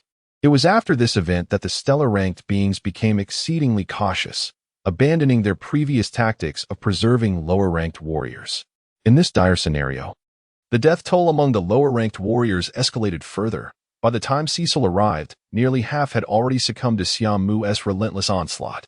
The sheer efficiency of this carnage left even Cecil, with his extensive experience, wide-eyed in astonishment, particularly upon witnessing the figure of Xia Mu, who resembled a harbinger of death on the battlefield. Every slash and evasion executed by Xia Mu appeared impeccably timed, devoid of any unnecessary motion. As if he were a finely tuned machine, meticulously allocating every ounce of his stamina. His killings were precise, efficient, and cold. For a fleeting moment, Cecil even speculated that an AI might be controlling the divine being before him. Yet, he knew an AI could not harness dark energy to power a divine. Who could this individual possibly be? Cecil's mind raced, and after yet another of his subordinates fell, he could no longer remain passive. The divine engine roared to life, propelling him forth. His divine being was robust, adorned in a rusty red hue reminiscent of dried blood. One hand wielded a sword while the other bore a shield, resembling a heavily armored knight. As he flew forward, cracks appeared in the armor on his shoulders, revealing dark apertures from which 10 streams of dark energy shot forth. Buzzing waves rippled around Xia Mu as he repelled a stellar-ranked adversary, and in a sudden motion, he ducked just as Cecil's sword grazed above his head. Simultaneously, the steel arc behind him flared to life. Radiant light swirled like quicksilver along the arc's edge, converging at its center to form a slowly rotating vortex. As Cecil, thwarted in his attack, prepared to thrust his shield against Xia Mu, the latter's figure abruptly vanished. A silver-gray silhouette appeared above him, blades at the ready, leaning slightly forward. And in an instant, azure lightning coursed through Xia Mu's form. Boom! It was as though a bolt of lightning had struck Cecil, and Xia Mu materialized on the opposite side, arms outstretched. Cecil's heart raced as he beheld the 2 massive gashes on his divine being's chest, nearly exposing its intricate internal circuitry. The holographic screen flickered ominously. A surge of danger enveloped him from behind, and without hesitation, he spun to brace his shield before him, channeling all dark energy into it.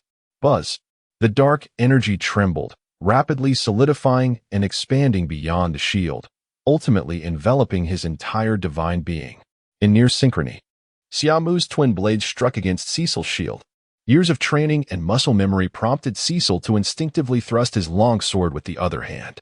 Xia Mu, reacting swiftly, leaped onto Cecil's shield, leveraging the engine's acceleration to distance themselves in an instant.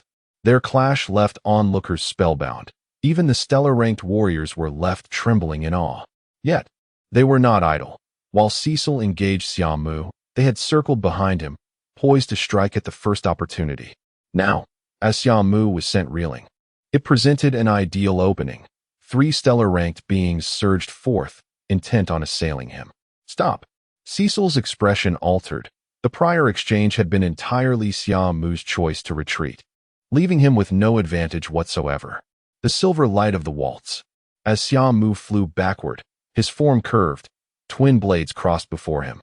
Just as the 3 stellar-ranked divine beings launched their surprise attack, he unfurled his form, and simultaneously, his blades traced circles in the void. Everyone present could distinctly see 2 interlocking rings of light appear where Xia Mu stood, resembling a crescent moon of silver brilliance. These rings, forged entirely of blade light, exuded an indescribable beauty. Even the 3 ambushing stellar-ranked warriors found themselves momentarily entranced, only to regain their senses and discover they had inexplicably lost control over their bodies. In shock, they looked down to see 2 massive, intersecting gashes before them, frost quickly seeping through the wounds, freezing their hearts alongside. 97. A fierce duel. Only when the silvery radiance dissipated did the crowd regain their senses. The seemingly resplendent silver glow had, in an instant, claimed the lives of 3 stellar-level warriors. As reality dawned upon them, each individual felt as if they had plunged into an icy abyss. Even Cecil regarded Xia Mu with trepidation, finally realizing that during their previous skirmish, Xia Mu had never truly focused on him. The prior attacks had merely served to create the illusion of retreat, drawing out the hidden stellar-level combatants who could not contain their eagerness to engage. At that moment, a profound chill enveloped Cecil's heart. It was not solely the fact that Xia Mu had executed a triple kill. The realization that Xia Mu could nearly eliminate him even while not concentrating on the fight sent shivers down his spine. The 2 massive fissures across his chest seemed to silently narrate the terror that was Xia Mu. Defeat was inevitable. In that instant, Cecil felt a surge of dread. Who exactly are you? He resolved to reveal his background. Otherwise, he might very well lose his life today. As for exposure and reputation, better to endure that than meet his demise here. Seeing Xia Mu, having just executed a triple kill, pivoting to charge again, Cecil hastily activated the public channel, shouting, "Stop!" Yet, Xia Mu paid him no heed, approaching with silent determination, dual blades in hand. A vein throbbed on Cecil's forehead as he gritted his teeth and bellowed, "Are you not afraid of the Ashen Mercenary Corps retaliation?" Upon uttering the name of the Ashen Mercenary Corps, one would typically expect a modicum of caution from any sane individual. Yet, the adversary before him was Xia Mu. Not only was he already aware of their schemes, but even had he been oblivious, he would show no hesitation. With his trump card rendered ineffective, Cecil clenched his sword and shield, preparing to confront the threat head-on. A bounty of 30 million for any harm inflicted upon him. A staggering 500 million for his slayer. Cecil disregarded everything else, his expression contorted with rage as he shouted through the communications channel. In response, the once wary deities now cast increasingly perilous glances towards Xia Mu. Under the lure of substantial rewards, even the most bloodthirsty star pirates could be tempted. Although they understood the slim likelihood of inflicting any damage upon Xia Mu, the allure of fortune stirred their hearts. What if, with so many present, he couldn't possibly kill them all, could he? Emboldened by such thoughts, the star pirates, previously somewhat disorganized, suddenly turned bloodthirsty, surging towards Xia Mu.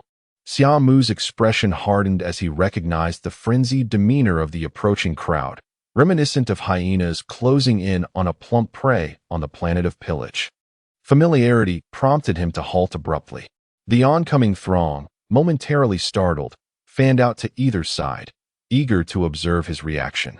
Though their greed had momentarily clouded their judgment, they had not lost their reason. Xia Mu's prowess remained an insurmountable barrier in their minds. At this moment, Xia Mu, having come to a standstill, suddenly reversed his long knife and broadsword, hoisting them above his head, the hilts aligned. Ding! In that instant, it seemed as if all present could perceive a faint hum. A circular arc around the back of Xia Mu's neck began to spin, the whirlpool within suddenly flickering with lightning. The flashes intensified, swiftly climbing the lengths of his weapons. As the blades separated, the vortex's lightning vanished, transforming into a slowly rotating sphere of darkness. In the next heartbeat, Xia Mu sprang into action. Like a tempest unleashed, the lightning coiling around his blades crackled violently, while the black sphere at the back of his neck whirled ferociously. In the blink of an eye, two shadowy figures detached from Xia Mu, each blade enveloped in crackling energy. Whoosh! The three figures vanished simultaneously, and all eyes turned warily to the surroundings, anticipating Xia Mu's sudden reappearance. Cecil's countenance paled, instinctively raising his giant shield before him. Clang! A tremendous shockwave emanated from his shield, followed by a surge of electricity that momentarily stiffened his form. In that instant, Xia Mu's figure materialized like a specter behind Cecil, his broadsword raised high, the brilliant lightning illuminating Cecil's entire field of vision. At that moment, all he could perceive was the lightning-wreathed broadsword. No! A jolt of panic surged through Cecil, snapping him back to reality just as the broadsword closed in. In a frantic bid to evade, he leaned back with all his might, the blade slashing against his divine armor, leaving a charred fissure. Having narrowly escaped this strike, Cecil, devoid of any desire to continue fighting, retreated with great haste. A chill coursed through his chest. He understood that his divine armor had nearly reached its limit, the cold of space seeping through. Simultaneously, the others finally reacted, activating their divine transformations to charge at Xia Mu. Two shadowy figures appeared seemingly from nowhere, their lightning-wreathed blades dancing through the air, mercilessly slaying the unsuspecting divine warriors. Meanwhile, Xia Mu relentlessly pursued Cecil. At this juncture, Cecil had lost all inclination to fight. After just 2 encounters, he had found himself in perilous straits, realizing they were not of the same caliber. Damn it! How could such a formidable adversary emerge without any word from the Ashen Mercenary Corps? In that moment, Cecil cursed the entirety of the Ashen Mercenary Corps, wishing for his divine armor to accommodate 4 additional engines, enabling him to escape this quagmire. Yet Xia Mu, like a wraith, relentlessly closed in, his speed far exceeding that of Cecil. Damn it! A cadre of inept fools.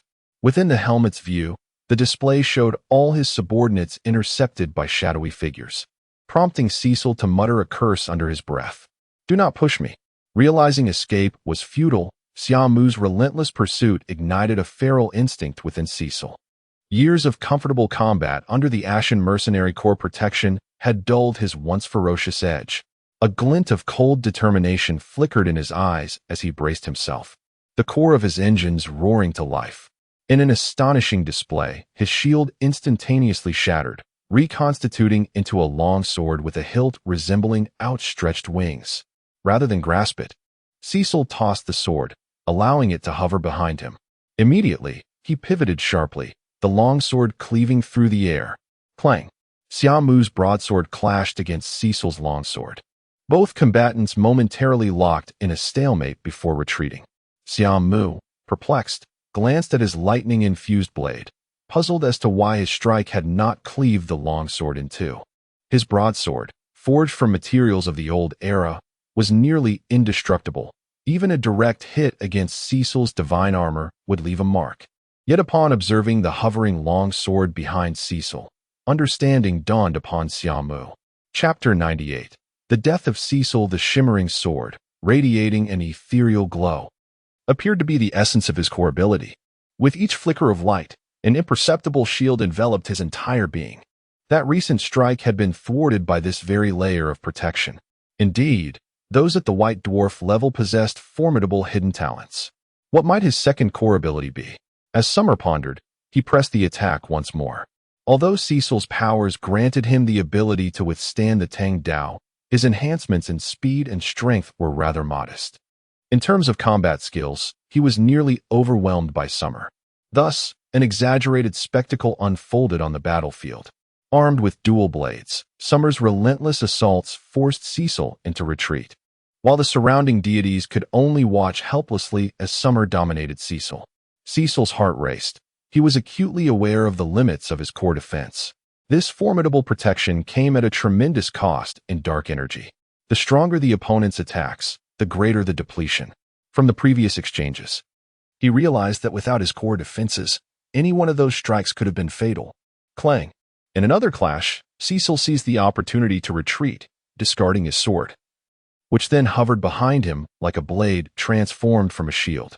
In the next moment, both sword and blade trembled gently, a dark energy swirling languidly around them. Subsequently, the two weapons began to rotate slowly around Cecil.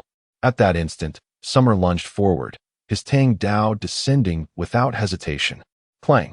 The floating sword intercepted, parrying Summer's strike.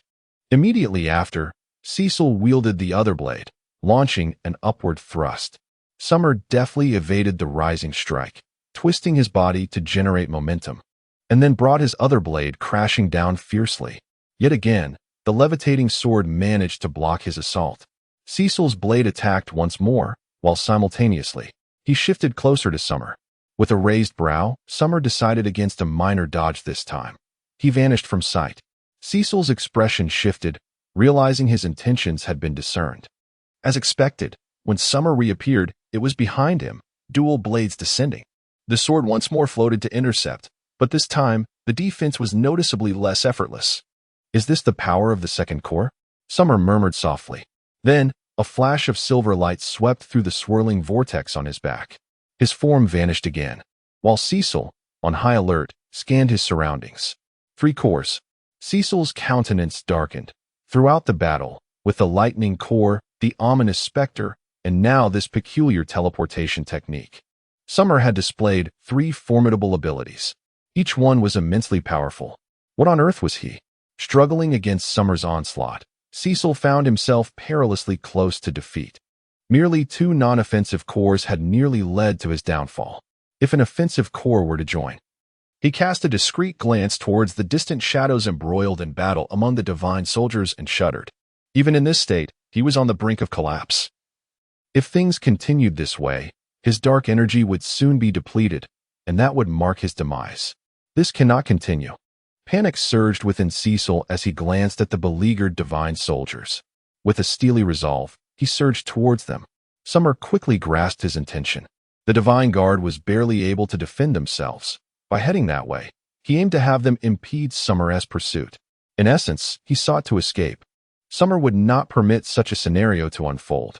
His gaze sharpened, engines roaring to life as he surged forward. Boom! Nightfall manifested in his grasp. A crimson beam surged forth, striking Cecil squarely in the back. Energy ripples erupted. Although the attack was deflected, the tremendous kinetic force caused Cecil to stagger. At that moment, Summer lunged forward, vanishing from his original position and reappearing in front of the stumbling Cecil.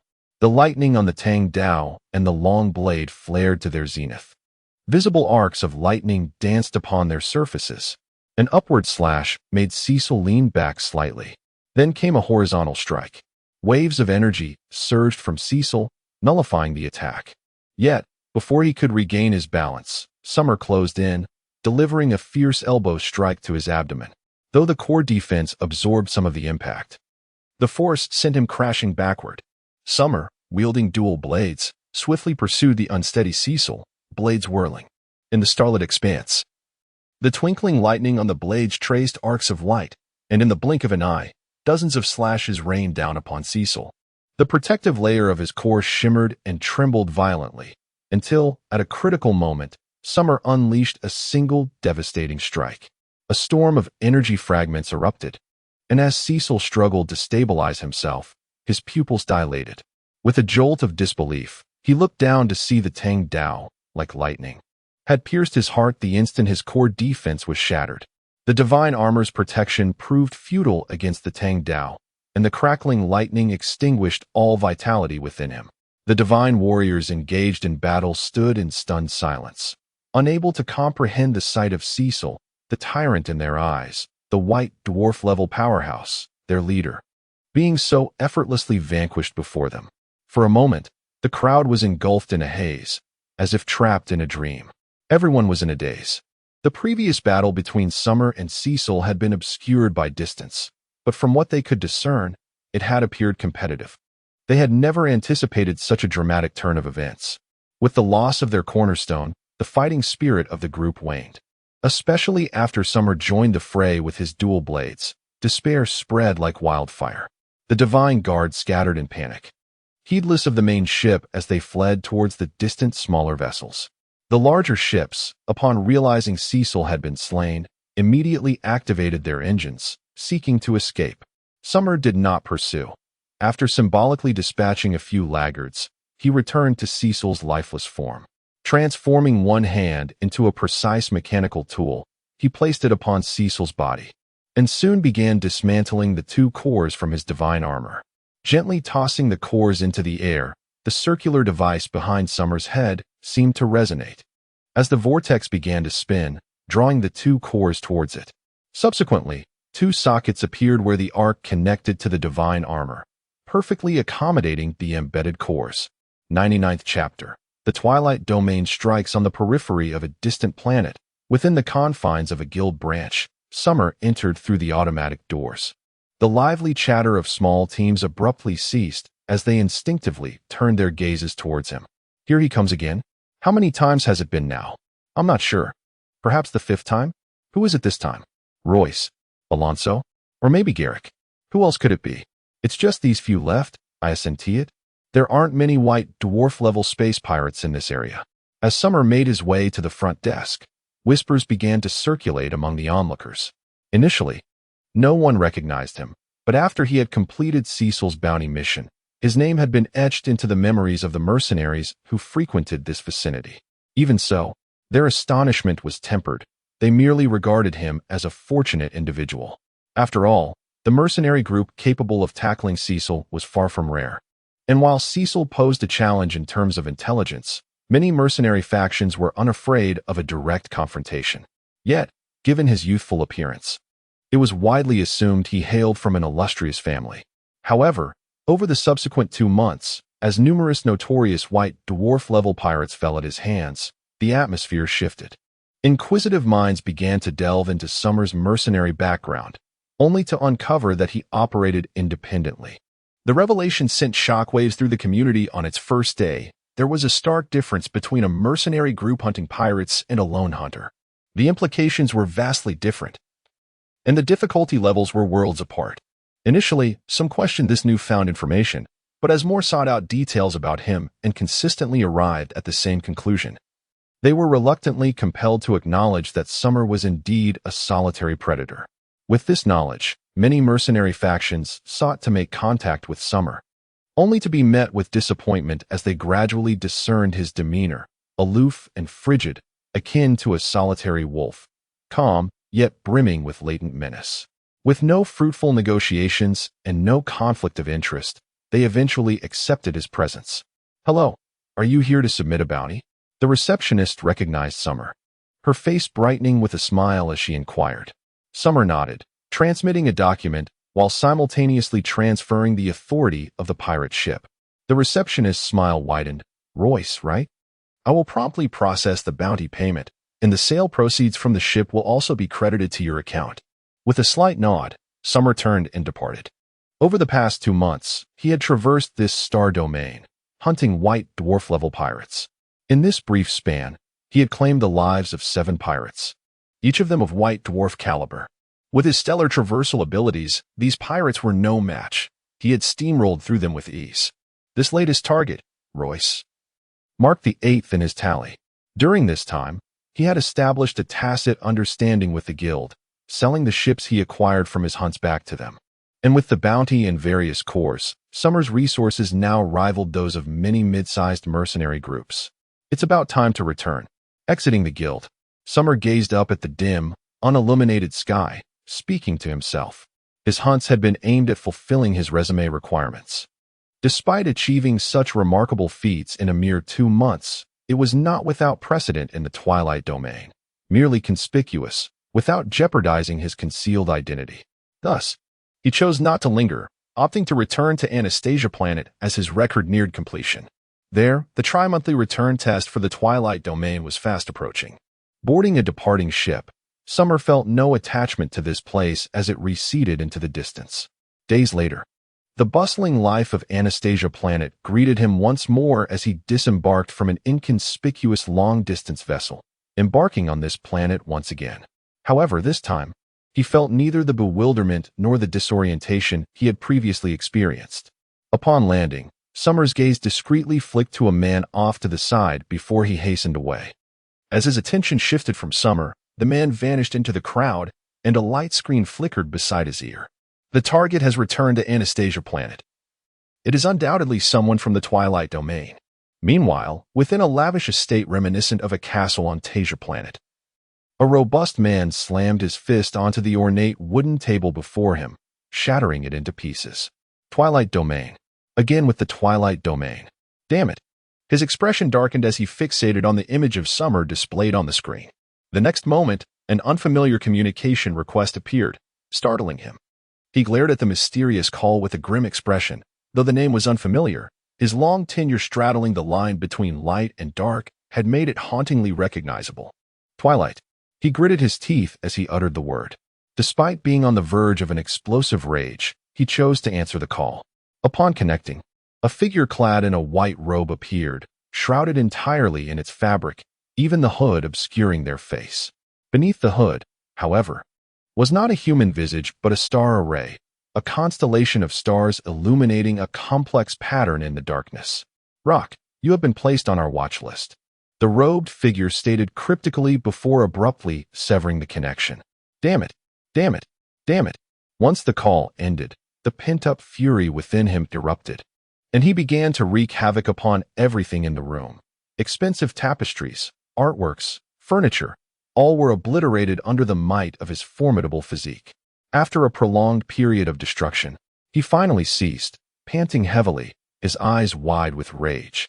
Ultimately, however, he succumbed to a sense of defeat and activated his star communicator. Dispatching a terse message, ceased the pursuit of Rock.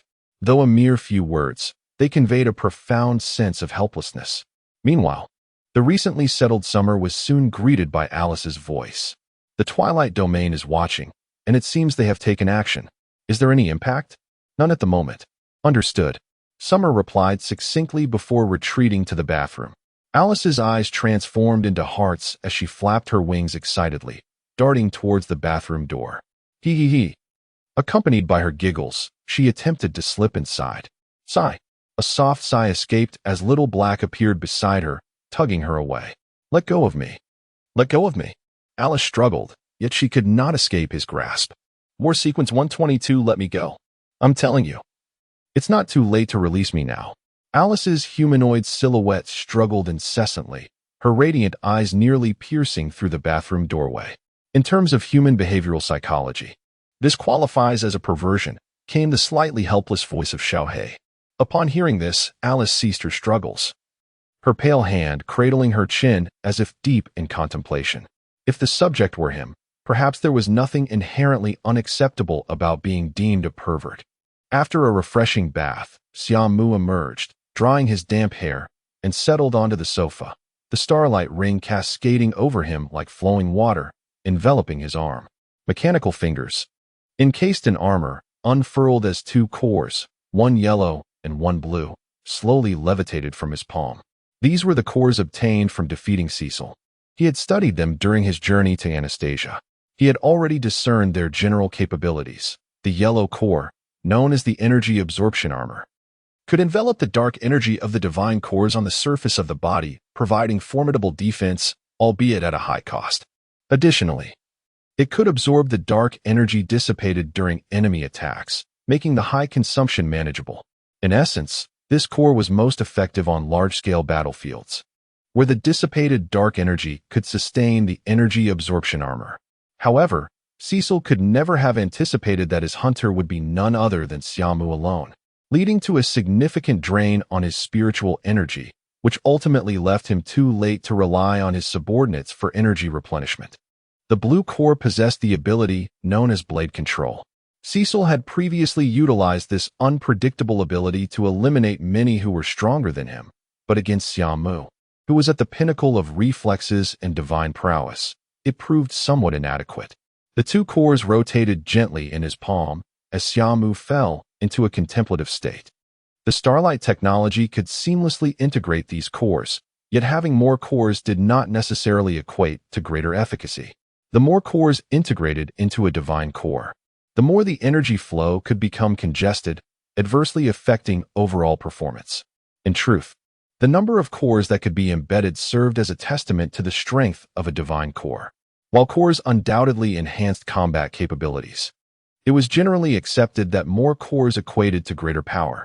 Even though the Starlight technology could perfectly accommodate these cores, Xia Mu ultimately decided against integrating the blade control core. He had experimented with it before. While it was indeed a surprising weapon against Cecil, it was somewhat superfluous for him. The effectiveness of a core was not solely determined by its integration into a divine core. Each core was unique, with varying capabilities and corresponding limits. The limitation of the blade control core was glaringly apparent, particularly its maximum speed. When Cecil wielded it, Xia Mu could see through it at a glance.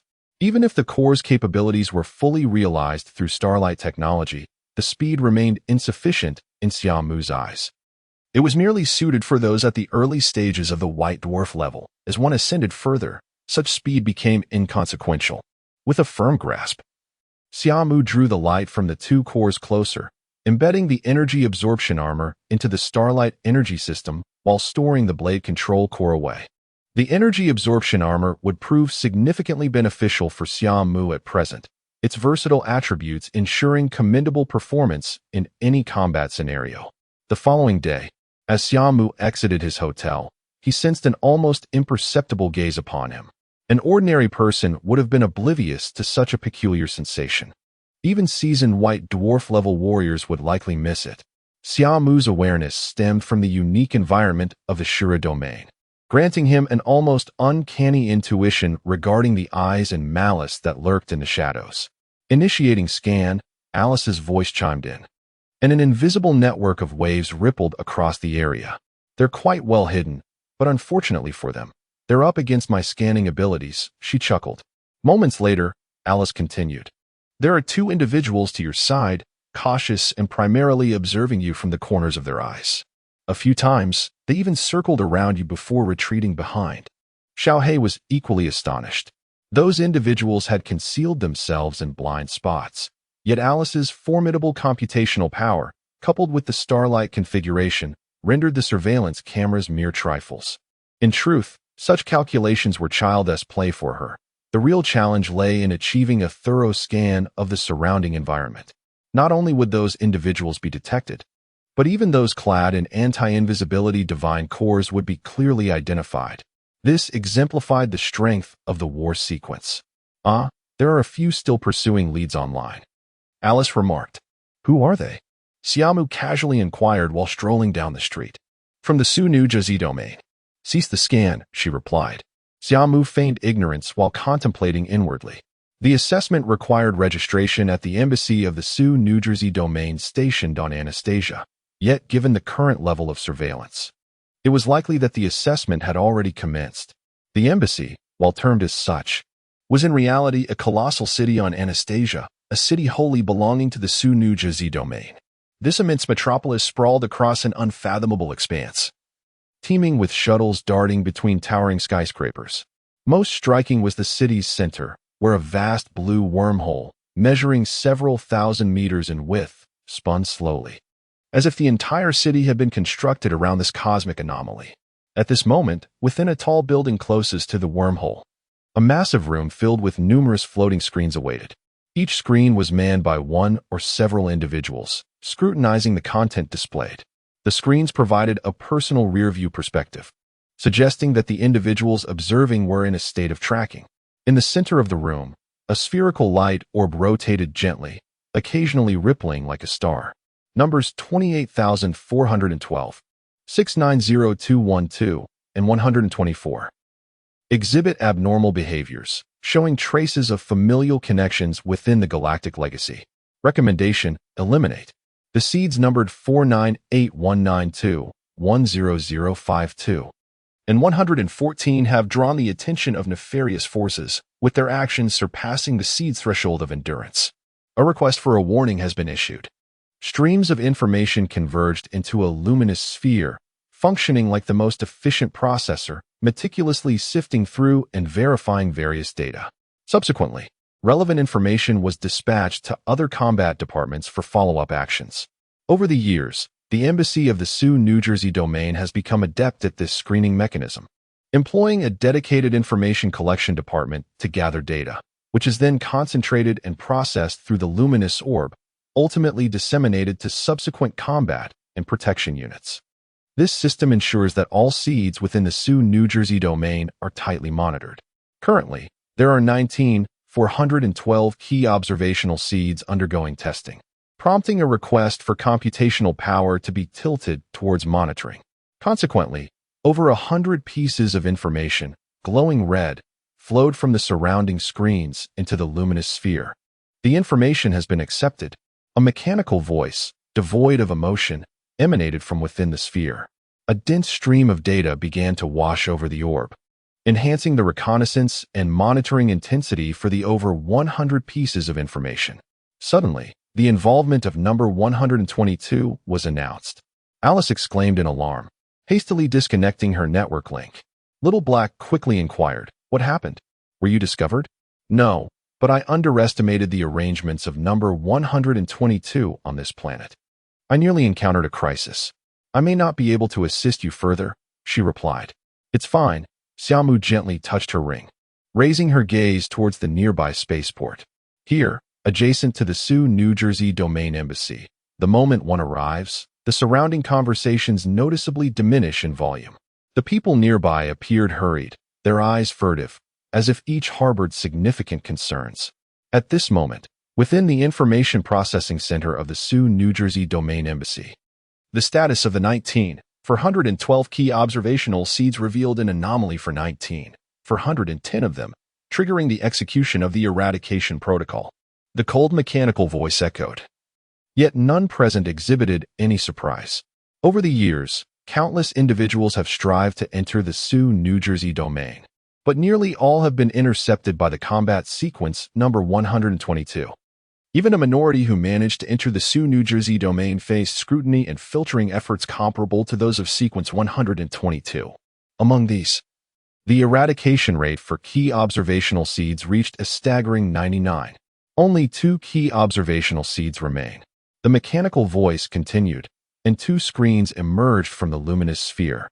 Fong Ku, a Sioux, New Jersey domain inhabitant, had been selected for training from within the star domain 5 years prior. Following this, a torrent of detailed textual information flooded the screens.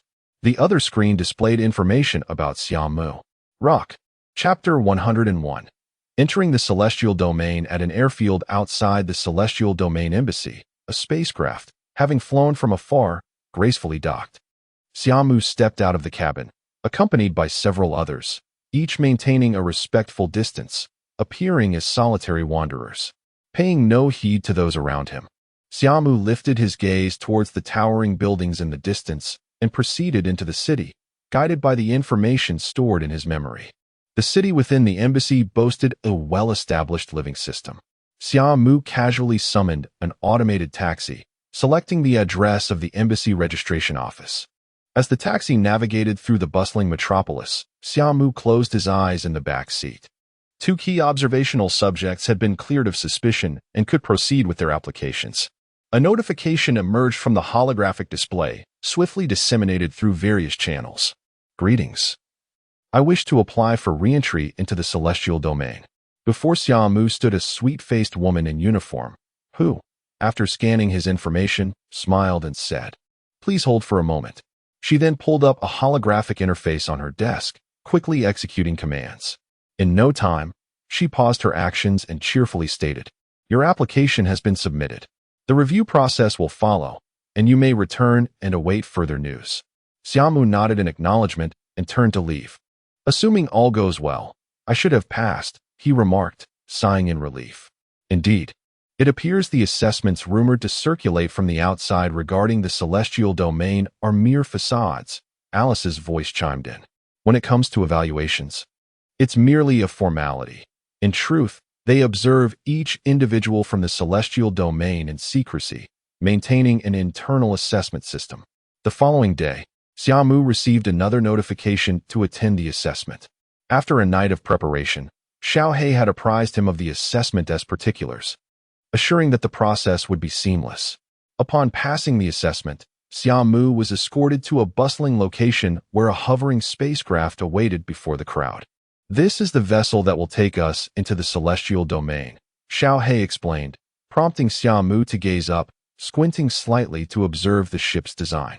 It bore little resemblance to the crafts of the outside world, showcasing a markedly different aesthetic.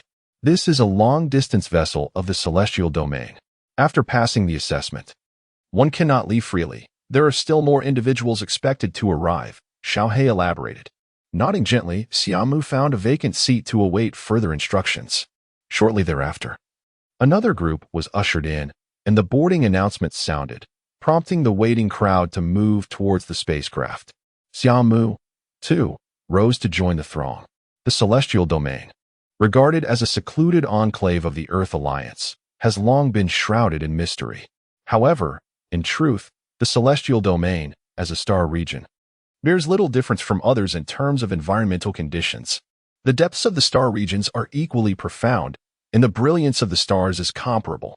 Within the uninhabited expanse of the celestial domain, ripples suddenly emerged in a shadowy space, followed by a streak of light seemingly surging from an exceedingly distant point, swiftly coalescing into a slender spacecraft.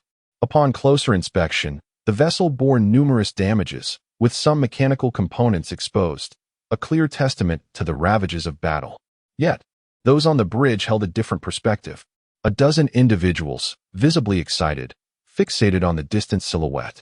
They appeared disheveled, their garments marred with scorch marks and cuts, resembling survivors of a recent conflict. At last, we escaped. A man leaning against the control panel grinned widely. Indeed, we struck gold. Who knew the celestial domain harbored so many secrets? Over the years, we must have sent in millions of people, yet only a handful remain. But thankfully, the mission has been accomplished, he concluded, prompting the gaze of all others to involuntarily drift towards the floor of their vessel. A warp-speed ship. The celestial domain has developed such technology. No wonder they sealed off the star region. This is just the tip of the iceberg, with warp-speed technology proliferating. Their military-industrial capabilities must be formidable, the group exclaimed in excitement. However, the moment for relaxation had not yet arrived. The straight-backed figure at the forefront suddenly spoke, his voice deep and resonant. At his words, the group's spirits sharpened, rising to attention, silencing their chatter. Despite having evaded their pursuers, they still faced a daunting battle upon reaching the embassy of the celestial domain. Boss, there's no need to be so tense. After all, hasn't the organization always arranged for someone to be on standby to assist us? Remarked a robust man with scars adorning his face, his battle-worn attire soaked in blood. Yet he seemed unconcerned. Fool. A pair of frigid eyes alighted upon him, causing the previously boisterous man to fall silent, suddenly subdued. It dawned on the group that their escape from the celestial domain's pursuit was wholly contingent upon the very figure before them, who had led them through perilous circumstances. Though their concealment efforts had been meticulous, allowing them to maneuver the ship into position without detection, the celestial domain's might was a force they could scarcely contend with. A small contingent of pursuers was more than sufficient to annihilate them entirely. Had it not been for this man, they would have become mere corpses adrift in the cold expanse of space. Enough, Quentin. It hasn't been easy for everyone. Let them relax a bit. A gentle voice interjected, belonging to the only individual aboard who was not clad in battle-worn attire.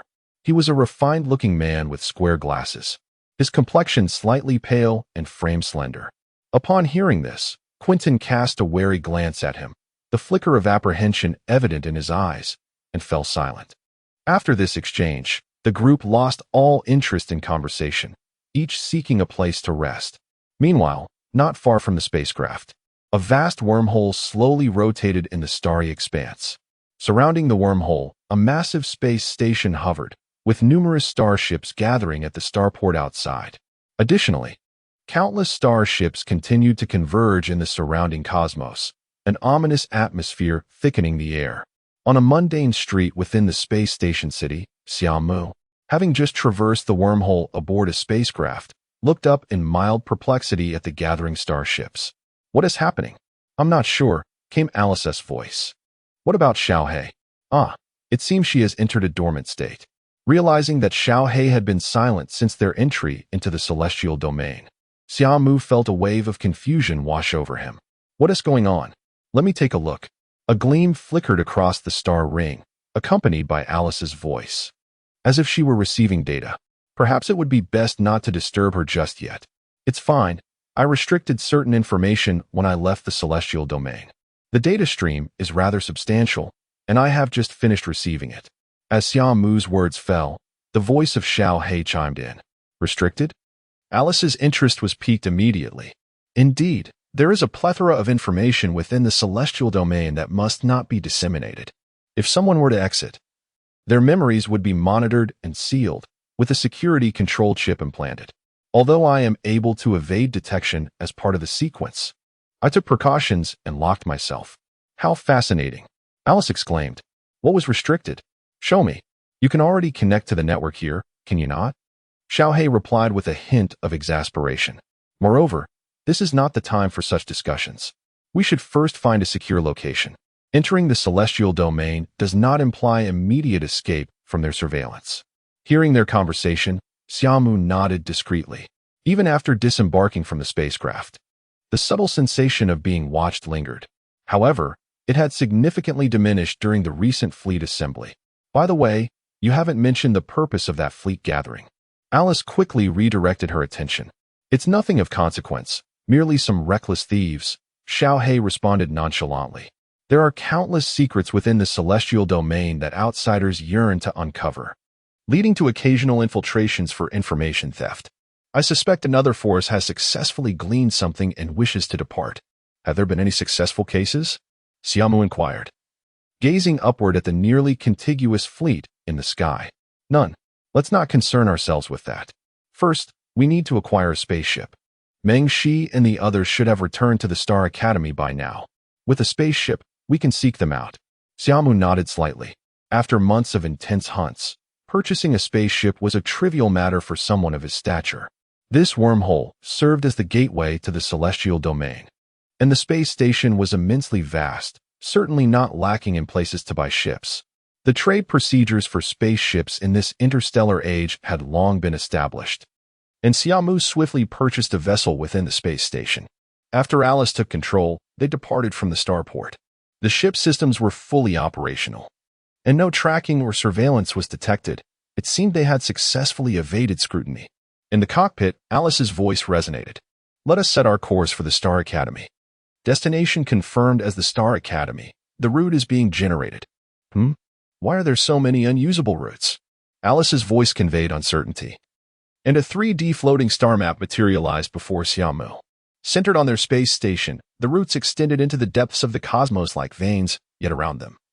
Most of these pathways appeared tainted, with the majority stained red. "It seems our actions have stirred quite a commotion, compelling the celestial domain to seal off so many routes," Xiaohe remarked, materializing with an expression of intrigue. The situation took a dramatic turn. The significance of trade routes across various star domains is undeniably immense. Although this area serves as a remote border gateway, the simultaneous blockade of multiple routes has resulted in considerable repercussions. "Ah, is there some excitement brewing?" Alice exclaimed, her eyes sparkling with anticipation as she approached the star chart. "No, we ought to refrain from getting involved," Xiaobai replied, shaking her head.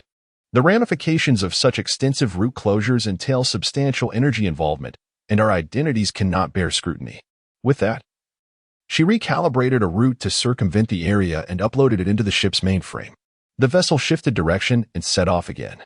Meanwhile, ahead of them, another skirmish was unfolding amidst the blocked routes. A small fleet of variously modeled ships formed a protective barrier around a flagship, navigating swiftly through a dazzling display of light. The source of this luminescence originated from a barrage of fire unleashed by hundreds of ships forming a formation behind them. Enormous energy shields rippled under the onslaught, the high-energy beams striking with relentless force, causing the shield's energy to plummet at an alarming rate. We have been targeted. Other formations are converging here. The man seated at the command center of the flagship gazed intently at the incoming data displayed on the holographic screen, a faint smile gracing his lips. Oh, the more attention I draw here, the safer it becomes over there. For the sake of the organization. By the end of his statement, his eyes brimmed with a frenzied gleam. Main ship's energy shield at 9. Engine room has reached maximum temperature. Cooling modules are at their limits. Right auxiliary engine has sustained 61 damage. A series of ominous red warning windows appeared, yet the man remained unfazed, a silent grin spreading across his face. All escort ships converge at the rear of the flagship and shield it from the fire. The flagship shut down all modules aside from propulsion, channeling all dark energy into the power module. He swiftly executed a series of commands, which were relayed by the crew below. The entire formation began to alter its configuration, with escort ships rushing to the rear of the flagship like moths drawn to a flame. Boom! Silent explosions erupted in a series of fiery blossoms behind the flagship, resulting in a significant increase in casualties within the formation. Simultaneously, the lights on the command deck extinguished abruptly. Warning: diverting all energy to the propulsion module will cause irreversible damage to the ship, with an 81% probability of explosion and disintegration. The shrill warning echoed within the chamber. Yet the man at the helm remained unmoved. He turned his gaze to the only screen that was not bathed in crimson light. The image displayed a ship traversing the starry expanse. If they can escape, my consciousness will achieve immortality within the database. His face contorted with madness as he issued a confirmation command. Boom! The ship's exhaust flame, already stretched to its limits, surged once more. The high-strength metal at the rear began to warp and melt. The massive vessel shuddered, resembling a structure on the brink of collapse. In stark contrast, its speed ascended dramatically, widening the gap between the opposing fleets. Within the flagship of the pursuing fleet, a young man, approximately 23 or 24, sat at the command center. A look of disdain etched on his face. Escape? Can they truly flee? A mere outsider thinks they can evade my grasp. Initiate engine overload. At this moment, an elderly man with a head of white hair stepped forward, his expression grave as he observed the fleeing ship. Young Master Shin, something feels amiss. The man, Shintanchi, was the commander of this fleet. What do you mean, Wangbo? You must see clearly. They've caused quite the commotion, and I've caught them red-handed. This is a significant achievement, especially with 2 other teams in proximity. Shintanchi's expression darkened, yet he hesitated to issue an immediate command. Wangbo, sent by the family to protect him, possessed strength and insight beyond his comprehension. Instinctively, he sought to heed his advice, though impatience began to rise as he contemplated the imminent loss of his prize. Wangbo did not respond immediately. Instead, he lowered his head in contemplation. A decoy. They are a diversion. We've been tricked. Shin Tianchi sprang to his feet, eyes locked on Wangbo. We witnessed the warp drive being installed on that ship. How could it possibly be a decoy? Young Master Shun, observe for yourself. Wangbo sighed, gesturing toward the distant fleeing fleet's display. The ship was vibrating abnormally, and while its speed escalated, sparks erupted from its hull. Realization dawned upon Shin Tianchi. Damn, they dare to use the engine in such a reckless manner. The ship is on the verge of irreversible explosion. They are all dead men. More routes were blocked. But wait, were they entirely sealed off? On the ship where Xia Mu and Alice were, they appeared beside a 3D star map, scrutinizing the now completely obstructed routes. How could this happen? Xiaobai mused, her core operating at high speed. Such a situation, where all route nodes were sealed, only arises when events spiral out of control. Could they have been compromised? Compromised? What do you mean? Alice queried, tapping her shoulder. The technology of the Sioux, New Jersey domain is at least 2 generations ahead of the outside world, with their warp route technology having matured. Every day, Individuals within the Sioux, New Jersey domain seek ways to smuggle this technology out. Upon hearing this, Xia Mu and Alice exchanged glances, understanding the gravity of the situation. The technology of warp travel, long under development, had evidently been mastered by the Sioux, New Jersey domain. If this knowledge were to reach the outside world, it would undoubtedly create explosive headlines, altering the entire structure of the star domain. Currently, the primary means of transportation in the outer realms relied heavily on wormhole traversal. The advent of warp travel would have monumental implications for all parties involved. Moreover, this was merely one aspect.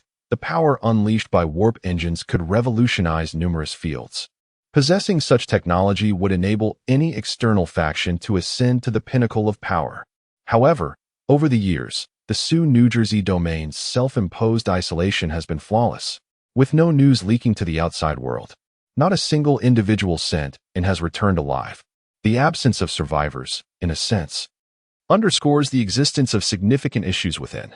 The external forces are not foolish. After years of sending operatives without a single return, one can only imagine the resources expended to maintain such a blockade. What could compel a civilization to expend such tremendous resources to enforce a blockade? This in itself represents a monumental temptation. Xia Mu, now standing before them, furrowed her brow. With so many routes blocked, we will likely face the highest level of scrutiny if we attempt to pass through, won't we? Indeed, that is precisely what concerns me, Xiaobai replied. Xiao He was filled with anxiety, for their identities were indeed fabricated. Under normal circumstances, once they passed the external scrutiny, they would encounter no significant difficulties. However, during such extraordinary times, even the direct descendants of a parasite would be subjected to thorough examination. Could they perhaps deviate from their course and venture into an uninhabited zone to evade detection? Alice's delicate visage also bore a look of distress. No. If this situation persisted and no one was located, they would resort to employing the starburst pulse device to scan the star system, leaving all life forms within the region with no means of escape. Do you all possess this device? Alice's voice rose sharply, astonished. For had not this technology been deemed lost? Xia Mu's pupils constricted in realization. Such a device did indeed exist within his ancestral memories. The starburst pulse apparatus was specifically designed to scan for life forms within a star system. Its structure immense, comparable to that of a planet, and its emitted pulses capable of encompassing several small star systems. Had it not been for the difficulty of mobility and the exorbitant costs associated with its operation, it would have been commonplace during the old era. At that moment, he grasped the gravity of their predicament. If they activated the starburst pulse device, how long would it take to reach this star system? Although the device's coverage was vast, it remained limited within the entirety of the star domain, necessitating relocation to scan specific star systems. As far as I know, such devices linger near the fringes of star domains, leaving us with perhaps no more than 2 days. The last usage occurred 2 years prior. If it had remained stationary since then, only 18 hours remained. Xiao He continuously sifted through the database, his expression grave. Alice wore a troubled expression.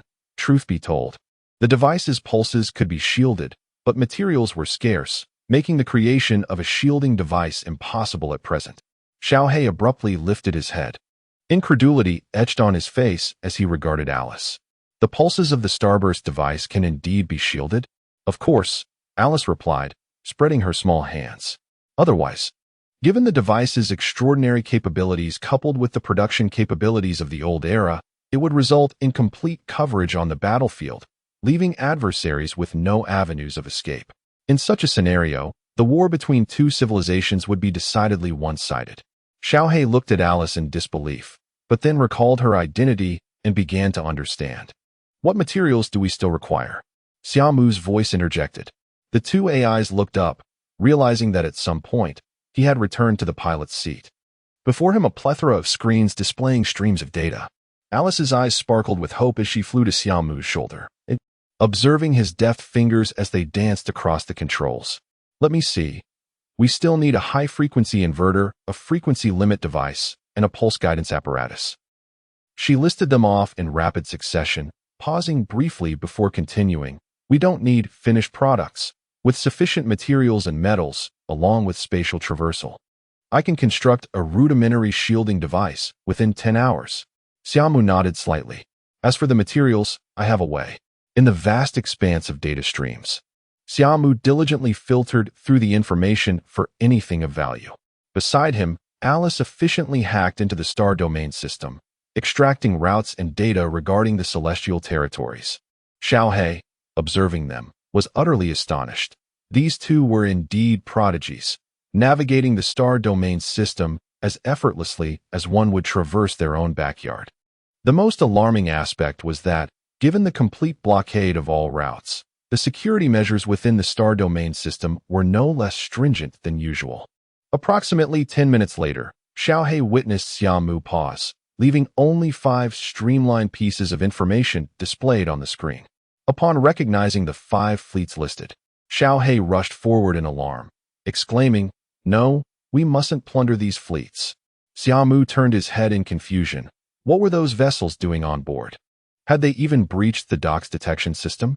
Xiaohe was taken aback, but quickly explained that, under such circumstances, any issues with the fleets would soon attract the military's heightened scrutiny. Moreover, these were merely ordinary fleets. Yet as he spoke, his expression grew gravely serious. "These are not ordinary fleets," Xia Mu remarked, pointing to one of the fleet entries. With a swift motion, he expanded the information, revealing the cargo list within the ship's hold. To his astonishment, alongside items detected by the dock systems, a small portion of goods had been concealed. As Xia Mu unveiled the details, it became evident that they included several officially prohibited items: destabilizing shields, nuclear shock grenades, celestial converters. Xiaohe's eyes widened in disbelief. Have these smugglers grown so audacious? Alice, shaking her head in exasperation, approached and lightly patted her shoulder. When profit is substantial enough, what is there that cannot be done? You've been cooped up in the academy for too long. Your thinking's become rather naive. Xiaohe snapped back to reality. After all, Xia Mu was sifting through all available information from the nearby star domains. How could he have only selected 5 entries? The components required for the cloaking device were hardly rare. Many ships carried them. Initially, she feared that Xia Mu might resort to outright piracy to acquire the necessary items for crafting a cloaking device. However, it seemed that these 5 entries were indeed scarce for this star domain. Under the scrutiny of the stellar pulse device, these individuals would undoubtedly face investigation, and they could not escape. Yet, if we were to seize their goods, would it lead back to us? As Xiaohe sighed in relief, she pondered the ensuing consequences. Alice, brimming with confidence, responded, "That is not your concern. Time is of the essence. Let us move." With a flourish, Alice spun around and pointed at one of the entries. Xia Mu, seizing the moment, engaged the ship's thrusters, and the engines roared to life. As the long tail of the engine shifted from crimson to azure, the vessel vanished into the cosmic tapestry. In another part of the star domain, 5 ships traversed the celestial sphere, 2 flanking the front and 3 trailing behind. On the noticeably larger flagship among the rear vessels, the crew on the bridge engaged in light-hearted conversation. "Once we conclude this transaction, we can afford to rest for half a year." A middle-aged man with a slight beard stretched languidly. "Indeed, securing this cargo took considerable effort. Boss, where do you plan to travel after this?" On the command deck, a rugged man clad in a somewhat ill-fitting captain's uniform grinned broadly at the crew's banter, recalling the shipment's value. After this, I intend to spend a good 10 days or so in Rainbow Street on the main planet of the Sioux, New Jersey domain." Laughter erupted among the crew. Suddenly, an urgent shout pierced the jovial atmosphere. "Boss, we have an unidentified ship." The commander, Li Huang, furrowed his brow, tugging at his tight collar. "What now? Is it officials? All routes are blocked." "What?" Li Huang slammed his hand on the bridge's console, rising abruptly. "Wasn't only a portion blocked? How could this happen? Did those outsiders truly succeed? It spells disaster. A total blockade indicates that the situation has escalated beyond their control. They will likely deploy the stellar pulse device. If they manage to identify us, it's manageable since we have documented our vessel, but if they don't..." A thin man beside Li Huang, deep in thought, mused, "If they cannot find them, they will scrutinize all vessels." "Damn it, Li Huang clenched his fists in frustration. Such meddling outsiders often cause disturbances. Affecting many of their peers, he vowed not to let them escape unscathed. He Xing, expedite arrangements, find a small asteroid belt and offload the entire shipment. Not long after, the 5 ships in transit received the directive and altered their course. Following the map's guidance, they soon located an asteroid belt, marking their position before simultaneously opening their cargo holds. Figures clad in celestial gear began unloading items from the ships. Li Huang's expression darkened as he watched the unloading process on the monitor. He felt uncertain about preserving the shipment, but he knew he must sever ties with it as swiftly as possible. If the authorities discovered them, his life would be at stake. "Boss, we have an unidentified ship." A shout from below startled him, and he demanded, "What is happening? Is it officials? Show me the footage." As the image appeared on screen, a fast-approaching vessel came into view. A civilian ship? Upon closer inspection, Li Huang's confusion deepened. The approaching vessel was nothing extraordinary, merely an utterly mundane craft. This isn't good. They don't come here with good intentions. As he contemplated, an ominous glint appeared in Li Huang's eyes. Order Team 1 to cease unloading and eliminate that ship.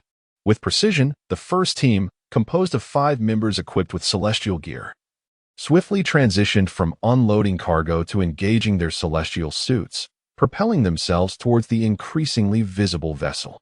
It's not just a routine encounter.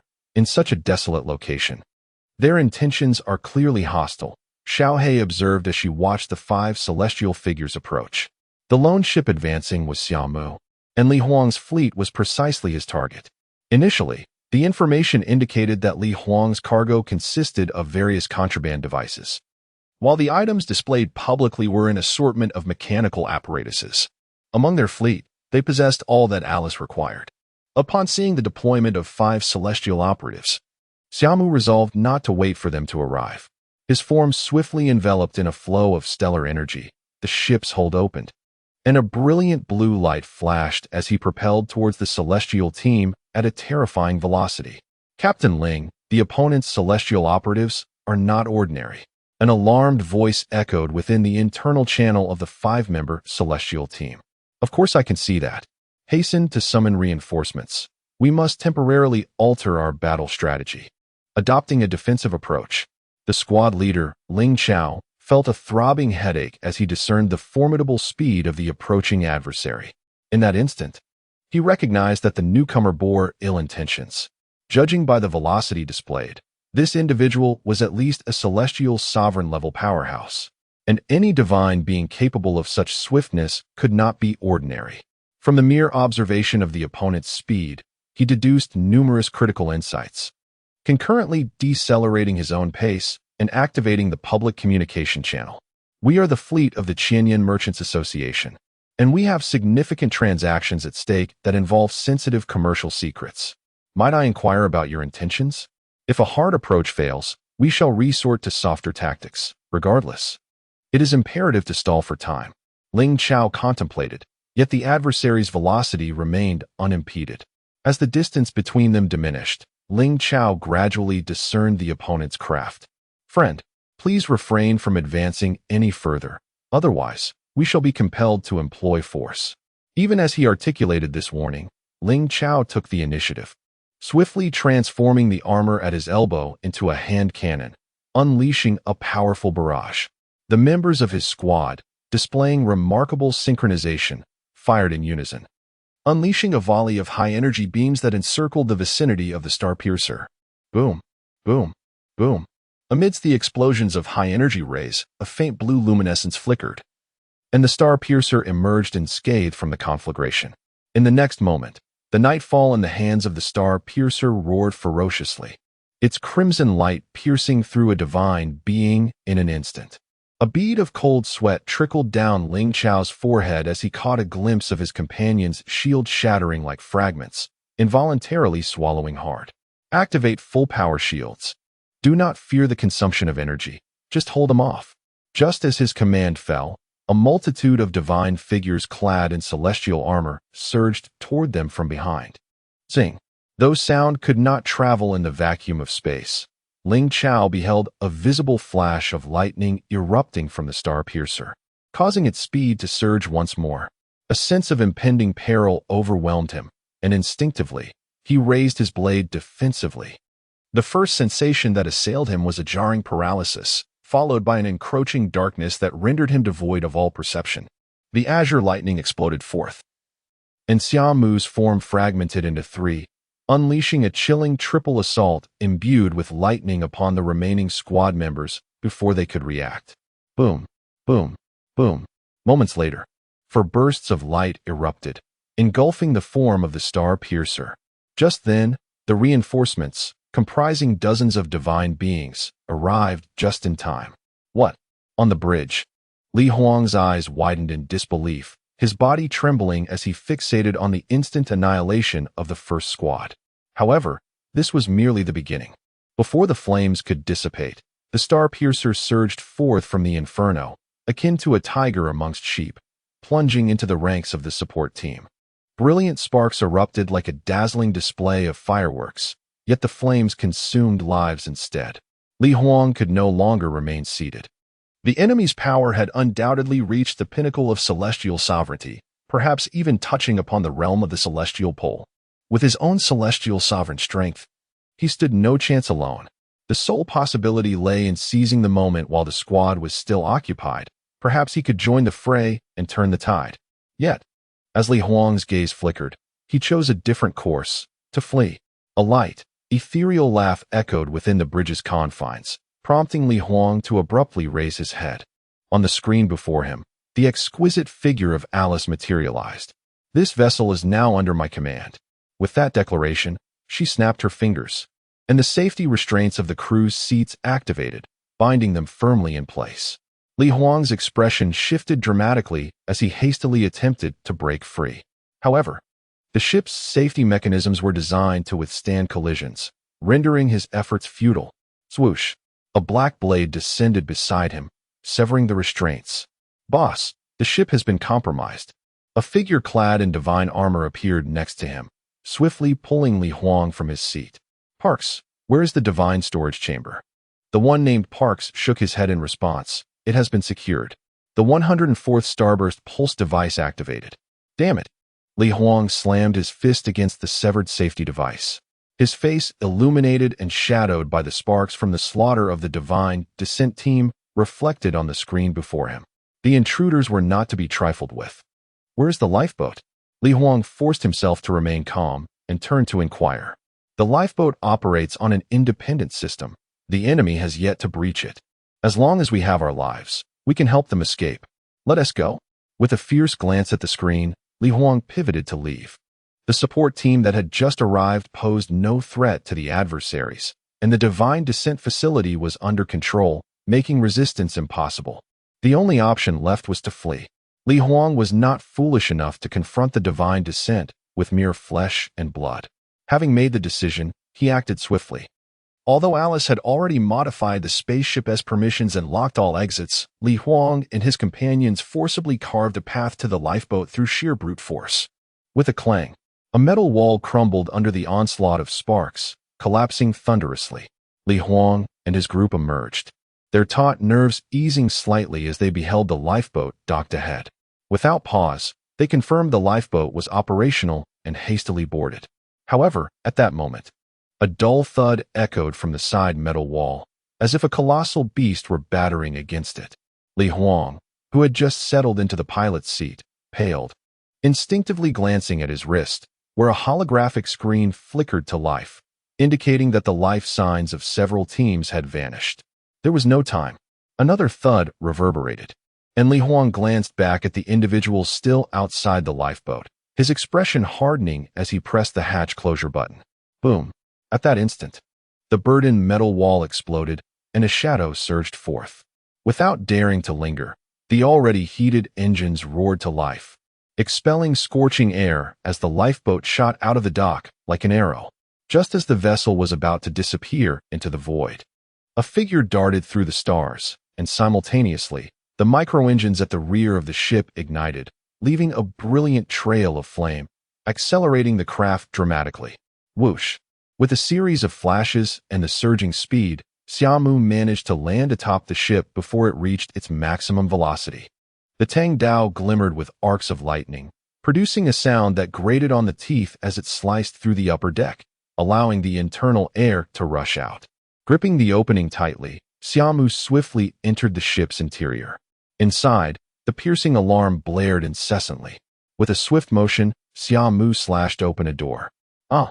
In the next moment, the alarm intertwined with the cries for help from Li Huang and others.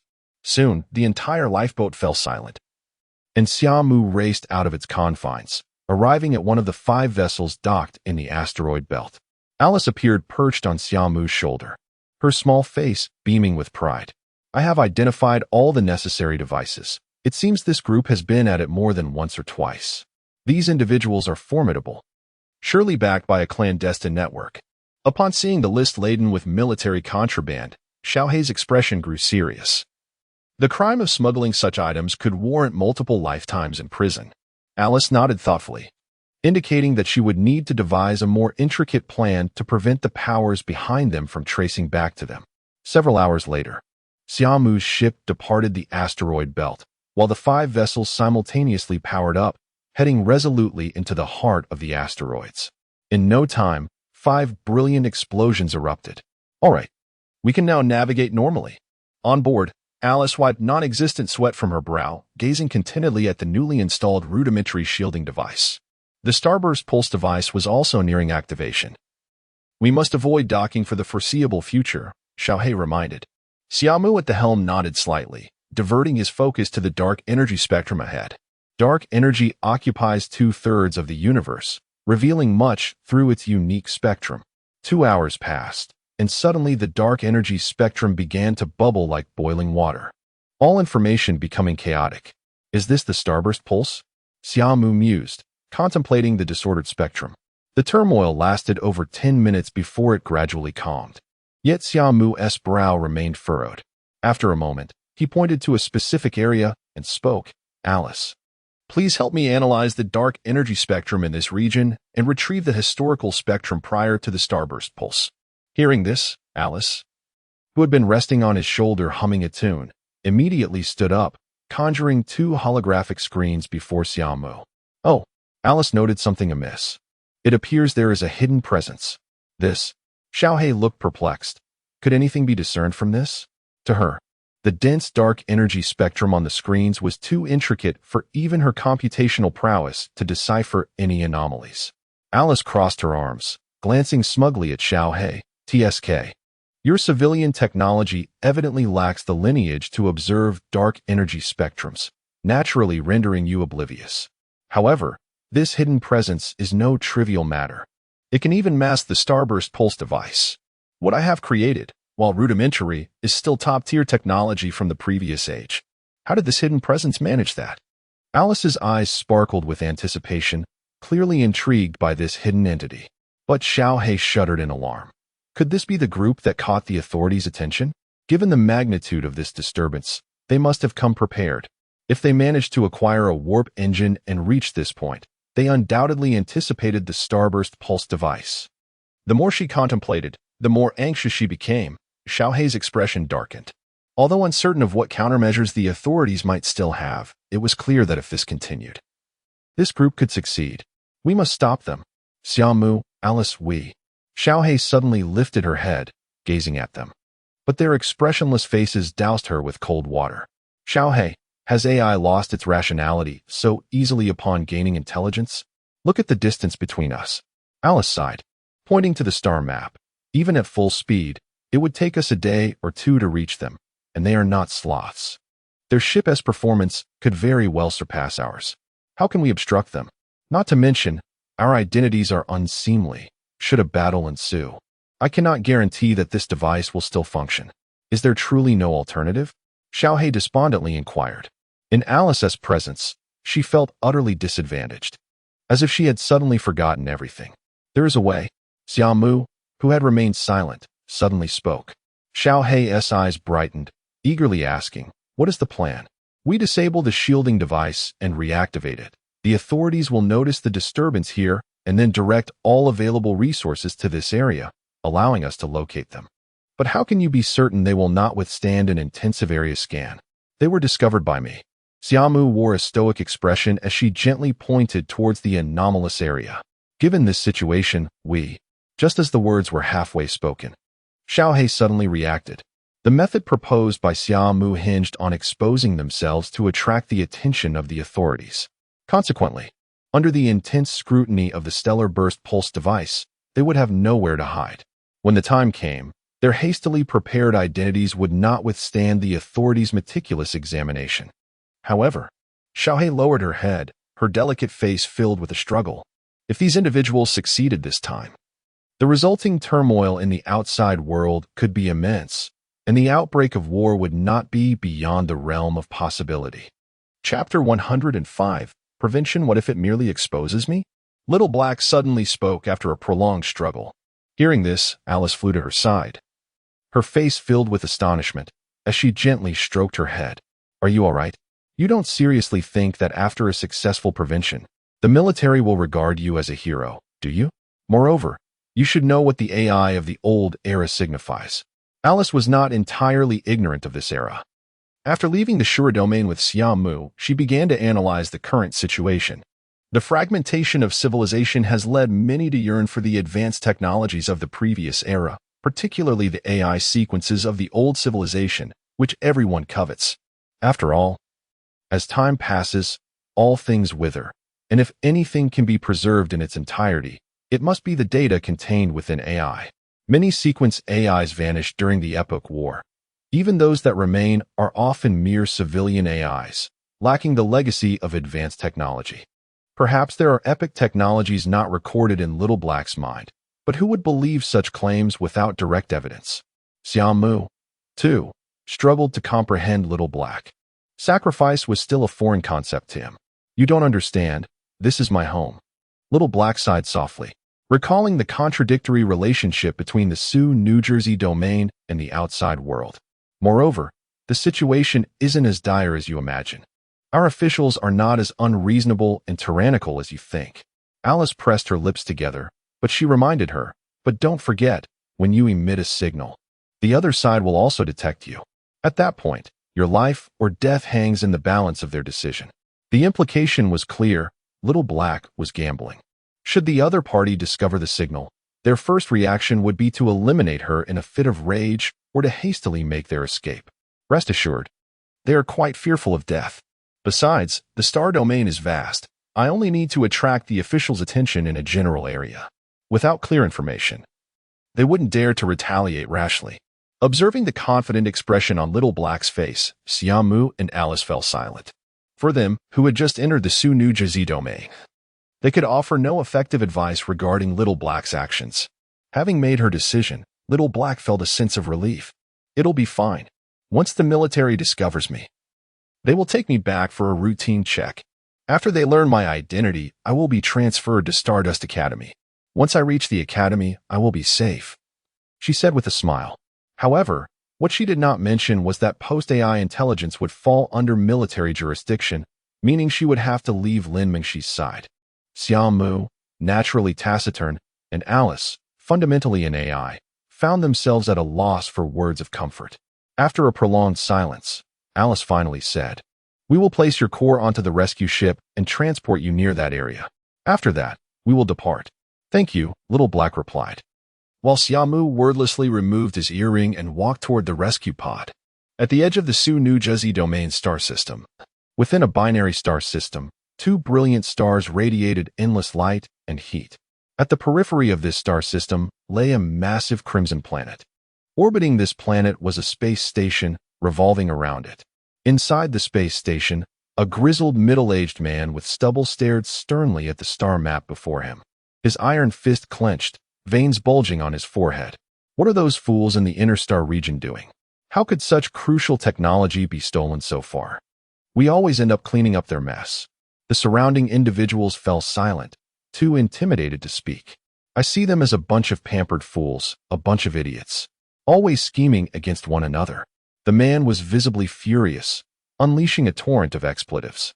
Yet, the others dared not intervene.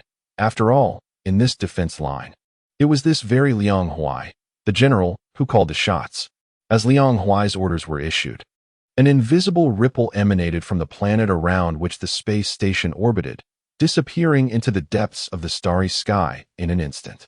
Moments later, the combat room of the space station received all the information from the violent scanning of the star system by the star explosion pulse device. Professional personnel promptly compared the initial scan with the secondary scan. Before long, someone exclaimed, "Abnormality detected in the 1892 to 1981 sector." Liang Huai, tense, was startled. "What abnormality? There is an unusual signal." Previously, this area contained only 3 civilian aircraft, but now there is an additional anomaly. However, that was not the first abnormal signal he discovered. Moments later, another report came in. "I have one here." "Me too." After a moment of complex calculations by the powerful mainframe computer, a projection appeared before Liang Huai's eyes. A total of 12 abnormal signals had emerged. Excitement flickered in Liang Huai's eyes. "Little mice, I'm coming to catch you. Relay my orders. All fleets in the war zone. Prepare search ships and thoroughly investigate these 12 sectors. Open fire on any who resist." As the command was issued, the entire space station operated like a finely tuned machine, swiftly sending out instructions, and the fleets stationed throughout the star system began to mobilize. Bang! A massive fist imprint appeared on the alloy wall of the ship as Quentin withdrew his fist, a fierce expression crossing his face. Whose signal was that? A hidden space pirate? I'll go take care of him. Just moments ago, their ship had evaded scanning during the second star explosion pulse scan by employing a pre-prepared void shield. However, unexpectedly, an abnormal signal suddenly appeared nearby.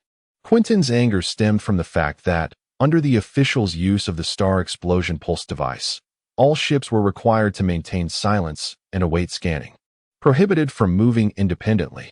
They had previously checked that area, finding absolutely nothing.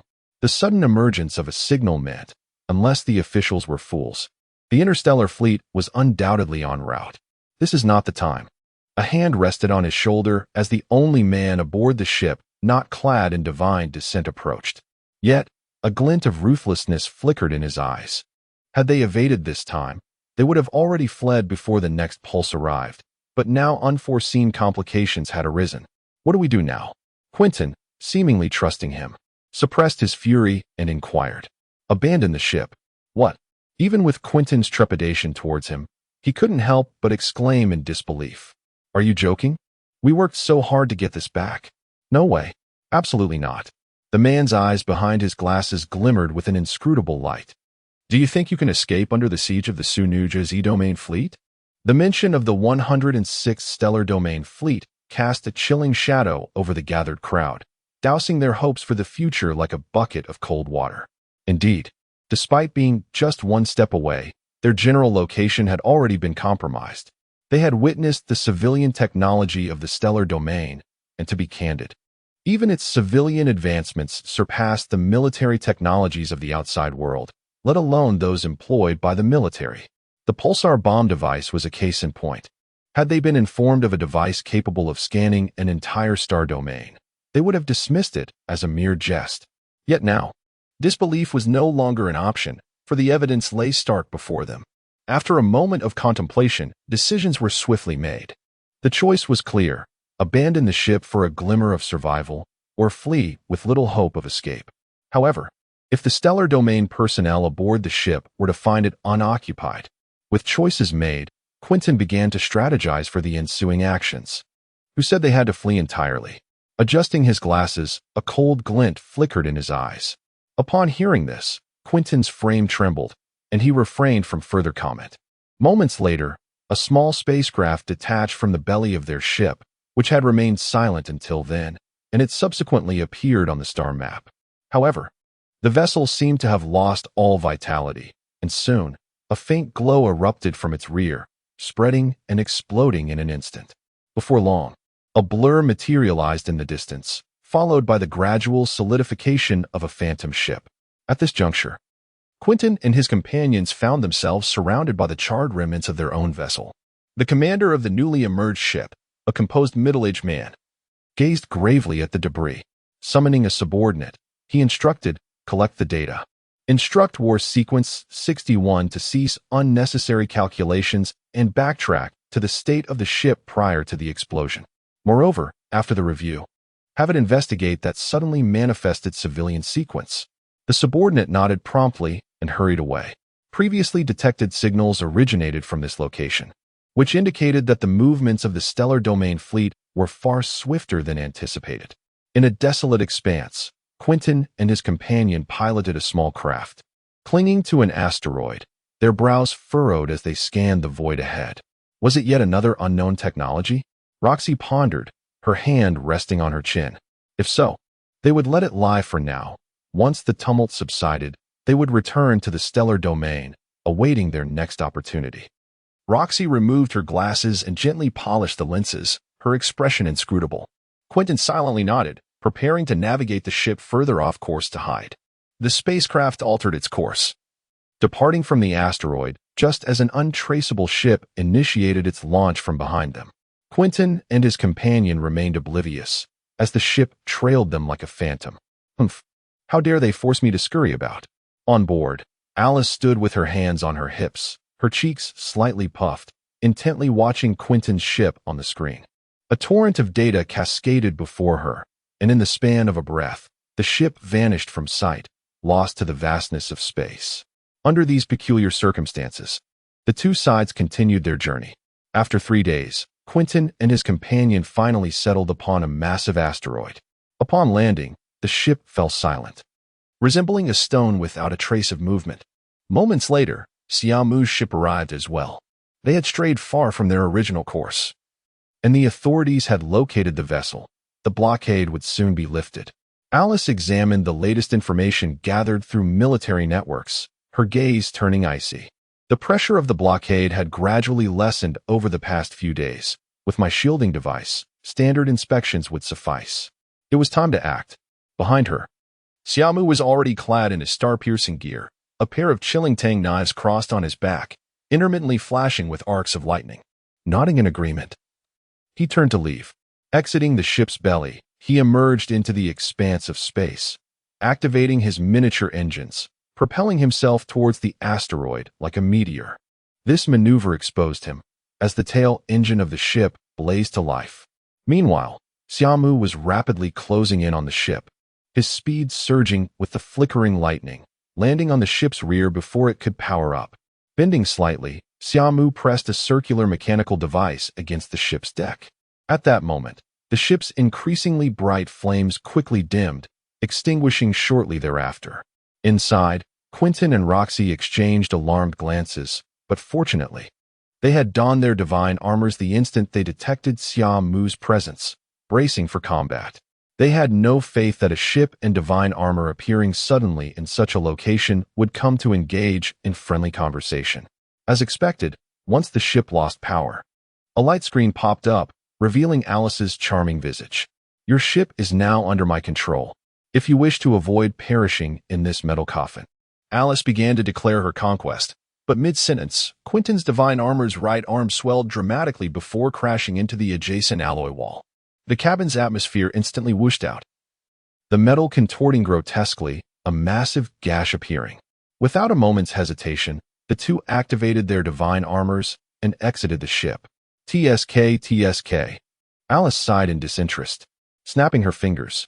The ship's engines erupted in overload sparks, shooting forth like a released arrow, exploding into a brilliant display of fireworks in the distance. After leaving the ship, Quentin and his companion immediately spotted Xia Mu in the distance. With the ship's explosion, there was nothing left to discuss. Quentin unleashed the full power of his divine armor, charging directly at Xia Mu. Roxy retreated a short distance, while mechanisms on her back whirred, revealing 2 high-energy sniper rifles on her shoulders. Crimson energy coalesced in the barrels, and 2 beams of high-energy light surged forth, reaching Xia Mu before Quentin. Unmoved, Xia Mu summoned a grid-like shield. The high-energy beams struck the shield, sending ripples across its surface. Simultaneously, Quentin followed suit, his enormous mechanical fist rapidly enlarging in Xia Mu's view. Though sound could not travel through the vacuum, the clash between Xia Mu's tang knives and Quentin's fist indicated a fierce engagement had commenced. Undeterred by the initial failure, Quentin retracted his fist and closed in, intent on engaging Xia Mu in close combat, leveraging his expertise in physical combat. Yet his aspiration fell flat. Xia Mu, radiating with lightning, was significantly faster. Swiftly maneuvering behind Quentin, his tang knives slicing down with ghostly swiftness. However, the two high-energy beams fired by Roxy simultaneously struck the tang knives, the immense force nearly dislodging them from Xia Mu's grip. This shot effectively neutralized Xia Mu's offensive, and Quentin seized the opportunity to retaliate with a punch. Chapter 107. The silver coin before Quentin's fist could strike Xia Mu. Two ominous shadows launched simultaneous attacks, perfectly positioned to intercept him. Such a bizarre core ability. Quentin's expression darkened. It was evident that the opposing core was anything but ordinary, and he could sense the looming threat from these two shadows. Thus, he was compelled to abandon his offense, instead crossing his arms in front of him, expanding them to form a colossal shield. Rocky and Quentin's coordination was impeccable, allowing no respite for Xia Mu as they unleashed another pair of high-energy beams. Instinctively, Xia Mu dodged, his danger sense compelling him to evade, while Quentin successfully parried the shadowy assaults. With Xia Mu unable to mount a subsequent attack, the ominous core could not generate another strike, granting Quentin a fleeting opportunity for offense. Their synergy was truly seamless, one attacking from a distance while the other pressed in close, relentlessly constricting Xia Mu's battlefield. The relentless assault from the two white dwarf powerhouses quickly put Xia Mu at a disadvantage. Yet, neither of them showed any signs of easing their pressure. Quentin took the lead, with Rocky providing support, both confident that even a neutron star-level warrior could be challenged. But what of Xia Mu? Though appearing perilous, he adeptly countered their attacks, occasionally landing shocking blows on Quentin that left him rattled. This individual was no simple adversary. Create an opportunity for me. Rocky's heart sank as they struggled to subdue Xia Mu, and he promptly communicated to Quentin through their established channel. Quentin shared the same sentiment, his voice low and resolute. I'll do my best. Dragon Force. Quentin bellowed, delivering an elbow strike against Xia Mu's crossed arms, using the momentum to retreat. Immediately, two beams of energy shot past him, denying Xia Mu any chance to retaliate. Crack! Crack! Quentin's battle armor began to swiftly transform, and in mere moments, his entire suit underwent a remarkable metamorphosis. As his mechanical arms rotated, his fists morphed into massive claws, while the spine on his back undulated, causing his upper body to expand significantly, while his lower body became more compact, with his knees transforming into reverse joints. The armor encasing his head evolved into a fearsome dragon visage. At that moment, Quentin resembled a half-dragon, his icy mechanical contours exuding an aura of bloodlust. Roar! Quentin silently howled, his form slightly crouched, a blazing tail flame erupting from his back, causing his figure to blur. In the distance, Xia Mu's calm breathing fluctuated slightly, a series of imperceptible arcs of electricity dancing across his body. As Quentin's nearly indistinct silhouette surged toward him, accompanied by Rocky's incoming assault, the enormous and menacing mechanical claws of the dragon seemed to emerge from the void, crashing down towards Xia Mu. However, Quentin felt no tangible connection as Xia Mu erupted into a storm of lightning, scattering in all directions just as the dragon claws reached him. An icy shock coursed through Quentin, instinctively urging him to retract his claws and evade. Yet it was a moment too late. The blinding lightning, though seemingly slow, solidified at his side in an instant, the dazzling blade carving a silvery arc through the cold expanse of space. The first point of contact with the blade severed his arm as easily as cutting through foam. If the blade continued its descent, he too would be cleaved in twain. Fortunately, Rocky's attack arrived simultaneously, forcing Xia Mu to relinquish the opportunity to eliminate Quentin. Quentin's engine seized the moment to escape from beneath the blade, gasping for breath, incredulity painted across his features. How is this possible? Perfusion? Or a new core? From the preceding battle, he had gleaned the general functions of Xia Mu's two abilities, the speed enhancement of the lightning core and the multiple assaults of the shadowy core. Yet, the recent display of lightning flickering instantaneously switching positions seemed beyond the capabilities of either core. Regardless of which scenario it was, it posed a significant problem. Rocky's low voice resonated through the channel. Both were weighed down by the gravity of the situation. These two abilities, 3 cores, indicated that the divine descent level before them was assuredly formidable, likely beyond their means to confront easily. Moreover, core fusion was a feat only achievable by those with neutron star-level physical and mental fortitude, capable of enduring the immense pressure at that moment of fusion. In either case, it was clear that they were not equipped to handle this lightly. "Who are you? It seems we have not wronged you," Rocky said. Realizing that a forceful breakthrough was unfeasible, and thus placed his hope in dialogue. Xia Mu remained silent in the distance, seemingly uninterested in opening a public channel. "What is it that you desire? Money? Women? Power? Do not be deceived by my current state. If you spare me today, I can provide you with anything you wish." As Xia Mu continued to refuse to respond, but showed no inclination to attack, Rocky pressed on, hoping to appeal to his interests for a breakthrough. Meanwhile, Quentin, grimacing with a dark expression, clutched his arm in silence. "You are not one of the officials, are you? If you were, the fleet would have arrived directly. I suspect you are also here for that object?" Rocky remained undeterred, throwing out new propositions while scrutinizing Xia Mu's reactions. Yet, disappointment washed over him as Xia Mu remained still, unresponsive. Believing Xia Mu's silence to imply acquiescence, Rocky continued. "Since you are also here for those treasures from the celestial domain, you must understand what awaits us outside. Which faction do you belong to? I surmise it must be the galactic ruins, yes? Regardless of your allegiance, once we exit, we will only have the embassy as our adversary. If that is the case, why not cooperate?" While Rocky tirelessly articulated his case, he was oblivious to the fact that Xia Mu had long since closed the public channel. At that moment, Xia Mu remained still, his focus on the data projected by the Divine Descent helmet, which displayed Alice's self-diagnostic results. Core fusion was still too energy-intensive. Although the energy from was sufficient, the quality of the lightning core was merely adequate. Alice's miniature figure hovered beside Xia Mu's face, reassuring him, "Fortunately, I am maintaining the energy of the lightning core for you, but we have reached the limit. So what say you? Are you confident? One more time." "And it will suffice," Xia Mu replied softly, confirming Rocky and Quentin's earlier suspicions. He was indeed utilizing core fusion. By merging the lightning core's hyperspeed with the shadowy core's abilities, he achieved a near-instantaneous effect, yet this had caused the lightning core to overload, teetering on the brink of destruction. Fortunately, Alice had intervened in time, leveraging the powerful system to stabilize the core on the verge of shattering, slowly mending it, allowing the lightning core to be used, albeit precariously. "However, I sense that if you unleash your full power, you could easily dispatch these two. Why so cautious? Even to the point of sacrificing a core?" Alice inquired, perplexed, as she continued to repair the core. "There are risks, and I have no affinity for them," Xia Mu replied succinctly. In the distance, Rocky continued his fervent chatter, his demeanor growing increasingly animated, gesturing energetically, as if he had finally swayed Xia Mu. The Xuanji domain harbors an abundance of technology, far too much for a single entity to assimilate. All it takes is a nod of agreement to embark on a collaboration with us.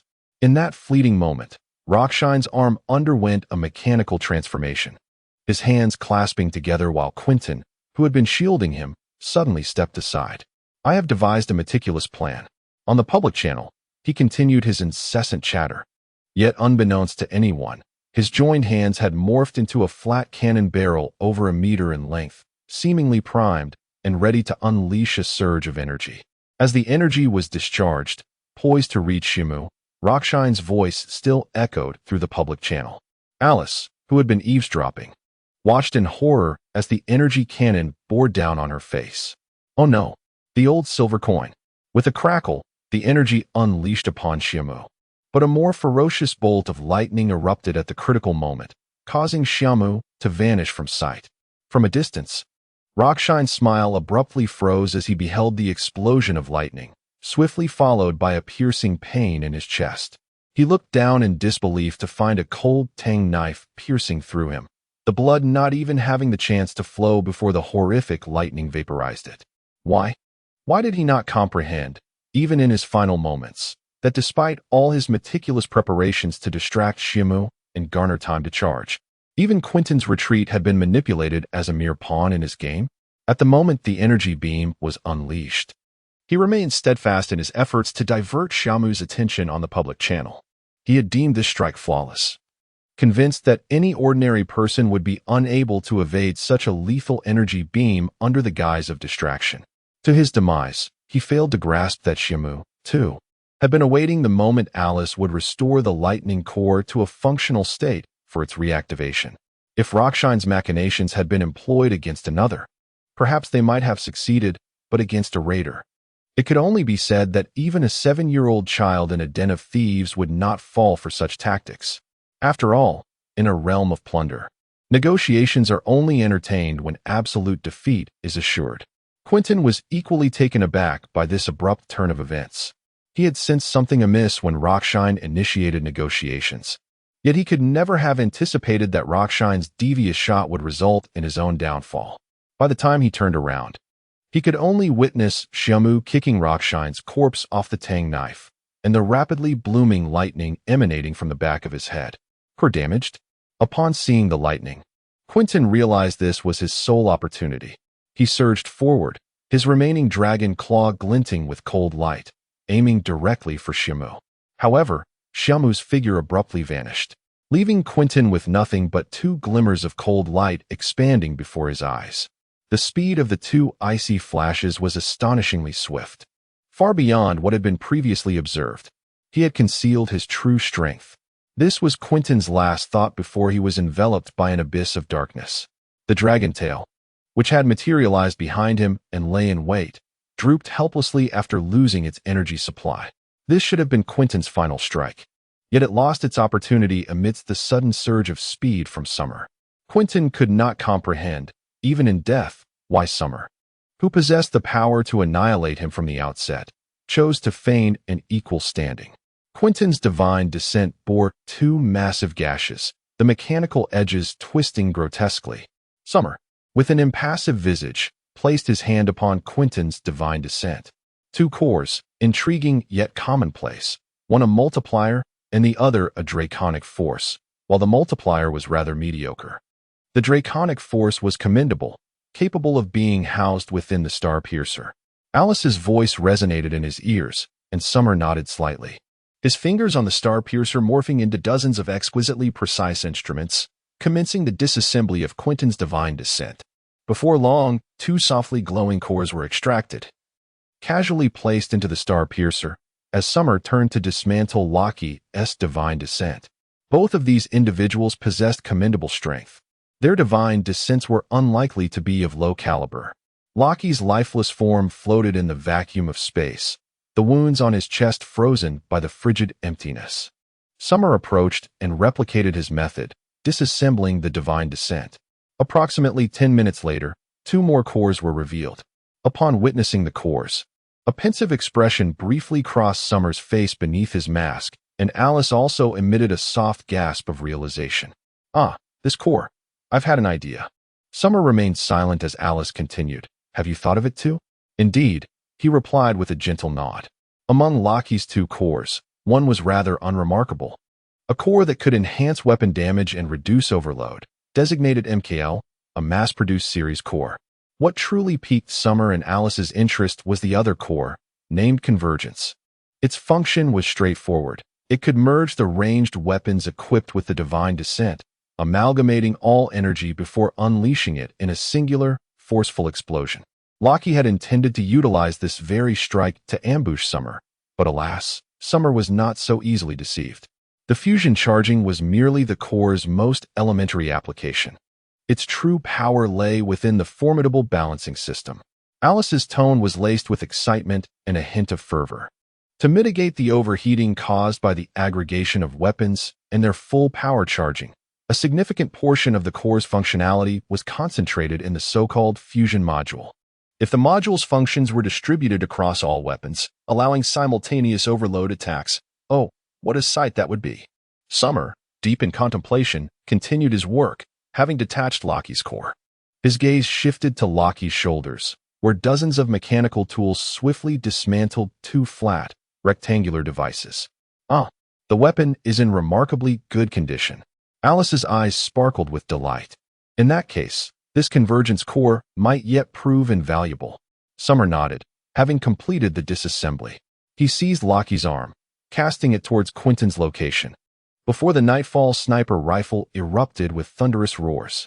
The ferocious energy beams swiftly engulfed both corpses, reducing them to cosmic dust.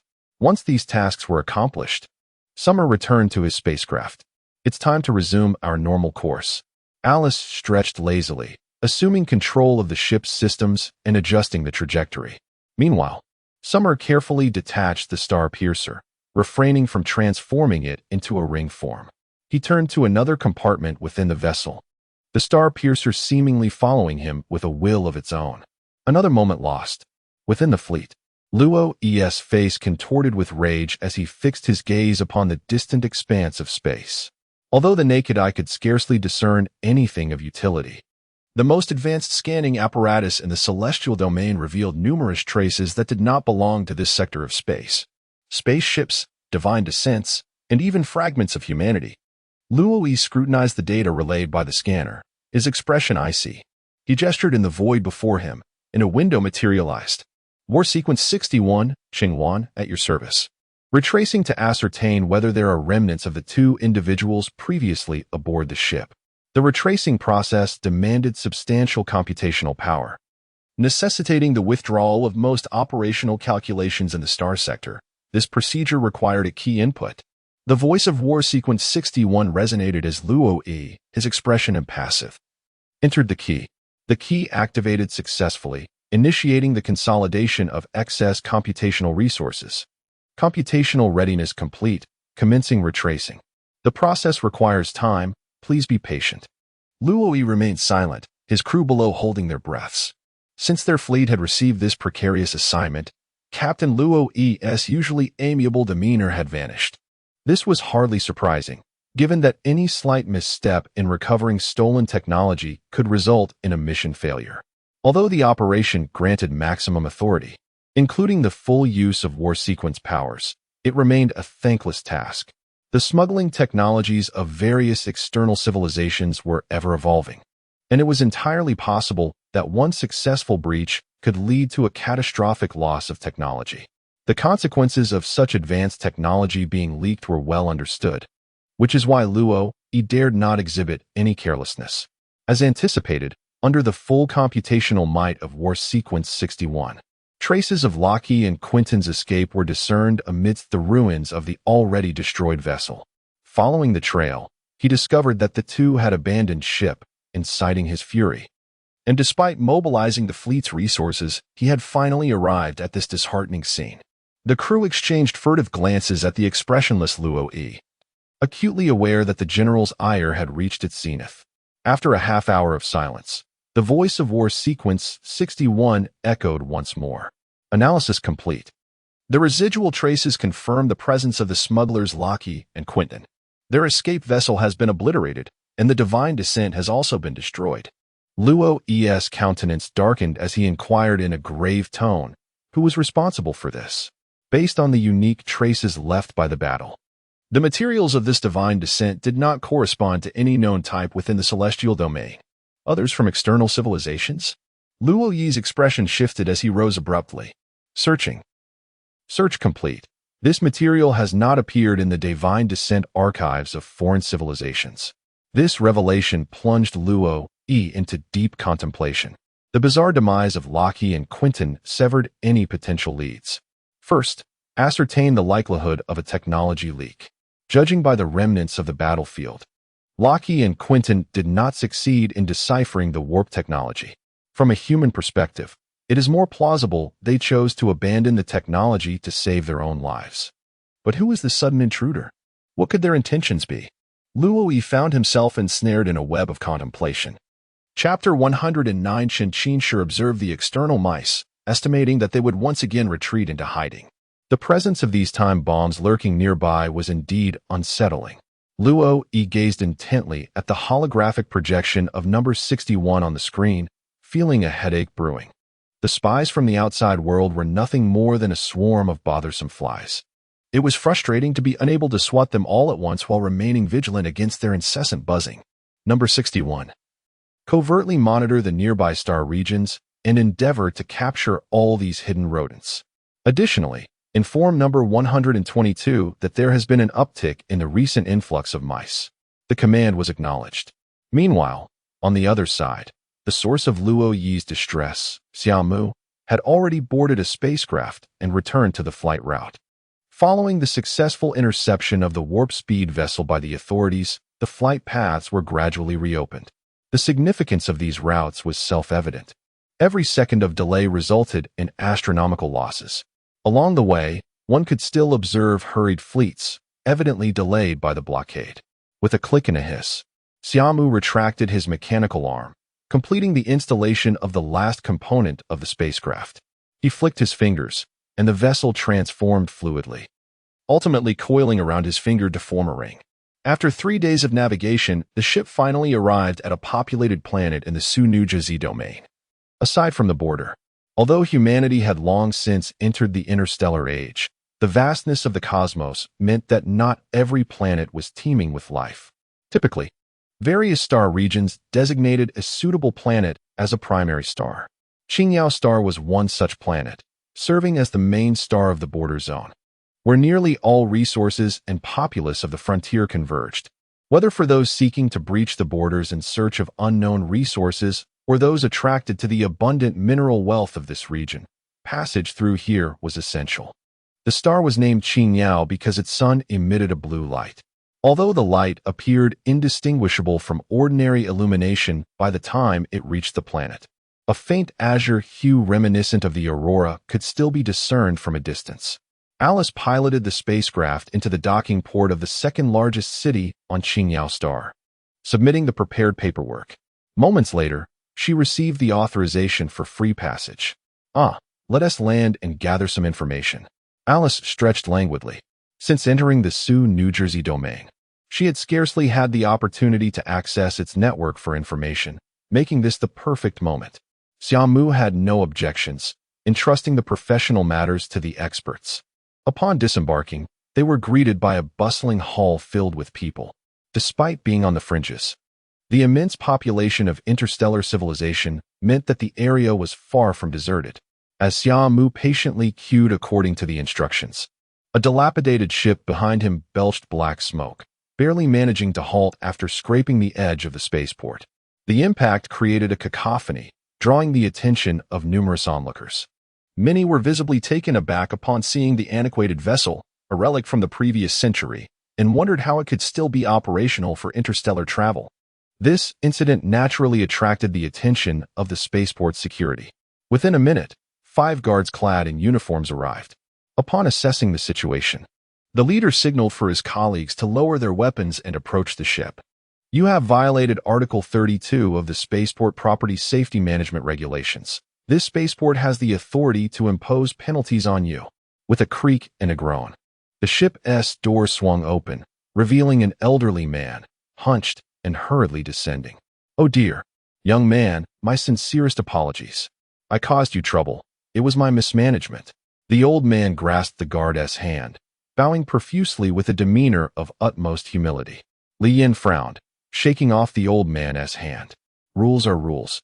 You must compensate for the damage caused to the spaceport." The old man's expression faltered, his wrinkles deepening. "I'm truly sorry. We just arrived from K1941-1 mineral star. The stellar flare destroyed our mining site, and the company is on the brink of collapse. That is your concern." Though Li Yan's voice remained cold, a flicker of sympathy crossed his features. The old man appeared distressed. At that moment, others began to disembark from the decrepit ship, numbering around 10. Astonishingly composed mostly of young adults, including 6 young women. They all bore sun-kissed skin and wore worn, simple protective gear, visibly marked with scratches from war. "Grandpa Qingshi, what's wrong?" A small, dark-skinned boy tugged at Chen Qingshi's sleeve. "It's nothing. Grandpa will handle it." Chen Qingshi turned to the boy with a reassuring smile before addressing the guard again. "Young man, I sincerely apologize. We just escaped and are completely out of funds. Could you grant us a few days' grace to gather the money for compensation? Li Yin felt a pang of helplessness. If it weren't for his superior, he might have turned a blind eye. Yet, he needed this job. Which company do you work for? Since it involves a stellar flare, surely an interstellar insurance company must cover it? This. Chun Qingshi hesitated, glancing around at the gathering crowd drawn by the commotion. He leaned closer to Li Yin and whispered, "We are descendants of the frontier star system pioneers. This job was arranged through a friend." Upon hearing this, Li Yin immediately understood. Chun Qingshi and his companions were evidently engaged in illegal mining. This was no secret in the cosmos, with countless unforeseen incidents. The cost of insurance was exorbitant, leading many mine owners to exploit unregulated laborers. These reckless individuals were undoubtedly more appealing than those who required costly insurance. Li Yin found himself in a moral quandary. Although Chun Qingshi's sincerity was evident, the reality was that they could hardly afford any compensation, even if they were apprehended. The expenses for feeding such a large group would be substantial. Moreover, there was the matter of his superior. "I shall cover the costs." Just as Li Yin was torn in thought, a clear voice resonated. Chun Qingshi's eyes widened in astonishment, as if he had found a savior, focusing on the speaker. The speaker was a young man, approximately 21 or 22, donned in a uniquely styled, pristine uniform. His handsome features and neatly cropped hair lent him an aura of vitality.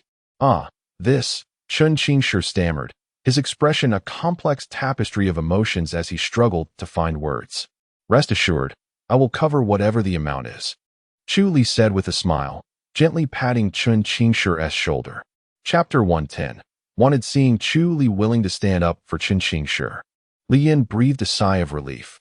He truly did not wish to complicate matters for these individuals, yet he found himself powerless in the face of such circumstances. "Are you certain you wish to provide compensation? I must remind you, this is not a trivial sum." Although Chu Li responded with alacrity, Li Yin felt compelled to inquire further. "Rest assured, I am not lacking in resources," Chu Li replied, waving his hand as he presented a slender card to Li Yin. Upon receiving the card, Li Yin's understanding dawned when he glimpsed the 4 shimmering silver characters of Stardust Academy inscribed upon it. If it were indeed the students of Stardust Academy, they would undoubtedly possess the requisite capability and credibility. Thank you, young man." After finalizing the compensation arrangements with Li Yin, Chun Qingshi felt a weight lift from his heart, expressing his gratitude profusely to Chu Li. "No need for thanks, old man. Where are you headed? If you lack a destination, I can assist you." Chu Li flashed a smile, his handsome visage akin to a breath of spring, further igniting the hearts of several young maidens nearby. To his surprise, Chun Qingshi appeared troubled by the offer. "Young man, we have relatives in this vicinity, and they have already made arrangements for us. We are immensely grateful for your assistance, but if you continue to help us, we truly wouldn't know how to repay you. It is but a trifling matter. No repayment is necessary." Chu Li chuckled lightly. "I am a student of Stardust Academy. That amount is insignificant to me." Chun Qingshi instinctively touched the wrinkles on his face, at a loss for words. At that moment, a girl with faint dark spots on her face approached from behind and gently grasped Chun Qingshi's hand, whispering, "Grandpa Qingshi, what if we?" This prompted Chun Qingshi to regain his composure. He lightly patted the girl's hand. "There is truly no need for further trouble. This time of year should be Stardust Academy's graduation season, correct? You must have your own tasks here. We humble folk must not impede you." Seeing him say this, Chu Li felt it inappropriate to press further. He retrieved his card and tapped it against the weathered protective gear of Chun Qingshi. "There is still some money here, and I have added my contact information. Should anything arise, do not hesitate to reach out." This. Chun Qingshi realized too late to protest, for his speed as an ordinary man could not match that of Chu Li, who hailed from the academy. "Very well, I shall take my leave. Remember to contact me if needed." Having completed the exchange, Chu Li departed before Chun Qingshi could respond. Chu Li utilized a special passage, bypassing the queue. The act of assisting seemed to lift his spirits, his stride becoming noticeably lighter. Just as he was about to enter the special passageway, he abruptly halted, casting a glance back at the still-cued Xia Mu. Sensing his gaze, Xia Mu looked up and met his eyes. In the mere fraction of a second that their eyes locked, Xia Mu averted his gaze, as if conducting a most ordinary glance. Was that merely an illusion? Chu Li murmured to himself. A peculiar, indescribable sensation lingered in his heart as he observed Xia Mu. Unable to comprehend the feeling, he chose not to confront it directly and instead concealed the question within him as he exited through the special passage. That individual is not simple. Alice's voice drifted into his ear as Xia Mu subtly acknowledged her presence. As they departed from the port, the evening sun cast its glow upon Qingyao star. The unique star slowly descended beyond the horizon, its dazzling light gradually dimming, revealing hues akin to the aurora at the edge of the skyline. After merely a glance, Xia Mu turned away from the captivated crowd. Once he departed, his pace slowed to that of a leisurely stroll. In truth, only Alice understood that Xia Mu was surveying the surrounding terrain. Whenever he arrived in an unfamiliar locale, he instinctively assessed the environment and conditions, a habit cultivated from years of life on the plundering star. As he reduced his speed, another group hurriedly passed by, moving with urgency. "Grandpa Qingshi, what shall we do next?" One of the youths inquired. "Let us find a place to rest. They shouldn't be able to locate us easily," Chen Qingshi whispered, glancing around to ensure they were not overheard. "Why don't we seek assistance from that kind young man?" The girl who had initially reached out to Chen Qingshi could no longer contain her curiosity. Chen Qingshi shook his head in resignation. "He is too kind. We cannot drag him into our troubles. He is a student of Stardust Academy. Surely he wouldn't." One of the lean, dark-skinned youths could not suppress his astonishment, only to be met with a sharp glare from Chen Qingshi, causing him to quickly cover his mouth. The group believed they had lowered their voices sufficiently, and the surrounding city's clamor would drown out their conversation. Unbeknownst to them, however, their words reached Xia Mu's ears not far away. Yet, Xia Mu was not one to meddle in affairs that did not concern him. He merely cast a fleeting glance before continuing his slow departure. This old man seems to conceal something of significance. Meanwhile, Alice appeared quite intrigued by the unfolding events. The following day, as the first rays of sunlight illuminated Qingyao star's second-largest city, several starships traversed the skies above, entering the heart of the city. Many onlookers, curious about these vessels soaring overhead, eagerly captured the moment on their devices. Such a formidable fleet had the capability to obliterate the entire city, and the absence of any response from the city indicated the presence of significant figures aboard the ships. In a humble alley, Chen Qingshi had just vacated his lodgings when he caught sight of the swiftly flying starships overhead. His expression shifted dramatically as he hurriedly called out to the remaining youths who had yet to emerge. The others, sensing the urgency, promptly gathered their belongings and hastily joined Chen Qingshi. Moments later, a wanted notice spread throughout Qingyao Star. "Hey, did you see? I heard a group of miners discovered an ultra-rare resource, the Ion Dark Source, and fled with it. I saw it. The authorities just issued a wanted notice. It seems there are over 10 individuals involved. I heard they even detonated a large mining facility belonging to Deep Wing Company to escape, resulting in the deaths of thousands." As the crowd discussed the notice, their chatter grew animated. Such wanted notices were not uncommon, yet this one captured attention due to the staggering bounty it offered.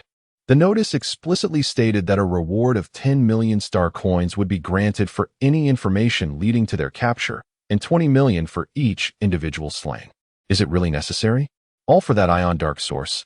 Someone questioned, only to be met with incredulous stares from those around him. Do you even understand the value of the Ion Dark Source? It is a strategic asset. Just a piece the size of a finger can power an entire fleet. Indeed, just last week, a small company unearthed a mere 100 milligrams of Ion Dark Source, and the next day, they vanished. I'm just curious how a group of ordinary miners managed to extract such resources from Deep Wing's territory. Who knows? Perhaps among those seemingly ordinary miners, there lies a hidden powerhouse of celestial caliber. Meanwhile, on the other side, a slumbering Chu Li was abruptly roused by a series of urgent knocks at the door. No room service. He impatiently turned over, wishing to continue his slumber.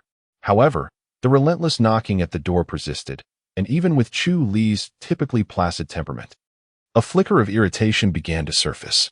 He threw off the covers and, with a resigned sigh, sat up, exclaiming, "Whatever it is. Please wait a moment while I get dressed." Upon uttering these words, the knocking outside indeed ceased. Hastily donning his attire, he had no time to freshen up when the knocking resumed once more. Reluctantly, he set down the toothpaste and opened the door. Standing outside was a middle-aged man clad in a suit, flanked by two heavily armed individuals. After appraising the imposing figures before him, Chu Li inquired with curiosity, "What is the matter? Mr. Chu, do you recognize these individuals?" Chapter 111. A web of doubts. Chu Li's pupils constricted slightly as he observed the projection on the wrist of the man in the suit, warily inquiring, "What does this mean?" "I am Fong Rong, the captain of the 3rd Squad under the 23rd Guard Unit of Qingyao Star. These individuals are linked to a recent major attack," the suited man replied. Upon noticing Chu Li's reaction, he retracted the projection and continued, "We have found surveillance footage indicating that these individuals had contact with you at the spaceport yesterday." "Impossible." Chu Li abruptly flung the door open, his gaze locked onto Fong Rong. "I did indeed encounter them yesterday, but they exhibited no energy fluctuations. They were merely ordinary people. How could they possibly be involved in an incident warranting the mobilization of the planetary guard?" Fong Rong's smile gradually faded. "Mr. Chu Li, this is an official warrant issued by our planet. Whether or not they are implicated is not your concern. Do you suspect me?" Chu Li's eyes narrowed as his posture subtly shifted. The two team members beside Fong Rong tensed, instinctively placing their hands near their weapons. "Haha, Mr. Chu Li, you jest. Why would we suspect a student from the Stardust Academy? I am merely here to inquire if you have any leads on them." Fong Rong suddenly smiled, attempting to ease the tension while signaling to his companions to relax. Chu Li scrutinized Fong Rong's face, seemingly searching for any signs of deceit. "No. Very well. I shall not disturb you further, Mr. Chu Li." With that, Fong Rong decisively turned and departed. Once the door was closed, Chu Li furrowed his brow, directing his gaze to the contact information of Chun Qingshi on his star ring. After a lengthy moment, he withdrew his gaze and activated a projection to review the information Fong Rong had mentioned. The warrant had ignited a fervor across the planet, and Chu Li merely entered a keyword to be inundated with a torrent of information. After some time, he closed most of the windows, lost in contemplation. Ionic dark source? How could that be? The immense radioactivity of such a substance is beyond their capacity to handle. Reflecting on the weary luggage of Chun Qingshi and the others from yesterday, his confusion deepened. Is there someone who wishes for their demise? A chill ran down his spine as he fixated on one of the windows, which displayed a portly figure delivering a sorrowful speech. Tens of thousands. How could those wretched beasts act so ruthlessly? I merely left the control room to report some information to the company due to my excitement. Now, I do not know how to face their families. Rest assured, our Deepwing Corporation will capture these thugs and provide you with an explanation. As the man spoke with heartfelt emotion, Chu Li's doubts intensified. Recalling the frantic escape of Chun Qingshi and his companions yesterday only added to his internal conflict. "Ah, what an enticing bounty. Wow, let me take a look," Alice exclaimed mid-sentence, turning to see the freshly trained Xia Mu, whose bare torso revealed muscular contours as if chiseled by a sculptor. A towel hung casually from his shoulder as he wiped away sweat. Alice darted towards Xia Mu like a fleeting specter. "Ah, this wretched data body. Arg, it infuriates me." A shrill scream akin to that of a prairie dog erupted as Alice became entirely consumed by her frustration, relentlessly charging at Xia Mu. Yet her data-formed body rendered her efforts futile. Ignoring Alice, Xia Mu casually opened a screen on his star ring, reviewing the bounty she had just mentioned. "They possess no ionic dark source," Xia Mu remarked, his fingers delicately navigating the window. "True, but if others claim they do, then they must," Alice replied, resigned to the fact that she could not physically reach Xia Mu. Xia Mu pondered, if they do not have it, then why are they fleeing? The memory of Chun Qingshi and his companions intensified his bewilderment. "Fool, it is evident that someone wants them dead. The ionic dark source is merely a pretext." Xia Mu retorted, "Ah, you blockhead. Not everyone can be like you." Alice exclaimed in frustration. "Let us just discuss whether we should accept the bounty," Xia Mu said, still appearing somewhat perplexed. Alice, seeing his lack of understanding, sighed. The Sioux, New Jersey domain is complicated, with numerous war factions in play. Acquiring funds may not be as effortless as before. As he gazed at the bounty on the floating window, Xia Mu's fingers twitched, recalling Chuli from that day. A beautiful visage quietly emerged in his thoughts. I don't particularly wish to kill them. Alice was taken aback, fully aware of Xia Mu's character. Having grown up on the Plunder Star, he typically viewed people as either useful or useless. The current bounty was sufficient to entice most, and it was precisely what he required upon entering the Sioux, New Jersey domain. In contrast, if he were on the Plunder Star, even if other leaders possessed what Xia Mu needed, he could easily seize it the next day. Have you turned over a new leaf? Alice stammered, as if she had stumbled upon a new continent. Noticing Xia Mu's prolonged silence, she quickly floated in front of him, swaying back and forth. Do you recognize me? Alice. Stop fooling around, Xia Mu said, exasperated, as he diverted his gaze from the window. Ah, thank goodness. Hearing the familiar reprimand, Alice exhaled a sigh of relief. I have something interesting to show you. Without waiting for Xia Mu's response, she projected a screen before him. Within the screen appeared a dimly lit room where two indistinct figures sat facing each other. Ha ha ha, Mr. Huang, your esteemed presence today is unexpected. What brings you here? One figure rose to pour tea for the other. I have come to request a warrant, the other figure replied, taking a delicate sip of tea. A warrant?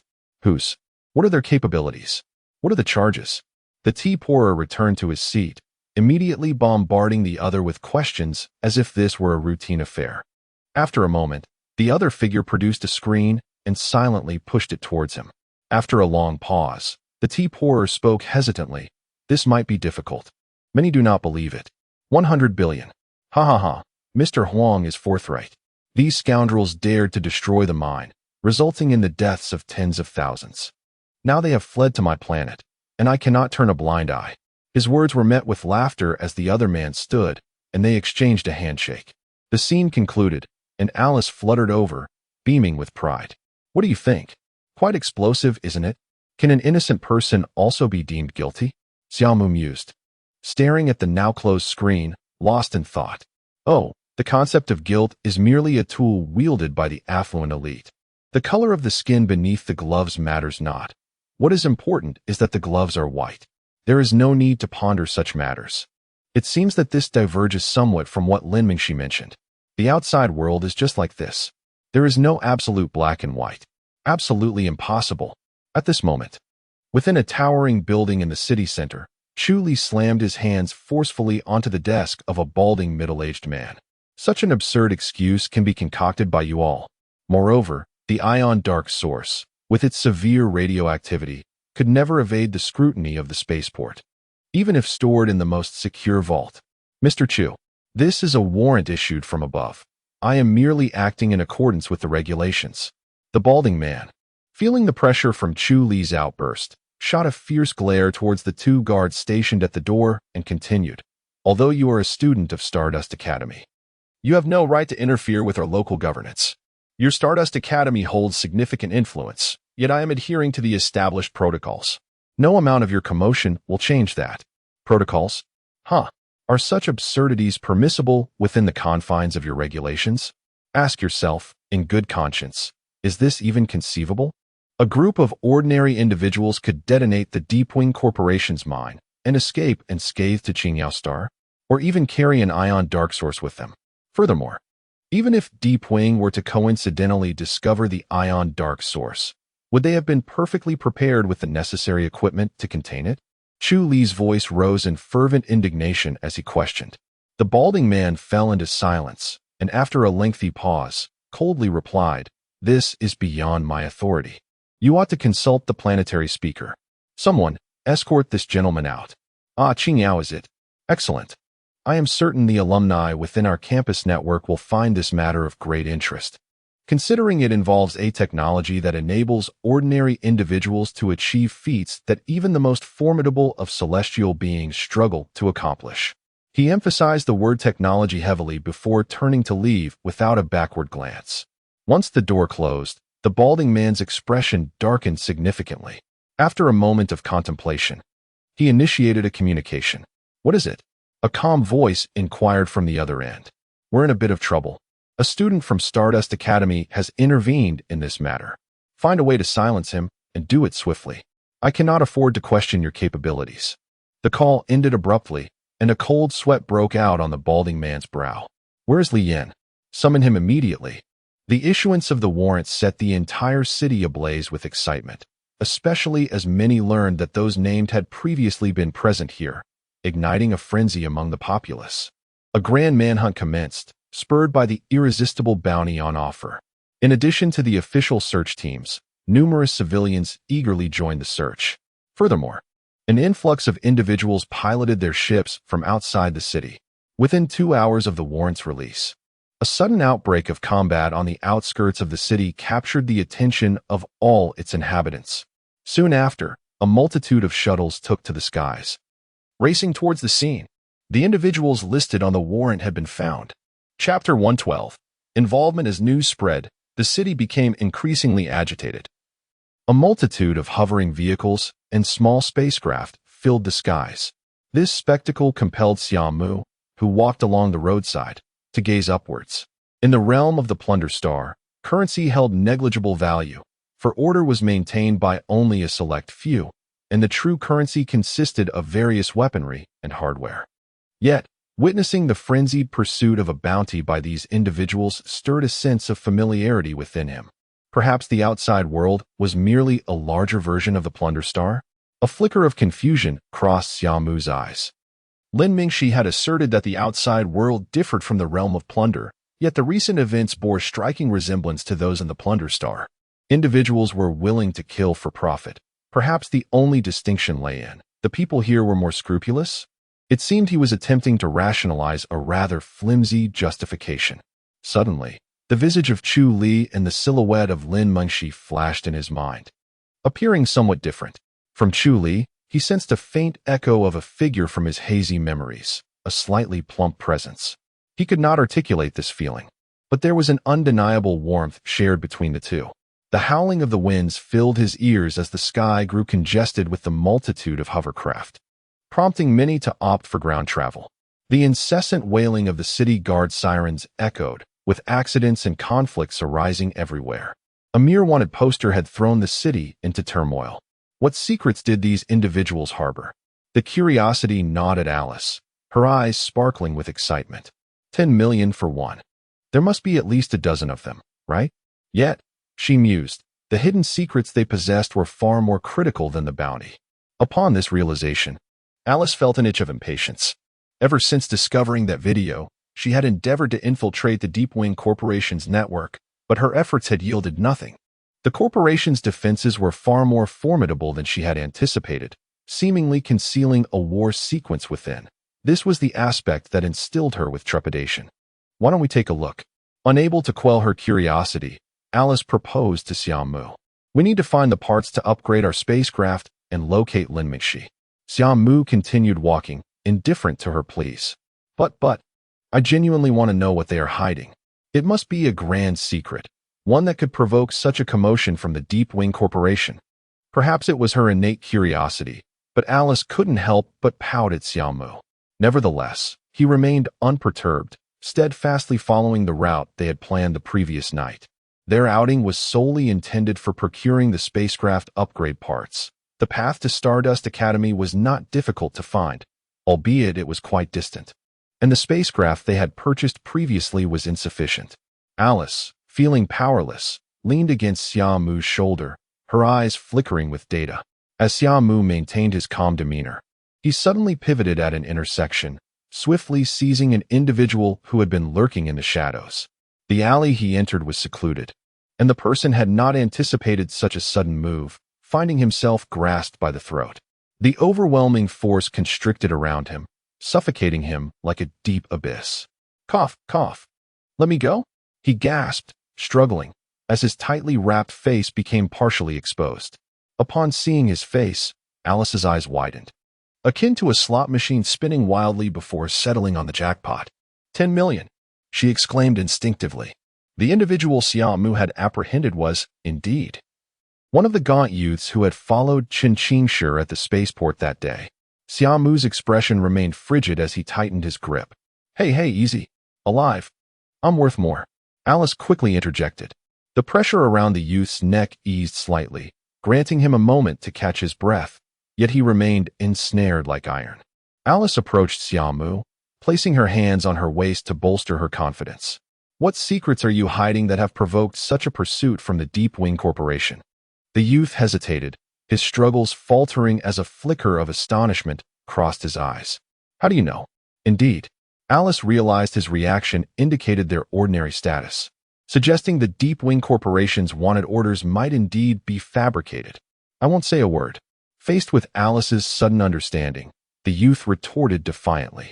Xia Mu's brow furrowed as he carelessly tossed him away.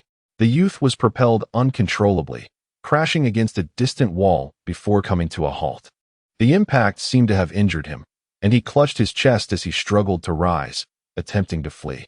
Xia Mu stood silently, while the youth felt an overwhelming pressure, as if a mountain bore down upon him. You possess something that intrigues the Deep Wing Corporation? Xia Mu finally spoke, his tone devoid of interest, yet curiosity flickered within him as this opportunity presented itself. Please, don't kill me. Don't kill me, the youth pleaded, his demeanor akin to that of someone submerged in ice, pressing himself against the wall as he waved his hands in retreat. The continuous din of hovering vehicles permeated the air, and Xia Mu's brow knitted in concentration as he stepped closer. Gripping the youth's collar and dragging him deeper into the alley, he unceremoniously discarded him beside a trash bin, expressionless, as he stated, "Now you may speak." Beads of sweat cascaded down the youth's forehead, his once tanned face now etched with fear. Feeling the weight of Xia Mu's presence, a sensation perhaps only understood by the marauders of the Plunder Star. At this moment, the youth was fortunate enough to experience it. His desire to speak stifled as words eluded him. He realized he had lost control of his own body. Time trickled by as the two exchanged glances. After a prolonged silence, Xia Mu's brow furrowed slightly. Such a minor movement jolted the youth, snapping the taut string of his resolve. It's a wormhole. A new wormhole has appeared. In that instant, he felt he was articulating the most fluent and precise words of his life. Besides Xia Mu, Alice crossed her arms, puzzled. Isn't it just a wormhole? Wait, doesn't that mean there are remnants of spacecraft emerging from it? Suddenly struck by a revelation, Alice exclaimed. Yes. The youth nodded fervently, his face a mask of terror. No wonder the Deep Wing Corporation is making such a fuss. This is a wormhole leading to the subspace. In the event of a stellar collision, if there is any place where relics from the old era are preserved intact, it can only be in subspace. Upon hearing this, Xia Mu's expression grew serious. The implications of ancient technology were enough to drive anyone in this era to madness. It was technology capable of propelling an entire star system. As Xia Mu pondered, a voice of delight suddenly reached his ears. Boss, we've caught one. A young man, adorned with intricate tattoos on his arms. A peculiar device strapped to his back, and a scar etched across his face, gazed with fervent excitement at the youth before him. Xia Mu. Hey kid, step aside, he commanded, entirely disregarding the fact that Xia Mu stood in his path. A small device on his right arm activated, while the contraption on his back whirred into motion, swiftly forming a mechanical power arm that encased his hand. A cruel glint flickered in his eyes as the mechanical arm clenched into a fist, two small jets of flame erupting from his elbow, propelling his punch towards Xia Mu's head with renewed force. In an instant, blood erupted into the air, accompanied by the sight of a severed mechanical arm. The scarred youth cried out in agony, his eyes wide with terror as he beheld Xia Mu, who had inexplicably turned to face him. By this time, his own arm was enveloped in armor. A chilling, mechanical claw resembling a fierce dragon's talon was now poised, its sharp, gleaming claws dripping with his own blood. Instinctively, the scarred youth glanced towards the distant mechanical arm, only to be horrified to discover it had been severed into several pieces, the cut edges smooth and glistening with a faint sheen. No, please, don't kill me. I'm a member of the Blood Wolf gang. I've been in constant contact with the boss. He is on his way. He is a celestial-level powerhouse. His words tumbled out in a frantic rush as he watched Xia Mu advance, retreating step by step in dread. Awaiting him were 5 piercing blades of icy light. The young man's remaining uninjured left hand hung limply at his side, while the screen projected from the star ring displayed the rapidly retreating scenery. With his life force waning, the view ceased to move, and a steel mask materialized on the screen. "Who are you?" a raspy voice inquired from the other end. "Whoever you are. Anyone who dares to harm my Blood Wolf gang or seize my belongings must die," Xia Mu replied, his expression impassive as he gazed down at the flickering star ring on the ground. "Alice, contact the person on the other end." Upon hearing his voice, the individual on the line was momentarily taken aback, only to be swiftly engulfed by a surge of rage. Before he could finish, a meticulously crafted divine descent foot descended, crushing the star ring and the youth's arm into a mere pancake beneath its weight. The last image that flashed before the man's eyes was that of a silvery gray metallic glint. Chapter 113. The reticent summer muck. As the scene transformed into an inky darkness, Zhang Dake hovered in place, his expression gradually darkening. How long had it been? Years had passed without anyone daring to treat him with such disdain. Since the day he knelt before a gang leader, licking his boots in front of the one he cherished most, he had sworn in secret never to let anyone look down on him again. Although that leader had met his demise at Zhang's hands, and the woman involved had faced his wrath, deep within him, there was no sense of satisfaction in vengeance. Rather, he harbored an almost pathological obsession with the perceptions of others. Excellent, splendid. The cold voice of Summer Muck, with its airy command to locate him, sent his inner rage spiraling to its peak.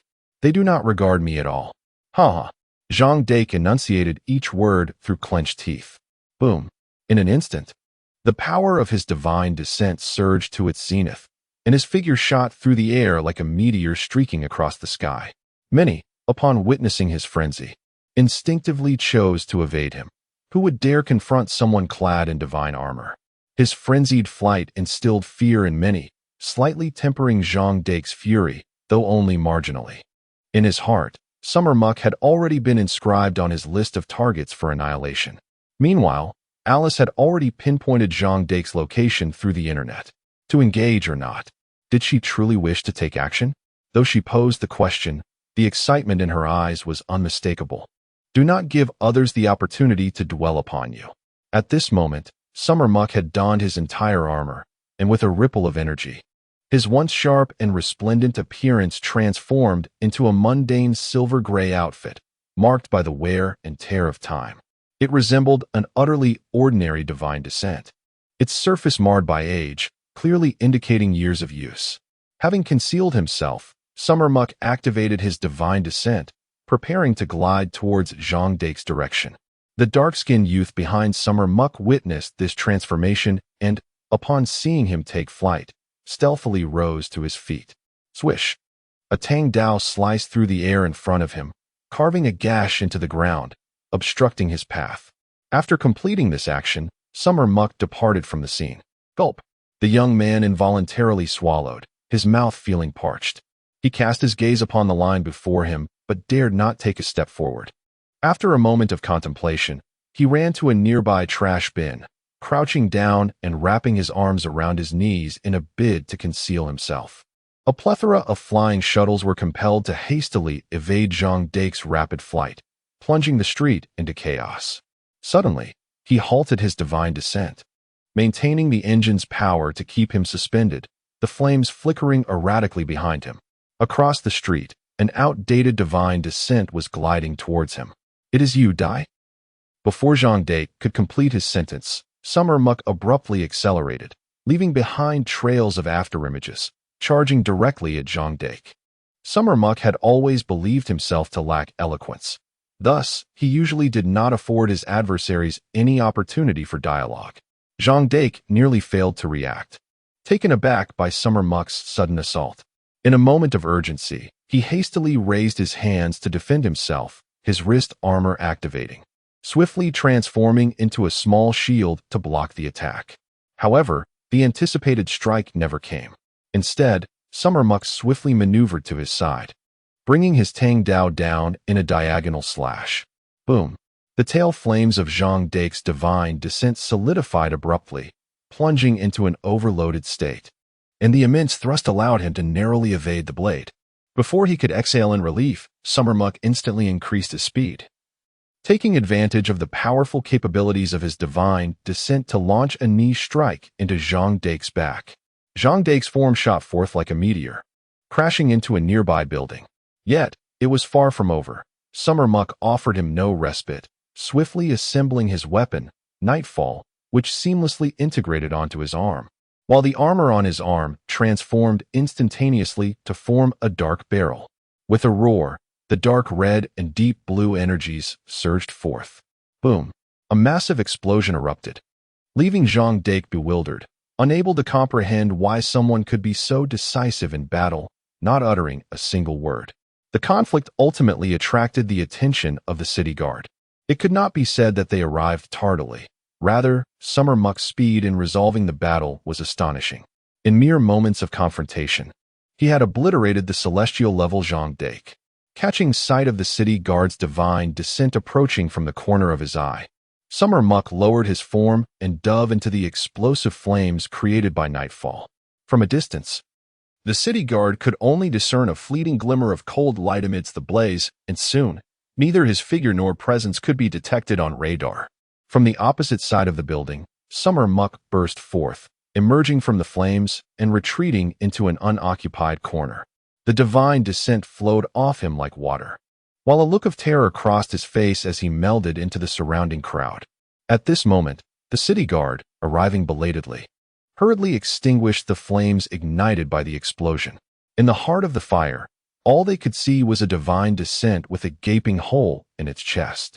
Commander Huang Hongyi approached the divine descent with a grim expression, lightly touching it, resulting in a thin line appearing across its surface. From forehead to waist, Zhang Dake's body was unmistakably cleaved in two. What a ruthless method! Huang Hongyi's expression darkened further. Having commanded the city guard for many years, he had never encountered such a merciless figure. He recognized Zhang Dake's divine descent, which contributed to his grim demeanor. To eliminate a celestial-level powerhouse in such a brief period, and to deliver a fatal blow even after inflicting a grievous wound, demonstrated a level of brutality that even the most notorious criminals of recent years could not achieve. Indeed, the situation had grown increasingly chaotic. Observing the bustling shuttles around him, Huang Hongyi couldn't help but feel a headache coming on. Commander, all the surveillance in the vicinity just went dark. We could only see an utterly ordinary divine descent, devoid of any distinguishing features. Upon hearing this, Huang Hongyi's headache intensified. It seemed that the adversary possessed not only formidable strength, but also unique methods in certain aspects. With Zhang Dake's demise, the West Street District was bound to descend into further chaos, and during such tumultuous times, acquiring additional manpower would be increasingly challenging. Recalling the wanted notice that had stirred unrest across the entire planet, Huang Hongyi felt helpless. He truly had no viable solutions at this point. Commander, what should we do? A nearby officer inquired. Huang Hongyi shook his head, removing his mask. Lowering his gaze as he lit a cigarette, he replied, "Gang conflicts. The individuals from the West 2nd Street have crossed the line. We shall issue them a warning." The officer paused for a moment before his expression brightened. "Commander, that's brilliant." Huffing out a plume of smoke, Huang Hongyi mused that Zhang Dake was hardly a virtuous individual. In such circumstances, there was no need to complicate matters unnecessarily. Chapter 114. The Means of War sequence. When Xia Mu returned to the narrow alley, the young man was hiding beside a garbage bin, seemingly fortunate to have remained undiscovered. Upon seeing Xia Mu, he hastily stood up, his head bowed in utmost modesty. "My name is Lai Yuanxin." Lai Yuanxin had yet to recover from his fear, his speech somewhat stammering. "Please tell me what happened." Noticing Xia Mu's calm demeanor and lack of intent to harm, he relaxed slightly. Gathering his thoughts, Lai Yuanxin clenched his fists and spoke in a low voice. "We are the descendants of explorers from a remote border planet, associated with Grandpa Qingshi."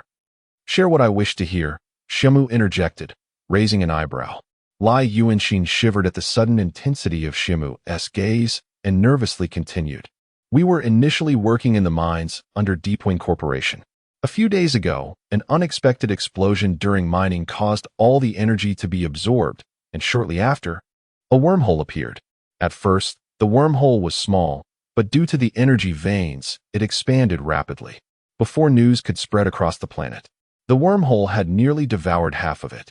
Some quick-thinking individuals managed to escape, but they soon encountered Deepwing's fleet. Lai Yuanxin spoke fervently, and upon noticing the lack of expression on Xia Mu's face, he cautiously elaborated, "They exterminated all those who fled. We only managed to escape through a secret route discovered by Grandpa Qingshi. You are likely aware of what transpired after we arrived at Qingyao Star." After listening, Xia Mu nodded slightly. Considering Lai Yuanxin's demeanor and the previously acquired video, the actual circumstances seem to align closely with his assumptions. This is intriguing. Others are probably still being hunted. Alice's face lit up with a smile. "Shall we go take a look?" Xia Mu nodded and asked Lai Yuanxin, "Do you remember the route?" "Route?" Lai Yuanxin was momentarily taken aback, then suddenly realized, exclaiming, "You want to go directly to the wormhole?" Xia Mu remained silent, his gaze fixed on him. "That's impossible. There are numerous private fleets from Deepwing Corporation over there. The entire star system where the mining planet resides is teeming with their watchful eyes." "Who said we are going directly?" Alice interjected indignantly, flying over. "Do we appear foolish? Such places as subspace wormholes would undoubtedly be heavily guarded by Deepwing Corporation. They are not that ignorant. In this scenario, the only way to approach is to stir the waters," Alice declared with a triumphant smile, for this was precisely her forte. Unaware of Alice's abilities, Lai Yuanxin merely thought her naive and futile, for Deepwing Corporation had invested heavily in sealing off information in the nearby star systems. They understood that it would raise external suspicions, thus claiming to the official upper echelons that they had discovered a vein rich in ionic dark sources. Alice stroked her chin thoughtfully. "Not bad. They even devised a bait that would provoke an official uproar while simultaneously concealing information. But that alone won't deter me," Alice replied mysteriously, vanishing as she soared back to Xia Mu's side. At that precise moment, varied voices emerged within the network of the nearby star systems. "I heard a significant incident occurred over at Qingyao Star. Regarding the highest wanted order issued by Qingyao Star against a group of ordinary people for such a wanted order to be issued. Qingyao Star must have received a considerable sum, right? Does anyone doubt why this group of ordinary individuals is being hunted? I certainly do not trust the official narrative. Speculations regarding this matter. Perhaps Deepwing Corporation seeks to eliminate these individuals because they discovered something monumental?" As the messages proliferated, discussions surrounding Qingyao Star gradually spread throughout the star system, garnering considerable attention. Far away at the core of the Sioux, New Jersey domain, within the headquarters of Deepwing Corporation's technological equipment, a vast room housed a colossal pillar with a diameter of over 100 meters. Numerous screens floated in the room, data streams constantly refreshing. Outside this chamber lay a dense forest of steel. The camera zoomed out to reveal an artificial planet forged of iron. This was the core of Deepwing Corporation, the very location of the 75th war sequence.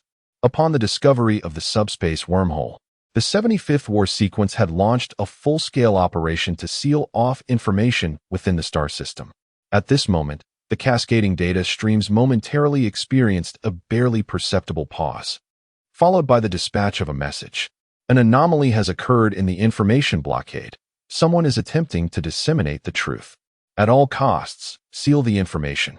Do not allow anyone to uncover the truth. Sealing initiated. Targeted erasure procedure underway. Erasure failed. Warning. System under unknown intrusion. Warning. The intruder is a higher-level war sequence. On a flourishing planet, where the vegetation thrived and the scent of nature was rich, a middle-aged man, reclining comfortably on a wooden chair while enjoying the distant scenery, suddenly crushed the teacup in his hand. A screen materialized before him, prompting him to sit upright and sever physical connections with the border star system. Ah, how utterly dull. Alice, perched atop a star travel helmet, yawned in boredom. Cutting the internet connection? Quite the decisive move. She shook her head in resignation before flying over to Xia Mu, who stood against the wall. If it were present, it would be one thing. However, since everyone is engaged in clandestine activities, What is it trying to conceal? At that moment, the entire network of Qing'ao Star plunged into a state of paralysis. When the staff members at various facilities hurried to the server's storage area, they were horrified to discover that all servers had entered an automatic restart state due to overload.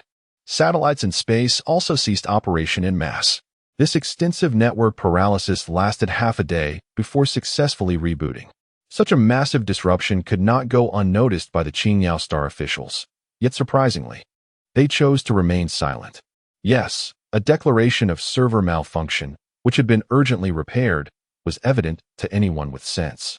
The official stance was clearly not to pursue the matter. As the network returned to normal, many were left puzzled by the incident. The official silence and the lack of any repercussions, coupled with the efforts of some hidden influencers, led to the matter being swiftly buried within just 2 days. Another issue soon emerged, namely, the previous wanted order issued by Deepwing Corporation. In a secluded hotel, Alice tugged at her hair in frustration. Why must I always play the fool? Before her, all information regarding the wanted order could not escape Qing'ao Star. As if an invisible filter had sealed off the details concerning Chen Qingshi and others. Is the power of this company truly so immense that they can secretly enlist officials to sever the server connections? This is indeed a hidden garden of the Deep Wing Company. Beside her, Xia Mu looked over in confusion, while Alice, with a sense of resignation, continued. They have interrupted the network here and established another server as an intermediary. Every information relay station here will replicate and filter the data before it is sent out. It appears that we are online, but in reality, we are in an isolated state. Xia Mu nodded, somewhat understanding, as he was more attuned to mechanical data and less adept with information-related matters. Although it is a clumsy and resource-intensive method, it proves to be effective. Oh, it infuriates me. If only they would face us directly instead of severing the connections. Frustrated, Alice shook her small fists in anger, yet felt utterly powerless. The Deep Wing Company's tactic of undermining their efforts left her with no room for retaliation. Chapter 114. The deal. Lai Yuanxin, sitting cautiously to the side, observed Xia Mu and Alice, shifting uneasily in his seat.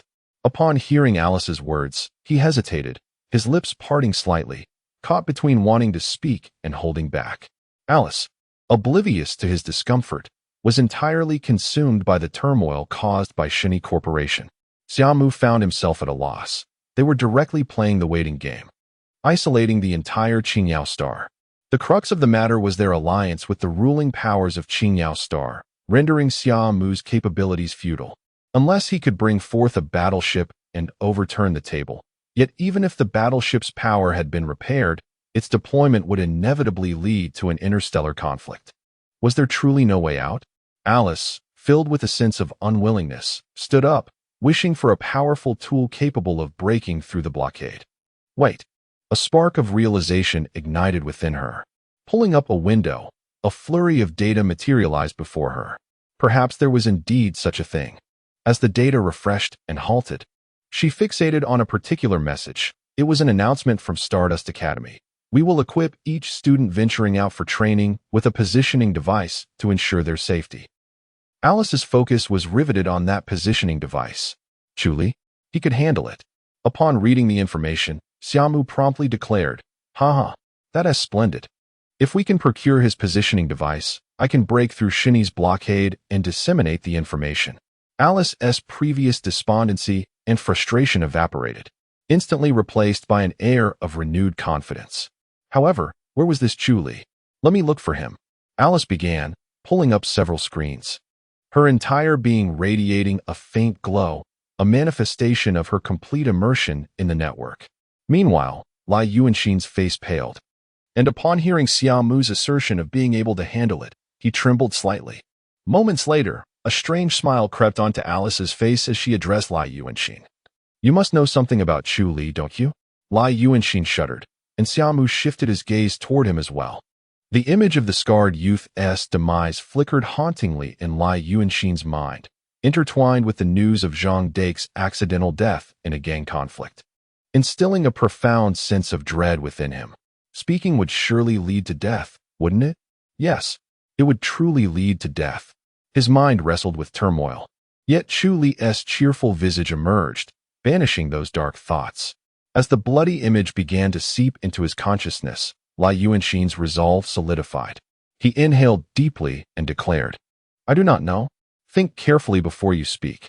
Alice's smile diminished slightly, her voice remaining gentle. Yet it resonated in Lai Yuanxin's ears like a whisper from a demon. Beads of perspiration formed on his forehead as he retreated slightly, gritting his teeth to repeat. "I do not know. Wasn't it he who helped you hide? Otherwise, how could you mere mortals hope to escape the combined forces of Shini and Qingyao Star's officials?" Alice narrowed her eyes slightly and glided closer to Lai Yuanxin. "You are worth 10 million. We do not kill you now because you hold value. However, if you cannot provide that value." After the previous encounters, Lai Yuanxin suddenly found himself unafraid. He fixed his gaze defiantly, a mixture of anger and determination gleaming in his eyes. "Then you can use me to trade for the bounty." Not far away, Xia Mu ceased leaning against the wall and slowly approached Lai Yuanxin. Each of Xia Mu's steps felt as though they were treading upon Lai Yuanxin's very heart. Memories of their prior encounters resurfacing in his mind. You, even if you kill me, I won't say a word." Instinctively, Lai Yuanxin closed his eyes, his hands spread out as if to push Xia Mu away, his tone faltering. In that moment, Alice was rendered speechless, and even Xia Mu halted his advance. Hey, is our Xia Mu that terrifying?" Alice huffed as she darted over, clearly displeased. "Huh." Lai Yuanxin blinked in surprise, instinctively opening his eyes to see Xia Mu standing nearby, showing no intent to attack. This unexpected turn left him, who had braced for death, utterly bewildered. "Rest assured, we still need you to guide us. We want to kill you. Chu Li not only assisted you at the spaceport, but also sought you out when the bounty was announced, right?" Lai Yuanxin nodded instinctively, realizing that this AI projection seemed capable of retrieving information from the network at will. When Chu Li found them, he arrived ahead of the city guards and Shini Corporation. His presence a godsend. At that time, Chen Qingshi and the others were initially unwilling to accept Chu Li's aid. The wormhole was of great importance. And even though he was a student of Stardust Academy, Shini Corporation would show no mercy. Yet, Chu Li showed no sign of fear, casually stating, "Even if you do not reveal the true reason to me, once the city guards arrive and see me with you, do you think they will let me go?" Left with no choice, Chen Qingshi had to disclose everything. This led to Chu Li escorting Chen Qingshi and the others to safety, only to encounter the city guards on the outskirts, sparking a conflict, after which Lai Yuanxin dispersed with Chen Qingshi and the others. Lai Yuanxin withheld these details. Despite Chu Li and Chen Qingshi having concealed themselves well, even Shini and the city guards stumbled upon them by chance. Alice, however, unearthed this information from the network. The moment she entered the virtual realm, any device connected to the network could serve as her eyes, should she desire. Now, a question arose. After the skirmish erupted, Chu Li utilized special means to obscure the electronic surveillance and escape. Many of you scattered. Along the way, you must have had an agreed rendezvous point, right? Alice's gaze, sharp as a blade, bore into Lai Yuanxin. Moreover, he appeared to have sustained considerable injuries during the battle. How much longer could he conceal himself? Do you not wish to assist him? Surely, you do not want to see Chu Li perish, do you? Lai Yuanxin fell silent, realizing that the situation aligned closely with what Alice understood. Yes, but I will not divulge it. He would sacrifice his life for us. Why shouldn't I? As he spoke those words, his expression remained calm, embodying a detachment from life and death. Xia Mu cast a brief glance at him before shifting his gaze elsewhere, seemingly deep in thought. Lai Yuanxin and Chu Li were unlike the vast majority of individuals Xia Mu had encountered. In the depths of his limited understanding, he discerned two types of people in this world, one akin to marauders, and the other reminiscent of Lin Mingxi. At that moment, the image of the latter began to take on greater depth, no longer merely a template of similarity. Lai Yuanxin's display of fearlessness left Alice at a loss for how to proceed. "Let us make a deal." Suddenly, Xia Mu lifted his head, breaking the silence. "I can assist you, but I require the positioning device and the location of the wormhole." Lai Yuanxin's head snapped up in surprise. His fear of Xia Mu had reached its zenith. Yet if such a formidable force stood on his side, in the next instant, he vehemently shook his head. I cannot trust you. He almost agreed, but in an instant, he realized that he and Xia Mu were not standing in an equal position. He was now a captive. His only bargaining chip was his own life, while Chuli and Chen Qishir were assets he could not afford to wager. He dared not take that risk. Alice, feeling somewhat indignant, exclaimed that he was truly stubborn. Let them perish, then. Upon hearing this, Lai Yuanxin felt an even greater internal struggle. He was acutely aware that Xia Mu possessed the power to assist them, a truth he had personally experienced. At that moment, he felt as if he were walking on the brink of an abyss. One misstep, and it would all be lost. Observing his turmoil, Xia Mu spoke earnestly, proposing an exchange of interests. Alice slapped her forehead, remarking that such an approach would only deter others from agreeing. Yet, to her surprise, Lai Yuanxin gazed resolutely at Xia Mu and declared, I agree. Now it was Alice's turn to be astonished. She looked between Xia Mu and Lai Yuanxin, rendered speechless. Lai Yuanxin perceived this as perhaps the greatest gamble of his life. Yet, inexplicably, when he met Xia Mu's calm gaze and heard the words exchange of interests, he felt an undeniable sincerity in Xia Mu's statement. His childhood environment had been harsh. To survive, he had to observe the myriad people around him, scrutinizing their micro-expressions, subtle movements, and gazes to discern who might offer him a morsel of food and who would kick him out of disgust. Indeed, before encountering Chen Qingshi, he had been nothing more than an unnoticed beggar on the most impoverished planet of the border star system. He had encountered many individuals, yet he had never seen anyone with eyes like Xia Mu's, so pure, devoid of any desire or emotion. Having made his decision, there was no room for hesitation. Lai Yuanxin spoke rapidly. When Brother Chu helped us escape, he was injured in a battle with the city guards, and that was when we scattered. Before we dispersed, Grandpa Qingshi instructed us to prioritize our safety and return to that place if the opportunity arose. Where is that? An abandoned underground mine outside the city. A place where Grandpa Qingshi spent his youth when Qingyao Star first welcomed its first batch of colonizers, of which he was one. Although that mine has been destroyed, several of the warehouses meant for safeguarding the ore still remain. Alice pulled down several screens to search for information. After a moment, she appeared perplexed. I can't find any information on the abandoned mine you mentioned. It hasn't been recorded. Lai Yuanxin shook his head. Grandpa Qingshi said that the mine was initially discovered due to rare resources, but in reality, it was affected by the presence of ionic cobalt beneath our city, which skewed the detector's results. By the time it was discovered, it was too late. All the mining equipment was already set up, and the result was merely ordinary ore. In frustration, the mining company detonated the mine before retreating. In the 115th chapter, the discussion revolves around a rather concealed location. I remarked that even with Chuli's assistance, it is implausible for a few ordinary individuals to vanish without leaving a trace. Alice clapped her hands, affirming the existence of such a place, coupled with Chuli's unique shielding technique. Unless the Deep Wing and the Qingyao Star officials were to instigate a cataclysmic upheaval, they would remain undetectable. I have shared all that I know. Although it is quite hidden, the first batch of explorers had a considerable presence, and it would not be long before the Deep Wing Corporation becomes aware of this. We must hasten our departure. Xia Mu nodded slightly, urging to lead the way. Meanwhile, in a barren mountainous area, 3 hovercrafts were racing close to the ground. The central craft was slightly larger, akin to a bus. Inside, Chuli lay in a relatively spacious section, while 2 dark-skinned young girls anxiously pressed against his abdomen. At that moment, he was in a pitiful state. His once resplendent silver armor was now marred, stained with dark brown blood that had coagulated, nearly enveloping the entirety of his armor. A significant amount of blood was indistinguishable as belonging to him or his adversaries, and his armor was riddled with breaches.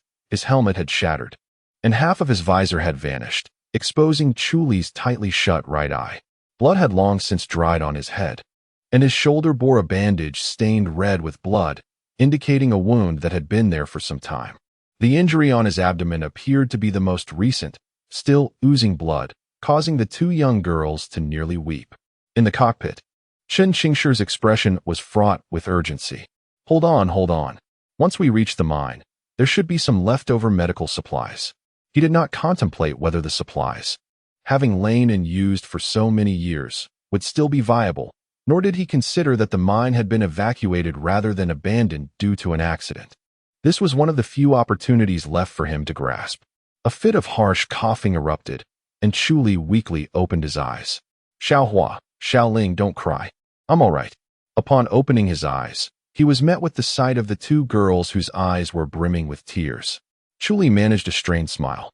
In the cockpit, Chen Qingshi quickly turned his head and urged, Xiao Chu Li, don't speak. We'll arrive shortly. As long as there are medical supplies, we can stabilize your condition. It's fine. I'm of white dwarf caliber. My body isn't so fragile. Just hide for now and refrain from going out. Chu Li shifted slightly to lean against the wall, pressing his remaining hand against the side of his helmet. The battered armor emitted arcs of electricity, and a screen flickered to life before vanishing in a ripple. Silver Dragon. I'm sorry. Chu Li's expression darkened. Silver Dragon was his armor, and after countless battles, they were now bidding farewell. Brother Chu Li, your hand. The two young girls gazed at his empty arm, their hearts aching. Ha ha, don't worry. Once we escape and return to Stardust Academy, I can request a special grade potion from my mentor, and I'll be fine. Chu Li smiled, attempting to reach out to pat their heads. But the movement strained his abdominal wound, causing him to grimace in pain.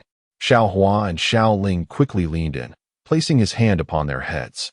Chu Li's lips curled up slightly, his eyes gradually closing. I'll rest for a bit. Tell them not to look for medicine. This little injury won't claim my life. After saying this, his breathing became steady, and the two girls immediately felt a measure of warmth from his hand. Chen Qingshi observed this scene with a complex expression. Is he utilizing the shadow energy? At that moment, Chu Li was indeed circulating shadow energy throughout his body, a force typically employed for body tempering to achieve a higher caliber and pilot formidable armor. He exhaled in relief. Chu Li's ability to channel shadow energy signified that he had escaped the clutches of mortal peril, as the energy would continuously nourish his body. Xiaohua, Xiaoling. Let him rest, Chen Qingshi urged, his eyes filled with concern.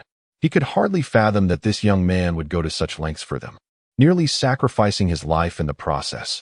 After half a day's journey, the three hovercrafts finally turned into a secluded valley, where they remained hidden from view.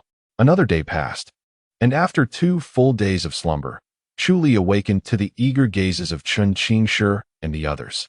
Ah, what a refreshing sleep. Chu Li stretched vigorously, producing a series of popping sounds throughout his body.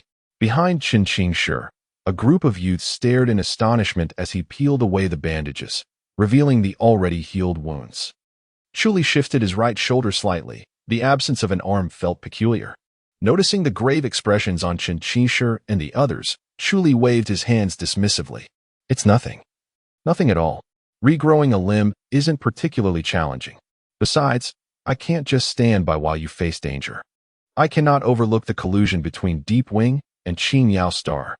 He continued speaking fervently, deepening the guilt felt by the others, though they masked it with smiles to reassure him. Once the atmosphere lightened, Chu Li sighed in relief.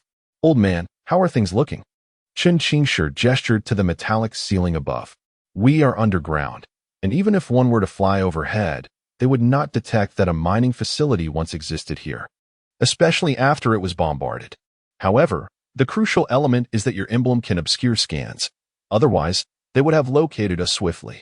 Chu Li nodded slightly, glancing down at the intact badge on his chest, feeling a sense of reassurance. Once we venture outside, the academy will still be my staunchest support. Grandfather Qingshi, Brother Chu Li.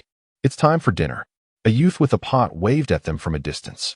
While they enjoyed this rare meal in peace, outside, a 6-member armored squad was racing toward their location. Li Tu, are you certain it's nearby? It should be around here. Let's test our luck. If there is any place to hide, it would be this abandoned mine. All right, brothers, let us put in the effort. If we find it, we'll strike it rich. Half a day later, a disheveled figure clad in armor landed before a city guard squad. The guards immediately assumed a defensive stance. Big brother, don't shoot. This is Li Yuan, and I have news about Chen Qingshi. The leader of the city guard raised his hand, signaling his squad to lower their weapons, while he pointed his ion gun at Li Yuan. Speak. Reward, reward. The fear in Li Yuan's expression vanished, replaced by a glint of greed in his eyes as he rubbed his fingers together. The captain of the city guard produced a light screen, gently pushing it toward Li Yuan. Fill in your information. Once the reward is verified, the funds will be deposited into your account. However, there's something you need to know. The captain of the city guard wore a stoic expression. Recently, many individuals had claimed to have found leads, only to have their assertions later proven false. Due to this situation, the higher-ups had issued directives stipulating that those who reported false leads would find themselves imprisoned within the city guard's jail. Commander, my information is absolutely genuine, Li Yuan asserted, thumping his chest in assurance. Is there any footage? I am truly sorry, Commander, but there is a jamming device in that area, rendering our recordings unusable. The captain furrowed his brow. He had encountered similar circumstances several times over the past few days. Whether it was the lair of star pirates or individuals like Chen Qingshi, all possessing similar jamming technology. Fill out the information. Of course. Li Yuan hastily filled in his details with remarkable speed, then proceeded to share everything he knew as if pouring out beans. I was a first-generation explorer. There used to be a mine here. I thought I might try my luck, and, unexpectedly, I truly found them there. However, one of them, a one-armed man, is exceptionally powerful, definitely a white dwarf-level powerhouse. Our comet-level strength, combined with the ordinary divine descent, led to one of our members being taken down by his surprise attack right from the start. However, his divine descent malfunctioned, and after ambushing my companion, he assumed my companion's divine descent, and then I. Enough, lead the way. Having heard sufficient, the city guard captain impatiently interrupted him. Of course, everyone follow me. Li Yuan promptly activated his divine descent and led the way. Upon realizing something was amiss, he was the first to flee, thus his divine descent sustained minimal damage, and his speed surged. The city guard captain, meanwhile, relayed the information back to his superiors before leading the team to verify the situation. He could not simply dispatch a large contingent of personnel based solely on Li Yuan's word. He had no intention of waiting for reinforcements from above, as Chen Qingshi and his group had been missing for several days, and the pressure from above was immense, with all leads ultimately tracing back to various star pirate hideouts. Oh no, this is bad. They have been discovered. On the road to the mine ahead, Xia Mu utilized star-crossing flight upon hearing Alice's voice through his helmet. Coming to a halt.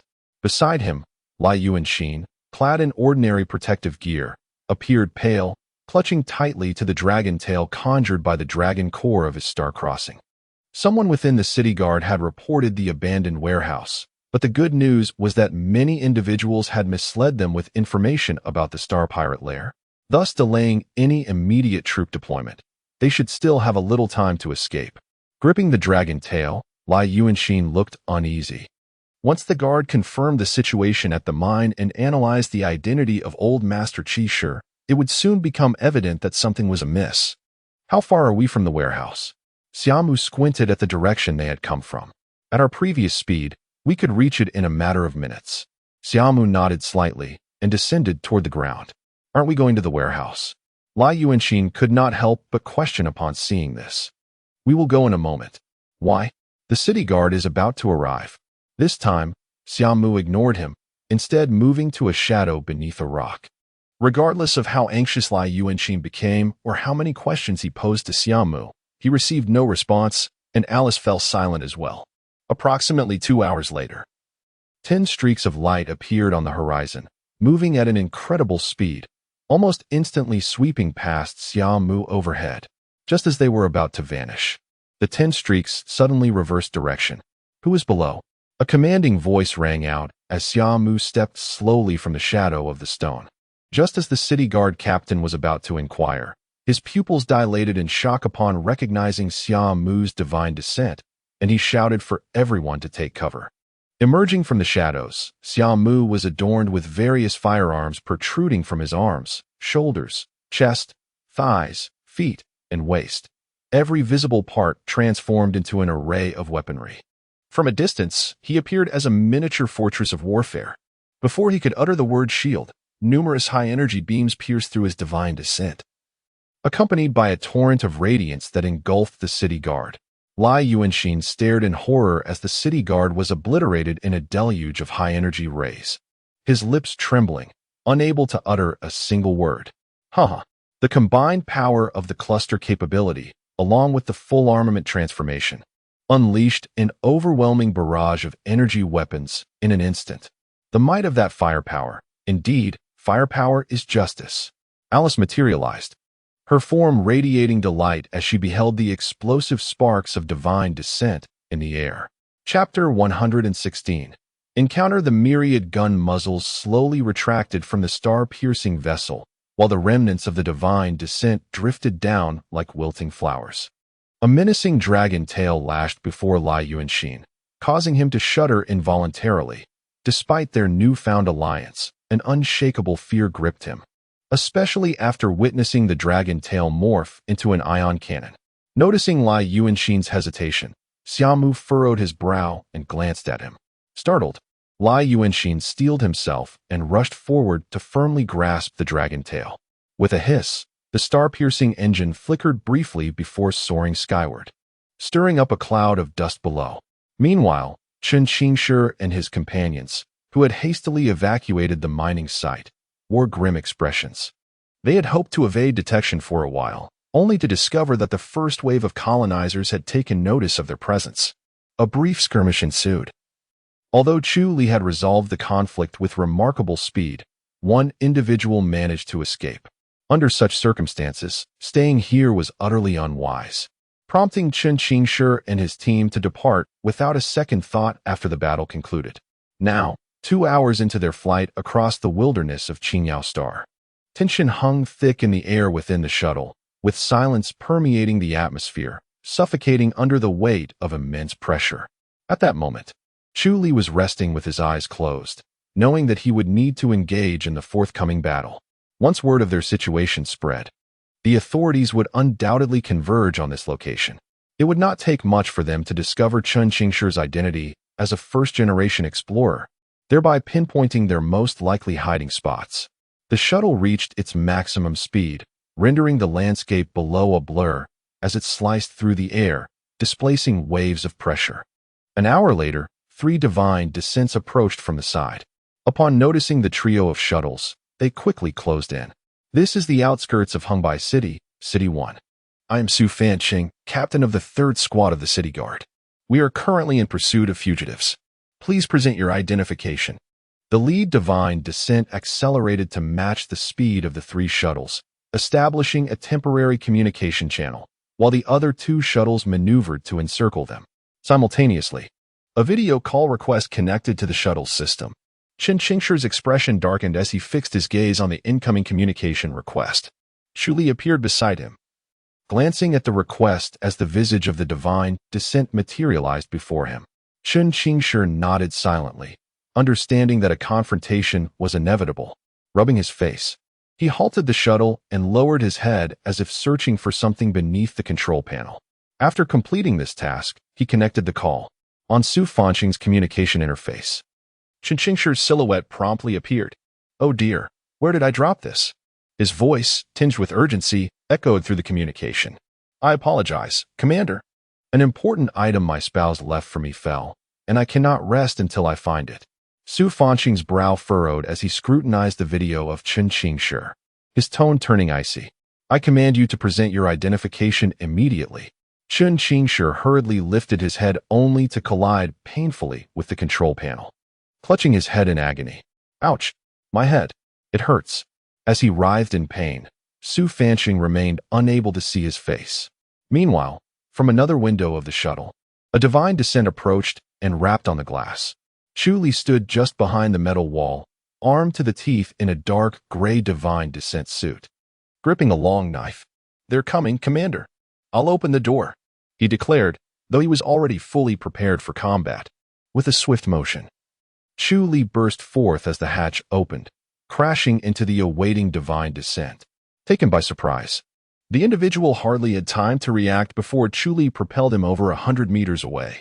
With a deft twist of his wrist, Chu Li struck the man's abdomen with the hilt of his knife, forcing him to double over.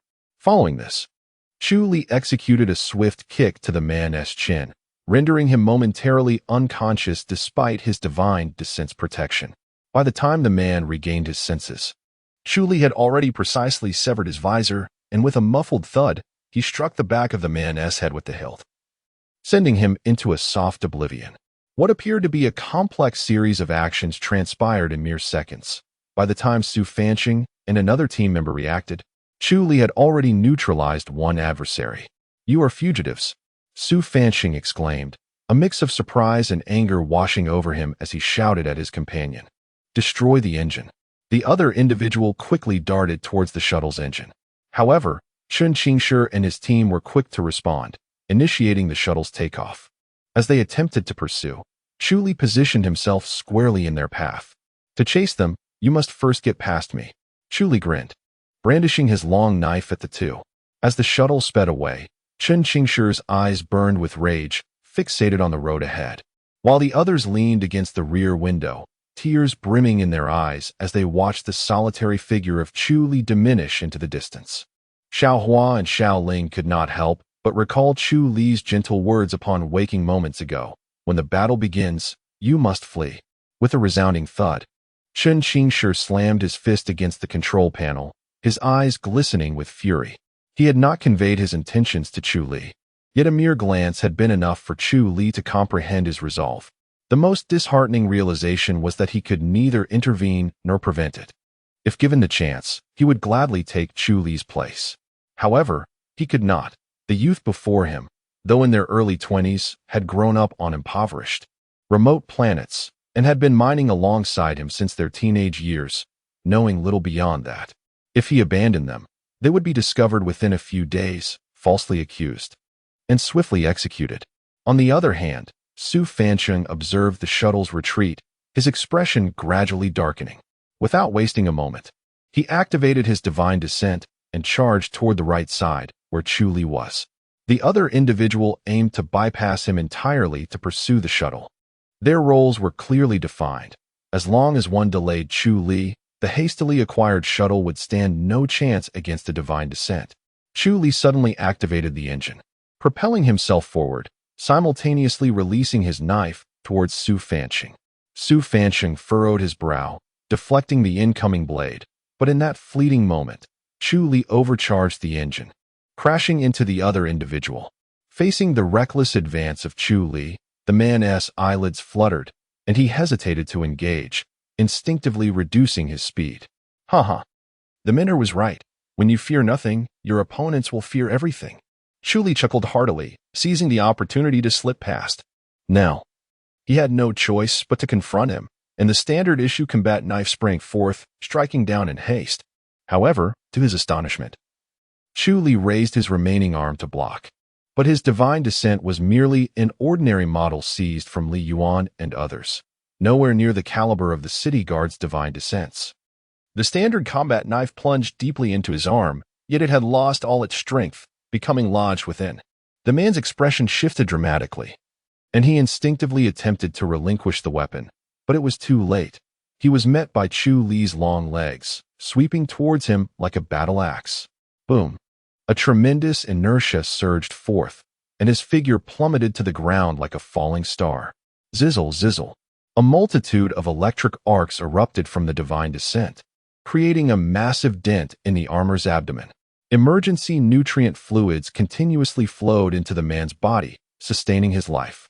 In the 117th chapter, Su Fanqing, after swinging his long knife, realized that Chu Li's target was not him.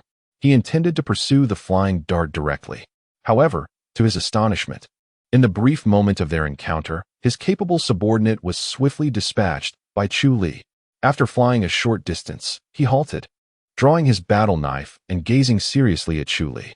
"I admire you, but this is where it ends." Chu Li grinned, his helmet sliding off as he lowered his head to bite down on the battle knife lodged in his hand, pulling it out with a spray of blood. Fortunately, although this descent from grace was ordinary, the life support system quickly staunched his bleeding. Yet, with such a grievous injury to his wrist bone, his arm was rendered nearly useless. Su Fanqing's engine suddenly roared to life, and his figure became a blur. I shall grant you a dignified death. As he uttered these words, he was already before Chu Li. This terrifying speed evidently indicated the use of core power as his battle knife lunged toward Chu Li's heart. Remarkably, Chu Li merely shifted slightly, allowing the knife to pass through his chest. In a swift motion, Chu Li swung his head, the knife in his mouth aimed for Su Fanqing's throat. In a moment of peril, Su Fanqing hastily withdrew his knife, leaning back to evade the strike. A chuckle seemed to whisper in his ear, and a sense of foreboding washed over Su Fanqing. Wasn't Chu Li biting down on a knife? As this thought flickered through his mind, he felt a force at his lower back, and before him loomed Chu Li's rapidly approaching headbutt. He attempted to retreat, but found himself tightly ensnared by Chu Li's grip. Despite the near severance of his wrist bone, the remaining strength in his elbow allowed Su Fanqing to break free, albeit slightly slower. Bang!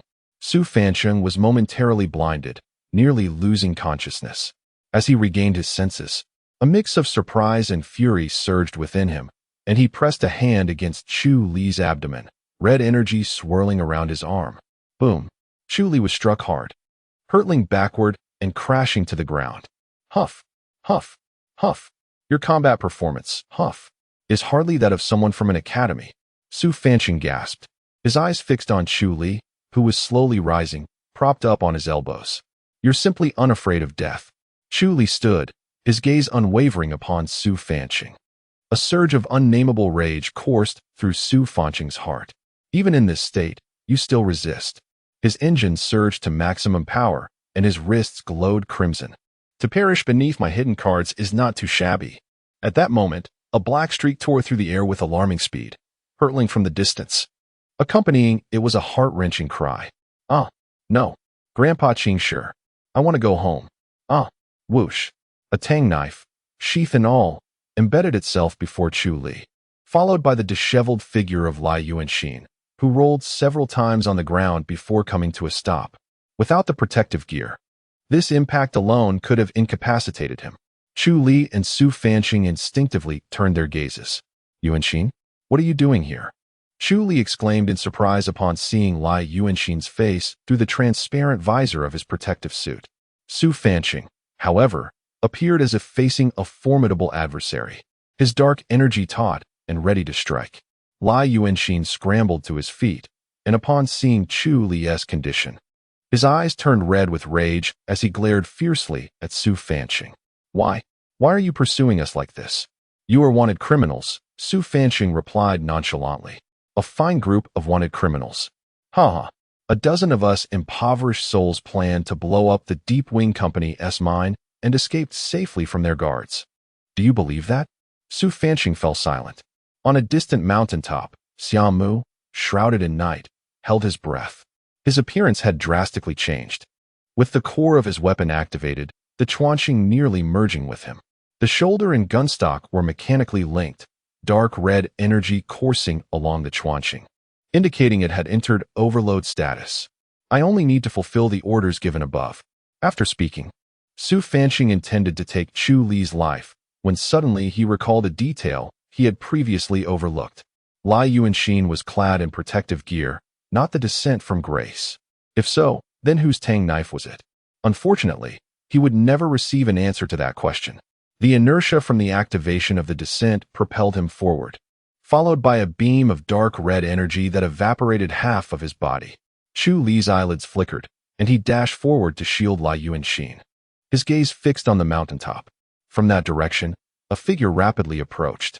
Big brother, it's all right. He is here to help us. Lai Yuanxin patted Chu Li's back, speaking quickly. However, this did not ease Chu Li's vigilance. His eyes remained locked onto the approaching Xia Mu.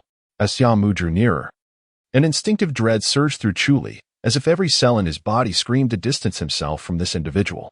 Xia Mu halted before Su Fanqing, casting a mere glance at Chu Li before ignoring him entirely. Only then did Chu Li breathe a sigh of relief, but soon his eyes widened in disbelief, almost suspecting he was hallucinating, as he involuntarily removed his helmet for a closer look.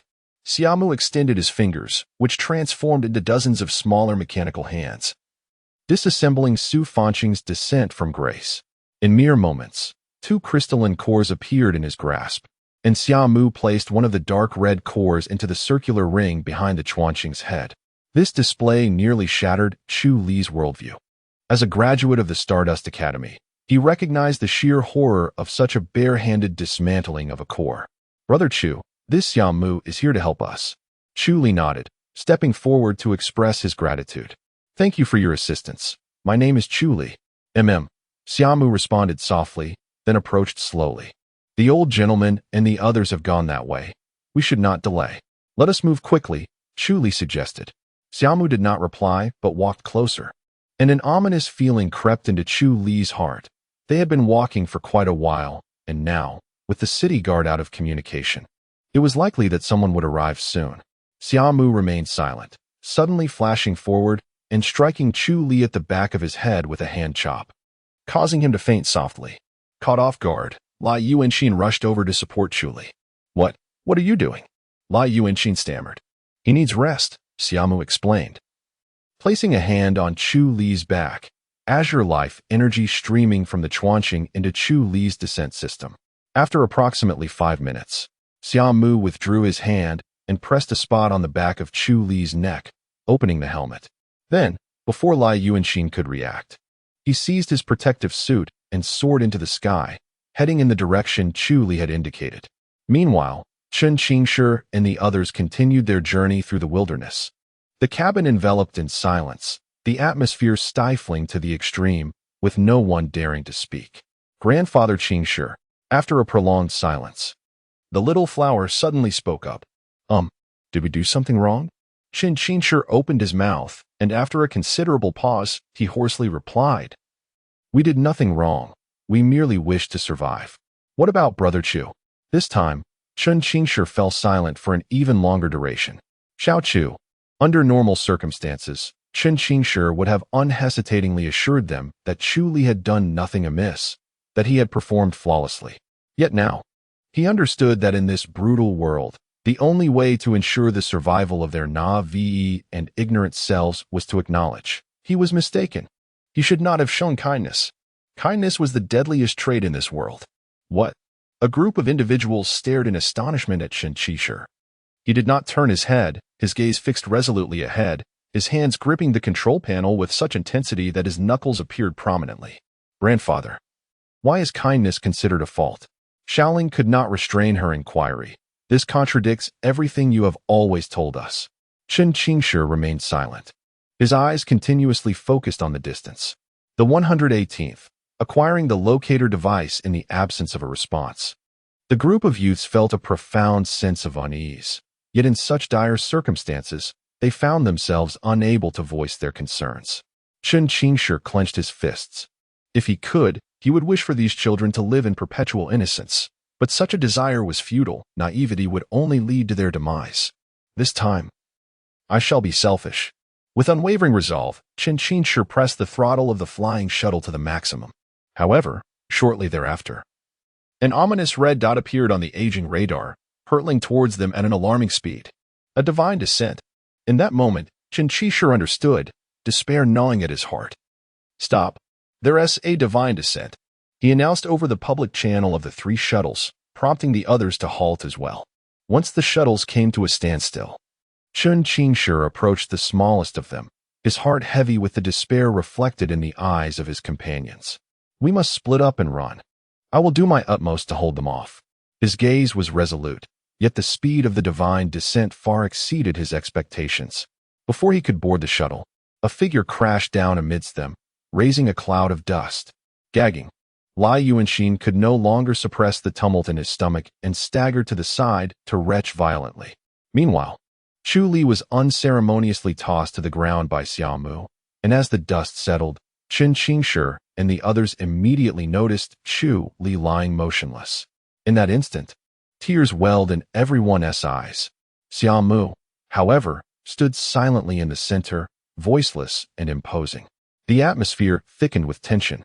A faint crack echoed as Xia Mu drew his weapon, Nightfall, pointing it at a tall, slender youth within the crowd. The youth, unaccustomed to such a confrontation, dropped his old electromagnetic gun in fright, trembling uncontrollably. Observing this, Xia Mu sheathed Nightfall. Everyone, calm down. He saved both me and Brother Chu. Lai Yuanxin, still reeling from his earlier retching, rushed back to shield Xia Mu from the others, hastily explaining the situation. Chen Qingshi regarded Xia Mu with suspicion, quietly moving to Chu Li's side to assess his injuries. Upon seeing Lai Yuanxin, his internal doubts only deepened. We must leave at once. Brother Xia Mu killed members of the city guard before arriving. They will soon be in pursuit. Listen to Yuanxin. Everyone get in the vehicles. Chen Qingshi cast a profound glance at Xia Mu, knowing they had no choice but to trust him. After all, facing a divine descent with mere flesh and blood was a futile endeavor. Their fates rested entirely in Xia Mu's hands, in such dire straits. Trust was their only recourse. The three shuttles roared to life once more, and as they took off, Lai Yuanxin seized the opportunity to recount everything regarding Xia Mu. Upon hearing, Chen Qingshi's eyes flickered with insight, keenly grasping a critical point. If you intend to reach the wormhole, charging straight in is hardly wise. Xia Mu turned his head slightly. I can fight my way through. What if there exists a significantly safer route? Chen Qingshi's breath caught in his throat as he quickly articulated. That way, you could approach the wormhole unscathed. The area surrounding the wormhole is undoubtedly swarming with Deep Wing Corporation's forces, even if you manage to stir the waters. Reaching the planet where the wormhole is located would not be a simple feat. Xia Mu lowered his head, seemingly contemplating the matter. Chen Qingshi's heart swelled with hope.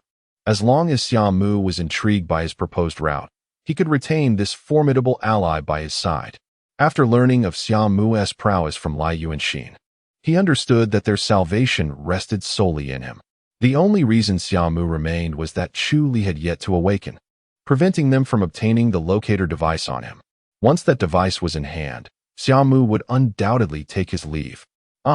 This old fellow intends to scheme against us, Alice exclaimed indignantly beneath her star-piercing helmet. He wants to keep you here, ensuring you can escape even when faced with the city guard. Just tell me where it is. I will chart the course myself. After a moment of silence, Xia Mu raised his head earnestly and replied. Chen Qingshi's expression shifted, caught off guard. He had anticipated that no matter the choice, his covert route would be agreeable. Little did he know, for someone like Xia Mu, who could traverse the Shura realm with ease, the cosmos was replete with routes. Very well, once Xiao Chu awakens, we shall provide you with the locator device and the wormhole information.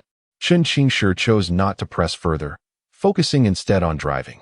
Though his unfocused gaze seemed lost in thought, time passed monotonously as they flew, and after a day, Chu Li stirred from his slumber. Upon awakening, he felt invigorated, as if he had returned to his peak condition. Had it not been for the emptiness in his right arm, he might have believed he was simply waking from a refreshing vacation. Stretching, he carefully shifted the sleeping Xiao Hua and Xiao Ling beside him. At the helm of the shuttle was Lai Yuanxin, who, upon noticing Chu Li's awakening, kept his voice low. It was nighttime on Qingyao Star, with ethereal green auroras dancing upon the earth. Aside from Lai Yuanxin and Xia Mu, the rest were fast asleep. Xia Mu, still donning his star-piercing gear, leaned against the shuttle's wall, his expression concealed beneath the visor. Sitting beside him with a complex expression, Julie said, I owe you my life. I can hardly express my gratitude. This is merely a transaction. Julie was taken aback, glancing at Lai Yuanxin, feeling the weight of their gazes. Lai Yuanxin stiffened and quickly whispered, Brother Chu, I'm sorry, I took it upon myself to. He reiterated the details of the deal with Xia Mu. Haha. I thought it was something grand. It's just this little trinket. Chu Li chuckled softly, producing a crystal card bearing his photograph and information, with the words Stardust Academy inscribed upon it. This card does indeed possess the Academy's locator, but it is merely a locator. It cannot facilitate communication. What use is it to you? Xia Mu accepted the crystal card without explanation, sliding it into a slot that appeared at his side. Having completed this, he slightly closed his eyes, clearly intending to rest. Regrettably, Chu Li could not discern the expression hidden beneath his mask. The moment he saw the sudden appearance of the slot on Xia Mu's gear, his eyes gleamed with excitement. Brother, your divine descent is quite formidable. As he reached out to touch it, He hesitated upon seeing the half-drawn Tang Dao, retracting his hand reluctantly. You must be at the Tianquan level, right? While high-tier divine descents are incredibly powerful, their physical toll is not something just anyone can withstand. Indeed, that firepower in that shot could only be wielded by a Tianquan-level divine descent. Chu Li rambled on, perhaps pent up for too long or simply thrilled to encounter a peer. His words flowed freely. Unfortunately, Xia Mu remained unresponsive, yet this did not dampen Chu Li's enthusiasm. Meanwhile, within the confines of Xia Mu's divine descent, Alice, fuming, activated the sound suppression, muttering, "Can't anyone get some rest around here?" She busily worked to connect the Crystal Card's locator system to the external network using the star-piercing system. The celestial realm encompasses an immense expanse, teeming with countless galaxies. Slightly towards the southeastern quadrant lies a particular galaxy, within which there exists a planet situated at an optimal distance from its star. This planet serves as the primary site for the Stardust Academy, which has acquired the entire celestial body. Its surface flourishes with verdant vegetation, boasts a temperate climate, and is endowed with abundant water resources alongside a variety of fauna. What sets this planet apart are the numerous bubbles that float above its surface, varying in size, which, combined with the lush greenery, creates an ethereal paradise when viewed from afar. The Interstellar Communications Department of Stardust Academy is perched atop a towering mountain, where an array of buildings is harmoniously arranged. At the foot of the mountain lies a vast plaza, dominated by a small wormhole that gently rotates, facilitating the constant flow of spacecraft. In a certain building of the Interstellar Communication Academy, an important lecture for freshmen was taking place. This was the unique emblem of our Stardust Academy, showcasing our proudest achievement, the technology for cross-galactic positioning. At the forefront of a vast auditorium filled with thousands of seats stood a woman in her 50s, adorned with gold-rimmed glasses. Despite delivering this lecture annually to newcomers, Kong Meruo could hardly conceal her excitement. This technology represented a significant breakthrough in cross-galactic communication, catapulting our interstellar communication major to the forefront of Stardust Academy's esteemed programs. A wave of applause resonated from the audience, and Kong Meruo nodded with satisfaction, signaling for silence.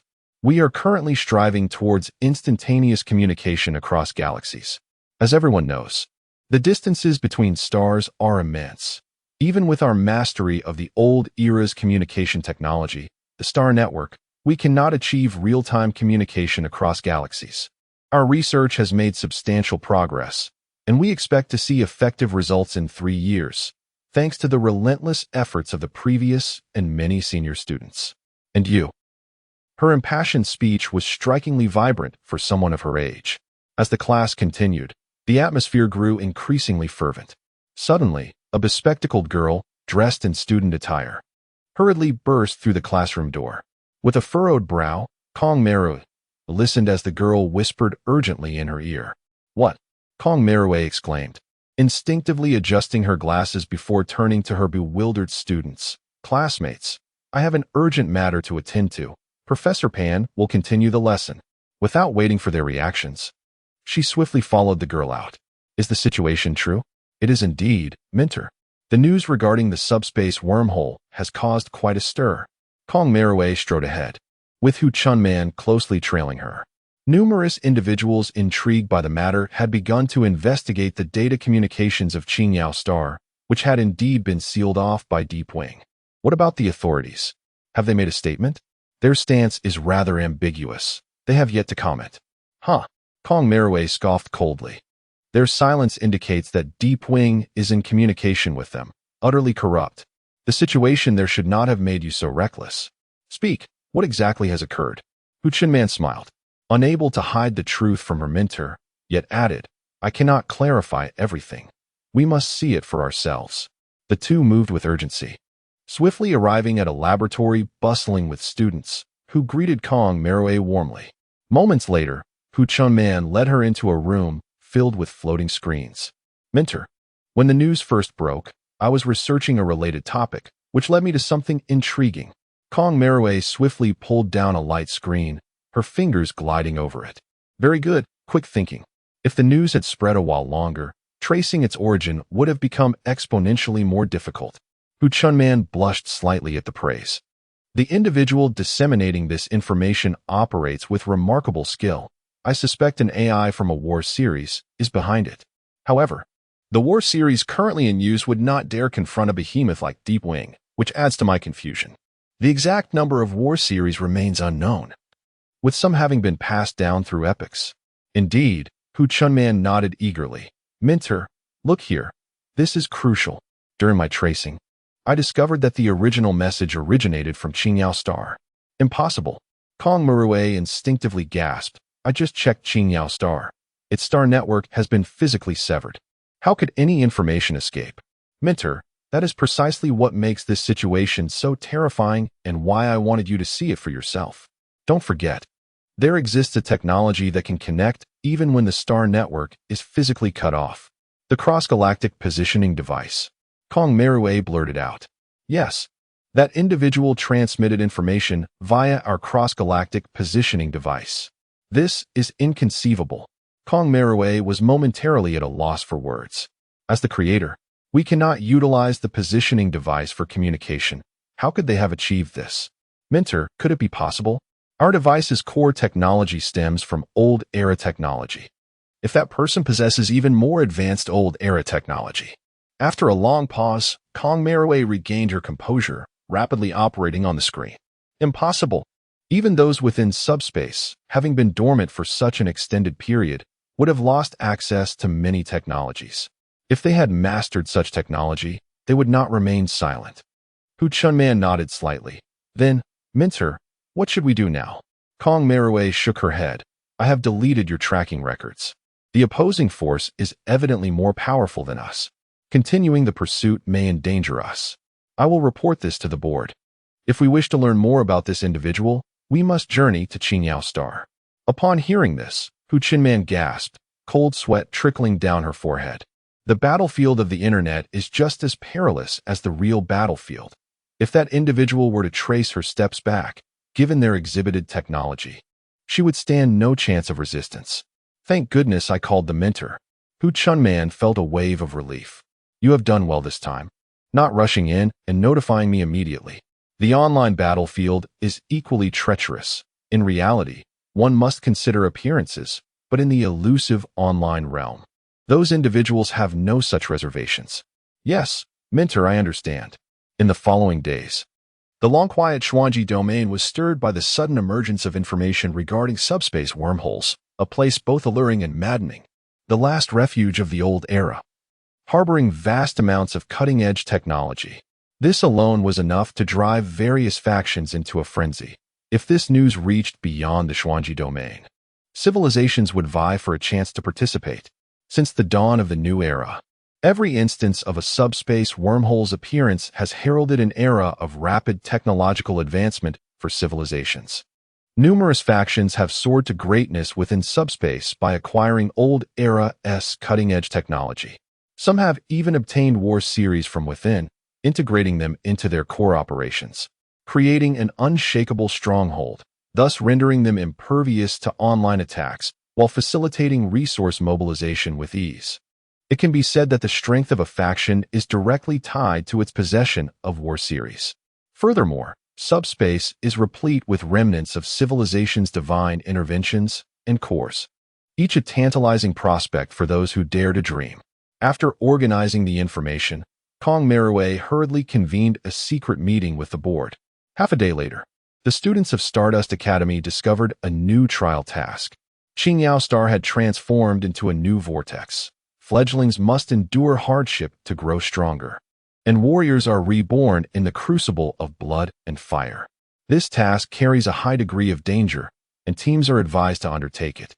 Upon the announcement of the task, excitement erupted among the students.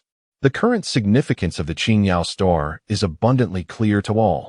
The subspace wormhole has long been the battleground for various top-tier factions.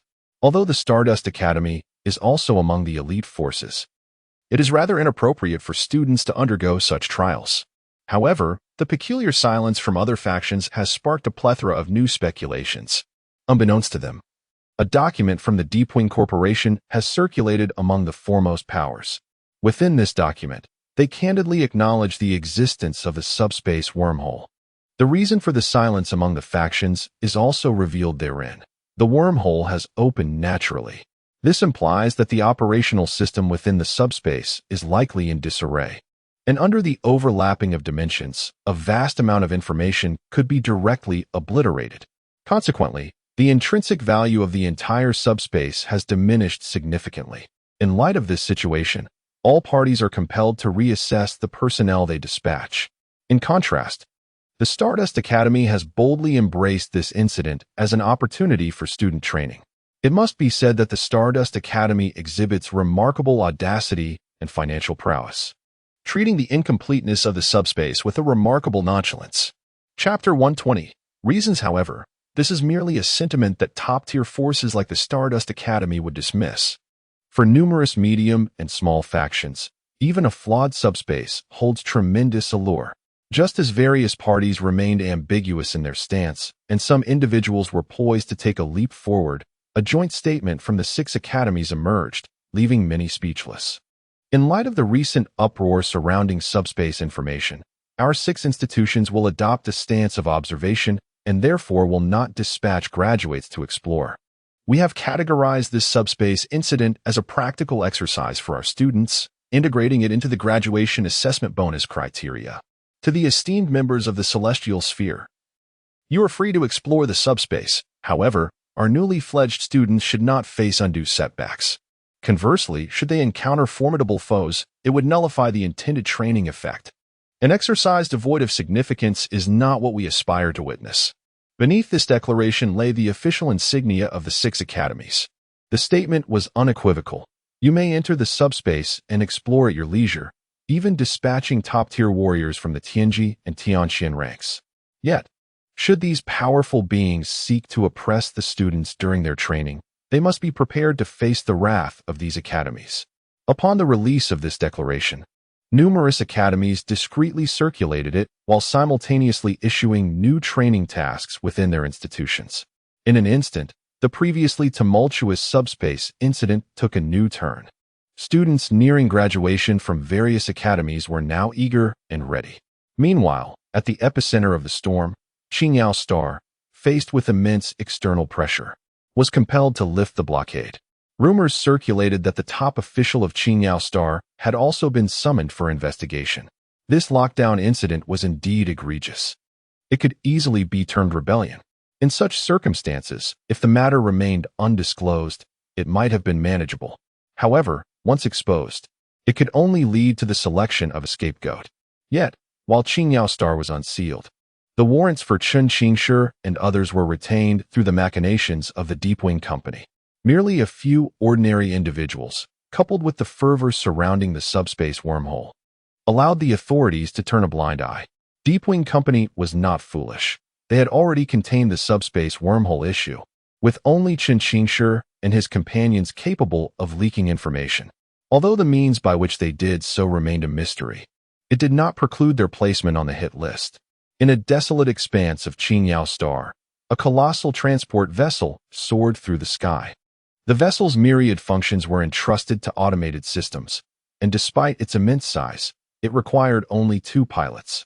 I say, 6th brother, who exactly is this Mr. Mu? I have transported 3 loads of these orders in the past 2 days. All components for spaceships. Does he intend to build his own? Who knows? It's not just us. The neighboring company has also received numerous orders from him. Honestly, I can't fathom the thoughts of these big bosses. If they want spaceships, why not go directly to the spaceport? Why meddle in their affairs? If they have the money, why not take it? The gigantic transport vessel continued its journey into the wilderness, finally coming to a halt in a secluded valley. It did not land immediately, for 2 other transport vessels were preparing to take off from a makeshift platform below. Once they departed, Feng Lu guided the transport vessel down for a smooth landing. Upon opening the hatch, a smile naturally graced his face as he initiated a communication line. Mr. Mu, the 3 Taotai K-61 engines you requested have been delivered. I see them. Just place them in the square. Understood. I would appreciate it if you could handle the receipt procedures in the background. Within the valley, in a chamber seamlessly integrated into the rock face, Xia Mu observed the three massive engines positioned in the square, swiftly completing the receipt process online. In recent days, Alice had arranged for a mysterious identity, continuously placing orders from the outside for a significant haul of spaceship components and materials. After Feng Lu and his companion departed, Xia Mu activated the star passage, heading toward the square. With effortless ease, he lifted the engine, disproportionately large relative to his body, and propelled it toward a mountain wall. Upon reaching the wall, it split open, revealing a metallic passage, and Xia Mu flew inside. Just days prior, this had been a stronghold for space pirates. But that was no longer the case. As he navigated the passage, he found himself in a hidden base within the mountain. A few days prior, Chu Li had provided Xia Mu with a positioning device, after which Xia Mu had prepared to leave. However, a remark from Chen Qixi had stayed his departure. He was willing to lead Xia Mu away via a secret route, on the condition that Xia Mu continue to shelter them for an additional 7 days. Initially, Xia Mu had intended to refuse, but upon seeing Chu Li, he found himself at a loss for words and ultimately allowed them to accompany him. Subsequently, Xia Mu requested Alice to find a suitable hiding place nearby, and to his surprise, she discovered this very stronghold of space pirates. He had not concealed his acquisition of spaceship parts from the others, and Chen Qingshi and his companions dared not inquire about the source of his funds. In reality, all the money had been transferred by Alice from Deepwing Company's treasury, which had been in disarray due to the explosive revelations surrounding the incident. The core control room had been in a state of elevated temperature ever since. Thus, Alice's maneuvers went unnoticed. Upon returning to the mountain's heart, he entered a vast, empty space where a semi-finished spaceship lay quietly at the center. Had he started from scratch, Xia Mu would never have achieved such progress. However, with all the products purchased being complete spaceship components and machinery, coupled with Alice's optimization and design, the assembly of the ship proceeded at an astonishing pace. At this moment, the spaceship had begun to take on a semblance of form. The ship truly transforms with each passing day. Chu Li's voice brimmed with awe as he stood beneath the vessel, watching Xia Mu's industrious silhouette. Assembling a spaceship in mere days would surely leave experts at the academy sleepless with envy. Xia Mu remained silent, busily maneuvering around the ship, seamlessly integrating the components optimized by Alice. Chu Li, undeterred by Xia Mu's lack of response, continued speaking. The blockade on Qingao Star has been lifted. I can now receive messages from the academy. Soon, I will be able to lead them away. Although I am unsure how you managed to bypass our academy's positioning device. If the academy detects it, they will certainly not let you off easily. It matters not. Once I complete the ship, I will vanish. Xia Mu's figure appeared beside him, and with a gust of wind, he exited the passage. Moments later, another engine was brought in. Haha, indeed, with your temperament. How could you care about such matters? Chu Li chuckled. But why did you agree to the old man's request? I sensed you were inclined to refuse. As he prepared to install the engine, Xia Mu paused, turned to Chu Li, and posed an unrelated question. Why do you assist them so readily? Isn't it simple? Deepwing Company is devoid of humanity. I cannot indulge their whims. You nearly lost your life. Death. What of it? Compared to death, I fear insomnia far more. The sensation of being unable to sleep is a torment. It is indeed a form of suffering. Chu Li scratched his head, struggling to articulate his feelings. If I were to witness them being mercilessly slain by Deepwing Corporation under such absurd pretenses, I would be unable to find rest. Oh.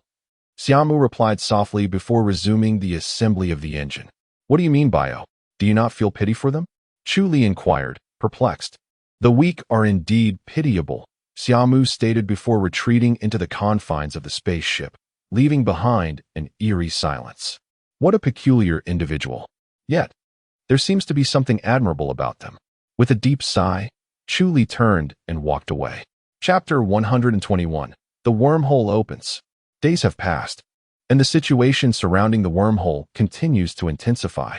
During this time, Qingao Star has continually welcomed those eager to enter the wormhole. However, Deepwing Corporation has yet to reveal its coordinates, making the search for the wormhole in the vast expanse of the universe akin to finding a needle in a haystack. While people worried whether the wormhole had already been plundered by Deep Wing, a peculiar coordinate began circulating online. Many sought to trace the source of this coordinate. But regardless of the methods employed, all leads pointed to nothingness.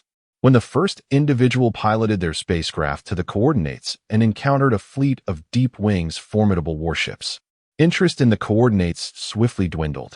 The entire border star system erupted in excitement, with countless spacecraft setting off toward the wormhole's coordinates. In a remote area of Qingyao Star, a sleek, arrow-like vessel, elongated and flat, with the bridge situated above the rear, boasted a V-shaped panoramic glass that offered an expansive view. As the ship accelerated, its four sharp wings tilted backward, enhancing its speed. On the ground, 3 hovering vehicles remained stationary, their occupants gazing in astonishment as the vessel activated its engines and vanished into the horizon, trailing 6 streams of light. "Is that even a spacecraft?" Chu Li exclaimed, shocked. "I've clearly misjudged. That's a warship." The others, including Chen Qingshi, who had only seen civilian ships, were left speechless, rooted in place, unable to comprehend the spectacle. A civilian aerospace component assembled into a warship? Are they joking? Chu Li struggled to regain his composure, and after the warship had long disappeared from sight, he couldn't help but smile wryly, realizing the magnitude of the situation. "Well then, I hope we cross paths again in the future." He waved goodbye to the astonished Chen Qingshi and boarded the shuttle. As the shuttle initiated its journey, they did not head back toward the wilderness, but instead continued toward the second-largest city of Qingyao Star. Meanwhile, the lord of this city stood in front of a crowd, drenched in sweat, nodding and bowing repeatedly. Yes, we will locate their whereabouts promptly. The arrest warrant has been revoked." Before him stood a frail elder with graying short hair, standing casually with his hands clasped behind him, resembling an ordinary old man. Behind the elder was a group of young men and women, all clad in the uniform of Stardust Academy, their faces filled with curiosity as they surveyed their surroundings, seemingly experiencing it for the first time. In a corner of the crowd, Lin Mingxi stood quietly, her gaze distant and somewhat lost in thought. "I want to comment on the battle that transpired, but to pursue those almost devoid of combat capability." A flicker of murderous intent flashed across the elder's wrinkled face. "Perhaps our academy has remained too quiet for too long. You have 2 days. If I do not see my students." The elder left his sentence unfinished, merely huffing softly before turning to depart, prompting his students to follow in haste. Lin Mingxi, still lost in her reverie, hurried along, and beside her, a girl with flaxen hair gently tapped her shoulder, inquiring, "Mingxi, what's wrong? You've been distracted these past few days." "Oh, it's nothing. Just pondering some matters," Lin Mingxi replied, though internally, her mind was anything but at ease. Days earlier, she had received an official communication inquiring whether the civilian serial number 29714 was related to her. Upon receiving this information, she was overtaken by a wave of shock. 29714 was the serial number of Xiaohe, a presence that most individuals could scarcely detect, let alone recognize its serial number. That day, she had spoken with the officials, and upon learning how Xiaohe had been discovered, she was left utterly bewildered. Was it possible someone had intentionally left a warning signal, thus enabling the capture of the smuggler and the recovery of the lost warp engine technology? This notion was too surreal for her to grasp. Xiaohe had already been left with Xia Mu, and given Xia Mu's capabilities, it was rare for anyone to seize Xiaohe from his side. The other possibility was that Xia Mu had entered the Xianyuan domain, although she was uncertain of the means he used. It was evidently more plausible than Xiaohe being taken from her. Of course, the possibility of Xia Mu selling Xiaohe crossed her mind, but she swiftly dismissed it. Fortunately, the officials had not noticed that Xiaohe had developed emotions, and with her backing from Stardust Academy, they were reluctant to press her too hard. They merely needed to thoroughly inspect Xiaohe for any signs of intrusion before returning it. Currently, Xiaohe remained with the officials, and Lin Mingxi was filled with questions. Yet answers eluded her. Thinking of Xia Mu, she clenched her fists. "I am striving to grow stronger, but will I truly be able to keep pace with you?" During this wormhole expedition, the Academy had recommended team formations, yet Lin Mingxi had declined all offers to join. Only through genuine life and death trials could she hope to grow rapidly. As she spoke, her gaze drifted toward the distant cosmos, focused on the direction of the Shura domain. Her journey to the Shura domain had nearly brought her to the gates of death, revealing to her the vastness beyond her comprehension. The seemingly insignificant and remote star regions could give rise to formidable individuals like Xia Mu, while the internal marauders, though perhaps not overwhelmingly powerful, possessed unparalleled combat experience and navigational skills, honed by years of walking the fine line between life and death. Meanwhile, after entrusting the ship to Alice, Xia Mu retreated into the training chamber. Although he had stirred the waters, attracting numerous gazes, relying solely on the advantage of star travel was insufficient. The spacecraft remained the optimal choice before entering the wormhole. This was precisely why he collaborated with Alice to construct this warship, with accurate coordinates in hand. Navigating the route was a trivial task for Xia Mu, who hailed from the Shura domain. Now, he merely awaited Deep Wing Corporation to buckle under external pressure and open the wormhole. The wormhole resided on a mining planet owned by Deep Wing, but as time passed, the ever-expanding wormhole had long since consumed the planet. In the current star system housing the wormhole, numerous spacecraft emerged from warp status, twinkling like stars as they materialized. Days had passed, and the number of vessels stationed here had surpassed that of Deep Wing's fleet. Now, these ships lingered near the wormhole, standing in stark opposition to Deep Wing Corporation, which was backed by the wormhole. Amidst this standoff, a sleek, elongated warship quietly joined the fray, drawing no attention from the crowd. Although this warship appeared stunning, it seemed ordinary in the context of the current assembly. Ships from across the Xinyuan domain, whether solitary travelers, small groups, or mid-sized factions, arrived in formidable vessels. The pressure on StarNet escalated, with many secretly exerting pressure on Deep Wing Corporation in just 2 short days. The corporation's assets plummeted by 59.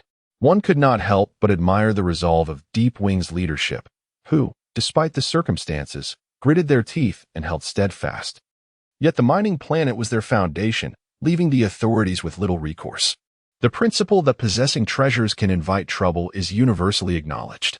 As the tension reached its zenith, the arrival of the fleet transporting students from the 6 prestigious academies signaled the breaking point for Deep Wing Corporation.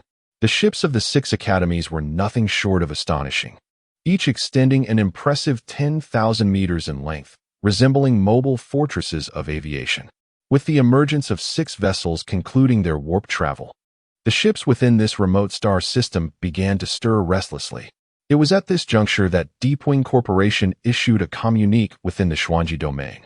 The main content elaborated on their handling of an encountered wormhole, subsequently fabricating a palatable justification, claiming it was for the advancement of humanity that they intended to share the wormhole.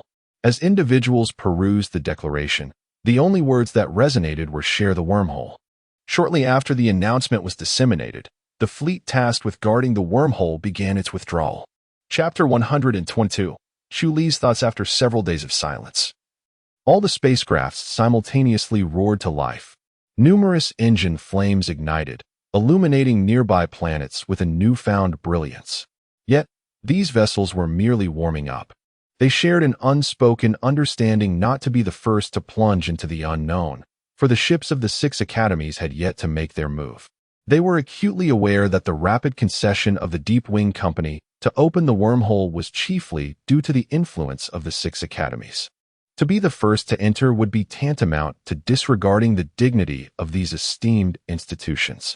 After all, entering a moment later posed no significant disadvantage. The vast expanse of subspace demanded more than mere haste. It required fortune. Within the Stardust Academy's vessel, a vast chamber brimmed with students, surrounded by an array of smaller spacecraft. At the forefront stood a venerable elder, his hair a cascade of white, his aged voice resonating throughout the cabin. Once we enter the wormhole, communication with the outside will be severed. Despite our joint declarations warning other factions, absolute safety cannot be guaranteed. Thus, your immediate priority upon entry is self-preservation. Moreover, the insignias issued to you possess a temporary storage function. While they may not assist you directly, Should you fall victim to a higher-level adversary, they will faithfully record your demise. Casualties are inevitable during this trial, yet I implore you, if you must perish, do so standing. The path you tread is your own choosing. It is the inescapable cost of growth. Stardust Academy has never been a cradle of comfort. We do not nurture delicate blooms, but rather seek warriors forged in the crucible of blood and fire. As the elder's words hung in the air, his piercing gaze swept over the gathered students. Noticing their solemn expressions, he nodded in satisfaction. Sometimes, feelings of excitement and fervor are insufficient to signify readiness. It is this profound silence that truly reflects their preparedness to face life and death. Since you stand here, it is evident that subsequent arrangements are in place. Venture forth boldly. I cannot guarantee your safety, yet I assure you, should anyone attempt to oppress you through brute strength, they shall not emerge from this wormhole. With a gentle wave of his hand, the students silently turned to board their respective vessels. As preparations concluded, the cabin doors slowly descended, revealing the vastness of space and the gently swirling wormhole beyond. One by one, the spacecraft soared from the chamber, entering the wormhole. The other 5 vessels followed suit, and as the first small ship breached the threshold, those behind it, having awaited their turn, activated their engines and surged towards the wormhole. Among them was Xia Mu's ship. The technology of the Xuanji domain truly surpasses that of the outside world. Even small vessels can navigate within the wormhole. Alice's voice, tinged with amazement, resonated from within the ship. Having arrived later, their distance from the wormhole was slightly greater, and while nearby vessels accelerated steadily, theirs moved languidly, akin to an elderly tortoise. As more ships entered the wormhole, Alice remained unperturbed until Xia Mu emerged from the training chamber and took his place at the helm. With a flick of his wrist, he activated a display, a cascade of data flashing before him. Main engine preheating complete. Secondary engine online. Tail stabilizers deploying. Stabilizers engaged. Overload energy ready. After a brief scan, Xia Mu nodded slightly and murmured, "Let us commence." "I've been waiting for you." Alice replied with a smile, her form vanishing in an instant. In that moment, the ship's rear erupted in light, 6 jets of flame extending 100 meters into the void. The surrounding vessels were taken aback, while those ahead sensed the sudden surge of energy. "Is that a ship?" exclaimed one captain in disbelief. "You could convince me that's a phantom energy source. Where did they find a beast to equip a ship with 6 engines? Keep your distance. I wager it won't reach the wormhole before it explodes." At that moment, the nearby ships instinctively distanced themselves from the now slightly trembling vessel. Ahead, some were still processing the situation when the ship launched forth. "My goodness, they've gone mad. Don't drag me down with you." Panic spread among the nearby vessels, for the wormhole was already crowded with ships waiting their turn. Despite the vastness of space, it felt constricted in the presence of so many vessels. Accelerating to such terrifying speeds in these conditions was akin to courting death. Yet, to everyone else's astonishment, the ship weaved through the tightly packed vessels with the grace of a fish in water. In mere moments, it had closed the distance to the wormhole. On the Stardust Academy's ship, the elder observed the vessel's rapid approach, his eyes narrowing as he attempted to capture its data. Capture failed. The elder's surprise was palpable, leaning forward in his chair. "Which faction is this? Such navigational prowess is rare in the Xuanji domain." "Ah, Chu, are you not planning to enter?" Behind the elder stood Chu Li, appearing somewhat apprehensive. After the elder's conversation with a prominent figure from the second city, Chu Li returned within mere hours, inciting a wave of anger among his peers at Stardust Academy upon seeing his countenance, while the elder maintained a calm demeanor. The very next day, the leadership of the second city underwent a complete overhaul. Having encountered Academy personnel, Chu Li successfully settled Qin Qingshi and the others, and his right arm had healed thanks to the Academy's regenerative potions. Hearing the elder's question, he offered a bittersweet smile. "There is no rush. I need to process the recent battles thoroughly." "Excellent. Patience is a virtue," the elder responded, nodding in approval. Despite the harrowing experiences, they were invaluable lessons for Chu Li.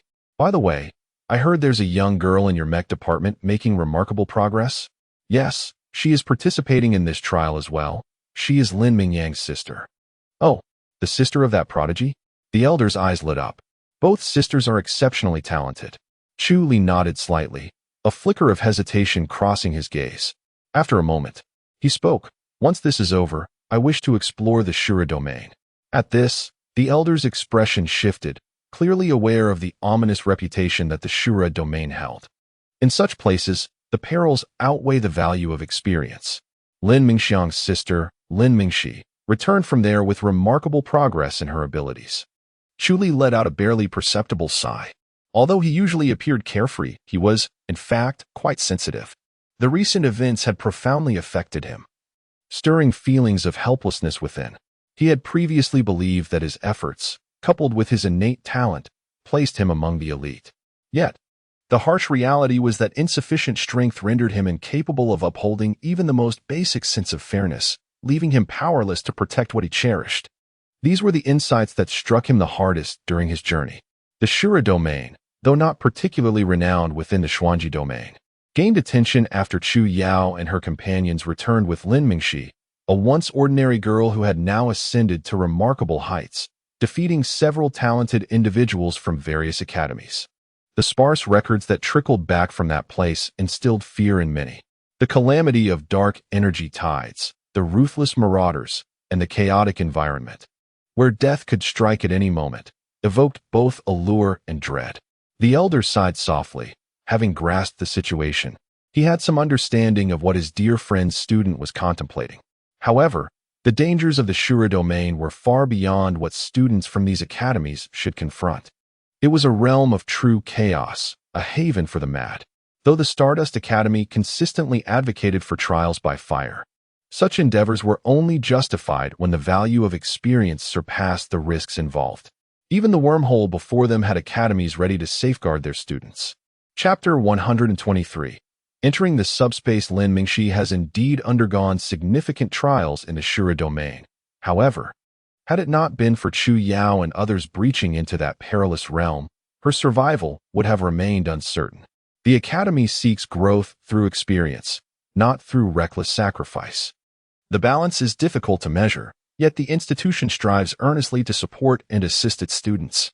As for the matters pertaining to the Shura domain, they shall be discussed later. Has the war fortress, Dijiang, 24 arrived? The elder redirected the conversation, inquiring about other matters. While in the midst of a warp journey, the new generation of warp engines were not perfectly aligned with the war fortress, causing slight delays. Is that so? The elder murmured softly before gradually rising from his seat. In that case, I shall take the lead before then. At this moment, the majority of the ships from various factions had already entered the wormhole, leaving only the colossal vessels of the 6 academies and a few stragglers outside. Moments later, several small ships descended from the 6 academies' vessels, swiftly approaching and halting before the wormhole. This conspicuous blockade instilled trepidation in many who arrived subsequently. Nonetheless, the allure of the wormhole proved too compelling, and some pressed on with steely resolve. Contrary to their expectations, these small ships showed no intention of obstructing their entry, with one ship crossing the threshold. Soon followed the second and third. Before long, few regarded these small vessels with any significance. Within the wormhole, a multitude of ships navigated through, the space being exceedingly distorted due to the nature of the newly formed wormhole, with pressures incomparable to that of external space. Upon entering, many vessels slowed their pace, including Xia Mu, who had no choice but to ease off the throttle. Despite the ship's superior performance and flawless construction, the materials used were not of military grade, and prolonged overexertion could result in catastrophic failure. However, Xia Mu's notion of slowness was perhaps disparate from others. The initial group of entrants had barely begun their journey when a streak of light swiftly overtook them from behind. Just as they were about to express their fury at this reckless driver, the ship had already vanished from sight. At the helm, Xia Mu maintained a stoic expression, deftly maneuvering the ship with the agility of a fish, swiftly drawing near to the vessels of the students from the 6 academies. Once within the wormhole, the students of the academies became less of a concern. Numerous ships caught up to their pace, flying alongside them. It was not that they lacked the desire to overtake. Rather, they had reached the limits of their speed, and any further acceleration could lead to disaster. In this relatively harmonious scenario, Xia Mu's abrupt appearance stirred the waters. Without pausing, his ship zipped past like a shooting star, leaving a throng of astonished captains in its wake. In this subspace of the star domain, it was likely a remnant of the galactic civilization. Alice's figure appeared on Xia Mu's shoulder, pondering how much of their preserved technology remained intact. Though Xia Mu sped ahead, none dared to emulate his reckless maneuvering. After all, not everyone possessed the audacity to navigate the chaos of a wormhole, where a single misstep could lead to ruin. Having surpassed the majority of the fleet, the space ahead of the wormhole began to open, and Xia Mu's ship gradually faded from the radar of those behind. The duration of travel through the wormhole proved shorter than he had anticipated. After maintaining high speed for approximately 3 hours, the bright light of the wormhole's exit appeared before him. Upon emerging, the subspace within the secondary time frame resembled a miniature universe. Apart from size, what distinguished it from the outer cosmos remained a mystery known only to the ancients. In actuality, the expansive subspace was comparable to that of a small star system. With several planets scattered within, the most populated subspace had merely dozens of celestial bodies. Additionally, subspace bore boundaries. Should one continue to fly outward, they would eventually encounter a dark nebula. Many had attempted to breach the nebula for further exploration, yet none returned. Upon entering subspace, it initially appeared as though one had traversed from one star system to another. However, in reality, the various means of communication with the external realm had ceased to function. Xia Mu lifted his gaze towards the distance. A star was radiating a copious amount of light. After scanning the surroundings and confirming the absence of other stars, he activated the ship's scanner. This civilian-grade scanner could only perform basic scans of planetary locations, far from the capabilities of military-grade equipment, which could provide detailed information. However, this sufficed for Xia Mu. The ship continued its journey, and roughly an hour later, it received feedback from the scanner. Within this subspace, there were 7 celestial bodies. Aside from the star, there were 7 planets, 4 rocky, 1 gaseous, 1 icy, and 1 nuclear. After a moment's contemplation, Xia Mu chose one of the rocky planets, adjusted the ship's course, and activated the pulse drive for acceleration. The nuclear and gaseous planets were quickly dismissed, and the icy planet posed significant exploration challenges. Thus, the rocky planet remained the optimal choice. In the vastness of space, distances were often nebulous. Following the scanner's guidance, Xia Mu arrived near the chosen planet after 2 hours. From a considerable distance, he powered down the ship, allowing it to hover silently in the sky. For there, hovering in the low orbit of the dark, brown planet, were several space cities. One could only commend Deep Wing Corporation.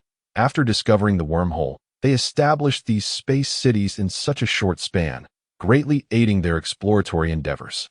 Xia Mu, however, was cautious not to approach recklessly. This was subspace, and Deep Wing Corporation would have no reservations. Equipping himself for interstellar travel, he opened the ship's hatch and initiated the descent engine, soaring into the void. Stealth systems online. Nanostar cluster shield activated. Optical camouflage layer engaged. A series of notifications scrolled across the top right corner of his helmet, and a gray light flickered as he vanished into the cosmos. Meanwhile, within the space city, in a room dedicated to monitoring external information, a bespectacled man observed with curiosity. Why has that ship stopped moving? Before several floating screens, he tapped his fingers, executing another scan. Moments later, the absence of anomalies on the display eased his mind. What a relief. It seems they are waiting for the main force to launch an assault. Earlier that day, news had arrived from the higher-ups that they could no longer withstand external pressures. The wormhole was open, and they were instructed to show no mercy to those seeking to explore the planets, eliminating anyone on the spot. In such circumstances, the man speculated that the opposing party would not dare to cross the space city's defenses alone. They could only wait for the main force to strike together for a chance at success. After all, this was an armed space city. Unlike many other planetary space cities, this one was fortified to the teeth, equipped with an array of weapons and artillery. Should anyone dare to approach, they would be met with a display of overwhelming firepower, illustrating what it meant to face a torrent of energy. Regrettably, orders had been issued from above, and due to mounting pressures, they could only resort to level 4 firepower against the students from the 6 academies. If only a few reckless factions would come, the man mused, reclining back into his chair. A mere small spacecraft warrants little concern, for it would hardly dare to assault the space city. As these thoughts crossed his mind, Xia Mu fortuitously returned to the vessel. Alice, have all the firepower configurations been documented? Absolutely no issues. Xia Mu nodded slightly, the starlight enveloping him as he took his seat in the cockpit. The engine trembled gently, and a radiant glow emanated from the rear of the spacecraft. As the vessel powered up, several trails of exhaust flames were expelled. The speed gradually escalated, and the distant space city began to stir.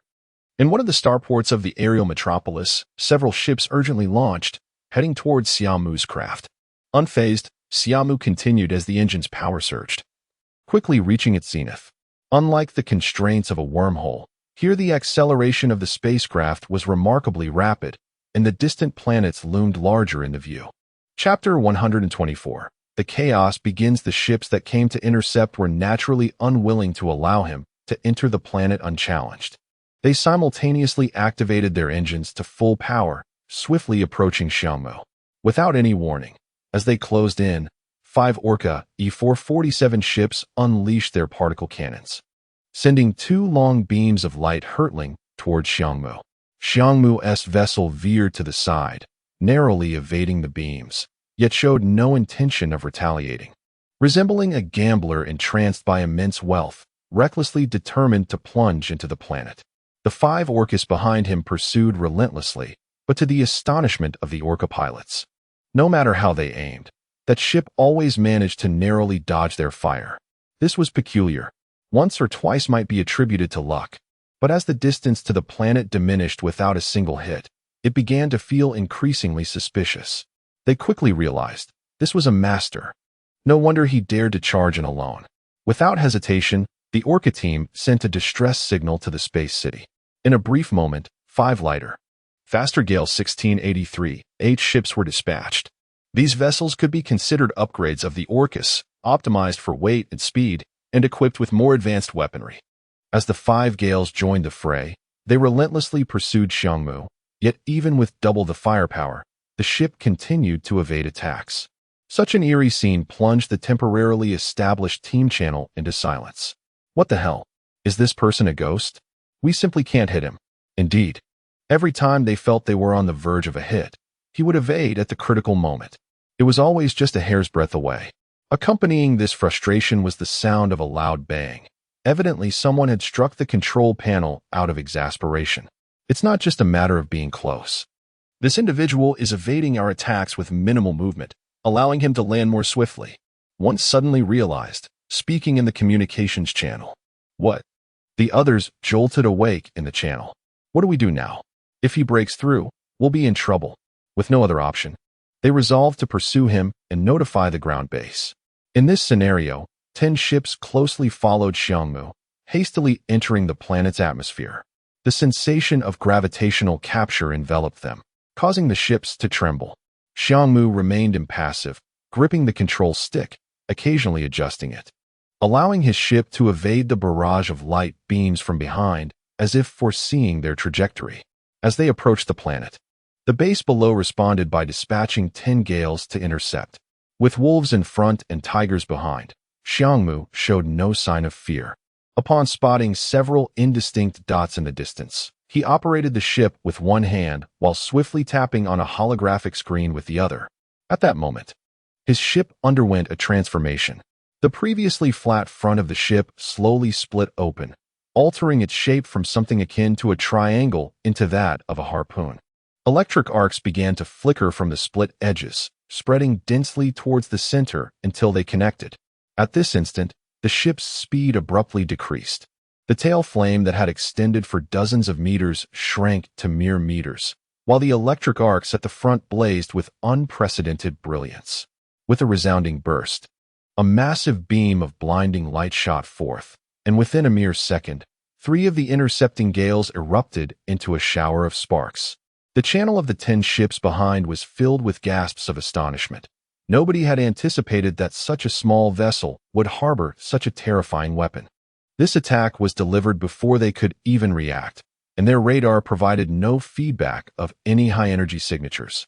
Fortunately, the crew responded swiftly with the 7 ships ahead, along with those from behind, unleashing their particle cannons, laser weapons, and various high-energy assaults upon the vessel. However, at that moment, Xia Mu executed a move that astonished everyone. He turned the ship and dove straight downwards. Was he insane? Was this a suicidal maneuver? The ship had not paused for a moment, and they were perilously close to the planet's surface, the scorched earth looming before them. In such a situation, hurtling towards the ground at maximum speed. How could he possibly survive?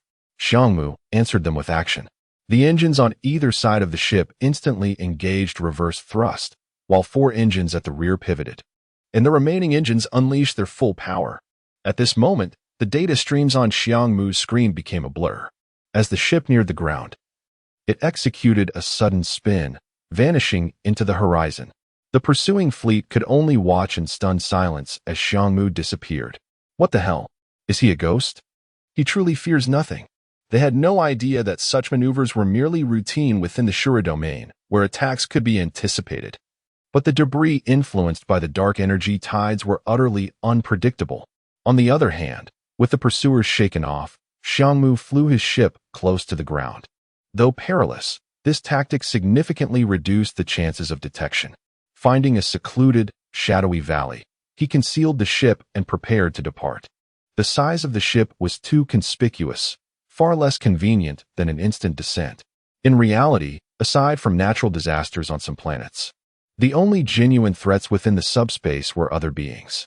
Before the wormholes opened, Deepwing Corporation had already dispatched personnel to search, and numerous ground bases surely existed. Devices like scanners operated without pause. Meanwhile, as reinforcements arrived, the long quiet subspace buzzed back to life. A multitude of ships surged toward the planet's interior, and the vast space cities of Deepwing Corporation roared to life, these colossal war machines awakening like slumbering beasts, slowly turning to reveal their fearsome forms. Lin Mingxi piloted her ship, choosing a rocky planet, trailing along the periphery of the main force. Without the presence of Xiao He, navigating solely with the ship's systems was significantly more challenging, yet Lin Mingxi adeptly kept pace with the main fleet. She skillfully maneuvered through the ranks of ships, many of which unwittingly served as her shields. As the distance to the planet diminished, the firepower of the space cities intensified dramatically.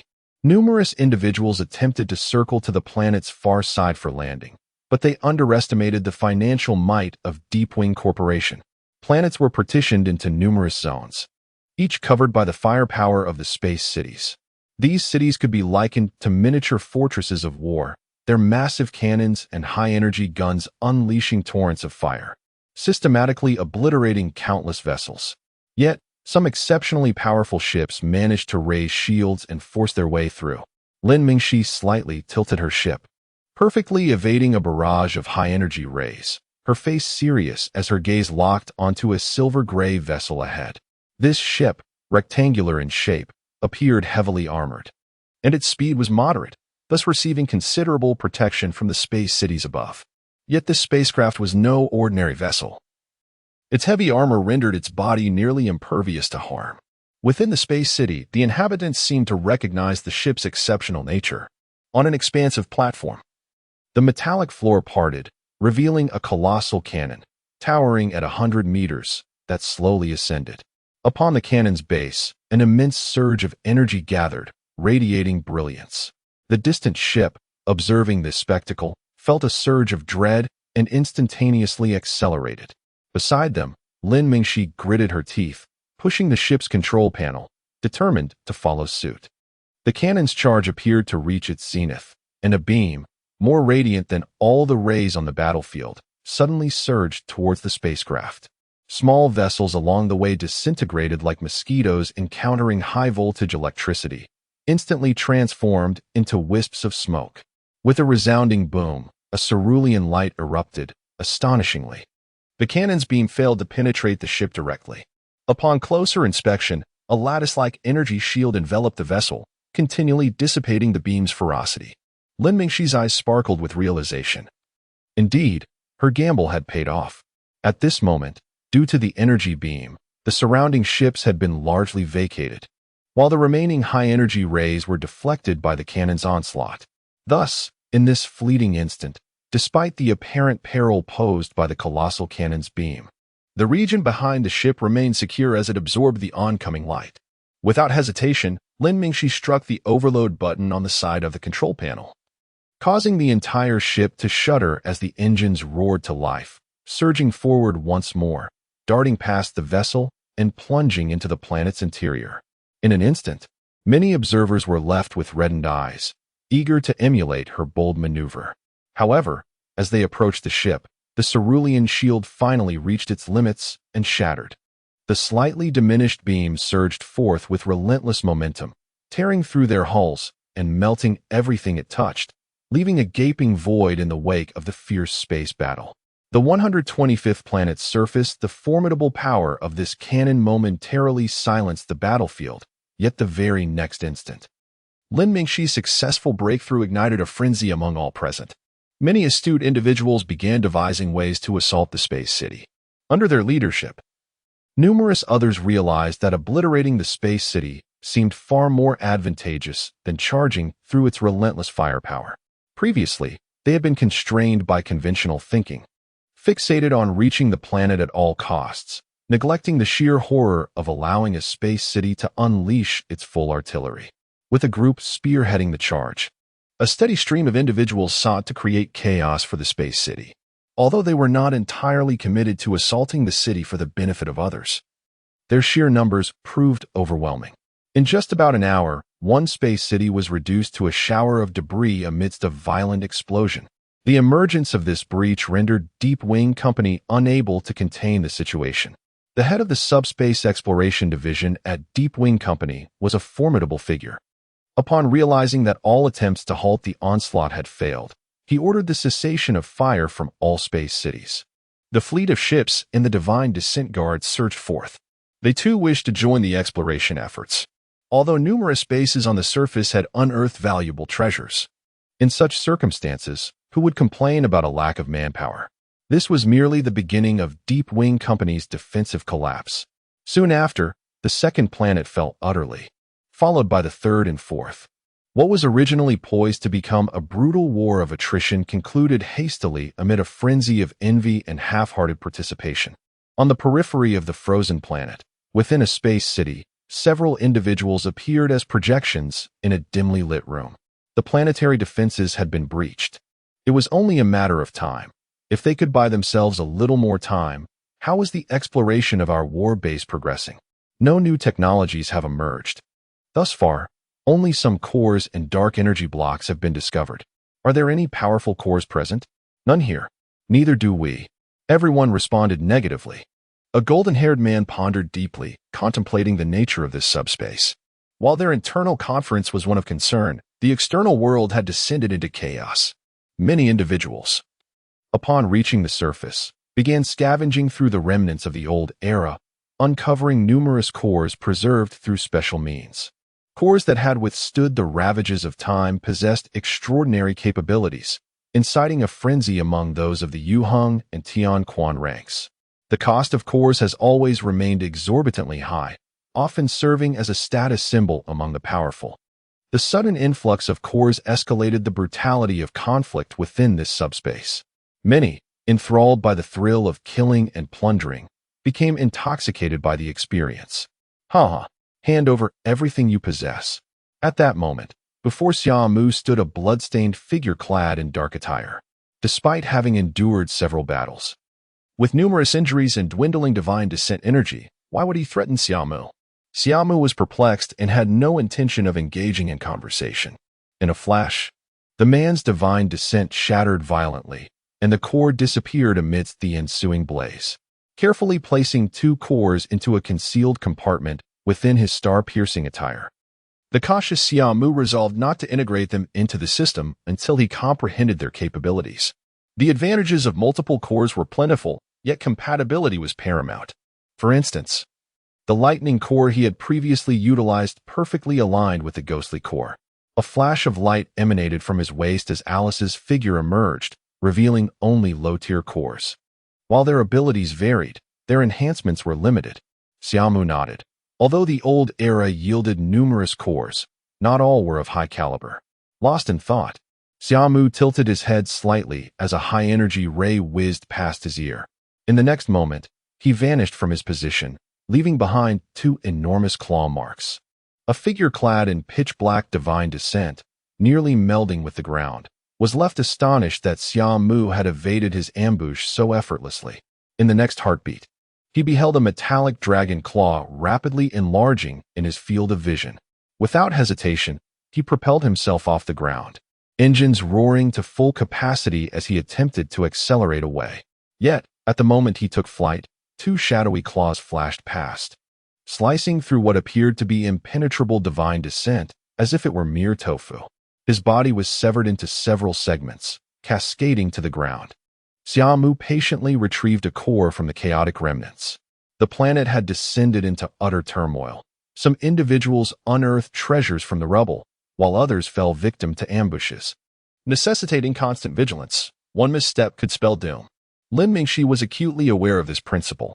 She cautiously concealed herself in the shadow of a crumbling wall, placing the core she had just acquired into her divine descent. At that moment, a trio was nearby, searching for her whereabouts. Damn it, we must find her. How dare she steal from us? One among the trio cursed as he flew toward Lin Mingxi's direction, completely oblivious to her presence just a short distance away. Watching him from the shadows, Lin Mingxi furrowed her brow. The man's flight pattern and posture were riddled with flaws. From this position, she had a 90% chance of achieving a lethal strike. Yet, she refrained from acting, remaining hidden. Though 90 was a high probability, there was still risk involved. After all, he could be deliberately feigning weakness to lure her out. As the man drew nearer, Lin Mingxi's breaths became increasingly shallow. The crimson divine descent dimmed, the swirling dark energy slowing. When the man reached a certain point, the dark energy coursed through Lin Mingxi, and the long-prepared micro-dark energy engine roared to life like an unleashed tiger, propelling her forward like a cannonball toward him. Boom. At such close quarters and in an ambush, the man was utterly unprepared as Lin Mingxi's fist connected with him. The micro-engine at her elbow sputtered out after a powerful discharge, and the man's eyes widened in disbelief, witnessing only the cold profile of Lin Mingxi's divine descent armor.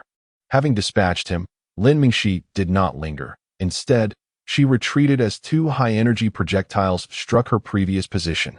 Strong one. A shocked exclamation rang out as his two companions rapidly approached, intent on aiding their fallen comrade, who had already succumbed to death. As they arrived to assess his injuries, a high-energy alarm blared from the divine descent helmet. High-energy reaction detected. Please evacuate immediately. The remainder of the warning was drowned out by the blinding explosion that obliterated everything. From a distance among the ruins, Lin Mingxi coldly observed the fiery blast, her inner turmoil gradually subsiding. Those who chose to enter this realm should have prepared themselves for inevitable demise, herself included. She murmured to herself as she turned to leave. Though she possessed kindness, she was no saint. The current subspace resembled a veritable slaughterhouse, should she fall into their hands. She understood she would meet a swift end. The brutality witnessed in the Shura domain had become her most critical survival experience here. In stark contrast to the marauders of the Shura realm, Lin Mingxi discerned that the inhabitants here exhibited an alarming degree of naivety. Since her descent to the surface, she had been pursued 3 times due to her core, yet miraculously, she had survived each encounter. Meanwhile, Xia Mu thrived in this environment, filled with malice.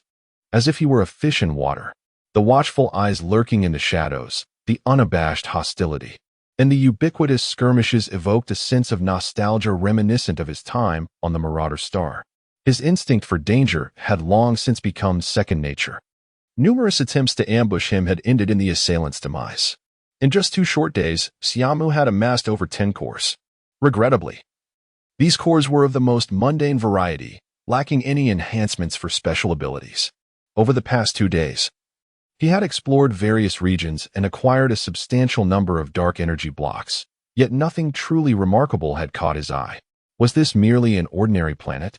Xia Mu pondered, contemplating whether he should return to the spaceship and seek another celestial body. Chapter 126. Zhang Xian's thoughts as Xia Mu contemplated returning to the spacecraft's position. Several streaks of light traversed the sky, vanishing beyond the horizon. This was merely the beginning. Within the following 2 hours, individuals began to descend from the heavens, hurriedly, seemingly oblivious to the potential ambushes below. Xia Mu's eyes sparkled with newfound resolve. He abandoned the idea of retreat and activated his star traverser, propelling himself towards the source of these arrivals. Such a phenomenon undoubtedly indicated the emergence of something extraordinary, likely beyond the capacity of a mere squad to consume. After all, if it were manageable, there wouldn't be such a multitude flocking towards it. Yet, despite having a destination, Xia Mu chose not to soar through the skies like the others. He remained low to the ground, a decision that significantly minimized the risk of being detected by incessant scans. However, danger still lurked. After all, ambush predators could be found anywhere, though Xia Mu had little fear of such threats. He preferred confronting lurking dangers over being subjected to the devastating firepower of various war bases or battleships. After flying in that direction for quite some time, a colossal steel fortress finally emerged on the horizon. The fortress, circular in shape, resembled an arena, its metallic structure deeply embedded in the earth, concealing unknown secrets beneath its surface. A considerable number of individuals had gathered before the fortress, forming small groups, each wary of one another, yet none daring to initiate an assault. More streaks of light arrived from the distance, and upon witnessing the standoff, some cautious individuals discreetly halted, seeking opportunities for observation. Meanwhile, a few overconfident souls, emboldened by their formidable prowess, charged directly towards the fortress. Swoosh! As these individuals approached the fortress, a laser beam swiftly swept across, and those who came into contact with it were effortlessly severed in two. Yet, this gruesome display did not deter others. Upon discovering the fortress's defensive weaponry, they retreated to a safe distance, unleashing particle cannons and high-energy firearms. Regrettably, their attacks vanished before they could reach the fortress, dissipating amidst the rippling waves of the shield. At this juncture, the crowd began to comprehend why so many had chosen to remain stationary. Evidently, breaching the fortress's defenses was an arduous task. Among the throng, Xia Mu observed the unfolding scene with keen interest, while Alice, embedded within his helmet, frantically calculated the fortress's status. A civilian safety bunker from the old era. Ah, indeed. Time within subspace appears peculiar. Astonishingly, it still operated after all this time. But how had this space sustained damage? As Alice muttered to herself while analyzing the situation, she expressed concern. Although it was a civilian fortress, its shield and defensive weaponry were formidable. Moreover, it even possessed an independent system to thwart intrusions. Gritting her teeth, she opened a screen before her, determined to devise a method to access their independent system to disable the shields and weaponry. Upon hearing this, Xia Mu fell into deep contemplation. There was no need to act immediately. He could afford to wait while they sought a solution. Patience had never been in short supply for Xia Mu, yet others were not so fortunate. As time passed and more individuals arrived, impatience began to permeate the crowd, leading some to take the initiative and prepare for a coordinated assault. Everyone, this fortress has been operational for numerous years. Surely, the treasures within pique your interest. However, with the shields and defensive weapons in place, entry is exceedingly challenging.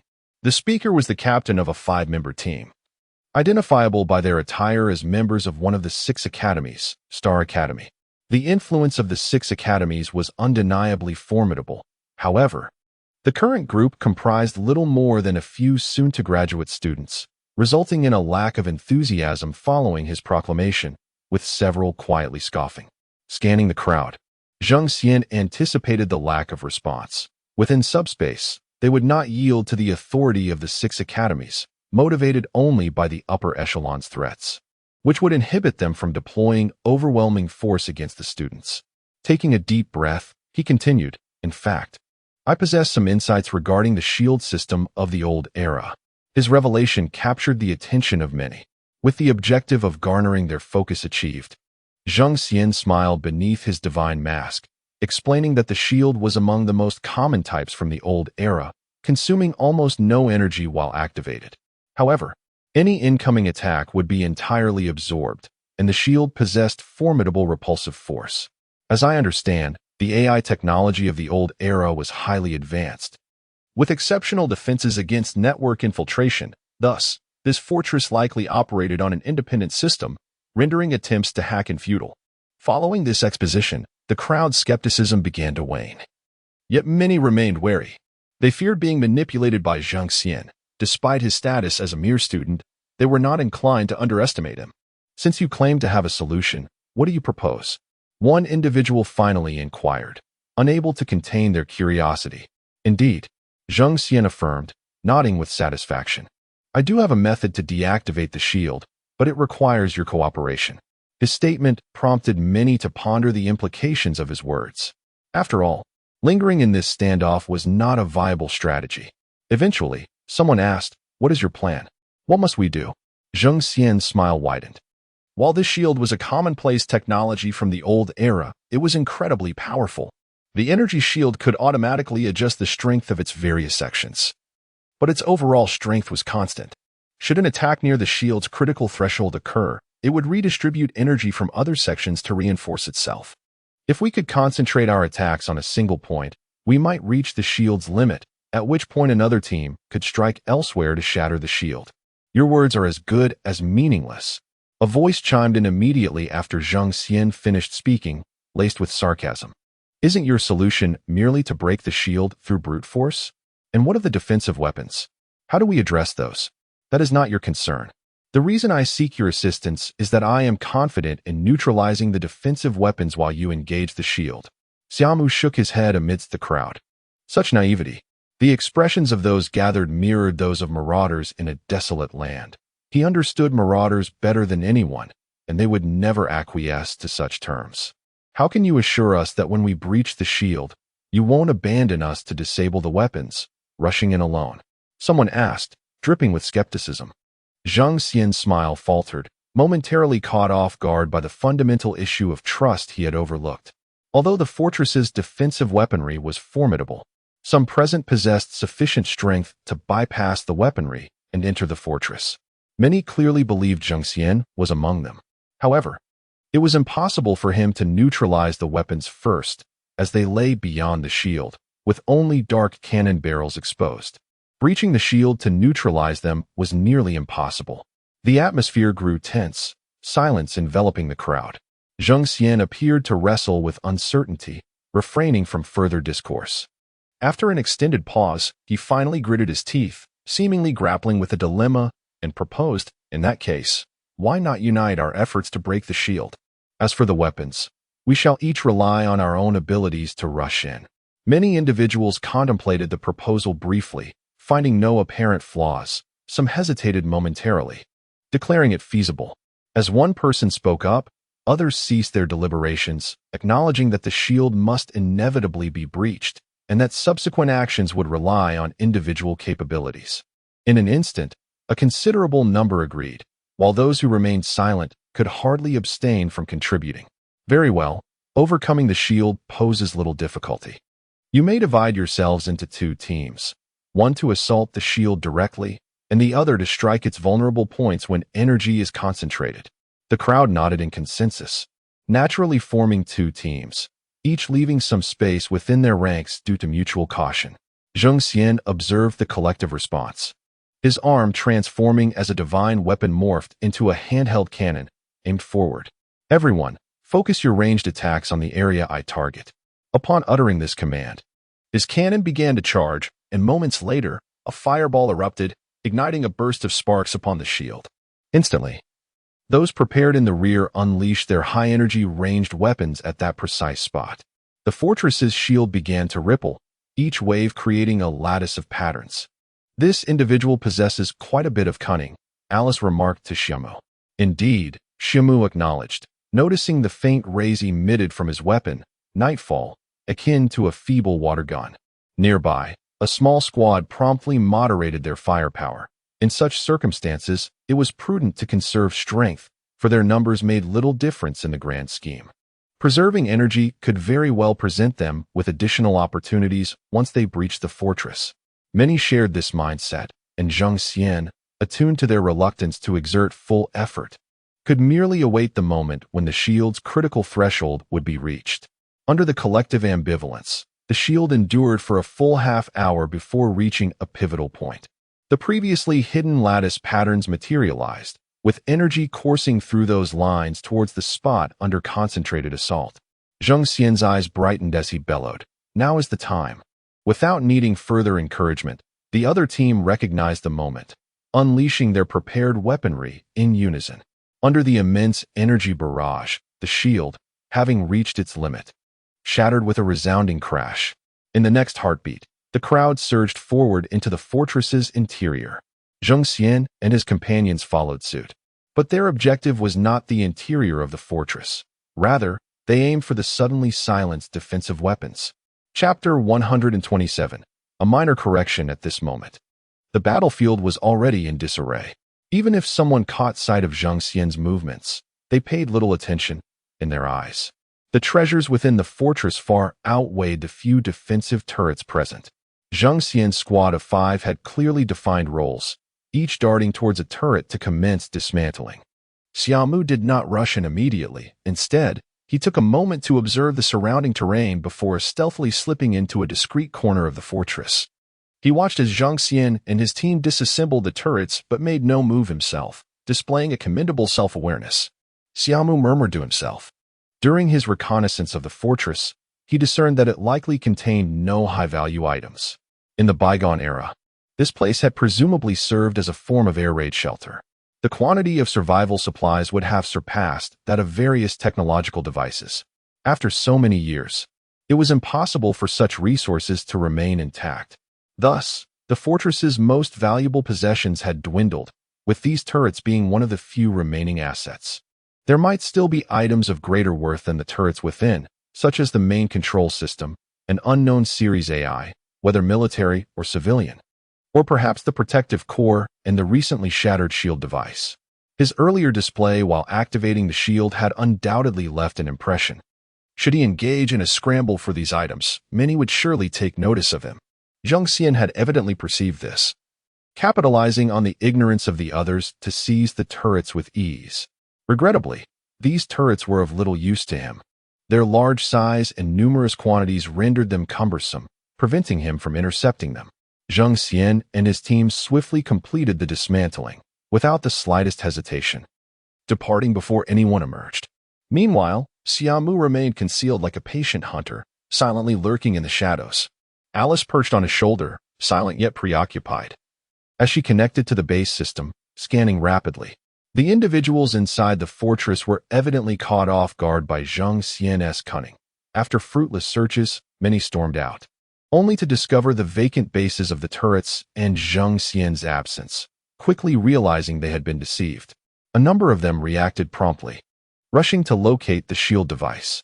Zheng Xian had clearly studied the structure of such shields within the Academy's database, allowing him to make swift and decisive choices. With the interior likely devoid of valuable items, the shield device operating alongside the turrets may indeed have been one of the few remaining treasures. Time continued to pass, and Xia Mu remained motionless. Inside the fortress, battles erupted sporadically, explosions rocked various sections, and thick black smoke billowed upwards. The once mighty fortress, preserved for thousands of years or more, lay in ruins under the onslaught of human conflict. A small 3-member team, stained with blood, discreetly departed from the base's lower levels, carefully avoiding elevation and instead opting for rapid, ground-level flight. Xia Mu's eyes narrowed slightly as he propelled himself forward. The trio appeared vigilant, one forging ahead while the remaining 2 activated their radars, ever watchful for impending attacks. Unfortunately, their divine descent systems failed to detect Xia Mu, who moved alongside them like a specter. After passing a massive rock, Xia Mu suddenly accelerated, emerging from the front. The unexpected appearance of Xia Mu startled the leading individual, prompting an instinctive slash with his weapon. At this moment, Xia Mu had transcended his previous ordinary state. His form had grown taller, his upper body more imposing. Arms transformed into dragon claws, and legs morphed into a reverse-jointed configuration, with the dragon tail gently swaying. He had activated the dragon power core, embodying the form of a mechanical half-dragon.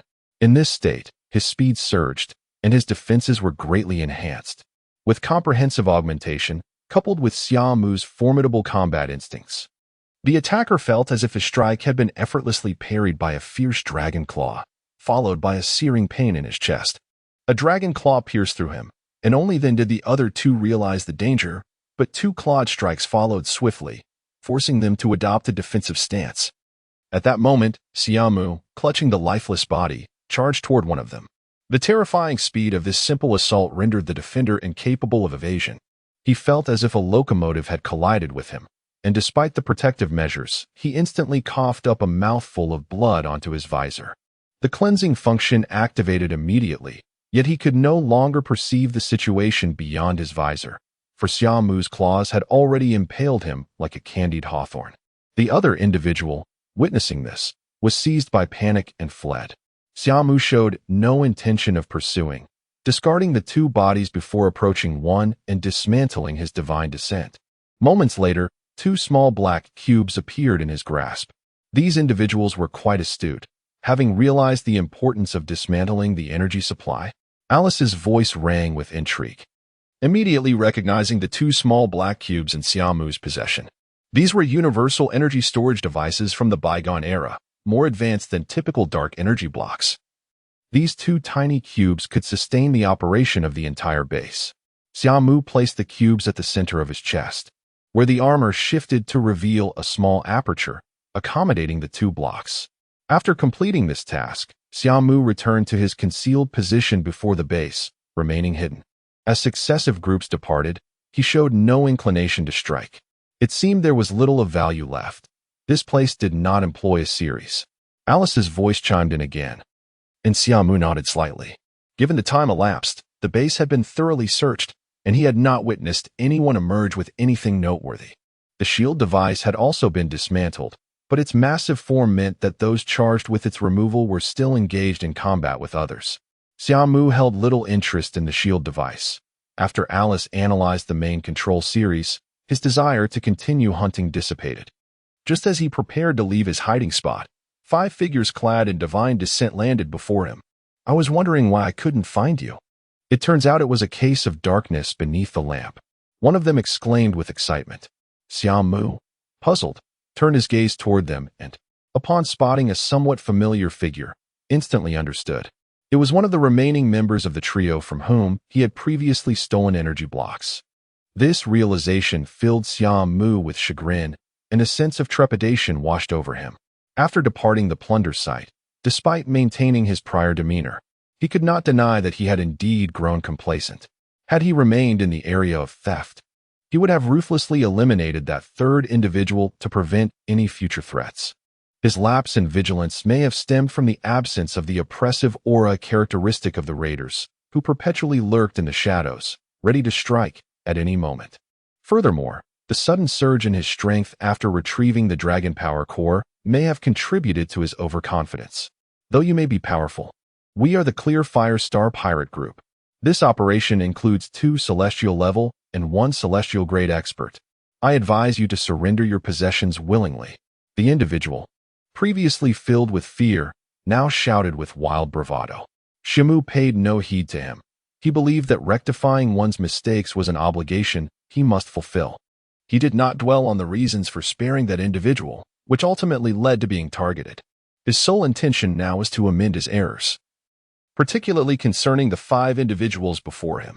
He had no desire to engage in dialogue, for he was never adept at delivering threats. Instead, he silently activated his divine descent. And in response to the slight change in the expressions of the 5 adversaries, he took the initiative to strike. The 5 were taken aback and enraged, promptly activating their divine descent and summoning their weapons. As he soared through the air, Xia Mu transformed into a semi-draconic form, roaring with the sound of engines as he plunged into the midst of the 5. These individuals were no mere novices. They quickly dispersed, and the strongest among them boldly confronted Xia Mu, brimming with confidence in his ability to withstand the assault due to his Yuhan-level prowess. As he beheld the rapidly enlarging claw before him, his mind was crystal clear. If he could withstand this strike, his teammates would be able to unleash their attacks simultaneously upon Xia Mu. However, he overestimated his own strength. The forceful claw struck him down, causing him to shrink in stature, his feet sinking into the ground. He felt his arms grow numb, yet he managed to hold his ground for a brief moment. The remaining four were not dim-witted. They seized this opportunity to launch their attacks at Xia Mu. Naturally, Xia Mu would not confront the five adversaries head-on. His form vanished instantaneously. Their attacks met only empty air. And in a flash, a glimmer of cold light appeared as a pair of Tang's swords, stained with blood, emerged alongside Xia Mu's figure from the side. Just as the others prepared to retaliate, they witnessed a thin line manifest around the waists of two of their companions, whose upper bodies then slowly slid away. This horrifying scene plunged the battlefield into a brief silence of mere moments, prompting the remaining three to swiftly retreat. Realizing they were outmatched, they made a decisive choice to scatter in three different directions. Such resolute action instilled in Xia Mu an illusion of confronting marauders. In truth, even if it were others in their position, they would have acted similarly, for the swift demise of two companions left them in shock. In such circumstances, who would dare to press on, let alone these cowardly star pirates? Fortunately, Xia Mu possessed some experience with marauders. Without a moment's hesitation, he summoned Nightfall and swiftly unleashed 3 strikes upon one of them, then turned his attention to another. The individual targeted by Nightfall instinctively dodged a beam of energy. Yet the subsequent shot seemed to predict his movements, piercing through his divine descent and striking the core. As the core sustained damage, the life support system collapsed instantly.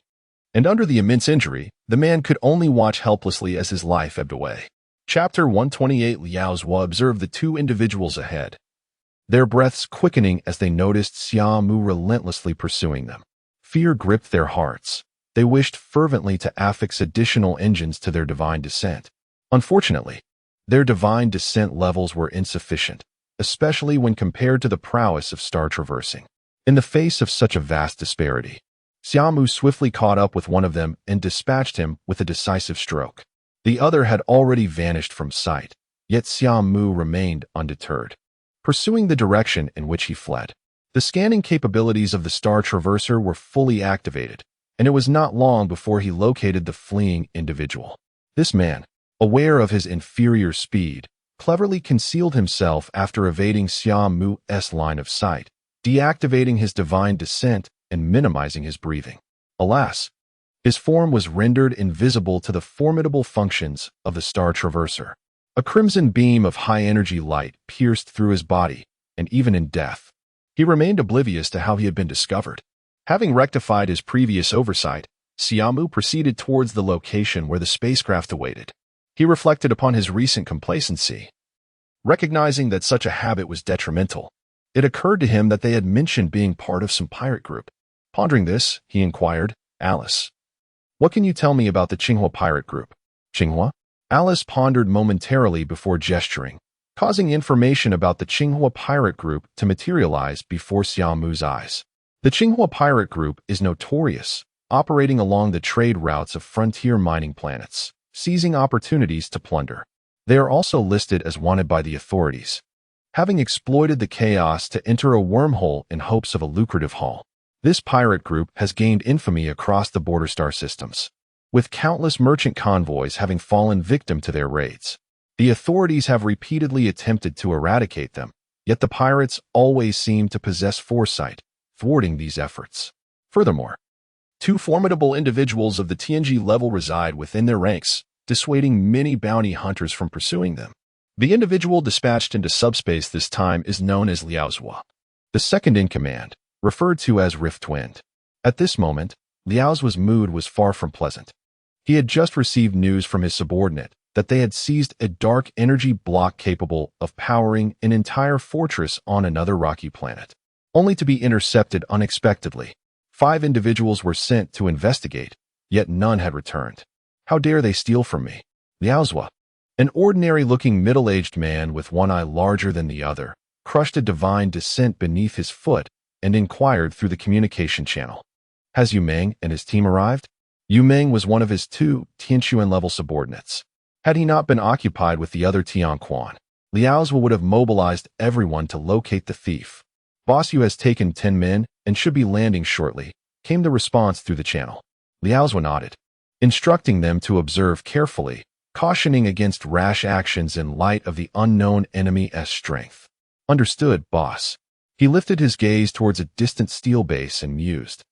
What treasures might you hold? A sinister smile crept upon his lips as he activated his divine descent and soared into the air. After his departure, Lin Mingxi's figure appeared as though she had engaged an invisibility effect, manifesting amidst a ripple in the air. Such audacity! They dare to raid a base belonging to Deepwing Corporation? However, one must acknowledge that the most valuable items on the planet likely reside within the Deepwing bases that have entered first. Lin Mingxi contemplated and resolved that this chaotic battleground offered an opportune moment for her to capitalize. In recent days, Lin Mingxi had amassed considerable gains, with a core enabling her to enter a state akin to invisibility being her most significant acquisition. To obtain this core, she had endured a fierce battle, ultimately securing it by a narrow margin. The rewards were indeed substantial. She referred to this core as gradual invisibility, which boasts remarkable adaptability and appears to possess the ability to automatically transform, seamlessly integrating with her divine descent. This core is exceedingly precious, allowing Lin Mingxi to swiftly switch cores before combat. She could equip gradual invisibility for reconnaissance and replace it with a combat core when the time arose. This convenience is merely one aspect of the core. Moreover, its invisibility effect can obscure the majority of scans, achieving true stealth. Shortly after Liao Zhua ascended, explosions erupted from the distant war base, igniting a fierce onslaught initiated by him. The explosions were merely a prelude. In the next instant, pirates concealed within the base surged forth one after another. The war base's defensive artillery roared in response, targeting the pirates with relentless bombardment. Liao Zhua, with his formidable divine descent, charged forward unperturbed by the sluggish defenses, darting through the chaos like a specter. With a single blow, he cleaved a turret in twain, continuing without pause to propel himself into another turret. In that moment, he resembled a monstrous beast, wreaking havoc upon the war base's defenses as if they were mere toys. The following pirates surged into the base, following the path he carved. The defenders of Deepwing quickly responded, dispatching a team of divine descent warriors to intercept Liao Zhua. However, their strongest member was merely of the Tianquan level, and within 2 exchanges, he was dispatched by Liao Zhua. Remarkably, Liao Zhua had yet to utilize the core energy at his disposal.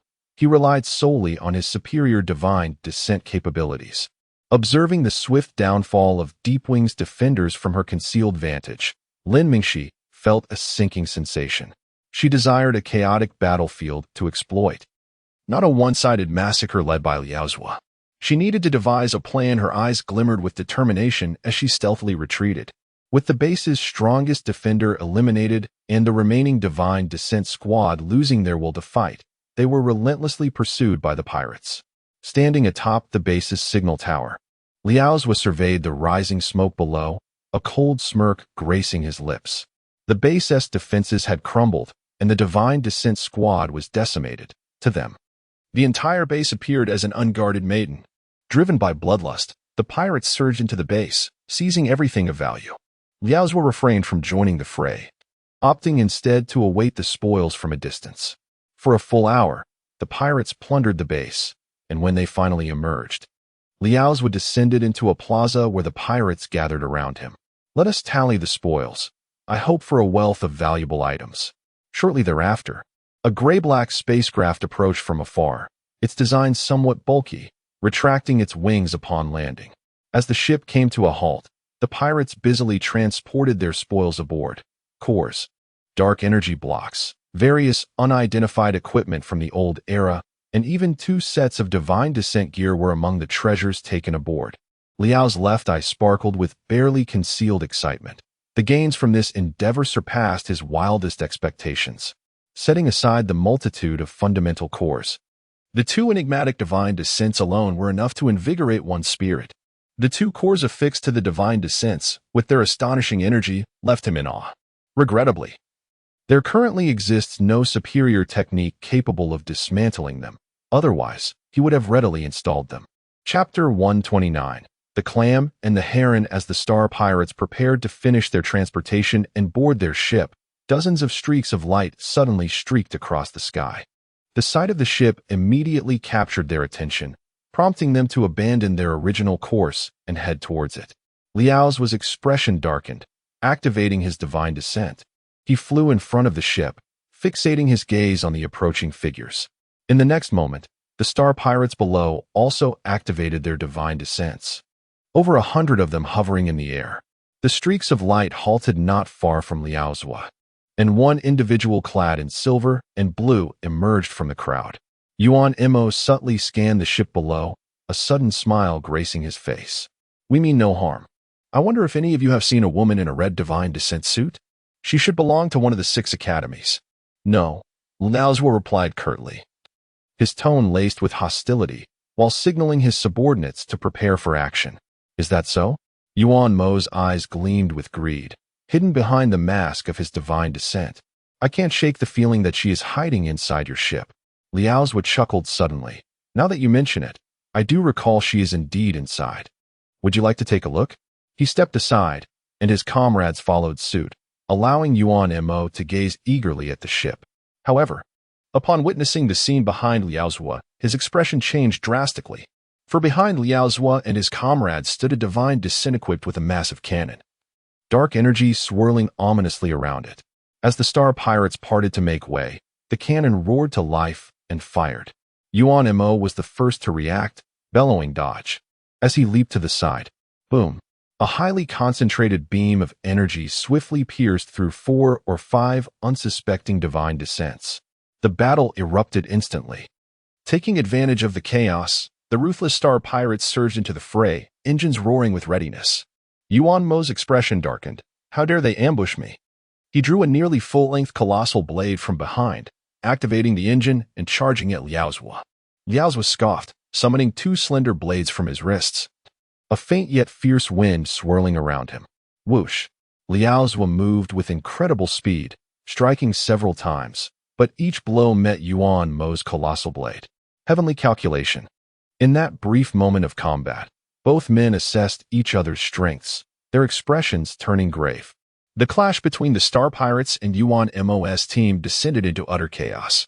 Meanwhile, a squad of divine descent stood guard by Liao's ship, thwarting numerous attempts to breach their defenses, as a burly man in black divine descent wielding a massive hammer crushed any intruders into pulp. In an inconspicuous corner of the battlefield, Lin Ming's figure emerged, her divine descent showing signs of damage and stained with blood. Yuan Mo and his companions had been lured here by her. After she intercepted them while they were transporting dark energy crystals, the guards, lacking any formidable fighters, fell swiftly to her ambush.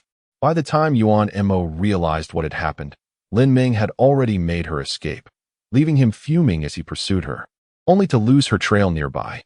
"If only Xiao He were here," Lin Ming murmured, glancing at the towering figure guarding the ship, Pei Shan Nong, a celestial tier warrior known for his immense strength and resilience. Liao's was indeed cautious to have assigned him as a sentinel. Utilizing the scanning function of her helmet, she surveyed the battlefield, continuing her covert observation. Not yet the right moment. The battlefield was a whirlwind of chaos. Although Liao's side held a numerical advantage, Yuan Mo's faction was no ordinary group, comprising well-trained fighters and led by a newly initiated celestial tier powerhouse. With Pei Shan Nong defending the ship and Liao's and Yuan Mo engaged in a fierce duel, he became the strongest force on the battlefield. As the stalemate dragged on, Liao's began to grow anxious. The winds around him intensified, coiling up his dual blades, as he faced the incoming giant sword again. Liao's gaze turned icy. With a swift motion of his hands, 8 razor-sharp blades erupted forth, transforming his hands into lethal claws. Swish! His claws struck against Yuan Mo's giant blade, producing an unsettling grinding sound rather than the expected clash of metal. Yuan Mo's expression shifted as he quickly retreated, glancing down at his weapon, which bore 5 deep gashes. Liao's was surged forward, and Yuan Mo finally lost his temper, roaring as 2 dark chains extended from his divine descent's back. These appeared not to be true chains, but rather formed from ghostly energy, moving without a breeze. The furious winds swirling around Liao's claws trembled at the emergence of the chains, showing signs of dissipating. Liao's hastily retreated, gazing skeptically at the chains behind Yuan Mo interference-type core. Yuan Mo offered no reply, charging at him in silence. Liao's, now wary, dared not confront his assault head-on, falling into a disadvantageous position. Meanwhile, amidst the fierce engagement, Xia Mu encountered a band of unwelcome visitors. 1 celestial tier and 10 lunar tier? What an extravagant lineup. Alice's voice echoed in Xia Mu's ear, her tone tinged with anticipation. You're the one who stole our belongings? The leader, Lan Peng, brandished a long knife at Xia Mu, his tone unfriendly. Xia Mu pondered for a moment before opening the public channel. Are you from the Qinghua Star Pirate Group? Ah, it seems you know our name. In that case, Xia Mu didn't let him finish. Upon confirming their identity, he wasted no time and instantly entered half-dragon transformation, drawing both blades and stirring up a cloud of dust. Lan Peng's expression shifted, and his companions became acutely alert. The hazy figure of Xia Mu surged towards them, his terrifying speed causing Lan Peng's pupils to constrict. Instinctively, he raised his long knife to defend himself. Clang! The resounding impact reverberated, and Lan Peng buckled under the force, kneeling heavily. The sudden turn of events stunned everyone. Before they could react, several shadows materialized, landing on the 2 divine descents nearby. In their haste, they could only adopt a defensive stance, but Xia Mu's second attack was already upon them. In his dragon transformation state, all of Xia Mu's attributes surged, and even his ghostly abilities overwhelmed them. Lan Peng felt his arms go numb, desperately activating his divine descent in an attempt to rise. With the engine's assistance, he had just managed to stand when he witnessed an unforgettable scene. Xia Mu's figure dashed past his 10-man squad, and shadows emerged relentlessly, like executioners, as blades fell. Swish, swish, swish. Almost simultaneously, the 10 elite lunar tier warriors he led were silently beheaded by those shadows. This sight plunged him into a frozen abyss. Although the temperature regulation system of the divine descent continued to operate, he felt no warmth whatsoever. At this moment, he realized that all of his subordinates, in addition to having their throats slit by the shadows, bore a wound upon their bodies, their chests, backs, sides, and arms. This person had, in that fleeting instant, delivered 10 swift strikes.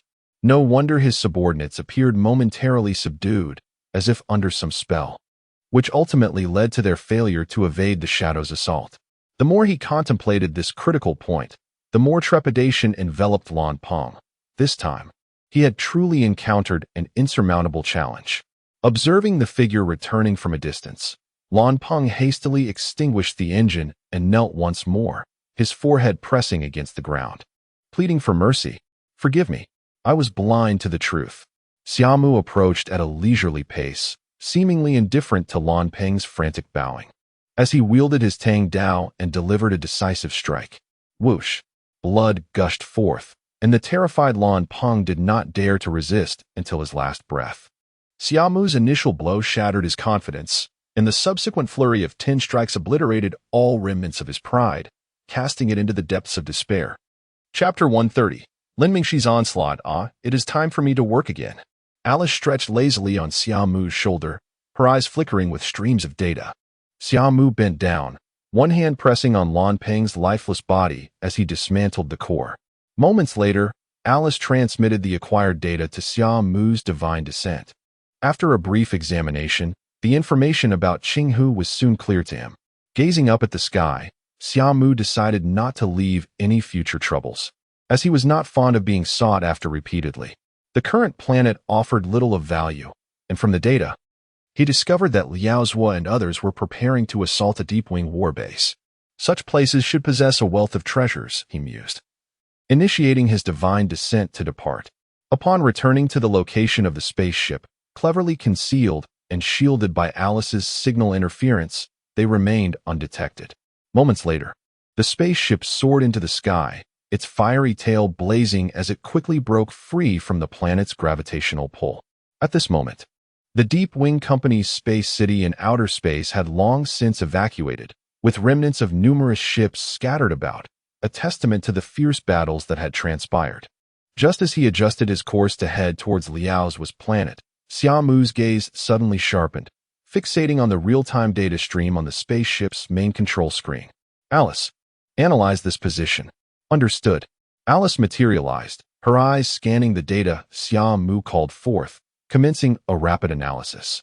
In mere moments, she halted and spoke. There is an anomaly. Someone is observing you from that location, possibly preparing to intercept. However, it seems they are assessing whether you are worth their effort. Xia Mu nodded lightly, pressing several buttons on the control panel. Instantly, the spaceship's tail flame vanished, and after a brief interval, the ship regained its composure, though it appeared to be somewhat malfunctioning during the flight. This scene caught the eye of a distant vessel, which was clinging to a massive remnant of a space city. TCH, what a pauper! The crew scoffed, noting the absence of any high-energy reactions from the ship. Next, unbeknownst to Xia Mu, he had already been categorized as a pauper in their eyes, yet he continued to feign a state of diminished propulsion and damage. Regrettably, despite his gradual retreat, the unseen observer showed no intention of taking action. Xia Mu lamented the missed opportunity. The data had returned to normal, indicating they had exited the detection range. He discarded his disguise, accelerating swiftly into the distance. Meanwhile, Liao Zhuo and Yuan Mo's teams were embroiled in a fierce battle. Both sides had suffered significant casualties and were now fully engaged, driven by rage. Within Yuan Mo's team, a newly initiated powerhouse was leading 3 pinnacle Yuheng-level divine descents in an assault against the ship protected by Pei Shannon. Pei Shannon was formidable, employing wide-ranging techniques.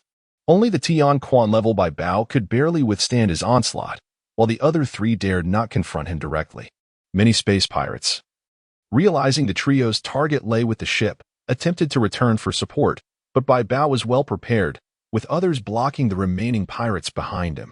Bai Bao wielded a retractable alloy combat knife, while Pei Shannon brandished a heavy hammer, an instrument that posed a significant challenge for divine descents due to its immense penetrating power, necessitating caution from many. Bai Bao too displayed restraint in their exchanges, leaving room for retreat, while the 3 Yuheng-level allies continually distracted Pei Shannon. Damn it! If it weren't for this ship, I would smash you all. Pei Shannon roared in frustration over the public channel, swinging his hammer towards one of the Yuheng-level opponents, who swiftly evaded in anticipation. Seizing the moment, Bai Bao charged forward, his alloy knife descending from his shoulder. Clang! The sound of metal clashing reverberated as his full-force strike failed to breach Pei Shannon's divine descent. With a sinister grin, Pei Shannon seized Bai Bao's combat knife, swinging his massive hammer in retaliation. Bai Bao's expression changed as he quickly abandoned his weapon and retreated. The hammer's strike, albeit slower, crashed into empty space. Pei Shannon grew increasingly agitated, glaring at Bai Bao, who remained stationary, his expression darkening. Liao's with strength surpassed Yuan Mo's, and while Yuan Mo held an advantage at the core, once Liao's adapted, the tide of battle would inevitably shift. Tom was not on his side. All you know is how to run. Pei Shannon's roar echoed through the channel, prompting Bai Bao to smirk. You turtle, it seems you can only stay put. Who the hell are you calling a turtle? Just that one remark seemed to ignite Pei Shannon's fury. He swung his hammer violently, a shadow of a hammer larger than the original materializing. I will crush you into a pulp. Boom. The tremendous force of his divine descent created a large crater in the ground as Pei Shannon launched himself forward. In Bai Bao's eyes, a cunning smile emerged as the force scattered, bypassing Pei Shannon to reach the ship. TSK, with such a large head, you can't possibly have a brain. Curse you! Pei Shannon shouted in anger, his eyes filled with derision.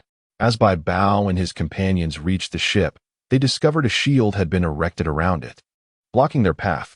Bai Bao's expression changed, instinctively turning to look, only to see Pei Shannon's arms transformed into twin plasma Gatling guns, the the barrels spinning rapidly, unleashing a barrage of plasma rays. Haha, did you really think the boss would send a brute to guard the home front?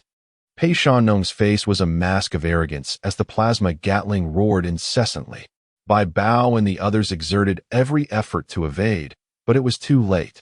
In an instant, they were shredded into pieces. A storm of plasma rays struck the ship's shield, creating ripples until all four were obliterated.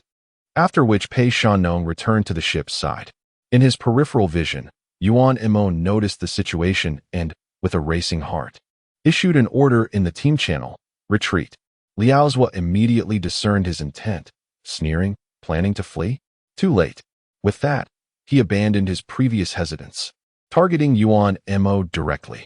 On the other side, as Pei Shanong returned to his ship, his expression changed abruptly, and he swiftly raised his hammer in defense.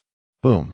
The immense force left a half-meter-long mark on the ground as a curvaceous divine descent figure slowly materialized before him. Who?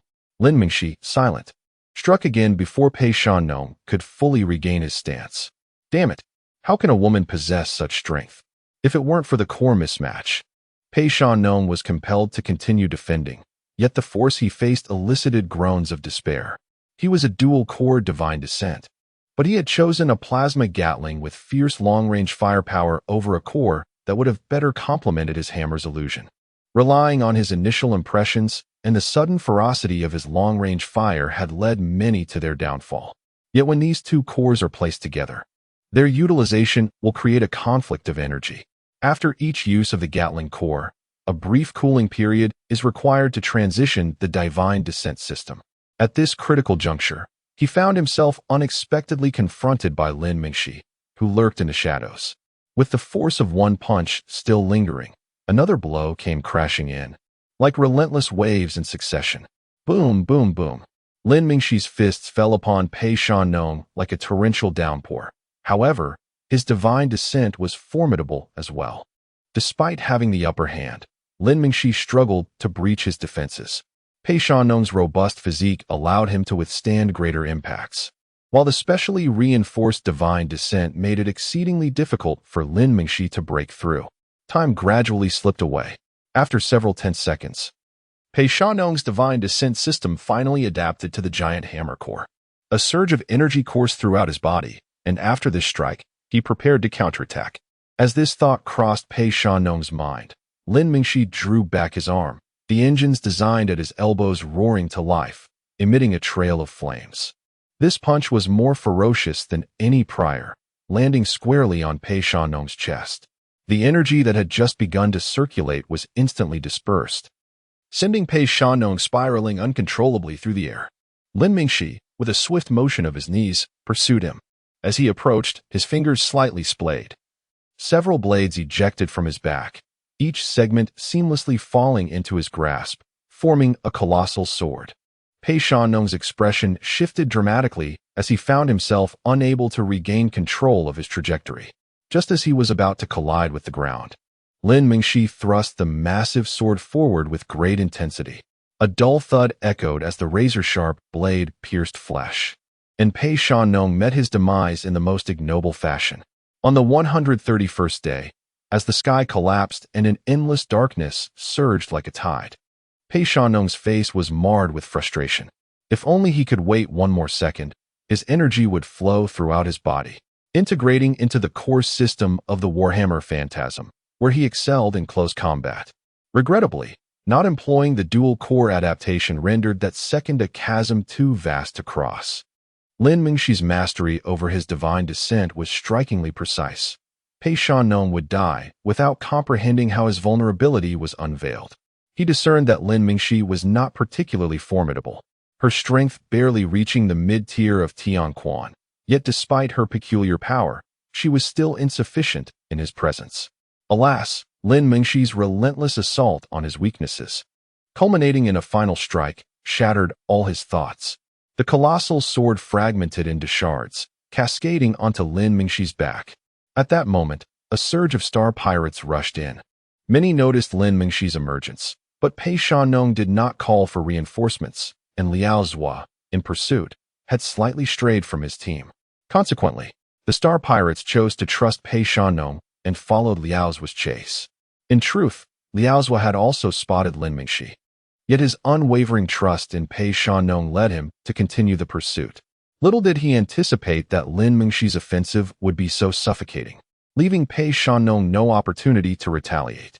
Casting a glance at Yuan Mo, who was retreating while fighting, Liaozhua was filled with reluctance, momentarily ensnared in a dilemma. However, the subsequent scene startled everyone. A handful of star pirates returned, charging recklessly towards Lin Mingxi. One of them swung a blade, prompting Lin Mingxi to stagger in defense, after which she dared not engage and swiftly fled. The remaining star pirates exchanged uncertain glances but did not pursue further. Liao's expression shifted. She was at the Tianquan level, and though she had just felled Pei Shanong, she herself was undoubtedly in a precarious state. Guard the ship. Wait for my return. With that, as winds swirled around him, Liao's speed escalated to another tier, heading straight for Yuan Mo. This time, to prevent any unforeseen complications, he would exert himself to the utmost. Both cores activated simultaneously, siphoning vast amounts of energy, resulting in an unparalleled combat prowess. Yuan Mo's countenance darkened as two phantasmal chains erupted from his back, ensnaring Liaozhua, causing the swirling winds around him to dissipate. Yet this was sufficient. Liaozhua had already reached him, his claws descending like a tempest. Liaozhua's claws bore no energy, and Yuan Mo, straining against the relentless onslaught, was in dire straits. As the battle stretched on, Liaozhua appeared to gradually harness the crackling winds amidst the interference of Yuan Mo's core. This revelation urged Yuan Mo to act decisively. He activated another core. A wave of energy radiated throughout him, igniting sparks that rapidly engulfed his form in flames. As the flames spread to the chains, they transformed into a pitch-black inferno. Liaozhua raised an eyebrow. As one claw struck him, the winds that had just coiled around him vanished. And Yuan Mo retaliated with a fierce slash. With a swift motion, Liaozhua deflected the massive blade and spun around to position himself behind Yuan Mo, striking down. The effectiveness of the interference core relied heavily on the combat skills of its wielder. As he spoke, one claw morphed into a phantasm, relentlessly striking Yuan Mo's back. By the time Yuan Mo adjusted his stance amidst the onslaught, Liaozhua had already vanished, reappearing above him. Yuan Mo's expression soured. His core could only disrupt outward energy, a fact Liaozhua had discerned, trapping the surging energy of both cores within the divine descent. Though the attack's potency diminished, it afforded him unparalleled speed. At that moment, Yuan Mo could hardly keep pace with Liaozhua, relegated to a position of passive defense. Many within the team recognized Yuan Mo's predicament and sought to aid him, yet the star pirates were no fools, with their leader holding the upper hand. They merely needed to keep watch over these individuals. Under immense pressure, in less than a minute, Yuan Mo was riddled with wounds. This is about the limit. Liaozhua scoffed, crossing his claws before him. I'm pressed for time. Let us hasten your demise. The azure energy at the core of his divine descent abruptly turned crimson as Liaozhua's dual cores overloaded, his figure resembling a phantasm. With three apparitions appearing in different directions around Yuan Mo's expression shifted as he raised his massive blade. Just as Yuan Mo's core reached overload, Lin Mingxi's silhouette materialized on the ground, her expression firm, her core at the center of her divine descent also surging into overload. Gravity light. Boom. Lin Mingxi crouched, gathering her strength for a leap, her form shooting upwards like an arrow. Upon reaching the apex, a flurry of blades erupted from her back, landing beneath her feet as she prepared to launch again. The descending blades vanished into the ground, and Lin Mingxi soared even higher, surpassing Liaozhua's elevation. At that moment, Liaozhua had commenced a frenzied assault, his overload rendering him oblivious to Lin Mingxi's approach. Another wave of blades appeared at her repositioned feet, and the unstoppable Lin Mingxi surged forward once more, escalating her speed to a terrifying degree. With the engines at full throttle, her divine descent quivered slightly. Many noticed her presence but lacked the time to intervene, her arrival being too sudden, and her core overload too immediate. Gravity, attract. Yet another blade propelled her. But this time Lin Mingxi had already reversed her position, descending rapidly. With successive blades lending her momentum, the distance between them shrank perilously. At that moment, Yuan Mo, overwhelmed by Liao's core overload, could hardly withstand any longer, his body a tapestry of injuries. Die? Liao's eyes gleamed with cruelty as one claw swept across Yuan Mo's throat. Ultimate. Sky collapse. As Yuan Mo's divine descent erupted with blood, Liao's seemed to hear a distant sound, reminiscent of howling winds, perhaps even a lamentation. Suddenly, an immense force obliterated his head, plunging him into a void of darkness. The unexpected turn of events on the battlefield astounded all present. Two formidable beings at the Tianji level had fallen in quick succession. Everyone stood entranced, gazing at Lin Mingxi, who hovered in the air, their minds momentarily paralyzed. As Liao's dispatched Yuan Mo, Lin Mingxi arrived simultaneously, her speed reaching an unfathomable zenith. Her legs striking with the force of a war axe, shattering Liao's skull, his mangled body plummeting to the earth like a meteor. The battlefield fell into an eerie silence. All were captivated by Lin Mingxi's instantaneous execution of Liao's. Even after she dispatched Liao's and advanced towards the star pirate ship, none dared to obstruct her. Only when Lin Mingxi prepared to seize control of the vessel did they awaken from their stupor, contemplating an attack, yet found themselves lacking a target. Indeed, with both leaders slain and the Tianquan-level powerhouses vanquished, in the absence of direction, who would dare provoke Lin Mingxi? In that moment of clarity, the crowd dispersed in a frenzy. In such circumstances, any bold move would surely spell doom, and it was wiser to preserve their own lives. With no interference, Lin Mingxi effortlessly assumed control of the ship and set it in motion, departing with resolute determination. Approximately half an hour later, a spacecraft descended from the sky like a shooting star, landing amidst the ravaged battlefield. Xia Mu emerged from the vessel, his brow furrowed. At this moment, the ground was strewn with numerous corpses, belonging to both the Qinghua Star Pirate Group and the Yuanma team. Xia Mu meticulously examined the scene but gleaned no useful information. Too late, he murmured softly, retreating back into the spacecraft. The battlefield was already in disarray, and it was evident that someone had been there to cleanse the area. The core position of the divine descent had been utterly devastated. Shortly after Xia Mu's departure, 3 colossal space cities gradually approached from the cosmos. Compared to the space city that had previously guarded the planet, these new arrivals were of similar size. Yet those within the confines of the space cities would quickly discern that the armaments possessed by each side were not even in the same league. Chapter 132. The Wrath of Chi Mei. Near the low Earth orbit, 3 space cities dispersed, establishing a network of connections that enveloped the entire planet. In an inconspicuous location, a spacecraft was poised to break free from the planet's grasp. On one of the space cities, 3 specialized pillars emitted solid plasma rays, which gradually converged into a formidable beam before being unleashed towards the spacecraft. The vessel, clearly unaware of the colossal entity awaiting it outside, was instantly pierced by the plasma ray. A vast amount of debris melted away before it could disperse, as the ray traversed through the ship and vanished into the planet. This was merely the beginning. Moments later, an array of rays emanated from the space city, radiating in all directions like a sky full of stars. In an instant, countless ships were brought down by the onslaught, and even those few who managed to escape found themselves pursued by fleets from the space city.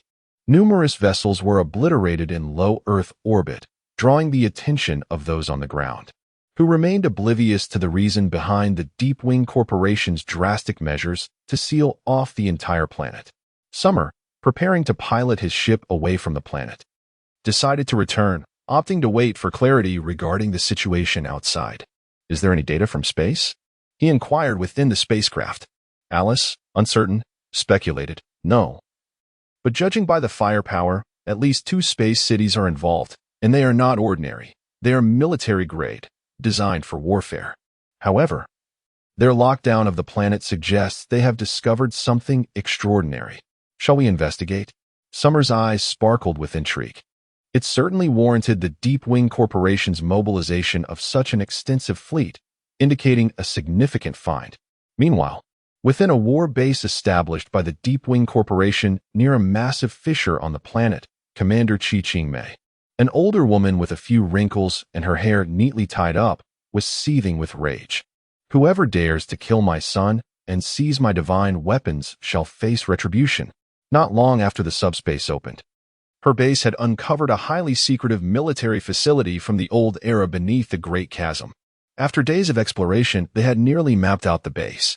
Yet, just a day prior, they stumbled upon an underground warehouse concealed next to the military facility.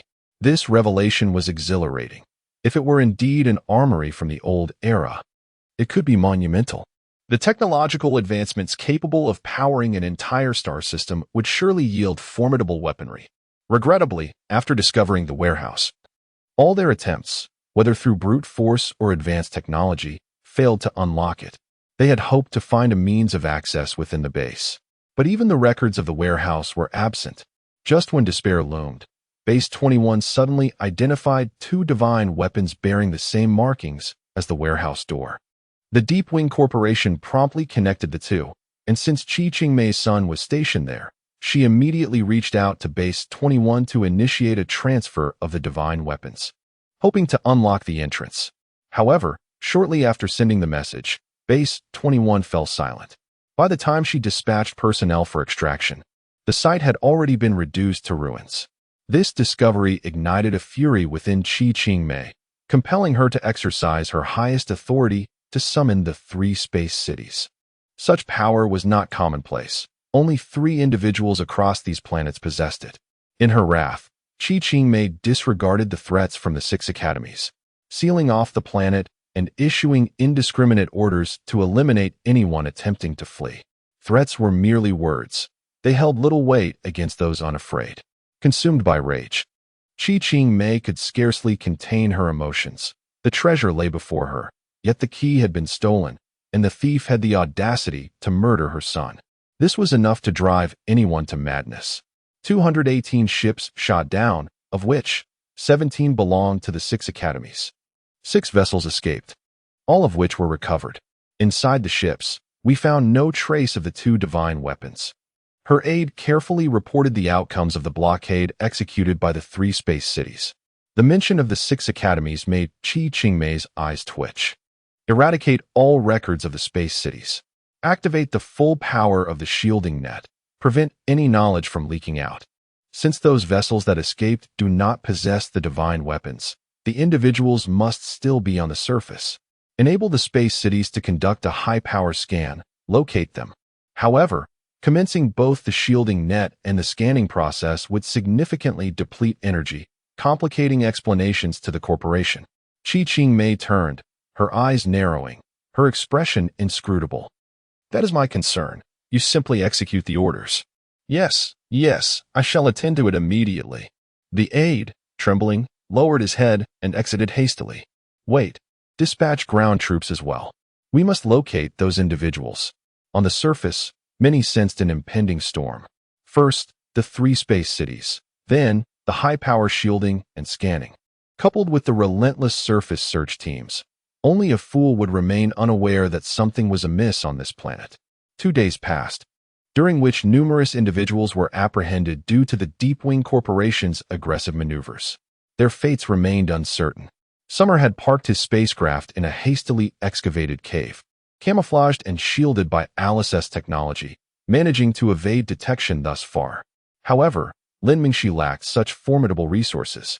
A day prior, she had been discovered and subsequently pursued by the Deepwing Corporation. Fortunately, she had reinforced her ship beforehand, narrowly escaping 3 assassination attempts. Having evaded her last pursuers, Lin Mingxi wore a grave expression. Under the intense scanning from the 3 space cities, most ships were rendered visible. Many had opted to abandon their vessels, concealing themselves on the planet. Yet, this was not an optimal solution. Relinquishing their ships meant forfeiting their supplies. If the Deepwing Corporation's scanning persisted, they would ultimately need to locate their vessels to escape. This planet, though rocky, harbored no flora or fauna, only a desolate silence devoid of resources for survival. Thus, Lin Mingxi refused to abandon her ship unless absolutely necessary. Throughout these days, she had gleaned some intelligence regarding the Deep Wing Corporation's actions, piecing together from scattered information that it revolved around the two divine weapons she had acquired. Upon their discovery, she had contemplated discarding them, believing that would prompt the Deep Wing Corporation to relent. However, the relentless pursuit left her no opportunity to seek a safe place to dispose of them. Now, having finally shaken off her pursuers, she needed to devise a plan to rid herself of the two divine weapons. As she landed her craft behind a series of hills, Lin Mingxi exhaled in relief, inadvertently glancing beneath her ship. Upon doing so, her pupils constricted in alarm as she prepared to activate her vessel, but it was too late. A ship erupted from the mountainside, laden with dirt, colliding with Lin Mingxi's spacecraft and sending it flying. In a whirlwind of chaos, Lin Mingxi, who had never been separated from her divine descent, managed to regain her composure and hastily activated the spaceship's engines, yearning to escape. However, as her vision clarified, she beheld the front of the opposing vessel, where a harpoon-like fissure had opened, crackling with electric energy, signaling the completion of the main cannon's charge.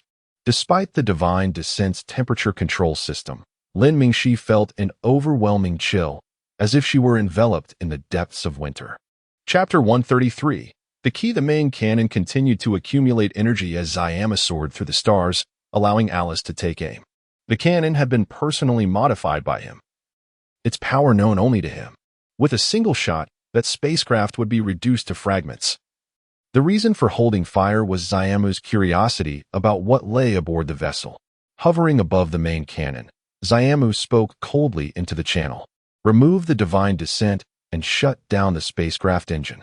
Upon hearing that familiar voice, Lin Mingxi's eyes widened in disbelief, momentarily forgetting Xia Mu's warning. As the cannon's energy buildup grew increasingly erratic, she suddenly jolted, fully aware of Xia Mu's temperament. She quickly deactivated the spacecraft's engine and removed the divine descent. In the preparation chamber, Lin Mingxi hastily changed into a standard protective suit before opening the hatch. The main cannon continued to charge, and Xia Mu leapt from the spacecraft. Knight's arrival in hand, aiming at Lin Mingxi. Standing beside the hatch, he caught a glimpse of her face through the transparent helmet of her protective suit, and he momentarily froze, seemingly surprised to see her there. Xia Mu? Noticing his reaction, Lin Mingxi's heart raced as she cautiously inquired. Xia Mu nodded gently. A smile broke across Lin Mingxi's face, and she suddenly lunged forward, attempting to embrace him. Bang! It was purely a reflexive kick born of muscle memory. By the time Xia Mu reacted, Lin Mingxi had already been sent flying. Xia Mu was taken aback and rushed to her side. Fortunately, he managed to retract his foot in time. Otherwise, the force of that kick would have been too much for an ordinary protective suit to withstand. Brushing off the dust, Lin Mingxi stood up with a wry smile, saying, "I surprised you, didn't I?" Despite being kicked, she felt no anger. In fact, seeing Xia Mu's slightly flustered movements made her last remnants of discontent vanish. She yearned to see the expression beneath his mask. A strange thought flickered in Lin Mingxi's mind. After all, Xia Mu was usually so cold, almost expressionless, and one would expect some change in this scenario. However, she quickly dismissed the fanciful notion. Attempting to remove his mask in such a situation would undoubtedly lead to dire consequences. "This is not the time for conversation. We should hide," she urged, snapping back to reality.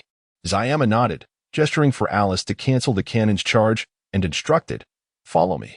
The two of them boarded the spacecraft and flew towards the cave from which Xia Mu had emerged. Once inside, Lin Mingxi, clad in her divine descent, appeared at the cave entrance, her core energy swirling around her, with tendrils of black lightning dancing in her hands. At the entrance, a large amount of soil was drawn upwards by gravitational pull, soon sealing the cave once more. Although the earth bore traces of disturbance, it would be nearly impossible to discern unless one had just witnessed the fresh soil like Lin Mingxi had. In truth, she had only reacted upon seeing the newly disturbed soil, intending to flee. Unfortunately, Xia Mu's actions had been far more decisive than she had anticipated.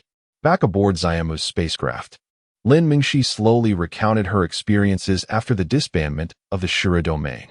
Xia Mu remained silent, only offering a soft acknowledgement when she finished. The familiar silence did not create pressure for Lin Mingxi. After their time together in the Shura domain, she understood well the nature of Xia Mu. Little Black. It exposed itself to prevent its warp technology from being stolen. Xia Mu suddenly spoke after a prolonged silence. Lin Mingxi was taken aback. Was that so? She refrained from inquiring how Xia Mu and Little Black had arrived in the Xianzhu domain or how they had become entangled in this affair. For her, simply seeing Xia Mu here was more than enough. Ah, how infuriating. I should have fired. Inside the spacecraft's systems, Alice, brimming with frustration, felt an intense urge to act. Although Xia Mu appeared much like his usual self, she sensed a distinct difference. Unaware of Alice's fury, Xia Mu turned to Lin Mingxi and asked, "Could you show me those 2 sets of divine descents?" Lin Mingxi nodded, leading the way. In the storage chamber of Lin Mingxi's spacecraft, Xia Mu laid eyes on the 2 unique divine descents. A familiar sensation washed over him, causing his brow to furrow slightly. "What do you think? Can you discern anything?" Lin Mingxi tentatively inquired. "They are from the old era, designed for base defense, capable of generating powerful personal force fields," Xia Mu stated after a moment's contemplation. "Do you recognize them?" Lin Mingxi was startled. If that was their only function, why would Deep Wing Corporation seek them? Xia Mu continued, "They possess another function. If the 2 personal force fields are connected, they can create a magnetic field capable of controlling numerous mechanical devices from the old era." At his words, Lin Mingxi immediately connected the dots to Deep Wing Corporation's recent activities, a spark of realization igniting within her. So, Deep Wing Corporation must have discovered something extraordinary. Yet due to its old-era technology, they cannot unlock it. And the key? She left her sentence unfinished. Her gaze fixed on the 2 divine descents before her. To mobilize 3 space cities, this object was certainly no ordinary find. Should we take action? Lin Mingxi's eyes gleamed with excitement, contemplating the feasibility of the plan. Xia Mu deliberated before replying, "It is not impossible. Do you have a plan?" "Not fully developed." "Let's do it." Lin Mingxi felt emboldened by Xia Mu's presence. Had she encountered such an opportunity before meeting him, she would have turned away without a second glance. "We need to extract the core first." As streams of starlight enveloped Xia Mu's hands, his fingers transformed into mechanical tools. In no time, 2 cores radiating blue light were in his grasp. Lin Mingxi had long since grown accustomed to such feats, compared to dismantling the engine core from a war fortress. This was hardly noteworthy. Xia Mu pocketed 1 core and then turned his gaze upon Lin Mingxi.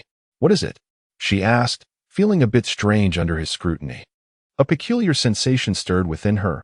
Was it possible that this stoic figure was beginning to understand her? "Humph. I told you my charm is undeniable. Show me your divine descent." Xia Mu's emotionless voice shattered Lin Mingxi's daydream, leaving her momentarily speechless. "What divine descent? Is mine not appealing enough? Why do you need it?" Lin Mingxi felt her resolve harden. "Install the core." "Hey, you should have mentioned that earlier. If you just said so, wouldn't I have gladly offered it?" Lin Mingxi relaxed her clenched fist, her face lighting up with a radiant smile as she pulled the crimson divine descent into place against the wall. Xia Mu paid no further attention to Lin Mingxi. His gaze fixed on the divine descent, a hint of confusion evident in his expression, especially upon noticing the unique blade structure on the back of the divine descent. He turned to look at Lin Mingxi. Her face flushed instantly. I thought the design was quite good, so I mentioned it to the people at the academy." "Yes, it suits your core very well," Xia Mu replied blandly, returning his focus to the divine descent. With her fingers dancing elegantly, Lin Mingxi watched as her divine descent was dismantled at a remarkable pace. Rather than feeling dismayed, a delightful smile graced her face, for she held unwavering confidence in Xia Mu's myriad mechanical transformations and technological prowess. As for the exquisite divine descent meticulously crafted for her by the Academy, what would it ultimately become? Apologies, but she was rather unfamiliar with the process. Lin Mingxi rested her chin on her hand, gazing absent-mindedly at Xia Mu as he modified the divine descent. Although she comprehended little, it did not detract from her enjoyment of the spectacle. After approximately an hour, Xia Mu inserted the final piece of armor into the chest of the divine descent, and his fingers returned to their normal state. "The material strength of your divine descent is insufficient to support the simultaneous activation of 3 cores. I have altered the activation method so that this shield core will only activate passively when you experience a significant impact. MHM, MHM, MHM. Lin Mengxi nodded briskly. And what about the Lingfeng core? Where has it been placed? I didn't dismantle the Lingfeng, Xia Mu replied, somewhat perplexed. Chapter 134, Spaceship Modification. Lin Mengxi suddenly slammed the table and stood up, her breathing slightly heavy. You said the spirit wind wasn't dismantled? Xia Mu did not respond to her. Such a meaningless question was not worthy of his time. However, Lin Mengxi could no longer maintain her composure. 3 cores? To be precise, it should be 2.5. The materials and systems for divine descent are inadequate to support the strength of 3 cores, Xia Mu said seriously. This is indeed 3 cores. Lin Mengxi didn't care about the specifics. Good heavens. What does that even mean? You can convert a dual-core divine descent into a tricore in just an hour.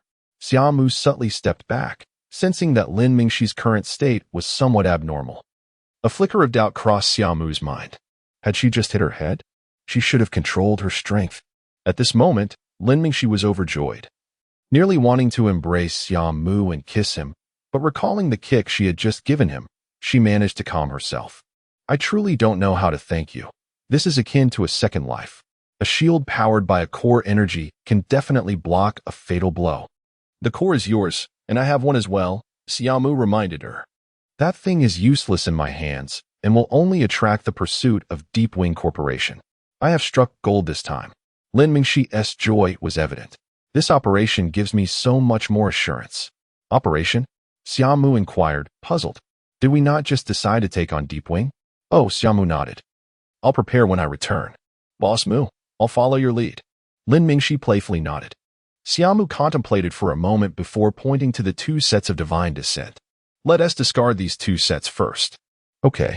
Lin Mengxi excitedly donned her divine descent, carrying a set as she exited the spaceship. Xia Mu returned to his own ship, staring blankly at the walls of the cabin. Who was that woman? Alice's figure appeared, a hint of jealousy in her voice. A friend. Oh, Alice elongated the sound, but Xia Mu showed no reaction. Instead, he asked, if we include her spaceship, can we barely modify it into a transforming mecha? Now that you mention it, I'm wide awake. Alice's eyes sparkled, shaking off her previous gloom. The materials used for her ship are good and can serve as the main body. This means some of the special designs we implemented for our ship can come into play. Hee. You still intend to expand the development of the ancient era's weapons of mass destruction? Xia Mu shook his head. Special circumstances. Indeed, 3 space cities, Alice remarked, glancing upward. It would be exhausting to launch the divine descent. If a mecha could take the lead, the subsequent operations would be much easier. Xia Mu nodded slightly, agreeing with her.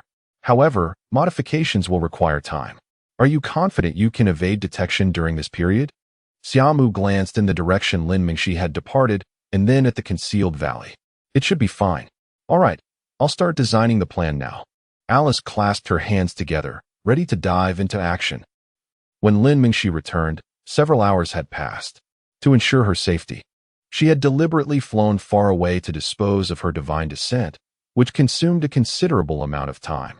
When she arrived back, Xia Mu was at the table slowly consuming nutrient liquid. Lin Mengxi helped herself to a bottle of nutrient liquid and sat down. I discarded it far away. What is next? Your spaceship. Do you still need it? Xia Mu asked. Spaceship? Lin Mengxi replied, puzzled. What do you need that for? Modification. Given our current situation, a spaceship of this strength may not suffice. Upon hearing the word modification, Lin Mengxi's eyes lit up as she recalled her tricore divine descent and quickly thumped her chest. No problem. Feel free to take it. You can dismantle it if you wish. Xia Mu slightly raised his head, sensing a glimmer of joy in Lin Mengxi's eyes. 3 days later, Lin Mengxi gazed at her spaceship, which had nearly been reduced to a pile of parts, feeling despondent. At this moment, her ship seemed to consist only of some insignificant leftover components. In contrast, Xia Mu's spaceship had transformed significantly. The once flat main cannon had now split to the sides, resembling a pair of sharp blades. Above these wing-like extensions was the original dual wing of her ship, now folding against the body due to the ship not being powered. The original bow of the ship had become the sharp tip of Xia Mu's vessel after his modifications, with the body almost merging into one. Meanwhile, the main control system lay discarded like garbage, while the primary power components had been integrated into the ship, a reason for the significant enlargement of Xia Mu's craft. As for the engine, Lin Mingxi stared in despair at Xia Mu, who was fastening the last screw with a mechanical tool made from star essence, then lowered the armor, making the engine disappear from view. My Nebula KW second-generation engine. My latest navigator independent system. The hidden plasma cannon I exchanged for points at the academy. With a powerless sigh, Lin Mingxi collapsed onto the ground. Xia Mu, however, finished attaching the last piece of armor, stepping back to admire the modified spaceship. Due to the assembly of two ships, the paint job was somewhat mismatched, but the overall shape still resembled a spaceship. Furthermore, the unpainted, haphazard armor emanated an inexplicable fierce aura. Upon closer inspection, one could discern that the source of this aura lay in the razor-like wings on either side and the nearly perfect lines of the body. A subtle yet sharp presence lingered, and as Lin Mingxi regained her senses, she too recognized the extraordinary nature of this vessel. Hey, something is off. Wow, this spaceship, with just a change in paint, could scare someone to death. Not a single engine left. I can only say, no wonder it's you. What kind of obsession do you have with speed and power? Xia Mu regarded Lin Mingxi with seriousness. The power consumption of a mecha is vastly different from that of a spaceship. Lin Mingxi paused, then suddenly recalled the large swordfish from the Shura domain's Laukris fortress, where Xia Mu piloted. At that moment, she could no longer tear her gaze away, staring blankly at the ship, and asked, word by word, "Are you saying this is a mecha?" Xia Mu nodded. What do you mean by Do you even realize what you're doing? Lin Mingxi was exhilarated, especially upon witnessing Xia Mu's nonchalant expression as if he were merely assembling a toy. She could no longer contain herself. My dear brother, this is a mecha. If the operating system is still akin to what you had at Laukris Fortress, do you know how terrifying that would be? In her mind, she involuntarily recalled the mecha's dexterity, which rivaled that of the divine descent, sending a shiver down Lin Mingxi's spine. No, I can't think about this. If this gets out, it would overturn the entire era of divine descent. The emergence of divine descent in this era can be attributed to its combat prowess, which nearly rivals that of mechas, coupled with an even greater agility. But what if mechas were endowed with a divine-like nimbleness? Lin Mingxi dared not entertain the thought further. Previously, she had assumed that the great swordfish was merely an anomaly, for none could fathom the duration of Xia Mu's research. Yet now 3 days. A mere 3 days, 2 vessels, and 1 mecha. No. Fortunately, mechas cannot utilize cores. Lin Mingxi suddenly recalled the most significant distinction between divine descent and mechas, and she secretly exhaled in relief. If only there were advanced cores available, but alas.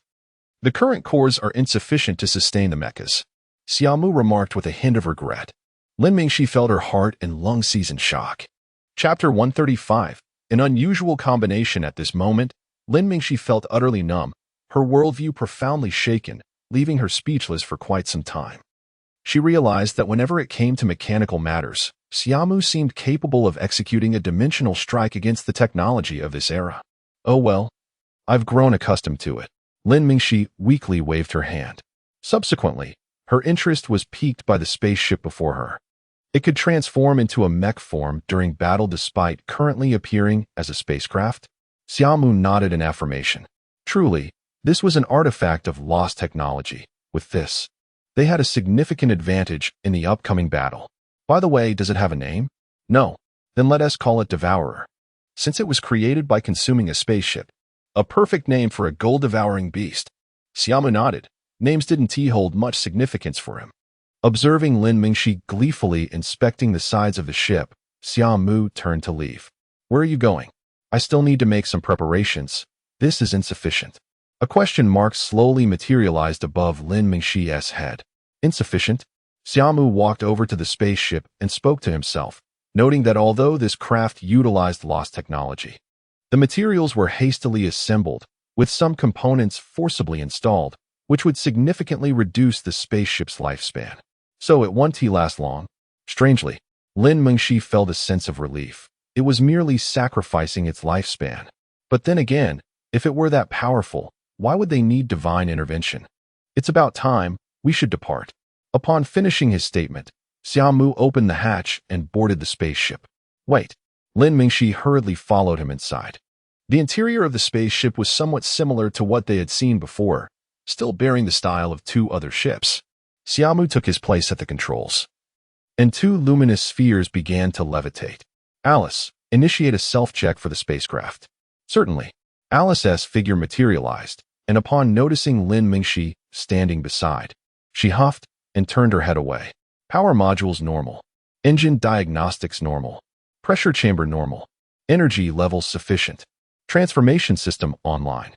After a brief moment, Alice completed her self-check and vanished. Lin Mengshi curiously gazed at the spot where Alice had disappeared. An intelligent AI? Indeed. At that moment, Lin Mengshi recalled how Xia Mu had seen through Little Black's disguise at their first encounter. She had previously found it puzzling, but now it all made sense. If Xia Mu had such an AI by his side, everything fell into place. The terrifying reservoir of technology and the seemingly endless supply of ancient technological marvels could all be explained by the presence of an AI from the old era. One wondered which sequence number it was. Judging by the skills it had displayed, it must be quite advanced. Lin Mengshi mused to herself. The spaceship had now emerged from the concealed valley, and Lin Mengshi shook off her thoughts regarding the AI, hastily asking, "Are we just going to fly straight in?" Xia Mu cast her a glance. What else would we do? Lin Mengshi smacked her forehead, nearly forgetting Xia Mu's unique style. Not in a hurry. We have many people to leverage. When I stepped out, I noticed that Deep Wing Corporation's patrols are quite dense. We are fortunate to have special means to evade detection. But others have been relentlessly pursued. And then? You're being foolish. Those who dare enter a wormhole like this are not benign. Having been hunted by Deep Wing Corporation, they must be brimming with anger. If we just give them a slight nudge now, wouldn't we be able to rally them all at once? Excitement sparkled in Lin Mengshi's eyes as she clenched her fists, envisioning the scene of leading everyone to storm Deep Wing Corporation. Xia Mu pondered the individuals they had encountered before, questioning, can they be of any use? Lin Mengshi's breath hitched as she instinctively wanted to retort. But recalling Xia Mu's strength, she found no words to counter him. Moreover, the more people there were, the more shares there would be to divide. Xia Mu added. But then again, they could also serve as cannon fodder. Cannon fodder? Xia Mu lowered his head and thought, would they be willing? Yet it didn't seem like a bad idea. Perhaps they should give it a try? Lin Mengshi had already devised a plan to persuade Xia Mu, but unexpectedly, he shifted his stance, leaving her momentarily at a loss. Alice, how long would it take to commandeer those ships? If they're like those insignificant little crafts from earlier, gathering them would only take 2 minutes. Alice's disdainful voice resonated, causing Lin Mengshi to snap back to reality. So you were waiting for this, huh? And who are you calling insignificant? No way. Lin Mengshi quickly protested, leaving aside the morality of it. It would incite their wrath.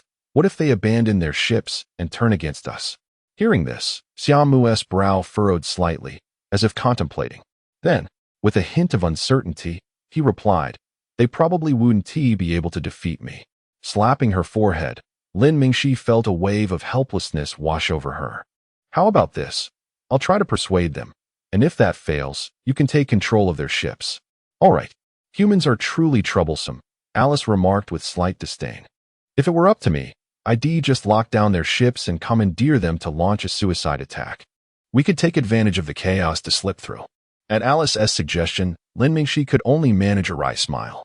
While Xia Mu might still be swayed, Alice was utterly unyielding. Not long after exiting the valley, the scanning device that Xia Mu had been monitoring detected something. He pulled up the data, and Alice's voice chimed in. A 10-man squad. Their condition is not optimal. They seem to have just escaped pursuit. Lin Mengshi's eyes lit up. I'll give it a try. The squad appeared to be fleeing frantically, moving at high speed, but the Devourer, equipped with the engines of 2 ships, far surpassed their capabilities. In mere minutes, the bridge of the spaceship could spot two vessels hastily trying to escape in the distance.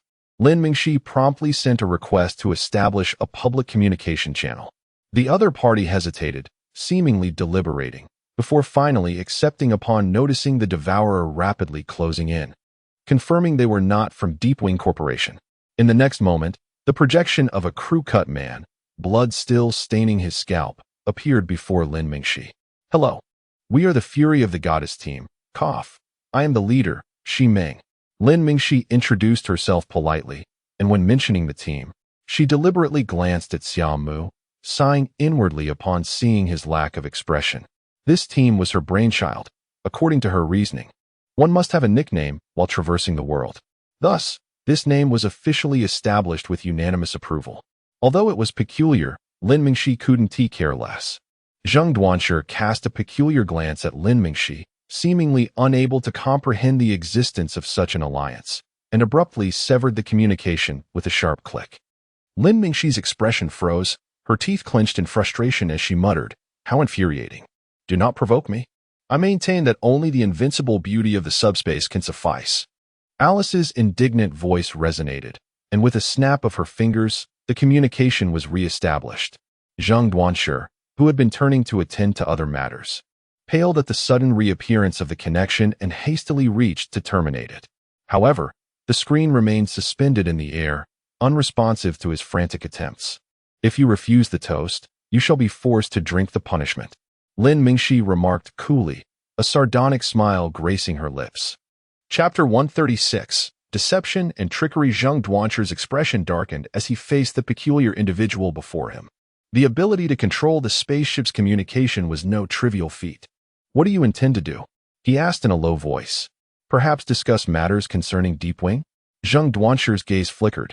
The Deepwing Corporation had made their lives miserable these past few days, with inexplicable pursuits leading to the decimation of their team from 23 to merely 10 members, and the destruction of 3 out of their 5 ships. His fury towards Deepwing had reached its zenith, and this space journey had utterly ruined his small team. Had it not been for the unwavering loyalty of the remaining members, they would have long since disbanded. "You have witnessed our capabilities," Lin Mingxi said with a smile. Though Zheng Duanshi felt no warmth in it. "We possess methods to shield ourselves from Deepwing's pursuits, yet the 3 space cities outside are not to be underestimated. Deepwing clearly wishes for no survivors on this planet. Under such circumstances, continuing to act independently will inevitably lead to our demise." Zheng Duanshi narrowed his eyes slightly and leaned forward. "Are you suggesting a collaboration?" "Collaboration?" Lin Mingxi shook her head, articulating each word. "You lack the qualifications. To speak frankly, my elder brother, Shura, do you know him?" She pulled up an image, shifting the focus to the pilot, Xia Mu. Zheng Duanshi was momentarily stunned, his mind struggling to comprehend, especially when he caught Xia Mu's perplexed glance. A sense of unease began to gnaw at him. Fortunately, Lin Mingxi quickly redirected the focus. "It seems you do not recognize him. But surely you know Liao Zuo and Yuan Mo?" Upon hearing those names, Zheng Duanshi's expression grew serious. "Have you heard of them? Perhaps you should investigate if they met their end a few days ago, and not at the hands of Deepwing's personnel. Consider how 2 Tianji perished." Lin Mingxi inquired with a smile. Zheng Duanshi felt cold sweat trickling down his forehead. He quickly turned to his aide, whispering a question. The aide furrowed his brow, nodded slightly, then murmured something else. Zheng Duanshi's expression darkened further as he turned back to Lin Mingxi. "I have heard they were ambushed during a standoff." Lin Mingxi scoffed derisively. "Is it so easy to ambush a Tianji?" With that, she snapped her fingers, and her divine descent materialized beside her. "Let me ask you this. Is this divine descent responsible?"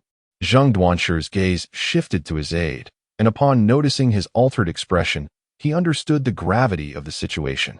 "Indeed, it was I who orchestrated that, and I am merely the weakest among us. The insignificant Deepwing Corporation, if not for their advantage in the space cities, would be easily vanquished by my elder brother." Zheng Duanshi regarded Lin Mingxi with a curious expression, as if silently questioning her intelligence. Yet, after careful consideration, he merely stated, "I refuse." "Very well," Lin Mingxi replied decisively, nodding. The divine descent beside her lit up, enveloping her in a mechanical embrace, capable of disabling their ships. At that moment, Alice surprisingly cooperated, causing Zheng Duanshi's ship to rapidly descend. The sudden drop sent Zheng Duanshi and his companions' hearts plummeting. He maintained a stern expression and queried, "What do you intend to do?" "Just a necessary condition for you to regard us seriously," Lin Mingxi shrugged. It seemed these individuals were resolute, without demonstrating their capabilities. They would not grant him the opportunity to converse. Zheng Duanshi continued to observe Lin Mingxi, and after a prolonged silence, he finally spoke. "All right, let us descend. It is unsafe up here." Lin Mingxi terminated the communication and immediately altered her demeanor. Wow, what a delightful act. The sensation of wielding power over others is quite exhilarating. How despicable. She quickly spat in disdain. "Let us go down, if he is willing to negotiate. Success should be within reach." Xia Mu nodded, guiding the ship downward. Zheng Duanshi had no intention of fleeing and followed suit. They found a location shielded by vast mountain ranges where the spaceship landed. Donning her divine descent, Lin Mingxi exited alongside Xia Mu. Outside the ship, they did not have to wait long. Within minutes, Zheng Duanshi, clad in a blue divine descent, descended with 3 others. "Let me get straight to the point," Zheng Duanshi declared. "We are preparing to assault Deep Wing S base. You have witnessed their recent actions. If this continues, we will all perish." Lin Mingxi did not mince words. Zheng Duanshi took a moment before responding, scrutinizing Lin Mingxi and then shifting his gaze to Xia Mu. Unfortunately, he found no valuable information on Xia Mu, aside from the somewhat striking divine descent he wore. Everyone was aware of Deep Wing's power. Confronting them seemed akin to courting death. Indeed, Zheng Duanshi was surprised to hear Lin Mingxi acknowledge this. But what then? How long do you believe you can evade them? Do you truly think you can break free from the encirclement of 3 space cities? His rhetorical question rendered Zheng Duanshi silent. In truth, he had been at a loss for how to navigate this predicament, as Deep Wing had evidently calculated their every move. At that moment, his aide could no longer restrain himself. Deep Wing seems to be searching for something. Once they find it, the blockade will likely be lifted. Lin Mingxi smiled knowingly. If such a thing exists, would you not be tempted? With the actions they have taken, you cannot simply endure, can you? We could easily unite with others to confront them. Moreover, to my knowledge, Deep Wing may have already located what they seek. Where did you hear this? I could fabricate a reason, but you likely wouldn't believe it. All I can say is that you currently face 2 paths. One is to ally with us and perhaps overthrow them. The other is to venture out and be reduced to mere fodder by their space fortresses or be found and eliminated by the search teams. Lin Mingxi shrugged, stating that either way led to death. You pride yourselves on dancing on the edge of a blade, do you not? Now is your chance. Zheng Duanshi fell into silence, his gaze flickering, while the 3 behind him fidgeted restlessly. In contrast to Zheng Duanshi, they thought rather simply, since death was inevitable, why not take the gamble? After a long pause, Zheng Duanshi fixed Lin Mingxi with a deep look. Although I am unaware of your true intentions, this is indeed the best choice before us. A smile graced Lin Mingxi's face. Exactly. With such conduct from Deep Wing, how could you swallow your pride without retaliating? Is it truly that simple? Upon returning to the ship, Alice expressed her surprise. Though it may be slightly more complex than straightforward threats, securing expendable allies under these circumstances is far more advantageous. Indeed, Lin Mingxi replied, her hands raised in a gesture of acquiescence. Their hesitation is merely a matter of weighing our strength against potential gains. The truth is, these individuals are currently cornered, making them easier to persuade. Next, we will seek out more individuals like them, lure them in. And once our numbers grow and our strength appears formidable, we can attract those with greater power to join us. From the cockpit, Xia Mu observed Lin Mingxi intently, feeling as if he had gleaned yet more insights. Upon contemplating this, he hastily opened Starsoon to jot down some key points. Next, it was almost time for Lin Mingxi to take center stage.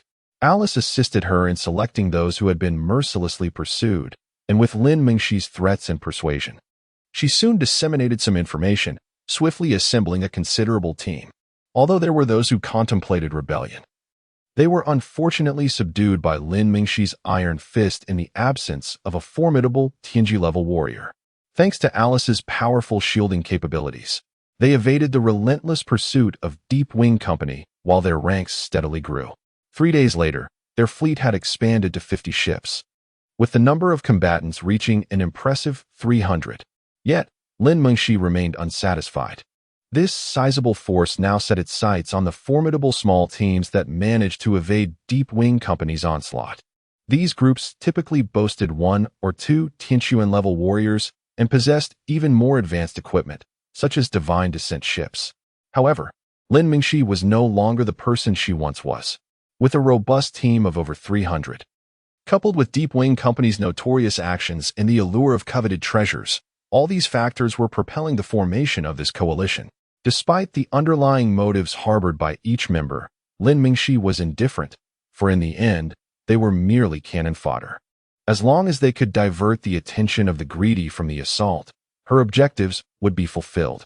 As for seizing treasures, Lin Mingxi could only remark that if one could snatch something from the hands of the chief of the marauders, they would indeed be impressive. Chapter 137. The offensive begins as the team gradually swelled to nearly 500 members. Alice's search efficiency visibly declined. This indicated that a significant portion of the population on this planet had already been successfully recruited. On the spacecraft, Lin Mingxi gazed at the densely packed data projected on the screen, lost in thought. It seemed they had reached a critical point. Continuing the search held little significance, as they had already garnered enough attention from the Deep Wing faction. With a smile, Lin Mingxi initiated the public channel link. Before long, screens began to appear around her. Once a sufficient number of displays were active, she surveyed the room, her face adorned with a smile. Everyone, after all these days, you should have developed a preliminary understanding of one another. As for me, I believe I am a familiar face to you all. Recently, many have expressed that the time is ripe to launch an attack on the Deep Wing base. I think today might just be that moment. At her words, the crowd's attention sharpened, and several people began to breathe heavily. The steadily growing team had rekindled their confidence, with many believing that a single base was no match for such a formidable force. In this atmosphere, discussions about how to divide the treasures of the old era from the Deep Wing base began to circulate. Observing their expressions, Lin Mingxi felt a sense of satisfaction. It seemed that Alice's discreet dissemination of the team's strength had borne fruit. The location of the Deep Wing base had been pinpointed, and due to our recent efforts to conceal many of our members, they were unable to locate us, resulting in a greater number of personnel being dispatched. At this moment, their main base's defenses were at their weakest, and we had successfully identified its location. Lin Mingxi then dropped another bombshell. Everyone held their breath, as if they could already envision the annihilation of the Deep Wing base.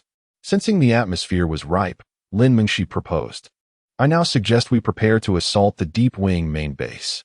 Those in favor or opposed may begin voting. Within a minute, the proposal passed unanimously. Very well.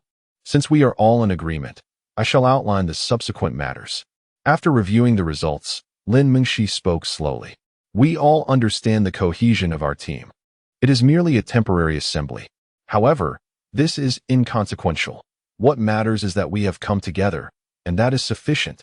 I recognize that equitable distribution is nearly impossible, and thus I propose that the spoils be allocated based on individual merit. However, if anyone shirks their responsibilities prior to the incursion.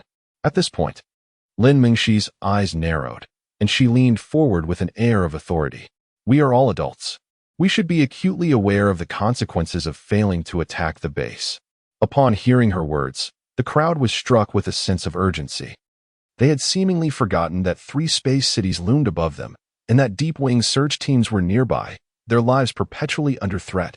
Thus, an assault on the base was their sole path to survival. If the base fell, chaos would surely ensue, and the critical assets could be seized. This would be their moment to escape the planet. After all, turbulent waters are best for fishing. Having concluded her remarks, Lin Mingxi smiled at her audience. Damn it. I have had enough of those Deep Wing people. Let us do this, each to their own merit. Indeed, this was undoubtedly the best course of action. To mobilize 3 military-grade space cities for a single planet was a clear indication that they had no intention of allowing them any escape. Under these circumstances, it was imperative that they unite to breach the base. Once Deep Wing was thrown into disarray, it would be every person for themselves. The atmosphere shifted dramatically. Although many had their own ulterior motives, at this moment, at least their goals aligned. Once the excitement had settled, Lin Mingxi signaled for silence. If that is the case, we shall launch our assault at this time tomorrow. Everyone, rest well tonight. Xia Mu couldn't help but admire Lin Mingxi. While he could manage to engage in combat, he found it challenging to maintain control over such a large group of people, especially when it came to addressing them at length. The sight of the fervor in their eyes, akin to that of marauders, only confirmed that Lin Mingxi had successfully galvanized them. This is the allure of profit. At this moment, Lin Mingxi's smile was almost triumphant, particularly upon noticing Xia Mu's astonished expression, which made her feel almost buoyant. Stay calm, Lin Mingxi, she reminded herself. This is just the beginning. The Shura realm is his territory, while the outside world is yours. Though she thought this, Lin Mingxi found it hard to contain her excitement. Xia Mu fell into contemplation, seemingly perceiving the veneer of profit that cloaked everything. Was it true that anything could transform into something else simply by donning a different facade? The Wu Jun base served as the central hub for Deep Wing Corporation, nestled within a valley resembling a volcanic crater. Outside the base were various infrastructures such as artillery and watchtowers, while the entire facility was built within the hollowed-out mountain. At this moment, the base's patrol teams were alarmingly sparse. On the lookout tower, 2 sentinels idly monitored the radar, which displayed no signs of activity. One of the sentinels leaned back in his chair, stifling a yawn. They've sent so many people out these past few days. Are they trying to exterminate them all? Indeed, after discovering those 2 sets of divine armaments, Commander Qi was furious when he found the cores had been dismantled. Ugh, I heard that Commander Qi's wrath stemmed from her son's death at that base. Is that true? Shu, do you want to get us killed? The questioned sentinel cautiously glanced at the room's cameras before bending down to whisper, that seems to be the case, but no one dares to discuss it. Just as the other sentinel leaned in to listen, they suddenly noticed a surge of ships appearing on the radar near the base. Before he could press the button, the radar's automatic alarm system had already echoed throughout the entire facility. What is happening? Both men felt a chill run down their spines as the ships manifested on the radar, racing toward the base at breakneck speed. The base's automated turrets reacted immediately, roaring to life. Yet, the combined artillery of over 100 ships drowned out the defensive towers in an instant. No one understood why the base's radar had malfunctioned until the ships were nearly upon them. At such close proximity, the long-range weaponry within the base became ineffective, their combat capabilities halved. Meanwhile, the ships surged forward like a frenzy, shields fully engaged, unyielding in their advance. Inside the base, Qi Qingmei rubbed her heavy head as she entered the war room with a stern expression. Upon entering, she found the senior officials of the base in an agitated discussion. As soon as Qi Qingmei witnessed the scene, her irritation flared. What are you all bickering about? Present the solutions. As soon as Qi Qingmei appeared, the voices of those present dwindled to a whisper, and those who met her gaze instinctively lowered their heads. Taking her seat at the head of the table, the weariness that had previously graced her countenance vanished without a trace. With her hands clasped beneath her chin, she directed her attention toward a slender man with glasses. Chaolin, please summarize the situation, she instructed. Upon hearing her command, the man adjusted his glasses and projected a holographic screen that transformed into a 3D scene. 10 minutes ago, a multitude of spacecraft suddenly materialized outside the base, inflicting substantial damage from the outset. I have activated the highest level of defense protocols, which should sustain us for approximately half an hour. Very well, Qi Qingmei acknowledged, her expression devoid of any urgency regarding the imminent breach of the base's defenses. Have we determined who is orchestrating this attack? Such a gathering of rats cannot occur spontaneously. The time frame is too brief. We have yet to ascertain the details. He replied. Qi Qingmei narrowed her eyes slightly, surveying the attacking vessels on the 3D map. A clever individual indeed. Yet, that intellect appears to be their only asset. What is the status of our research progress? She seemed entirely unconcerned about the assault, shifting her focus to other matters instead. Chapter 138. The Hidden Hand of the Deep Wing. Upon hearing her question, several individuals in a corner of the conference room suddenly displayed expressions of dismay. It became evident that the core was indeed the key. Various attempts to bypass it at the number 11 Rift base had proven futile. Ching-Mei remained silent, and the others hesitated to respond, plunging the room into a heavy silence. After a considerable pause, Ching-Mei finally spoke, inquiring whether the No. 11 Rift base had been attacked. No. We relayed information to other bases as soon as we were assaulted, and the remaining bases reported no attacks. How intriguing, Ching-Mei remarked, a hint of amusement flickering across her face. It appeared they were unaware of the true location of that place, opting instead to assault the central base. Many were left perplexed, while others seemed to grasp something, descending into contemplation. What is happening? Murmured someone at the edge of the room, gently tapping their pensive companion. I am not entirely certain. Ching-Mei surveyed the assembly below, her gaze tinged with disdain. Just days prior, we had inexplicably discovered those two sets of divine decrees, yet before that, we had been utterly ignorant of their whereabouts. Furthermore, after locating the decrees, the core vanished. And coupled with today's assault, do you not harbor any suspicions? One individual instinctively remarked that the decrees were merely a diversion they had released to escape after stealing the core. How foolish, Ching-Mei retorted coldly. If there had been any validity to that notion before today, the onset of so many ships attacking would certainly dispel it. You may leave now. Ching-Mei shook her head, causing the individual's expression to shift, but faced with her icy stare, they could only depart in defeat. Ignoring their thoughts, Ching-Mei surveyed the crowd once more. Their selection of this location suggested that my previous instructions to bring those two sets of divine decrees back to the central base had borne fruit. It was time to ensnare our quarry. With that, she rose and exited the conference room. Outside the base, as the last artillery platform was annihilated by a single blast from the main cannon, numerous vessels began to converge in the sky, preparing to dock. Everyone, something feels amiss. On board the Shurjin, Lin Mingxi observed the base, from which no one emerged, her expression shifting with concern as she activated the ship-wide communication system. Haha, Miss Shi. Their defenses have been obliterated. What could possibly be amiss? Indeed, our assault has been nothing short of flawless. Such a rapid onslaught means at least half of their firepower was unprepared and shattered by us. It is now a matter of survival of the fittest. I'll take the lead. The bold shall thrive while the timid perish. In the channel, some responded nonchalantly, and others had already begun to descend. Just as Lin Mingxi prepared to interject, Xia Mu acted swiftly, pulling the control sphere, causing the vessel to ascend immediately. The Shurjin's unexpected maneuver captured the attention of many. Some naturally followed suit, instinctively pulling upward. However, a significant number were intoxicated by greed, entirely oblivious to the cracked floor beneath the dilapidated base. One after another, dark energy particle cannon mouths emerged from the fissures. What appeared to be ordinary decoy turrets erected atop the base were merely a facade. The true threat lay concealed beneath the base, and as the cannons aligned, their muzzles aimed at the sky, a violent surge of dark energy began to coalesce. All at once, realization struck.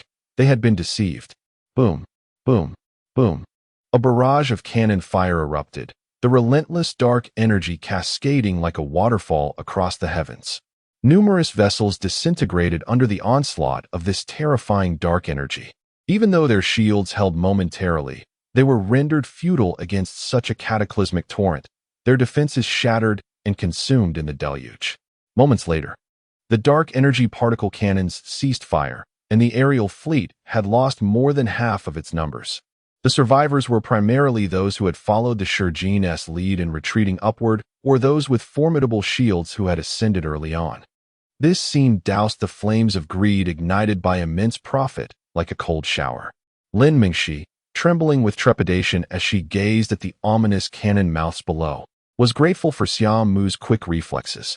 Although she was unsure of the Shurjin's shield level, withstanding such an energy scale was no trivial matter. Before Lin Mingxi could fully recover from her shock, Xia Mu suddenly pushed, altering the ship's trajectory and plunging downward like a sharp arrow. The dark energy particle cannons cannot fire consecutively, he exclaimed rapidly, as if to clarify. Lin Mingxi instantly comprehended, urgently announcing over the public channel. The dark energy particle cannons require time to recharge. We have an opportunity if we descend now. Words alone could not sway them. But when the Shurjin darted downward like a released arrow, and the dark energy particle cannons failed to respond, the crowd's resolve began to shift. In mere moments, others began to follow Xia Mu's lead and dove downwards. Buzz. At that moment, the ground of the base trembled, and another round of dark energy particle cannons prepared to ascend. Yet they had not anticipated Xia Mu's decisiveness. Even as the first wave concluded, he charged downwards. By the time the cannons charged and aimed, the Shurjin's main cannon had long been primed. The sharp wings extended like blades, and a terrifying dark energy coalesced at the tips, forming a pulsating dark energy particle sphere. Before the dark energy particle cannons could ready themselves, the Shurjin's main cannon roared. A brilliant torrent of particles obliterated all dark energy particle cannons within a 10-meter radius, followed by a simultaneous launch from the remaining cannons.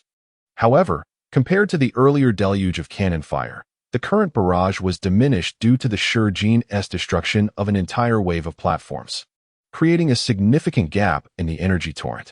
Without needing further persuasion, the astute individuals among them swiftly maneuvered into that opening. Having dismantled a portion of the artillery platforms, Xia Mu did not retreat. The energy blades on either side of the Shurjin suddenly illuminated with a shimmering energy membrane, which appeared to be rotating at high speed. Trembling slightly, Xia Mu lowered the altitude, nearly parallel to the artillery platforms, and as the blades grazed the platforms, they sliced through with ease, like cutting through tofu. In this moment, the Shurjin resembled a reaper, gliding through, annihilating numerous artillery platforms. This also revealed a larger space within the surging energy torrent, allowing the trailing vessels to surge forth one after another. In a chamber deep within the base, Qingmei abruptly clenched her teacup, her gaze fixed intensely on the surveillance footage relaying the image of the Shurjin. Have they finally lost their composure? Was it you who gathered them here? With that, she lightly tapped the screen, sending forth a cascade of commands. Activate the 4th and 5th mobile artillery platforms. Deploy the 1st to 4th Divine Decree squads for execution. All warships, launch and eliminate that rabble. The true battle was only just commencing. Qingmei slowly set down her teacup, only for fine cracks to spiderweb across its surface. Yet no water spilled forth. In a brief time, Xia Mu had nearly obliterated the artillery platforms in this region, and the fleet behind arrived alongside. Just then, 2 more artillery platforms opened, turning their muzzles toward the fleet and commencing their charge. As the vessels approached within such proximity, it was only natural that the artillery installations would not be allowed to unleash their full potential. The fleets first unleashed a barrage from their main cannons, obliterating one side of the artillery before swiftly dispersing. Having anticipated this, the artillery, constrained by their charging time at such a distance, were rendered largely ineffective against the nimble ships. The deep-wing personnel seemed to grasp this reality as well. After a coordinated salvo, the artillery ceased its assault and revealed a gaping chasm at the heart of the base. Xia Mu's expression hardened as he directed the main cannon to charge. Moments later, a multitude of ships and divine descendants surged forth from that abyss. Boom! The main cannon of the Devourer roared, instantly piercing through 2 vessels. Yet this impact paled in comparison to the swarm of divine descendants and small ships that erupted like a horde of locusts. The expressions of those present shifted dramatically, for none had anticipated that beneath this base, in addition to the artillery, lay concealed so many vessels. Moreover, this was all while the majority of their forces were dispatched to search for the core. How much had the Deep Wing Corporation truly prepared for this relic of the old era? Xia Mu could not ascertain, but he was resolute in his belief that no matter the number of adversaries, as long as one could continue to strike, there would eventually come a day of resolution. Lin Mingxi also wore a grave expression. The moment for a test of raw strength was upon them.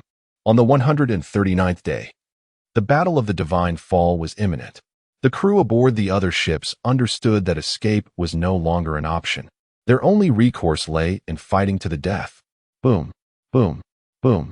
The initial exchanges of long-range fire from the main cannons resulted in mutual losses.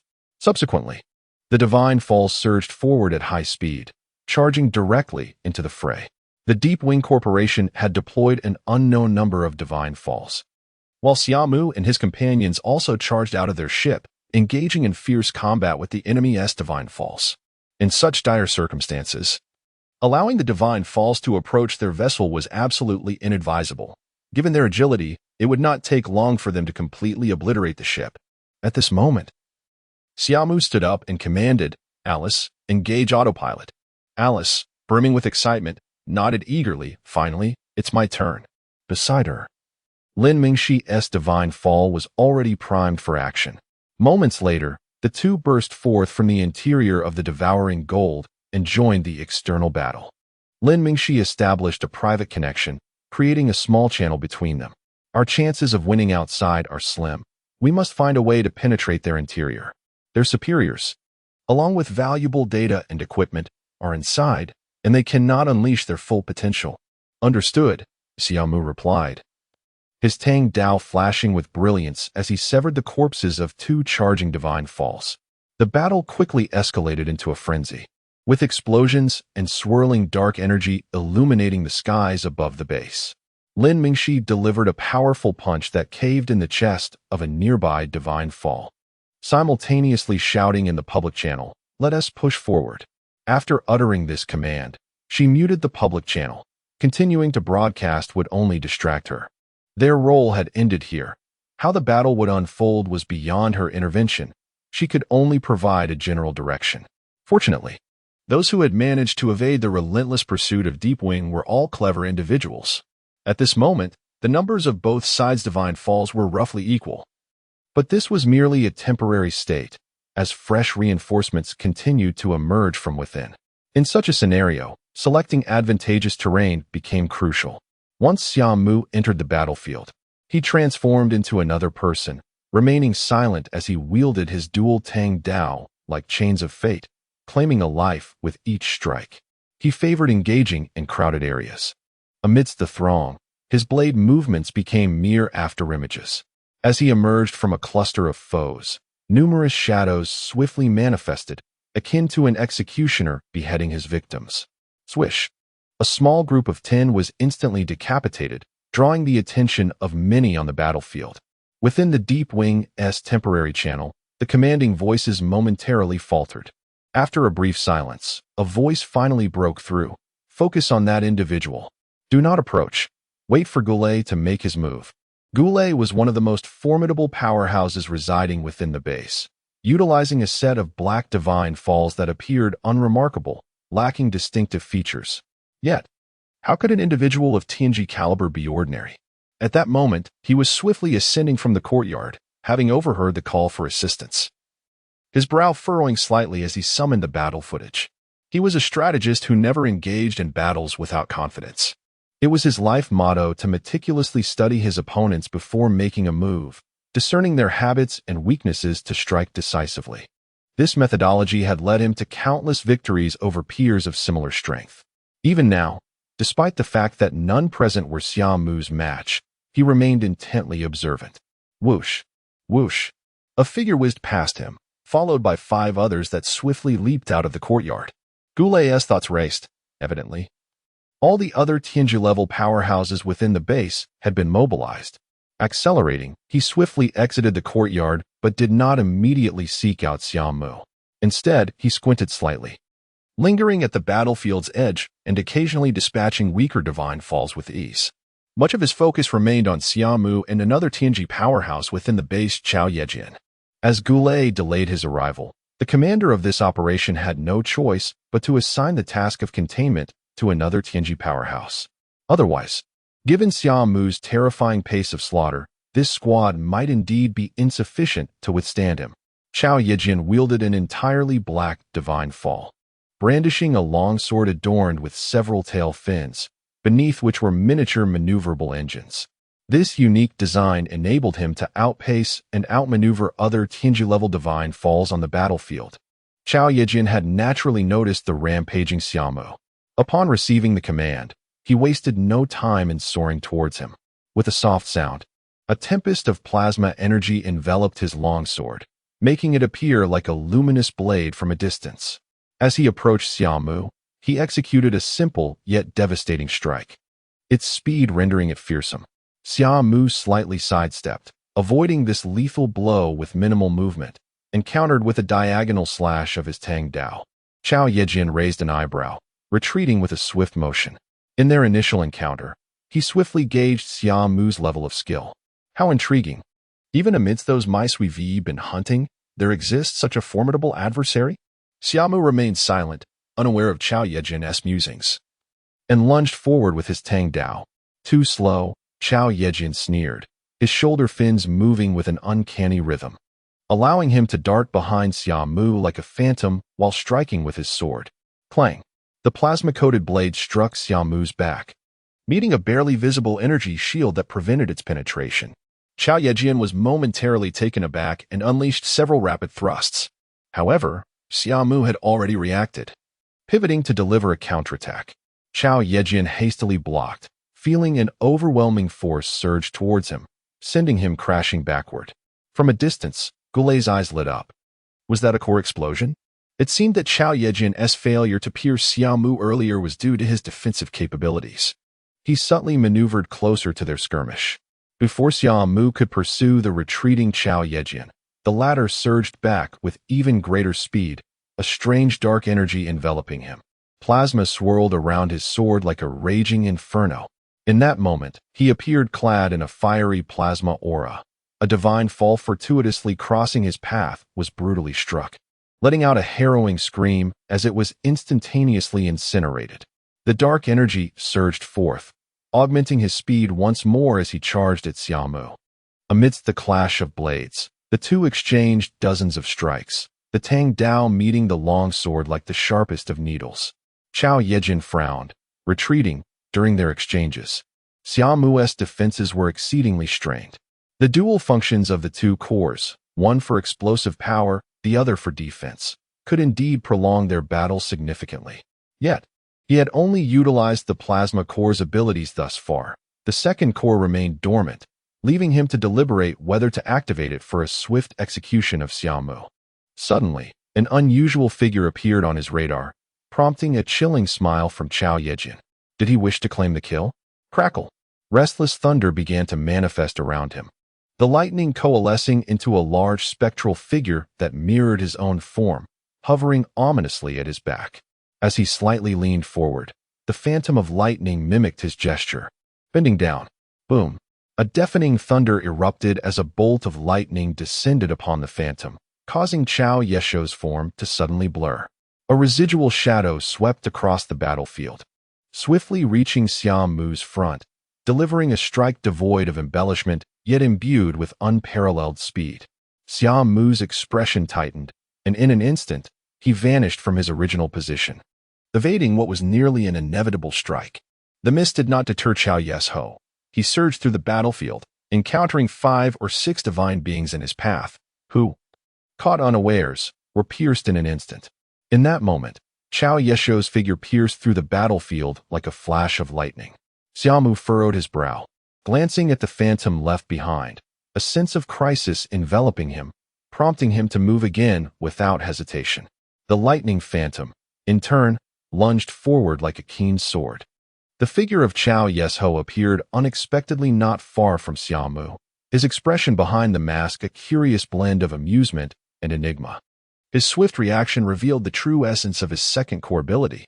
Yet, Chao Yesho refrained from contemplating a third core. After all, both Xia Mu's defensive prowess and his instantaneous explosive power could indeed be realized through the divine descent function. However, such formidable abilities, how many times could one unleash them?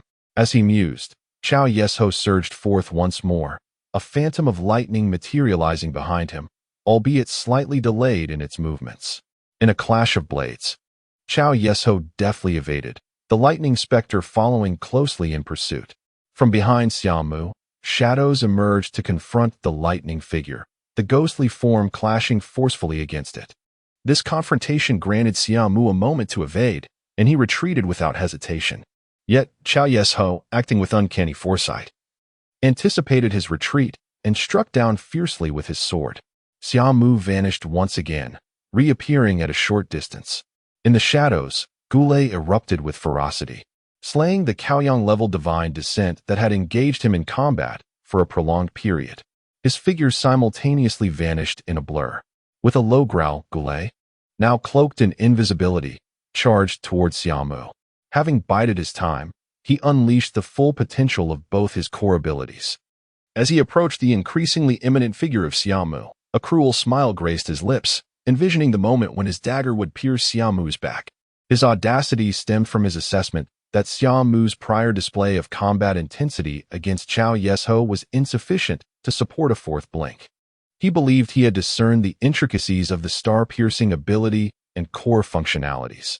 Moreover, he seized the fleeting moment when Xia Mu relaxed after narrowly evading danger, striking from his concealed position.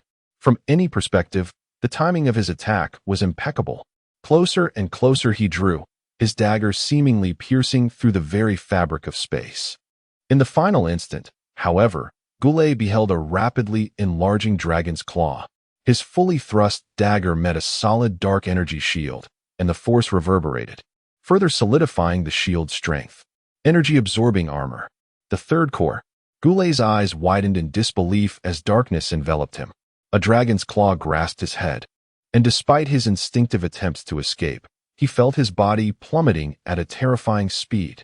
In the distance, Qiao Yesho's expression shifted. He witnessed Gulei's sudden emergence from the air, but Xia Mu, as if prepared, disregarded the thrust entirely, soaring upward and seizing Gulei's head. What followed left Qiao Yesho aghast.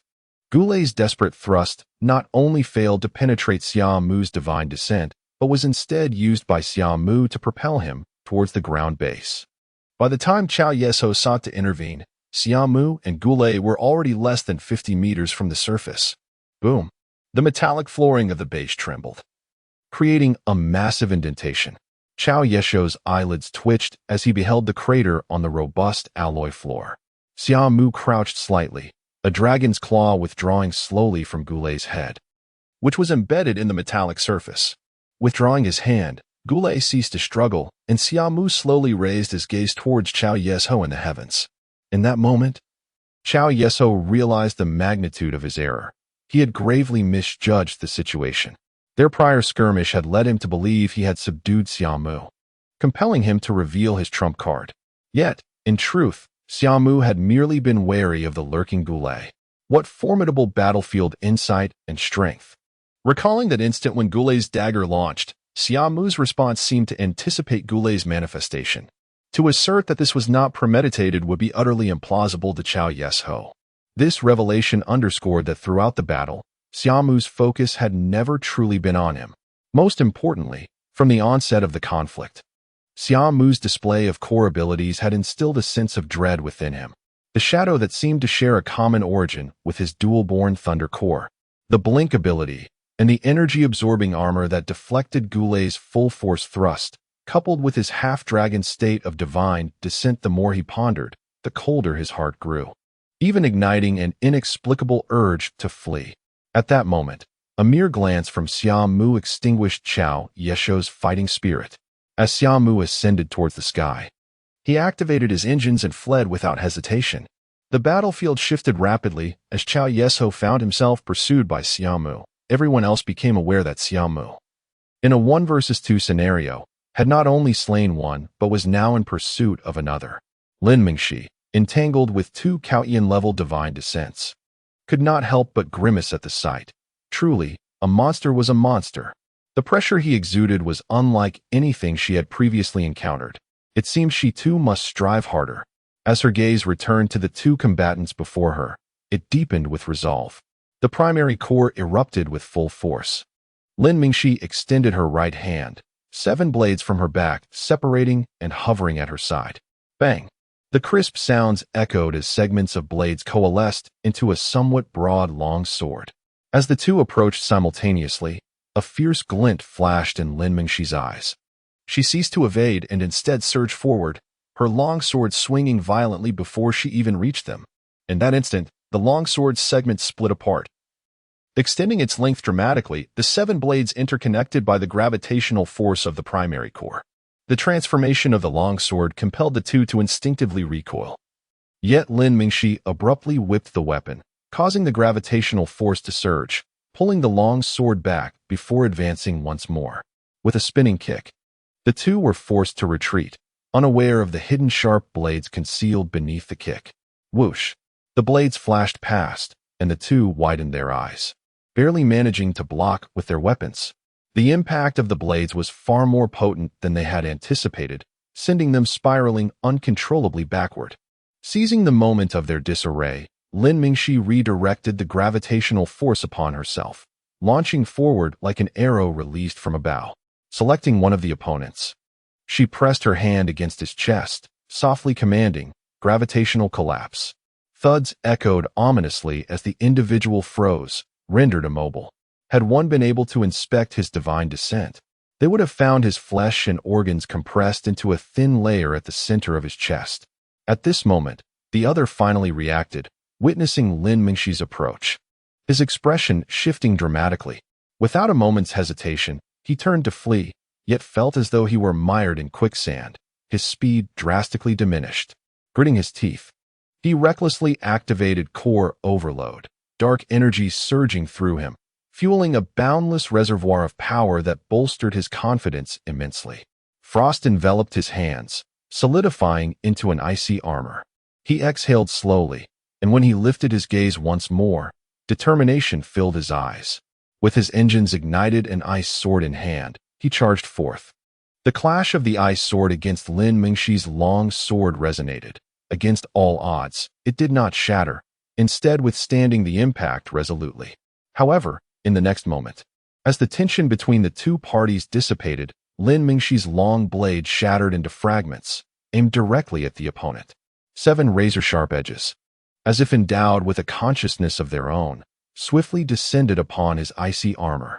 The resonant clang of metal against metal echoed like a torrential downpour, and within a mere second, the rapidly whirling blades left an array of deep gashes upon his armor. The dark energy was being consumed at an alarming rate. He clenched his jaw, enduring the relentless impact of the blades while being forced to retreat step by step, witnessing his icy armor resembling a tortoise shell.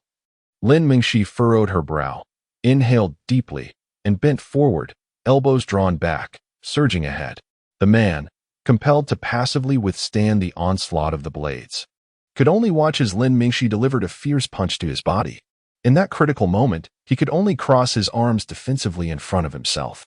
Dual polar collapse fist. The swirling blades instantly lost all gravitational pull, while an immense force acted upon both Lin Mingxi and her adversary. From a distance, it appeared as though they were rushing towards each other in a synchronized manner. Boom! The instant the force of her fist collided with the divine armor, the man felt his arms go numb, as an overwhelming power pierced through his body. It seemed to pause for a second, yet felt like an eternity. He ceased to draw breath and plummeted from the air. Ha, ha, ha. Lin Mingxi gasped for air, gradually calming the tumultuous dark energy within her as she adjusted her breathing. Chapter 141. Assassination. In the distance, as Xia Mu pursued Xiao Yishou, the corner of her eye caught sight of Lin Mingxi, prompting a silent nod of approval. Compared to her time in the Shura domain, her mastery over gravity had reached an almost instinctive level, allowing her to manipulate 7 blades with remarkable fluidity. Meanwhile, Xiao Yishou continued his frantic flight. His objective now the 2 other Tianjia-level powerhouses at the base. They were in a frenzy, and had it not been for over 10 Tianquan-level warriors leading several ships to obstruct their path, they would have already wreaked havoc, scattering the fleet entirely. As Xiao Yishou glanced at the approaching figures, a glimmer of hope sparked within him, and he could not help but shout through the channel, "Save me! There are experts here." However, his pleas fell on deaf ears, and as he drew closer, he abruptly realized that the situation for the 3 Tianjia-level experts was also quite dire. The reason lay in the several ships trailing behind them. Approximately 6 swift vessels were arrayed in pursuit, their main and secondary cannons firing in rapid succession with deadly precision, consistently striking the most vulnerable points of the Tianji-level warriors. They were caught at their weakest moments, such as when their old strength was depleted and new strength had yet to manifest, or in the paths they were forced to dodge, effectively immobilizing them. Coupled with the blockade from over 10 Tianquan-level warriors, they were barely able to remain in place. Qiao Yishou was momentarily stunned and instinctively searched the battlefield for his own Tianquan-level allies, only to discover that, at some point, they had been intercepted by a woman wielding 6 blades. As Xia Mu closed in, his expression changed slightly. He could not guarantee what would happen if he led her into the equally matched battlefield ahead, but if he turned to flee with her. No, I cannot let this battle fail because of me, even if it costs me my life. With this thought, Qiao Yishou abruptly shifted direction, placing his hopes on the reinforcements from behind. However, as he soared through the air, he failed to see any support. Damn it, where are the reinforcements? Subconsciously, he diverted a sliver of his focus to pull up the scene from the rear. What he saw sent a chill down his spine. Dozens of vessels hovered above their base, their main cannons firing in unison with impeccable timing, without the slightest pause. Among them, one ship, adorned in bizarre colors and resembling a fusion of 2 vessels, was flanked by the others. On the ship named Devourer, Alice lounged languidly in an ethereal chair, her fingers curling as she commanded another round of nearly uninterrupted cannon fire into the base. Oh, how delightful it is without divine interference. If at that moment, Qiao Yishou could access the interior visuals of these ships and those of his own Tianji-level allies under siege, he would realize that there was no one piloting these vessels. How could this be? Hadn't the divine forces been deployed to combat us? It was supposed to be a simple task for the divine forces to counter the ships, and in the face of overwhelming numbers, the enemy had no choice but to deploy all their divine forces for a desperate confrontation. Yet unexpectedly, even after the divine forces were dispatched, the enemy's ships remained operational. Divine forces against divine forces, yet they resorted to hiding and piloting ships? Qiao Yishou's expression darkened, as he had never anticipated such a tactic from the enemy. Observing the lack of activity from the enemy's ships after their divine forces were deployed, the personnel at the base instinctively overlooked them. By the time they realized, the exit for reinforcements had already been blocked. At this moment, they could only await the deployment of their fleet from within the base. Unlike the direct assault from the battle bay, the fleet's mobilization was slower. However, considering the time elapsed since the battle began, they should be ready soon. While fleeing, Qiao Yishou cast his gaze into the distance, and upon spotting several rapidly ascending dark figures, his heart raced. Reinforcements are on the way. Yet amidst his thoughts, a question arose. Where was Xia Mu? The pressure he had felt earlier seemed to have dissipated. He instinctively glanced behind him, only to find that Xia Mu had long since vanished. Scanning his surroundings, he soon spotted her figure hurtling through the air, not far behind his own Tianji-level allies. Qiao Yishou's expression shifted dramatically as he quickly issued a warning through the channel, but the others remained unresponsive. As Xia Mu drew closer, a chill gripped his heart. It was over. A Tianji warrior clad in light blue divine armor, who had just repelled several enemies, felt a gust of wind approaching from behind. Without hesitation, he crouched low and activated his engine to its maximum power, darting sideways. Yet Xia Mu pursued him as if she were a relentless specter, keeping pace with his evasive maneuvers as her blade struck. The sharp edge of her weapon sliced through the divine armor, and at a critical moment, he twisted his body, leaving a narrow gash on his side, but narrowly escaping being cleaved in two. Only then did he realize that a half-draconic figure had appeared behind him. Looking into the distance, the sight of Qiao Yishou hovering in the air ignited a fire of rage within him. 2 of his companions had gone to engage him, and yet they could not succeed? What about Gulai? Before he could voice his concerns through the channel, Xia Mu had already lunged forward once more. The other 2, witnessing Xia Mu's sudden onslaught and the relentless retreat of Zhang Su, gritted their teeth and forced their way through to provide support. In this situation, several Tianquan-level warriors could not afford to let Xia Mu remain unchallenged. Their intentions were noble, but they had barely made any distance when solid dark energy beams struck their path, forcing them to halt. As they attempted to accelerate again, the Tianquan-level divine warriors from behind had already arrived. Qiao Yishou watched as Xia Mu delivered blow after blow, her tempestuous assault compelling Zhang Su into a defensive position. Unable to counterattack, this only heightened his anxiety. He urged himself to move faster, his cries echoing through the communication channel without pause. Xia Mu, too, noted the movements of the others, her gaze sweeping over their positions before she unleashed a heavy blow that sent Zhang Su flying backward. The force of her strike exceeded Zhang Su's expectations, creating distance that allowed him a brief respite amidst her relentless barrage. However, before he could relax, Xia Mu appeared suddenly behind him. Shocked, Zhang Su attempted to react, activating his core, but the injury from Xia Mu's earlier ambush had already taken its toll. Coupled with the unbroken assault that dulled his reflexes, it was this slight delay that rendered him unresponsive, resulting in his execution by her blade. Beneath his mask, disbelief filled Zhang Su's eyes. He could hardly fathom that a mere oversight had cost him his life. The expressions of the others in the battle formations, as well as the approaching Qiao Yishou, turned grave at the sight. Xia Mu's final strike had been too sudden. They had been entirely unaware of her capabilities and could not gauge the situation. Yet the ordeal was not yet over. While their attention was fixated on Zhang Su's severed head, a dark crimson flash erupted from his side, transforming into a solid beam aimed at one of the Tianji-level warriors. The warrior, who was entangled with 5 Tianquan-level fighters, sensed the shift and roared with fury as the engine flames surged, crashing into the encirclement of 5. At this moment, he was fully prepared to face the onslaught of 5 adversaries.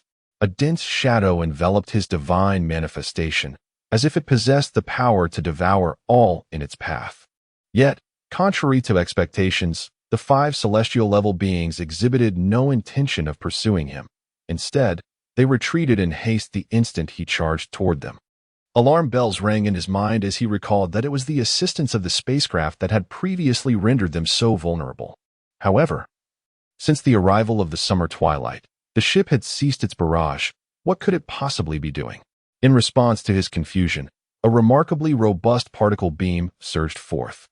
The core of his divine manifestation was instantly forced into an overloaded state, its surface darkness roiling like boiling water, managing to withstand the onslaught for a brief moment.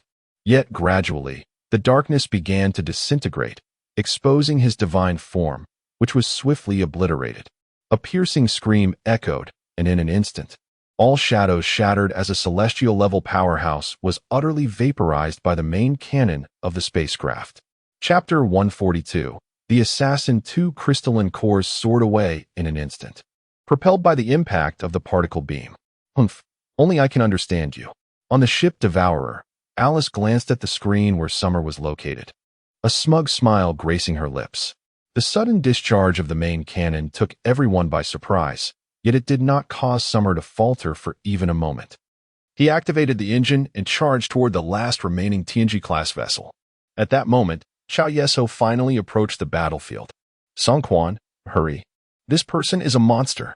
He instinctively shouted over the communication channel, and this time he received a reply. Hearing his words, Song Quan turned instinctively and shouted back, Qiao Yishou, where the hell have you been? What is happening over there? With the threat looming, he could no longer afford to hesitate. Daring not to entangle himself further with the Tianquan-class foes, the ship's artillery fired several electric rounds, which he narrowly evaded to join Qiao Yishou. It's a long story, but you've seen it yourself. That person is extraordinary. As the two regrouped, Summer also halted his advance, while the other Tianquan-class vessels dared not take a step closer. Seizing the opportunity, Qiao Yishou slowly retreated, recounting the earlier events involving Gu Lai. Is the divine descent truly that terrifying? Upon hearing of Summer's abilities, Song Quan could not suppress his astonishment. Qiao Yishou nodded gravely. And that is merely the divine descent. His skills and timing in battle are monstrous. Reflecting on their earlier humiliation, Song Quan felt a chill run down his spine. They had merely exposed a flaw, and yet were swiftly and brutally eliminated, with no chance to retaliate. In a different scenario, he believed he would find no means of counterattack. Even escaping would be a luxury. unless he possessed foresight or intelligence on Summer's divine descent. Suddenly, realization struck him. Wait, why didn't you mention it earlier? I've been saying it all along. You must be in a shielded field. External communications were cut off. When Xiao Yesho finally reached Song Quan, he understood that this battlefield had likely been isolated by the enemy through special means. The relentless waves of attacks had left them oblivious to the severance of their communications, enabling Summer's surprise assault to succeed flawlessly. Something feels off. Perhaps we should retreat? Noting that Summer showed no inclination to pursue, but instead was scanning the area, Xiao Yesho felt a growing urge to withdraw. How do we explain this to Commander Qi? Song Quan's expression darkened. The two found themselves in a dire predicament. As they hesitated, several dark figures surged from the horizon, a torrent of light projectiles raining down and obliterating several ships. Observing this, Xiao Yesho's mind raced as he spoke rapidly. The Tianquan-class vessels are able to restrain us due to those ships. If we can break this deadlock, we can alter the tide of battle. Song Quan furrowed his brow. He had considered this as well, yet the enemy was acutely aware that those ships represented their only chance, making a breakthrough exceedingly difficult. Not to mention, Summer would not idly watch as they destroyed the vessels. What about Yang Jihua? What is that freak up to? Song Quan shook his head. I haven't seen him since we emerged from the launch bay. I don't know where he has gone. The battlefield was in utter chaos, with numerous low-tier divine descents clashing and high-tier experts weaving through the carnage. Finding a specific individual in such turmoil was undeniably a formidable challenge. Yet, they were not the only ones searching for Yang Jihua. Summer was also on the lookout. After vanquishing Gu Lai, he expected the sensation of being watched to dissipate. But it persisted. Although this feeling was sometimes faint, it was always there, and Summer understood that he was being targeted. Playing hide and seek? He murmured, surging into a chaotic melee of low-tier divine descents. Amidst the tumultuous explosions, the low-tier battle group was thrown into disarray, divine beings flung backward. Yet by the time one could discern the chaos, Summer had already vanished without a trace. At the edge of the battlefield, several ordinary divine descents were entangled in the chaos. At the moment Summer disappeared, one among them effortlessly disengaged from the fray. In a new position, disguised as a low-tier divine descent, Yang Jihua searched the battlefield with a puzzled expression. He was the last Tianji-class vessel. Initially, he had set his sights on Summer, but upon seeing Gu Lai, who shared a similar style, target Summer, he abandoned his original goal to begin his own slaughter. However, he had not anticipated Gu Lai's failure. Summer's prowess exceeded his expectations, reigniting the long-dormant thrill within him, the allure of challenging a formidable opponent. No one knew that though Yang Jihua often appeared taciturn and brooding, within him burned an unwavering fervor for challenge. He harbored an almost pathological obsession with besting powerful foes. The moment he witnessed Summer deftly dispatch Gu Lai, he trembled with excitement. Imagine lurking in the shadows, meticulously preparing, aligning the perfect conditions, and delivering a fatal blow to those far stronger than oneself, shattering their pride. What ecstasy that would be! Yang Jihua had never been understood and did not seek understanding. Upon encountering Summer, he knew he had found the one who could engage his full commitment to assassination. Thus, after Gu Lai's demise, he went into hiding, observing Summer's every move while seeking the optimal moment to strike. He had thought that Summer's entrance into the Tianji battlefield would present the perfect opportunity. But he was shocked to find his teammates so inept. Ultimately, he lost sight of Summer altogether. With a powerful punch, he shattered the chest of a low-tier divine descent, an inexplicable anger flaring within him. Just moments ago, he had found the ideal position. If Summer had merely exposed a flaw, he could have transformed into the most fearsome blade, claiming Summer's life. Yet, his teammates had proven utterly unreliable, causing Summer to vanish from his sight. Yang Jihua's right hand morphed into mechanical components and back again, as he pondered where Summer might appear next and how he could achieve perfection in his strike. Suddenly, a jolt of realization struck him. Wait, prepare? What am I doing? Yang Jihua's heart raced, forcing the inexplicable anger down. I should be the coldest blade in the dark. Awakening from his reverie, he was suddenly struck by fear. as one who thrived in shadows. He had always held his truth close. He must never lose his composure, and each strike must be executed flawlessly. Regaining his focus, he steadied his breath, his movements becoming fluid and natural, akin to an ordinary divine descent battling at the edge of the fray. Just then, a comrade clad in standard-issue divine descent gear was sent flying by an opponent's punch, their contorted bodies soaring past him. Low-tier crawlers are truly ugly. Yang Jihua scoffed inwardly, yet instinctively, he made a hasty evasive maneuver,